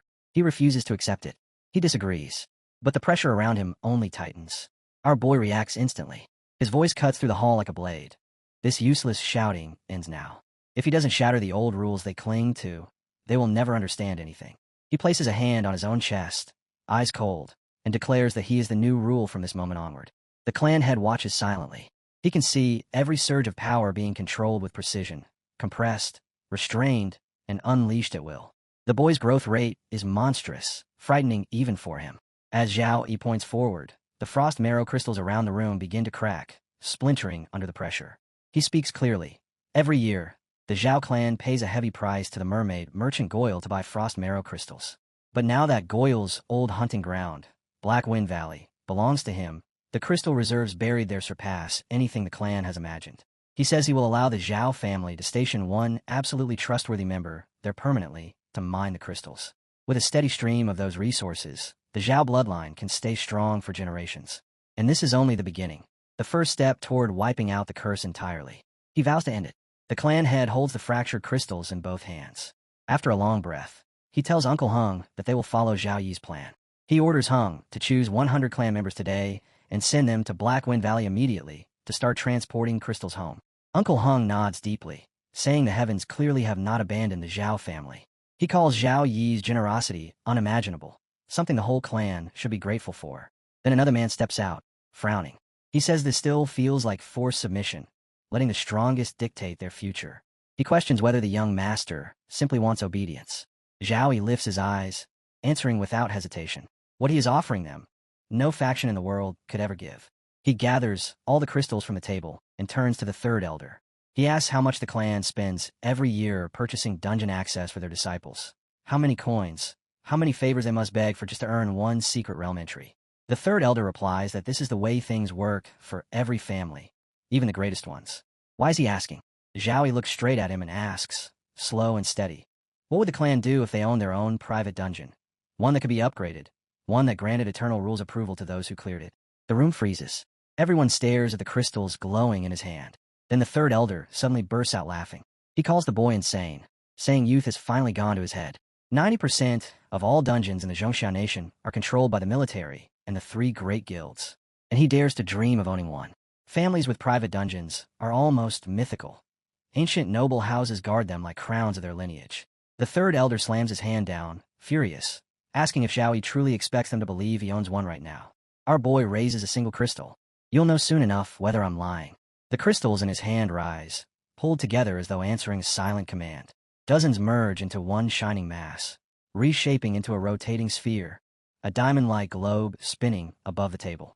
Light scatters in razor-thin beams as tiny shards burst outward, then snap back together. The sphere cracks open with a ringing hum. A screen unfolds in the air. Mirror prison, diamond grade. Normal/hard/nightmare. Level requirement, 15 to 35. Party size, 1 to 10. Gasps fill the room. Zhao Yi announces calmly that he will install a permanent dungeon entrance inside the Zhao family's core grounds. From today onward, every Zhao disciple can enter and train whenever they wish. This, he says, is his second promise to the clan. Xiaobai is frozen, speechless. Even the highest-ranking noble families may not possess something like this. Uncle Hung feels his breath catch. Half their monthly income is spent buying dungeon entries for training. A private dungeon isn't just help. It's salvation. A stairway straight to the heavens. The frost marrow crystals were already a miracle. But this changes their destiny entirely. Zhao Yi sways, sweat dripping from his chin. He can barely stay upright. Yet he keeps speaking, saying that the Zhao clan now has limitless access to a training ground of its own. No more groveling for dungeon slots. No more bleeding their coffers dry. He folds his arms, breath unsteady, and challenges the third elder to test this madness himself. The third elder looks at the gate shimmering before him. He knows instantly. It's real. It's impossible to fake a presence like that. And in that moment, he understands. The boy isn't offering resources. He is rewriting the Zhao family's future at its roots. His true power is something far beyond their comprehension. Before the third elder can speak, another elder steps forward, refusing to challenge. He bows and admits he had been blind earlier. He agrees fully that Zhao Yin should become heir. Another praises Zhao Yi as a prodigy born once in a century, a blessing upon the Zhao line. A third elder echoes the same. The clan head stands and declares that with no objections remaining, Zhao Yun is officially the sole young master of the Zhao family. Zhao Yin freezes, panic flashing across her face. The clan head simply adds that seeing her is the same as seeing him, and her authority from this point onward is absolute. The scene shifts. Cold energy roars through the valley, mist swirling like living frost. Zhao Yi stands amid the icy wind, explaining that most Zhao disciples range from level 13 to 20. The basic monsters in the dungeon's easy mode should be manageable for them. With a final sweep of his hand, he adjusts the terrain, transforming it into a vast glacial field that suits the Zhao bloodline better than anything else. Energy streams from the crystal in his hand as he begins shaping the dungeon's structure. He describes the first stage, walls of ice crystals, level 10, mindless but numerous, shattering into frost zones upon death and slowing movement. Clear ratings will depend on how often the disciples end up frozen. They'll be forced to learn spacing, timing, and rhythm instead of charging in like brainless tanks. The energy spreads farther, melting into the forming walls as he continues explaining. The second stage becomes a shifting labyrinth of moving ice crystals. These ones have armor. Attacking head-on is pointless.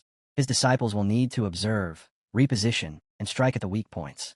He calls this the perfect ending to the early training loop. More bursts of power ripple outward as he shapes the hard mode boss. He chooses the red silk phantom born from the mirror prison core, absorbing Lady Hong's remnants. After years of exploiting the Zhao clan, her lingering shadow will now help the next generation grow stronger. This, he says, will be her final contribution. The crystal suddenly flares upward, shooting cold light into the sky. Streams of energy weave across the mountains, forming a radiant path. Monsters begin emerging from the light. Then, out of the glowing trail, a girl steps forward with two men behind her. Our boy freezes.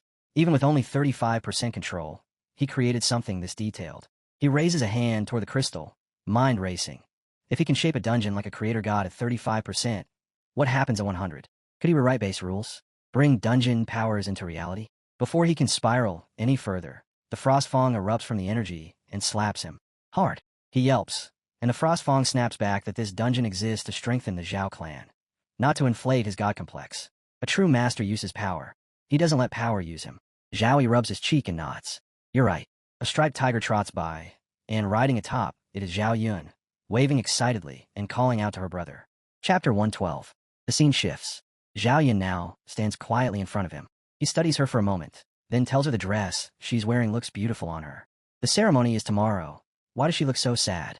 Yin finally speaks, voice trembling. These past days, everyone smiles at her, calling her young chief, asking her to lead them in the future. She confesses she doesn't know if she can carry such responsibility. She's afraid of disappointing him, or the Zhao clan members who now rely on her. He lifts a hand and gently cups her cheek, a soft smile breaking his usual cold composure. He calls her silly, telling her she has never disappointed him, and she never will. He asks her softly if she truly understands what the Zhao family is. Yin blinks and asks what he means. Our boy gazes toward the night sky and explains that the Zhao clan is like an ancient ship drifting through an old dream.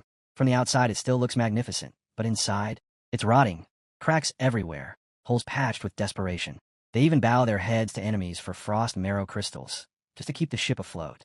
But he says they shouldn't mock the Zhao family, because they, too, are passengers on this same aging vessel. And even if it wasn't this ship, it would only be another one. In peaceful times, people can survive without noticing the decay. But when he stood in Black Wind Valley, when he saw a real war, he realized something truthfully terrifying. All the competitions and tests he faced before were nothing but greenhouse games. When a true storm arrives, every passenger on an old, fragile ship is doomed. He leans closer to her, eyes steady. If they keep waiting, hoping some stronger force will protect them, then their fate will always be in someone else's hands. They cannot remain mere passengers. They need to be the ones steering the helm. One person's strength isn't enough. He needs a power base, a structure he can depend on. Yin quickly protests that building a power base from scratch takes time and immense resources. But the Zhao family already has a foundation. It's the best place to start. Her eyes widen as she pieces it together. Her brother chose to support the Zhao clan because he wants to turn it into their ship. He smiles, soft, warm, and says she's completely right. But to rebuild an old ship, to make it follow their course, it needs a powerful core. He touches her forehead gently.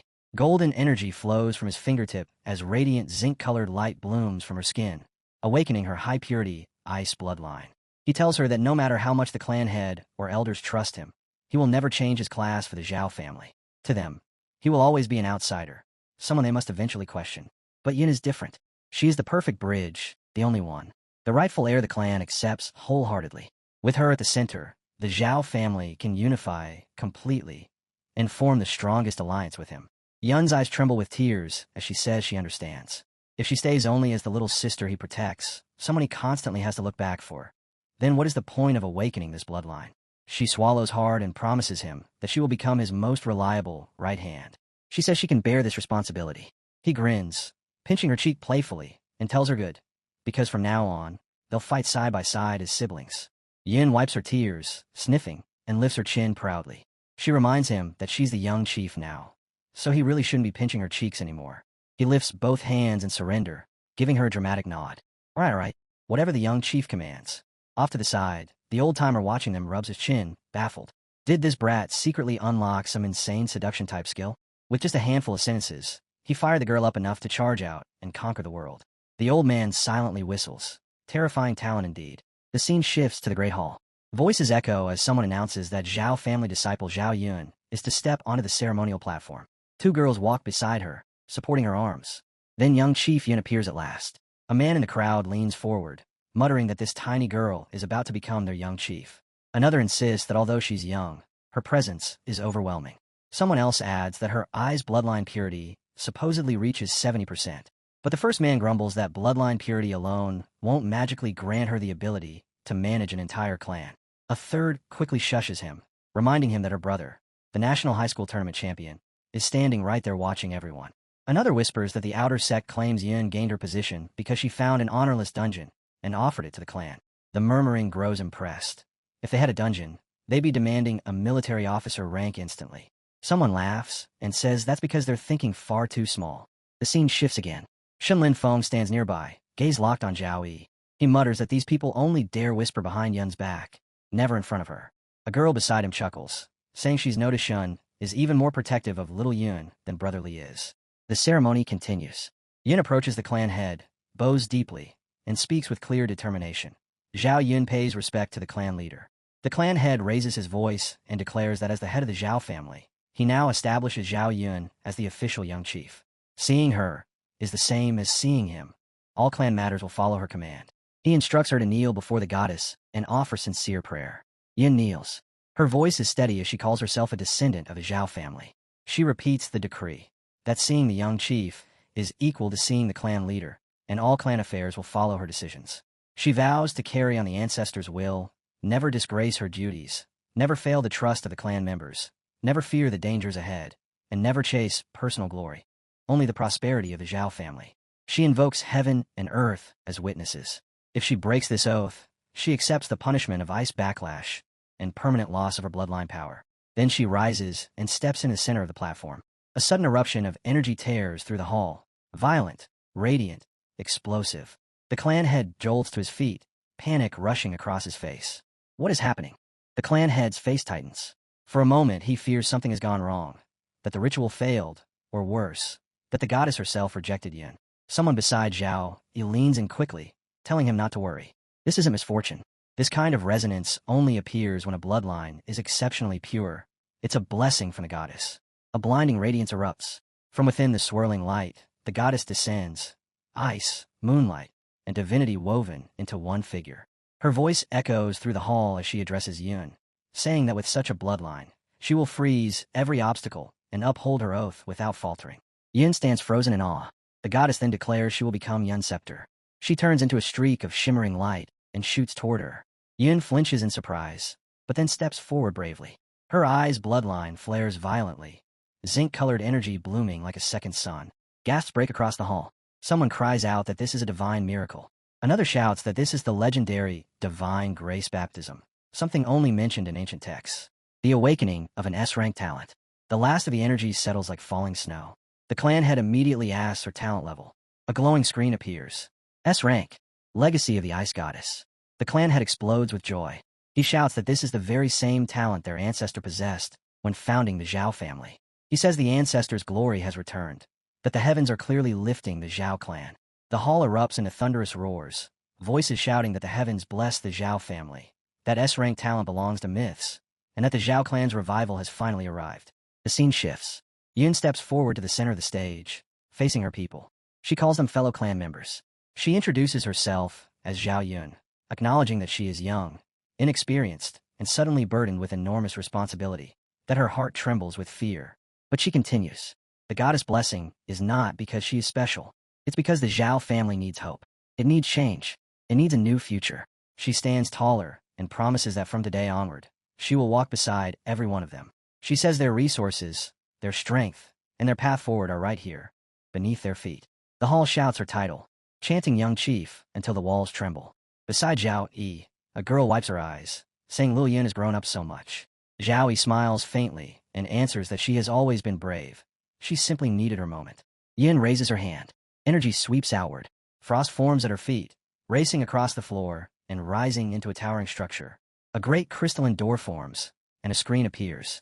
Mirror prison, diamond grade. Normal/hard/nightmare. Level requirement, 15 to 35. Party size, 1 to 10. Yin declares that this dungeon will become the foundation of the Zhao family's future, their greatest sharpening stone. Then she gives her first command as young chief. From this day on, a point leaderboard will be created from Mirror Prison. The top 3 disciples each month, regardless of their rank, birth, or seniority, will enter the Trier Pavilion and choose any trial they desire. Yin continues, announcing that the top 10 will receive priority access to the purest frost marrow crystals for cultivation. Every resource, she promises, will go to those who fight for the clan. For a heartbeat, silence. Then the hall erupts. Shouts, cheers, buzzing voices, chaos in the best way. Whispers race through the audience like sparks catching dry grass. Some say they actually heard correctly for once, both inner and outer sections. Others laugh in disbelief, saying that in the past they had to bribe elders just to enter a single dungeon trial. But now anyone can try. More whispers rise. People thrilled that they won't need fathers, connections, or politics anymore. They can finally earn resources with their own strength. Someone recalls last year's Evil Wolf Guide's dungeon, where they fought with everything they had, only for 70% of the rewards to be seized by higher-ranking disciples. But now the Zhao family possesses its own diamond-grade dungeon. Chapter 113. As Yin watches the hall explode into excitement, the third elder immediately steps up, voice sharp and analytical. She starts summarizing her thoughts on the spot. First the divine grace appeared, then the baptism, cementing Yun's legitimacy. Then the dungeon was revealed, capturing the people's hearts instantly. She keeps talking, praising the entire sequence as a leader-tier strategy. It breaks the inner sect's monopoly overnight, shares resources, ignites motivation across the clan, and proves Zhao Yi is a terrifying strategist. And this young girl? She's clearly not just some ordinary kid. The third elder thinks to herself that the Zhao family might actually be standing at the edge of real transformation. She steps forward and raises her voice, asking who among them will become the Zhao family's vanguard. Who will take the first step onto this brand new path? The crowd starts murmuring. One boy nudges his friend. Go on, you first. His friend panics immediately. He says he has no clue whether the dungeon is stable, and if he goes in and never comes out, that's it for him. Before the hesitation can grow, Xiaobai raises her hand and steps boldly toward the front. I'll scout the path for everyone. Yun's eyes widen, and she runs after her. Xiaobai reaches the dungeon door and turns back, meeting Yun's gaze. She tells her that the Zhao family has been suppressed for far too many years. She doesn't want it to collapse during Yun's generation. She simply asks Yin to save her a spot in the top 10. That's all it takes. The moment Xiaobai volunteers, the entire hall ignites. Hands shoot up everywhere. Voices shout over each other, claiming spots, demanding chances, burning with excitement. One boy yells that he's going too, and several follow right behind. Then someone behind Yin shouts loudly that he'll show that kid from the Lin family what real strength looks like. The momentum has begun. The Zhao family is moving.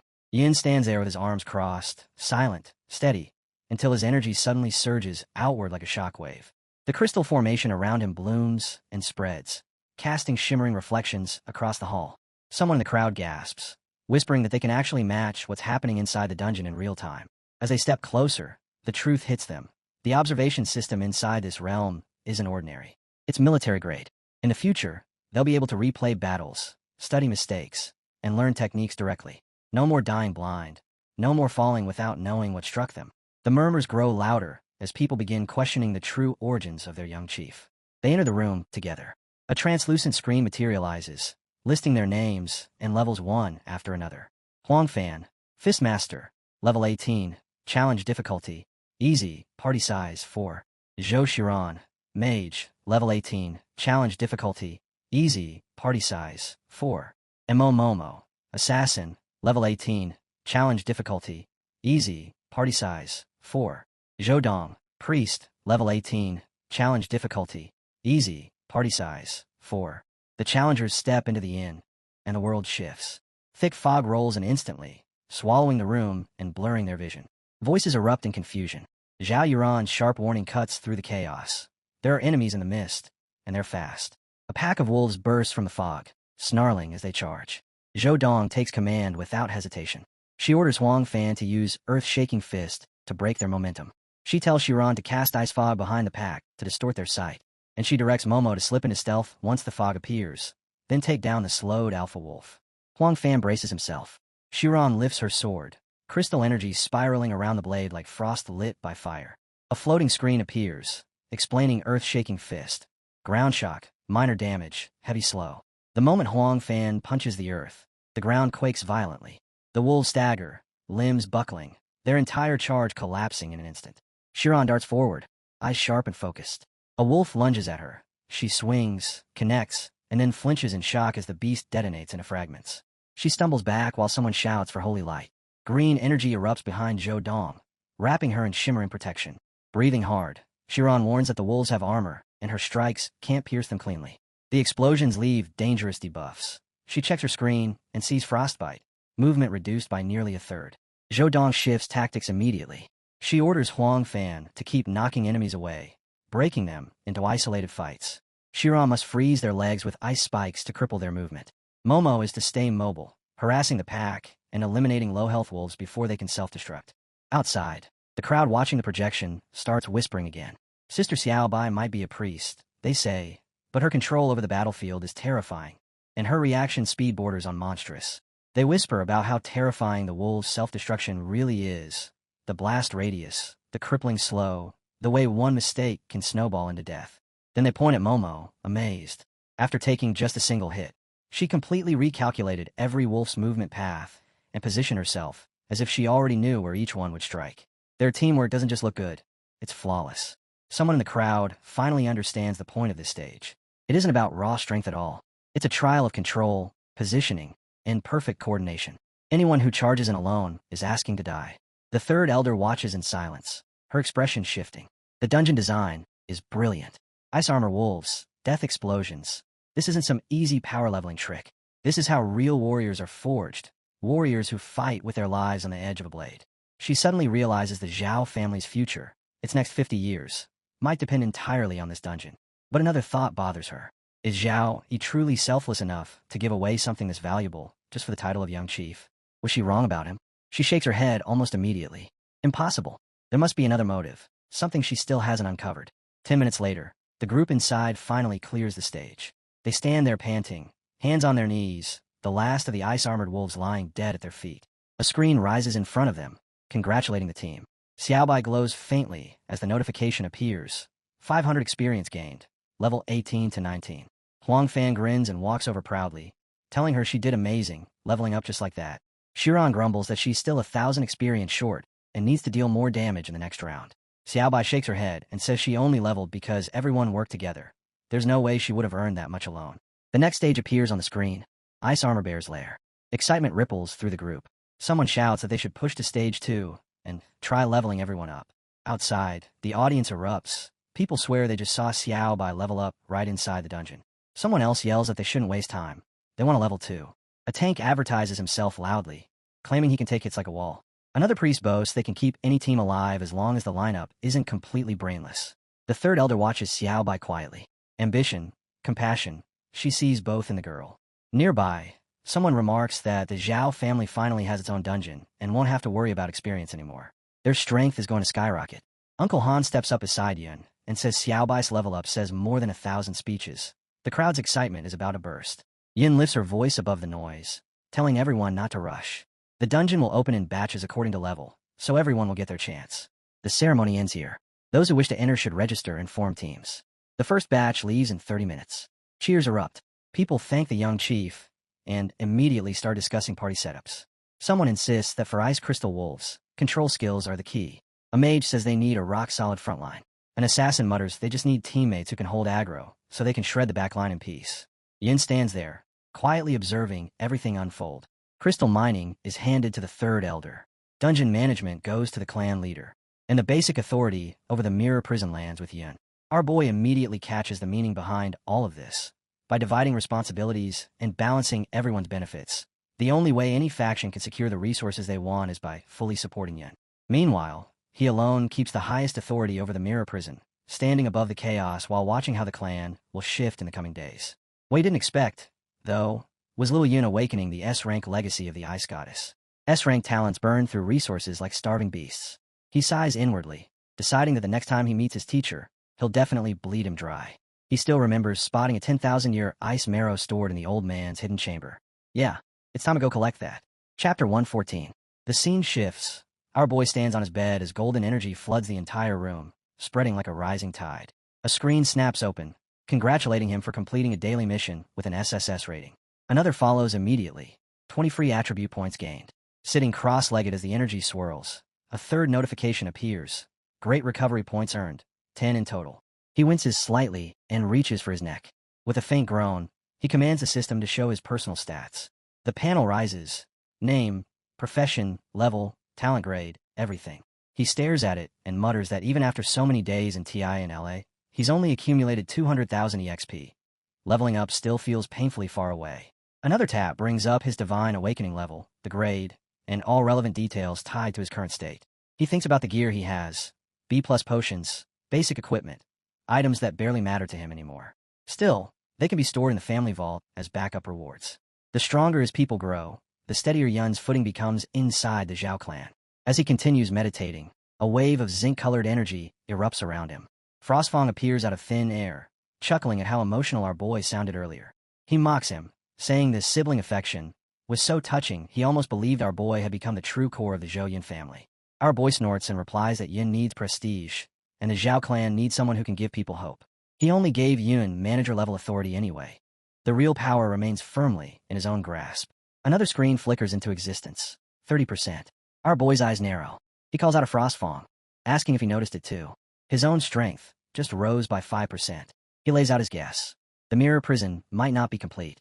It could be an unfinished creation, one that needs to devour powerful beings to perfect itself and amplify its own strength. On the surface, it looks like he's gaining tighter control over the mirror prison, but in truth, it's the prison's completion rate that's rising. With that thought, he sighs that it's a pity the mirror prison never got to devour the Dark Owls in Black Wind Valley, and especially Lu Xian, the strongest opponent he's faced so far. If the prison had consumed him, the gains would have been unimaginable. Frostfang reminds him that although Lu Xian's level wasn't high, he could borrow a demon lord's strength. If the military hadn't interfered, that fight might have gone either way. He warns our boy not to let his hunger for power turn into greed. Our boy stands tall, confidence radiating off him, and declares that the one capable of defeating him hasn't even been born yet. Frostfang scoffs and calls him an arrogant brat. Our boy starts recalling the final words spoken by the Otherworld Gate in Black Wind Valley, but he's cut off by a knock at the door. A voice calls out, addressing him as young master, announcing that a steward from the Jiang family has arrived, and Miss Jiang Chuan wishes to see him. He finds it odd for a Jiang family steward to appear this late. The scene shifts to Chuan, who immediately questions Uncle Fu about why he came. Uncle Fu bows respectfully, saying the young miss has been pushing herself hard in the Zhao family, and he heard she just finished her training. Chuan, towel over her shoulder, says training daily is good for the body and asks whether his journey tired him, offering tea or rest. Removing his mask, Uncle Fu explains that the mistress misses her and that the family's grand competition is approaching, so several matters require Chuan to return and prepare. The mistress personally ordered him to escort her back to the state. Chuan frowns, saying she remembers the competition, but she spoke to her mother just yesterday, and her mother said nothing about returning. Uncle Fu insists that perhaps the mistress wanted to surprise her. With so many clan affairs piling up, he asks her to understand and return quickly. Just then, our boy enters and asks Chuan if this elder is from her clan. She nods, explaining that Uncle Fu watched her grow up. Our boy greets him politely, introducing himself as Zhao Yi and asking the reason for the visit. Inwardly, he notes the man's strength, hidden but immense. Chuan tells him she needs to return home briefly to see her mother. He nods, saying that's good, and asks her to pass along his greetings, since she's helped him so much lately. Uncle Fu praises Zhao Yi for being thoughtful. Our boy places a gentle hand behind Chuan, golden energy flowing from his palm as he tells her softly, thanking her for always staying by his side. Uncle Fu turns and notices the faint shimmer running through Chuan's hair, startled for a moment.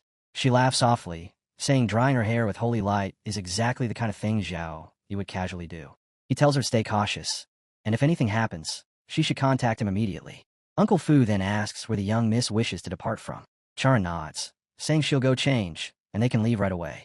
She smiles at Zhao Yi and promises that when she comes back, she'll bring him something special from Sichuan. Those spicy rabbit heads, so hot, they practically make people breathe fire. Once they disappear, Frostfang reappears and asks him what's bothering him, because something in the air feels wrong. Our boy lifts his hand, gaze narrowing. He can't put a finger on it, but something isn't adding up. Sichuan and Tianlan both have official teleport routes. There's no reason to rush off the old-fashioned way, unless something else is at play. Night falls outside the house. Frostfang brings up what he meant to ask earlier. The Otherworld Gate, right before it shattered, claimed that Blue Star humans are the invaders. Our boy asks Frostfang, who has lived over a century, if he knows anything about that. Frostfang shakes his head, saying his memories before the Eternal Advent are a chaotic blur of screaming, grief, and rage. He can't distinguish whose memories they even are. A voice suddenly answers the question, one that has been studied for decades. Our boy turns and sees his teacher, and immediately asks if he's hurt.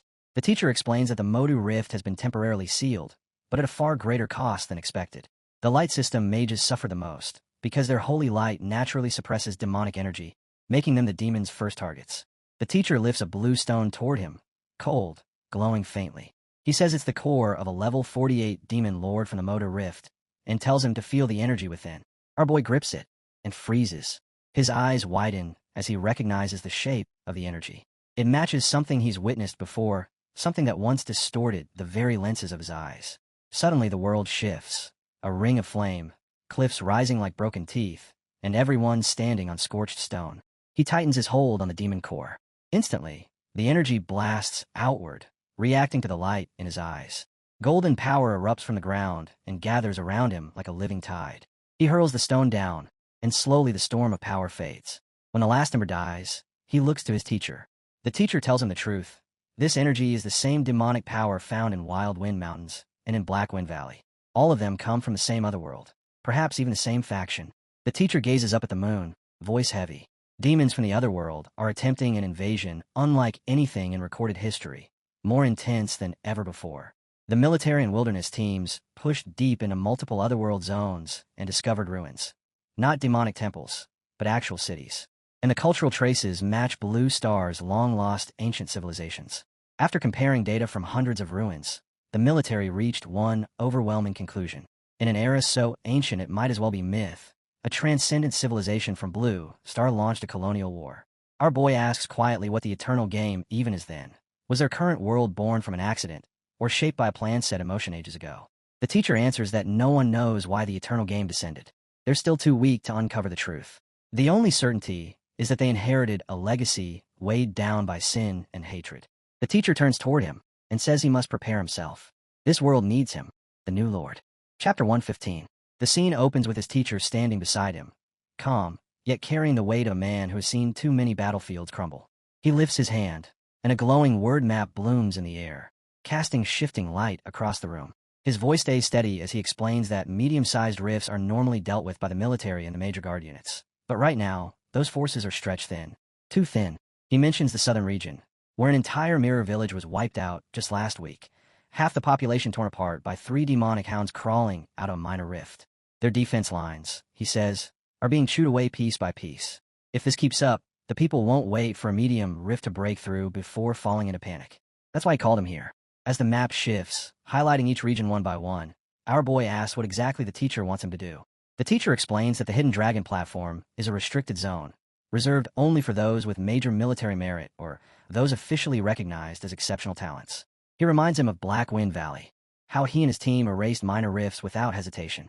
Then the teacher lifts a key shimmering with authority and says the military has decided to grant him access to the Hidden Dragon platform. Inside are missions crafted specifically for clearing minor rifts. The teacher looks him straight in the eyes and asks if he dares to accept. Our boy doesn't even blink. He snatches the key and answers with a tone that basically says dare or not. Who cares? The teacher grips his shoulder firmly, telling him all his academy leave has already been approved. He just needs to return before finals. And if he runs into a rift he can't handle, he must contact the military immediately. Our boy gives a confident nod, promising they won't disappoint him. Night falls. A single lamp glows inside a quiet room. Our boy sits cross-legged on his bed, a mysterious stone in one hand and the key in the other. Both pulse with strange energy. He studies them with focused intensity. A screen flashes. He has obtained the 10,000-year marrow. He closes his hand around the stone, and greenish, zinc-colored energy erupts outward, making him flinch. Immediately after, he activates identity verification. Another screen flickers. Verification passed. Welcome. Logged in. He shifts back onto the couch as a new prompt appears, asking him to set his code name. He enters it, watching his profile materialize in front of him. Minor rifts, more dangerous than ordinary dungeons, but with rewards far beyond them. To him, they aren't just threats, they're grindstones. Perfect whetstones for sharpening their blades before the real storms arrive. More importantly, he thinks these rifts might hold rare surprises. Treasures so potent they could practically feed the mirror prison a full-course feast. With a sharp tap on the screen, he declares that his hellish training regime officially begins. The scene jumps to another night. A giant tree looms in the shadows. Then the view shifts again, deep into a dense jungle where 4 of his comrades stand together. They all turn at once as something crawls out from behind them. A monster steps into the moonlight. One of them blurts out, stunned, asking what in the world that thing even is. Lingxi's eyes widen as she confirms it's definitely a monster. Right before it sprints at them, it leaps, but a streak of golden energy drops from above, slicing clean across its neck. The creature's shriek rattles the air. Lingxi freezes, unable to process what just happened. Then he steps out from the darkness. Our boy appears with the calm authority of someone who's already survived far too much. He tells them not to chase solo glory and to keep their focus on teamwork. And right on cue, an entire pack of monsters burst from the undergrowth. Shun steps forward, practically vibrating with excitement. He says he's been waiting for something real, because puppets inside the mirror prison are nothing compared to actual demons. Blood frenzy ignites around him, and his flaming dragon roars to life. He charges ahead, shouting for the monsters to perish as he unleashes his crimson flame fist. A girl wearing a hat sees waves of crimson fire ripping across the battlefield. She quickly calls upon the earth's power and summons a rock spear barrage. The wolves pivot toward them, just as the group splits into 3 formations, each launching their own coordinated assault. The scene snaps to Xiaolan as a wolf charges straight at her. She shouts a binding spell, calling heaven and earth's core to shackle evil. But she's a moment too slow. Someone flashes forward to intercept. A golden blast slams into the monster, crushing its face with brutal force. A girl lands with a cry, delivering her mountain-shattering strike. The beast erupts against the ground, and energy ripples outward in a violent wave. When the dust finally clears, our boy turns to Song Xiaolan first. He tells her that her mobilization talisman activation time is still exceeding 0.3 seconds, so she'll be doing an extra half hour of mirror prison training. Xiaolan accepts it immediately, responding with a crisp, "Understood, Captain," as she gathers more energy and remarks on his sharp eye. Then he shifts to Shun Lingfeng. He points out that Shun's Crimson Flame Fist is showing a 17% energy depression, and those 2 unnecessary backflips are just wasting stamina. He assigns Shun an extra hour of power condensation training.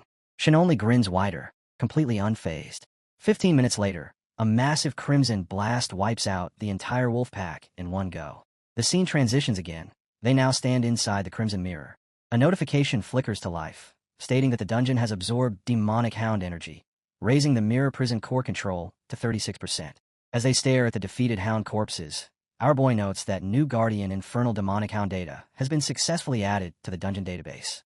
He announces the mission complete and says the next rift is 50 kilometers ahead. The group begins moving, stepping past the shattered remains of the hounds. People nearby whisper as they pass, trying to guess who they are. Some mutter that they must be part of a military raid. Our boy glances at the fallen demons and notes that they were all level 30 hounds, truly formidable opponents. The scene jumps to a broken mirror landscape. Shun's hair flickers like dying flames before he collapses onto the rocks, groaning that he's completely drained. No energy left, not even enough to summon a spark. Green venom creeps across his body. A girl shouts that the venom lurkers are far too many to wipe out. The girl with the hat trembles, saying her spiritual energy is nearly gone. Lan shakes as she speaks, saying her hands can barely draw talismans anymore. Hearing their voices fading, our boy unleashes a surge of golden energy that floods through them, like sunlight breaking through storm clouds. Shin blinks rapidly as strength returns, saying the exhaustion disappeared in an instant. Our boy stands atop the mountain, stamina and mana restored to 85%. 27 venom lurkers remain. He tells them all annihilation must be completed within 1 minute. Otherwise, they earn 2 extra hours of mirror training. Their jaws drop at the 1-minute limit. Shin is the first to spring up, shouting "Go all in." Lan sprints behind him, complaining that even livestock and production brigades don't work this hard. She mutters that this feels like pure oppression. Our boy corrects her movement mid-stride, telling her that shifting 15 centimeters left will put her directly in the path of an acid spray from a lurker on the right. She catches sight of the venom splattering across the ground, melting a hole through the stone. A tiny drop lands on her sleeve. Energy bursts out and blocks it. She looks up, startled, then laughs and thanks him for the warning. The scene snaps into chaos. Venom drags across the battlefield like something crawling out of hell. The group, though bolstered, still looks exhausted and scraped raw from constant fighting. Our boy evaluates them coldly, saying their poison resistance and combat synergy are still under 40%. Lingxi raises his hand, gathering energy, and points out that Xiaolan parries 17 attacks that could have been dodged, wasting stamina. Xiaolan fires back immediately, saying Lingxi placed 3 area spells poorly and risked hitting allies. He adds that when Shun was trapped in a multi-directional ambush, Lingxi's control wasn't fast enough, forcing Shun to burn excess stamina. But Xiaolan also acknowledges Shun. When his mana was nearly gone, he still forced out his flaming dragon form and single-handedly destroyed a soul-mutated creature, preventing the team from getting pulled into a drawn-out death fight. Our boy steps down from the rocks, voice steady as he tells them to remember this feeling. The feeling of digging deep in desperate moments. That pressure, he says, is the key to their second advancement. Shun exhales heavily, wiping sweat from his face, and suggests they rest for 5 minutes before heading back into the mirror prison for today's special training. About a month later, the atmosphere around the grounds was lively, with people hanging around in small groups, chatting and killing time. Someone suddenly pointed toward a disciple from the Zhao family and loudly remarked that even an outer disciple was showing off B-grade enchanted boots. The comment instantly drew attention, and the crowd reacted as if it were some outrageous luxury. Right after that, a girl standing nearby added in a hushed but excited voice that she'd heard the Zhao family even possessed a diamond-grade dungeon, and that both inner and outer disciples were allowed to enter it. That single sentence lit a spark. A group of students close by immediately joined in.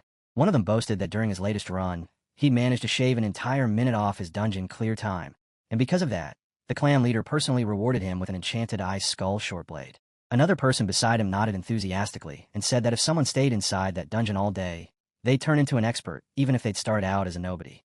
Someone else chimed in, saying that with momentum like this, the Zhao family was practically destined to rise.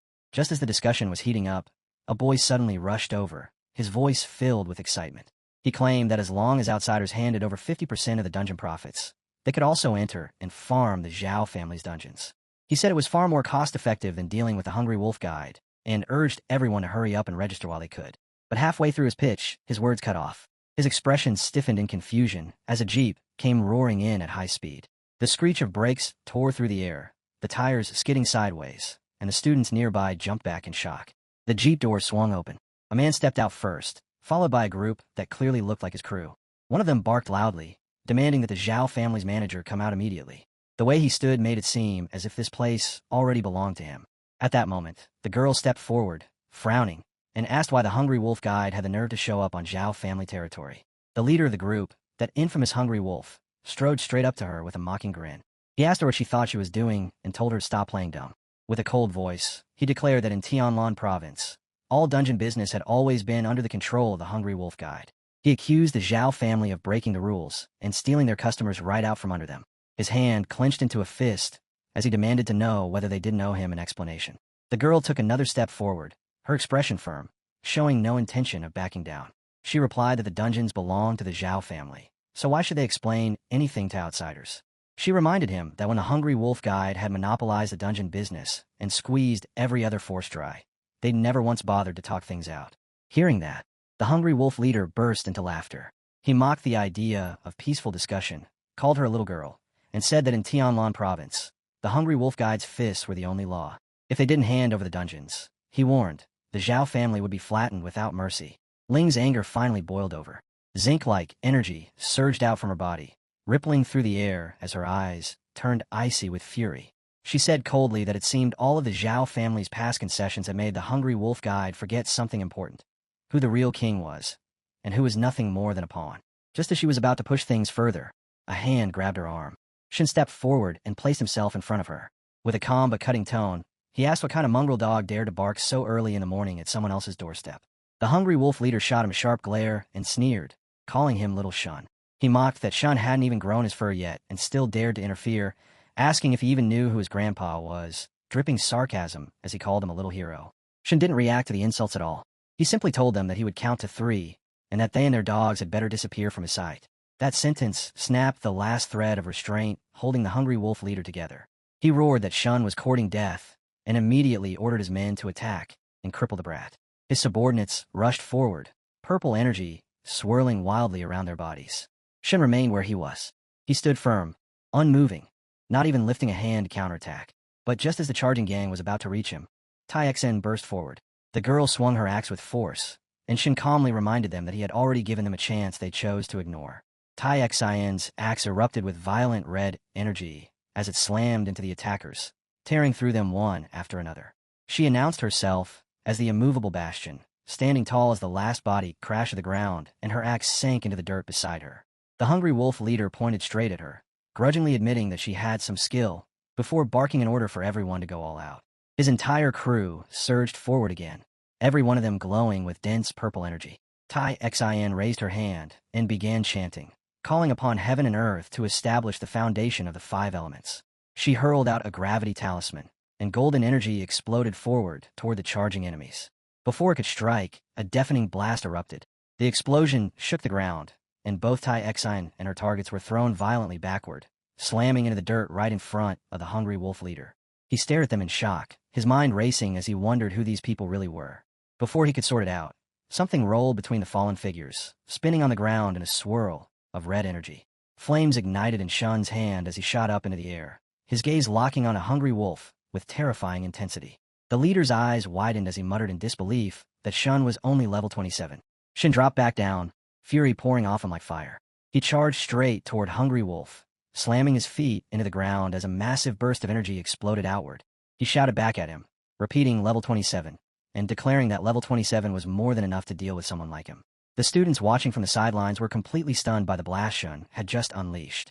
A small girl whispered in disbelief that it was only one punch, just a single punch, and yet people were already murmuring about how the leader of a level 33 guild had nearly been wiped out by a level 27 kid in one hit.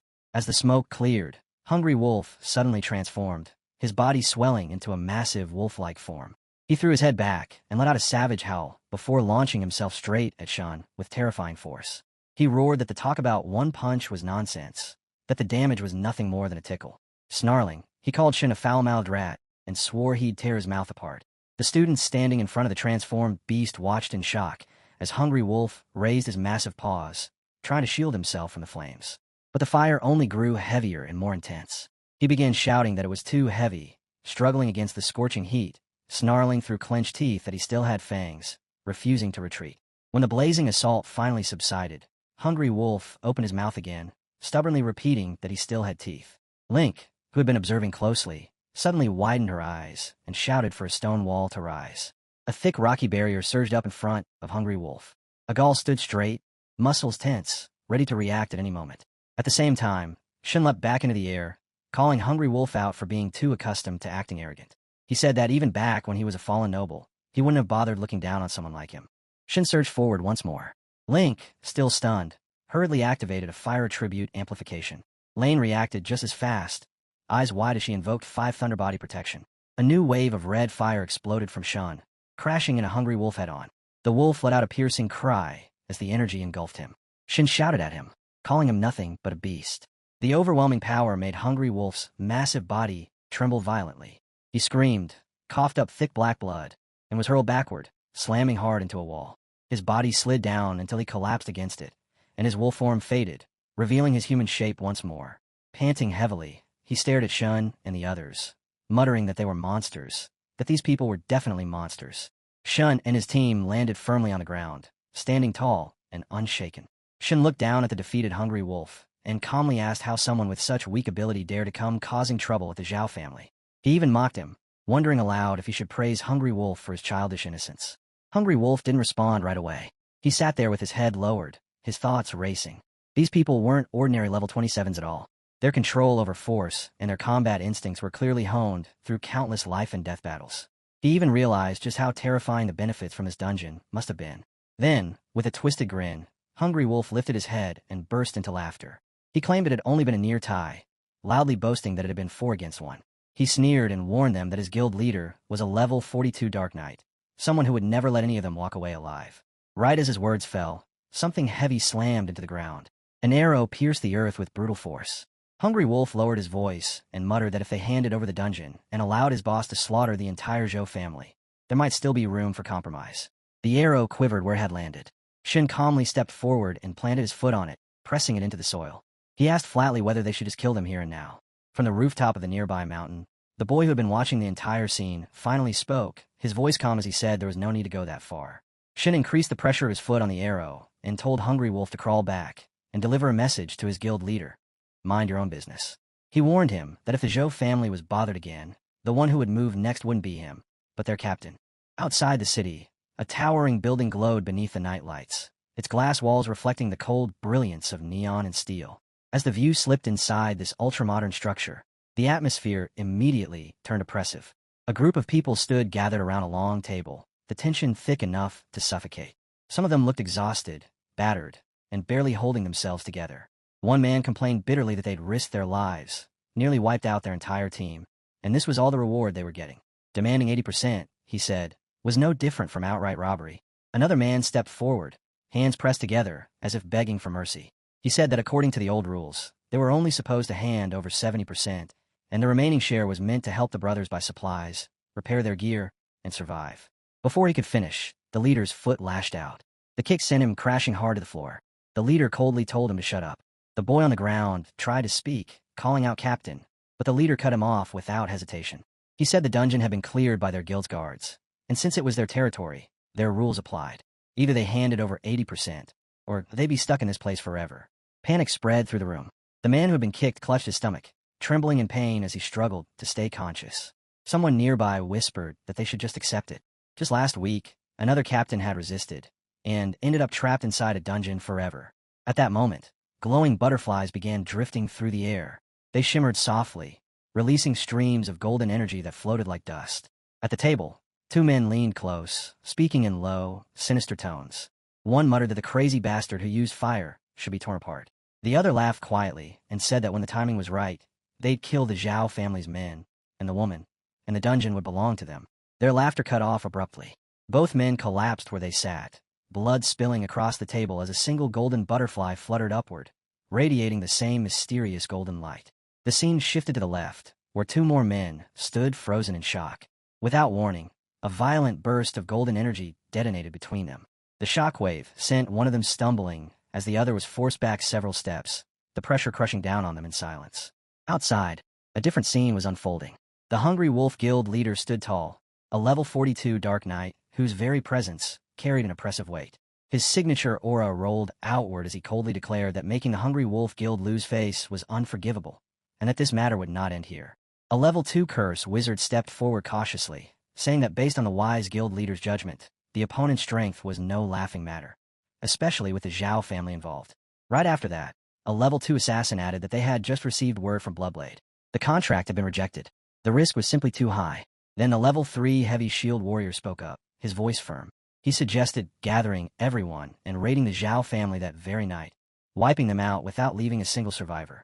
The Dark Knight shook his head slowly and said a frontal assault wasn't the smartest option. If even Bloodblade was afraid, then they would contact Scorpion and Iron Hand instead. He ordered them to spread the news that the Hungry Wolf Guild was willing to share the enormous bounty tied to destroying the Zhao family. He wanted everyone to clearly understand what happened to those who dare defend Hungry Wolf. Hungry Wolf himself laughed and joined in, saying killing the Zhao family too quickly would be boring. He said that once their defenses were broken, they would capture the girl Zhou, then Xiao Bai, followed by Song and Tang, and Zhao Yi as well. He boasted that they would tie them all up, and that he would personally. He never finished the sentence. A flash of golden energy erupted behind him and sliced cleanly through his neck and upper body. One red-eyed man shouted in shock, but before anyone could react, Hungry Wolf began screaming in terror, blood pouring from his mouth as he collapsed. Above them, our boy and his group stood calmly, unmoved. One of them remarked that it seemed the lesson from earlier in the day had been far too light. Our boy stepped forward and issued a clear order. The core members outside were to be cleaned up. If the night grunts didn't resist, they would be knocked out. As for the stronger ones inside, he would deal with them personally. Shin immediately stepped forward, excitement flashing in his eyes, saying he'd been waiting for this moment. The Dark Knight roared and unleashed a violent wave of purple energy that swept across the area. He shouted that someone from the Zhao family, especially a mere level 30 nobody, had no right to trespass on his territory. But our boy didn't move. Golden energy surged around him, and his presence shifted completely. His form turned angelic as radiant wings of golden light spread wide behind him. The curse wizard broke down in panic. His staff slipped from his grasp as he screamed, crying that his curses were being suppressed. Holy power crushed down on him, far too overwhelming to resist. White energy burst from his body as he shouted in disbelief, unable to comprehend how such terrifying divine force could exist. At the same time, the Berserk Chargers and Iron Bastion fighters roared as they rushed forward, screaming for our boy to die. He didn't even look impressed. He simply raised one hand and released a sweeping wave of golden energy. With a single motion of his golden sword, a blazing sword flash tore through the air and cut down the man standing directly in front of him, killing him on the spot. Another attacker tried to ambush him from behind, swinging his weapon with everything he had. Our boy snapped his wings outward without even turning around, the impact smashing the man to the ground. Then he shot straight up into the air, rising toward the Holy Cross, his gaze locking onto it as radiant light poured from his awakened form. The figure hiding behind the Holy Cross was finally revealed as our boy descended. The Dark Knight stood there, staring at the corpse on the ground, his expression dark and rigid. Our boy hovered before him in his full angelic state, golden light cascading off his body. In response, the Dark Knight suddenly released a dark domain. Purple energy flooded the area as he stepped forward, declaring that he would take our boy's life. He roared a single word, "Die," and unleashed a soul-rending slash. Behind the attack, a massive distorted face formed, its enormous jaws opening wide as if to devour everything. Our boy didn't flinch. He stood firm and said calmly that it was all a futile struggle. Golden energy surged as he charged forward with his swords. His attacks came in an unbroken storm, completely suppressing the Dark Knight. The domain cracked and shattered under the assault. The Dark Knight froze, panic flooding his face as his body trembled uncontrollably. He stammered that it was impossible, that someone with this kind of power couldn't possibly be only level 30. Still in his angelic form, our boy raised his hand. Golden chains shot out instantly, racing toward the Dark Knight. He asked coldly if he had ever been given permission to escape. A judgment-like wave of justice erupted as the chains wrapped tightly around the Dark Knight's body. Our boy held firm as the man screamed in agony, tears streaming down his face while the golden energy burned him like holy fire. The chains constricted further, binding him completely. Then, as the light continued spreading across the battlefield, our boy returned to his human form. He caught a sphere filled with zinc-colored energy, and a torrent of information flooded into his mind. High-level energy had been absorbed. Mirror Purgatory Core control had increased to 30%. New dungeon guardians had been acquired. Dark Knight, Shadow Assassin, Curse Wizard, Heavy Shield Barrier. An unknown dungeon core had also been detected, asking whether he wished to merge. Our boy immediately focused on the merge. The zinc-colored sphere began blending with a sphere of green energy, and he frowned, trying to understand what was happening. Suddenly, the green sphere reacted violently. Blue energy burst out, enveloping everything, and from within it, Hungry Wolf emerged, his form reappearing as the strange energy continued to surge. The Hungry Wolf's form twisted violently, stretching into a pitch-black silhouette as the different energies fused completely. Our boy watched closely and realized that even after becoming an unknown entity, its resistance still hadn't vanished. His eyes flared into a brilliant gold once more, and waves of golden energy spread outward.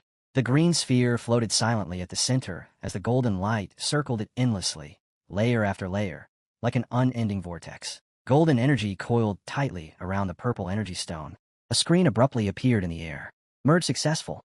Dungeon Roaring Forest acquired. In the same instant, our boy grabbed the zinc stone as its energy erupted outward in all directions. He quickly began thinking things through. The Mirror Purgatory Core was powerful, but could only summon a single dungeon. Gaining a second dungeon was an enormous advantage. However, every dungeon had its own unique contents.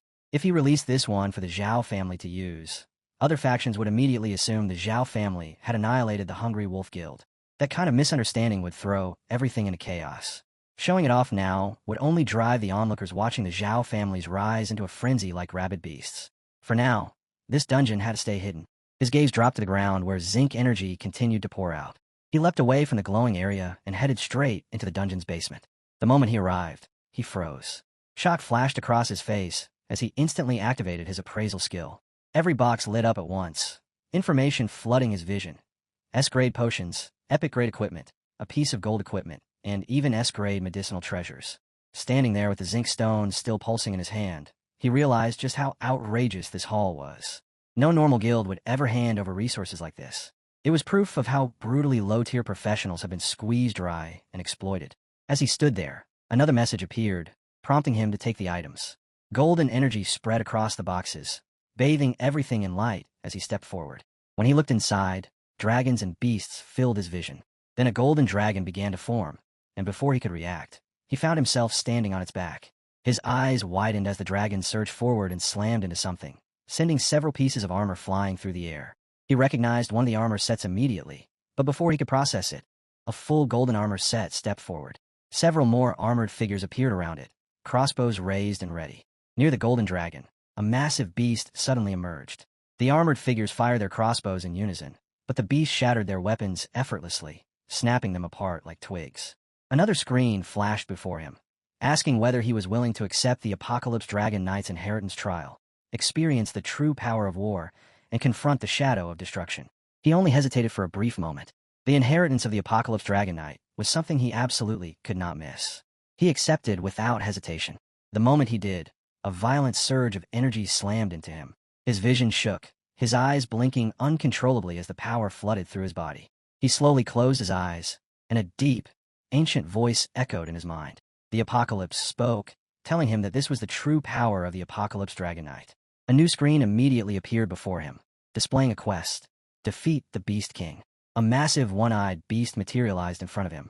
Its single eye glowed with dense zinc energy, surrounded by several smaller beads that shimmered with the same light. At the front of the battlefield stood the Golden Apocalypse, riding atop the dragon's head as he issued a challenge to the towering creature. The dragon's eyes blazed with gold as it charged forward, striking straight at the beast's glowing eye. The beast roared and swung its enormous paws in response. They clashed again and again. After several violent exchanges, the beast's eye began to pulse with an even brighter light. The Apocalypse raised his arm, unleashing a surge of golden energy that exploded outward. He called out for the strike to carry across the dragon's body and hit the beast directly. Steadying himself, he released a sweeping wave of golden power that flooded the entire battlefield. In the next instant, the golden dragon surged in close and blasted the beast with overwhelming golden energy. The beast's body started to disintegrate almost immediately, its limbs being sliced apart one after another. Our boy shouted as his eyes widened, watching the dragon pour out even more terrifying power. The pressure was so overwhelming that it slammed the beast straight into the mountain rocks. The creature couldn't even struggle, completely pinned and crushed by the force. The dragon's power kept driving the beast deeper into the mountains as shock waves rippled outward in every direction. Then the dragon shot up into the sky. The Apocalypse stood tall, gripping his sword as even more golden energy erupted from him. That destructive power shattered the beast entirely, its body exploding into countless fragments that scattered across the battlefield. Our boy stood firmly on the ground, one foot pressing into the stone tiles beneath him as golden energy continued to ripple around his body. He bent down and picked up a tile engraved with a cross symbol, his thoughts racing. A power capable of destroying heaven and earth itself. He remembered that during his battle with Lu Xian, he had awakened the armor of the Apocalypse. But unlike armor crafted for other knights, his was something entirely different. And no matter how hard he pushed himself afterward, he had never been able to activate that state again. At that moment, a system screen appeared before him, announcing that a hidden quest had been triggered, the inheritance of the Apocalypse Dragon Knight. He lowered his gaze to the tiles once more, realizing that this was indeed a hidden quest. Every hidden quest he had encountered before had always rewarded top-tier resources. Whether this one was meant to grant the inheritance itself, or something else the system intended to bestow, his nerves tightened. In his heart, he muttered that no matter what, he had to obtain the Soul of War. The scene shifted as he walked deeper into the basement. Bodies lay scattered across the floor, some unconscious, others already lifeless. He continued forward until he reached his group. One by one, they turned their heads and looked at him in silence. Shin walked up to him and reported that everything had been handled. All the core members were eliminated, and not a single one had escaped. They had also collected a large amount of equipment and potions from the aftermath. Our boy didn't hesitate. He told them to leave all of it behind for the outer members and the professional fighters. Shin looked puzzled and said the equipment and potions weren't bad at all. But our boy shook his head and said easy gains like that weren't worth much. It was better to show goodwill to the others and completely crush whatever influence the hungry wolf still had lingering around. Then he added that there was something more important he wanted them to see. Lai Xian stepped closer, curiosity clear on her face, and asked what it was. Our boy explained that he had found something inside the Trier Vault, but something about it felt wrong. He asked if any of them had ever seen anything like it before. At that moment, Lon suddenly froze. She stared at it, her expression shifting as if a distant memory had been triggered. She slowly walked closer and said she had seen something almost exactly the same. Our boy raised his hand and asked her when and where. Lon paused, thinking carefully, and then said it happened when she was about 6 years old. Back then, a massive fireball had fallen from the sky and slammed into the back mountain of their sect. The impact was so violent that it burned half the forest to the ground. When the flames finally died out, only a single helmet was left behind. Its design and patterns matched the markings on the stone table perfectly. At the time, the clan masters believed it was some kind of supreme treasure and tried everything to study it. But no matter what they did, they couldn't figure it out. Wearing it didn't increase stats, didn't activate any skills, and didn't show any special effects. It behaved like nothing more than an ordinary decorative item. Even so, its mysterious origin convinced the masters that it had to be a supreme treasure that simply hadn't been understood yet. Because of that, they sealed it away inside the family's Myriad Trier Vault. Our boy felt his heart skip. If Lan's memory was accurate, then that helmet was the hidden quest item, the Soul of War. But getting access to the Myriad Trier Vault wouldn't be simple. Unlike the secret chambers of the Hungry Wolf Guild, vaults belonging to noble families and major sects were guarded with strict rules and heavy restrictions. Lon looked at him and asked if he was planning to enter the Myriad Rare World to search for the helmet. He nodded and said yes. It was connected to something extremely important. Shin walked over, clearly surprised, and asked if this was another hidden quest from the Hidden Dragon platform. He thought the only remaining tasks were minor cleanup missions. Our boy agreed outwardly, while inwardly knowing he couldn't reveal the existence of a system. Their misunderstanding worked perfectly in his favor. Lon then added something else, her tone brightening. Their sect held a grand competition once every 3 years, and the winner earned the right to enter the Myriad Treasures world and select any treasure they wanted. Our boy's eyes sharpened immediately as he asked when the competition would be held. Shun answered with excitement. Tomorrow. Our boy froze, staring ahead in disbelief. Tomorrow.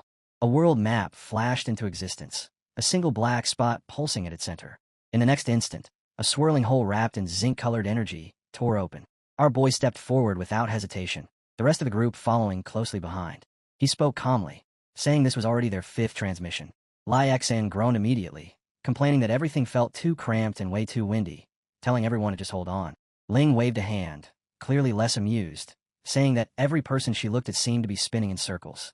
She added that this timing was too early, since the next shipment was supposed to head towards Sylph City. As they stood there stabilizing themselves, Ling gestured again and pointed out that there were still 3 transmission stations left ahead. Our boy turned back, glanced at everyone, and told them to keep moving. Ling responded energetically, calling him captain with a grin. Standing close to the group, our boy paused for a moment and thought about tomorrow. They need to wake up early. Relying on transmission stations meant their movement time was extremely limited. He rubbed his chin, considering the strain. Rapid spatial shifts put a heavy burden on both mind and body. Maybe targeted anti-interference training was something they needed sooner rather than later. Before he could dwell on it further, another zinc-colored transmission burst open. One of them suddenly started yelling, even tearing up, clamping a hand over his mouth as they were dragged through. When they finally emerged on the other side, Ling stood firm with her eyes closed and announced that they were done here. A second later, she snapped her eyes open in shock and said that no transmission array in the world should be able to reach the mountains directly. They had arrived in a lush green landscape, trees stretching endlessly in every direction. Ling leaned forward, carefully examining the surroundings, and explained that according to the gate's instructions, this location represented the fear of the Great Mountain. This was a final step. She said they needed to wait a moment before proceeding upward. Shun frowned, clearly confused, and asked what she was even talking about. Our boy didn't answer. He was already calculating silently, thinking that initial movement speeds could spike up to 100 kilometers once the scale began. Everyone started settling down when Shin suddenly shouted, asking if he'd said something wrong. Lon gasped and instinctively covered his mouth. Ling held a page in her hand, erased several markings on it, and calmly told Shun that he was lying. To himself. She told him to look directly at what he feared. With a sharp motion, she pushed something into the air. Instantly, clouds, wind paths, aerial routes, talisman markings, guild symbols, banners, and proof seals all appeared at once, like a 6-year-long argument suddenly materializing. The shifting mass then condensed and transformed into a massive flying sign. Lon's eyes widened as she said the synchrony was spreading everywhere. She told everyone to get up immediately. Ling stared at the flying sign with excitement, calling it beautiful. Lon casually sat down on it and told everyone to hop on, reminding them they didn't have much time. They were going straight through the air, and she added that this was the VIP route. One by one, they climbed onto the flying sign, laughing and cheering as it lifted smoothly into the sky. The sensation felt surprisingly comfortable as it soared forward, slicing through the clouds and carrying them onward. Ling laughed and said it was even better than riding the wind, and definitely faster too.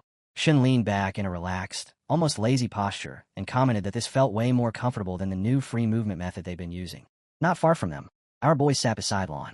He leaned in slightly and asked her if she really didn't want to return to the party. She turned her head toward him and teased him back, asking why he didn't go back to his old-school territory instead, laughing as she said it. He didn't laugh with her. Instead, he told her that ever since they started moving, she seemed more alive on the surface, but her smile felt forced. Every time someone mentioned the door, something heavy and grounded filled her eyes. He pointed out gently, saying it felt like she kept pouring oil over herself, pretending everything was fine. Then he asked her directly, what was she afraid of? Lon went quiet. After a moment, she admitted that he'd seen through her. In her thoughts, she called him Joe and quietly said nice to meet you. Shun, who had been listening the whole time, suddenly broke the silence. He said that the ultimate winner wouldn't just gain the ability to judge thousands of trailers worth of terrain, but would also earn the right to inherit the strongest ancestral secret technique, the Nine Heavens Thunder technique. As soon as the words left his mouth, he froze, shocked by himself, and asked Lon if she'd heard him correctly. Lon nodded calmly and said it was good. She added that it carried a low-level lighthouse effect on the mind. Even if the level itself wasn't high, the markers and dents were top quality. With unique items like that, one could dominate the oceans, restore resources, and become completely self-sufficient instead of endlessly searching for new paths. That was also why the philosopher was so respected among the world's great powers. Lon continued explaining while our boy stood quietly behind her. He finally spoke, saying that what they were seeing felt self-sustaining and unfathomable, strange in a way he couldn't quite describe. Lon nodded and continued, saying she had received her first one when she was 12 years old. Back then, everyone at the gate had surrounded her. The old man personally guided her before the gods of her grandfather passed down the law. Everyone believed she would become the wall of the next century. But during the final transmission process, right when all eyes were on her, she suddenly collapsed. The shock rippled through everyone present. She tried to explain that her grandfather's goddess had rejected her, that she couldn't inherit the 9-year-old rockets. All the elders investigated, but no one could find a reason. Her existence, she said, wasn't approved by her grandfather's transmission. In a single night, she went from being praised as a prodigy to becoming the disciple everyone whispered about. Her voice grew heavy as she spoke, but then she suddenly looked toward the group ahead. Panic had spread. People were shouting, and Ling was crying openly. Lon apologized again and again, saying she had been with them for so long, that she understood how hard things had been for everyone. She said that maybe her grandfather's god was no different from the old man. Both of them unable to see clearly, unable to understand that Ling was actually a good seed, the best one among them all. Lan's gaze softened as she looked more closely at Ling. Then she sighed and said it had been far too long. Apropos suddenly stepped in, his voice firm, saying that just because the road in the sky had broken didn't mean she should give up. He insisted that she should go to the big state and attend the University of Suzy. Lan's eyes lit up immediately. She said the place had given her a new chance, and more than that, it allowed her to meet everyone standing here today. Apropos crossed his arms and stood tall, saying that since they had given up on her back then, now was the time to truly see the sky for what it was, to stop looking backward and start looking ahead. The flying sign surged forward again, gliding smoothly through layers of mountains and clouds. As they climbed higher, butterflies and drifting flowers passed them, carried gently by the wind. Before long, they arrived at their destination and touched down. They had barely steadied themselves when a voice suddenly rang out, asking who they had brought with them. In the next moment, the apocalypse dragon descended from above. Someone riding on its back scoffed, saying that this was the so-called once-in-a-century talent of the Heavenly Taoist sect, yet she had been personally rejected by their own patriarch. He called her Song Xiaolon, junior sister Song. The speaker was Chun Lei, the sect leader's second disciple, standing there with a folding fan in hand. The sect leader spoke next, saying that Lon could not walk out of the field because the road had already been sealed. Lon calmly crossed her fingers and replied that it had been a long time since they last met. Chun Lei sneered and snapped back, telling her not to speak so familiarly. He said his grandfather never approved of her and questioned how she even dared to show her face again. He demanded to know if she planned to leave and whether she had returned only to reclaim resources. Shun, who had been quietly listening, froze in shock. He glared toward the sect leader as golden energy suddenly spread across the area. Chun Lei, seated atop the golden dragon, looked down and muttered in surprise as the pressure continued to build. Chun Lei shouted for Clear Spring to appear. In an instant, a golden slave burst forth, zinc-colored energy flooding the entire area. A violent blast of golden light exploded outward, mixed heavily with that same zinc energy. Shin glanced at Chun Lei and burst out laughing, saying he looked like a helpless chicken that had slipped into water. Chun Lei trembled, staring toward our boys' group as he shouted back through tears. Shin cut him off immediately, saying he wasn't talking to him at all, before calmly calling out another name. Jin Loi. Jin Loi locked eyes with Shun and silently assessed the situation. Aside from that one powerful guy standing on the left, the rest of the group looked like weaklings who hadn't even completed their second transfer. He couldn't understand where they got the courage to provoke him in the first place. If the set competition weren't so close, he would have already made them pay. Jin Loi straightened his back with forced confidence and called out to Song Xiaolon, telling her that with the path she was walking, she was heading straight toward her stubborn master. He warned her it was pointless, that if she went now, she wouldn't even find a single trace of him left behind. Lon snapped instantly, shouting and demanding to know what had happened to her master. Chun-Li barely reacted. He told her to go check for herself, saying he didn't have the patience to waste words. As he turned to leave, Lon shouted his name, but before she could move, our boy calmly stepped forward and asked if Chun-Li thought he had permission to walk away. Lon didn't say a word. She simply stood her ground. Chun-Li suddenly froze. Out of nowhere, golden chains burst into existence, wrapping tightly around his body. Panic flooded his face as he screamed and struggled, crying out in shock.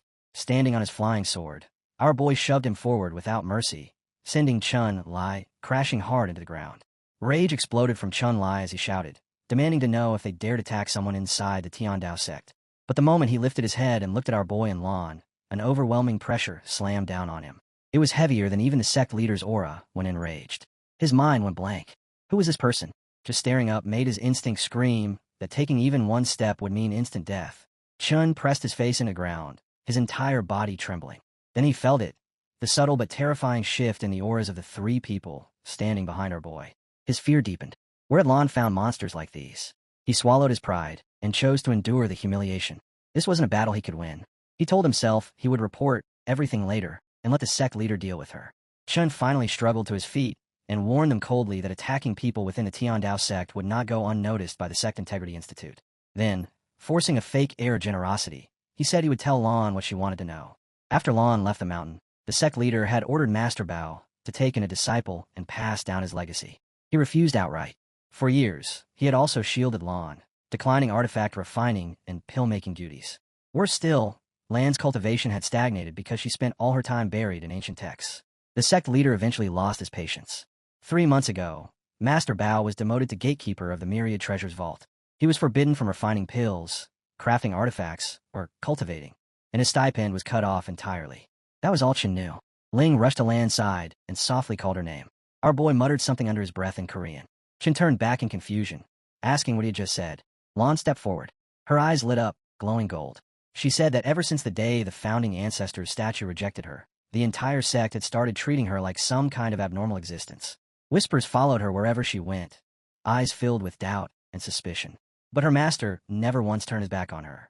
He buried himself in ancient records and forgotten texts, desperately trying to understand why it happened. In the end, he was the one who encouraged her to leave the sect and search for opportunities beyond its walls. To Lan, inside the Tiandao sect, her master was the only person who ever truly mattered. Chen suddenly shot up into the air, laughter dripping with mockery. He sneered that Lan really was bold, daring to let outsiders attack fellow disciples within the sect. He said he wouldn't even bother arguing with her, claiming her master was already pitiful enough as it was, and turned to leave. But halfway through, Chen abruptly stopped. Rage twisted his face as a surge of red energy erupted from him. He roared at our boy, cursing him, acting as if he could just interfere and walk away unharmed. The red energy was hurled violently toward Chun Lai's flying dragon mount, detonating in a massive blast.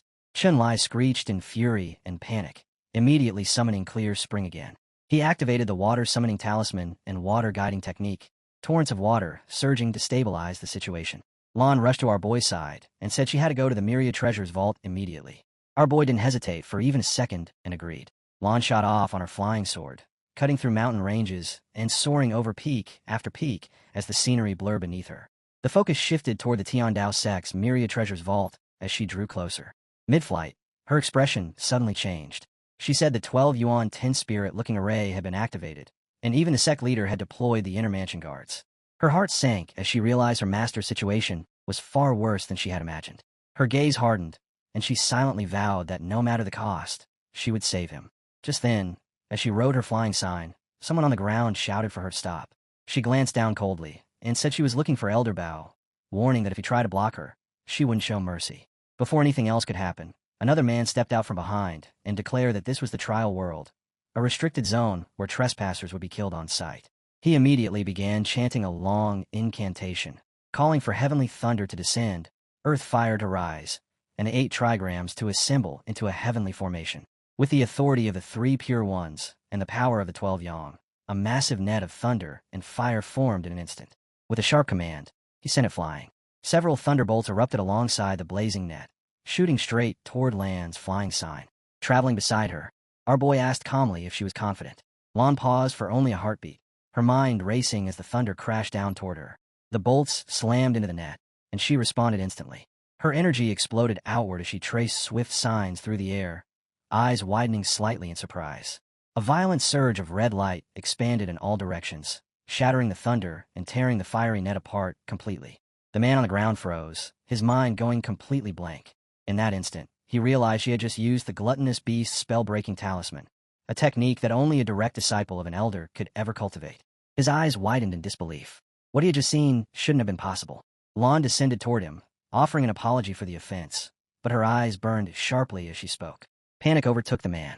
Before he could react, she seized him by the neck and shoved him aside with a swift, effortless motion.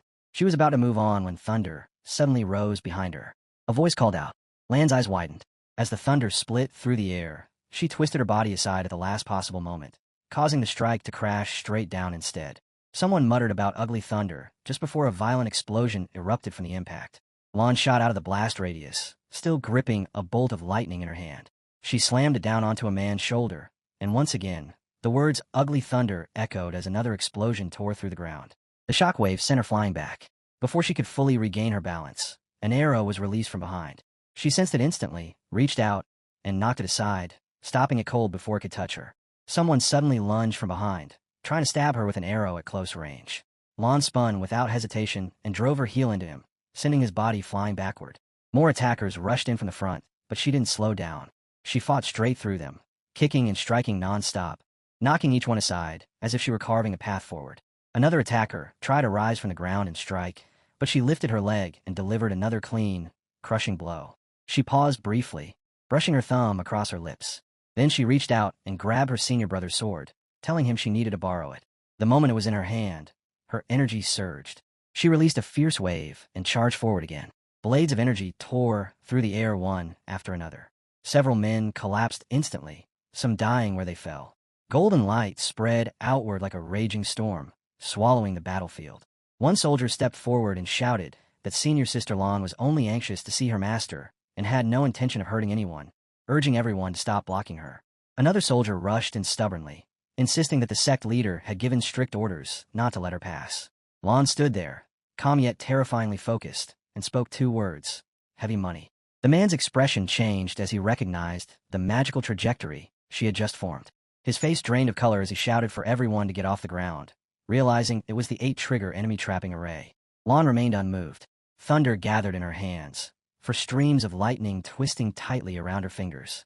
Flames flickered from her palms as she spoke about guiding Kundan's spiritual chi, activating the mystic talisman, and shaking the Ghost King with chi. She released the power forward, and circles of golden light bloomed everywhere at once. One by one, bodies collapsed. The soldiers fell where they stood, consciousness slipping away as the battlefield went silent. She stepped up to a golden door and pressed her palm against its surface. Someone behind her hurriedly warned that the sect leader had personally set up the 12 yuan 10 spirit locking array, saying that even if she had subdued the disciples outside, there was no way she could break through it. Before the words had fully landed, a sudden burst of force surged outward. The golden door was pushed open, and the scene shifted to the outside of the building as the pressure rolled through the air. Lon spoke calmly, almost casually, saying that she had already passed the 12 yuan selection when she was 8 years old. She just hadn't gotten along with her 11 senior brothers and sisters back then. The man collapsed on the floor, completely lost his composure, staring at her in horror and calling her a monster as the door opened wider. Lon rushed inside, calling out to her master again and again. The moment she saw the room, her eyes widened. Books were piled everywhere, pages scattered and left open, and a bowl with a chicken sat casually on the table. Lying on the bed was her master, Elder Bao. He asked who had come in, but the instant he saw her, he jumped up with excitement, calling out to his precious disciple and asking why she had returned. Lon hurried over and explained that she had heard he'd been demoted and that his stipend had been cut. She said she'd been suffering from worry over him, but before she could finish, Elder Bao burst out laughing. He told her he wasn't suffering at all. It was quiet here, nobody disturbed him, and it was the perfect place to research whatever interested him. As for stipends, he said he could just draw a few talismans or refine small trinkets and trade them for snacks whenever he felt like it. Behind Lon, the group of boys watched the scene unfold. One of them whispered that Elder Bao seemed a little different. Our boy replied calmly that cultivators often age strangely, and sometimes even appeared younger over time. Lon then proudly introduced the group, saying these were companions she had met outside the sect, and that they had shared life and death experiences together. Our boy stepped forward and introduced himself along with the others as Junior Zhao, Yi, Shun Lin, and Feng, respectfully greeting the third elder. Elder Bao looked them over carefully, then nodded with approval. He listed their levels one by one. Level 32 Arbiter, Level 29 Berserker, Level 28 Barrier, and Level 28 Mage, praising them for reaching such heights at such a young age and calling them hard-working and ambitious youngsters. He then turned to Lon and remarked that she had already reached Level 29 in such a short time, calling it astonishing and saying she must have endured plenty out in the world. Lon immediately replied that her captain, Brother Yi, had always led their squad in training and leveling. She explained that she had returned this time because she wanted to help Brother Yi retrieve something from the Trier Vault. Elder Bao's expression changed instantly. He reminded her that the inner vault of the Trier Vault could not be opened without a decree from the sect leader, and that this rule was absolute. Lon already knew that much, so she calmly explained that she planned to enter the sect competition and earn the right to access the Trier Vault properly. Elder Bao didn't respond right away. She just kept nibbling on her biscuit, chewing slowly as if she hadn't heard a word. Then, all of a sudden, she looked surprised and nodded, agreeing that she would help Lon with it. The scene shifted, cutting through rolling clouds and arriving at the Tindu Sect's Central Martial Arts Arena. The massive arena buzzed with activity as an elder arrived with his entourage. The instructor announced that time was up and that the selection pool would be closed. He clasped his hands together, lifted his fingers, and spiritual power surged outward as he chanted words that sounded like eat, then go. The energy swept across the gates, activating them in an instant. Elder Bao stepped forward and announced that she wanted to register. She declared that she was entering her disciple, Lan. The steward in charge froze, staring in disbelief as he said that the third elder had thrown the name plate into the heaven pool. He reminded her that the heaven pool was meant for the heaven throne and was filled with second-tier experts wielding deviant force, essentially cultivators above level 30. His eyes widened as he wondered if Elder Bao had completely lost her mind, because this move was far too reckless and unpredictable. Elder Bao immediately put on an act, shaking her hands and claiming she must have accidentally tossed Lan's name plate into the wrong pool. She made a big scene out of it, insisting it didn't count and pleading with the steward to help retrieve it so she could throw it again properly. Standing beside Lan, our boy quietly analyzed what had happened. He realized that the moment the name plate entered the mystic pool, a hidden spiritual force had struck it and forcibly diverted it into the heaven pool.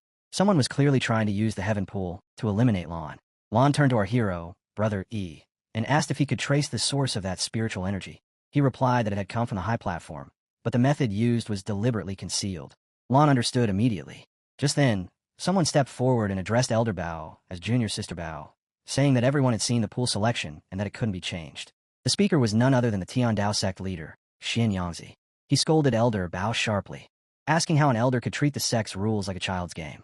Elder Bao argued back, saying the rules only stated that destiny was decided by where the nameplate landed, not that slipping was forbidden. She insisted her hand had slipped. It was a complete accident, and therefore shouldn't count. She demanded another throw.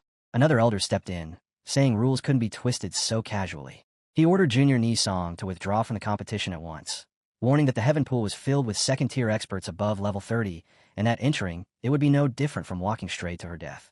A second elder followed up, adding that those second-tier experts could draw upon the power of heaven and earth to amplify themselves, leaving Lan with absolutely no chance of winning.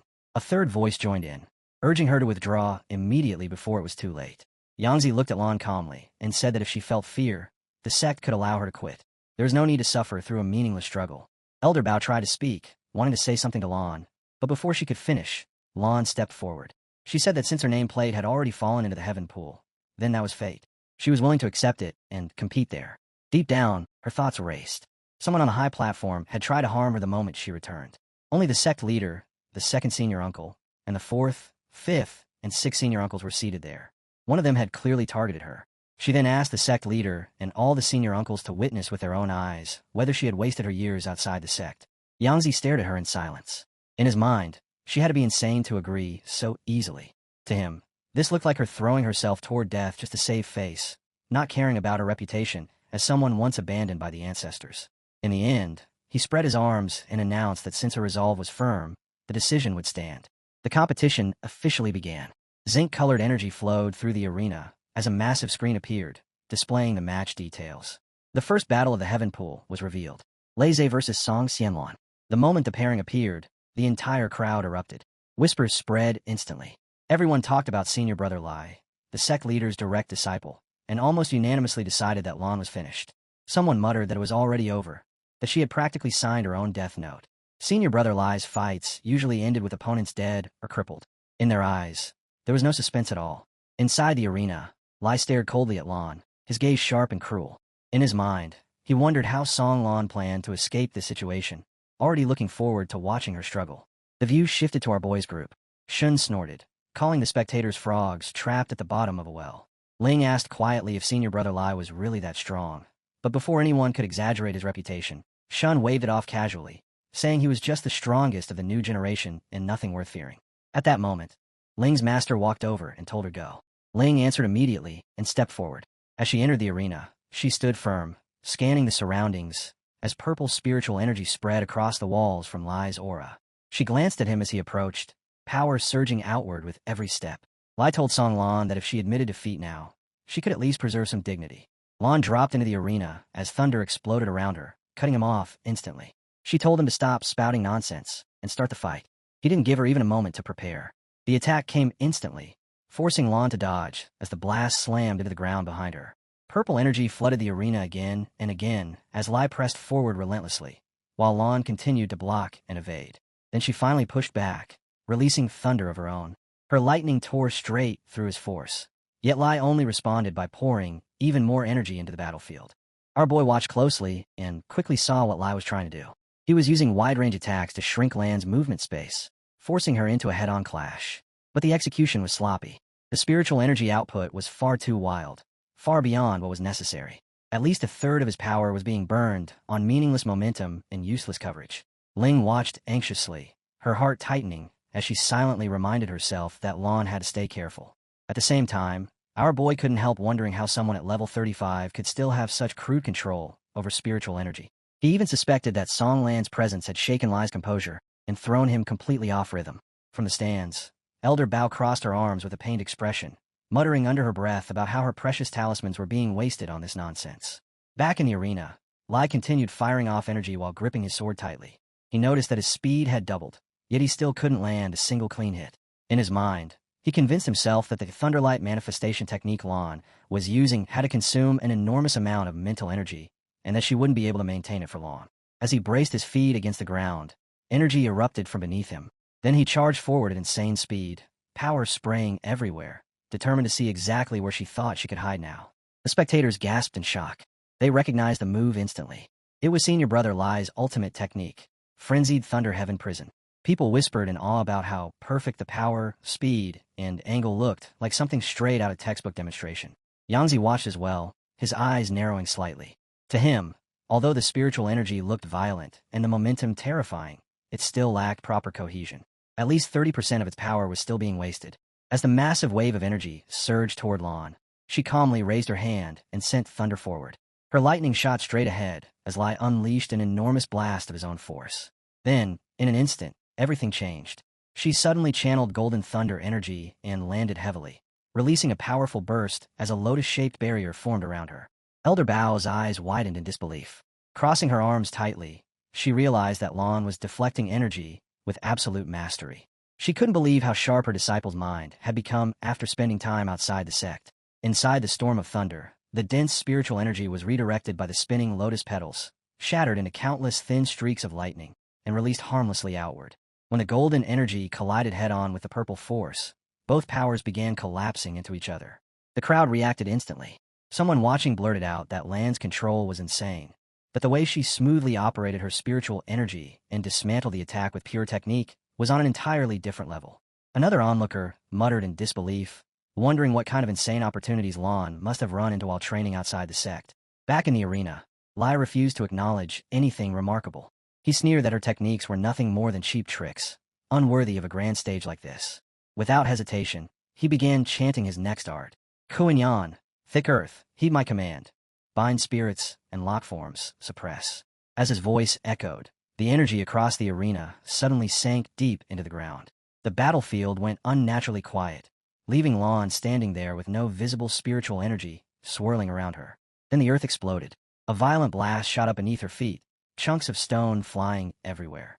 Lan flinched for a split second as a massive stone hand erupted from the ground right in front of her. But she recovered instantly. Raising 2 fingers, she released red energy and calmly remarked that the flow of spiritual energy in this technique was sluggish and riddled with massive flaws. From the sidelines, Elder Bao narrowed her eyes and muttered that Lan was drawing a basic spirit-gathering talisman. She couldn't understand the point. Why use something so simple at a moment like this? Lan didn't hesitate. She completed the talisman and sent it straight into the giant stone hand, declaring evenly that all things return to their origin and the spiritual pivot releases. The talisman immediately began absorbing energy, pulling it in like a whirlpool. Power drained away at a terrifying pace. The stone hand trembled violently before collapsing into rubble. Elder Bao froze in shock. She realized Lan had just used a spirit-gathering talisman to siphon the spiritual energy out of the earth-binding array itself. She muttered in disbelief that this made no sense. Spirit-gathering talismans were gentle tools, meant only to attract ambient energy for cultivation. How could anyone use one like this? Then she corrected herself, eyes sharp, explaining that Lan wasn't draining heaven and earth's energy, but the root power of the array. She called the move wonderful, unorthodox but brilliant. With a proud snort, she added that it was exactly the kind of thinking worthy of her disciple, Ba Shuang's.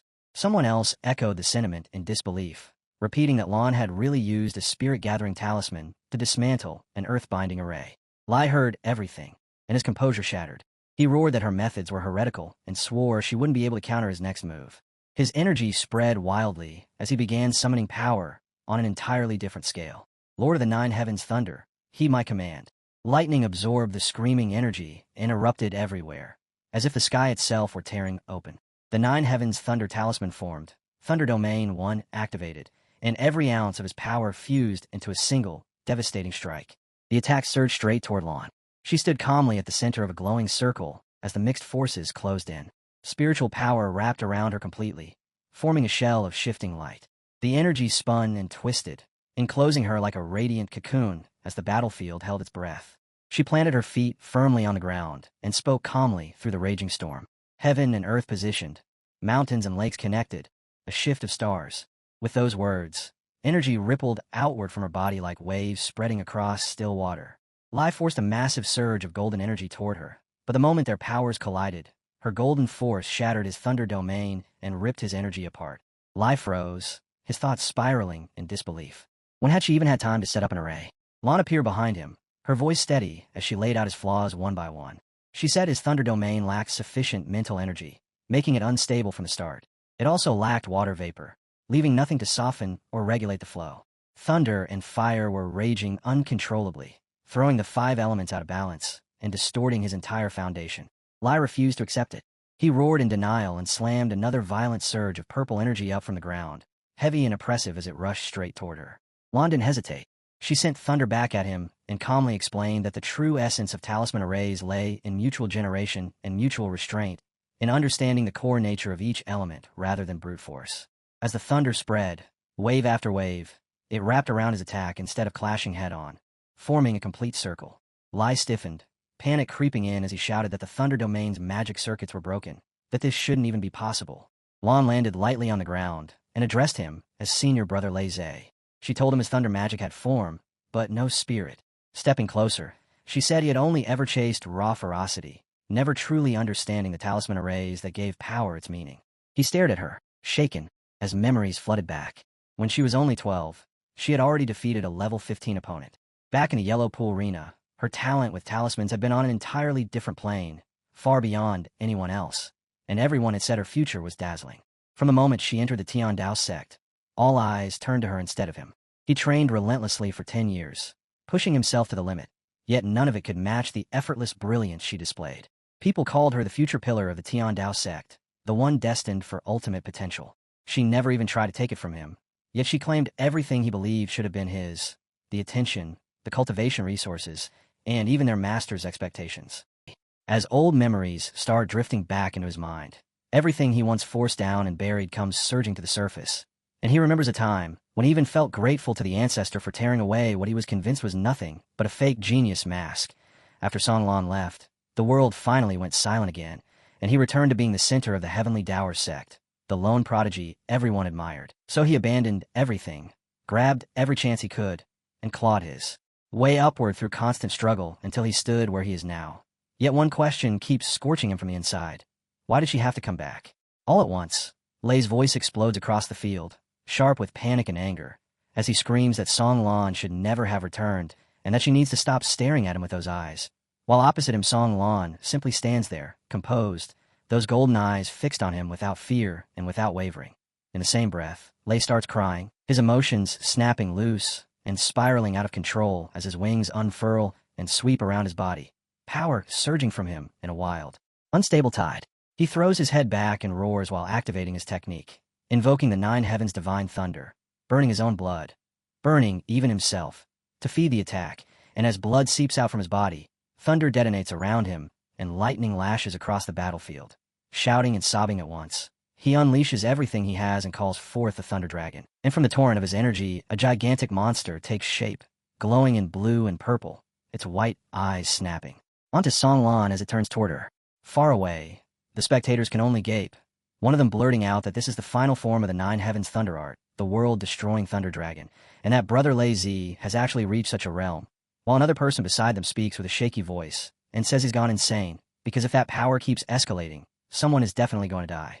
Yet Song Lan doesn't retreat a step or show even a trace of panic, and from the distance her master watches in silence and thinks he's a fool, forcing an upgrade through sheer self-destruction, paying for it with severe damage, and leaving his foundation needing a long time to recover after such reckless madness.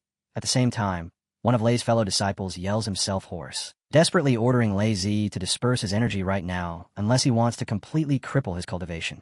Base. On the battlefield, though, Lei has already decided, telling himself this is his trump card. The movie never intended to reveal, but now all he wants is to see Song Lan annihilated, while Song Lan stays calm and still, lifting her index finger just slightly as she quietly calls him stubborn.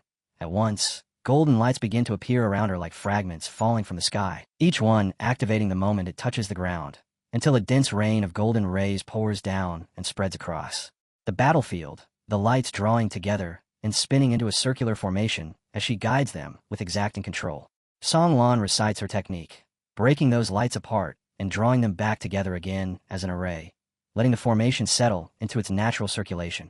And as countless golden rays link one after another, they weave into an enormous net that drifts straight toward the Thunder Dragon. The Thunder Dragon answers with a violent reaction, its power flaring as it charges at a terrifying speed, intent on scorching everything into ash. And Lei grits his teeth as he forces the assault onward, driving the dragon directly at Song Lan. She keeps producing golden rays without pause, her focus unbroken, and while casting another spell, she shapes a spirit net, so that the instant the Thunder Dragon slams into the golden spirit formation, it is caught on the spot, sealed inside a spherical prison of light. Even then, Song Lan doesn't halt for a breath, continuing to cast with steady calm as she holds the formation in her grasp while the trapped thunder energy thrashes inside, until, with complete certainty and absolute control, she issues a final command and orders it to disperse.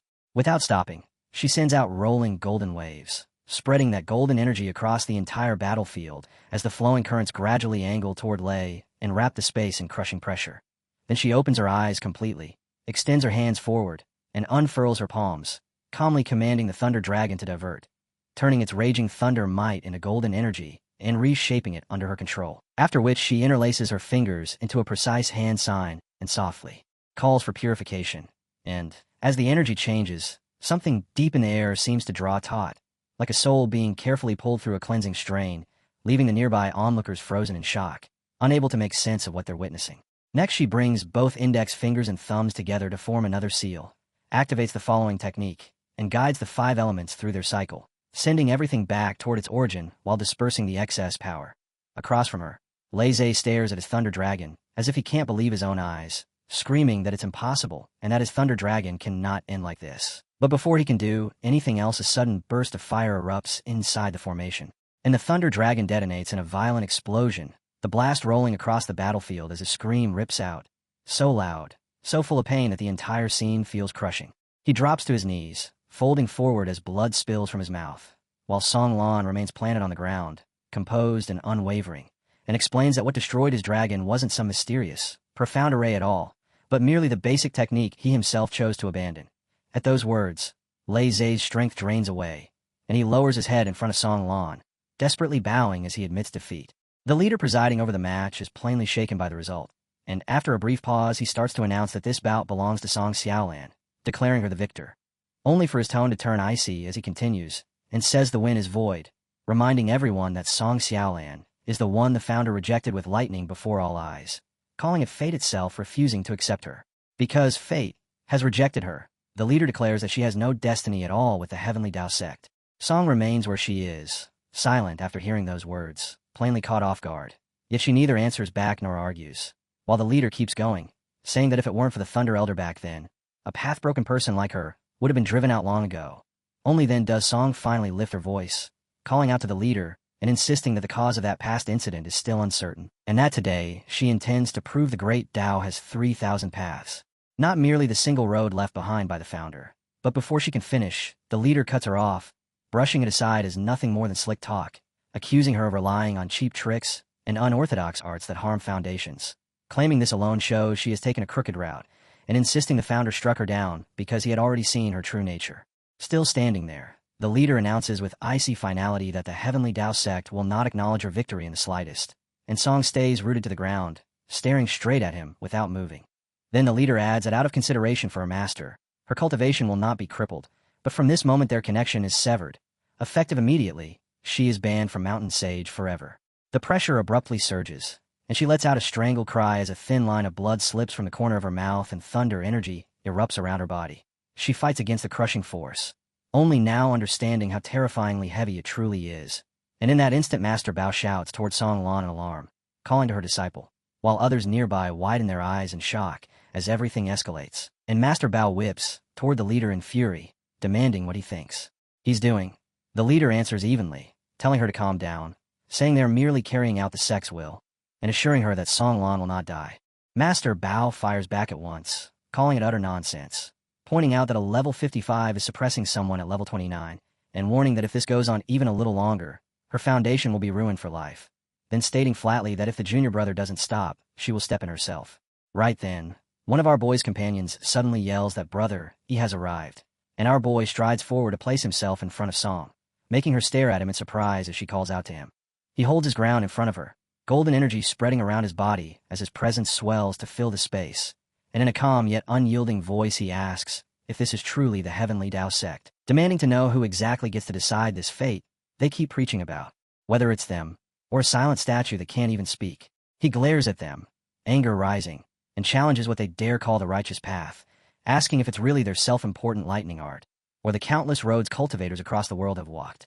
He lifts a finger and points straight at the leader, stating clearly that Song Xiaolan, at only level 29, defeated someone at level 35 by using the very foundations of their own sect, relying on nothing but her personal comprehension and her own truth, and with thousands of people watching it happen. The leader still wipes it all away with excuses about crooked paths and fate. The leader listens without speaking, but our boy doesn't slow down, pressing on as he accuses him of failing his duty as sect leader, because instead of acknowledging talent and pursuing the truth, he crushes it, and he demands to know whether the leader is truly defending the founder's legacy or merely guarding his own authority, an authority no one is permitted to challenge. With our boy standing there before everyone, the leader suddenly lashes out and attacks him. Yet the instant that strike reaches him, the protective shield around our boy triggers on its own and blocks it completely, shielding him without him even needing to move. Seeing that, the leader's face hardens into cold fury as he calls him insolent, branding him an arrogant junior who dares to insult both the sect leader and the ancestor. Inside that barrier, our boy stays composed and meets his gaze head-on, asking if he hit a sore spot, and whether the leader is angry because he feels ashamed, then sharpening his tone as he continues, saying it's clear the Heavenly Tao sect is full of people who can't tell right from wrong, people who break their promises and use strength to trample the weak rather than protect them. Across the way, Master Bao immediately shouts her agreement, praising his words at the top of her voice, and without a moment's hesitation, she snatches up a golden card blazing with fire energy and steps forward, declaring the scolding is deserved. She surges ahead and springs into the air, slapping golden cards across the space as they begin to link up into a defensive structure. And as she moves, she declares that her disciple endured countless hardships outside the sect, carved out her own, rode through effort, and finally came back, only to be condemned without reason by stubborn old fools who open their mouths and try to sever her future. As she keeps placing those golden cards and building a wall of protection, a burst of white energy suddenly shoots toward her, and even as she braces and resists the hit, she continues speaking through her anger, calling this so-called fate pure nonsense.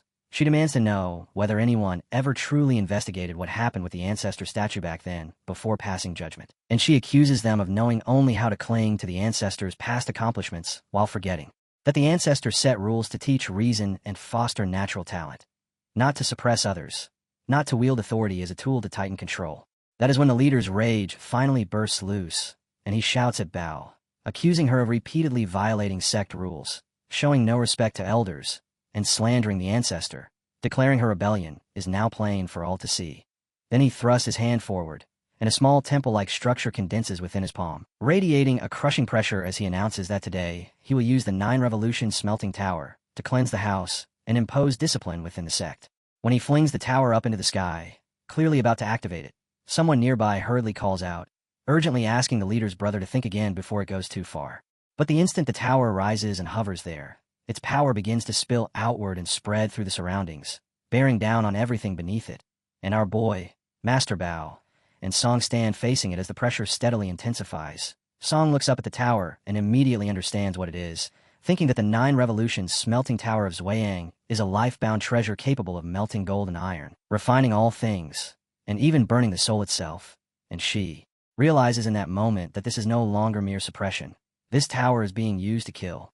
Right then, Master Bao glances at Song and quietly sends a small thread of energy toward her as a signal to leave, and our boy reacts at once, stepping in to pull Song back and physically hold her in place so she can't rush forward, Song struggles and calls out to her master, but our boy tells her to trust Master Bao and not distract her at such a critical moment.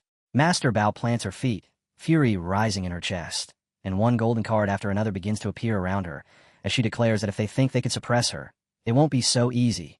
Golden energy unfurls in all directions until she stands at the very center of it, forming seals and setting her array in motion, then calling out the formation as she invokes Xian and Kuan Sun, the four symbols rising to suppress the mountains, and with her energy gathered and driven toward the tower. An explosion suddenly detonates near it. The leader stares in surprise and mutters that these are nothing but petty tricks, yet almost immediately red energy erupts from the tower in a violent outward blast that shakes the entire area. A small scratch appears on the tower, and Master Bao catches sight of it, startled but still unsatisfied as she says it isn't over yet, then continues casting without pause, sending more talisman cards toward the tower, and calling out further techniques. She activates Lian, Qin, Dui, and Zhun to form the myriad manifestation defend, presses her fingers together, and once again drives a surge of golden power forward. Her attacks hammering the tower again and again, yet now the tower is completely shrouded in red energy, and her golden force keeps crashing into it as the two powers collide in violent bursts. The leader watches closely and openly acknowledges that her talisman path has reached perfection, saying that the interplay of the five elements and the emergence of countless forms come to her as something natural, and he even remarks that if she had committed to the orthodox road back then, she might already have been able to suppress him. Hearing that, Master Bao starts to feel a flicker of unease, and the leader continues, saying it's a pity, because the 9 Revolutions smelting tower is a hidden treasure that holds a trace of pure yang law, and no matter how many variations she creates, or how ingenious her methods are, they amount to nothing in the face of origin power. He lifts his hand and declares coldly that this is nothing but a mantis trying to stop a chariot. As he speaks, the red energy cloaking the tower thins for a brief moment, letting the tower's form show clearly, and at that exact instant the golden power slams into it again. Red lines immediately coil into place around the tower, and where gold and red meet, small explosions pop in rapid bursts, until the recoil finally flings Master Bao backward, and she cries out, blood spilling from her mouth, while Song, tears already brimming, screams for her master. And then, as if the injury means nothing, Master Bao forces herself upright and straightens as though nothing serious happened, turning her head slightly to smile and ask why the silly girl is crying. She says she is a 3rd transition talisman master, and that this old broken tower trying to refine her is still nowhere near succeeding. Then, standing tall again, she gathers golden energy once more and explains that during her years in the pavilion, she secretly read through every forbidden record and tested countless methods, until in the end she found the one item that quietly resonates with Song, something truly extraordinary, and she tells Song to keep it safe, to take her friends, and leave the Heavenly Tao sect, warning her never to return. Song refuses on the spot, crying and shouting that she won't leave her master behind, and our boy immediately seizes her arm again, dragging her back just as another explosion detonates near the tower. Even as he holds her, Song keeps sobbing and yelling toward her master, resisting with everything she has and refusing to move away. At the same time, the leader keeps his eyes locked on Master Bao, while our boy suddenly senses a shift, and in his awareness a notification flashes as a hidden mission advances, detecting the soul of war. In that instant, a beast-like presence surfaces, declaring this as its objective, the soul of war, and the beast plants itself on the ground, spreads its wings, and says it trembles with longing, not for a master, but for someone who can carry the will of war itself. Our boy answers by releasing golden energy, shaping the soul of war within that power as it expands outward, and he declares that from this moment on, he will be its bearer. The soul of war begins to form, floating in midair as energy gathers and compresses through the creation process, and everyone watching is stunned, unable to understand what he's doing, while Song, still wet-eyed with tears, turns to look at him too. At last the formation completes, and the soul of war fully takes shape, and the moment it's born, it pivots and shoots straight toward the red energy surrounding the tower. A huge golden blast erupts on impact, golden power spreading to cover the tower completely.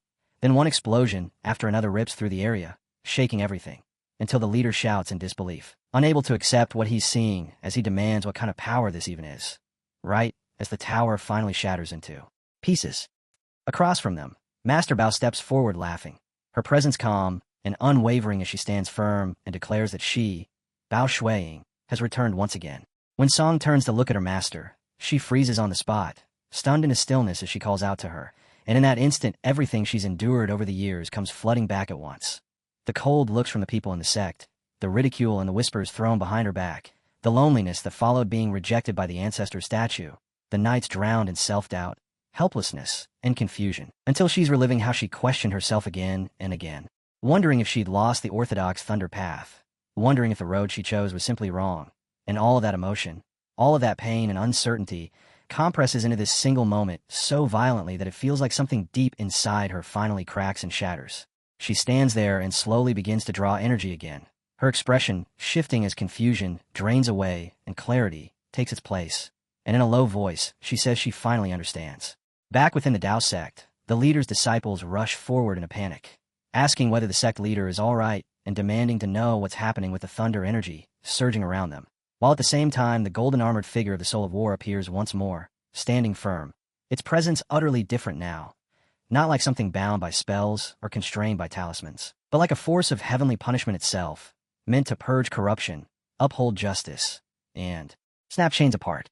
All around, people watch Song with desperate, shaken faces, and despite everything she's suffered, she lifts her head and speaks up toward the heavens, calling on the ancestor above, saying that if this path was truly founded with a heart that was just and protective, then the ancestor should open his eyes and look clearly right now. She demands he look at this so-called orthodoxy blinded by greed, look at this morality shaped by power rather than truth, and answer her, and answer all the disciples present, while someone in the crowd whispers in shocked disbelief, wondering if she's gone mad. Yet Song only keeps shouting, demanding to know what the true way of thunder actually is.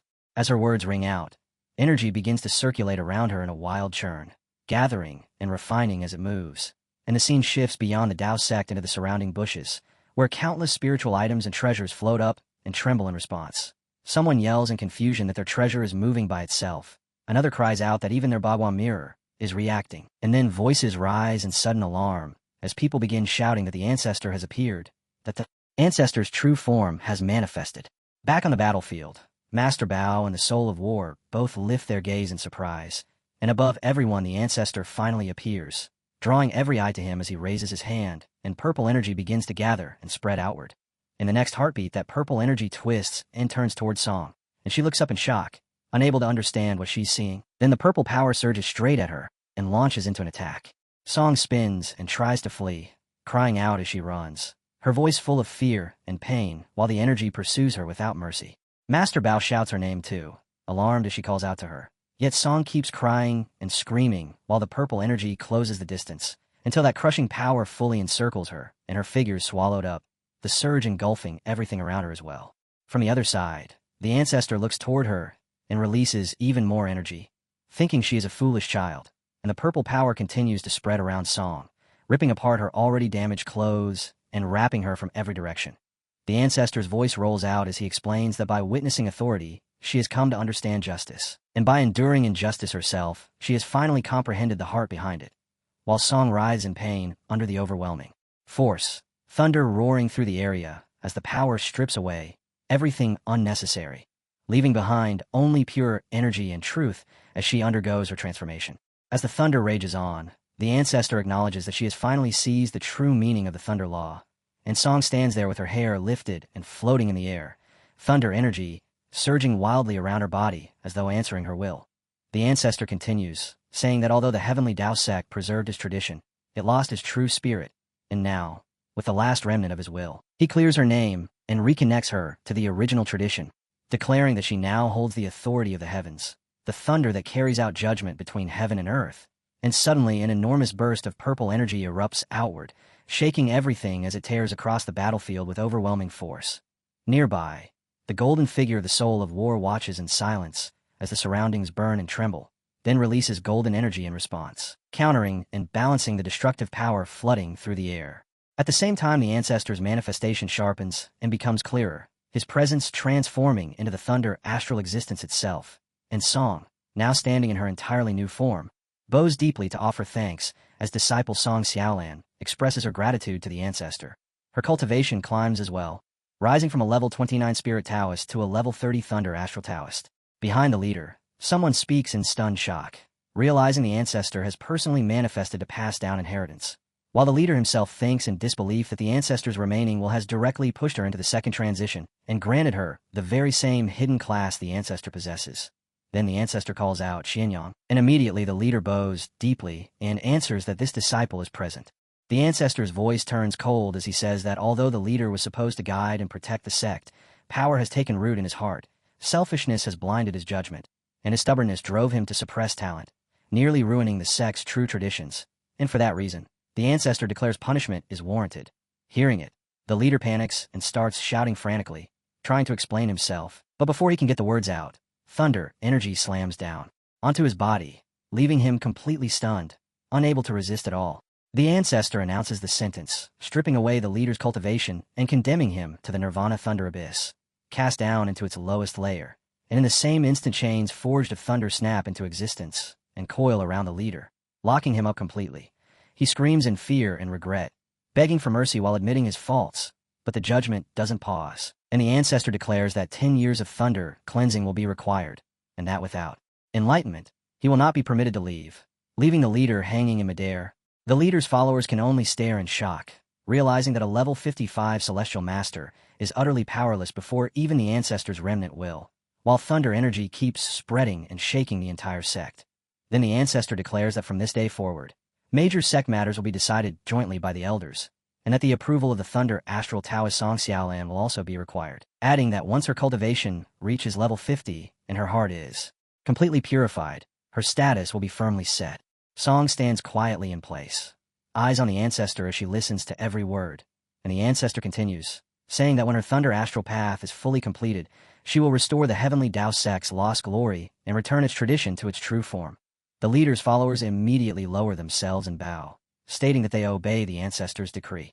The ancestor then shifts his gaze to our boy, remarking that this young friend carries many fortunes, and that using the remnant will trigger the war thunder is an excellent karmic connection, while the soul of war stands there in silence, as the ancestor acknowledges him with approval and simply says that it is very good. Then the scene turns as everyone gathers again, and their focus moves to Master Bao, and she turns to Song and pulls her into a tight embrace, bidding farewell to her good disciple, while telling her the ancestor has already approved her, and that she is now the true orthodox successor. Nearby, our boy's companions and followers burst into excited cheers, saying Lan was incredible and that she looked unbelievably cool just a moment ago. The scene opens with Lan suddenly shouting for Master Lingxi, her face lighting with excitement as the realization lands, and she says she finally understands that she has truly found her own path. Not far away, our boy stands with his companions watching her with a proud, excited expression, and at that moment a screen abruptly appears before him, showing information and stats tied to the hidden mission called Apocalypse Dragon Knight, along with detailed data about the apocalypse itself. Shun, now standing close at our boy's side, looks towards Song and asks in surprise how this Taoist girl has suddenly taken charge of such a massive sect, and instead of answering outright, our boy slowly closes his eyes and says calmly that she did well too. Shun looks completely baffled and asks what he even means by that, unable to understand the answer our boy just gave. The scene cuts far away to a land drowned in thick smog, where a beautiful girl with long hair stands in silence while children carefully comb and arrange it, and then she suddenly senses something, thinking about the familiar aura now brushing against her. Standing before a magic circle, she speaks of the Apocalypse Dragon Knight, calling it her most loyal war proxy that fell in the final battle, its authorities scattering across thousands of worlds afterward, and, as she reaches a hand toward a mass of golden energy, the moment her fingers touch it, that energy reacts and begins to activate, while heavy golden wings slowly take shape behind her as the process continues. And she remarks that she never imagined a legacy shattered for 10,000 years would revive again inside a mortal boy. Soon after, power erupts outward from the castle behind her, sweeping through the surroundings in a broad arc as smoke billows and rolls away, and she steps forward from the castle with an aura that fills the entire area. Her voice reverberates as she says that if Zhou he can find the second fragment of war, it will prove he has both the qualification and the luck to bear that authority, and when that happens, she will personally summon him. Then the scene snaps back to the present, where Chen looks at our boy and asks what just happened, joking that maybe a bird dropped something on his head since he froze so suddenly. Our boy answers that for a brief moment it felt like something washed over him, and Chen immediately spots something off, pointing at the soul of war and asking why it looks cracked. Our boy leans in for a closer look and realizes that when it resisted the 9 revolutions smelting Tower's power earlier, even a legacy-grade artifact took damage. And then, right in front of him, another small crack forms on the soul of war, catching him off guard. He instantly understands this is bad, thinking that trying to fix it with holy light power right now might cause secondary damage instead of helping. And he also understands that the hidden mission connected to the apocalypse, Dragon Knight's legacy, has to remain continuously linked, otherwise there won't be any next stage after he gets the helmet. He quickly pulls up the system screen again, and several options appear, and he chooses the helmet option, prompting new information to pop up. The legacy item Soul of War helmet is damaged. The subsequent mission is currently frozen, and it will only reactivate after proper repairs. Only then does our boy fully grasp that the crack is directly interfering with the mission trigger, meaning the helmet has to be fixed first before anything else can continue. Shin studies the helmet again and casually remarks that it still looks cool, just with a few cracks, then adds that the Heavenly Dao sect is known for crafting and talismans, so once Song Xiaolan finishes handling the sect's internal affairs, they can ask her for help, because she might know how to repair it. On the other side, our boy quietly studies the helmet, still caught off guard, tracking every crack with care while turning over everything that just happened in his mind. And as time moves on, 3 days pass before the scene cuts to Tianshu Hall, a vast, solemn hall packed with disciples and elders, where guards ring the area to keep order and the ancestors' presence looms over everything. Song Lan stands there beside her master, and behind them, the ancestral figures are lined up in a row, watching in silence. Song steps forward and begins in a steady, calm voice, explaining that since the ancestor has personally acknowledged the helmet and the matter tied to it, the Dao sect must return to its original rule that all methods return to the source, then adding that although more than 100 years have gone by, the sect has obviously strayed in the last 30 years, and that calling everyone here today is meant to restore order and purge the evils that have accumulated over time. At once, whispers ripple through the hall as disciples react with nervous unease, and a disciple from the Ancestor Hall comes forward, opens a record card, and reads it carefully, announcing that after 3 days of investigation by the Disciple Hall, 7 major crimes committed by the former leader Xuanyangzi have been confirmed. The first crime, he says, is abusing power and embezzling resources. During Xuanyangzi's 37 years in command, more than 70% of the spiritual pills and 60% of the artifact produced each year were secretly diverted to his mortal family, the Lei family, disguised as losses or failed trials. He continues reading into the second crime, explaining that it concerns tampering with the sect's legacy and severing traditions, because in order to cement the Lei family's standing, Xuanyangzi claimed that mixed cultivation arts harm practitioners, and on that basis he banned 42 branches of literature and archetypal legacy manuals, forcing the sect onto a single rigid road while using the excuse that all methods must return to the source. Hearing that, the hall stirs with fresh murmurs, and someone mutters that they once wanted to study feng shui, but could never find the books, and now it finally makes sense why the sect has focused only on lightning and alchemy for decades. Then Master Bao speaks with icy restraint as she adds the third crime, suppressing dissidents and persecuting members, and she explains that Song's rejection by the ancestor statue was never fate at all, but the result of Xuanyangzi secretly interfering with it, because he wanted to install his grandnephew Lei Zhe as the next leader, and he obviously couldn't allow a true genius like Song to block that plan. At those words, emotions in the hall boil over, one disciple shouting that his father questioned the unfair distribution of resources and was sent to plant herbs in the back mountain, only to vanish the following year and never return, while another disciple says his senior brother awakened a rare telepathic summoning talent, only to be branded unorthodox and forced to abandon it so he could study lightning instead. More charges pile on after that. Nepotism, stealing other people's achievements, and abandoning ancestral teachings. Each one written down and preserved in detailed records, until Song speaks again and says the third report will be posted publicly on the bulletin board for 3 days, so everyone can read it for themselves.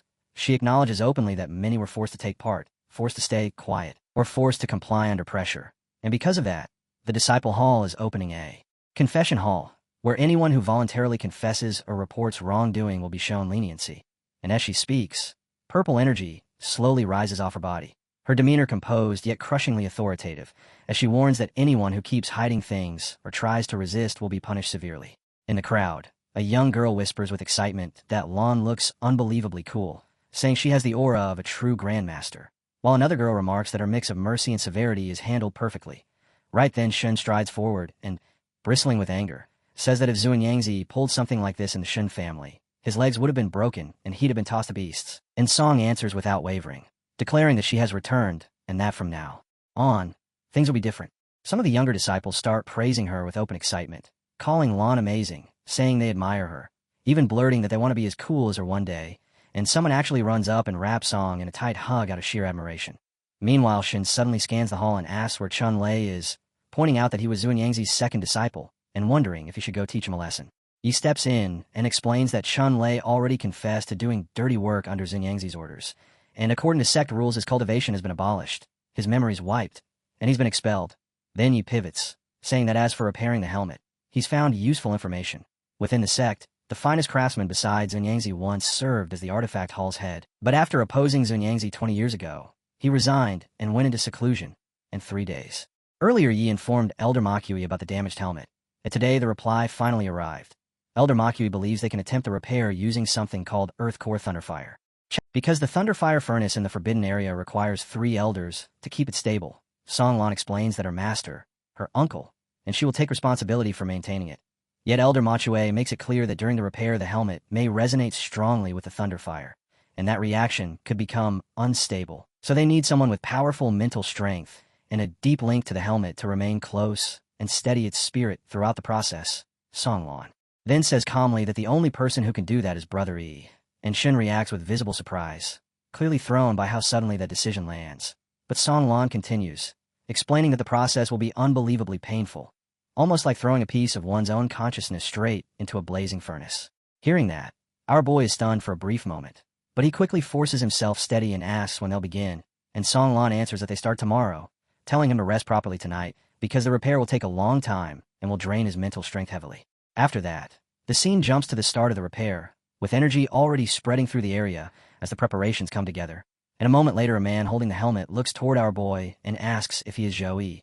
Our boy stands firm, hands crossed in respectful salute, greets him, and addresses him as Elder Machue. And Elder Machue immediately asks whether the boy understands how repairing this is different from repairing an ordinary artifact, to which our boy promptly admits he doesn't know and respectfully asks the elder to instruct him.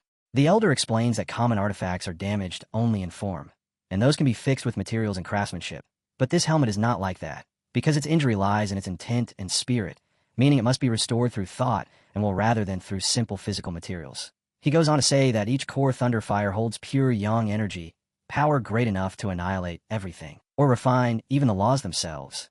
And because Thunderfire is naturally fierce and unstable, it can't be applied directly. It must be guided, shaped, and balanced so it doesn't turn into pure destruction. And that is why this repair requires 4 steps. First, Elder Machue will activate a talisman array to block outside interference and re-establish the return-to-origin formation. Second, he will link the ley fire lines to guarantee a continuous, stable flow of spiritual power. Third, he will use thunder intent like a hammer, forging the Thunderfire's force straight into the helmet's cracks. And as he reaches that point, he signals Songlan to draw down the thunder. When Songlan steps forward, thick golden energy gathers around her, and purple power begins to rise from her body as she calls to the heavens, invoking the response of the 9 heavens and commanding the obedience of countless thunders. And in that moment, multiple colors of energy begin to appear in the air, all of them converging toward the red Thunderfire as the repair properly begins.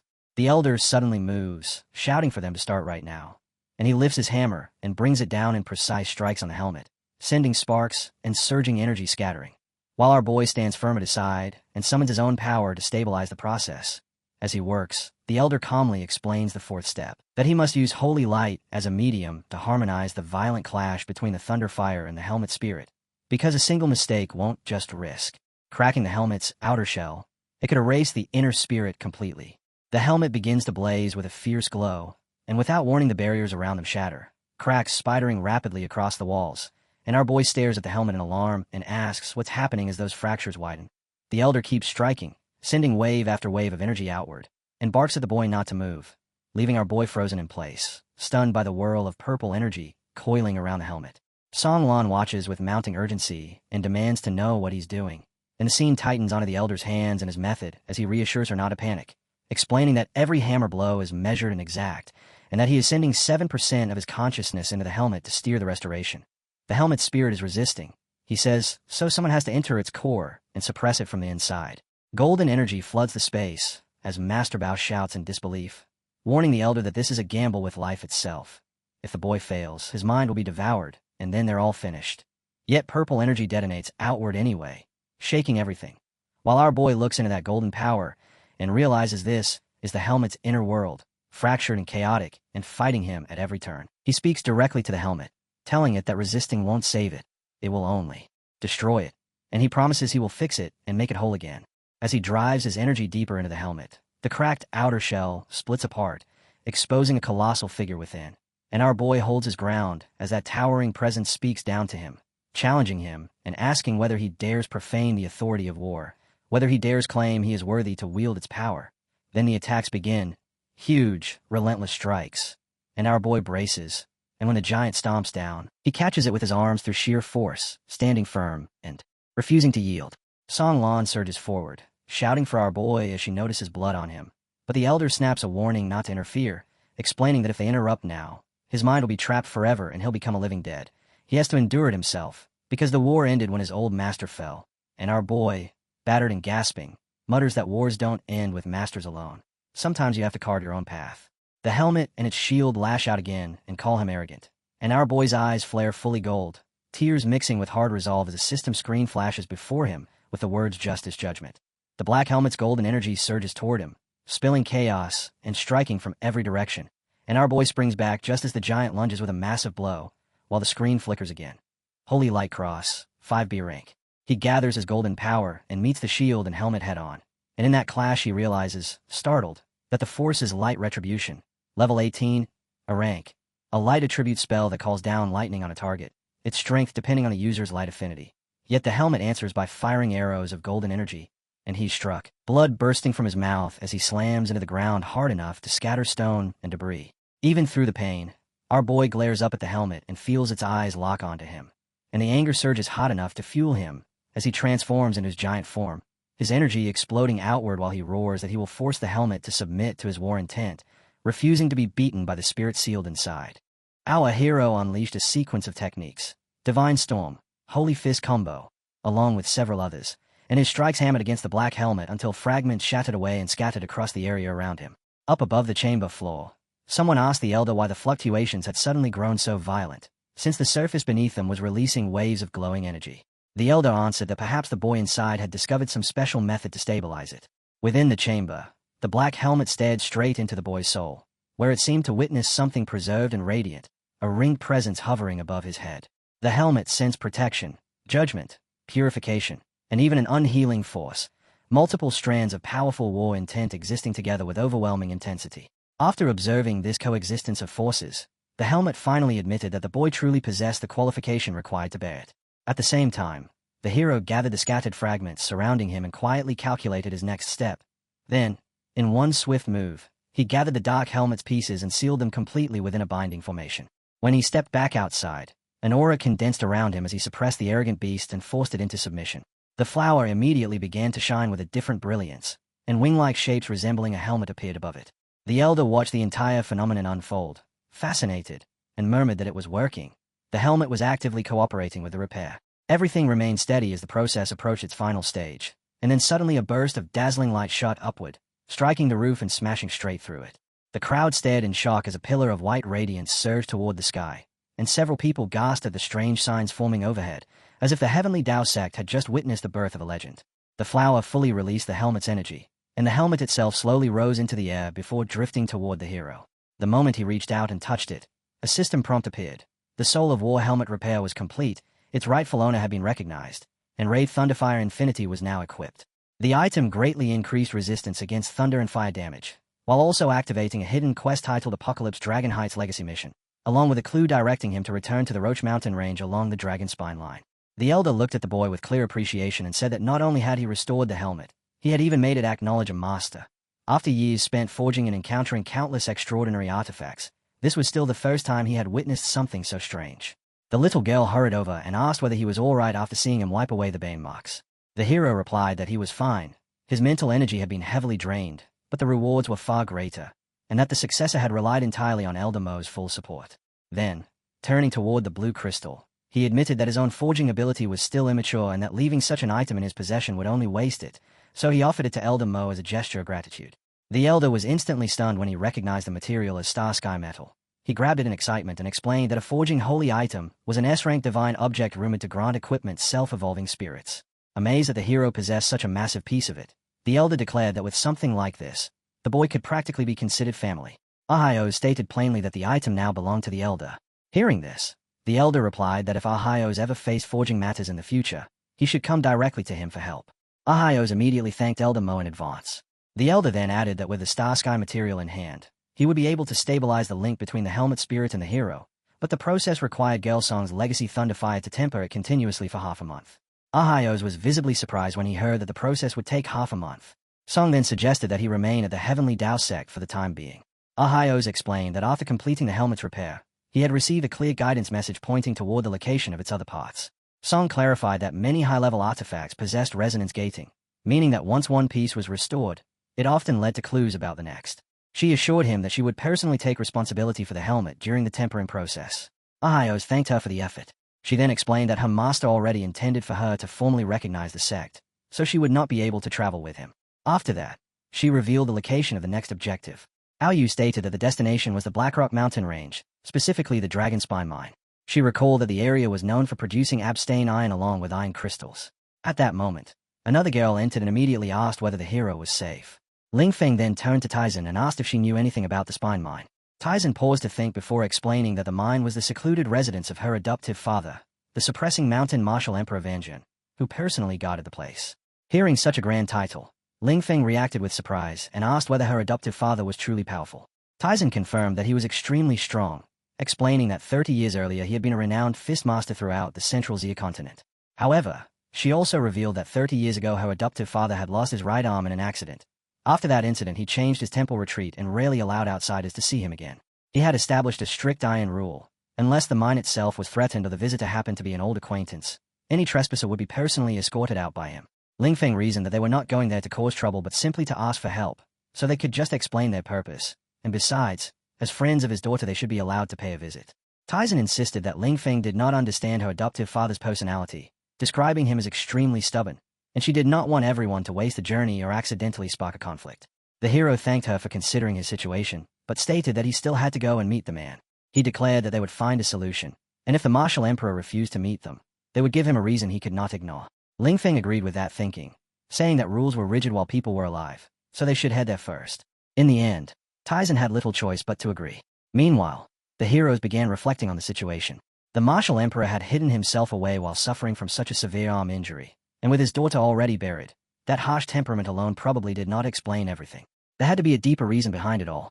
Regardless of the truth, the hero could not afford to fail this system mission. At that moment, the elder mentioned that he actually knew the suppressing mountain martial emperor. In the past, the man's mind had once produced a top-quality orb, but after announcing his ban, he had stopped selling it altogether. Song proposed bringing several Heavenly Tao sect elders along with them, hoping that perhaps they could request a favor in the name of the sect.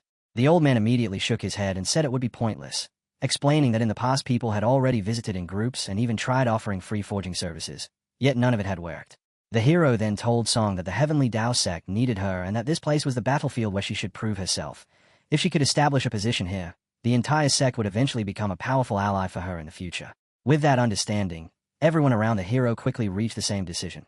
They would head to the mine first to scout the situation, while in half a month Song would bring the Soul of War helmet to meet them there. Song spoke with hope as she told the boy that she understood his plan and that he could leave without any worries. While they walked, she promised that she would guard this place, learn everything she needed to learn, and turn the Heavenly Tao sect into support he could rely on in the future. She assured him that in half a month she would absolutely arrive on time with the helmet. The blue-haired girl also wished them good luck and reminded them to eat properly. Song waved goodbye as they departed. Before leaving completely, the hero glanced back and noticed a blue butterfly diving into the green liquid. He thought about how the mountain's protection array possessed enormous energy, yet during certain transitions it still produced tiny gaps, openings that were perfect for the void. Using that opportunity, he guided the butterfly to leave behind a coordinate. He might never need it, but having a backup was always safer. Later, while they traveled aboard their ship, he considered that if the Heavenly Tao sect ever changed in the future, or if they urgently needed to return, that coordinate would give them another possible route. Song silently hoped that she would grow stronger, strong enough to face whatever challenges the future might bring. Meanwhile, the group of heroes had already transferred to a cart. Eventually the cart arrived at their destination, Dragon's Pine Mine, and the driver told them to get off. The moment they stepped down, the driver blew smoke straight toward their faces and even asked them to leave a 5-star rating. The blue-haired girl immediately felt that the air here was heavy and that breathing was somewhat difficult. She wondered how a mine of such enormous scale could feel so silent, since there were no visible miners, no sounds of machinery, and not even a trace of lights. Taizan pointed toward the house ahead, explaining that it belonged to her adoptive father, and instructed everyone to follow closely behind her, speak as little as possible, and allow her to handle the conversation. However, before she could take a step forward, the hero suddenly grabbed her arm and called out her name, leaving her surprised by the unexpected gesture. Our hero gently told her that the slow healing skill carried a calming effect, and that he hoped it would help her relax. He added that if she felt troubled about the meeting, he could speak to her adoptive father personally. Tyson shook her head and replied that it was fine and that she could handle it herself, explaining that although her father was strict, he was not unreasonable. The group then began climbing the hill together. As they walked, the blue-haired girl suddenly sensed someone behind them, but the mysterious figure casually stepped forward as if nothing was unusual, and before long they arrived at a small hut sitting on the hillside. Meanwhile, Ling Feng had also noticed subtle, sneaking movements nearby, yet he chose to ignore them for the moment. Tai walked up to the door and released a quiet sigh. The instant she knocked, the door was violently thrown open by her father, Van. As he looked at her, he wondered aloud whether his daughter had finally returned, immediately commenting on how she had brought so many people along. Tiji was clearly startled by his reaction. She quickly bowed with respect and addressed him as her adoptive father, explaining that the people with her were teammates from Hangzhou University and companions who had faced life-and-death situations together. The group then began introducing themselves one after another. Once the introductions were finished, the hero stepped forward and explained that they were searching for an important ancient item, and that the clues they had gathered all pointed toward the mine currently under Van's protection. With a respectful tone, he asked for permission to enter and search the mine. The moment those words were spoken, Van's anger erupted so fiercely that even the veins in his body trembled.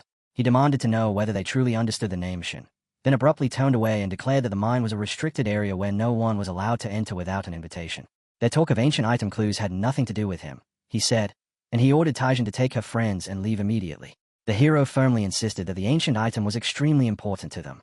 Ling Feng stepped forward at that moment and pointed out that they had traveled a long distance, yet they were being driven away before they had even been given the chance to properly explain themselves. Those words instantly enraged Van. He spun around and demanded to know what Ling Feng meant. Ling Feng froze for a moment as he felt his flame dragon body nearly activate on its own, and he wondered whether the old man actually intended to kill him. Van sneered at Ling Feng's red hair and arrogant-looking expression, accusing him of interrupting and talking back despite being so young, and dismissing him as nothing more than another ignorant noble's son. Taizi hurried forward to smooth things over, explaining that Ling Feng simply spoke in a straightforward manner and meant no offense. Then shouted that he had heard enough and ordered them all to leave. His aura surged outward as he warned that for Tenzai's sake he was only asking them to go this time, but if they continued speaking, he would not hesitate to treat them rudely. Just as he prepared to strike, the hero reacted instantly, erecting a barrier while telling everyone to stay alert. Facing the old man respectfully, he addressed him as Senior WAN and said that if they had caused offense, he was willing to take responsibility himself. However, releasing killing intent toward his friend without reason was not conduct worthy of someone with his status.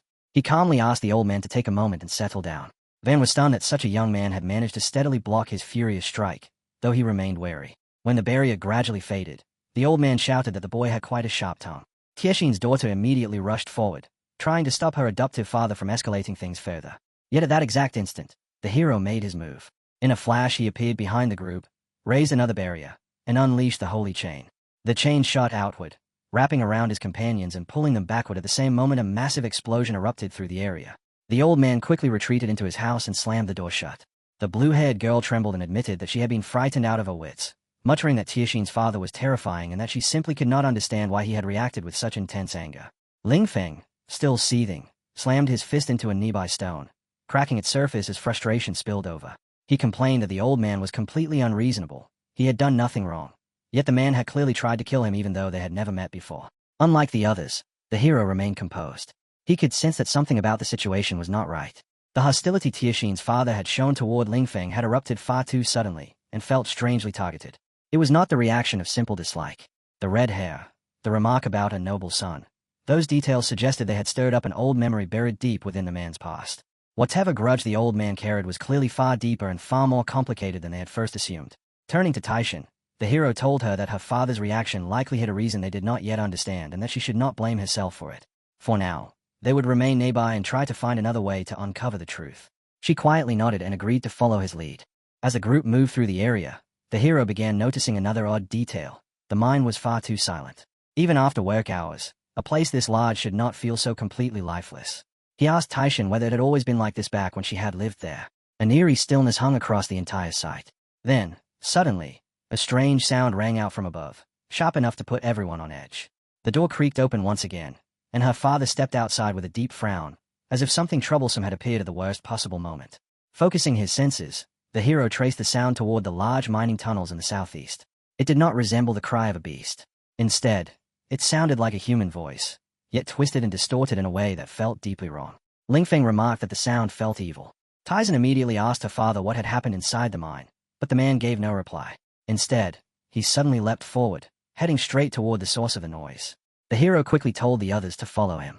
When they arrived near the tunnel, the old man slammed his foot into the ground, releasing a surge of power that instantly formed barriers sealing the mine entrance while thick purple energy began leaking out from inside. As the hero and his guru approached, he felt a chilling presence. Demon energy, pure abyssal power saturated with violent corrosive properties. Without warning, the energy burst outward in an explosive surge, shattering the surrounding rock. From the fractured opening, grotesque tentacles began slithering out, each one covered with twisted faces that writhed and snarled as they crawled into the open air. Tyson stared in horror, unable to comprehend what kind of monster she was witnessing. The hero explained that the creature had once been a miner but had been polluted by demon energy and transformed into a demonic being. Its swollen body had become grotesquely round and was covered in ghastly faces, poised to attack at any moment. The old man stomped heavily onto the ground, releasing a violent shockwave that blasted several of the creatures away and sent debris flying in every direction. Yet even that powerful strike failed to completely destroy them. Standing firm with one hand and one foot braced against the ground, he cursed the disgusting monsters and warned everyone to leave immediately if they valued their lives. The old man raised his arm as dense aura condensed around his head, crimson energy surging through his body before he drove the power forward in a violent strike that tore open a massive gap between himself and the others. His adopted daughter immediately panicked and shouted for him not to push himself any further, but the hero gently reached out and stopped her. He explained that her father clearly understood the monster's characteristics better than anyone present, and if they rushed in blindly they might disrupt whatever strategy he had already prepared. For now they would simply observe, and only intervene if the situation reached the point where he could no longer manage it alone. Hearing this, she forced herself to calm down and accepted the decision. The creature attacked. Grotesque figures burst out from the cracked sand and shattered ground surrounding the old man, crawling upward in waves until they surrounded him from every direction. Even with only one arm, he stood his ground as thick energy gathered around his body. His punches were strange yet incredibly precise, moving as though they warped the space around them. Every strike instantly crushed the diamond-hard demon bodies, while rings of force radiated outward from his fists to form invisible barriers that the creatures could not cross even by a few meters. Watching from a distance, the group finally realized how terrifying his strength truly was. Blow after blow landed without hesitation, each one eliminating another demon. Yet the old man's expression gradually tightened. The injury he had carried for years was beginning to flare again, and he could feel it clearly. Even so, he believed the final demon had just been destroyed. Then the situation changed. Behind him, the corpses of the fallen creatures began releasing a strange energy that slowly seeped into the air. The group stiffened at the sight. The blue-haired girl suddenly pointed toward the mountain, as the ground began trembling violently, as if the entire mountain itself had awakened. Stones and rubble cascaded down from above, and a massive scaled boulder shot directly toward the old man. With nothing but the raw strength of his single bare arm, he swung forward and split the enormous rock cleanly in half. But this time the shattered earth gave rise to even larger demons. They emerged together, surrounding him completely. His daughter cried out in fear, yet within moments the overwhelming swarm swallowed him whole. Then, from the writhing mass of bodies, a brilliant streak of light erupted outward. The hero had moved. He appeared at the exact moment needed, cutting straight through the demonic horde. Calmly, he told the old man to leave the rest to him. From the collapsing mountain, more enormous boulders hurtled toward him, but he immediately activated the holy sword heart. The sword sharpened his senses and amplified his sword intent, heightening both precision and power in a single instant. Leaping forward, he slashed through the incoming rocks as though they were nothing more than soft marble, reducing them to neat fragments that scattered through the air like shattered plates. One boulder after another broke apart beneath his blade until he carved a clear path leading directly into the cracked mine entrance. He had located the source. Inside, chaos awaited him. Twisted demonic creatures crowded the interior in a frenzy, ready to lunge again at any moment. Without hesitation, he formed a radiant ring in the air and summoned chains of holy light that whipped outward, binding the creatures tightly where they stood. They struggled violently but could not even scream, trapped beneath the suppressing brilliance that robbed them of the freedom to act. It was time to finish it. Just as he prepared to destroy them completely, a surge of overwhelming yellow energy erupted from deep within the mountain. The immense pressure shook the entire area, forcing several of the remaining creatures to scramble outward in panic. Outside, those waiting could only watch helplessly, unable to see what was unfolding within the mine. Moments later, the hero stepped back out. Calmly, he announced that the main culprit had been eliminated. In his hand he carried the severed head of the primary demon. Afterward, he produced a sword and said that it belonged to the old man. The father examined the weapon closely and quickly recognized it. It had been forged by Qijin of Qingjin. The blade was the holy radiant light sword that had been gifted to him long ago. His eyes narrowed as he studied the young hero far more carefully. A suspicion began forming in his mind. This youth was clearly no ordinary cultivator. If his guess was correct, the boy must have been one of the champions from that year's national freshman competition. Before the conversation could continue further, The hero glanced at the ruined surroundings and remarked that this was hardly an appropriate place to talk, since the entire mine had already become a disaster zone. The old man followed his gaze for a moment, then turned his attention toward the red-haired warrior. Without saying anything else, he simply told them all to follow him inside the house. The old man finally reveals that the chaos began a month earlier, when miners initially reported odd sounds and fleeting dark shapes moving through the deepest tunnels, incidents that seemed minor at first, so he personally went down to investigate and found nothing more than scattered traces of soul energy, which he dispersed with little effort. However, as time passed, the situation escalated, and an intensely pure, corrosive demonic energy began surging from the depths of the old vein, and any miner who came into contact with it lost their sanity as their bodies twisted grotesquely, driving them to attack their own companions, forcing the old man to kill an entire group while removing the source, only for another to appear almost immediately afterward. As more miners became contaminated and mutated with no way to halt the spread, he had no choice but to order a full evacuation of the Black Rock mountain range, leaving behind this damp, hellish place where only he and those crawling creatures that were once human still remain.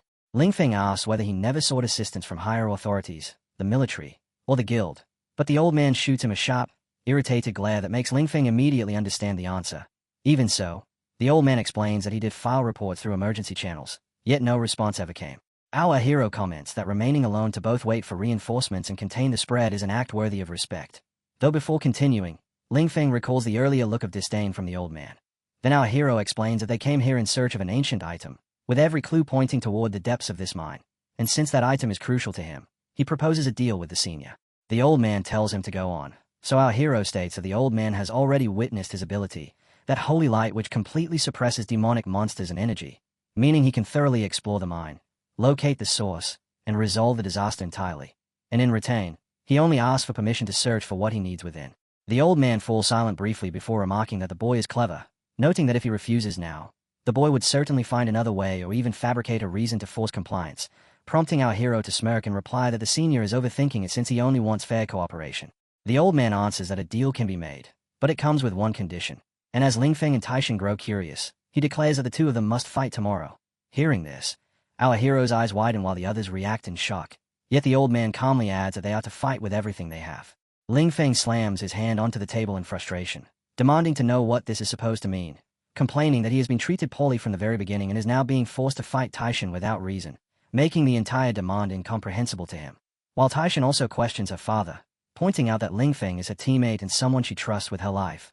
However, the old man remains unmoved, stating plainly that a battle between her and the red-haired boy is his sole condition, and they are free to accept it or leave. Ling Feng abruptly steadies himself, his anger fading as he begins to think it through, realizing this cannot simply be stubbornness, because since Senior Wan so clearly dislikes him, there must be a deep-seated grudge tied to the Shen family. And if this fight is unavoidable, then he will have to ensure it remains within limits he can control. Our hero asks the old man whether there are any boundaries to the fight, questioning if they are expected to stop at a certain point, but before he can finish, the old man cuts him off and bluntly declares that they are to use their full strength and fight as though it is a true life-or-death battle. He adds that he will personally oversee it and understands the limits well enough to prevent any deaths. Yet if either of them dares to hold back or pretend, the deal will be immediately voided. Our hero nods in acceptance, agreeing that they will go all out, and the old man turns away, setting the time for tomorrow morning at the clearing on the eastern side of the mine before calling Taishan over and telling her to follow him. They arrive at a plain mountain glyph, where the old man instructs his daughter to look down at her feet, prompting her to wonder if he is implying something, and when he asks whether she feels anything, she closes her eyes and senses a force that is heavy and steady, yet beneath it detects a restless pulse moving deep below. The old man presses his hand against the ground, and energy surges upward in response. He confirms her perception is correct and explains that the power of ley lines is never truly lifeless, as it carries everything within it, including joy, anger, sorrow, and happiness, while yellow mana flows from his fist into the earth as he tells her to observe carefully, because this technique is not only meant for striking enemies but also for protecting the ley lines themselves. Soon, the entire area begins to seep with yellow energy, and when she opens her eyes, she is left stunned as four enormous pillars rise up, forming towering walls of energy around them. This is the mountain pressure of ley lines. These summoned ley line spirits provide the ultimate defense while also granting control over rock for counterattacks. And as the old man spreads his arms and gives a slight flick of his wrist, pebbles and stones lift into the air, circling at his fingertips while he explains that the power of ley lines can become the strongest shield to safeguard everything one cherishes. Then, from those floating stones, a massive structure of rock takes shape before them, and as he bows slightly, he adds that the same power can also transform into the heaviest fury to crush all obstacles. Turning back to his daughter, he hands her a core and explains that true mastery does not lie solely in spiritual power, but in how deeply her heart resonates with the earth. She follows his guidance, and as she opens the book, memories from her life begin to surface one after another, recalling moments where she protected what mattered to her while seeing flashes of laughter, exhaustion, and warmth from fighting alongside her companions. And it is those bonds that have kept her from feeling alone, leading her to finally understand that this must be what Brother Yu once meant when he spoke of their shared path. After some time, the ground continues to release small pellets of yellow mana, while the entire sunset becomes drenched in that glowing light. The old man watches in silence, thinking that his daughter's resolve to protect has stirred a response from the mountain range itself. At the same time, Taishan rises into the air, energy tightly coiling around the core as she floats before night formed entirely from structured mana. The energy seeps into her mind, and when she slowly descends back to the ground, her father reveals a trace of quiet pride, praising her progress as he explains that she has awakened the spirit of guarding and that her foundation already surpasses what his once was, adding that given enough time, she will undoubtedly exceed him. She calls him her adoptive father and admits there is still something she cannot comprehend, and he immediately understands that she wants to ask about the coming fight with the Shin boy. He then reveals that long ago, near an epic grey dragon spine crystal mine, he lost his arm, and that injury was not caused by any monster, but by a brother he had trusted completely, someone for whom he would have given his life without hesitation. He tells his daughter that 3 years earlier, he formed a team with Dragon Blood warrior Shin Kang, as they shared the same spirit and ambition, and together they entered a mine filled with excitement, dreaming of joining forces, earning fame, and carving out an immortal legend of their own. By chance, they wandered into a barren mountain, fought beasts for half a month, and eventually uncovered an epic crystal mine. But just as they celebrated their fortune and began planning their bright future, they encountered a demon hidden deep beneath the vein. Among his companions was also a red-haired man who radiated dense, solid energy. Yet that man became infected and later launched a sudden attack on Tiashin's father. During that brutal battle, he lost his arm while fighting the redhead, and upon hearing this, Taishin stands frozen in shock, unable to speak. Her father explains that the demonic energy corroded his wound, rendering normal healing useless and forcing him to seek a specific cure, which required him to travel to the headquarters of the Church of Light and request a bishop to perform a great holy healing art. However, to secure the bishop's help, he had to truthfully report the cause of his injury, and although the red-haired man had regained his senses and knelt, begging him not to reveal the mine since they could not protect it alone, when he refused, his former brother ordered the Shin family to hunt him down, accusing him of betrayal and theft.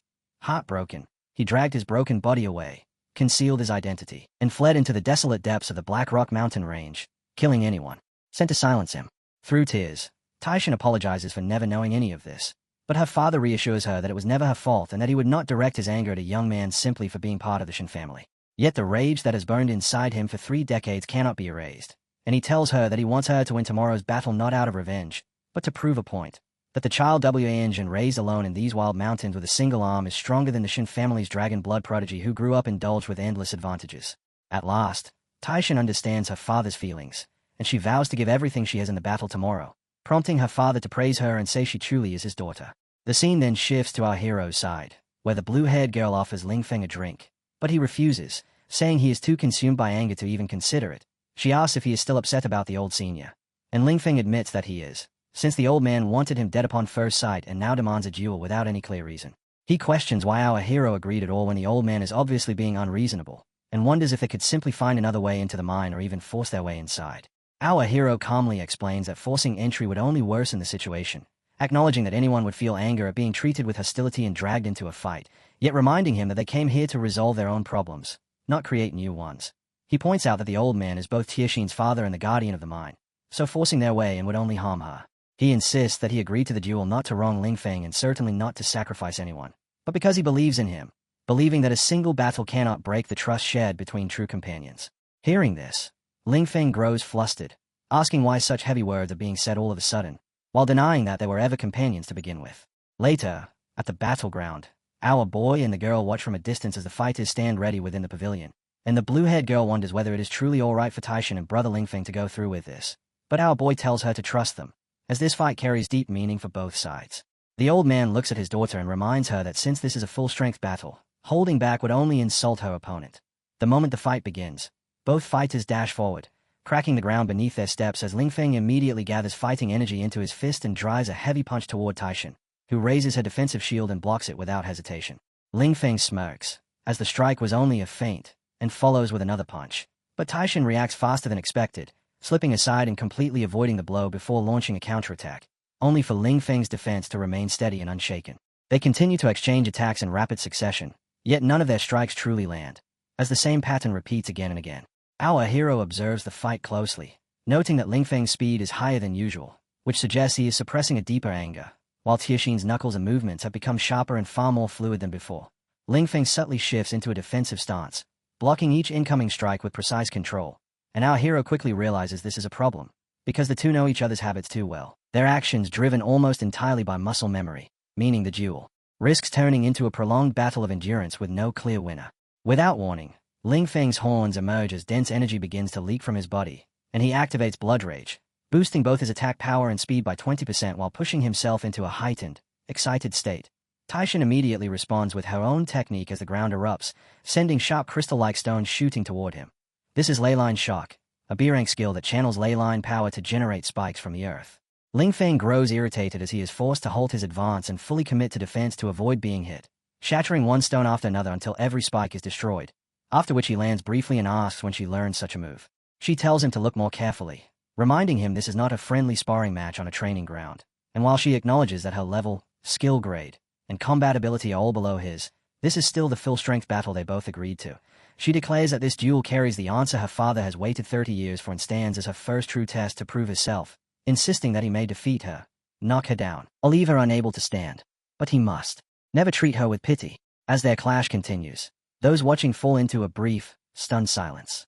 Our hero reflects that his earlier guess about the 30-year answer was correct, as Senior WN clearly harbors a deep grudge against the Shin family, while Ling Feng stands momentarily stunned before letting out a quiet sigh and admitting she is right, accepting this as a real battle rather than a simple exchange of training blows.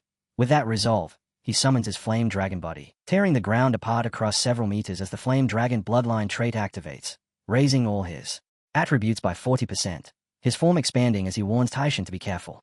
As the dust slowly settles, Old WN steps forward from within the drifting clouds with his fists tightly clenched, and at that moment, as he opens his eyes, the image of a red-haired fighter shouting fiercely appears in his mind. He recalls that figure with red hair whipping in the wind, dragon scales covering his body, and the unmistakable aura of the Flame Dragon, remembering how they once trusted each other completely, how they had placed their lives in one another's hands, and the memory causes his fists to tighten further, yet he forces himself to steady his resolve and remain calm. On the other side, our hero's expression turns completely serious as he thinks to himself that the complete Flame Dragon body places an immense burden on its user, something Ling Feng rarely dares to unleash, meaning Tixin's words must have struck deeply, and only now has the battle truly begun. Ahead of them, Ling Feng clashes violently with his opponent, the ground beneath his feet already shattered beyond recovery, and without warning, he launches a powerful strike, his hands blazing with intense crimson light as he closes the distance. Tixin is momentarily stunned, sensing that this attack is nothing like the earlier probing blows, as its power, speed, and killing intent carry an overwhelming pressure. She immediately shifts into an Oathvein Mountain suppression stance, compressing the strength of the ley lines into a defensive shield that pushes her protection to its current limit. And the moment the thought completes, she activates the skill, forming a barrier to intercept the strike. Yet the impact proves so terrifying that a massive explosion erupts, causing the surrounding mountains to begin crumbling. Seeing the destruction and overwhelming force, our hero quickly creates a protective barrier and retreats to a safer distance, while Old WAN reacts in the same way, shaping a shield around himself to withstand the shockwave.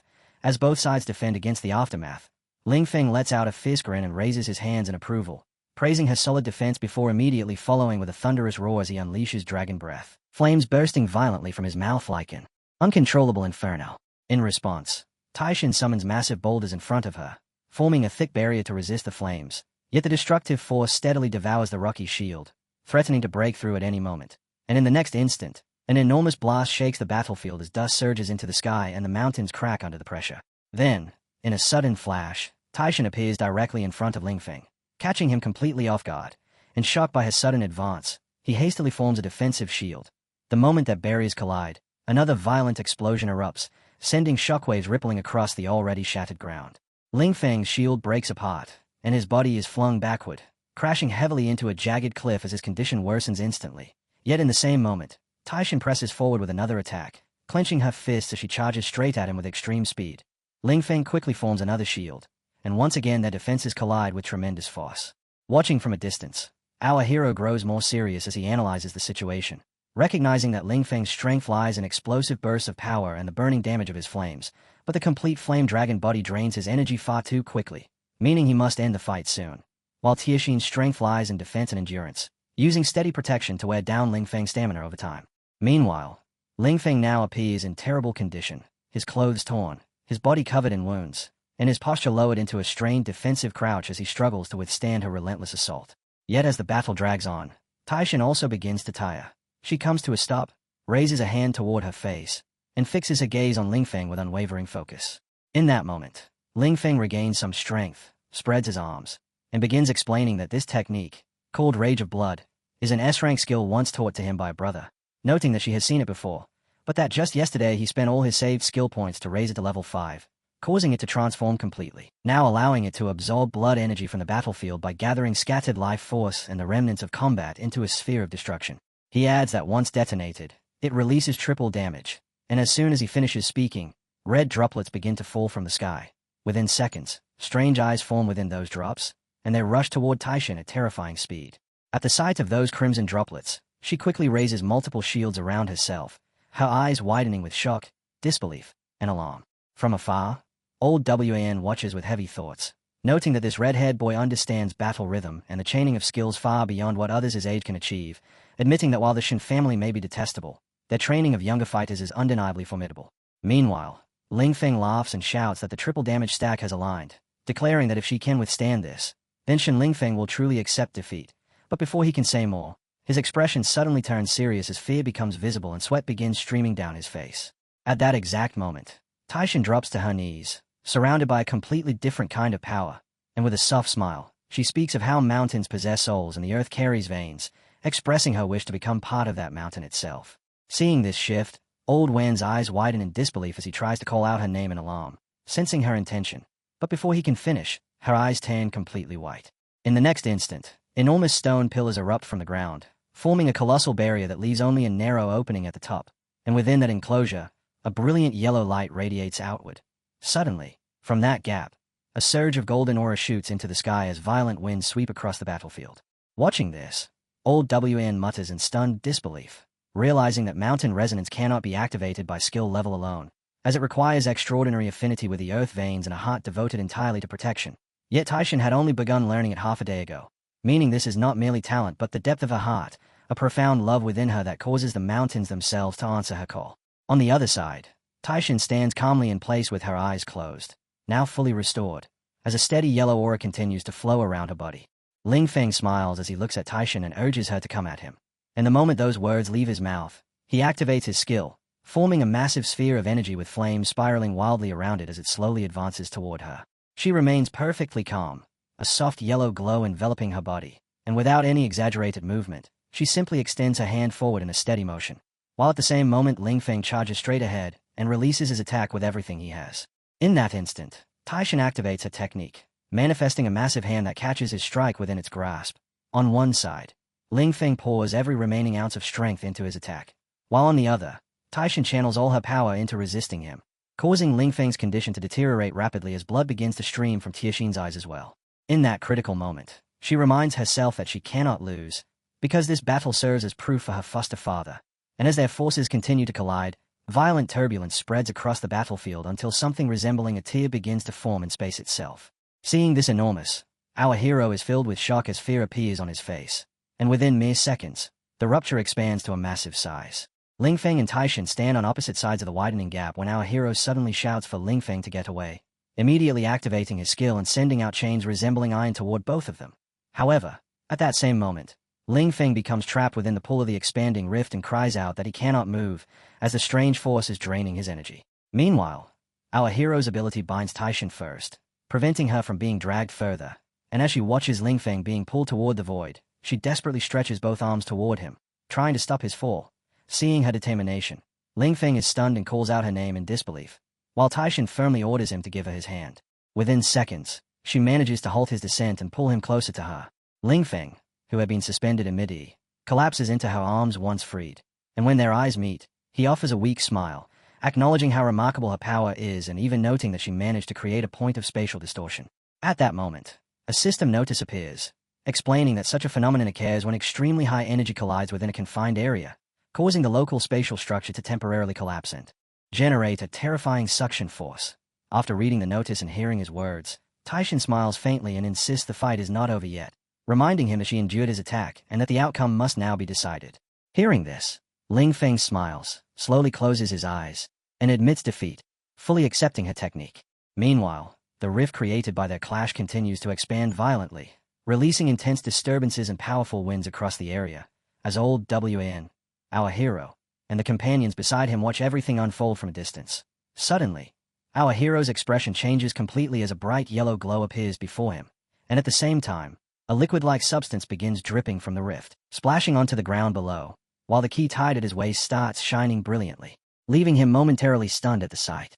On the other side, that glowing fluid threatens to fall onto Ling Feng and Taishin as well, leaving both of them shocked by the imminent danger, and at that instant, old Wan shouts in disbelief, questioning how so many spatial rifts could appear at once and wondering if the recent energy fluctuations triggered them.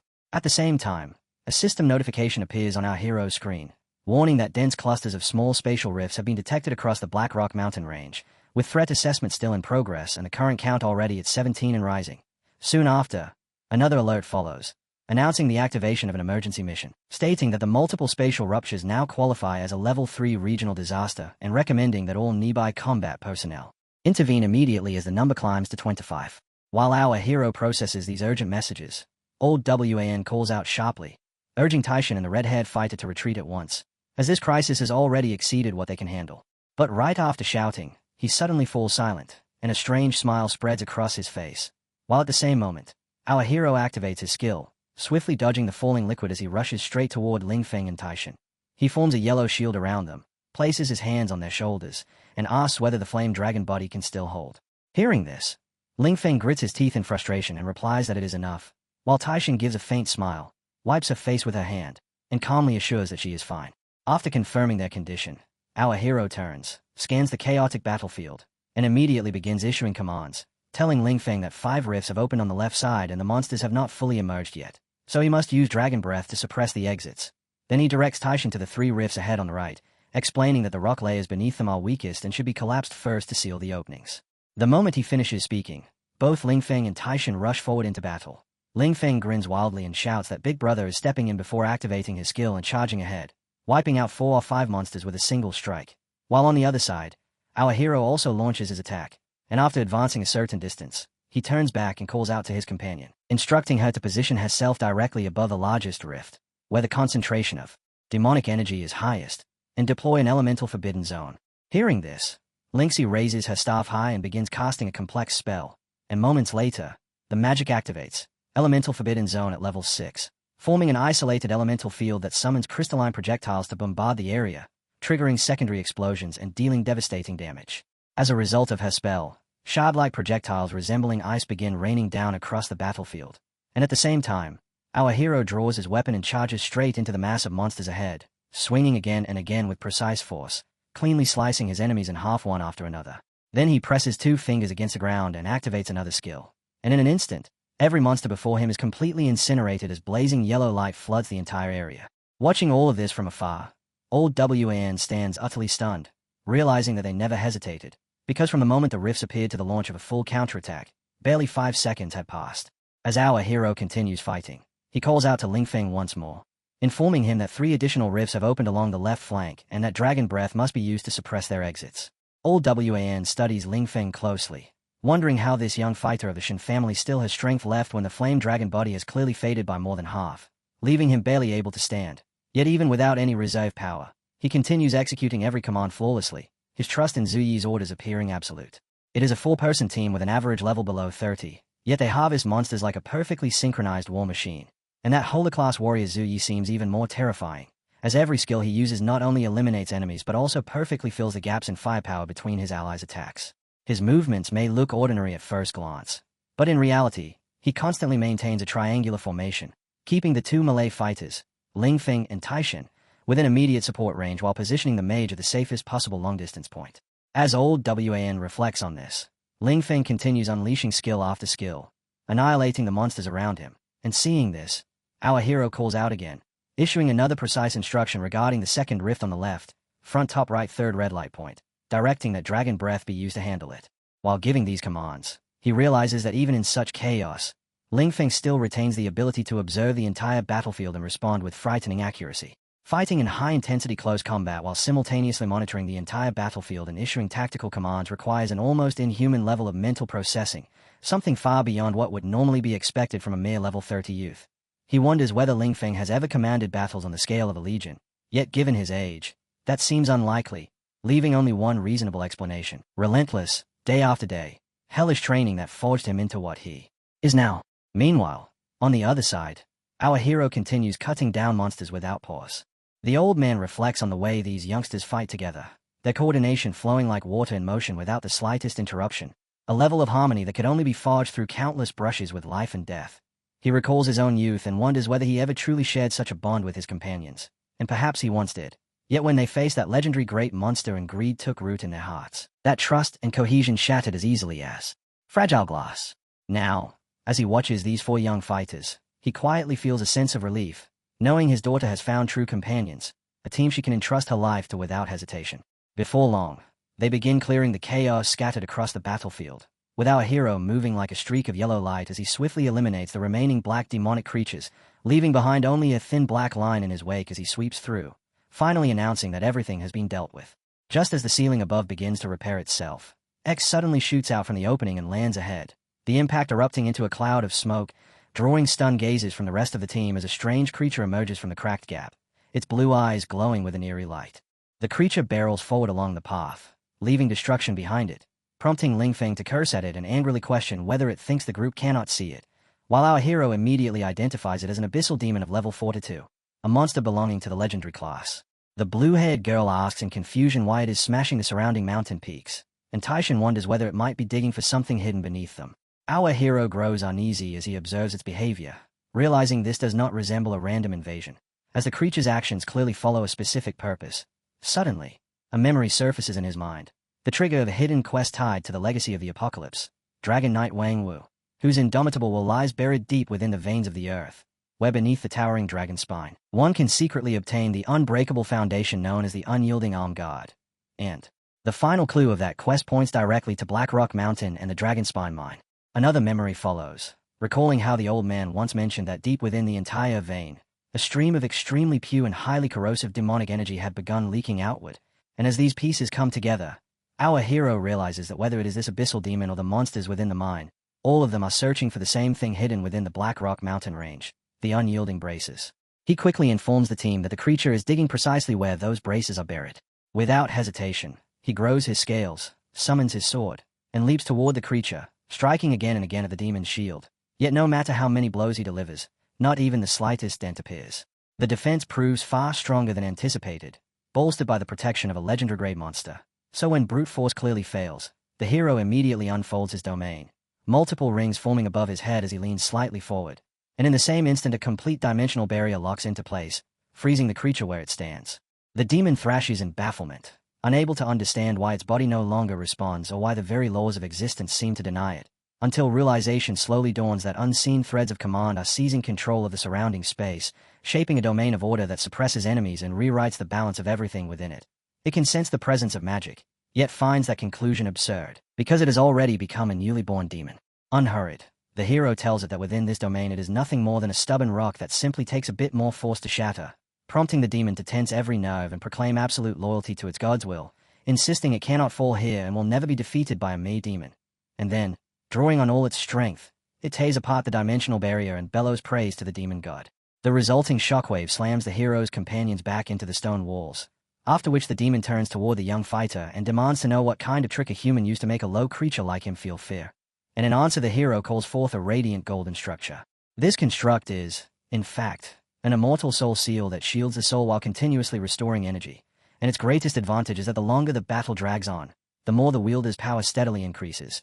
Yet before the hero can complete its activation, the monster lunges forward and brings its massive hammer crashing straight down toward him, causing the old father to cry out in shock, convinced that no young fighter could survive a full-force blow from such a beast. Taishan immediately seizes his arm to hold him back, insisting he must not rush him because Brother Yi can endure it, while the father argues that the demon before them is a level 42 creature and that even with strength far beyond ordinary people, defeating such a demon alone should be impossible. However, the girl calmly states that she trusts Brother Yi, adding that their priority is to leave at once, since once he becomes truly serious, everything within 100 miles could collapse into ruin. Behind them, Ling Feng mutters that the old man should simply watch closely, because that young fighter is himself a true monster. And as the old man glances back at the descending hammer, a faint glow forms at the point of impact, revealing that the weapon never even makes contact with the hero, who has already activated the Mandate of Heaven, an ability that functions like a hand of destiny, manifesting whenever its host suffers a fatal strike to dismantle the killing blow and return the damage to its source. A shadowy black hand appears out of nowhere, stopping the descending weapon in mid-air before crushing the hammer into pieces that burst apart as countless tiny spears of light, leaving the demon frozen in shock. In that same instant, brutal slashes tear across its body, stabbing through its legs, arms, and even its torso, until the creature is driven violently into the ground. Ling Feng watches in stunned disbelief, observing that a single attack has caused the demon's aura to collapse from level 42 to below level 35, and he cannot help but wonder what kind of terrifying ability could achieve something like this, nor how many hidden trump cards the young man has yet to reveal. Even so, the demon begins reconstructing its body once more, and with fierce stubbornness it challenges the human to continue the battle together while proclaiming that both its body and soul are now completely offered to the abyss. This time, a glowing magic circle appears as it summons countless wandering spirits, calling forth thousands of demons while burning away what remains of its life force and magical energy to activate abyssal protection, a forbidden skill that inflicts constant soul erosion on all living beings within range, eventually resulting in instant death. Dark blades writhe and reshape into venomous serpents that surge forward toward the hero. Yet the young warrior calmly declares that today, in the name of justice, he will grant the creature release, and above the battlefield he conjures an enormous golden circle directly over his enemy, from which innumerable holy blades pour down from the sky, striking everything caught within. This assault carries the authority of the Angel of Justice itself as light-aspected spears descend in endless torrents. Those falling spears rapidly gather and compress, condensing into a blazing sphere that resembles a miniature sun, and when it finally detonates, the resulting shockwave expands outward with overwhelming force, even driving back his nearby companions, causing the old man to gasp in sheer disbelief as he realizes that this is the true destructive might of a legend. When the aftermath finally settles, a massive crater dominates the battlefield. Smoke gradually clears, revealing the hero advancing in his invincible state toward the fallen demon, and a final beam of light descends to strike the creature, which still clings obsessively to its indomitable vambraces. Though it has been nearly reduced to nothing by the relentless assaults and searing shocks, the demon still dares to laugh, declaring that the descendant of peace has no right to question it, calling humans despicable while proclaiming that the demon god will lead the demon army to reclaim their lost lands and that all will become his followers. This irritates the hero, as he recognizes these words as identical to those spoken by the mid-sized rift demon in Blackwind Valley, though his teacher never provided much explanation, and as the demon's eyes burn with its claim that the demon god will one day purge everything, the hero swings his blade across its face and declares that regardless of past grievances, he will protect this realm, and any who dare invade this city will be destroyed. He suddenly disappears, rising higher and higher until, from that elevated vantage point, he sends a glowing yellow chain shooting downward and draws up a golden metal glove. At the same time, his companions move closer, curious about this newly obtained artifact, but a violent tremor abruptly strikes, knocking Ling Feng to the ground as his face turns pale under the crushing pressure, while the others struggle to remain standing amid the intense shaking. Confusion spreads through the group, and even the hero senses a lethal intent approaching from afar as ominous black souls gather, followed by an arrow that shoots straight toward him, and although he tries to block it with his wings, he immediately realizes it is useless, leaving him momentarily pinned and unsure how to respond, until a small hand appears just in front of the arrow, belonging to a little yellow-haired girl, and upon impact, the arrow dissolves into smoke. The hero questions her boldness, and the angelic girl calmly replies that, by order of the chief goddess, she is here to question the seventh monarch of the others, warning that such actions may violate the laws established by the Twilight of All Worlds Treaty, which forbids direct divine interference within the immortal realm. She further states that if he continues, her master will summon a council of gods to demand an explanation for his recent actions across boundaries. And with that, she vanishes, leaving the land calm for a single moment before it suddenly shatters into rubble as a voice declares that once fully returned, its first target will be her divine realm. She listens without reaction, then turns toward the hero and respectfully requests, on behalf of her master Cyril, the goddess of light, that he accompany her to the divine realm. The hero wonders whether he has truly attracted the attention of a goddess, questioning if it is because of the artifacts he possesses, his overwhelming combat strength, or perhaps a change in his very identity. And though hesitant, he agrees to go. The angel appears more radiant than before, energy humming around her, and in an instant, he is transported before a grand white castle, where a luminous goddess greets him casually, explaining that this place is merely her backyard, prompting him, unable to sense her presence beforehand, to bow respectfully as he acknowledges the goddess of light, choosing to present himself as a fortunate believer favored by divinity while carefully observing her intentions. She extends her hand, causing his mana to surge, yet she tells him there is no need for such formalities. And as he rises while maintaining a humble demeanor, she takes a seat and invites him to speak casually over a drink. Watching her sip first, he follows suit, taking a cup and immediately feeling her divine light flow into him, strengthening his life essence as though his soul is being purified to its deepest limits, leaving him to wonder whether any SSS-grade bosses he knows could possibly rival such power. The goddess then reveals that she has been observing him since Gale Mountain, when he used his avatar against the small demon, noting his fragile body yet his willingness to oppose divine authority and confront enemies far stronger than himself. And she admits her surprise at his later feats, transforming twice while in despair, entering the demon realm alone, and destroying a gate to another world, proving that he is far more than a simple genius. She asks whether any other existence has ever truly been watching him, and the hero immediately understands that she is probing for the hidden forces behind his rise, not the system or his transmigration, but the source of that overwhelming power itself. At the same time, he sees the system interface showing that pure divine holy light has been absorbed, his experience climbing as his level advances to 31, and he reasons that if she can perceive the system, then her enhancement should have no effect on him. He explains his growth plainly, saying he never had a choice. His parents were gone, his sister was critically ill, her life hanging by a thread with no room to retreat, and with a cliff at his back, a single step backward would have meant complete failure, forcing him to fight with everything he had. Even after his sister recovered, he never allowed himself to relax, continuing to grow stronger to protect everything he holds dear. And when it comes to the Apocalypse Dragon Knight relics, he simply attributes encountering them to fate. The goddess calls him a clever child, remarking that conviction carries responsibility and is what drives mortals to reach their peak, and she accepts his answer before revealing that the helmet and vambraces once belonged to Cole, her paladin, and the formidable Apocalypse Dragon Knight, who sacrificed his life to grievously wound the evil god, allowing the gods to take that entity away. 10,000 years ago, the demon god and the evil god formed a rare alliance and unleashed a war that shook countless worlds.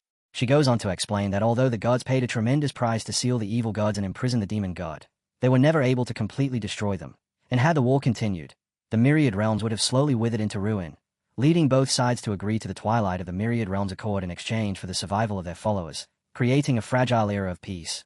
Now, however, as Carl's relics begin to resurface one after another, it signals that a second war spanning the myriad realms is approaching, with the authority of war choosing its new master, and she tells the hero that the relic has selected him, which catches him off guard. She instructs him to gather the complete inheritance of the Apocalypse Dragon Knight, promising that doing so will grant him the key to the demigod realm along with the right to wield the authority of war, leaving the hero still pondering the meaning of the demigod. She then adds that two questions remain unresolved. First, why the demons are so intent on obtaining the indomitable braces, and second, why they consistently refer to humans as plunderers and thieves. She explains that the demons conceal the braces under direct orders from the demon god, since the authority of war possesses the power to slay gods, making it natural for the demon god to seek a weapon capable of the same. While the deeper conflict between humans and demons remains something humanity must uncover on its own, as even the gods refuse to speak openly about it.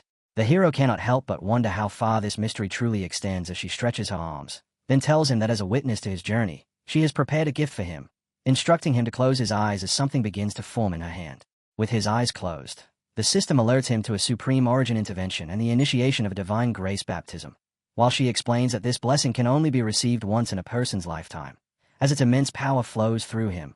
Lingering demonic traces, concealed battle wounds, and the unstable energy remnants from his second awakening are all cleansed and elevated, and the system confirms that the sublimation of his soul origin is complete, granting lasting and substantial strengthening while maximizing resistance against mind control, solid erosion, and demonic corruption, making him feel like iron placed within a blazing furnace as impurities are steadily burned away and his body becomes purer, tougher, and more translucent than ever before.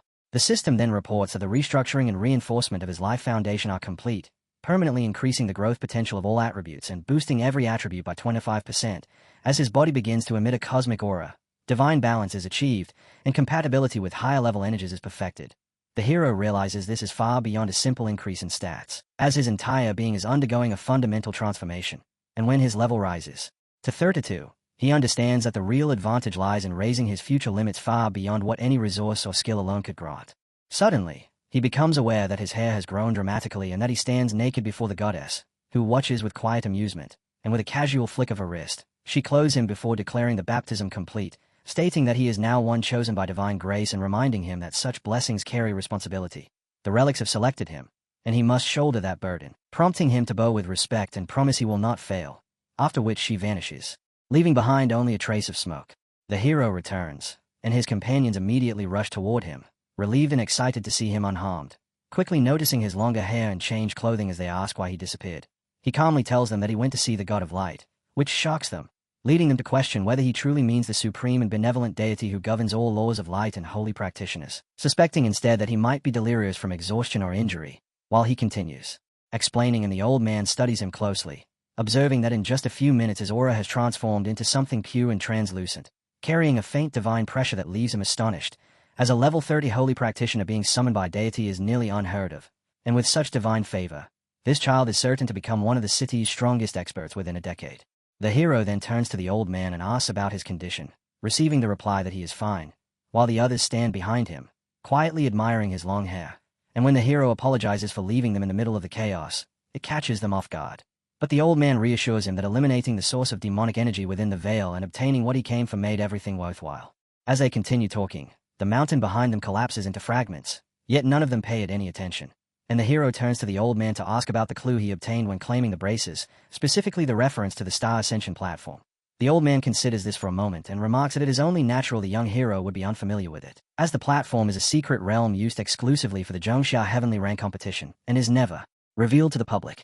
Wanting to know more, the hero presses for details, prompting the old man to explain that the gap between earthly and heavenly ranks is immense, with the earthly rank being little more than a playground for students and casual practitioners, while the heavenly rank represents the true arena of the strong, ranking only those who have reached the second awakening or higher, and the Star Ascension platform serves as the sole battlefield where these rankings are determined.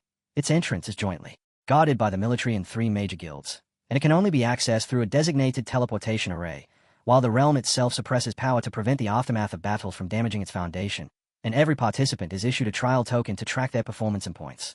The hero then asks how the ranking system functions, wondering whether it simply requires defeating a certain number of opponents, and the old man explains that the rules are straightforward.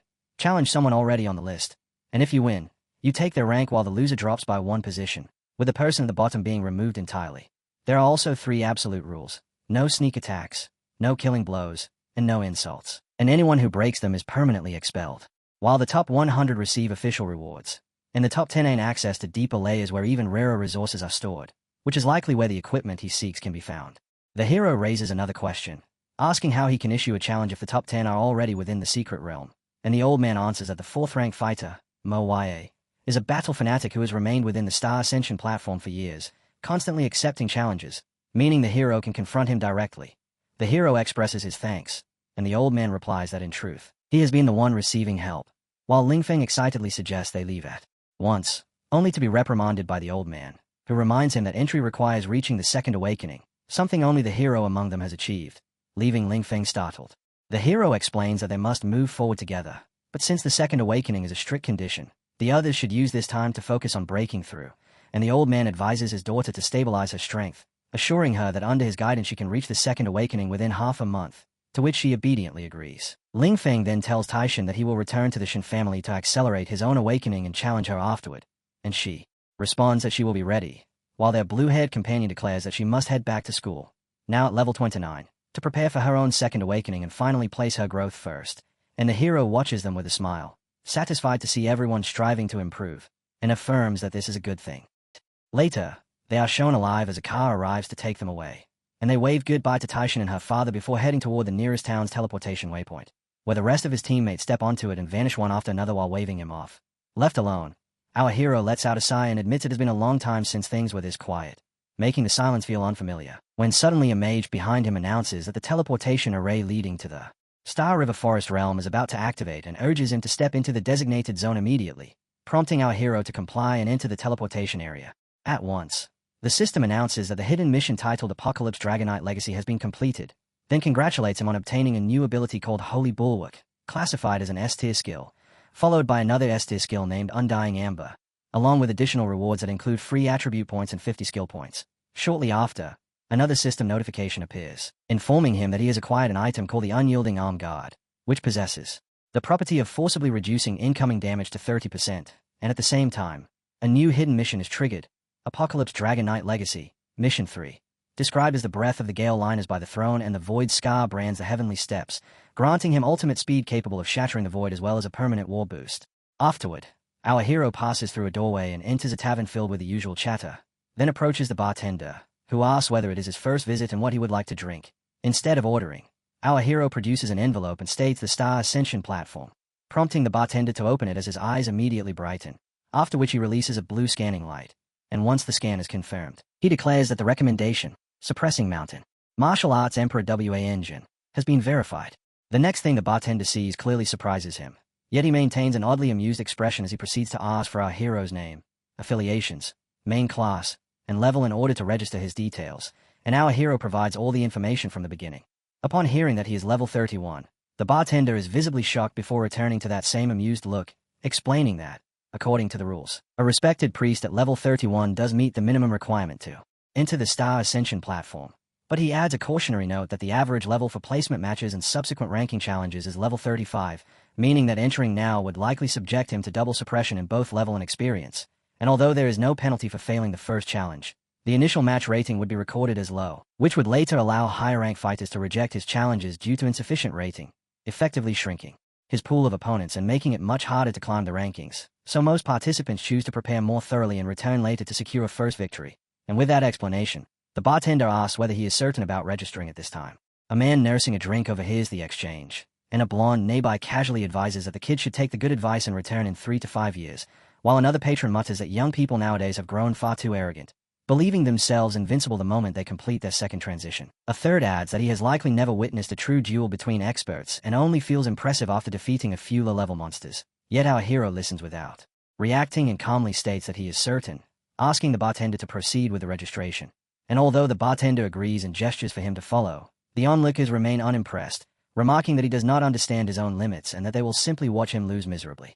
As they walk, the bartender explains that the Star Ascension platform is a designated competitive secret realm officially recognized by the City Nation for second transition class holders, jointly operated by the military and the top 3 guilds through a dual system combining technology and magic.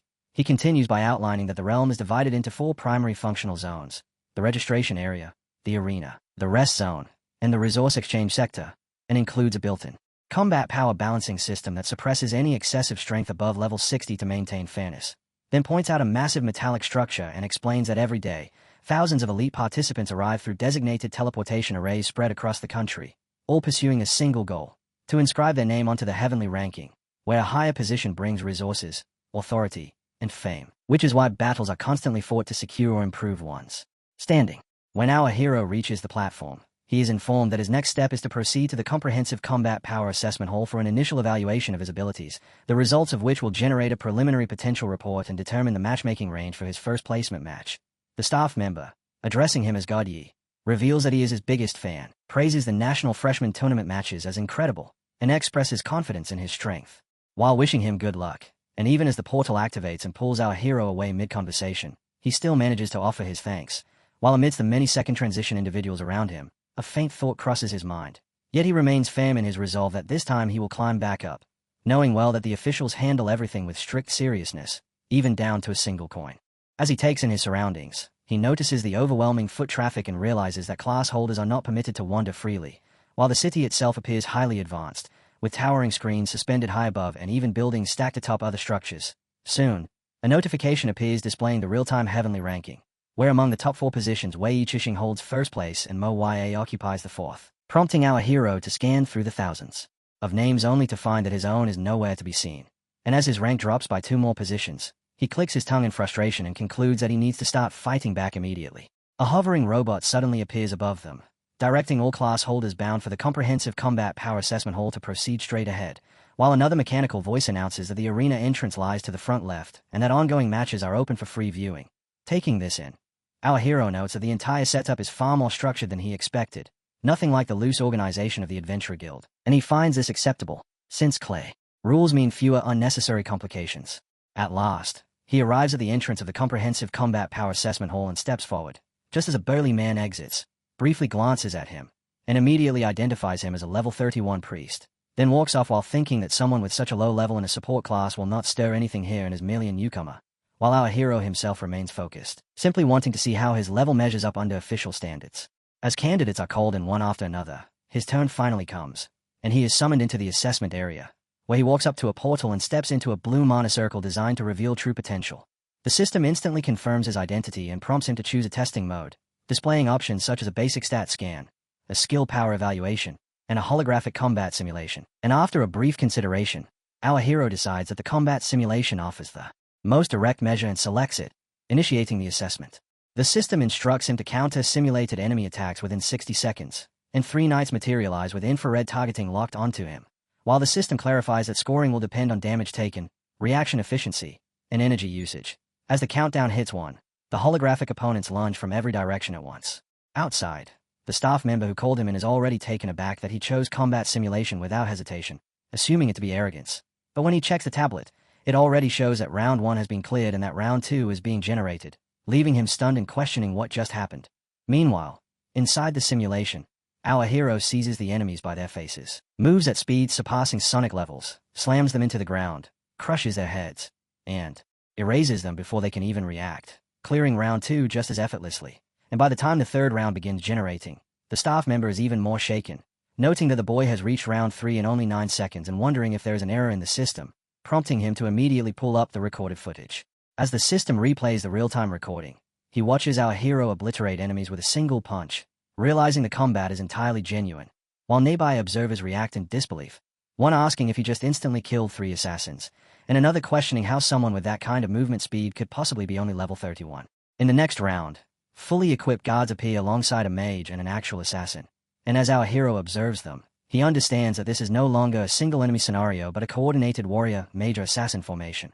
The moment the counter begins, the enemies charge simultaneously and unleash their attacks, with the mage firing off blazing projectiles, the assassin slipping in from behind, and the warrior pressing forward head-on. Yet our hero meets the warrior first, striking it directly in the face and completely shattering its weapon, while the assassin narrowly evades, twisting aside just in time to avoid direct contact with him. Juyi quickly wipes out the remaining enemies. The mage and the warrior fall one after another, unable to stop his advance. The assassin tries to hide and strike from the shadows, but Juyi tracks him down and finishes him off, clearing the stage completely. As Juyi clears the stage, the spectators watching nearby are left stunned.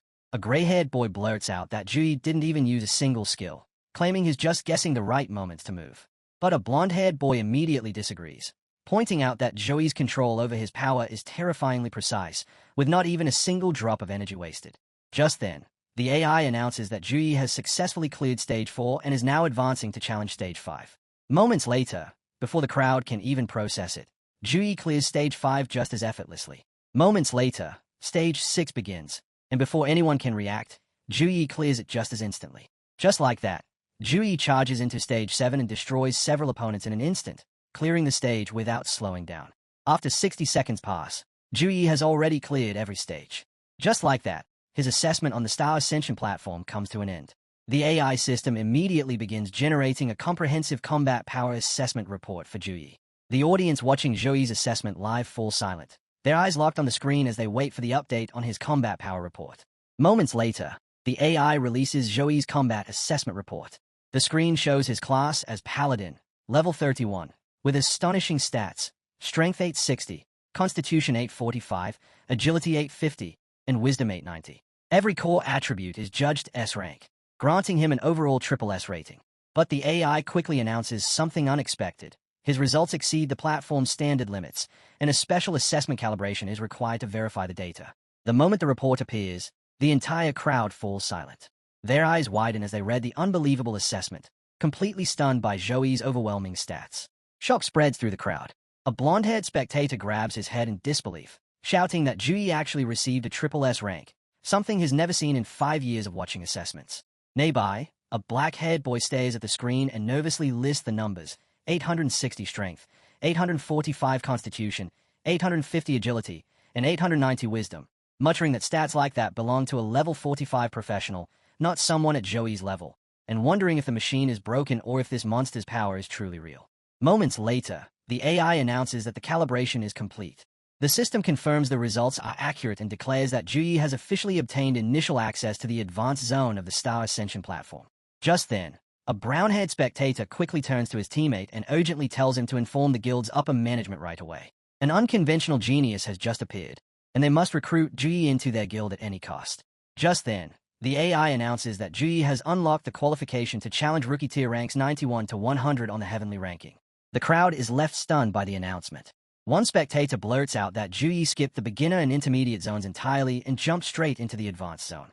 Another nearby shakes his head in disbelief, saying he started from rank 2000 on the Star Ascension platform and it took him half a year just to climb into the advanced zone. Meanwhile, Juyi remains calm after hearing the announcement, thinking that skipping straight ahead will simply save him a lot of time. But before he can move on, guild members who have been watching his performance quickly surround him. One representative eagerly offers Juyi full resources and any A-rank skill book if he joins the Blood Kill Guild, only for another recruiter to cut in immediately, mocking them and declaring that the Thunder Guild can offer far more. Just then, as the crowd gathers around Juyi, a woman suddenly steps forward from among the onlookers. The woman reveals she is from the Tianyu Guild. Facing Juyi, she calmly states their offer: priority access to guild resources, a dedicated mentor, his choice of any 3 S-rank skill books, and full access to their material vault. As she looks closely at Juyi's face, she suddenly freezes, her eyes widening in shock. Juyi looks at her calmly and says, "Deacon Wei, it's been a long time." Deacon Wei points at Juyi, barely holding back her laughter. Shaking her head in disbelief, she laughs and says that of all people, it had to be him, this little monster showing up here again. Hearing Deacon Wei's reaction, the surrounding crowd is instantly shocked. A gray-haired spectator blurts out in disbelief that Vice President Wei actually knows Juyi. Another suddenly remembers and exclaims that Juyi is the personal disciple of the former president of the Tianyu Guild. A nearby woman adds that it finally makes sense. He's the legendary first-place freshman from Modu University. Even then, another onlooker shakes his head, saying that regardless of his background, stats like these are simply outrageous and completely overpowered. Deacon Wei grabs Juyi by the arm and pulls him along, laughing as she says he always shows up with new surprises, then asks how many trump cards is really hiding now. Juyi simply waves it off, replying that he just had good luck and built a solid foundation. Hearing Juyi's reply, Deacon Wei shoots him a cold glance. She clearly knows he's lying. Changing the topic, Deacon Wei tells Juyi that the former president, his master, left a message for him. Whether he joins the Tianyu Guild or not, he will still enjoy all internal privileges of the guild. He will also have access to their resource exchange network and receive combat analysis reports on any top-ranking fighter whenever he requests them. Hearing this, Juyi calmly thanks her for the support. Deacon Wei leans her elbow against Juyi and asks what kind of risky plan he has in mind now that he's on the Star Ascension platform. Juyi answers without hesitation, calmly stating that his target is Moya, the 4th-ranked fighter on the heavenly ranking. Hearing Juyi's answer, Deacon Wei goes completely silent, her eyes widening in disbelief. She then laughs it off and tells Juyi that it does sound exactly like something he would do. Saying this isn't the place to talk, she gestures for him to follow her and leads him away. Moments later, they arrive at the Tianyu Guild's exclusive VIP lounge. Deacon Wei casually offers Juyi a drink as they settle in. Juyi politely thanks her, but declines the drink. Deacon Wei then begins explaining about Moya, saying he guards the Star Ascension platform year-round and accepts all challenges, but no one can fight him whenever they want.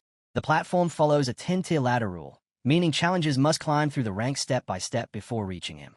Deacon Wei explains that the heavenly ranking on the Star Ascension platform is divided into tiers, with every 10 ranks forming one level. Ranks 91 to 100 are the rookie tier, 81 to 90 the excellent tier, 71 to 80 the elite tier, 61 to 70 the warlord tier, 51 to 60 the hero tier, 41 to 50 the lord tier, 31 to 40 the epic tier, 21 to 30 the legendary tier, 11 to 20 the mythic tier, and the top 1 to 10 stand at the immortal rank. She then explains the ranking rules more clearly to Juyi. On the heavenly ranking, challengers are only allowed to fight opponents 1 tier above their current tier. Because Juyi received a triple S rating, he skipped the lowest starting ranks entirely. That means he can immediately challenge anyone in the rookie tier, claim their position, and then continue climbing, moving from rookie to excellent, and advancing tier by tier from there. She then tells Juyi that if he wants to reach Moya quickly, he will have to rely on the second rule of the heavenly ranking, tier skipping challenges. She explains that under heavenly ranking rule number 2, if Juyi defeats an opponent with overwhelming dominance, he earns a tier skipping privilege. This allows him to ignore the normal rule and directly challenge a much higher tier. If that tier skipping challenge also ends in a decisive victory, he gains another privilege, creating a rapid path upward reserved only for true geniuses. After hearing the rules, Juyi asked if reaching the legendary tier would allow him to skip directly and challenge Moya. But Deacon Wei immediately shakes her head and tells him no. While pouring another drink, Deacon Wei tells Juyi that the immortal tier follows special rules. Only the fighter holding rank 10 has the qualification to challenge the higher positions within that tier. She explains that Juyi must first climb all the way into the immortal tier and secure the 10th position on the heavenly ranking. Only then will he gain the qualification to challenge Moya on the Star Ascension platform. She adds that once Juyi reaches rank 10 on the Star Ascension platform, Moya will absolutely accept his challenge. Juyi simply nods and replies that he understands. While sipping her drink, Deacon Wei reminds Juyi that the Star Ascension platform is not a deathmatch arena, so he can refuse any unwanted challenges as many times as he wants. However, if a ranked fighter within the lower tiers stays on the platform for 24 hours without accepting a fight, the consequences will not be good. She explains that if a ranked fighter refuses to fight for 24 hours, the platform will judge it as passive avoidance, and their position will automatically drop by 10 ranks. Hearing this, Juyi calmly replies that it makes sense, since the rule prevents people from stalling just to protect their rank on the Star Ascension platform. Deacon Wei's expression suddenly turns serious. She quietly remarks that while the rules of the Star Ascension platform may be reasonable, human nature is not.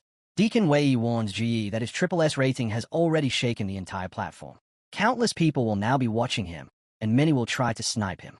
Some want fame for defeating a rising genius, while others may be hired by rival guilds to wear him down. They could bombard him with endless challenge requests, forcing him into a brutal chain of battles meant to exhaust him.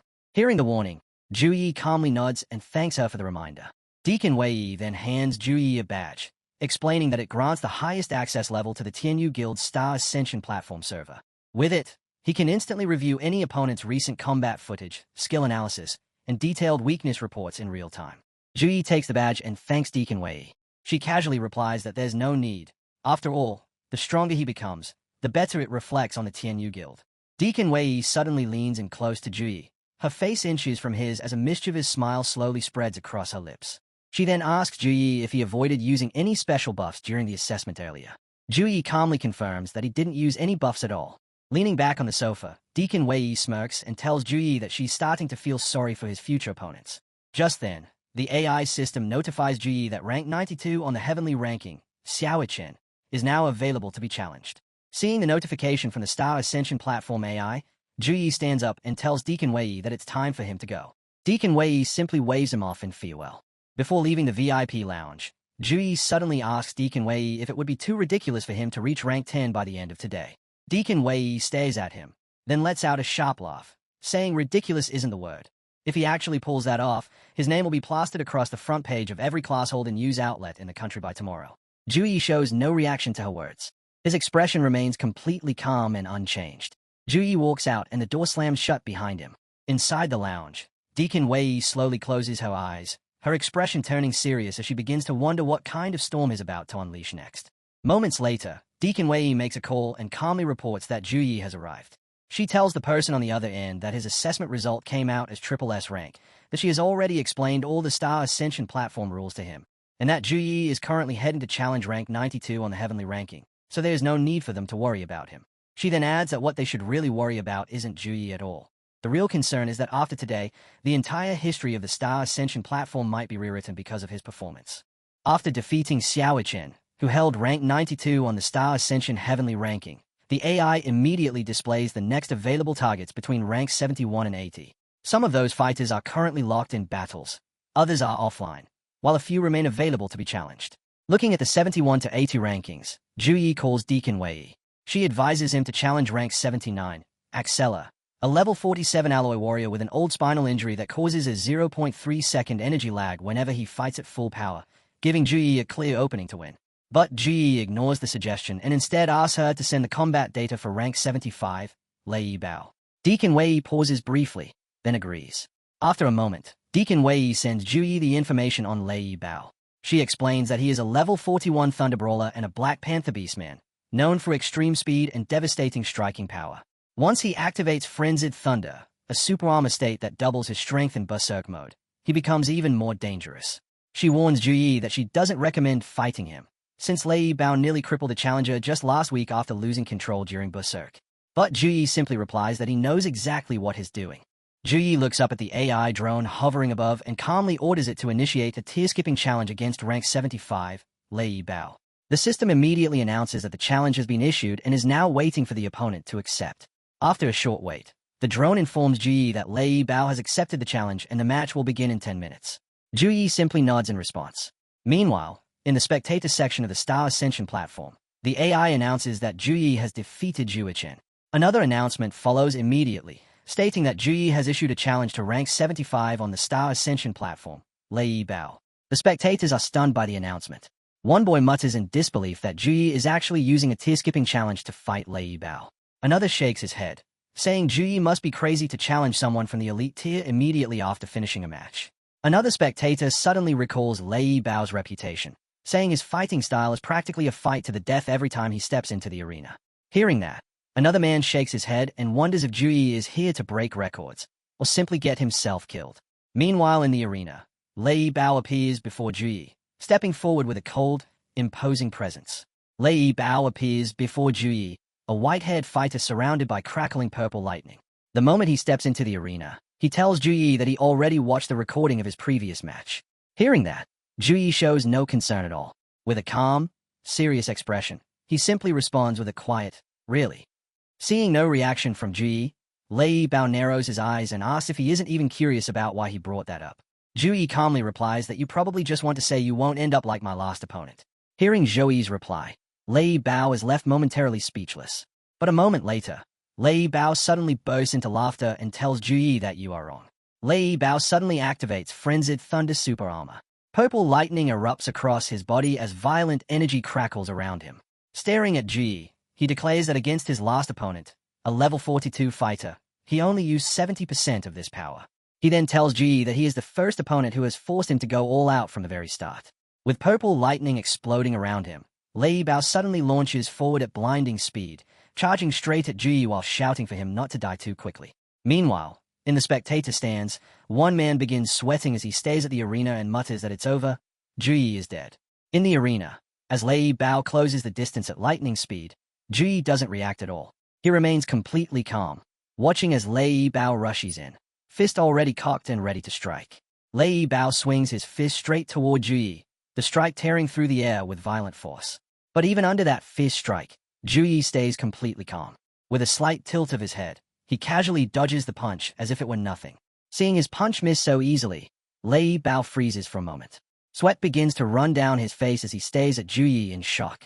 Confused and frustrated, Lei Bao suddenly unleashes Thunder Strike 100 Fist, throwing a rapid storm of punches at Juyi in a furious frenzy.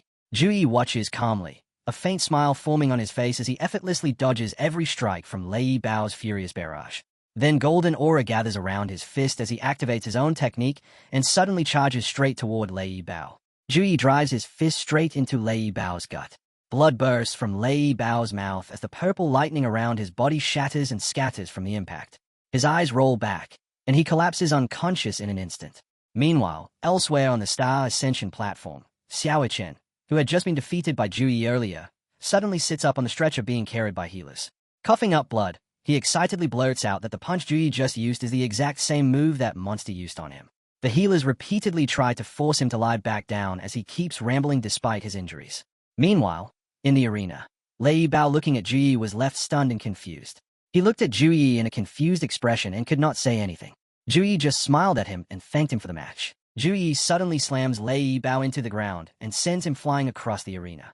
Moments later, the AI announces that Juyi has completed the match in 5 seconds, landing only one valid attack, resulting in a crushing victory with a 100% win rate assessment. The AI then announces that for defeating rank 75 Lei Bao, Juyi has earned one tier-skipping challenge privilege. Hearing this, the spectators exchange stunned looks. One of them mutters in disbelief that Juyi defeated Lei Bao in an instant, finishing the fight in just 5 seconds.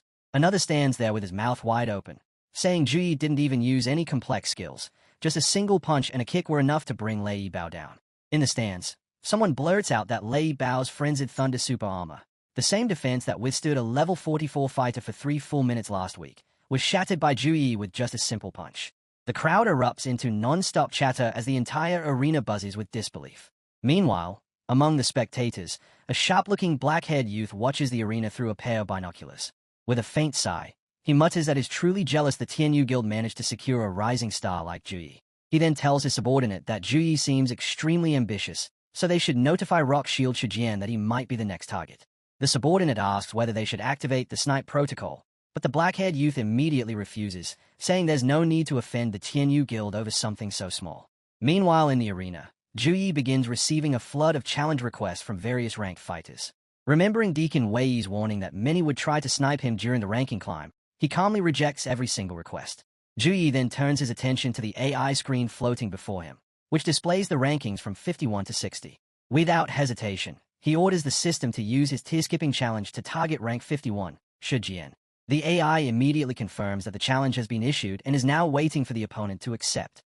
The AI then announces across the platform that Shijian has accepted Zhouyi's challenge, and the match will begin in 10 minutes. The crowd is left baffled by the announcement. A blue-haired spectator blurts out that this is Shijian, the same fighter whose defense is so monstrous that he once held off a legendary monster for 20 minutes until reinforcements arrived. Another man beside him nods and adds that it's the very same Shijian with the unbreakable rock shield. Another spectator shakes his head in disbelief, repeating that it's crazy. Juyi must have completely lost his mind to challenge an opponent like Shijian.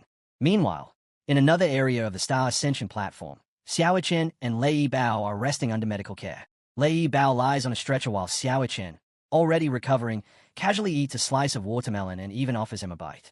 But Lei Bao is completely shattered, his spirit crushed as he keeps replaying the moment in his head, unable to understand how Juyi managed to break his frenzied Thunder Super Armor with a single blow.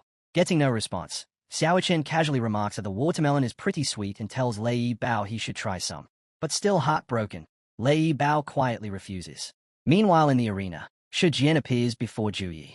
With his towering build, he looks down at him and calmly says to him, "You is strong, but this is as far as you will go." Shijian continues, declaring that his defense is something Juyi could never break. But before he can even finish the sentence, Juyi suddenly moves. In a flash, his delta-crushing fist slams straight into Shijian's gut, ending the fight instantly. In the arena, Shijian lies defeated, his body still aching from Zhouyi's punch. The AI announces that Juyi completed the match in 10 seconds, using only 2 valid attacks, resulting in another crushing victory with a 100% win rate assessment. The system then confirms that the tier-skipping challenge was successful, and since Juyi now holds rank 51, he is rewarded with another tier-skipping challenge privilege. Sometime later in the medical care area of the Star Ascension platform, Xiaoqian and Lei Bao are still resting when Shijian is brought in as well. Seeing his condition, Lei Bao places a comforting hand on Shijian's shoulder and tells him that he understands his pain. Meanwhile, the audience erupts into an uproar after watching Zhouyi's matches. One spectator exclaims that Juyi climbed from rookie tier to hero tier in less than half an hour and is now sitting at rank 51.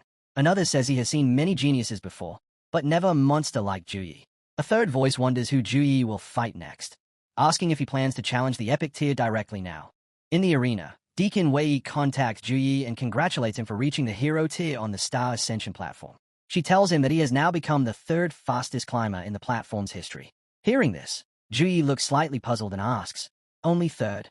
Deacon Wei explains that the top 2 achieved their records when they were already 3rd transition experts, and both have long since left the heavenly ranking. She also reminds him that they climbed with the support of full guild teams, while Juyi is accomplishing everything completely on his own. Watching the arena from a VIP lounge, Deacon Wei tells Juyi over the call that since he has already defeated Shijian, the Warlord tier, ranked 41 to 50, will no longer pose much of a challenge for him. Beyond that lies the epic tier, which covers ranks 31 to 40. She then tells Juyi that his performance today has already been terrifying enough, so it might be better for him to rest for the night and continue his challenges tomorrow. Before Deacon Wei could even get a reply from Juyi, she hears him calmly instruct the AI drone to use his tier-skipping challenge to target rank 33 of the epic tier, weather. The AI immediately confirms that the challenge has been issued and is now waiting for the opponent to accept. Hearing this, Deacon Wei is left completely speechless, her eyes widening in shock.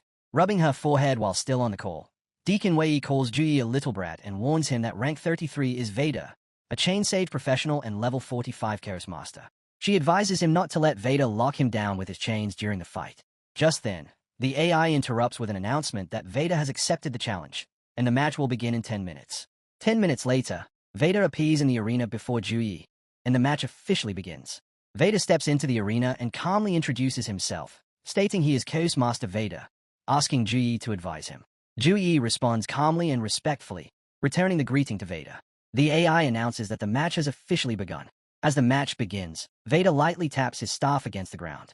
In an instant, multiple magic circles erupt beneath Juyi, locking into position around him. As the magic circles stabilize, enchanted chains shoot out from them, converging rapidly toward Juyi to bind and suppress him. Before the chains could reach him, Juyi shifts into a steady stance, preparing to counter. Juyi shoots upward into the air, releasing a thunderous blast beneath him. The force detonates outward, shattering all the magic circles below in an instant. Seeing Juyi break his chains and magic circles, Veda shows no hesitation. He steadies himself and prepares his next attack immediately. In the next instant, Veda unleashes a chain of curses: Slowness Curse, Gravity Multiplication, Magic Seal, and Mental Shock, firing them continuously at Juyi. Juyi moves through them calmly, dodging each one mid-air. Standing below, Veda then declares that every single curse is now linked to Juyi's actions. Any movement, even blinking, breathing, or a heartbeat, will trigger a detonation across all the curses aimed at him. Hearing that, Juyi's expression finally tightens, a hint of concern appearing on his face. Veda then tells Juyi that he only won his previous 3 matches because his opponents foolishly gave him openings to land a punch. But from the very beginning, he never intended to let Juyi get close at all. Veda continues stacking curses one after another, relentlessly attacking Juyi and denying any opening to break through.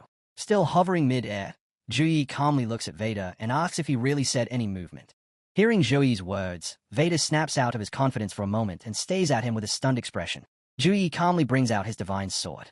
He activates his angelic divine body, and with a single slash of his divine sword, all of Veda's curses are completely erased in an instant. Even Veda's staff, used to cast the curses, is sliced cleanly in two by the slash. The slash continues forward, striking Veda directly in the chest. He is left completely speechless as the force engulfs him. The arena is engulfed by Juyi's slash, the structure shaking violently as it begins to crumble under the overwhelming force. As the smoke clears, Veda is found lying unconscious on the ground. The AI announces that Juyi completed the fight in 1 minute and 38 seconds, achieving a dominant victory, successfully activating the tier-skipping reward. With this win, Juyi takes over rank 33 on the Heavenly ranking and is officially promoted to the Epic tier.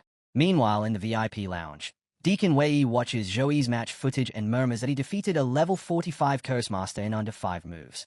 All the magic arrays Veda deployed were completely useless against Juyi. She recalls the time Juyi came to the Tianyu Guild and was injured inside Blackwind Valley. The memory contrasts sharply with what she just witnessed. She realizes he has undergone a drastic, almost unbelievable transformation in just a few months. Now, if they were to face that same Blackwind Valley incident again, Juyi would likely walk through it without taking a single scratch. Meanwhile, in the arena, Veda lies on the ground, staring at Juyi in disbelief. He admits that he prepared 27 sets of control chains, each skill layered with multiple follow-up variations from start to finish. Yet Juyi shattered every setup with a single strike. Veda slowly stands up, still shaken, and admits he has never seen such a dominating attack in his life. He formally concedes the match. Juyi simply thanks him for the fight. Watching Veda walk away, Juyi recalls the fight and thinks to himself that after reaching level 40, battles are no longer just about raw strength, but about strategy and setup. That's what makes it interesting. Even though he would prefer to fight everyone on the ranking list, time simply doesn't allow it. Meanwhile, in the arena, the audience remains completely stunned. One man mutters in disbelief, asking if Juyi is serious about continuing to fight and wonders if he really intends to keep pushing forward. A woman nearby points out that he is already in the Epic tier, and the next stage ahead is the Mythic tier. The crowd understands the gap immediately. The Mythic tier requires at least level 50, a completely different realm of power. Yet Juyi is still only in the level 30 range, making his continued climb feel even more absurd. Just as the audience is still processing the gap, Juyi activates his tier-skipping challenge, directly targeting the Mythic tier. Even the opponents Juyi defeated earlier are watching in anticipation, wondering who he will challenge next after entering the Mythic tier. Even in the VIP lounge, guild representatives are watching closely, all waiting to see Juyi's next move. Then Juyi finally speaks to the AI, declaring his challenge. He will face Liu Ruoyan, rank 11 of the Mythic tier. Hearing Juyi's decision, the entire audience falls into dead silence. All they can do is stare at the rankings in disbelief. The AI robot then announces that Liu Ruoyan has accepted the challenge, and the match will begin in 10 minutes. The audience erupts into chaos. One man shouts that Juyi has completely lost his mind. Liu Ruoyan is the gatekeeper of the Heavenly ranking, the same one who single-handedly wiped out a monster tide 6 months ago. Shi Jian turns to Lei Bao and Xiao Chen and asks if they genuinely believe Juyi can win. Hearing Shi Jian's question, Veda, just brought into the healing center, responds that even if Juyi doesn't win, he definitely won't lose. He continues, saying Juyi probably didn't even use 10% of his real strength when he fought him. What looked like him being trapped for a moment was actually Juyi testing the limits of his curse techniques and measuring his strength. He then adds that Juyi completely defies all common sense. Meanwhile, in the arena, Liu Ruoyan appears before Juyi. As she appears, Liu Ruoyan says nothing. She simply stays at Juyi with a cold, serious gaze. Juyi mirrors her silence and stays back at Liu Ruoyan, meeting her gaze without a word. Even after several minutes, neither of them moves or speaks. Juyi and Liu Ruoyan simply continue staring each other down in complete silence. Meanwhile, Zhouyi's mind is racing. He notes that Liu Ruoyan is unusually quiet. In his experience, strong opponents are usually arrogant, cold, or openly release killing intent. But looking at Liu Ruoyan, Juyi realizes she is different. She stands there doing absolutely nothing, yet he still feels an invisible pressure locking onto him, as if he's already being targeted. Looking at Liu Ruoyan, Juyi feels something even stranger. She doesn't seem like she's staring at him at all.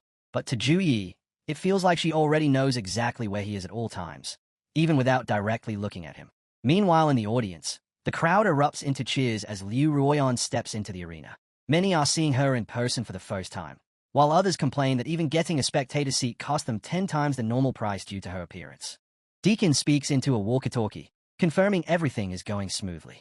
Meanwhile, the commentators are fully absorbed in the match, calling it a mythic tier battle and ordering the protective barriers raised to maximum. The girl beside him requests third advancement mags for reinforcement.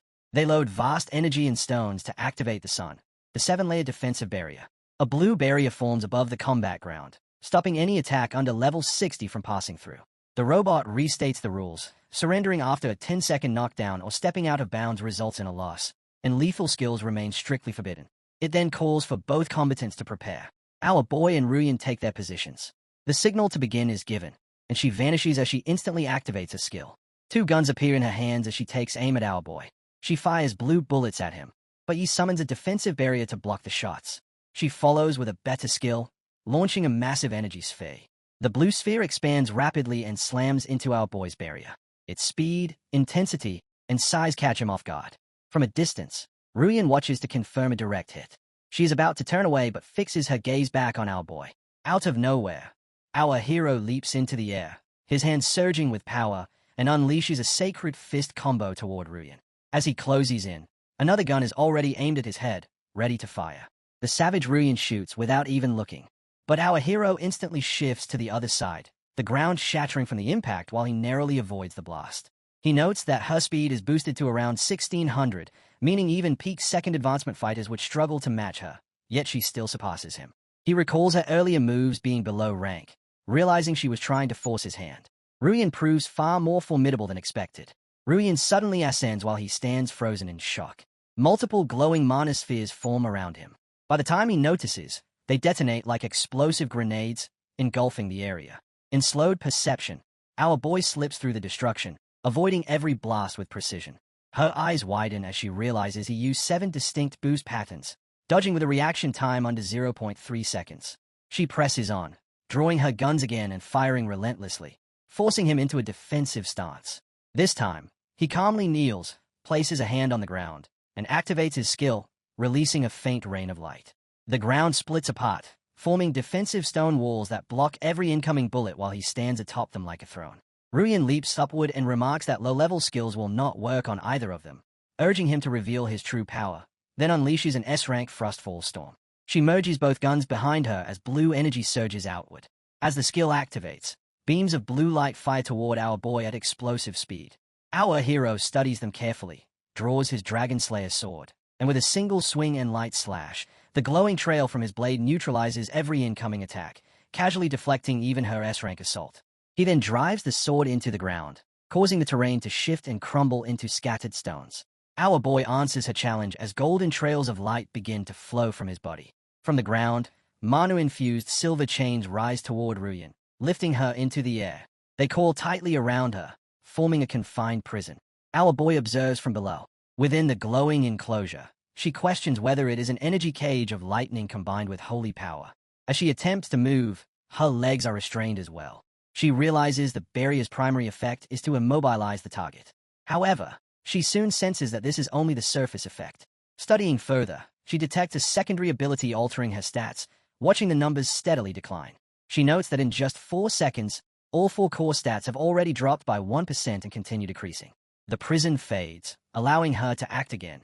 But as she moves, her gun begins to distort with blue energy, and a glowing sphere starts forming along her forearm.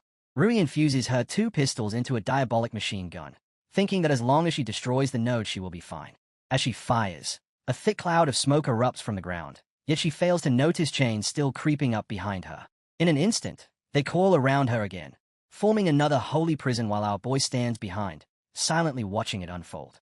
But his expression soon turns uneasy as she dismantles her own skill. A mana cannon blast surges through the machine gun and pierces straight through his prison realm, now only a few meters away from striking him. Then, out of nowhere, a massive white sphere appears in front of the weapon, far larger than the prison itself and nearly touching the combat boundary. Our hero shifts into his celestial form, rubble floating like sand around him as he stands completely unaffected. Ruyan clears the smoke and stares at him in shock. Our boy looks down and uses the hand of God, slamming a massive stone force onto her and crushing her under intense pressure. She grips her machine gun again. As she fires, a beam of light tears through the hand of God, shattering his mana and breaking the crushing force. From afar, the spectators watch as the entire stadium barely holds together under the immense pressure. Ruyan remains standing in place while the force presses the ground itself. Our boy realizes she has counted 3 S-rank skills in succession and understands that a heavenly leaderboard gatekeeper is no ordinary opponent. Ruyan notes from his reaction that she managed to surprise him, and now declares it is her turn to unleash an S-rank skill. She dismantles her weapon and reconstructs it into something far more powerful. Her weapon transforms into a nuke-like form, not just one but many, each with a face and eye to track its target, and she launches them all toward our boy. The nukes twist and bend to bypass defenses, rushing in from every direction with hostile intent. Our hero raises his honeycomb barrier, but as the strikes hit, alerts trigger for void flash, thunderburst, energy penetration, bombardment, and explosives that ignore energy defense. He is stunned to realize the nukes are not being stopped. They close within inches, tear through the barrier, and detonate in a massive explosion that engulfs everything in flames. White and red spheres erupt across the battlefield while Ruyan remains standing, calmly building her aura. She knows no defensive class has ever endured this attack. As the dust settles, our boy suddenly reappears, striking her and slipping away just in time to avoid a lethal counter. She activates another skill that blinds him. Ruyan summons her pistol again. As she fires, our hero recognizes the shot as a devastating F-class ability. Without gear that reduces incoming damage by 30%, he would already be critically injured and unable to continue. Still, he uses his abilities to evade some of the incoming hits. Ruyan loses her composure, shocked that such damage-reducing gear could even exist. Despite that, she keeps firing while our boy dashes around, trying to avoid as many hits as possible. The mags panic as their barrier begins to fluctuate, urgently requesting reinforcement from 3rd advancement mags. Approval comes instantly, but energy stone consumption is too high and the barrier can only last 10 seconds, forcing an immediate resupply request that is also granted. Meanwhile, our boy remains blinded as bullets continue to wound him, some striking deeply. Ruyan relentlessly pressures him, her weapons seemingly limitless in power. His attacks tear at her clothing but barely harm her. Suddenly, he appears directly before her, grabbing both her arms. In the next instant, he delivers a decisive strike to her gut, sending a shock through her body and nearly breaking her ribs. She is hurled into the defensive barrier with explosive force, causing it to nearly crack. She realizes that even while blinded, his combat instincts are dangerously sharp, constantly forcing her into close combat where she cannot use her strengths. If his damage reduction gear is real, she would need at least 40% more power just to suppress him, marking him as an absolute monster. At the same time, our boy notices his accuracy dropping and decides to blanket the entire area with his next move. The skill begins forming as a glowing circle takes shape in his hands, spreading its influence across the battlefield. Once stabilized, countless holy spears and swords manifest around Ruyan. She looks up in shock as they begin raining down relentlessly. She runs and leaps to avoid them, but even the slightest contact from the holy power causes severe damage to her. She realizes that if the fight drags on, she will be torn apart, and only one safe zone remains. The magic circle continues generating endless weapons as she moves desperately to evade them. She then positions herself directly beneath our boy, recognizing it as a blind spot where the attacks cannot reach. Summoning her weapon again, she considers how he handles such wide area attacks, concluding that if he relies on damage reduction, he will simply increase his firepower. Suddenly, the ground shifts into a steep incline, and the battlefield reshapes into a completely different domain. The stones rearrange into a circular formation with our boy floating above, observing the transformation. She completes the structure flawlessly, enclosing him within a circular arena while blocking the incoming magic weapons. Without warning, hidden mechanisms activate within the stones as machine guns emerge, all aimed directly at our boy. These are no ordinary weapons but diabolic constructs. The system identifies them as an omnidirectional firing array capable of saturated blanket strikes, with energy-condensed bullets that pierce most shields. At her command, every gun fires nuke-like projectiles toward him. Our boy remains still, watching the incoming barrage from all directions. Then he calmly closes his eyes. When he opens them again, they shine with power as two openings appear on his forehead. Our hero blocks every incoming bullet with a single freezing skill, trapping them all in ice. Ruyin stands there shocked and badly bruised, unable to comprehend how he managed to freeze every bullet mid-flight. The audience is stunned as they realize that attack was the ultimate move of the goddess Ruyin, an omnidirectional firing array that had never once missed its target, yet Yi completely shattered it. Our boy then activates another skill as a weapon forms in his hand, transforming into a long mana spear prepared to be thrown by his holy form. Before releasing it, he tells Ruyin that her aura revealed her exact position. Ruyin no longer focuses on defense, sweating under a pressure far greater than facing a level 50 striker. Our boy hurls the spear with soul-shattering speed, tearing through the air toward its target. She curses as she realizes she cannot move, not because she is restrained but because her instincts are frozen by fear. She understands that taking the strike head-on would mean certain death, yet she remains rooted in place as the spear closes in. At the final moment, just before impact, our boy catches the spear mid-flight and calmly declares the match over. The spear had already reached the tip of her face as she stared at him, completely motionless. As the pressure fades, she collapses to the ground and admits defeat. The system announces that Ruyin has conceded and Yi is the winner, promoting him to rank 11 on the heavenly leaderboard and granting him mythical tier status. The audience struggles to believe it, amazed that a cleric achieved such a victory, while many agree the match was deeply satisfying as he completely overwhelmed the mythic tier gatekeeper. Then Ruyin tells our boy not to move. Suddenly, 2 bullet shells are pulled out from his eyes, leaving him shocked at what just happened. Ruyin explains that her bullets do more than blind, as they continuously erode the nerves, causing unbearable pain that few can withstand. Yet he endured it and still won, making him a terrifying opponent. Our boy responds that her marksmanship is the fastest he has ever seen and admits that without better gear he would likely have lost. She replies that a loss remains a loss and refuses to make excuses. She then leaves, informing him that his next match will be against Mo, and he simply acknowledges it. She adds that Mo is twice as fast as her, warning him to be prepared. The scene shifts to Deacon, who reports through a call that he has defeated Ruyin head-on and confirms that his next opponent will be Mo. We see a thug wondering how he ever had the nerve to boast in front of Juyi. His friend hands him a slice of watermelon and tells him to relax and calm down. The system displays the rankings, showing positions from 11 held by Juyi to 16 held by Jianyuo. The scene shifts to our boy, now healing himself while watching the system window. He combines 3 different skills to recover gradually. As the process completes, he feels fully relieved. Moments later, multiple system windows appear, listing the rewards he has earned, including a mythical tier promotion, win streak bonuses, elite tier upgrades, and several other items. He casually dismisses them, thinking the rewards are decent but not what he needs at the moment, then considers asking Deacon Wei to send them to Yuna later. Soon, someone enters the room. It's Deacon carrying a glass of juice, reflecting on how he went from a complete unknown to mythic tier within a single day. The drink is a special brew prepared by a second advancement priest at the guild base, capable of restoring 50% of all stats in just 10 seconds. Deacon remarks that if anyone had said this a day ago, she would have dismissed it as madness. Our boy accepts the glass and thanks her. She then adds that he has become a major celebrity on the Star Ascension platform, and mentions that she knows what is happening outside. He remains uninterested and silent. She lets out a sigh and calls him boring. After that, she presents a newspaper containing a full documentary, combat footage, and even minor details about him. Our hero becomes slightly interested upon noticing a strategy guide created by someone who carefully analyzed him. It explains that footage from his 5 matches today has been compiled into a guide and is selling extremely well. Our boy finds it amusing that people think they can defeat him just by reading it, while the woman points out that at least it helps others understand his combat style, though she questions whether he has revealed his true trump card yet. He simply takes a sip of his drink and gives no response. At that moment, a system notification appears, confirming that Mo has accepted the match, scheduled for today at 7 in the evening, with both participants required to arrive on time.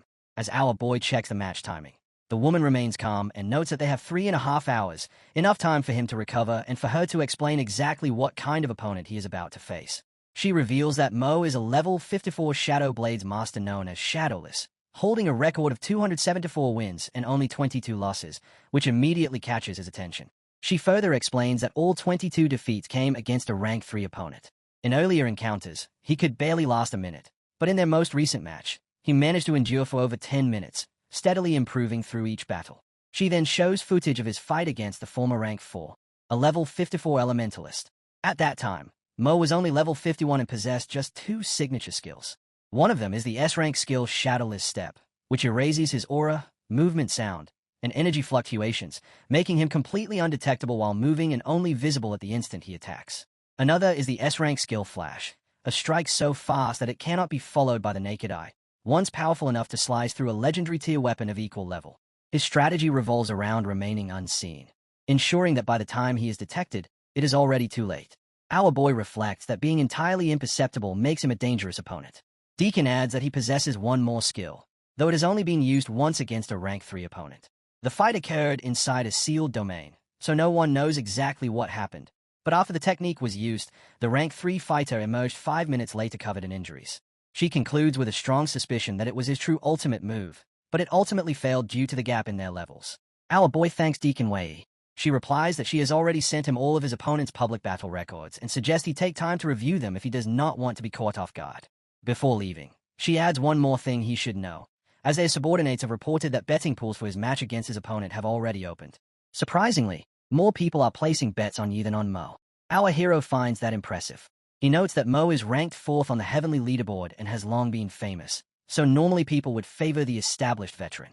As she walks away, she explains that most who witnessed his 5 matches today are backing him, as the pragmatic crowd on the Star Ascension platform is no longer focused only on level and reputation, believing instead that since he tore through the mythic tier in a single day, he might continue performing miracles. The scene shifts to a cameraman taking pictures of none other than Mo.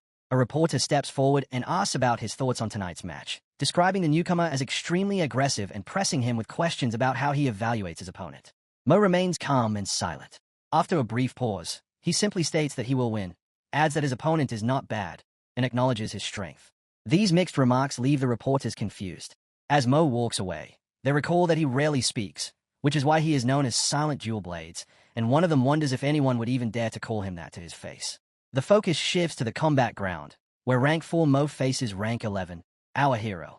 This time the arena appears even more refined, and our boy stands tall. The robot repeats the rules, stating that remaining down for 10 seconds or being forced out of bounds results in defeat, while lethal techniques are strictly forbidden, then signals them to prepare and begin.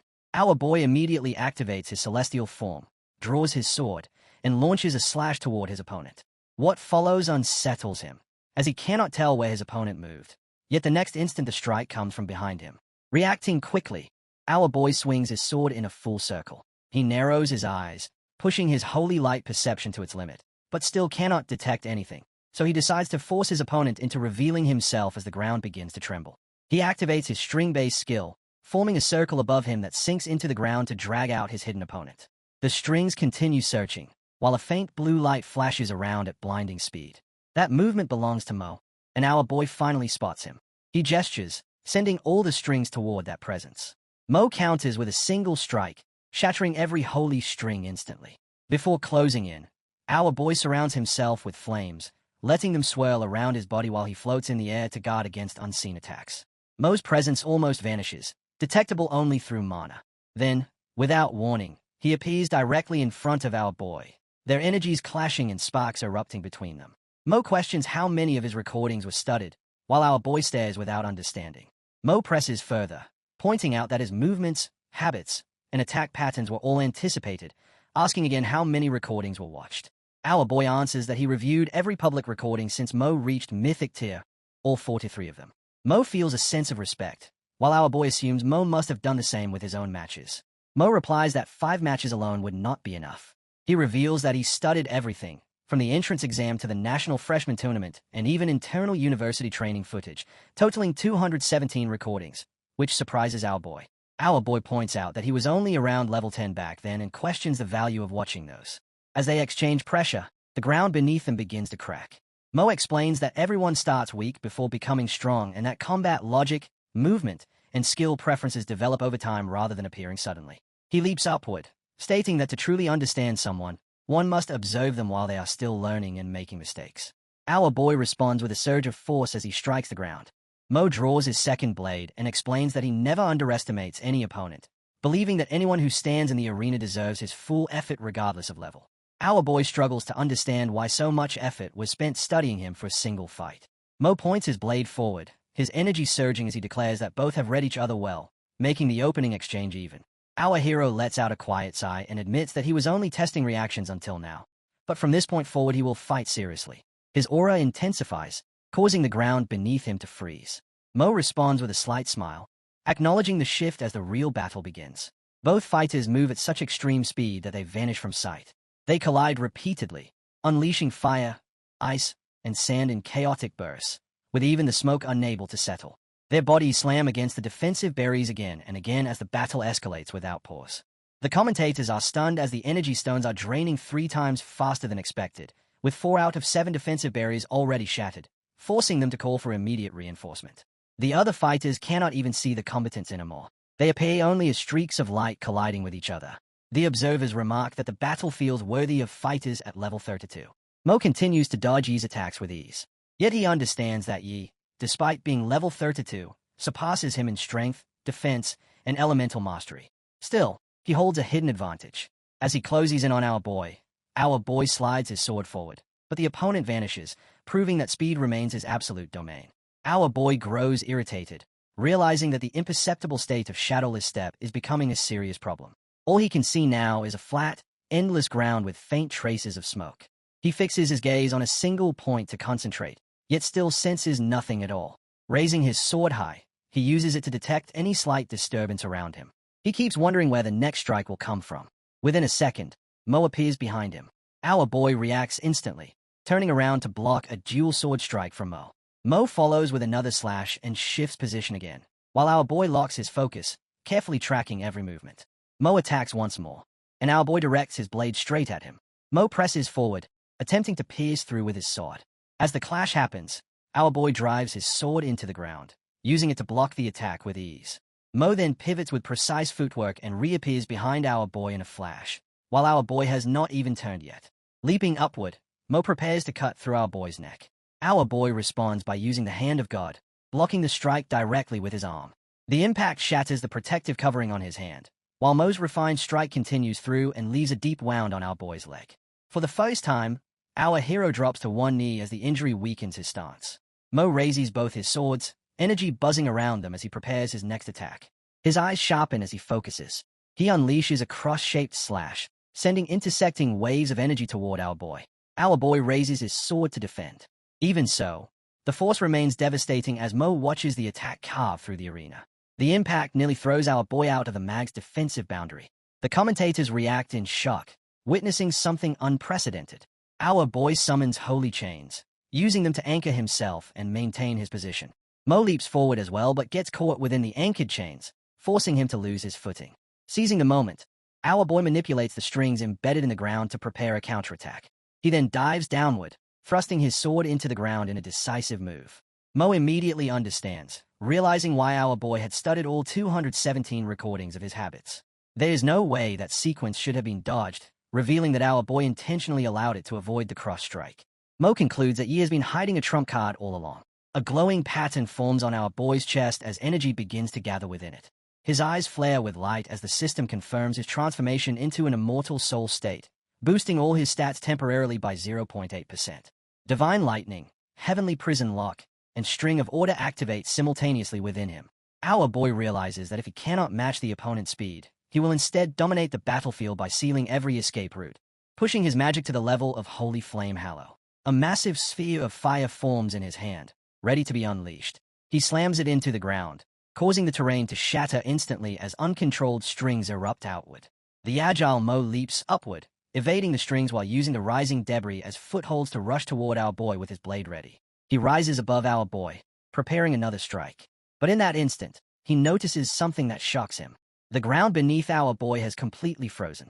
A massive dragon form emerges beneath the surface, with several more appearing around it, all locking their gaze onto Mo. Even the slightest movement from the dragon sends panic through him as he realizes his speed advantage is being suppressed. Our boy is forcing a direct confrontation. Above them, a glowing pattern spreads across the sky as our hero declares that if the attack density becomes overwhelming, there will be nowhere left to escape.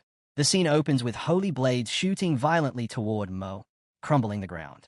He is barely surviving, running and dodging in every direction just to avoid getting sliced apart. Then suddenly, one blade falls directly above his head. He tries to move aside, but it still injures him and turns the table of the fight. At that exact moment, our protagonist lands right in front to hit the iron when it's hot. He summons a glowing golden spear and gets ready to throw. Mo instantly panics as golden chains begin moving toward him, wrapping around his legs, slowly restricting his movement.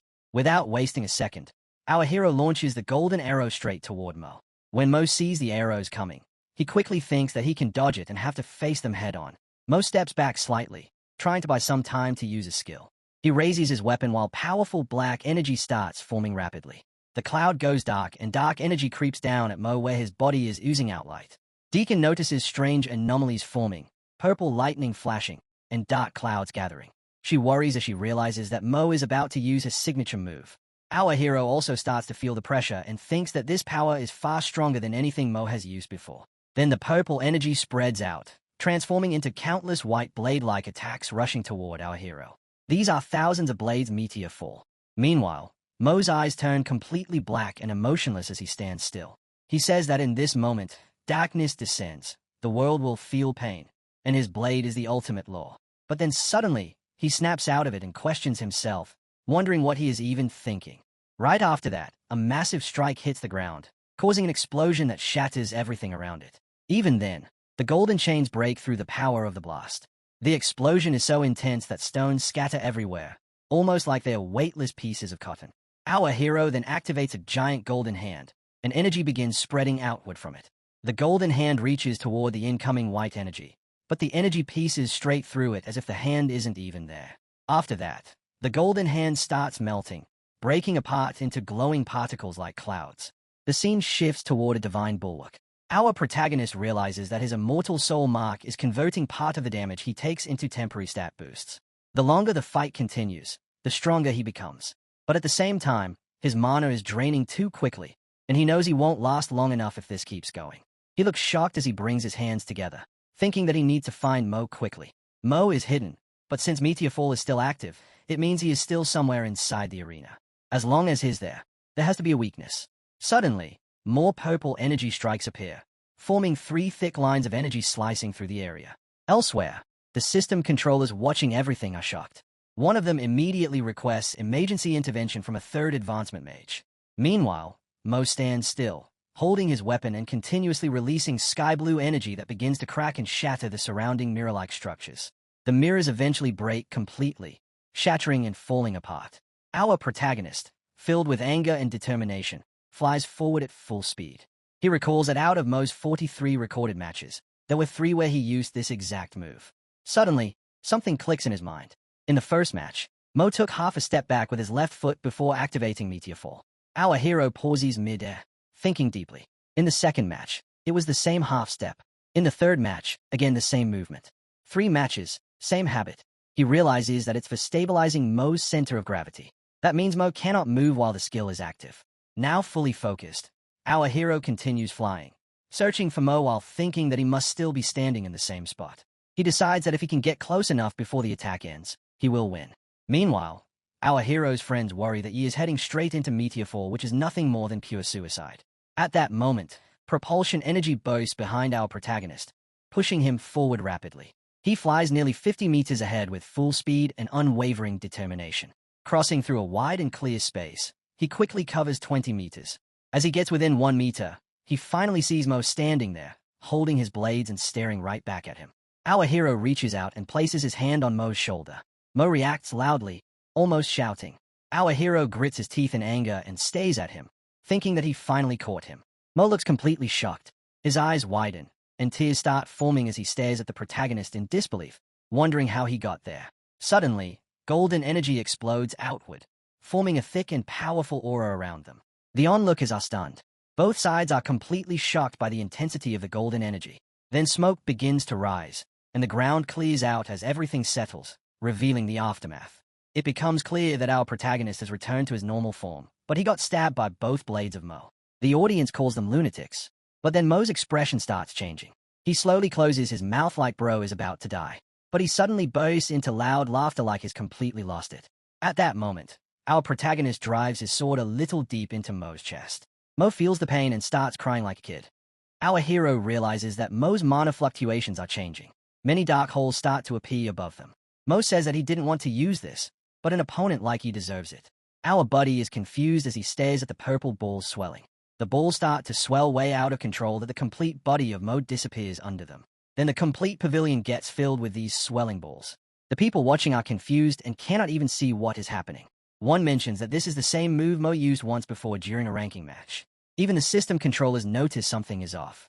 They report that the mana readings are rising rapidly and have already gone beyond the SSS rank threshold. Deacon knows it's Mo's trump card that has become even stronger than before. Meanwhile, that the balls completely filled the fighting ground and it started to pour out. Mo asks you to keep this ability a secret. Our hero covers his face and closes his eyes as the balls start to turn transparent. As he opens his eyes, he sees a vision inside the balls. He sees amusement parks and other kids' stuff. He finds himself right in front of it. There are also lanterns glowing everywhere, colorful rainbow-like effects spreading around. He notices paw prints on the ground. He wonders if Mo's trump card is actually an amusement park. It doesn't match Mo's personality at all, which makes it even more strange. Still, no matter how harmless it looks, he knows this is Mo's strongest move, and it won't be easy to deal with. He realizes that this is a real physical dimension, something similar to his own mirror prisoner core. At the same time, he feels his holy power slowly draining away. He keeps looking around, noticing several teddy bears standing near him. Suddenly, one teddy bear with glowing red eyes and huge sharp teeth locks its gaze onto him. In the next moment, that giant teddy bear lunges forward and attacks him with its massive claws. To defend himself, our hero quickly summons his golden sword and cuts the teddy bear. The teddy bear is shredded into pieces. Several candies from inside the bears drop into the ground, making you wonder if these attacks feel too simple for Mo. Then purple energy begins flowing out from a carousel horse ride.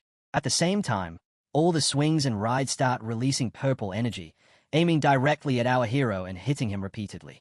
Because of these constant and combined attacks, our hero realizes that this is actually a mental attack and activates his immortal soul mark. As he starts stumbling and struggling to stay steady while more teddy bears rush toward him, a notification appears, showing that immortal soul mark is active, increasing his soul resistance and reducing the damage. But suddenly, a teddy bear bites into his arm. Our hero reacts instantly, slashing them apart with his sword, causing several of them to collapse onto the ground. He then stretches out his hand and releases golden chains toward the enemies. Some of the creatures get caught in the chains, and a sudden explosion occurs. The force of the blast pushes our hero backward. Then, right behind him, a bright white light suddenly appears. He slightly turns his head to look back. The intensity of the white energy is so strong that it blares everything around him. Feeling overwhelmed, our hero bends down slightly, taking a moment to catch his breath and think about what is happening. When he stands up again, he finds himself in front of the amusement park and repeats the thought that Mo's trump card is an amusement park. He again feels that it does not match Mo's personality and repeats the same thought in confusion. Standing there, he slowly turns his neck and reminds himself that no matter how it looks, this is Mo's strongest move. Then he suddenly notices something strange. He wonders when he got a particular wound, because he is protected by holy light everywhere, yet only one spot is injured. As he is thinking about this, several doors suddenly appear and start attacking him. He quickly activates his holy light again, cutting through and breaking some of the bears. At the same time, several star-like objects with white light appear behind him once again.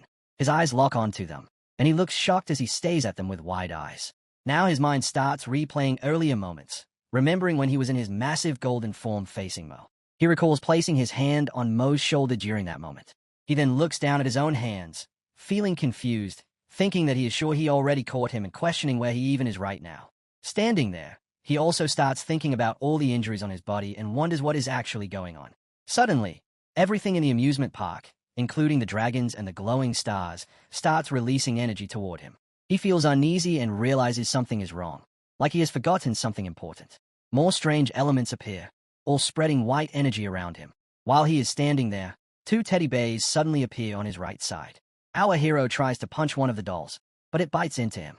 He immediately reacts by activating his holy light again, releasing golden energy to fight back. Back to vivid thoughts of amusement parks, those strange balls are still spreading everywhere across the area. Both of our heroes' faces look irritated and uncomfortable, almost like something is seriously off. Avery Era stands there, grinding his teeth in anger while staring at his own body. He slowly looks down at his arm and starts thinking that he was just about to duel Mo in the arena, but suddenly he ended up here. Now his body has multiple unexpected wounds that are completely different from the ones he got while fighting Mo. His protective holy light has dropped by 30%, and even his unyielding arm guard show signs of heavy use. He realizes that there are many people in the world who could hurt him, but using wounds to leave marks on his own body like this feels strange. Our hero becomes furious and says that it could only be himself. This is not the first time he has been here. Then, with his golden eyes glowing, he understands something deeper. He realizes that he has been him many times before, but his memories keep getting wiped. Every time he wakes up, he starts fighting again before he even has time to heal. With time running out, he has been using these wounds as a way to leave messages for himself. After realizing this, our hero releases his energy, and flames begin to rise around him. The fire grows into a massive blaze, spreading across the amusement park and starting to destroy everything in its path. Suddenly, a system window appears, giving an alert about firmament battle boots being detected. Our hero looks at the system window in shock and realizes that those boots are not even part of the heavenly leaderboard reward pool, yet Mo has them. He starts thinking quickly, remembering that the system mentioned clues at the Ascension platform. Since Mo has been stationed there the whole time, it raises the question of whether Mo already knows about this. Whether Mo knows or not, our hero decides that he must get those firmament battle boots at any cost. The system then shows a slow recovery status. After that, his energy spreads further into the amusement park, affecting everything inside it. Everything around him begins to float, fly, and burn as if it has no weight. Our hero takes flight. As he moves, he realizes that the relentless, all-directional attacks combined with double-line support feel very similar to his own mirror prison core. With that realization, he decides to counter it by using his own mirror prison core against the amusement park. He releases a sky-blue energy toward the sky, sending out waves of power. The energy shatters mirror-like fragments that shoot toward the doors scattered around the area. After that, the firmament energy begins striking the doors, marked by giant red lines. Suddenly, a girl appears, standing there and spreading those giant red lines across the battlefield. She is none other than Madame Red. Soon after, others appear as well. One is an assassin censor from the Direwolf Guild, another is a cursed warlock from the same guild, then Bloodwolf Barton, followed by a one-eyed guard, and finally a heavy shield warrior. All of them immediately begin attacking the amusement park structures and the dolls. The cursed warlock stands there, releasing a massive green skeletal energy that spreads everywhere. The green energy directly hits the dolls, causing them to fall and stumble. Meanwhile, the assassin censor and the others rush in, attacking everything within the amusement park. The shield warrior charges forward, smashing one of the dolls with his shield. At the same time, Bloodwolf Barton moves forward and releases a strong red energy across the battlefield. I was just standing there, watching everything unfold, completely focused on the scene. Our hero stands on top of one of the amusement buildings, observing how the mirror energy is spreading everywhere and destroying the amusement park piece by piece. On the other side, Madame Red continues unleashing her power, destroying everything that comes in her path. Many dolls with glowing red eyes are crushed under their attacks. The assassin censor quickly moves toward larger targets and destroys them with precision. At the same time, several dolls are crushed so badly that they scatter like soft clouds or cotton in the air. Our hero watches carefully and realizes that the doors are regenerating much slower now, and the new ones are smaller with weaker energy. As the fire spreads rapidly, he concludes that the domain's energy is decreasing and that Mo will not be able to hold on much longer. Suddenly, balloons begin rising up from the amusement park. Our hero looks surprised and activates his golden arm, thinking that his unyielding arm guards still have not detected the exact location of the firmament battle boots. The system gave him this clue, so it cannot be wrong unless there is another possibility. He then realizes something shocking, that the amusement park might only be the first layer. Standing there, our hero calls out to Mo, saying that he knows he is somewhere inside this place. He looks around the amusement park and comments that Mo's domain is surprisingly playful, filled with pink candy, stuffed animals, and merry-go-rounds. It actually looks cuter than the real world. He always thought that Shadowless Mo, ranked 4th on the heavenly leaderboard, was a cold and ruthless blade master. Then he pauses and adds that it seems like a hidden, softer side exists within him. Standing on top of a swing, our hero continues observing the surroundings. He jokes that after acting cold all day, Mo probably needs a private hobby to relax, wondering if he collects plushes or just really likes pink things. He moves closer to some toys and casually says that he will keep this little secret safe. At that moment, Mo suddenly appears right in front of him and questions why he is doing all this. At the same time, Mo thinks that this behavior does not match Ju Yi's usual style. He has studied 217 recordings of his matches, and Ju Yi has never used such cheap taunts before. Mo then realizes that Ju Yi is trying to provoke him into revealing himself. Our hero simply smiles, satisfied that it worked. Immediately after, he releases golden energy straight toward Mo. Mo quickly tries to escape from the attack, but suddenly, a powerful blast of white energy appears out of nowhere at incredible speed. Suddenly, our hero releases a surge of golden energy toward Mo, while Mo slightly steps back, staying defensive and protecting himself. Instead of just standing around inside the amusement park, Mo speaks like this whole fight has been entertaining for him. He admits that he has been holding back until now and says that our hero will be the first person worthy enough to step into this place, hoping that he will regret it. Our hero says nothing. He simply looks at Mo while holding his holy light and golden energy in his hand, completely focused. He keeps moving forward, gripping a massive golden sword as he advances. Then our hero firmly plants his feet on the ground, makes his golden sword disappear, and realizes that pushing Mo to his limits has successfully forced him to reveal another special domain. Around them, countless lanterns hang in the air, lighting up the surroundings with a strange glow. As our hero stands there, a giant Joker figure suddenly appears with its mouth wide open, and our hero is standing right in front of it. The Joker opens its mouth even wider, and golden light starts pouring out from inside. Our hero immediately realizes that this energy matches the aura of the firmament battle boots. He steps forward into a zone where blue circular patterns begin forming on the ground beneath him. Suddenly, the scene shifts completely into a kitchen filled with baked goods. Out of nowhere, a little girl runs into the kitchen calling for her father. She hugs him happily and asks if a favorite strawberry cake is ready. The man, confused, asks who she is. He bends slightly toward her, and the girl looks surprised, asking what is wrong and reminding him that she is Bao, his favorite little girl in the whole world. She looks at him with concern and asks if he is feeling sick. Then, memories begin to replay. A mother is seen lying down beside a baby, gently pulling off a blanket as the baby wakes up. The baby starts growing rapidly, shifting through ages, and soon he is back in the kitchen, wiping sweat from his face. Now he is working, selling goods, and dealing with customers. He stands in front of a cake shop, looking at coffee, tea, and different items. Suddenly, a customer appears, someone unusual, and he feels attracted to her. The girl smiles at him warmly. Soon, they get married, and a moment of affection is shared between them. But after that, everything changes. He is seen crying as someone yells loudly, and he looks completely broken, standing there lost in thought. He begins questioning himself, unsure of who he is. The little girl starts crying loudly, calling him daddy, saying Bao, my daughter. Suddenly, both of them are holding his hand, but then they begin drifting away from each other. A voice says that mommy will pick you up today, asking if that makes him happy. A system-like screen appears, showing details about life. It says that he is Xiao Ran, a 7-year-old living in Nanjing. His father is a construction worker, and his mother works as a supermarket cashier. Their family is not rich, but his parents love him deeply. He enjoys it when his mother picks him up from school because they pass by a small park where she pushes him on the swing. He has a dream of becoming awakened one day, so he can grow strong and protect his mother. Then the little boy steps forward. He suddenly slips, and his mother becomes worried while he starts crying. His mother gently asks what is wrong and whether he is feeling sick. But suddenly, another harsh scene appears. Someone insults him, calling him a filthy beggar and threatening him. Others join in, saying they should teach him a lesson, and 3 men begin beating him.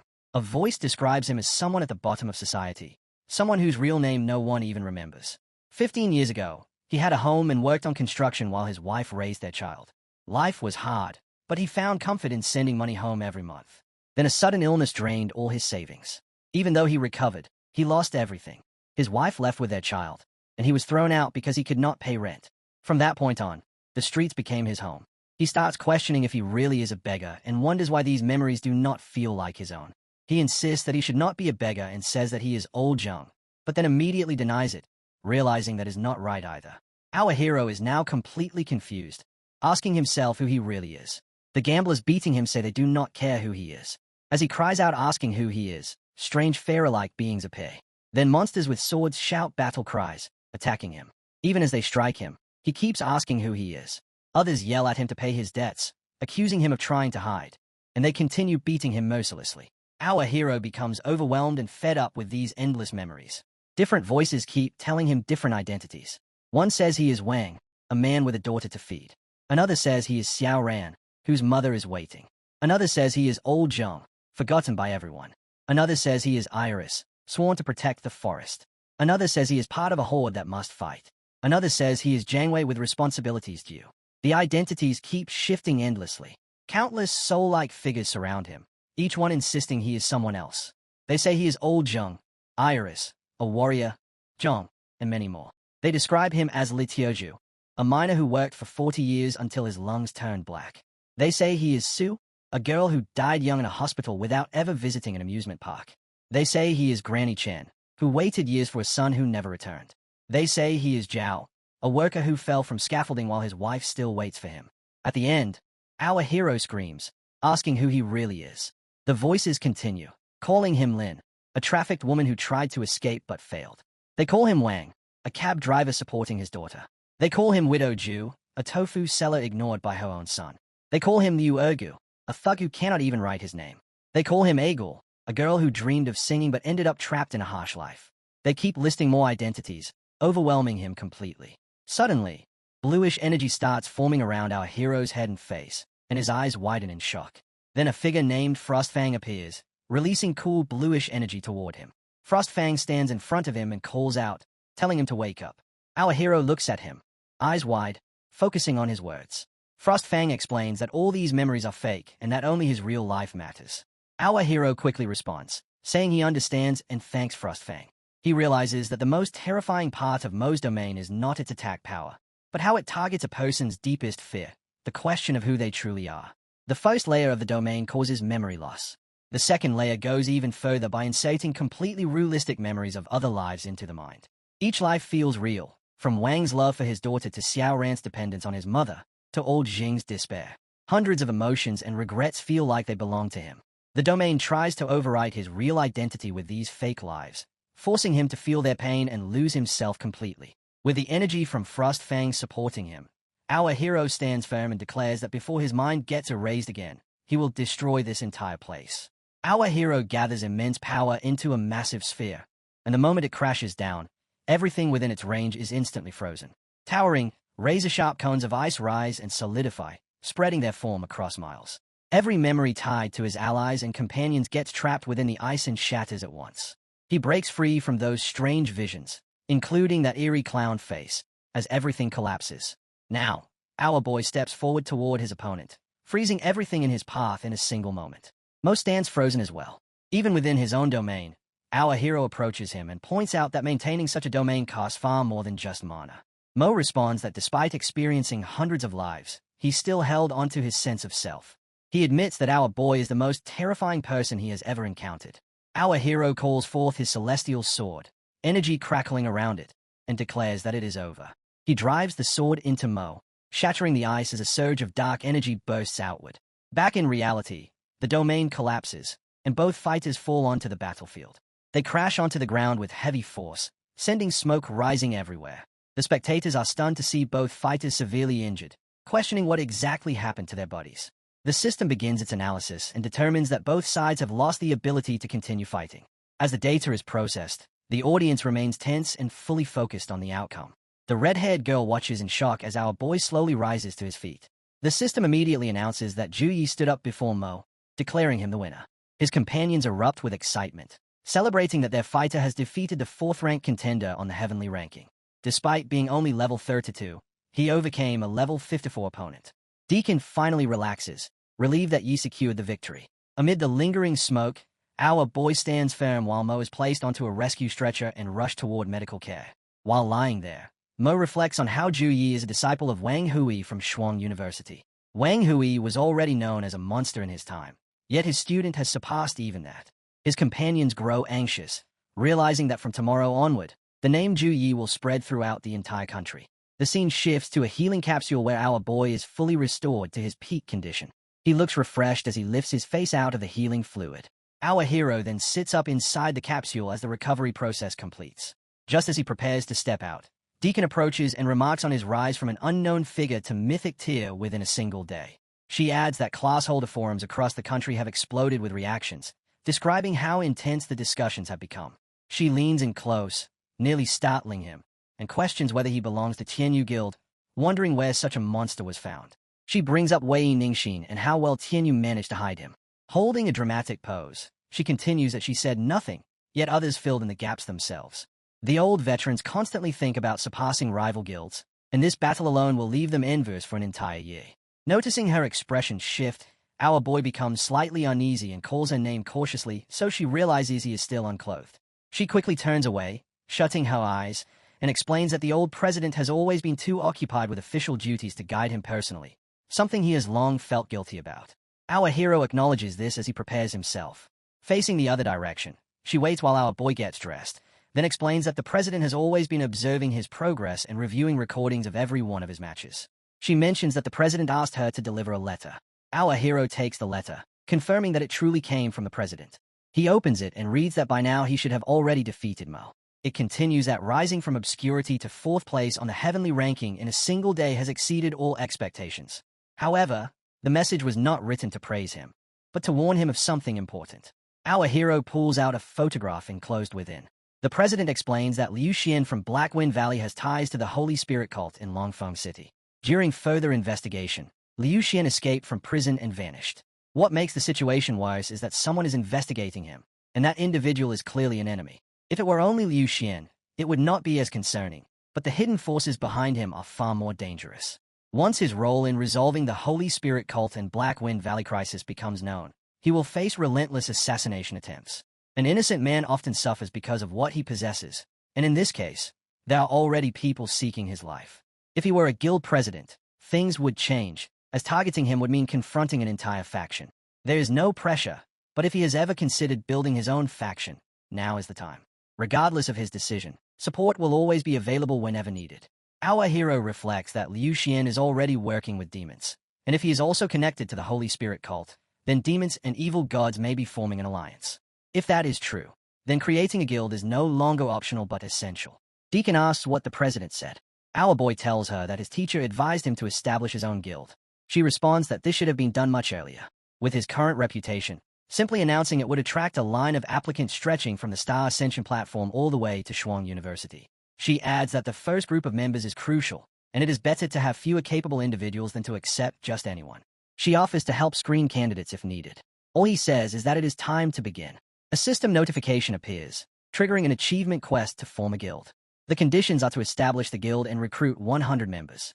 The scene shifts to a hospital where our boy walks calmly through the corridor. He stops at a door and reaches for the handle. Before opening it, he pauses, lost in deep thought, with no one knowing exactly what is on his mind. A hero recalls that after Mo's second-layer domain shattered, Frostfang coiled around him and shot forward toward the golden glow ahead. That was where he discovered the firmament boots. Now he equips the boots, triggering a hidden quest titled The Legacy of Apocalypse Dragon Knight. The legacy reveals that holy light falls into the abyss of eternal night. The dragon's soul murmurs within ruined ruins. It speaks of retrieving the edge that serves fate, the Apocalypse Holy Sword, and hints at an otherworld rift. Our boy thinks the next quest prompt appeared right after he obtained the permanent buffs. But where exactly is the otherworld rift? Are there countless such rifts across Zhongxia? How is he supposed to locate it? He quickly drops the thought, deciding to focus on what lies ahead, and knocks on the door. Mo calls for him to enter. As the door opens, Mo shows slight surprise. He thinks about how he took the boots from Mo's domain without him knowing, and he cannot just walk away without giving something in return. Mo asks what he needs. Our boy summons a few books and offers them. Mo looks at them and questions whether they are skilled books, epic tier gear, or even mythic tier equipment. Our hero considers them simple compensation and calls them a small token of appreciation. The room turns quiet and heavy. Our hero just stands there as an awkward silence settles between them. Mo suddenly starts trembling and says he already sensed it. Our hero has no idea what is happening. Then, without warning, Mo bursts into laughter and says he can feel the gears of fate beginning to turn and that he finally understands. Our hero feels relieved and asks what exactly he understands. Mo points at him and declares that defeating him proves he is qualified to become his master. He adds that bringing these items shows both sincerity and resources. While still pointing awkwardly, our boy just stands there, confused about what he just heard. Mo steps down from the bed and performs an overly dramatic bow, declaring himself the reincarnation of speed and sovereign of shadows, now accepting recruitment. Meanwhile, our boy stands there wondering when he ever asked for that. Mo cuts him off, saying there is no need for explanation because everything is already clear. He explains that news of Wei Ningxin helping recruit guild members has spread across the Star Ascension platform. He claims to understand our boy's personality, describing it as someone playing a massive game of chess, not aiming for a normal guild but a faction capable of reshaping Zhongxia. He continues posing dramatically, insisting that as the sovereign of shadows and incarnation of speed, he is exactly the right man for the role, while our boy admits internally that he does need manpower and Mo's strength is undeniable. He then considers that even if Mo's thinking is unusual, going along with the misunderstanding might actually work out. Mo declares that silence means consent and that the contract is established, while our boy simply thinks the man is insane. Mo passionately vows that from this day forward his blade belongs to him and his shadow will act as his shield, promising that when darkness falls their combined forces will triumph. But before he can continue, our boy extends his hand and they seal it with a firm handshake. Our hero accepts him on the spot. Mo confidently states that he knew this would happen since no one could reject the loyalty of the Sovereign of Shadows. Our boy agrees casually, saying no one really could. Mo then asks if a guild name has been decided and suggests names like Shadow Sanctuary or Blade of Eternal Night, claiming they match their image, while our hero says he prefers something simple and has not chosen yet. Mo keeps throwing out dramatic names, making our boy regret coming in the first place. Finally, our boy settles on the name Holy Judgment. Mo freezes for a moment after hearing it and asks him to repeat it. Our boy confirms that the guild name is Holy Judgment. Mo becomes excited and claims he understands, while our boy questions what he understands this time. Mo explains that Holy represents holy light and divine authority, while Judgment stands for deciding fate and delivering verdicts against evil, though this interpretation is far from what our boy intended. Mo continues, saying the name declares that the guild will act as a blade of judgment among humanity, punishing injustice in the name of holy light, praising it as clever and subtle on the surface yet sharp enough to strike decisively at the right moment. Our boy simply thinks he chose it because he is a paladin, while wondering why his companion always turns everything into something overly dramatic. Hearing the explanation, Mo asks if that was truly everything he considered before choosing the name. Then he grows uneasy, saying it is only a name, so keeping it simple, direct, and easy to remember should be enough, and again questions if that was all the thought behind it. Our boy turns as Mo slips back into his usual dramatic tone, claiming that hearing such a plain reason hurts more than being killed, and our boy replies that then it is settled, Holy Judgment stands as it is. Later, while they continue talking, Mo says that since he agreed to join, he should contribute something valuable. He explains that after spending 10 years on the Star Ascension platform, he has gathered two major assets. The first is connections. He has fought nearly everyone in the top 100 and understands them thoroughly. As an example, he mentions the 87th rank of the heavenly ranking, the Iron Wall Shigandang, known for top-tier defense and a steady personality. He explains that Shigandang joined a guild early on, but their arrogance led them to accept a quest beyond their limits. Fewer than 10 survived, leaving him obsessed with absolute security. To recruit him, they must demonstrate overwhelming strength and dependable protection. Another example is the 63rd rank, the Windchaser Alice, who considers herself a genius and is extremely arrogant, meaning the only way to recruit her is to defeat her completely. Mo adds that there are also individuals on the heavenly ranking who excel greatly in one aspect, but have clear weaknesses. He believes they are underestimated and, given time, could break into the top 100, making it best to recruit them before they gain recognition. Additionally, Mo knows several retired class holders who remain powerful and are willing to serve as logistic staff or instructors, allowing them to establish a solid guild foundation. Our boy responds that he always thought Mo was just a quiet battle fanatic and did not expect such careful planning. Mo replies that observation is a decisive factor in battle, explaining that understanding strength, weakness, personality, flaws, and how to win people over are all basic skills. He adds that appearances can be deceiving and asks if our boy truly believed he could understand him at a glance. Our boy suggests moving on and asks about the second asset. Mo explains that the second is the large amount of points and resources he has accumulated on the Star Ascension platform, enough to sustain a small guild for half a year, and remarks that since our boy is still young, he likely lacks wealth, so he will step in to help. Our boy realizes that combined with his own savings, they already have the foundation of a guild. Mo then asks if this contribution feels substantial enough, and our boy replies that it is more than sufficient. He then questions why, with such strength and qualifications, Mo did not join a high-ranking position in a guild like Tianyu and instead chose him. Mo answers by asking what value there is in merely adding icing to an already complete cake. He explains that joining an established force means following others' rules and orders, which is far less satisfying than building something from the ground up with his own effort. He adds that from their first meeting, he sensed a unique aura, prompting our hero to ask what kind of aura it was. Mo admits he cannot fully explain it, but says that even when our boy stood still, there was something different about him, something that naturally draws people in and makes them want to follow and submit. While our boy watches him, this guy continues and says he has given that feeling a name, calling it the aura of a conqueror. The name lands like lightning tearing through darkness, and our boy finds it extremely vexing. Mo excitedly asks how the name sounds, insisting it fits perfectly, combining the aura of a king and the aura of a tyrant into the aura of a conqueror, while our boy feels a part of him quietly die inside. Later, they remain in the hospital as the sun nears sunset, and inside they spread out a stack of papers while Moa explains that this is the Holy Judgment Guild system he drafted by studying the rules of several major guilds. Our boy picks up a sheet and reviews sections on task rating, contribution points, promotion paths, and reward and punishment systems, noting that it is solid work and highly professional. Mo responds confidently that of course it is. Our boy then points out he wants to adjust a few parts. For guild profits, members will take 70% while the guild keeps 30%. Mo reacts in shock, saying 70% is far too high, since most guilds follow a 40 to 60 split, and some even go as extreme as 10 to 90. Mo argues that a guild should serve as a sanctuary for class holders, not a profit-driven business. They are the ones taking missions and risking their lives, so they deserve the largest share. The 30% retained by the guild is sufficient to maintain operations and build an emergency reserve. He adds that the guild will establish a mutual aid fund so that if a member is disabled or dies on duty, the family receives compensation. Even temporary members will be treated exactly the same as full members. Mo looks at him and asks if he is serious. Our boy answers that if class holders are willing to entrust their lives to him, then he must take responsibility for them. Mo questions how he understands how most wealthy groups treat class holders. They are often treated as expendable tools sent to die. Some guilds deliberately recruit temporary members for dangerous missions. If they die, the compensation is minimal, and if they survive, they are simply used again. Our boy reveals that this is exactly how his father died, which leaves Mo stunned.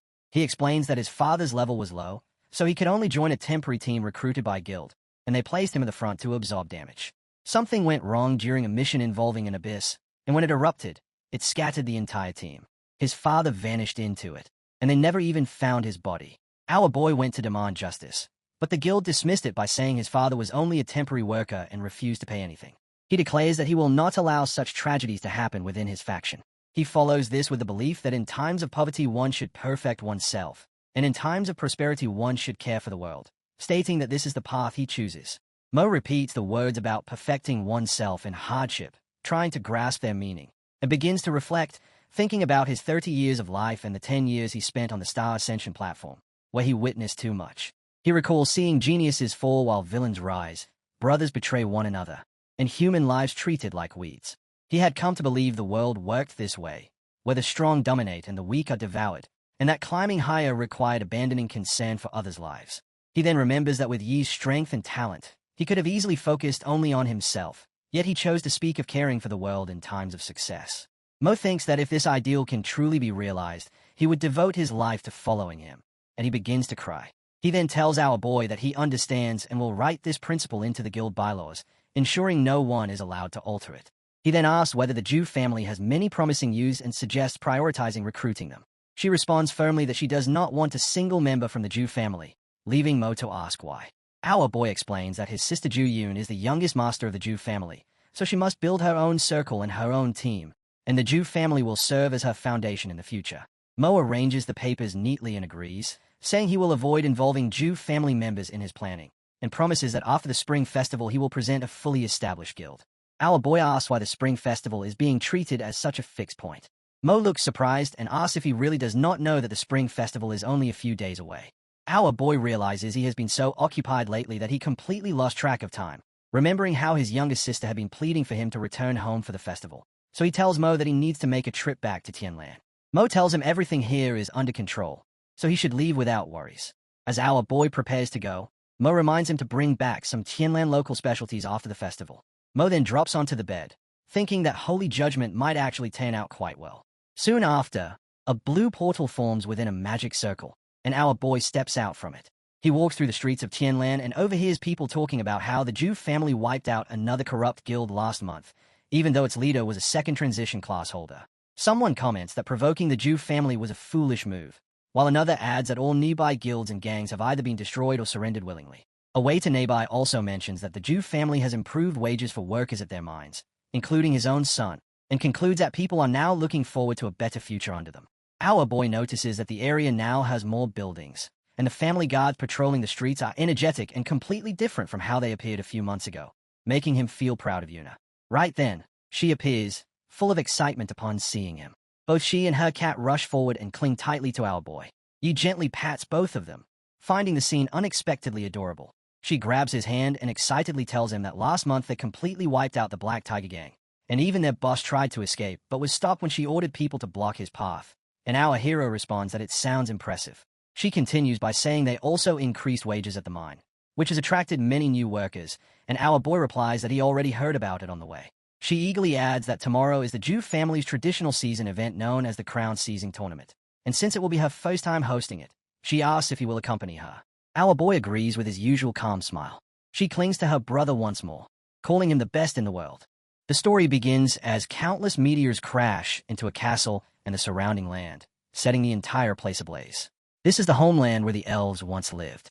The few who manage to escape in time desperately run for their lives alongside other elves carrying small children in their arms. Amid the raging flames, a strange pattern suddenly appears as the terrified elves begin rotting alive. Their flesh and blood rapidly decay, while one of them cries in agony as his entire body crumbles into dust. A dark mist bursts out from his face as he dies. Then a woman is seen, silently watching everything unfold. Now she sits upon a throne while a young girl kneels at her feet, calling her majesty and pleading with a trembling voice through torn clothes to please save them. She continues begging without stopping. The woman sitting on the throne gently raises her hand and caresses the crying elf girl's face, leaving the innocent child completely shocked. Then from outside the building, gigantic eyes suddenly appear, glaring into the hall as monstrous growls echo everywhere. We soon realize that beyond the meteors, terrifying creatures filled with mana are also attacking and bringing destruction upon the entire land of the elves. One guard simply stands there in silence, while the woman on the throne watches without saying a single word. Suddenly, the story reveals that all of this is nothing more than a horrifying nightmare. We then see hands tightly bound by countless strings. It is a little girl completely chained by those strings as she lies there helplessly without any hope. Although she is awake, she turns out to be the same woman who was begging the elf queen inside her nightmare.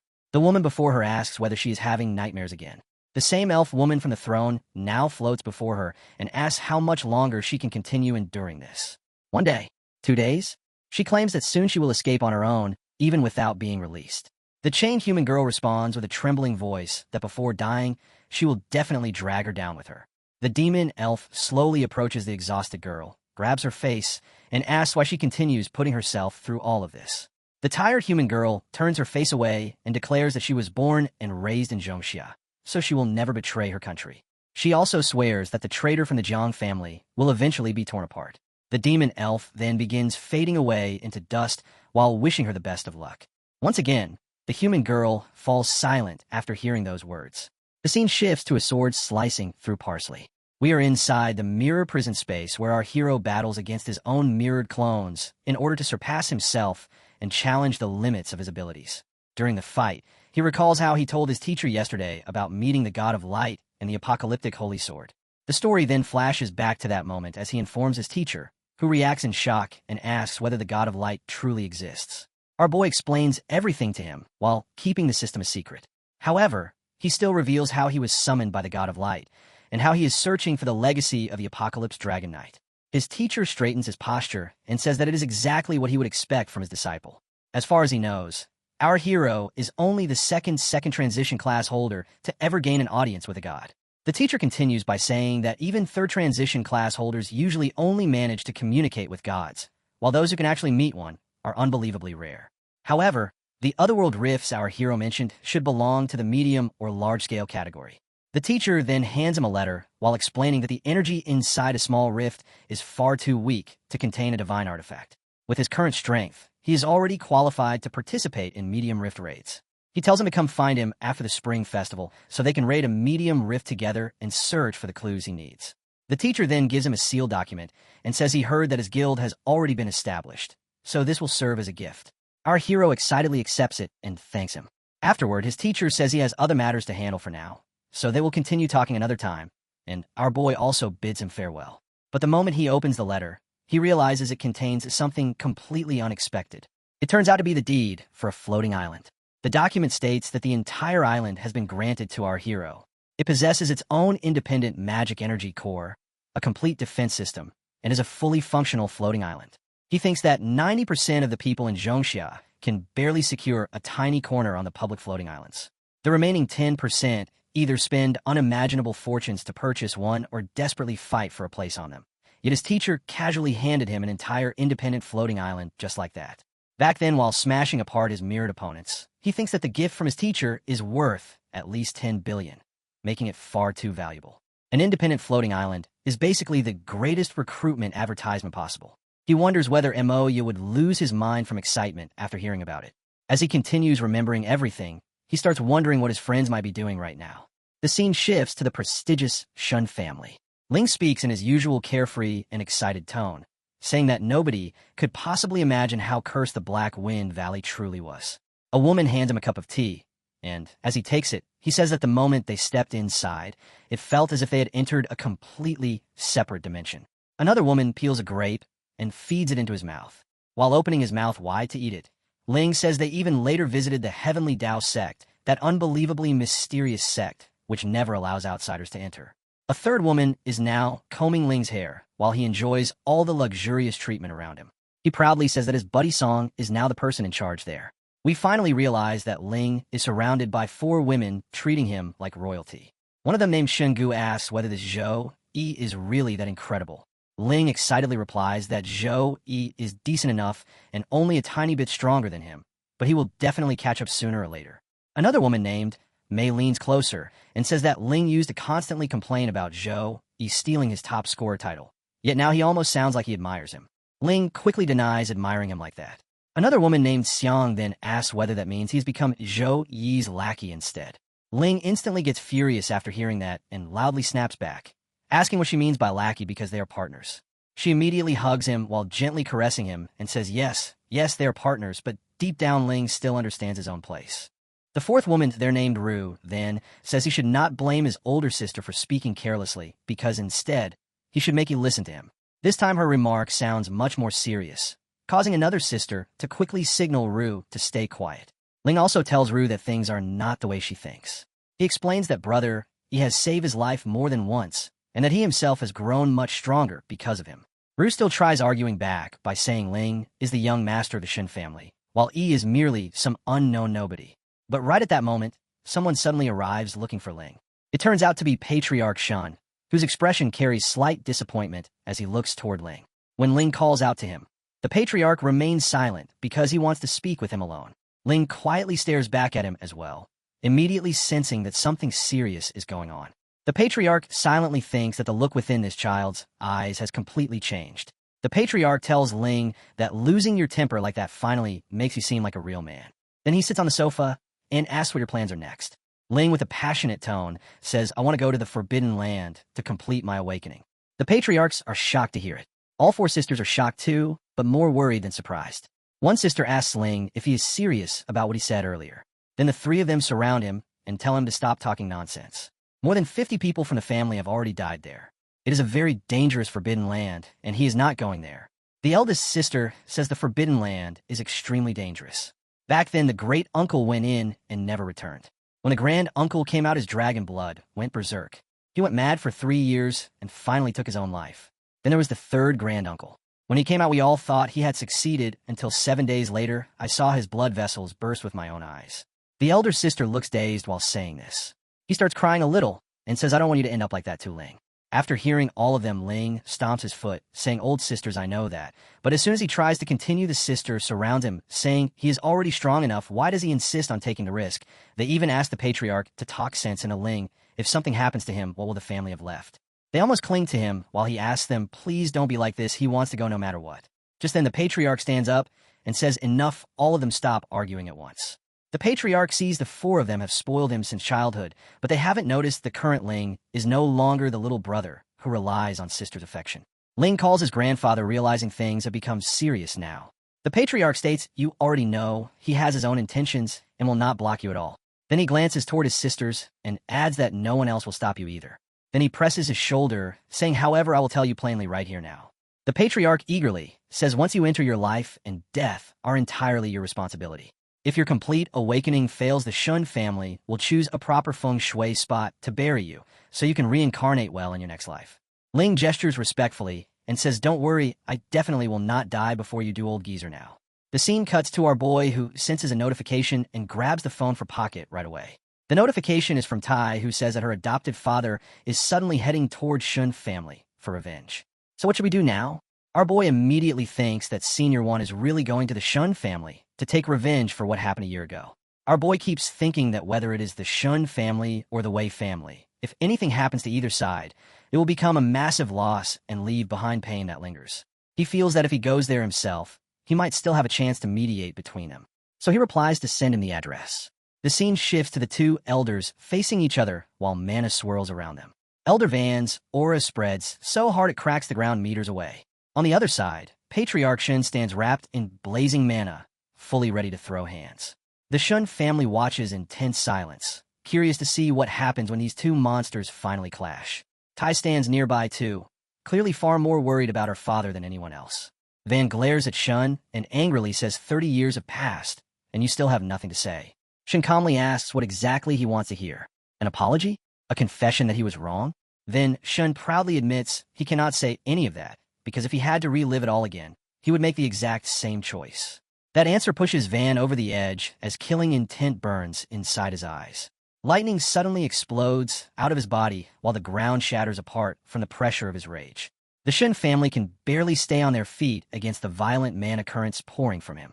Meanwhile, Shun casually blocks the flying debris with a mana barrier and tells him to stop talking and fight already. Van slams his hand onto the ground, and a strange force spreads through the battlefield.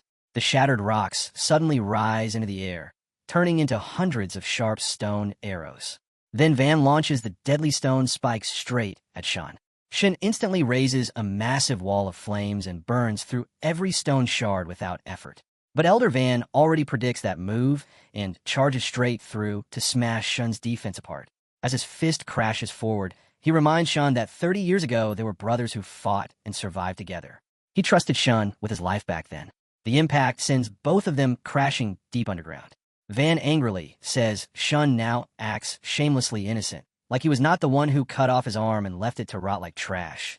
Inside the dark crater, Shun suddenly summons a gigantic crimson beast that surrounds the entire area. A massive dragon rises behind Shun, while he calmly explains the secret of the 4 veins could never leak out. He says once the entire Shun family learned the truth, none of them would have survived longer than 3 or 4 days. Juan asks if he was the price they had to pay. Shun instantly admits it, yeah, without hesitation. Then Juan summons a massive stone minion behind him and mocks Shun for being one hell of a patriarch. Juan attacks Shun with his giant stone statue. A sharp weapon-like structure suddenly appears beneath the massive statue. From that weapon, a beam of light slices clean through the giant stone in an instant. The massive stone minion instantly shatters into countless smaller pieces. But right then, our hero appears in his berserk form and grabs Shun's dragon by the mouth. All the women of the Shun family are left shocked after seeing him, because our hero's other hand is stopping Old Juan from smashing Shun's minion away. Our hero tells the old man that this is enough already and they need to stop. Shun, while controlling his dragon, wonders how this young man can directly suppress the power of his flame dragon. He cannot even figure out where he came from. Old Juan still refuses to back down. He yells at our boy to move out of the way. Shun, in his dragon form, realizes this young man is Zhou Yi. No wonder he is so extraordinary. Even someone with mediocre talent like Ling started looking like a proper heir after following him. Then our boy tells the old man that losing his temper will only make things worse, so they should sit down and talk. But the old man snaps back, saying there was never any misunderstanding about the past. Shun did everything on purpose. Meanwhile, Shun believes his son Ling Feng might actually lead the Shun family to even greater heights. But just then, a purple beam filled with swirling dark energy shoots straight into the sky. It stuns our hero, Shun, Old Juan, and even his daughter. Suddenly, the eldest sister of the Shun family grows worried because the source of it all is none other than Ling Feng. We then see Ling lying unconscious with torn clothes as purple dark energy leaks from his body. Suddenly, horns begin growing from his head while his body and ears slowly transform into something monstrous. His arm turns red and mutates into a terrifying monster-like form. And just like that, his entire face becomes covered in scales while his eyes turn pitch black. We then see Ling fully transform into a massive dragon that lets out a deafening roar. Ling releases a fierce blast of red flames packed with explosive energy, attacking everything ahead without caring whether it is friend or foe. A massive stone boulder suddenly flies toward his sisters while they can do nothing except watch in fear. But just then, our hero and the others appear with a mana barrier that protects everyone. Right after that, the explosive dragon flames slam directly against it, yet the barrier still manages to protect them. Our hero looks at him and asks the patriarch what happened to Ling. The patriarch explains that the complete awakening failed. Ling is now being devoured by a demonic dragon. His beloved sister rushes toward the patriarch in tears, begging him to save Ling somehow, because there has to be a way. But the patriarch coldly says that is no longer Ling. It is the demonic dragon now, and the only way to stop it is to kill him. Then he leaps away while leaving her behind as she desperately begs him not to kill Ling. She then runs toward our boy and begs him to save her brother. And just like that, all the sisters begin begging our hero as well. One says he is the person Ling admires more than anyone else. Another reminds him that he once saved Ling's life before, so she begs him to save him again. Our hero looks at them, kneeling before him, as they tell him Ling once said he was the kind of person he could entrust his life to. Our hero feels endless determination rising inside him while the entire area burns with blazing red flames. He then looks toward the dragon and sees it slam the old patriarch away with its tail. The patriarch crashes heavily into the ground from the impact. Then Dragon Ling rains blazing flames down on him again and again, making sure to finish him off for good. Seeing this strange transformation, our hero turns toward one of the sisters and asks her to explain exactly what happened. She explains this is a trial every man of their family must overcome if they want to reach greater heights. She reveals that 120 years ago, one of the Shun family ancestors captured a demonic dragon and sealed it in chains. Using a secret technique, he extracted the dragon's bloodline and injected it into himself, giving the Shun family the power of the flame dragon. But before dying, the dragon left behind a curse. Its hatred remained within the bloodline forever, waiting for the moment it could devour those who awakened it. To lower the danger, the ancestors created two different awakening methods. One method uses a small amount of dragon blood along with rare materials and an array for a gradual awakening. The risk stays low, but the results are limited. The other is a complete awakening where the user must soak inside a blood pool and endure the dragon's resentment directly. It is practically a near-certain death experience. She says through tears while the other sisters sob around her that Ling believed he had to become stronger if he wanted to keep following our hero. He wanted to match his pace. Our hero finally understands everything and promises he will bring Ling back no matter what. Then our boy rushes toward the dragon, which instantly senses his presence and charges at him. But before he can even reach the dragon, Old Shin appears first and tries to grab it, only for the dragon to bite down on his arm. Then a beam of light crashes into the dragon and blasts it backward, freeing Shun's arm. Ling's dragon still lands firmly on the ground, but immediately turns around to see who dared attack it. The moment it looks back and sees our boy, it lets out a furious roar. Our boy stands before him fearlessly while remaining in his berserk form. He quietly watches Ling without saying a word, carefully observing his movements and abilities. Ling's dragon wastes no time and instantly unleashes blazing fire toward our boy without hesitation. Our hero swings out a slash that not only blows away the flames, but also sends the dragon crashing backward once again. Our hero casually flicks his hand to activate the skill, yet it deals devastating damage. Then before the dragon can even steady itself, our boy strikes it with an explosive lightning force that blasts the entire area into dust. As the dragon crashes to the ground, our boy gives it no chance to recover and immediately fires another laser straight at its forehead. Just then, the badly weakened and heavily injured dragon screams in pain as glowing chains begin wrapping around its body. Its legs end up completely bound by the chains. Filled with rage, it keeps roaring words like death, resentment, annihilation, revenge, kill, and enemy. But despite all that, the chains only tighten further around its legs. The dragon tries to roar again, but our boy has already sealed it completely with those chains while casually holding them in his hands. The overwhelming heat and pressure cause the plants to wither away, while even the tree branches get ripped apart. Before things worsen any further, Sister One arrives there with his daughter and quickly creates a magic circle to shield everyone. His daughter looks toward the sisters who are still deeply worried about their brother. Just then, Shin appears and reveals that the demonic dragon is devouring the Shun family's ley line energy. At this rate, the entire Shun family estate will turn into a wasteland. Even while trapped in chains, the dragon continues roaring at our boy, but can no longer cause any real damage because it is already exhausted. Our boy simply stares at it quietly while trying to figure out what to do next, but suddenly rain begins pouring from the sky. But this is no ordinary rain. It is actually dragon blood filled with dense energy. The dragon finally figures out how to escape the chains. It transforms its body into a massive pool of blood and breaks free instantly. The dragon literally becomes a gigantic wave of blood ready to swallow our boy whole. Even Old One has to pull out a massive stone wall and reinforce it with a defensive barrier because this blood tsunami is about to drown everything in its path. We then see a massive vortex form inside the sea of blood as it begins sucking in everything nearby, while our boy and Old Shin stand above it.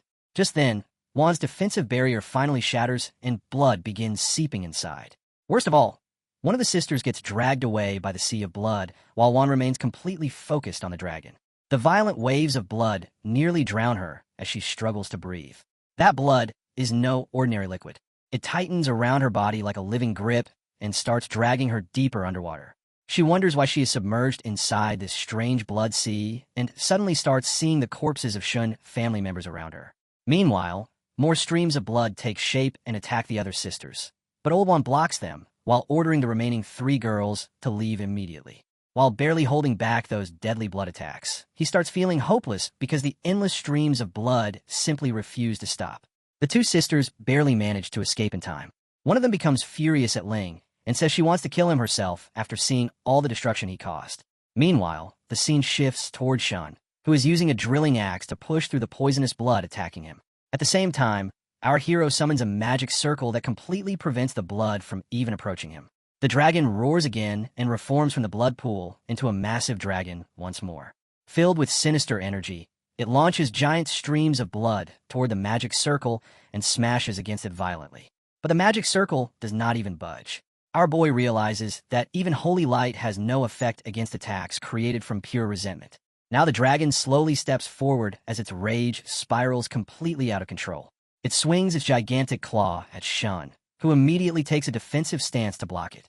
But the dragon's overwhelming force sends him flying like a piece of wood straight back into the sea of blood. Shin instantly gets submerged underwater as bubbles surround him while he cries out in pain. Then memories of a young Ling appear in his mind. The same little boy who once happily called him Grandpa and ran into his arms. But that sweet memory slowly rots away into a disgusting lump of flesh. And all of it traces back to the old man who still seeks revenge while calling Shin a traitor. These are all Shin's memories. Then he suddenly sees the vision of his eldest granddaughter crying for help while saying it is too dark in there. But then a streak of light appears in front of her. Gets crushed apart as well. Shun can do absolutely nothing to save her. But just then, our boy grabs his arm deep beneath the water. Along with the eldest granddaughter, he pulls Shun back up to the surface. Our boy warns him that resentment corrodes the mind, so he should not make contact with it. Shin quietly listens to his words. The eldest granddaughter says Senior Shin's attacks are useless against the resentment. If this continues, the entire Shun family will be buried together with the dragon. She begs everyone to follow her so she can guide them out safely. Those words completely stun old Shun as he says they cannot retreat. The dragon has already fused itself with the Shun family's ley lines. If they abandon this place now, then the Shun family is truly finished. Then old Shun stares toward the dragon's shadow and says that besides, it will never allow them to leave alive anyway. Old Shun calls out to our boy and says they only just met, yet he already dragged him into this mess. He apologizes to him. Then his armor starts breaking apart as he tells the boy to leave and stay far away from the Shin family. Our boy tries to answer him, but a blazing burst of fire suddenly slams into him hard. Even Old One is left shocked as he calls out to Shun. Shun's condition worsens, yet some kind of defensive dragon instinct inside him keeps resisting the flames. Then old Shun crashes violently into the massive sea of blood with a heavy impact. Later, after the blood sea slowly calms down, a glowing light begins shining deep beneath the surface. The dragon's limbs and body begin shattering apart into smaller chunks of flesh. A massive vortex suddenly appears out of nowhere. Our boy quietly watches everything happening around him while his eyes stay locked in one direction. Our boy suddenly activates his chains of light. Then he drives the chains straight into the blood sea where the dragon has already been decapitated. A moment later, he finally pulls someone out. And it turns out to be none other than Ling, who has returned to his human form. As our boy calls out to him, Ling weakly responds by calling for his grandpa. He suddenly coughs up dark blood. The blood splashes onto his sister's face while our hero stares at him with widened eyes. But things are still not over as a massive wave tears through the entire area where they stand. Old One watches the scene in complete shock. The rescued sister finally regains consciousness. As she slowly wakes up, she sees her other sisters gathered around her. They quickly ask if she is all right, and she tells them they're all safe. Then she immediately asks about Ling. As she looks ahead, she sees a spell being cast on her brother. Our boy is pouring his mana into Ling's body to keep him alive somehow. When a sister approaches to ask about him, our boy explains that Ling is still alive, but his injuries are extremely severe. Our boy says his healing skill can barely keep Ling hanging on. If they truly want to save him, they need a professional priest immediately because Ling is still vomiting rotten blood. Another sister grows worried and says that if this keeps going, their brother will definitely die. One of the sisters clenches her clothes tightly while kneeling because an idea suddenly comes to her mind. She says there is no time to panic. Then she stands up and starts giving orders to the other sisters. She tells one to search for survivors and organize everyone. She orders the second to gather all usable materials. Then she tells the third to bring back every medicine she can find no matter what. She also says Ling needs a professional priest right now, so they must bring Shun Yi here immediately. The other sisters freeze in shock, so she yells at them and asks why they're still standing around when they should already be moving. All the other sisters immediately rush away from the area. Ling's condition continues worsening even while our boy heals him. His body starts cracking while his blood vessels and nerves bulge violently from the dragon blood inside him. Our boy is shocked because the speed of his healing magic cannot keep up with the speed of Ling's soul falling apart. Then, using her own mana orb, Ling's sister joins our boy and helps heal him together. Our boy looks surprised as the sister gently calls out to Ling in a soft and caring voice. Ling barely manages to open his eyes after hearing her voice. She cries while telling him that his sister will never let anything happen to him. Just then, another sister arrives together with the priest. We are then introduced to the priest Shun Yi, who tells our boy and the girl to step aside because he can handle Ling now. Right after that, he uses a green healing spell on Ling. He summons a high-energy green orb filled with mana healing and pours all his strength into it. A massive glowing cross surrounded by mana begins spreading energy throughout the entire area. But the eldest sister's expression suddenly grows worried as she questions why this is happening. She realizes the spell is no longer working on her brother. His wounds refuse to heal, while even his blood vessels continue swelling more violently. She urges the priest to use more power, but the priest says he is already at his limit. Standing nearby, our boy explains that all the life force and mana released when Senior Shin self-detonated combined with Ling Feng's mind previously being eroded by the demonic dragon. Because of that, both his soul and body are now completely torn apart, so ordinary healing magic is simply not enough. One of the sisters anxiously asks what they can possibly do, because if this continues, they will lose their brother. The eldest sister then says there is still one final method left. They must find a third transition priest and use resurrection art. The green-haired sister moves closer to her brother and says that finding a third transition priest at a time like this is nearly impossible. And even if they somehow find one, Ling probably will not survive long enough to wait for them. But suddenly her eyes widened in shock. She realizes she can no longer sense Ling's bloodline aura anymore as his condition rapidly worsens. All the sisters immediately burst into tears after realizing their brother is about to die. Chapter 159. Our boy quietly says he is the only one capable of using that power. He slowly stretches out his hand as energy begins condensing above his fist from every direction. Even the priest and the sisters are stunned after seeing that. A massive scroll surrounds our boy as he raises his arm into the air. That scroll wraps around Ling's arm before covering his entire body from head to toe. It immediately begins healing Ling while placing him into a peaceful state. Then Ling appears inside a magic circle as countless healing buffs surround him. The sisters quickly realize his wounds are recovering while his swollen veins slowly disappear. And just like that, once the scroll fades away, Ling's body fully recovers along with all the dark blood inside him. The priest walks toward our boy and asks if he just used a resurrection scroll. Our boy calmly confirms it. The priest is shocked and asks if he understands how priceless that item is and why he used it so casually. Our boy only glares down at the priest with slight anger. Then he turns away without answering and tells one of the sisters to take Ling away because he needs proper rest. As our boy walks off, one of the sisters approaches the priest and stares directly at him. Then in the very next moment, she drives a kick straight into his face and sends him flying away. While carrying Ling off, she looks at the priest with resentment and tells him to pack up and leave the Shin family by tomorrow. The eldest daughter asks our boy how he could possibly possess such an item when fewer than 10 people in the entire nation own something like that. She says even if the Shun family used its entire fortune, they still might not be able to buy one. Tears begin pouring down her face as she admits she truly does not know how to repay him. Our boy hands her a cloth to wipe her tears, leaving her surprised. He tells her that things created to save people are no different from stones by the roadside if they are locked away only because they are precious. Watching a friend die while refusing to use it is the greatest waste of all. She happily grabs the cloth and becomes even more impressed by him. She starts crying again while thanking our boy repeatedly and promises the Shun family will definitely repay this debt someday. Our boy simply says the Shun family still needs her to manage the chaos and tells her to go take care of things.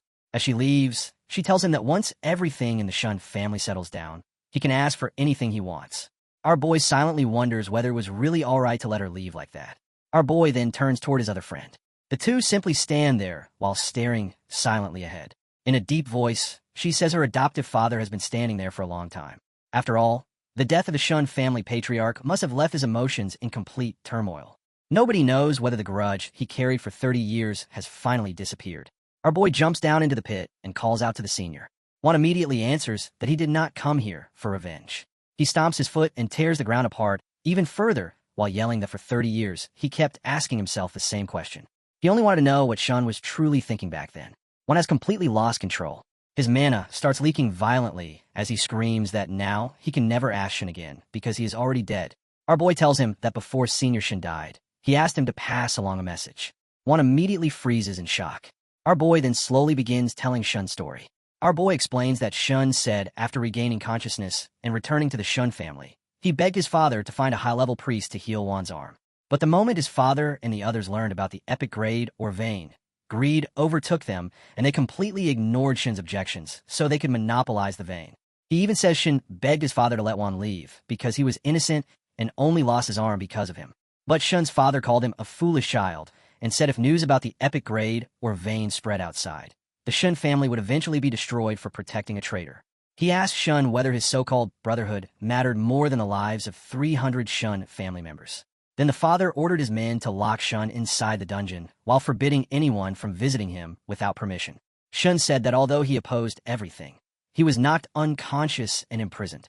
A month later, after finally being released, Shun was greeted by the corpses of over 100 Shun family disciples along with what he believed was the corpse of old Juan, leaving him completely stunned. Shun said his father told him Juan resisted desperately, and the Shun family had no choice but to sacrifice the lives of 112 disciples to surround and kill him. So Shun believed those lies and eventually compromised with his father's wishes before becoming the patriarch of the Shun family 10 years later. Then when Shun's father eventually fell ill, Shun refused to heal him even while the old man cursed him for being unfilial.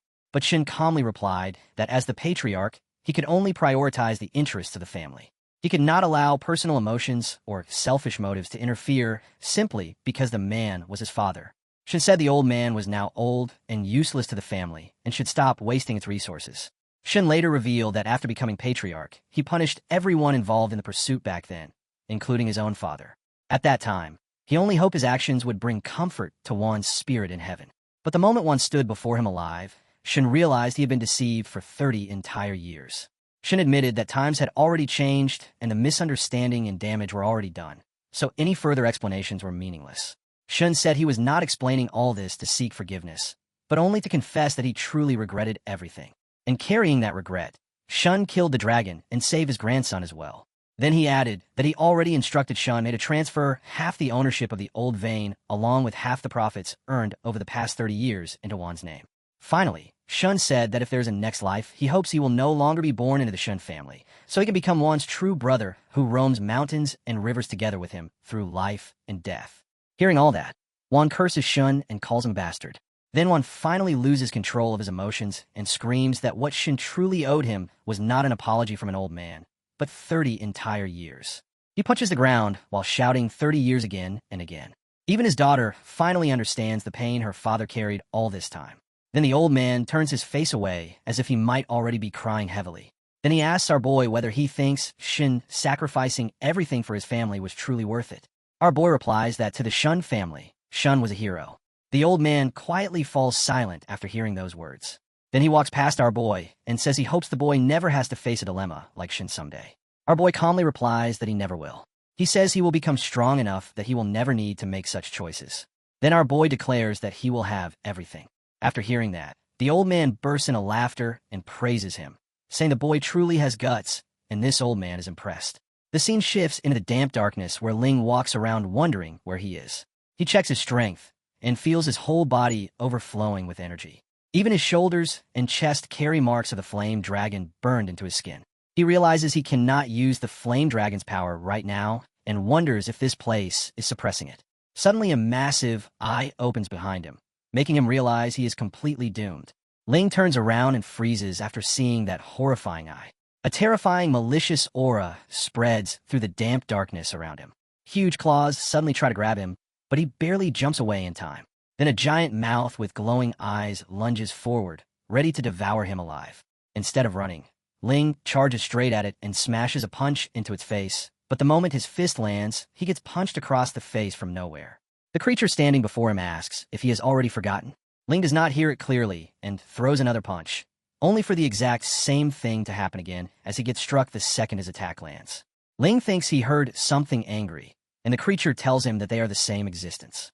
After getting punched twice, Ling angrily asks what the hell it wants by hiding in the shadows and tells it to face him directly if it has the guts. At that moment, the creature reveals only its gigantic face and says the Shun Patriarch's self-detonation must have damaged his brain because he really forgot everything. Ling is shocked and furiously asks how it dares to insult his grandpa, demanding it come out so he can beat it to death. The creature calmly replies that it will simply make him remember. Ling roars at the beast to bring it on. The dragon suddenly projects memories before Ling, showing everything that happened up until the moment his grandpa sacrificed himself for him. Ling collapses to the ground while watching and hearing those memories.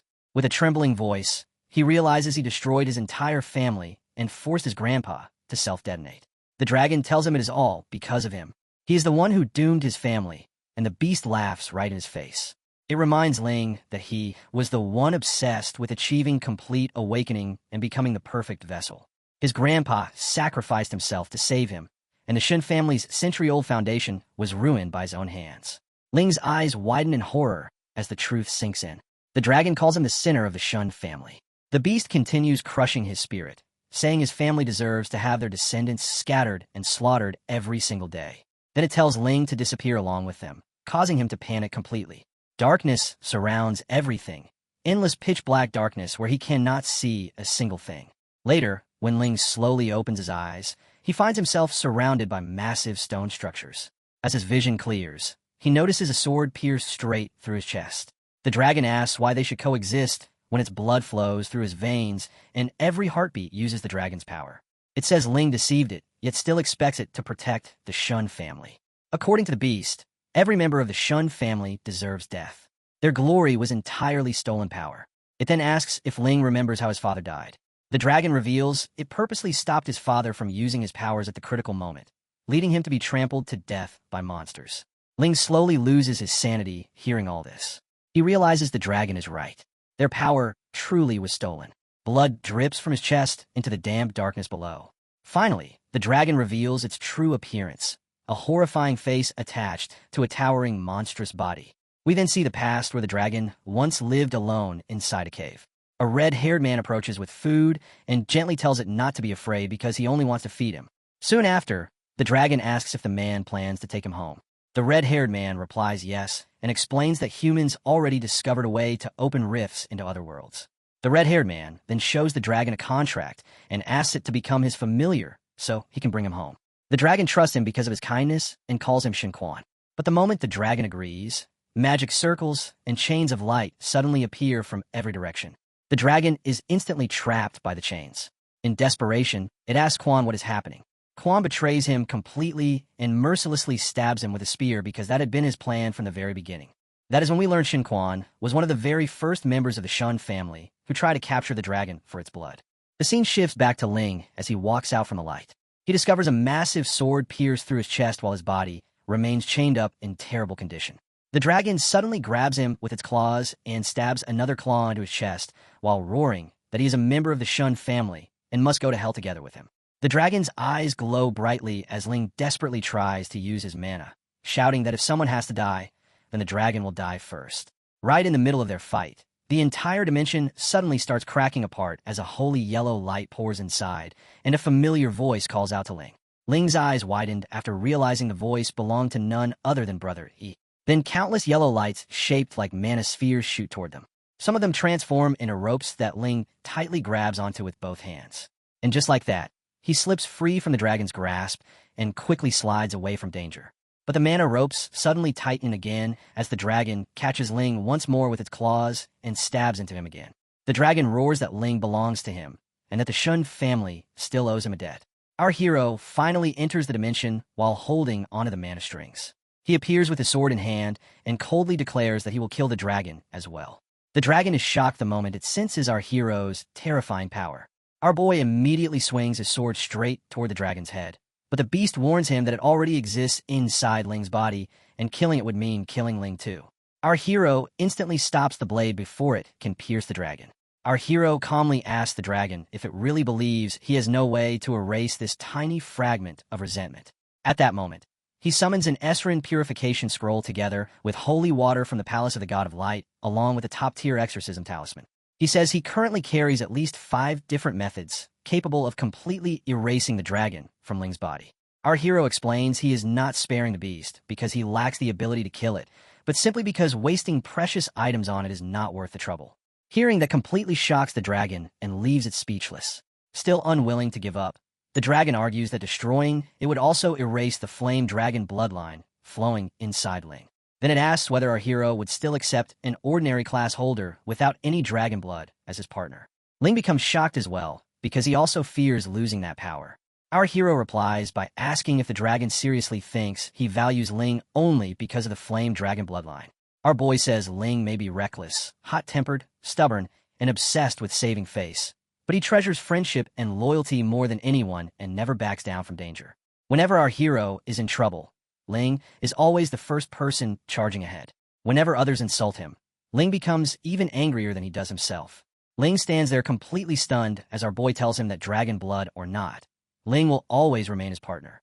Ling becomes embarrassed and tells his brother to stop talking already, because he's really not that amazing. Then our boy walks forward until he stands directly before the dragon, which can only let out a heavy sigh. The beast finally releases Ling from its grasp, laughs bitterly, and casually tells our hero to kill him or skin him however he wants. Our boy immediately sends out mana strings to pull Ling back. But Ling suddenly turns toward the dragon instead, causing our hero to call out and ask what he is doing. Ling tells him to wait a moment.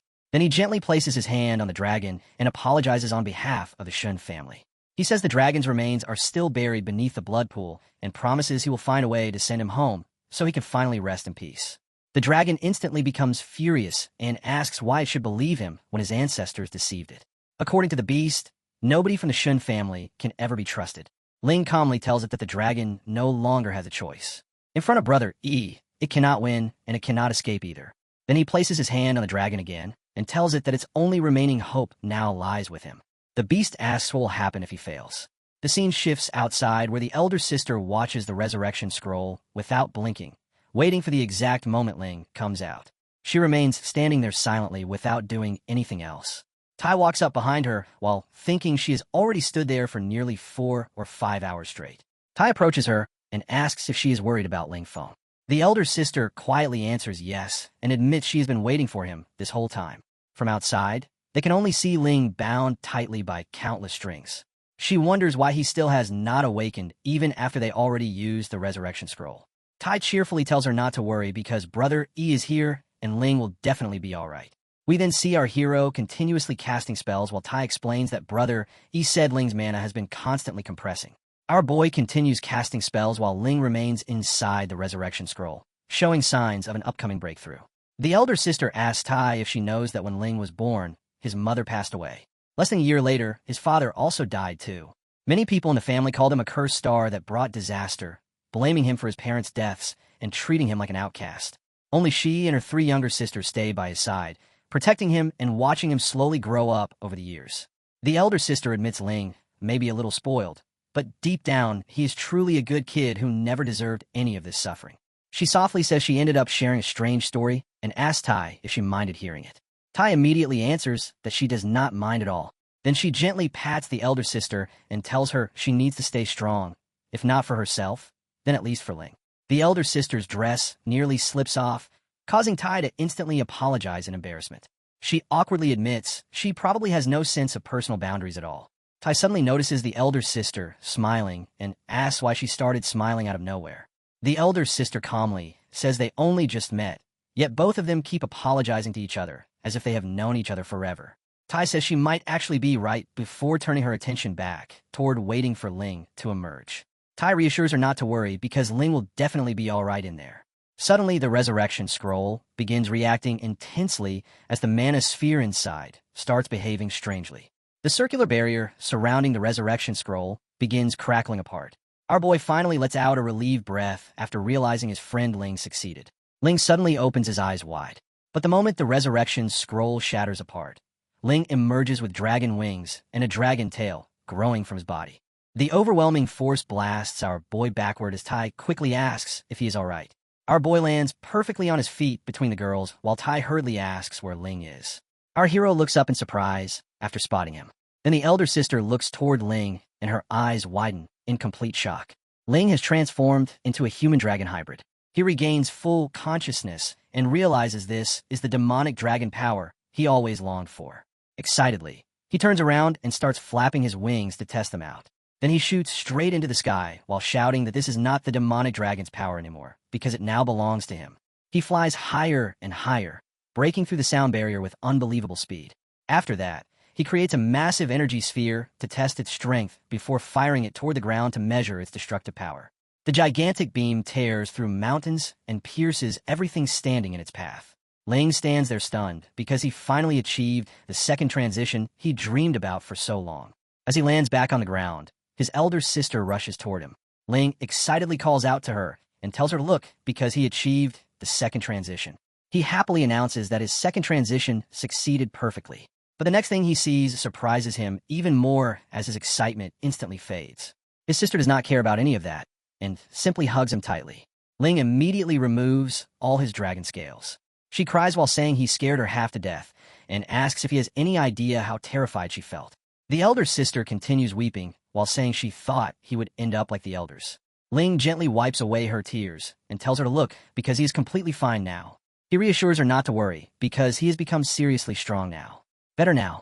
Just then, the other three sisters rush over to congratulate him for achieving complete awakening along with both the first and second transition, something completely unique across the entire nation.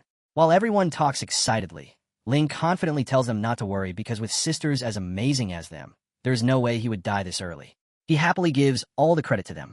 But at that moment, our boy suddenly appears in front of him. Seeing the sisters, Tai comments that she finally understands why Ling became so spoiled because he grew up surrounded by loving sisters. Our boy agrees while looking at his friend with a soft smile. Ling finally notices our hero and asks his sisters to wait a moment. He then walks toward our boy and says he knows the resurrection scroll was used to save him. According to Ling, there are only a handful of those treasures in the entire Zongxia nation. Ling then says our hero even came to save him inside the darkness too, and admits that if it were not for him.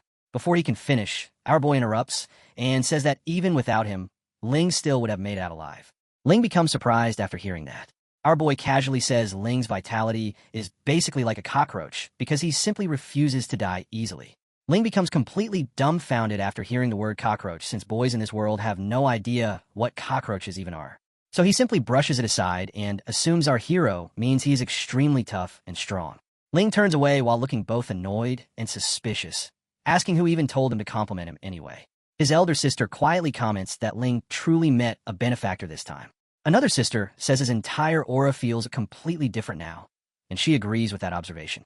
The elder sister says Ling no longer carries that flashy and hot-headed attitude from before. Instead, he now gives off a calm and sharp feeling, just like a freshly tempered blade. Later, they arrive at the very place where Ling's grandfather lost his life. Ling looks at it and slowly clenches his fists in regret. Ling wonders if things would have ended differently if he had not pushed for the full awakening. He tells him that no matter who entered the blood pool, the demon dragon would have still gone berserk. If it was not Ling, then someone else would have suffered instead. Elder Shun chose to self-destruct. He died protecting what he believed in, and none of that was Ling's fault. Ling lowers his head and speaks toward his grandfather, saying he never expected that stubborn old man would leave before him. If only he had been stronger, maybe none of this would have happened. It reminds him that before Elder Shun passed away, he said he chose the Shun clan and had no regrets. Ling asks if he really said that, and he nods to reassure him. Then Yi tells him that living his best life is the greatest tribute he can offer Elder Shun. They both stare one last time at the pit where his grandfather's body disappeared. Ling finally understands how he should live from now on, but tears begin pouring from his eyes. Then he tells Yi that after this, he will not be returning to the squad. He made a promise to the demon dragon that within 1 year, he would return its remains back home. He asked why he did not just leave back then. He could have abandoned the demon dragon completely since there were many ways to cleanse the resentment away. Ling admits he does not really know himself. He says maybe the demon dragon's pain simply felt too real to ignore. The loneliness, betrayal, and imprisonment crashed into his mind like a tidal wave. At one point, he could no longer tell whether those emotions belonged to the demon dragon or himself. For generations, the men of the Shun clan either died young or ended up crippled by disasters. It was like the sword of Damocles hanging above every man born into the clan. The Shun family never discovered the reason until the demon dragon finally revealed the truth. Its resentment had always remained hidden inside their bloodline. Whenever a Shun clan member tried drawing out the flame dragon's power in a desperate moment, the resentment would sabotage them. Ling says even his own father died because of this, so he cannot truly blame the demon dragon for what it did. If their positions had been reversed, he believes he might have gone even further himself. So with a determined look, he declares that to atone for the sins of the Shun clan, even if it costs his own life, he will return the demon dragon home. It reminds him that they are already partners, so he does not have to shoulder everything alone or sacrifice his life for it. Teacher Wang has spent years researching mediums and rare rifts, so he may know a way to return the demon dragon's remains safely. Then he tells Ling that he is coming along to find Teacher Wang together. Ling freezes in place because this completely works in his favor, so he quietly thanks He. He instantly walks closer in shock and asks him to repeat what he just said. Ling, clearly not used to thanking people, immediately switches back to his usual attitude and says he did not say anything. He just smiles while walking away and tells him that once he settles everything at home, they will leave together. Later, Ling quietly watches He for a moment. Then once he gets farther away, Ling suddenly shouts out another loud thank you. He simply waves his hand to show he heard him. Ling has truly matured now. He even gives thanks to all 4 great families. Then, thinking about his grandfather, he says, "Grandfather, leave the Shan clan to me." You see, the clan has already been heavily damaged after all that fighting, and now everything lies in ruins. While he sits there calmly, a sudden commotion breaks out and the sisters start calling for each other. The elder sister asks the youngest one what happened. Then, the little sister tells her something, making the box slip right out of her hands the moment she hears it. She instantly breaks into a cold sweat and asks how they already found out. He walks over and asks what happened. She tells him the young lord of the Li clan is here to visit them, and he is already almost at the entrance. He asks who this clan is and what exactly they want. She explains they are one of the 8 great clans of Jiang and Ning. They're known for trampling over weakened clans and swallowing up smaller families whole. Hearing that, Ling immediately gets angry and says since when did every random nobody start bullying the Shin clan? He says they can come try him because he will wipe that smug look right off their faces. His sister tries calming him down, but he argues back, saying if they never fight back, people will keep stepping all over them. He then walks over and tells him his sister is right. They absolutely should not fight.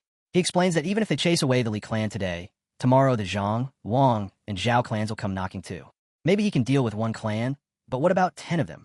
That finally makes Ling pause. So, he continues, saying the man only came here to confirm whether the Shun clan has truly weakened. The moment they drive him away, they will basically announce to the entire world that the Shun clan is hiding something. He warns that by then it will no longer be a single scout at the door, but a whole pack of wolves waiting outside. Ling then asks what they should do now. He simply tells them to open the gates and welcome their guests. Later, a car drifts through the ruined remains of the Shun clan. A man steps out in a flashy manner. He is the leader of the Li clan. One of the sisters greets him politely and asks Lord Li to forgive them for failing to welcome him sooner. He simply glances around like the whole place disgusts him. All around him are collapsed ruins. Broken debris and shattered metal arrows cover the ground. Then Li smiles and says not all. He was the one who came without warning, so the apology should be his. Meanwhile, he secretly thinks this level of destruction is so obvious that the Shun clan is not even trying to hide it anymore. The clan is clearly finished. His eyes drift toward the eldest daughter as he thinks about the old businesses, the stores, and the 4 Shun daughters becoming his sooner or later. The girl gestures for him to continue inside, so he says he heard Uncle Shun has not been feeling well lately and asks how he is doing. As they walk, she calmly explains that young Lord Li must have heard some baseless rumors because the clan head is perfectly healthy. He is currently in closed-door cultivation and is not receiving visitors, so she will personally host him instead. Li replies that hearing this truly puts his mind at ease because he was worried for a moment there. He says it is good to know the Shun clan head is doing fine. Meanwhile, he is smart enough to understand that closed-door cultivation usually means either dead or already buried underground. Then Lee tells her that despite being so young, she is carrying the entire responsibility of the clan on her shoulders. He praises her as a woman capable of putting countless men to shame and says managing everything alone must be exhausting. But she humbly replies that he is praising her too much and she is only doing what must be done. Just then, the secretary behind him suddenly senses a strange boundary formation the moment he steps across a certain line. While they continue talking, the girl calmly tells them the Shun clan still has plenty of capable people around. Even with the clan head remaining in seclusion, everyone who should be present is still here. This happens the moment the secretary unknowingly crosses the hidden boundary line. Later, that barrier suddenly disappears. Still, it gives the manager a slight jolt, enough for him to notice it. The manager immediately tenses up after realizing what it was. He quickly contacts the clan head and reports that someone has set up a barrier inside the Shun estate. He says he cannot see through it at all. The leader immediately thinks about Afyu's appraisal skill, an S-rank ability capable of sensing even traces of a third-tier powerhouse aura. So who could possibly create a barrier powerful enough to block it? Is it some hidden expert from the Shun family, or someone they secretly invited from outside? Then she leads them near that massive crater recently created after the battle. But before she can even explain anything, Lee suddenly asks whether the Shun family recently received any notable guests. He says he heard several rising talents have been stirring up the city lately. She calmly replies that the Shun estate is located too far from the busy areas, so they rarely receive visitors. Hearing that, Lee wonders that if there truly are no outsiders around, then who exactly created that barrier? Still, he continues by saying that on his way here, he saw collapsed buildings and destruction everywhere, which made him worry whether something dangerous had happened. He reminds her that all 8 great clans are practically one family and should support each other. If the Shun family ever needs help, the Lee clan will be there. She turns toward him and calmly says he is worrying too much. In fact, all this destruction is actually wonderful news for the Shun family.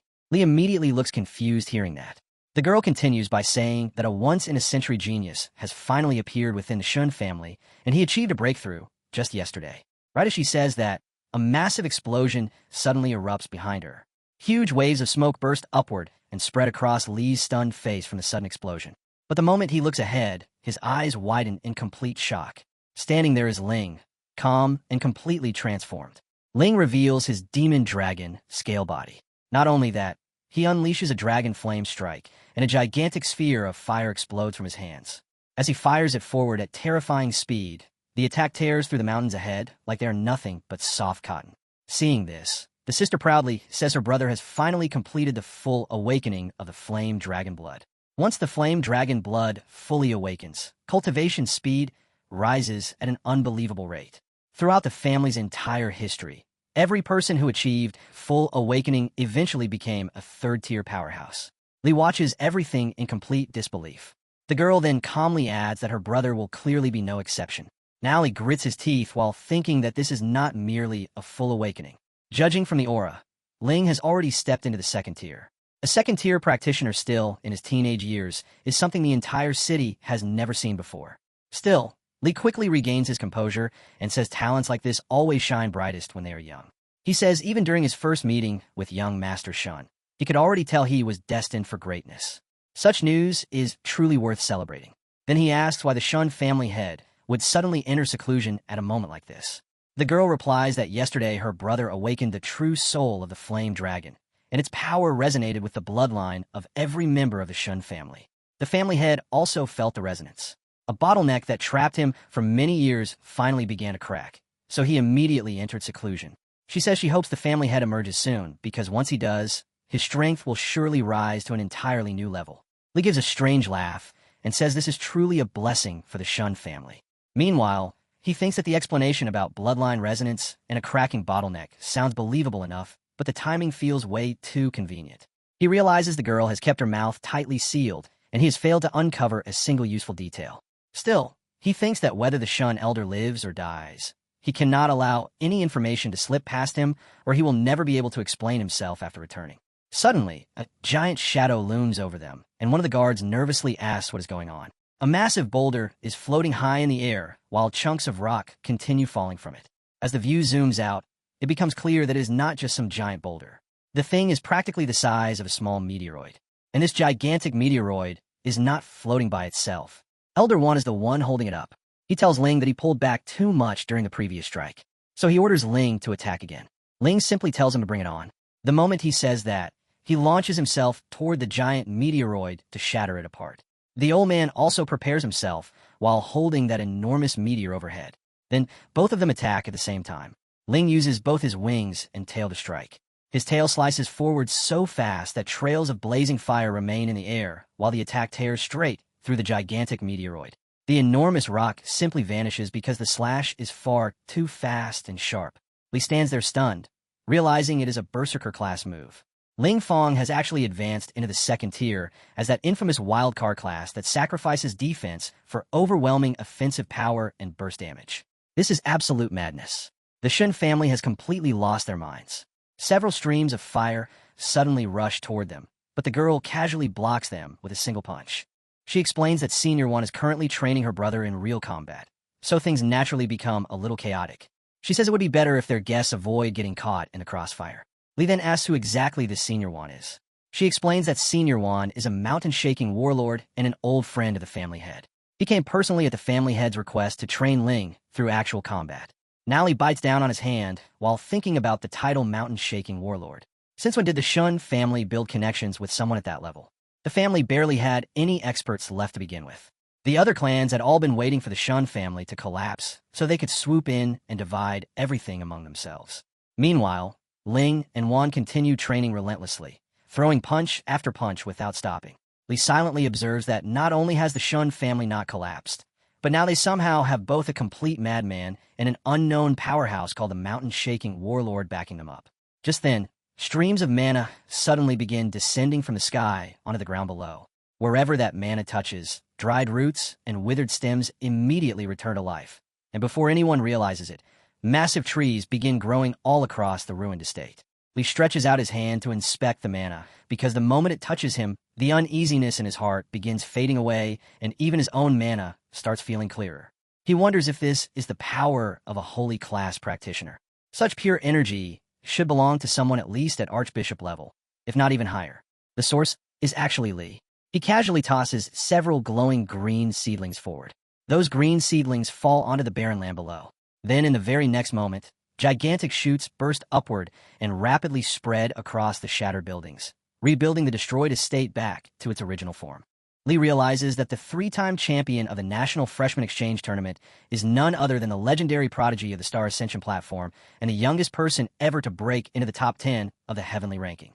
A bead of sweat forms on his forehead as he remembers that this person is also the elder brother of Zhou Yun, the current head of the Zhou family in Tianlan province. More sweat rolls down his face as another thought strikes him. He is also the personal disciple of Wan, the former president of Tianyu Guild and the principal of Shuang University. The elder sister then adds that he had even come personally to stand guard during Ling's awakening. We owe him far more than we can ever repay. With a trembling voice, Li mutters that this means he is ranked 4th on the heavenly ranking, Wan's disciple, backed by the Zhou family, and Ling's partner. In his mind, Li quickly calculates the consequences.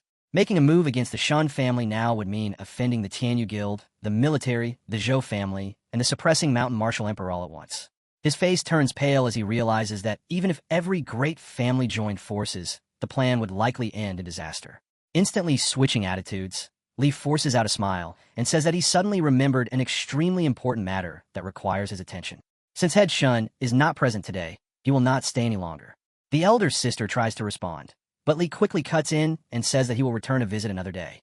As they leave, the elder sister wishes them a safe journey and says that once Ling's condition is fully stabilized, they will certainly pay a visit. During the trip back, Li slams his hand against the carriage wall, grudgingly admiring the Shun family's clever move in securing Zhou Yi's support. His assistant cautiously asks whether they are still proceeding with their plan. Li immediately snaps and asks what plan could possibly be carried out now. He then glares at the assistant and asks whether he is trying to get him killed. Still furious, Li orders a message to be sent to his father. The Shun clan's true strength remains uncertain, but the Shun family itself cannot be touched. They have powerful experts protecting them and are supported by several major factions. Back at the guild, the elder sister expresses her gratitude to our hero, saying that without him, they would have had no idea how to handle the situation. Our hero replies that although they managed to drive away this threat, another one will eventually appear. It was better to display their strength now and frighten everyone thoroughly so that no one would dare attempt anything reckless later. At that moment, Wan enters and praises the strategy as a very clever move. Ling then asks our hero about the skill he used earlier, wondering how he managed to raise what looked like an entire city from the ground since none of them had ever seen anything like it. Our hero takes out several seeds, specially created for the floating island. He explains that his teacher told him only a few of these seeds exist in the entire nation, and obtaining them required tremendous effort. He doubts Lee has ever encountered anything similar before, which should leave him wondering for quite some time. Hearing about the floating island, Ling is astonished, so our hero explains that it was a gift from his teacher. Ling quietly studies our hero after hearing those words. A moment later, he suddenly blurts out that he's convinced his friend's personal wealth surpasses that of an entire mid-sized family. Our hero laughs and says that he has never actually taken the time to calculate it, but Ling is probably correct. The scene then shifts back to our hero's residence, where he is looking at messages on his phone. The conversation is with Churin. Our hero had asked whether there were any updates on her side, but she still has not replied. He thinks to himself that it has already been 5 days since their last conversation. Just then, a strange butterfly emerges from the phone as our hero wonders how she could possibly be so busy that she cannot even respond to a simple message. Our hero asks the butterfly whether there is anything unusual happening with Churin. The butterfly releases a pale blue wave of light and reports that no abnormalities have been detected. The target's daily movements remain within a 10-kilometer radius. Our hero concludes that she must still be staying at the Jiang estate. He dismisses the reporting butterfly, telling himself that he is probably worrying too much. Suddenly, his phone vibrates the moment he sets it down on the table. A screen appears above the device, revealing Yi's teacher. Our hero immediately rises respectfully. His teacher informs him that there has been an update regarding the rift. The teacher then displays an image of the rift and explains that deep scans of the medium-sized rift, codenamed accordingly, indicate the possible presence of dragons inside. Our hero looks pleasantly surprised and says that this is excellent news. The teacher explains that the rift has recently become unstable and is now extremely dangerous for anyone below the third transition. He advises the boys to come and observe first while the military continues studying its behavior before making further arrangements. Without hesitation, our hero asks when he should depart. The teacher replies that an airship has already been dispatched and will arrive early the next morning to pick him up. Our hero thanks his teacher, and the call ends immediately afterward. The scene changes to an advanced airship descending while 2 young men watch from below. Moments later, it lands directly in front of them. This vessel will carry our hero and Ling. The elder sister waves goodbye and reminds her brother that gaining levels and experience is important, but he still needs to take care of himself. Ling confidently tells her not to worry because he can handle everything perfectly. She walks over, gently pats his head, and says that he will always be a child in her eyes. At that moment, the 4th sister arrives carrying several heavy bags. Ling hesitates before asking his 4th sister what she is doing and tells her to return inside. The 4th sister immediately protests, saying that she wants to accompany them to search for the Flame Dragon's homeland. Grandpa is gone now, and she must contribute to the family as well. Ling bluntly tells her that she is not strong enough and would only slow them down. Medium rifts are incredibly dangerous. The 4th sister grips her sword and slowly pulls it free from its sheath. Then, with astonishing speed, she thrusts the blade toward Ling and declares that she has already reached level 20.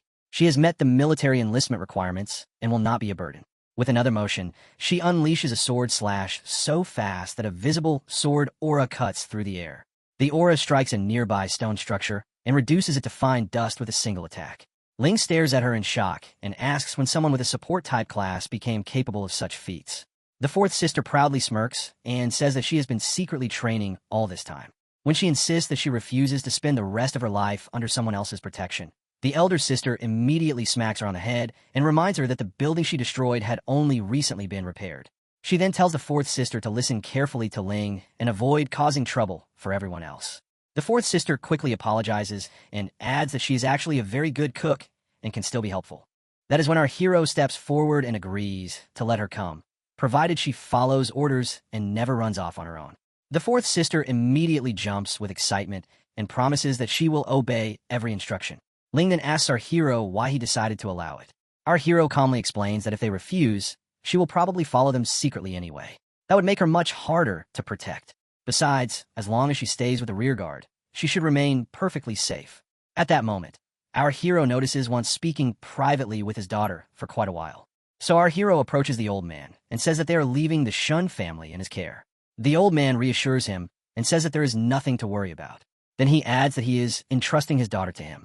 Our hero replies that Tai is a partner he trusts completely and promises to protect her with his life. His words leave Tai visibly surprised. The old man simply pats our hero on the shoulder and says that he already knows. Soon, the time for farewells arrives, while the fourth sister has already sprinted onto the airship without looking back. Our hero then turns his head, wearing a calm but thoughtful expression as he silently reflects on something important. The scene finally shifts to a grand castle, the destination where the airship is about to land. The airship cuts through the sky, its engines pushing it forward at tremendous speed. Deep within a dense green forest, the airship finally descends and touches down. As our hero and the others step outside, several guards arrive to welcome them. The fourth sister stares ahead in amazement and tells Ling to look at what is in front of them, saying that the rift looks absolutely unbelievable. The true scale of the rift is then revealed. It towers above even the surrounding mountains and stretches between the massive valleys. Ling glances at his fourth sister and asks whether she can stop acting as if she has never left home before.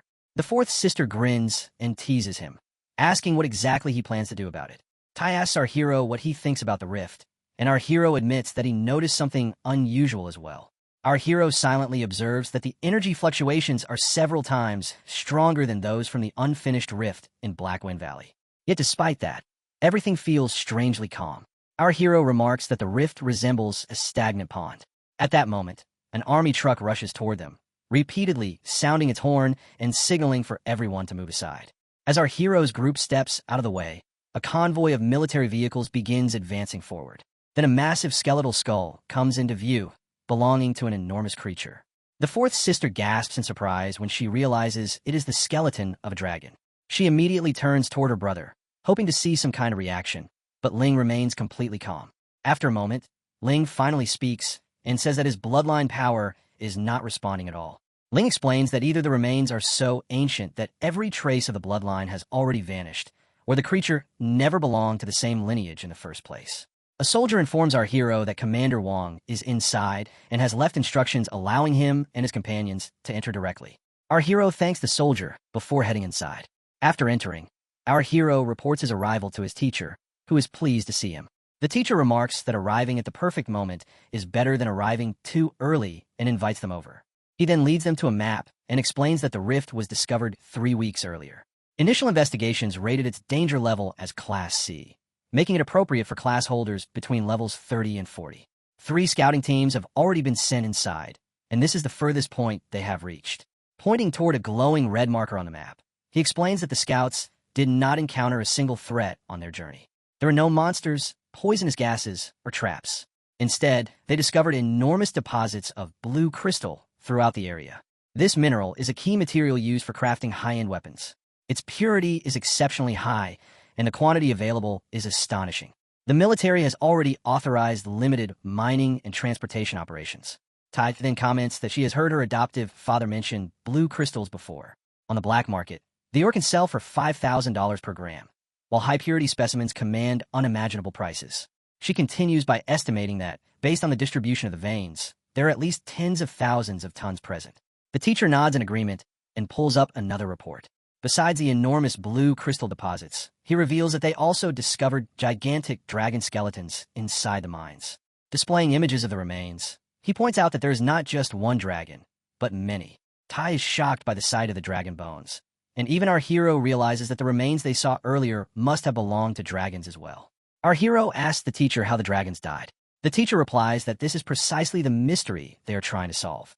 Ling wonders aloud how powerful someone would need to be to kill creatures as massive as giant dragons.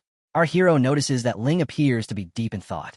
He then turns toward his teacher and asks whether they can enter the rift and investigate personally. The teacher replies that he expected such a request.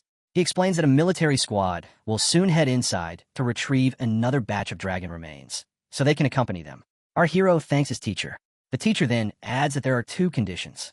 The first condition is that they must not travel beyond the military's designated safe zone. The second is that if they notice anything unusual, they must immediately retreat. There will be no playing hero. Our hero readily agrees to those conditions. The colossal rift crackles with dark purple energy overhead. As our hero's group prepares to enter, a blonde soldier approaches and greets them. Introducing himself as Chun, he explains that he is the commander leading the expedition. Our hero shakes his hand while Chun casually speaks with the group. However, Our hero quickly notices just how tall the man is. He proceeds to introduce his companions, but Chin seems far more interested in our hero himself. Excitedly, he reveals that he witnessed the heavenly ranking battle in person and watched our hero claim fourth place. He enthusiastically praises his incredible strength and nearly loses control of his excitement. Our hero humbly responds that Commander Chun is giving him too much credit. Chun immediately asks him not to use such a formal title and says he can simply call him Chun. Meanwhile, the fourth sister watches in surprise as a military officer behaves almost like a junior in front of our hero. She smiles to herself, convinced once again that our hero's charisma is truly remarkable. Then Chun lowers his armored helmet into place and announces that it is time to depart. Inside a deserted and shadowy landscape, multiple moons illuminate the night sky with their bright glow. Our hero leaps through the rift and enters the mysterious world beyond. As the rest of the group follows him inside, Commander Chan pauses to take a final look around. Our hero studies the surroundings and cannot hide his surprise. Strange and unfamiliar trees fill the area, making the entire place feel unsettling and unnatural. Chin points toward the route ahead and asks whether everyone can see the beacons lining the path. He instructs the group to remain vigilant and stay close to the glowing markers as they advance. The team advances through the dense green forest. Ling begins shivering from the bitter cold, and his sister is affected as well. Our hero thinks that with his physical attributes, ordinary cold should not affect him at all, yet the chill here actually stings his skin. It is not merely physically cold either. It feels more like a deep resentment that has lingered within these lands for thousands of years. One of the squad members mentions that the second batch of dragon bones is located just ahead. Their team is heading there to complete the mission, and everyone else is free to explore nearby. Our hero turns toward Ling and asks whether he senses anything familiar. Ling replies that he feels absolutely nothing. Meanwhile, on the other side, Commander Chan leads several soldiers toward a deep pit, saying that it is not every day they get the opportunity to explore a medium rift and that there is no need to rush. Everyone listens to the soldier descending into the deep hole below and keeps calling out to ask whether he is all right. The group struggles to assist him, shouting that they can hear him and warning him not to move because they can pull him out. Suddenly, a green glow begins shining from the eye socket of a dragon skull. The soldier immediately asks what is happening. An enormous explosion erupts from the skeletal dragon's head. Our hero instantly wraps his companions with lightning threads and orders everyone to run. The soldiers trapped within the spreading green mist remain caught where they stand. As the smoke gradually clears, a gigantic skeletal dragon emerges from within it. Without hesitation, our hero leaps forward while summoning his lightning sword. Even so, he can still feel the overwhelming dragon aura radiating from the creature. From below, Chun shouts for him not to act recklessly because they still know far too little about the rift. Our hero silently studies the skeletal dragon, while the commander continues yelling that one wrong move could cost all of them their lives. In response, our hero dismisses the sword from his hand. However, he does not do so out of caution. Instead, he immediately freezes the dragon in place with his skill Freeze. He then rushes to rescue the soldier who had fallen into the pit, noting that although the dragon aura is powerful, the creature itself seems fragile. It appears to be nothing more than a lingering dragon soul causing disturbances. Just as our hero is about to retreat with the rescued soldier, a voice suddenly calls him a despicable invader. Our hero turns around, searching for the source of the voice. Although the dragon remains frozen, it continues speaking, saying that there is nothing left here for them, and asking why they have invaded its homeland once again before ordering them to leave. Our hero is shocked to hear it speak again and wonders what exactly the dragon means. At that moment, another explosion erupts from the ground below. Thick clouds of smoke mixed with green mist begins spreading everywhere. Suddenly, enormous limbs and dragon heads burst from beneath the earth. The soldiers panic, wondering where all these dragons are coming from and shouting that they need to escape. Chin demands to know how many dragons there are. The scene reveals a vast swarm of skeletal dragons and countless monsters stretching before the group. Our hero quickly realizes they are now facing thousands of enemies. Our hero orders Chun to gather his men and retreat outside the rift. Chun responds that he does not have authorization to withdraw. Our hero snaps back that authorization no longer matters. There are simply too many bone dragons for them to hold back. Chun immediately organizes a 5-man squad and orders them to provide covering fire while everyone else retreats. The selected soldiers quickly take formation, preparing their cannons to support the evacuation. As the squad unleashes its cannons, massive metal shells surrounded by blue energy streak toward the skeletal dragons. Ignoring the bombardment, one dragon swings its tail directly at our hero's group. At the last second, someone raises a defensive magic barrier to block the strike, though everyone still feels the tremendous force behind the attack. Elsewhere, Ling is burning skeletons into ashes with his flames, while Tai relies on sheer strength to hold back more dragons emerging from underground. One dragon is engulfed in fire, but within those flames, glowing golden chains from our hero begin wrapping around the dragon's neck. Rejoining his companions, our hero tells Ling to use only 10% of his power against the bone dragons and avoid disrupting the internal balance of the rift. Then a colossal dragon with glowing green eyes opens its jaws and unleashes a deafening roar. The dragon's neck towers like a mountain, yet our hero stands beside it as if it were nothing. One dragon slams its foot down beside Tai, and she barely manages to leap away before being crushed. Elsewhere, Ling smashes a dragon's skull apart with a devastating punch fueled by his blazing power. From a distance, our hero observes the chaos and suddenly notices something strange. The dragons are not attacking Gu or Lingfeng. They're not targeting him either. Their attention is focused entirely on the soldiers and Tai. The dragons then abandon the others completely and pursue the retreating soldiers instead. This makes our hero wonder whether bone dragons can sense dragon bloodlines. Perhaps they view the three of them as dragons as well. Commander Chun urges our hero to move with the group. Keeping this crucial discovery to himself, our hero begins moving and tells Chun that he is right behind him. His gaze then falls upon Ling and fourth sister Gu.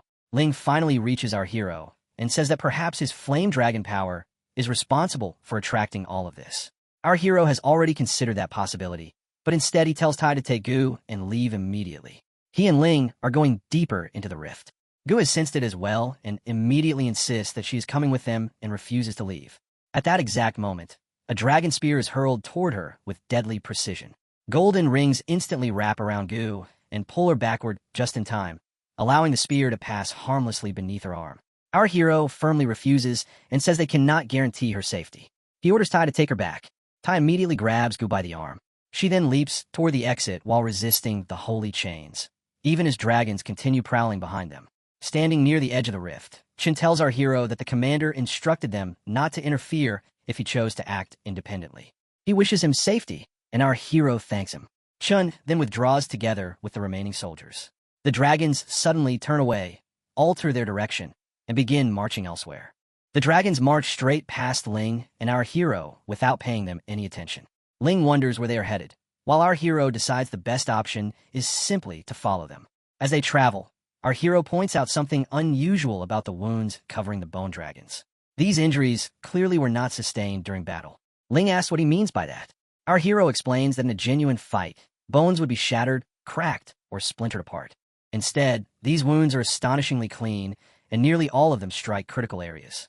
In other words, every dragon was killed with a single blow. Ling considers the idea of instant death but struggles to accept it. These are dragons after all. Who could possibly accomplish something like that? A god? Who could have that level of power? Our hero shakes his head and says that if a god truly wanted to kill a dragon, a single thought would be enough to erase its existence completely without leaving any physical mark behind. He continues examining the remains and notes that the wounds are circular or semicircular in shape, with faint scorch marks surrounding the edges.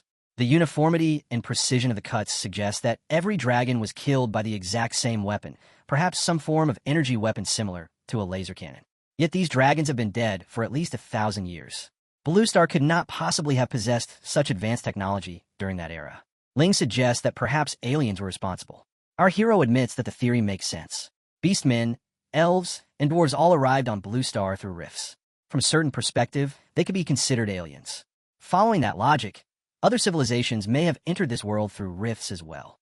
As they continue walking alongside the dragons, our hero adds that this possibility would mean a civilization possessing technology vastly superior to modern Blue Star existed thousands of years ago. If they ever encounter such beings, they might end up no differently than these fallen dragons. Eventually, the dense forest disappears, and the dragons emerge onto a vast plain. A voice suddenly addresses our hero as the Ice Dragon and Ling as the Flame Dragon, declaring that it has finally found them. Our hero looks ahead and discovers a colossal dragon skeleton towering over the others, several times larger than the dragons they had seen before. Ling instantly manifests his scales and demands to know who the creature is and why it summoned them. The gigantic dragon replies that it has long since forgotten its own name. The dragon race was annihilated 10,000 years ago, and it never imagined it would feel the aura of its bloodline again.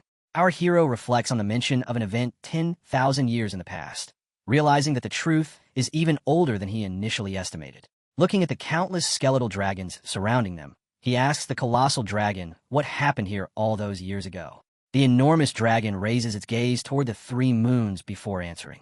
The dragon recalls how strange starships descended from the skies, firing beams of light that devastated the entire homeland of the dragons. The colossal dragon explains that the dragon race once stood as the supreme rulers of all beasts, occupying the highest position in the natural world. Then, 10,000 years ago, a mysterious group of invaders suddenly arrived. At that time, the dragons unleashed torrents of fire against the attackers. However, the starships possessed defensive barriers so powerful that the flames were reflected back toward the dragons themselves. With a single devastating strike, entire stretches of land were flattened without resistance. The dragon standing atop a distant mountain lost half of its body in an instant, while the mountain itself was severed despite being miles away. Afterward, the starships unleashed their lasers, slaughtering beasts and destroying everything that stood in their path. The invaders even attempted to capture some dragons and turn them into mounts and pets. Ling asks who those invaders truly were. The ancient dragon admits that it does not know. They were simply too powerful. Before the dragons could even understand what they were facing, everything had already been destroyed. The dragon continues, explaining that in the end their king gathered tens of thousands of dragons and launched a desperate final assault against the invading starships. After that battle, the invaders finally withdrew. But by then it was already too late. The dragon race had been completely exterminated. Ever since that day, resentment has poisoned this land. For 10,000 years, not a single new monster has been born here. Only we remain. These wandering skeletons are all that is left behind. Ling finally understands and asks whether the bone dragons attacked their companions, but calmed down once the others left because they mistook them for the ancient invaders. They did not attack him or his brother because of the dragon power flowing within them. The colossal dragon confirms that his conclusion is correct. The bone dragons no longer possess consciousness. Only the obsessions they carry to the moment of death remain. Throughout the centuries, many races entered through the rifts. Yet all of them were driven away by those lingering obsessions inhabiting the skeletal remains. The colossal dragon explains that it alone has managed to preserve its sanity, but too much time has passed, and even it is slowly fading away. The giant dragon continues speaking and says that an ice dragon lives inside E, while a flame dragon lives inside Ling. Even though their dragon auras do not come from this world, they are still part of the same dragon race. The dragon then makes one last request. It asks the two of them to release the dragon souls inside their bodies so it can see its own kind one final time before disappearing forever. Ling becomes emotional after hearing those words and turns toward our hero, asking if they should agree to the request. After a brief moment, our hero nods and says they can do it. The ancient dragon sounds grateful and says that after countless years, it will finally be able to feel the presence of its proud dragon race once again. However, at that exact moment, our hero suddenly jumps toward the dragon. While the dragon is still thanking them for listening to the final words of a dying dragon, our hero summons his sword and stabs it directly into the giant skeleton's head. Ling is completely shocked and immediately yells, asking our hero what he is doing. Our hero calmly replies that the story was very touching and that the dragon must have practiced it many times. Sadly, its acting skills are terrible. The moment he says that, yellow light begins shooting out through the cracks in the skeleton. The dragon looks at him and asks why he would do such a thing. Our hero stares directly into its eyes, while the dragon claims that if they did not want to help, they could have simply refused. It insists that it never planned to force them. The dragon continues speaking and says that its time is almost over and that it only wanted to see members of its own race one last time before fading away. At that moment, the entire body of the giant dragon begins shaking, cracking, and breaking apart.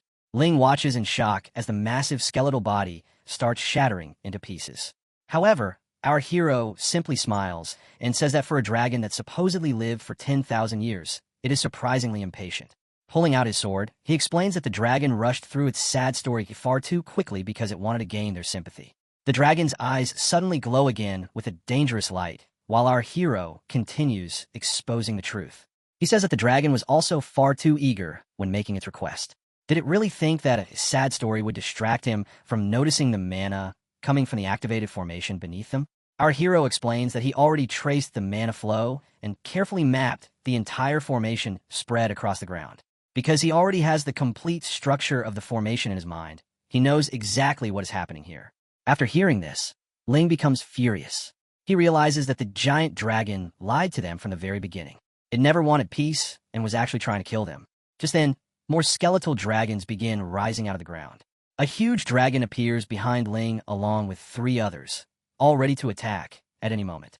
Our hero immediately moves into action as the monsters gather their strength. He then reveals the dragon's true goal. It was not simply trying to kill them. It was planning to possess them instead. Ling does not understand what that means, so he asks for an explanation. Our hero tells him that the dragon wanted to steal their bodies and use them as new hosts. The giant dragon's eyes instantly turn bright red as it finally stops pretending. With hatred in its voice, it declares that it has remained in this place for 10,000 years, waiting endlessly for the day when the 2 cursed invaders would finally return. The colossal dragon declares that it has finally found vessels carrying the dragon bloodline, and says that heaven has truly favored the dragon race. The massive dragon moves closer to them while explaining that once it possesses their bodies, it can escape through the rift and search for even more descendants of the dragon bloodline. It proclaims that the dragon race will be reborn within human bodies and that humanity will experience the same despair of losing its homeland and watching its entire race be exterminated. After that, it bursts into maniacal laughter. Ling yells back that it can keep dreaming because if it wants to leave this place, it will have to get past him first. At that moment, he stops Ling and realizes that the blue crystal ores were nothing more than bait. The dragon fires back, asking who could blame it when humans are such a greedy, short-sighted, and despicable race. It explains that it only used a simple trick, yet humans kept entering the area again and again in endless groups. Unfortunately, every one of them was ordinary garbage. Not a single person fulfilled the requirements needed for possession. Then the dragon stretches its skeletal arm toward them and announces that it has finally found what it was looking for. It wants the ice dragon residing within it, and the flame dragon that belongs to Ling. The colossal dragon then leaps into the air, releasing powerful waves of mana in every direction while assuring them that there is nothing to fear because it will not cause any pain. As it begins casting its spell, it explains that feeling slightly dizzy is completely normal. A glowing red magic circle soon forms above its head. He points out to Ling that the core of the formation is the ruin located on the dragon's back, and Ling instantly understands what must be done. Ling charges forward and leaps toward the dragon to destroy its core, but the dragon notices his actions immediately. It then swings its massive tail straight toward Ling. In the next instant, the attack crashes directly into him. The dragon mocks Ling, saying that his actions amount to nothing more than cheap tricks. The dragon starts calling them a bunch of fools, but what it suddenly sees stops the words in its throat. Its enormous tail has been caught with a single arm by Ling. While gripping the massive tail firmly, Ling asks who it was calling foolish a moment ago. The dragon snarls that it is not finished yet. At that moment, more dragon skeletons burst out from beneath the ground. Suddenly, the battlefield fills with them. However, Ling instantly transforms into a flame dragon and blasts fire from his wings. He then unleashes flames in every direction, incinerating all the skeletal dragons around him. After that, he launches himself upward by forcefully pushing off the ground beneath his feet. As the colossal dragon gathers green mana inside its mouth and prepares to fire at Ling, Ling has already propelled himself forward for a counterattack. The colossal dragon immediately slams a torrent of green mana toward the ground. Ling effortlessly slips past the mana flames, diving straight through them while continuing his charge toward the dragon. Then Ling flies right through the dragon's face. Because the dragon's mouth was never his actual target, Ling arrives at the core where the magic circle is located. Without hesitation, Ling gathers a blazing sphere of fire in his hand. Then he drives that flame directly into the core with all the power he can muster. The blazing attack crashes down with explosive force and smashes straight into the skeleton's core. The core and the magic circle within it immediately begin to disintegrate. Now the skeleton collapses to the ground, unable to believe that Ling destroyed its formation so easily. It had spent 10,000 years preparing it, only for Ling to ruin everything. Ling casually remarks that it has his condolences. The dragon desperately tries to rise again while hurling curses at Ling. In a fit of rage, it lunges forward and opens its mouth wide to attack. Ling's eyes light up with excitement. As the monster crashes down, clouds of dust and smoke erupt into the air, making it impossible to tell what happened for a moment. When the dust settles, the dragon has been completely stopped. Ling is holding its gigantic fangs apart with nothing but the strength of one arm and calmly says that he has a question. While gripping both of the dragon's jaws, Ling asks whether it has really gone the past 10,000 years without brushing its teeth. He then apologizes, saying he forgot the dragon cannot actually open its mouth right now. With a devilish grin spreading across his face, Ling begins applying more force.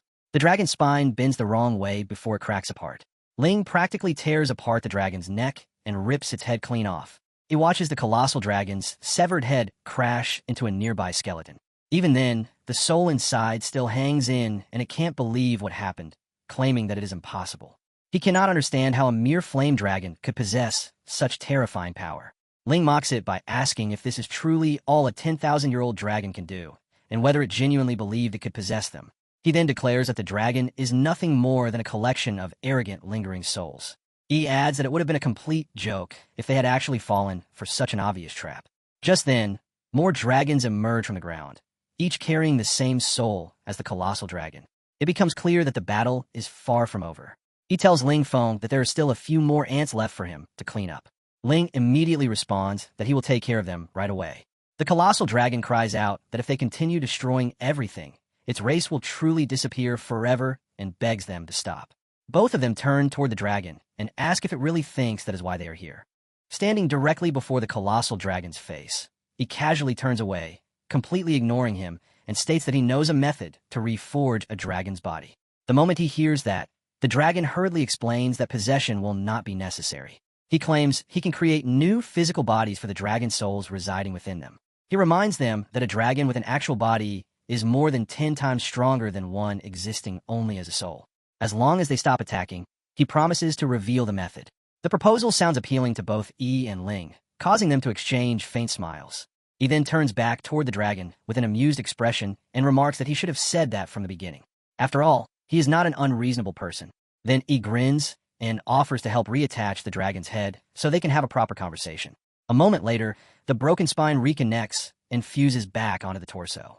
The dragon immediately begins explaining that forging a dragon's body requires 3 essential components. First, a complete set of dragon bones sharing the same attribute. Since those are scattered all around the area, obtaining them is simple enough. Second, a soul elixir refined from 99 different rare natural treasures used to stabilize the dragon's soul. Hearing that, Ling wonders where anyone could possibly obtain 99 different ingredients. The dragon responds by listing examples from 10,000 years ago, including snow ginseng, dragon blood, ganoderma, 99 revolution resurrection grass, and several other treasures. Before long, Ling hurriedly interrupts him and points out that even snow ginseng is almost impossible to find, with only a handful existing throughout the entire Zhongxia nation. Yet the dragon continues listing treasures such as heavenly star stone, black ice crystal, and several more. This leaves Ling even more shocked, prompting him to ask whether ley line marrow is also required.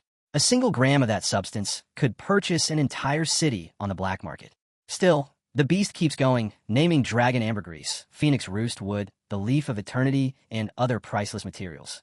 Ling immediately signals for him to stop and asks in disbelief whether the leaf of eternity is not a legendary sacred relic of the elves. The dragon ignores the interruption and calmly states that those are merely part of the list before adding a few final items, including Falagar outbreak. At that point, Ling becomes completely irritated and demands to know whether the dragon is making fools of them. He argues that even if the entire Zhongxia nation combined all its resources, gathering those materials would still be impossible. The dragon calmly replies that this is a secret technique passed down through generations of the dragon race, and that those ingredients were once obtainable. The dragon continues by explaining that the invaders stole many of those natural resources and destroyed whatever they could not carry away. Besides, if gathering them were still possible, he would never have resorted to something as dangerous as possession. Ling is practically going crazy because the dragon seems completely unconcerned about how anyone could collect those materials today. So Ling questions him directly, saying that after everything he has said, it sounds like he is simply stringing them along. Since gathering the materials is impossible anyway, he could invent any method he wants, and they would have no way to verify whether it is true. The dragon immediately responds that he has observed humanity's greed and paranoia for 10,000 years. He insists that he has already revealed the method, and whether they believe him or not is entirely their choice. Flames begin gathering around Ling's body, and he stands only moments away from completely losing control as he shouts that he is about to smash the dragon's ancient bones into pieces right then and there. However, he suddenly steps forward, calms Ling down, and casually reveals that he actually possesses every material the dragon mentioned. The dragon's jaw nearly drops from shock, while Ling is left equally stunned after hearing that declaration. He simply raises a glowing sphere of blue light in his hand. The sphere transforms into an inventory space that begins pouring out countless treasures, including heavenly star stone, molten fire core, dragon blood, phoenix tail, 10,000-year snow ginseng, and many other rare materials. Both the dragon and Ling stare at the collection in complete disbelief and astonishment. Ling can only ask whether those treasures are even real. He recalls that some of them came from random gift boxes obtained through the system's daily quests. Others were rewards for achieving new first clear dungeon records, prizes earned from the Star Ascension platform and the exchange tournament, or gifts received from his teacher. He realizes that it is surprisingly easy to overlook just how valuable those items are when he has been carrying them around for so long without thinking about it. Ling stares at him and says that such wealth is absolutely terrifying. He even wonders whether Yi's pockets are secretly connected to the national treasury. He then turns toward the dragon and asks what the third requirement is. The dragon answers that the third component is a dragon's physical flesh. He immediately makes a strange expression because that is definitely one item he does not have stored in his inventory. So he raises his fist, clearly preparing to teach the dragon a lesson for playing games with them. The dragon instantly realizes what is about to happen and hurriedly clarifies that it does not mean real flesh. It means jade stone infused with matching elemental energy is sufficient. For instance, the ice dragon requires ice marrow, while the flame dragon needs molten core rock.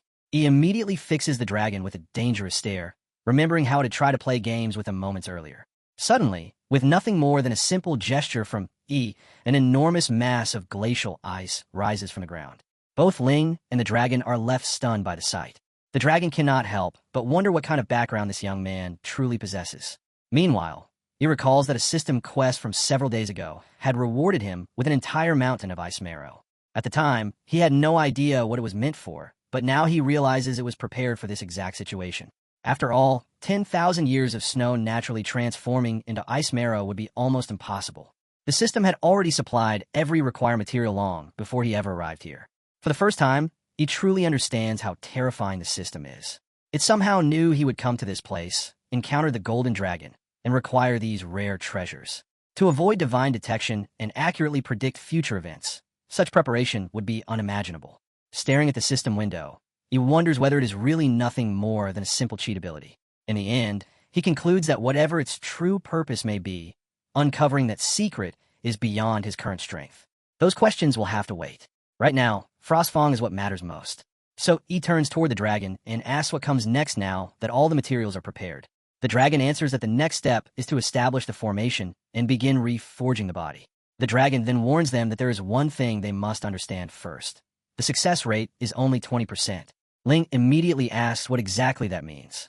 The dragon calmly replies that for a secret art of the dragon race, a 20% success rate is already considered exceptionally high. Whether to proceed is entirely their choice. He reflects that Frostfang is still recovering within his body, meaning his life is not currently in danger. The golden dragon's words cannot be fully trusted, and there is no guarantee the formation itself is safe. There is no reason to rush into unnecessary risks. Just as he prepares to refuse the dragon's proposal, Frostfang's aura suddenly begins swirling around him. The presence prevents him from speaking those words. Then Frostfang leaves his body on his own and asks E to let him take the chance. Frostfang explains that he currently possesses less than 1% of the strength he once had. As he grows stronger, he continues recovering while surviving by absorbing his mana. He does not want to remain a burden forever. E immediately responds that he has never once viewed Frostfang as a burden. Frostfang says he understands that, but he cannot accept his own weakness. Before, he had no alternative, but now there's a chance to rebuild his body and reclaim his former peak. Frostfang continues by declaring that even if the success rate were only 1 in 10,000, he would still choose to try. He considers the situation carefully. If he himself were reduced to a fragment of his soul and offered a chance to regain his body, would he really hesitate? In the end, he lets out a long sigh, finally understanding Frostfang's determination. He turns to the dragon and tells him to begin. Without warning, crimson lightning starts crackling across the red sky. The heavens fill with countless colorful magical formations as the colossal dragon rises into the air. It begins chanting an ancient spell, invoking a covenant of blood and bone and declaring that it is releasing the will of the slumbering dragons. It calls upon every frozen spirit to merge within its fractured vessel, transcend the boundary between life and death, and gather here. One by one, The magic circles align and unleash streams of brilliant light toward the earth. As the celestial dragon's ritual awakens, massive clouds of smoke erupt from the ground where the beams strike. The force and pressure are so overwhelming that he immediately summons a protective barrier. Remaining silent, he carefully observes the formation unfolding before him. He quickly realizes what the dragon is doing. It is actually burning away its own soul to sustain the ritual. The entire formation is being powered by its life force, while simultaneously repairing its shattered bones. Seeing this, he cannot help but wonder why the dragon is willing to go to such extremes. Then the dragon's feet slowly rise from the ground. Its entire body is lifted into the air by the immense energy surging around it. At that moment, the ice marrow crystals also begin floating upward.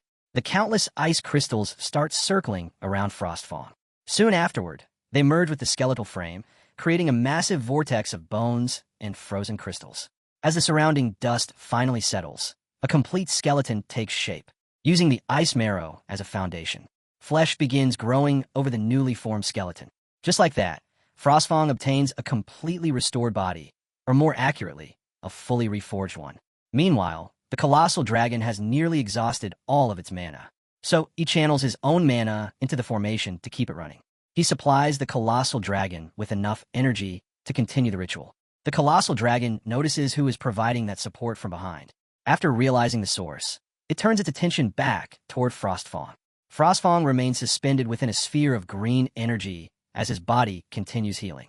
One by one, the 99 rare ingredients provided by E are refined and infused into him. The colossal dragon slowly transfers every material into Frostfang's body to complete the process. Once everything is prepared, the dragon announces that it is now Frostfang's turn. The soul of the ice dragon immediately shoots forward and rushes toward him. Before merging completely, it violently collides with the white dragon. In the next moment, the soul fully pours into Frostfang and becomes one with him. At the same time, the colossal dragon crashes heavily onto the ground. It no longer has the strength to even raise its head and weakly declares that the formation is complete. The rest depends entirely on Frostfang. E and Ling watch the scene without blinking. Now Frostfang and the ice dragon's soul have completely unified. His body begins adjusting to its newly restored peak condition. The green energy continues swirling around him, granting one final enhancement. Suddenly, the scene shifts deep into Frostfang's consciousness. There, he sees a man and immediately asks where this place is and who that person might be. Frostfang approaches the cloaked figure and demands to know why he is there, telling him to speak. When the man finally turns around, Frostfang is shocked to discover that it is actually Zhou Fan. Zhou Fan pats Frostfang on the shoulder and says that he must head to the front lines, asking him to take care of his family in his absence. A commander standing nearby announces that the front lines cannot wait any longer and urges them to move out. As the commander pushes Zhou Fan to leave, Zhou Fan once again asks Frostfang to wait for his return and continue protecting his family. Back in the present, Frostfang regains those memories as he fully synchronizes with his restored body and peak strength. He slowly opens one eye. Then he opens his mouth, and the surrounding mana becomes incredibly dense under his pressure. A moment later, Frostfang unleashes a massive white beam into the sky. The power is so overwhelming that the ground beneath him nearly shatters, while countless crystals begin raining down from above. Yet Frostfang does not stop there. Without missing a beat, he immediately redirects the beam toward the ground below. Now he swings the beam across the battlefield, testing the overwhelming strength flowing through his restored body. Down below, E and Ling quietly watch the spectacle unfold. Ling trembles in fear and mutters that summoning wind and rain while reshaping heaven and earth must be the power of a true dragon. Meanwhile, the colossal dragon remains silent, almost appearing jealous of what it is witnessing. Finally, Frostfang descends and approaches E. Seeing his successful rebirth, he warmly congratulates his dragon on gaining a new life. Frostfang approaches E and explains that during the reforging process, some of his lost memories returned. Among those memories, he saw someone wielding a divine sword with the name Apocalypse engraved upon it. Then Frostfang becomes emotional and nearly breaks into tears as he reveals that the man was Jiang Ming of the Jiang family, a figure who lived roughly 100 years ago. He immediately recalls hearing that name before. Although he still has questions, he first thanks Frostfang for sharing the information. After that, he turns toward Ling Feng and asks whether he wants to use this opportunity to reforge the flame dragon residing within him. Ling falls silent and thinks about it for a moment. Eventually, he remains quiet and decides to ask the dragon itself. However, His expression soon darkens when the dragon says that it has no desire to do anything anymore. After living for so long and becoming detached from life, it simply wishes to return home. Ling understands the dragon's feelings, and he also pats him on the shoulder, respecting the dragon's choice. Just then, the colossal dragon shifts slightly and announces that everything is finished. It tells them they can leave now because it intends to return to its slumber. He quickly stops the dragon and says that he has a proposal, asking it to listen before sending them away. The colossal dragon immediately responds that it has no interest in listening to humanity's smooth words. Ignoring the refusal, he continues anyway. He points out that the medium rift has already opened completely, and that in its current condition, the dragon race has no ability to close it. Controlling the skeletal dragons may drive away ordinary humans for a while, but sooner or later the military will send far stronger soldiers. Once that happens, they will quickly realize that the bone dragon swarm looks intimidating, but is ultimately all bark and no bite. When that day arrives, how much time do those surviving dragon souls hidden away by the dragon race really have left? The colossal dragon immediately demands to know how he figured that out. He calmly explains that the dragon genuinely believed they were descendants of the invaders from 10,000 years ago. Even so, it was still willing to sacrifice its own life to help him. That kind of action would make no sense if its only goal were protecting a few mindless skeletal dragons. He continues by saying that the only logical explanation is that other lingering dragon souls still exist somewhere in hiding, retaining their consciousness just like the colossal dragon itself. The colossal dragon responds with a dangerous tone and warns him not to push his luck. It says that provoking them further will not end well for anyone. The moment they hear that threatening attitude, Frostfang, Ling, and Yi immediately prepare themselves for battle, ready to correct the colossal dragon's behavior. He tells the golden dragon that he has an absolutely safe and private space where he can nurture dragon souls. He can also keep collecting materials to help restore their bodies. The golden dragon asks what the price for this would be. He tells him that the price is for him to work alongside him. Then Yi raises a hand gesture and tells him that he will be working for nearly 10 years. The golden dragon is stunned and asks what he means by that. He then tells him that whether he can delay the military is one matter, but how much time do he and his companions truly have left while waiting for the next person who meets their possession requirements? 10 years? 100 years? Or even 1,000 years? By then, all of their dragon souls will probably have already disappeared. Then Yi waves his hand, and the space around them begins transforming into a distorted, glitching reality. As he tells him to work with him, he does not need to recognize him as his master, and after the contract ends, he will be free to leave. While saying this, Yi displays all the necessary items he will receive from the agreement. He tells him that rebuilding their bodies right now is only his initial payment. The golden dragon looks at his followers who are becoming weaker and smaller, then starts thinking carefully about the offer. Then he looks at all the resources Yi has offered him, and even Frostfang is keeping his eyes on them. The golden dragon stares at Yi, wondering whether he should accept the deal or refuse it. Then he tells Yi that he is willing to accept the agreement. Yi feels relieved that they have finally reached the final arrangement. Outside the massive dimensional rift, Yi's teammates discuss whether something dangerous is happening inside. Although they believe Yi is together with a group inside, so nothing bad should happen. Before they can continue, Teacher Wang tells them that someone is coming out of the rift. Yi and Ling finally walk out from the rift. He immediately heads toward the teacher, and the teacher asks him whether he discovered anything. Yi replies that there was no danger inside, only the lingering hatred of the dead dragons, but they have already cleansed it away.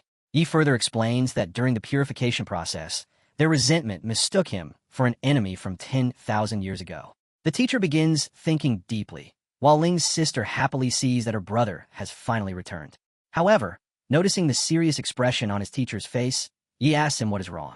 Teacher Wang tells Yi that different nations have discovered similar information in other medium rifts about a civilization beyond their understanding that once destroyed the races of other worlds. He reminds him that he mentioned this back in Black Window Valley, asking if he still remembers. Yi replies that he said their history from the past might not be exactly what they believed. The teacher says that unfortunately, the information was too incomplete to reconstruct the entire truth. Then the teacher tells everyone to leave, saying they should return and rest first. Perhaps someday, new clues will appear, and the hidden truth will finally be revealed. Later, they sit at a table, where Yi asks the teacher if he can explain more about the rifts. After encountering them several times, he feels like they're not exactly what he originally believed them to be. The teacher agrees.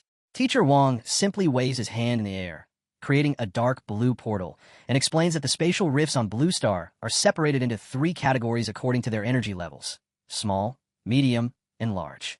The most frequently appearing ones are the smaller rifts, ranging from E to D rank, and class holders below level 30 are allowed to enter them. Then he explains that medium rifts range from C to a rank, and class holders below level 50 can enter them. Large rifts are S rank and above, and they have no level restrictions whatsoever. In the past, small and medium rifts were completely one-way. Humans could enter and explore them, but the creatures inside were unable to leave. Teacher Wong further explains that large rifts have always been two-way. However, they are extremely rare and appear in isolated, uninhabited regions. The military keeps powerful forces stationed around them all year to stop armies from other worlds from invading. Then Teacher Wong says that after the Wild Wind Mountain accident, they discovered that the one-way barriers inside small and medium rifts had begun weakening. Creatures from other worlds below level 20 could now pass through small rifts, while those below level 30 could cross medium rifts. The teacher continues that unfortunately, the creatures invading so far are relatively weak, so individual threats can still be handled, but the increasing numbers and frequency of medium rifts are becoming a serious problem. The teacher gasps and says that if this situation continues, the pressure placed on the military will increase at an exponential rate. Yi thinks that this explains why so many small rift-clearing missions have appeared on the Hidden Dragon platform. It seems the military is already too overloaded to handle them all. Yi asks the teacher to allow him to contribute regarding these rifts. He can take his team and investigate the outer areas of the medium rifts. The teacher tells Yi that he is still a student and there is no need for him to get involved. He tries to convince him, saying that the teacher understands his level and combat experience better than anyone. Almost nobody in the military can compare to him. Teacher Wong rises from his chair and says that no matter how powerful he is, there is still no reason to send a child onto the front lines before trained soldiers. Before leaving, he says that the discussion is over. Tomorrow, during the meeting, report everything that happened honestly, but do not mention Frostfang or the reforging of the dragon bodies. He understands.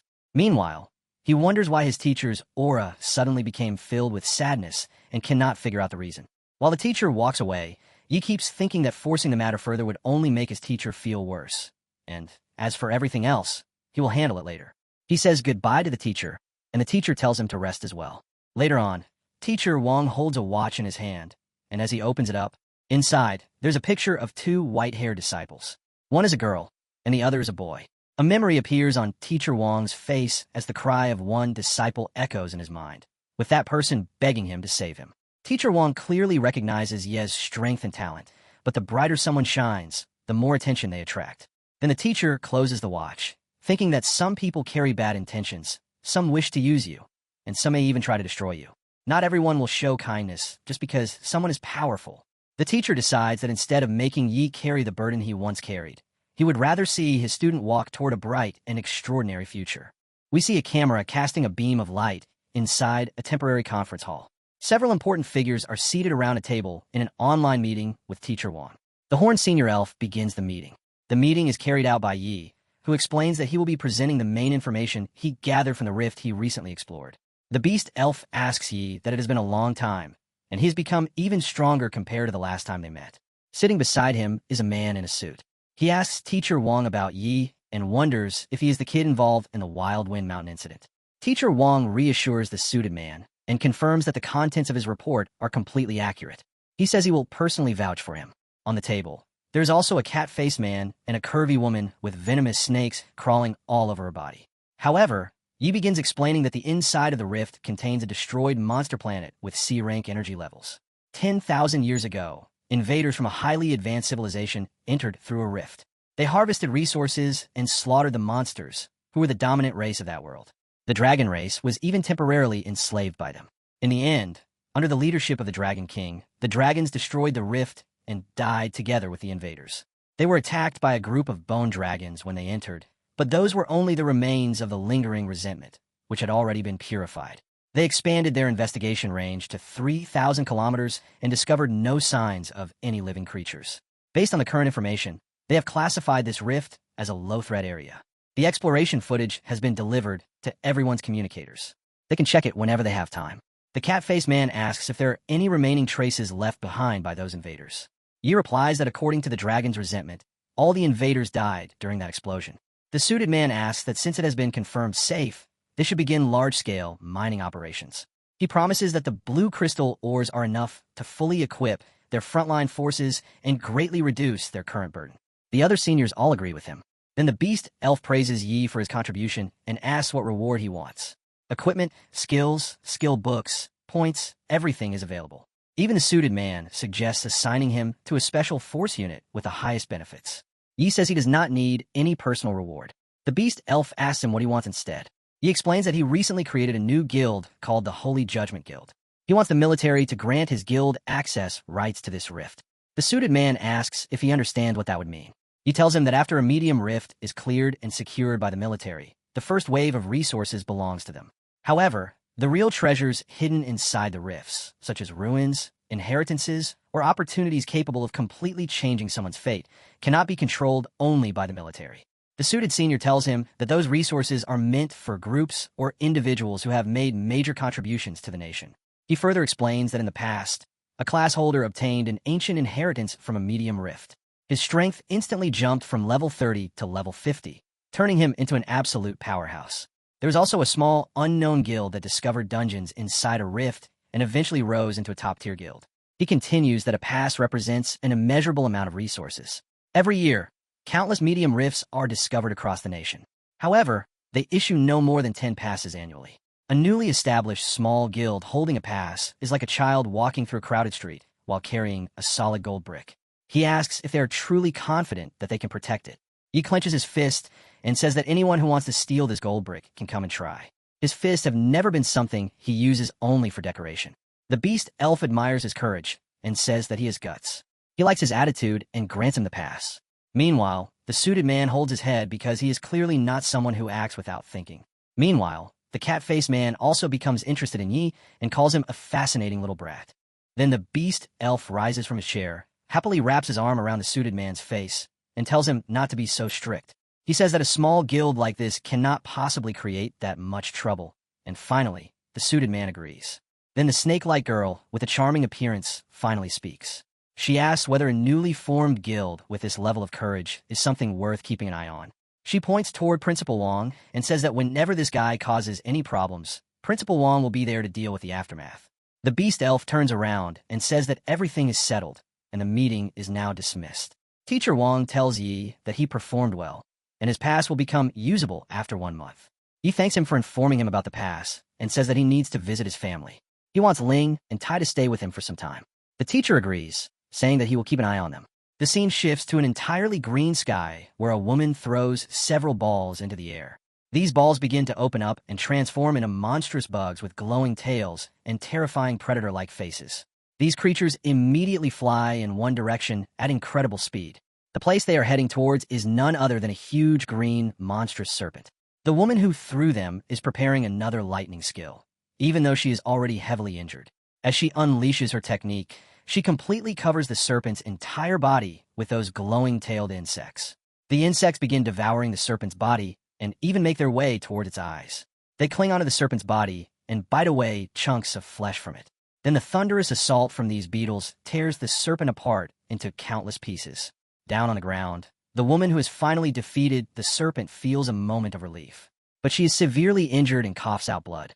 We see Xiao Arya, trapped with strings wrapped around her arms and legs, desperately shouting for her mother. Her mother, despite being wounded, tells her daughter not to be scared. But as her mother turns around, 3 more terrifying serpents are already there, ready to attack her. Still, she faces them and declares that she will definitely rescue her daughter from this place. Xiao Ran cries and begs her mother not to worry about her. But at that moment, a mysterious figure appears behind Xiao Ran and calls out to her. This pale-looking man in a suit politely tells Xiao Ran that if she cooperates, her mother can return and rest again. Xiao Ran is shocked to see this man because she recognizes him by the name Jiang Fu. While she struggles against the binding strings, Jiang Fu smiles wickedly and says that this old servant will speak honestly. Since she cannot defeat the master, there is no reason to make both herself and her mother suffer. Then he turns towards her and says that the family head is already seriously injured. If he does not receive treatment soon, then surely she does not want both the family head and madam to lose their lives because of her. Xiao Ran becomes furious and shouts that as long as she remains alive, she will make him repay her debt 100 times over. Jiang Fu turns away, still smirking, and says that since she refuses to accept his kindness, then her mother can remain here for a little longer. The scene shifts towards her mother, who is already trapped inside the serpent's tight grip. She struggles and looks upward at the serpent. Xiao Ran panics and calls for her mother while tears stream down her face. But it is already too late. The giant serpent has begun attacking her. The scene shifts towards Yi, who is traveling along with his butterfly and minion. He arrives before a massive castle. This castle belongs to none other than Jiang. His minion sighs while admitting that the castle is truly impressive. Just then, a car stops behind them, and a blonde guy steps out. He shows the guard a letter and informs him that the Murong clan has arrived to attend the ceremony. The guard opens the gate and respectfully allows them to enter.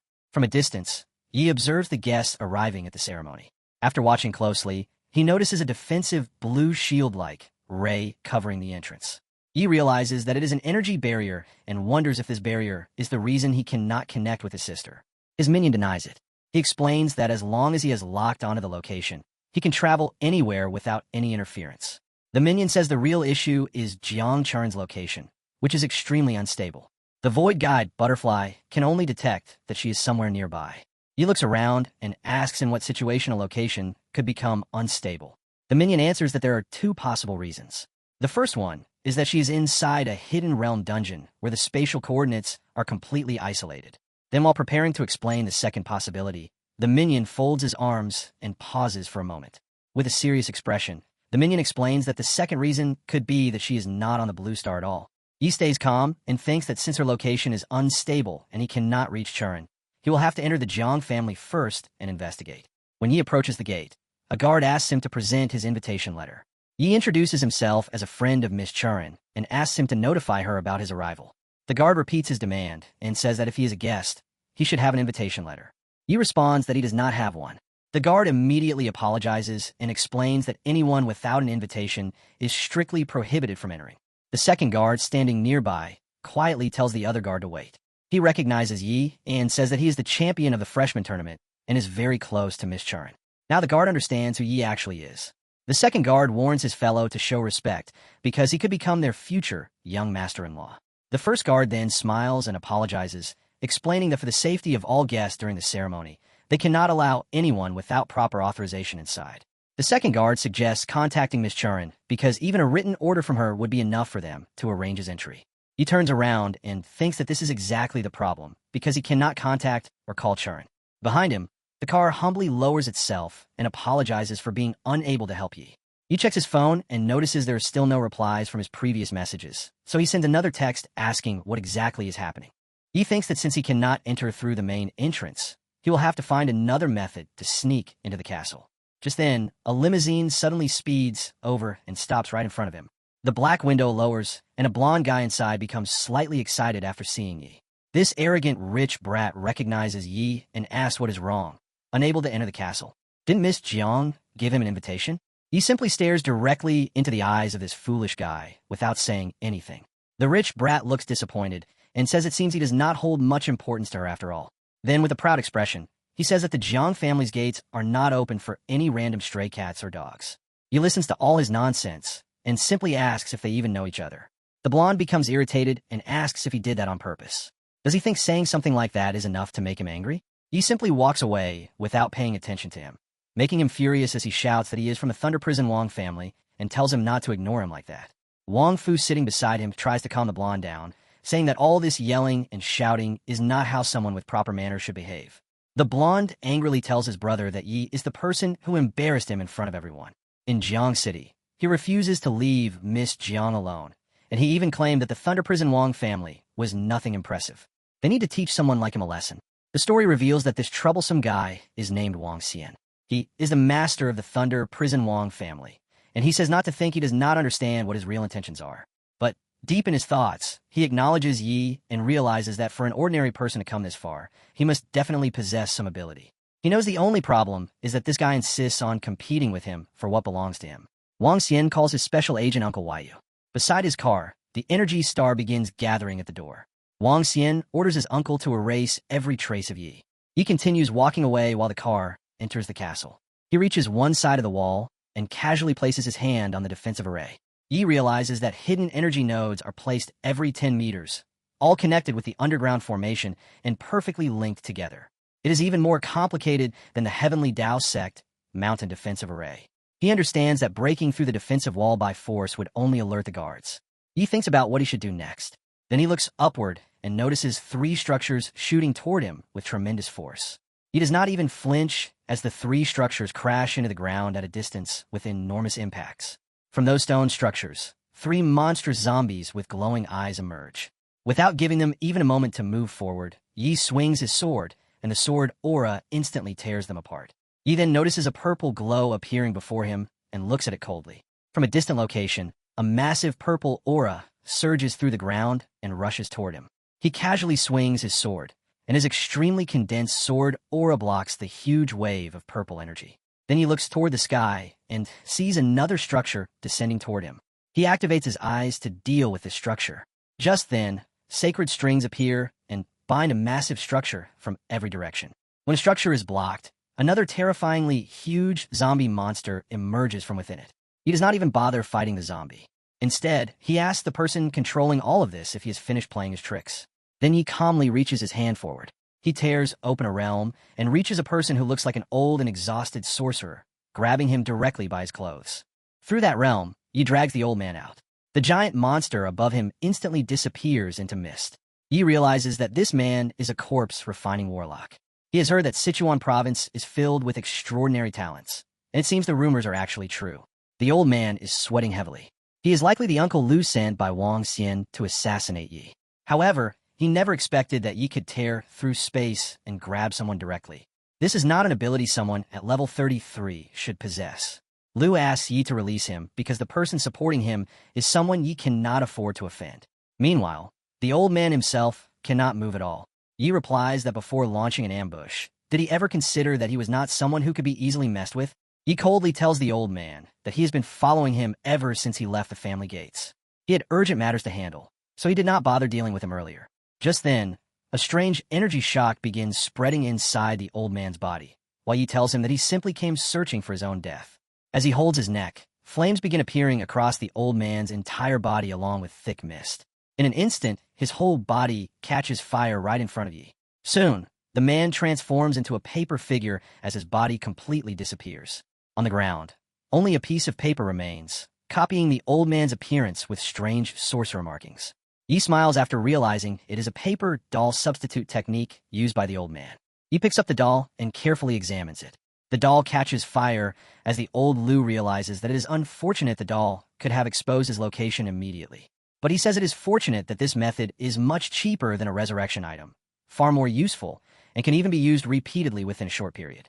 As a life-saving technique, it is an extremely cost-effective choice. Then the old man appears inside a deserted building. He lands on the ground while breathing heavily, thinking that if it was not for the paper doll substitute, he would have already died in that instant. He realizes how terrifyingly sharp he is. Then while walking along the street, he understands that his mission has failed and Wang Xian will definitely keep complaining to him endlessly again. He thinks about finding an excuse to avoid dealing with him. But just then, the ground beneath him suddenly transforms into a portal. The old man's eyes widen in complete shock as he realizes that he was never teleported away in the first place.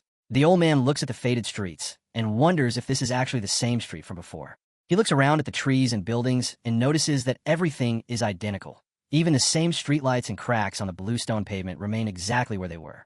He notices that the moon in the sky has never moved.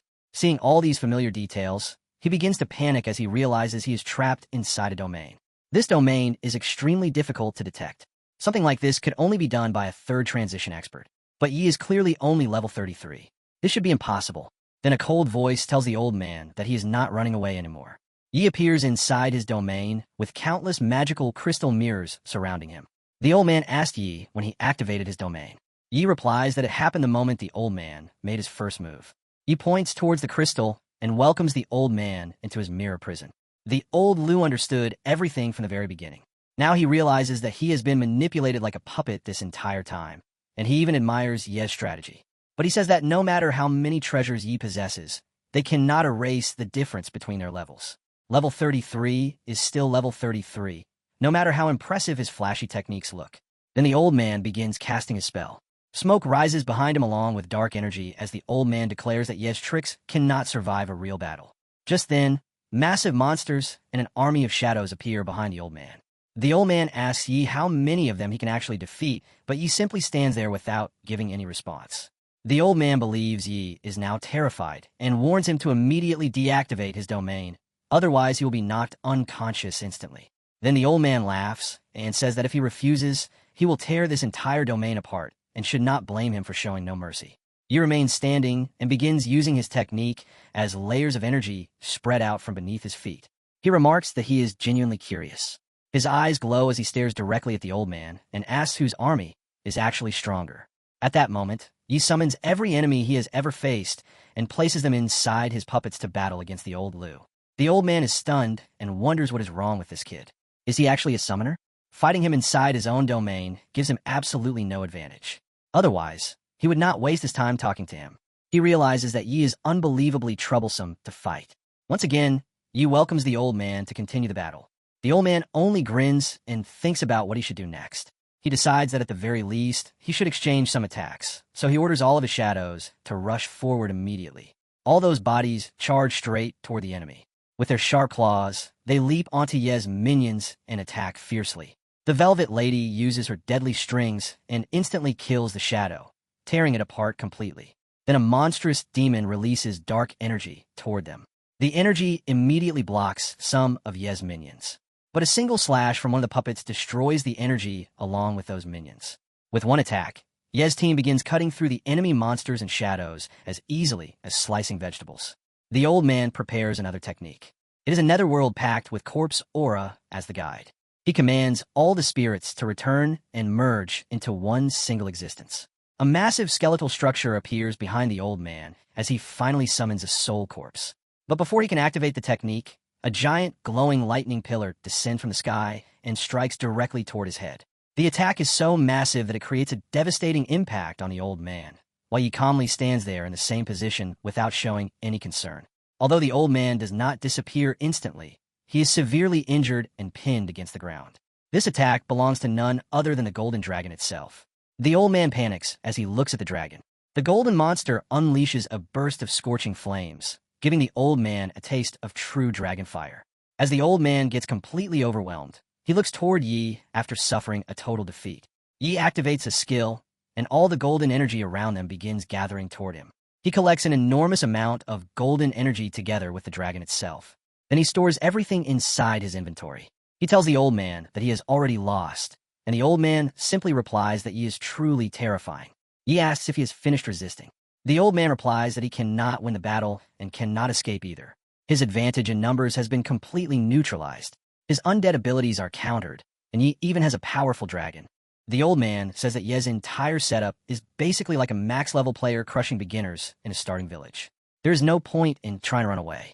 Then the old man says that whatever Yi wants or whatever information he needs, he will agree to it.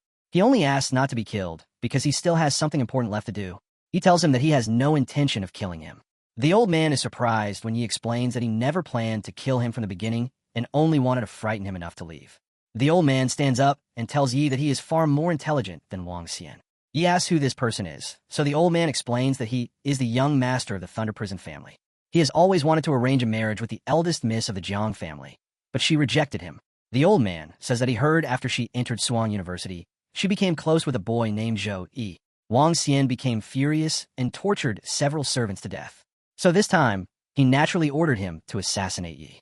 Yi understands that everything is caused by that man's jealousy. Yi asks the old man that recently he has been unable to contact Churin and wants to know if he knows what happened to the Jiang family. The old man is shocked and asks if he also cannot contact her. He asks what exactly he means by that. The old man explains that he cannot reach his fiancée either. Yi feels a chill and asks what he means by fiancé. The old man removes his mask, revealing that there was actually a young man hidden behind it. Yi realizes it was a skill item, and he did not notice it at all. He admires the hidden abilities of Sichuan province. Now Lu explains that his fiancée, named Yunyang, is Wang Xian's shadow guard. She complained about being sent to visit the Jiang family half a month ago, but she never returned afterward. He secretly investigated and found that the Jiang family seemed to like her, so they asked her to stay for a few more days. However, he knows she would never disappear for this long without contacting him. Lu says she must have encountered trouble inside the Jiang family, which is why he volunteered to protect Wang Xian this time. His real goal was to secretly enter the Jiang estate and search for her. Yi sits down and asks if that is the case. Does Lu have a method to enter the Jiang estate? Since he has already witnessed his strength, With his help, they can definitely achieve their goal with much less effort. Lu thinks that Ye's strength is unbelievably powerful. With his assistance, their chances will greatly improve. Yi assures him that both of them can obtain what they need. Then the two of them make a deal. Yi stands in an open area with strong winds blowing around him. As he turns around, he notices someone approaching from behind. Before he can react, it is already too late. Lu has stabbed him. Lu drives his hand straight into Ye's chest. Then he pulls out his hand, and Yi immediately collapses to the ground. Blood slowly drips down from Ye's face. We realize that this entire scene is actually a video being shown to someone on a phone. Lu puts on his old mask again and shows the recording to Wang Xian. Xian completely believes it. Inside the room, the arrogant younger brother also laughs and says that the number 1 freshman rank and the 4th position on the heavenly ranking were nothing more than a joke. Then he points toward Lu and says that he still did not expect him to actually kill Yi. Lu asks the young master if he is doubting his ability. The young master quickly says no and that he could not be happier. That brat is finally dead. Meanwhile, a strange man is standing beside him. This suspicious-looking man has a similar appearance and eyes to Yi. The young master excitedly says that this is the result of his arrogance and try to take Miss Jiang away from him. He deserved this ending. It would have been better if he had died by his own hands. Xian tells Lu that this is his and his subordinate Wang Er's first time entering the Jiang estate. The Jiang family's rules are extremely strict, so they should not cause any trouble. Then he coldly warns them that if they ruin his plans, he will make sure there is nothing left of them. Lu and the new subordinate immediately bow respectfully toward their master. The scene shifts to the large hall where the family members are enjoying drinks on the balcony. The atmosphere is warm and peaceful. After serving drinks to the ladies of the family, the new subordinate remains cautious and suspicious. While walking down the stairs, Lu asks how impressive his disguise technique is.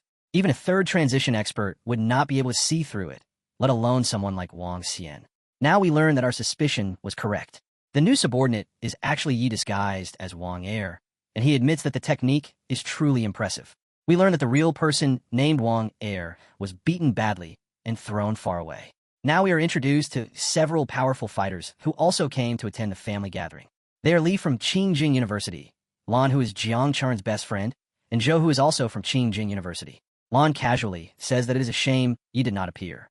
While walking past them, she mentions that she really wanted to see whether he had become stronger recently.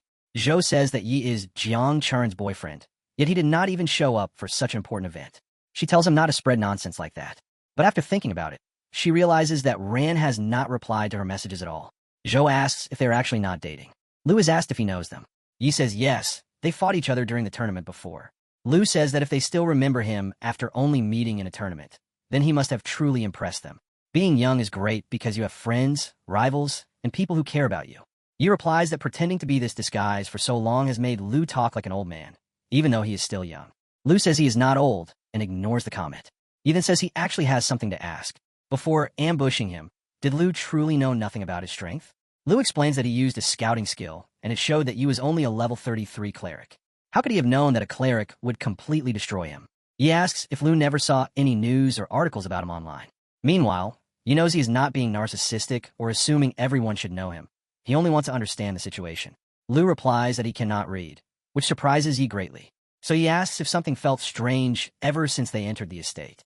He thought this nation had mandatory education, and if Lu could not read, then he must have experienced a difficult childhood. Because of that, he decides not to continue questioning him about it. Lu asks what exactly feels strange, not realizing that Yi is changing the topic. Yi mentions that he can sense a trace of demonic aura. Lu immediately stops and says it is impossible. This family is filled with experts, and they invited many powerful families for the grand competition. If there was truly a demon here, how could nobody have discovered it? He turns around and explains that it is not the usual demonic aura people think of. It is the instinctive reaction a holy class holder has toward demons. Meanwhile, Yi thinks that he can only sense it because the baptism from the god of light completely changed his perception. Any other holy class holder would probably not notice it either. Yi thinks that besides this, the core of the mirror prison has been restless ever since they entered the estate. He believes that the core is like a trapped beast desperately trying to escape. It is craving something hidden deep within the Jiang family. Lu asks what they should do next. If the Jiang family is hiding something important, then his fiancée must be in serious danger.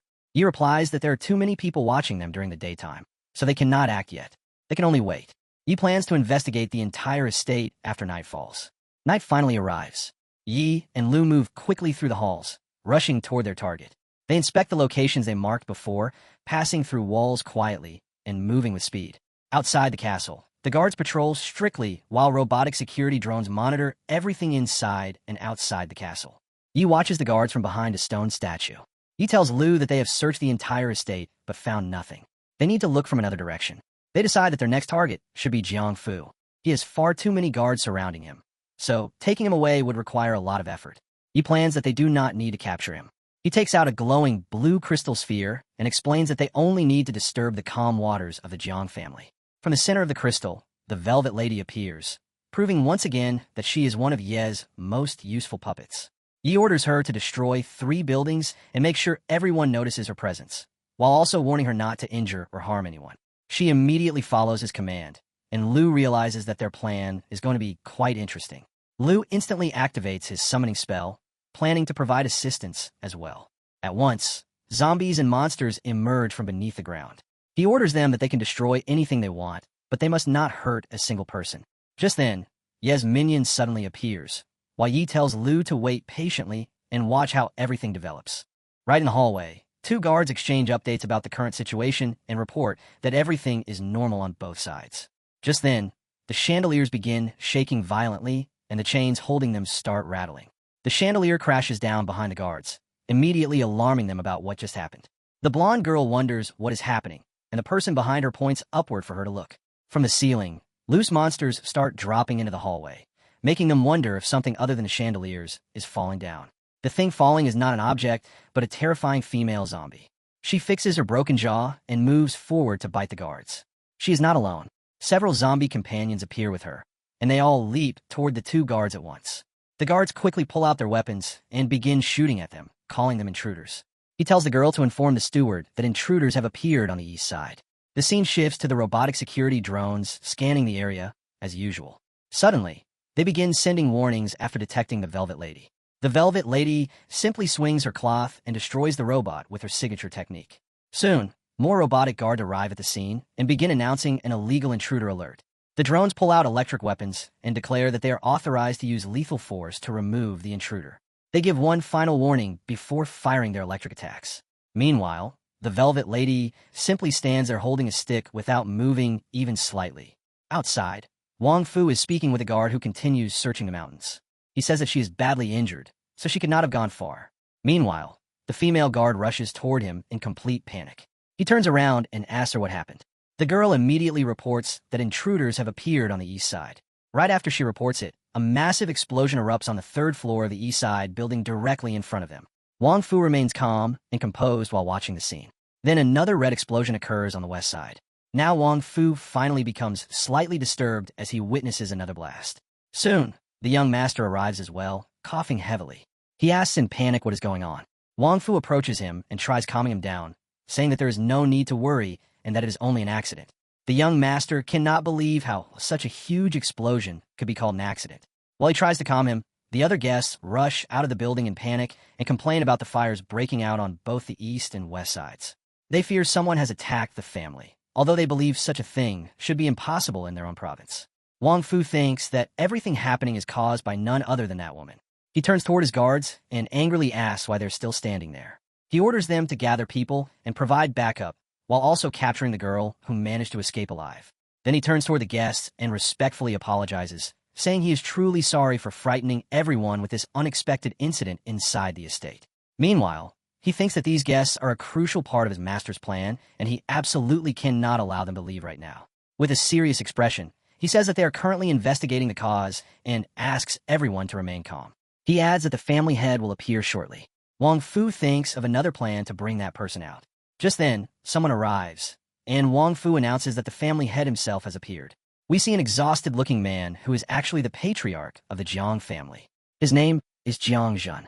From a distance, Yi watches everyone and realizes that this patriarch is Xiaoran's father, but something about him seems strange. Now Wang Fu quietly but firmly orders the patriarch to calm the guests, and strangely, the patriarch obediently agrees. From far away, Yi realizes that the patriarch is most likely under mind control. It is impossible for Wang Fu to control the entire Jiang family alone. Yi wonders what even more sinister force could be supporting him. The scene shifts inside the hall, where the guards empty their magazines into the monsters. The bullets pass directly through the zombies' bodies. The chief guard tells his companions to stop firing after seeing that there is no more movement. Then he notices the piles of bodies beginning to rot right in front of them. And just like that, the remains leave no trace and disappear into dark mist. The scene shifts to the robotic drones, which are now firing lightning lasers. Elle the Velvet Lady casually moves around and avoids every laser attack. Then she strikes all the drones with her claw in a single powerful blow. Just then, 3 mages appear behind her and warn her to surrender peacefully. They tell her there is nowhere left to escape, and they want to capture her alive. But she only sighs in response.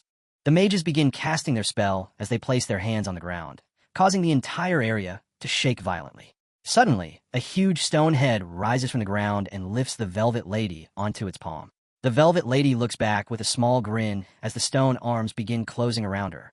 As the fist tightens, nothing remains visible between the stone fingers as the hand completely traps everything inside. The mages sense that something is wrong, even though they hope they have successfully captured her. When they open the stone hand, they discover only traces of energy remaining and realize their target has disappeared. The scene shifts to the night. Everyone has returned inside, and the entire castle is now under control. Wang Fu angrily asks the mages if they are saying that after sending so many people, they still failed to capture even one intruder. One mage begs for forgiveness and explains that the intruder disappeared after receiving a fatal attack. None of them were real intruders, but only puppets being controlled by someone. He further explains that they simply could not locate the person controlling them within such a short time. Wang Fu approaches the mage and asks if, after all these excuses, he is saying they were not given enough time to catch them. The mage immediately lowers himself and says they would never dare make such a claim. He admits they are incompetent and asks to be punished.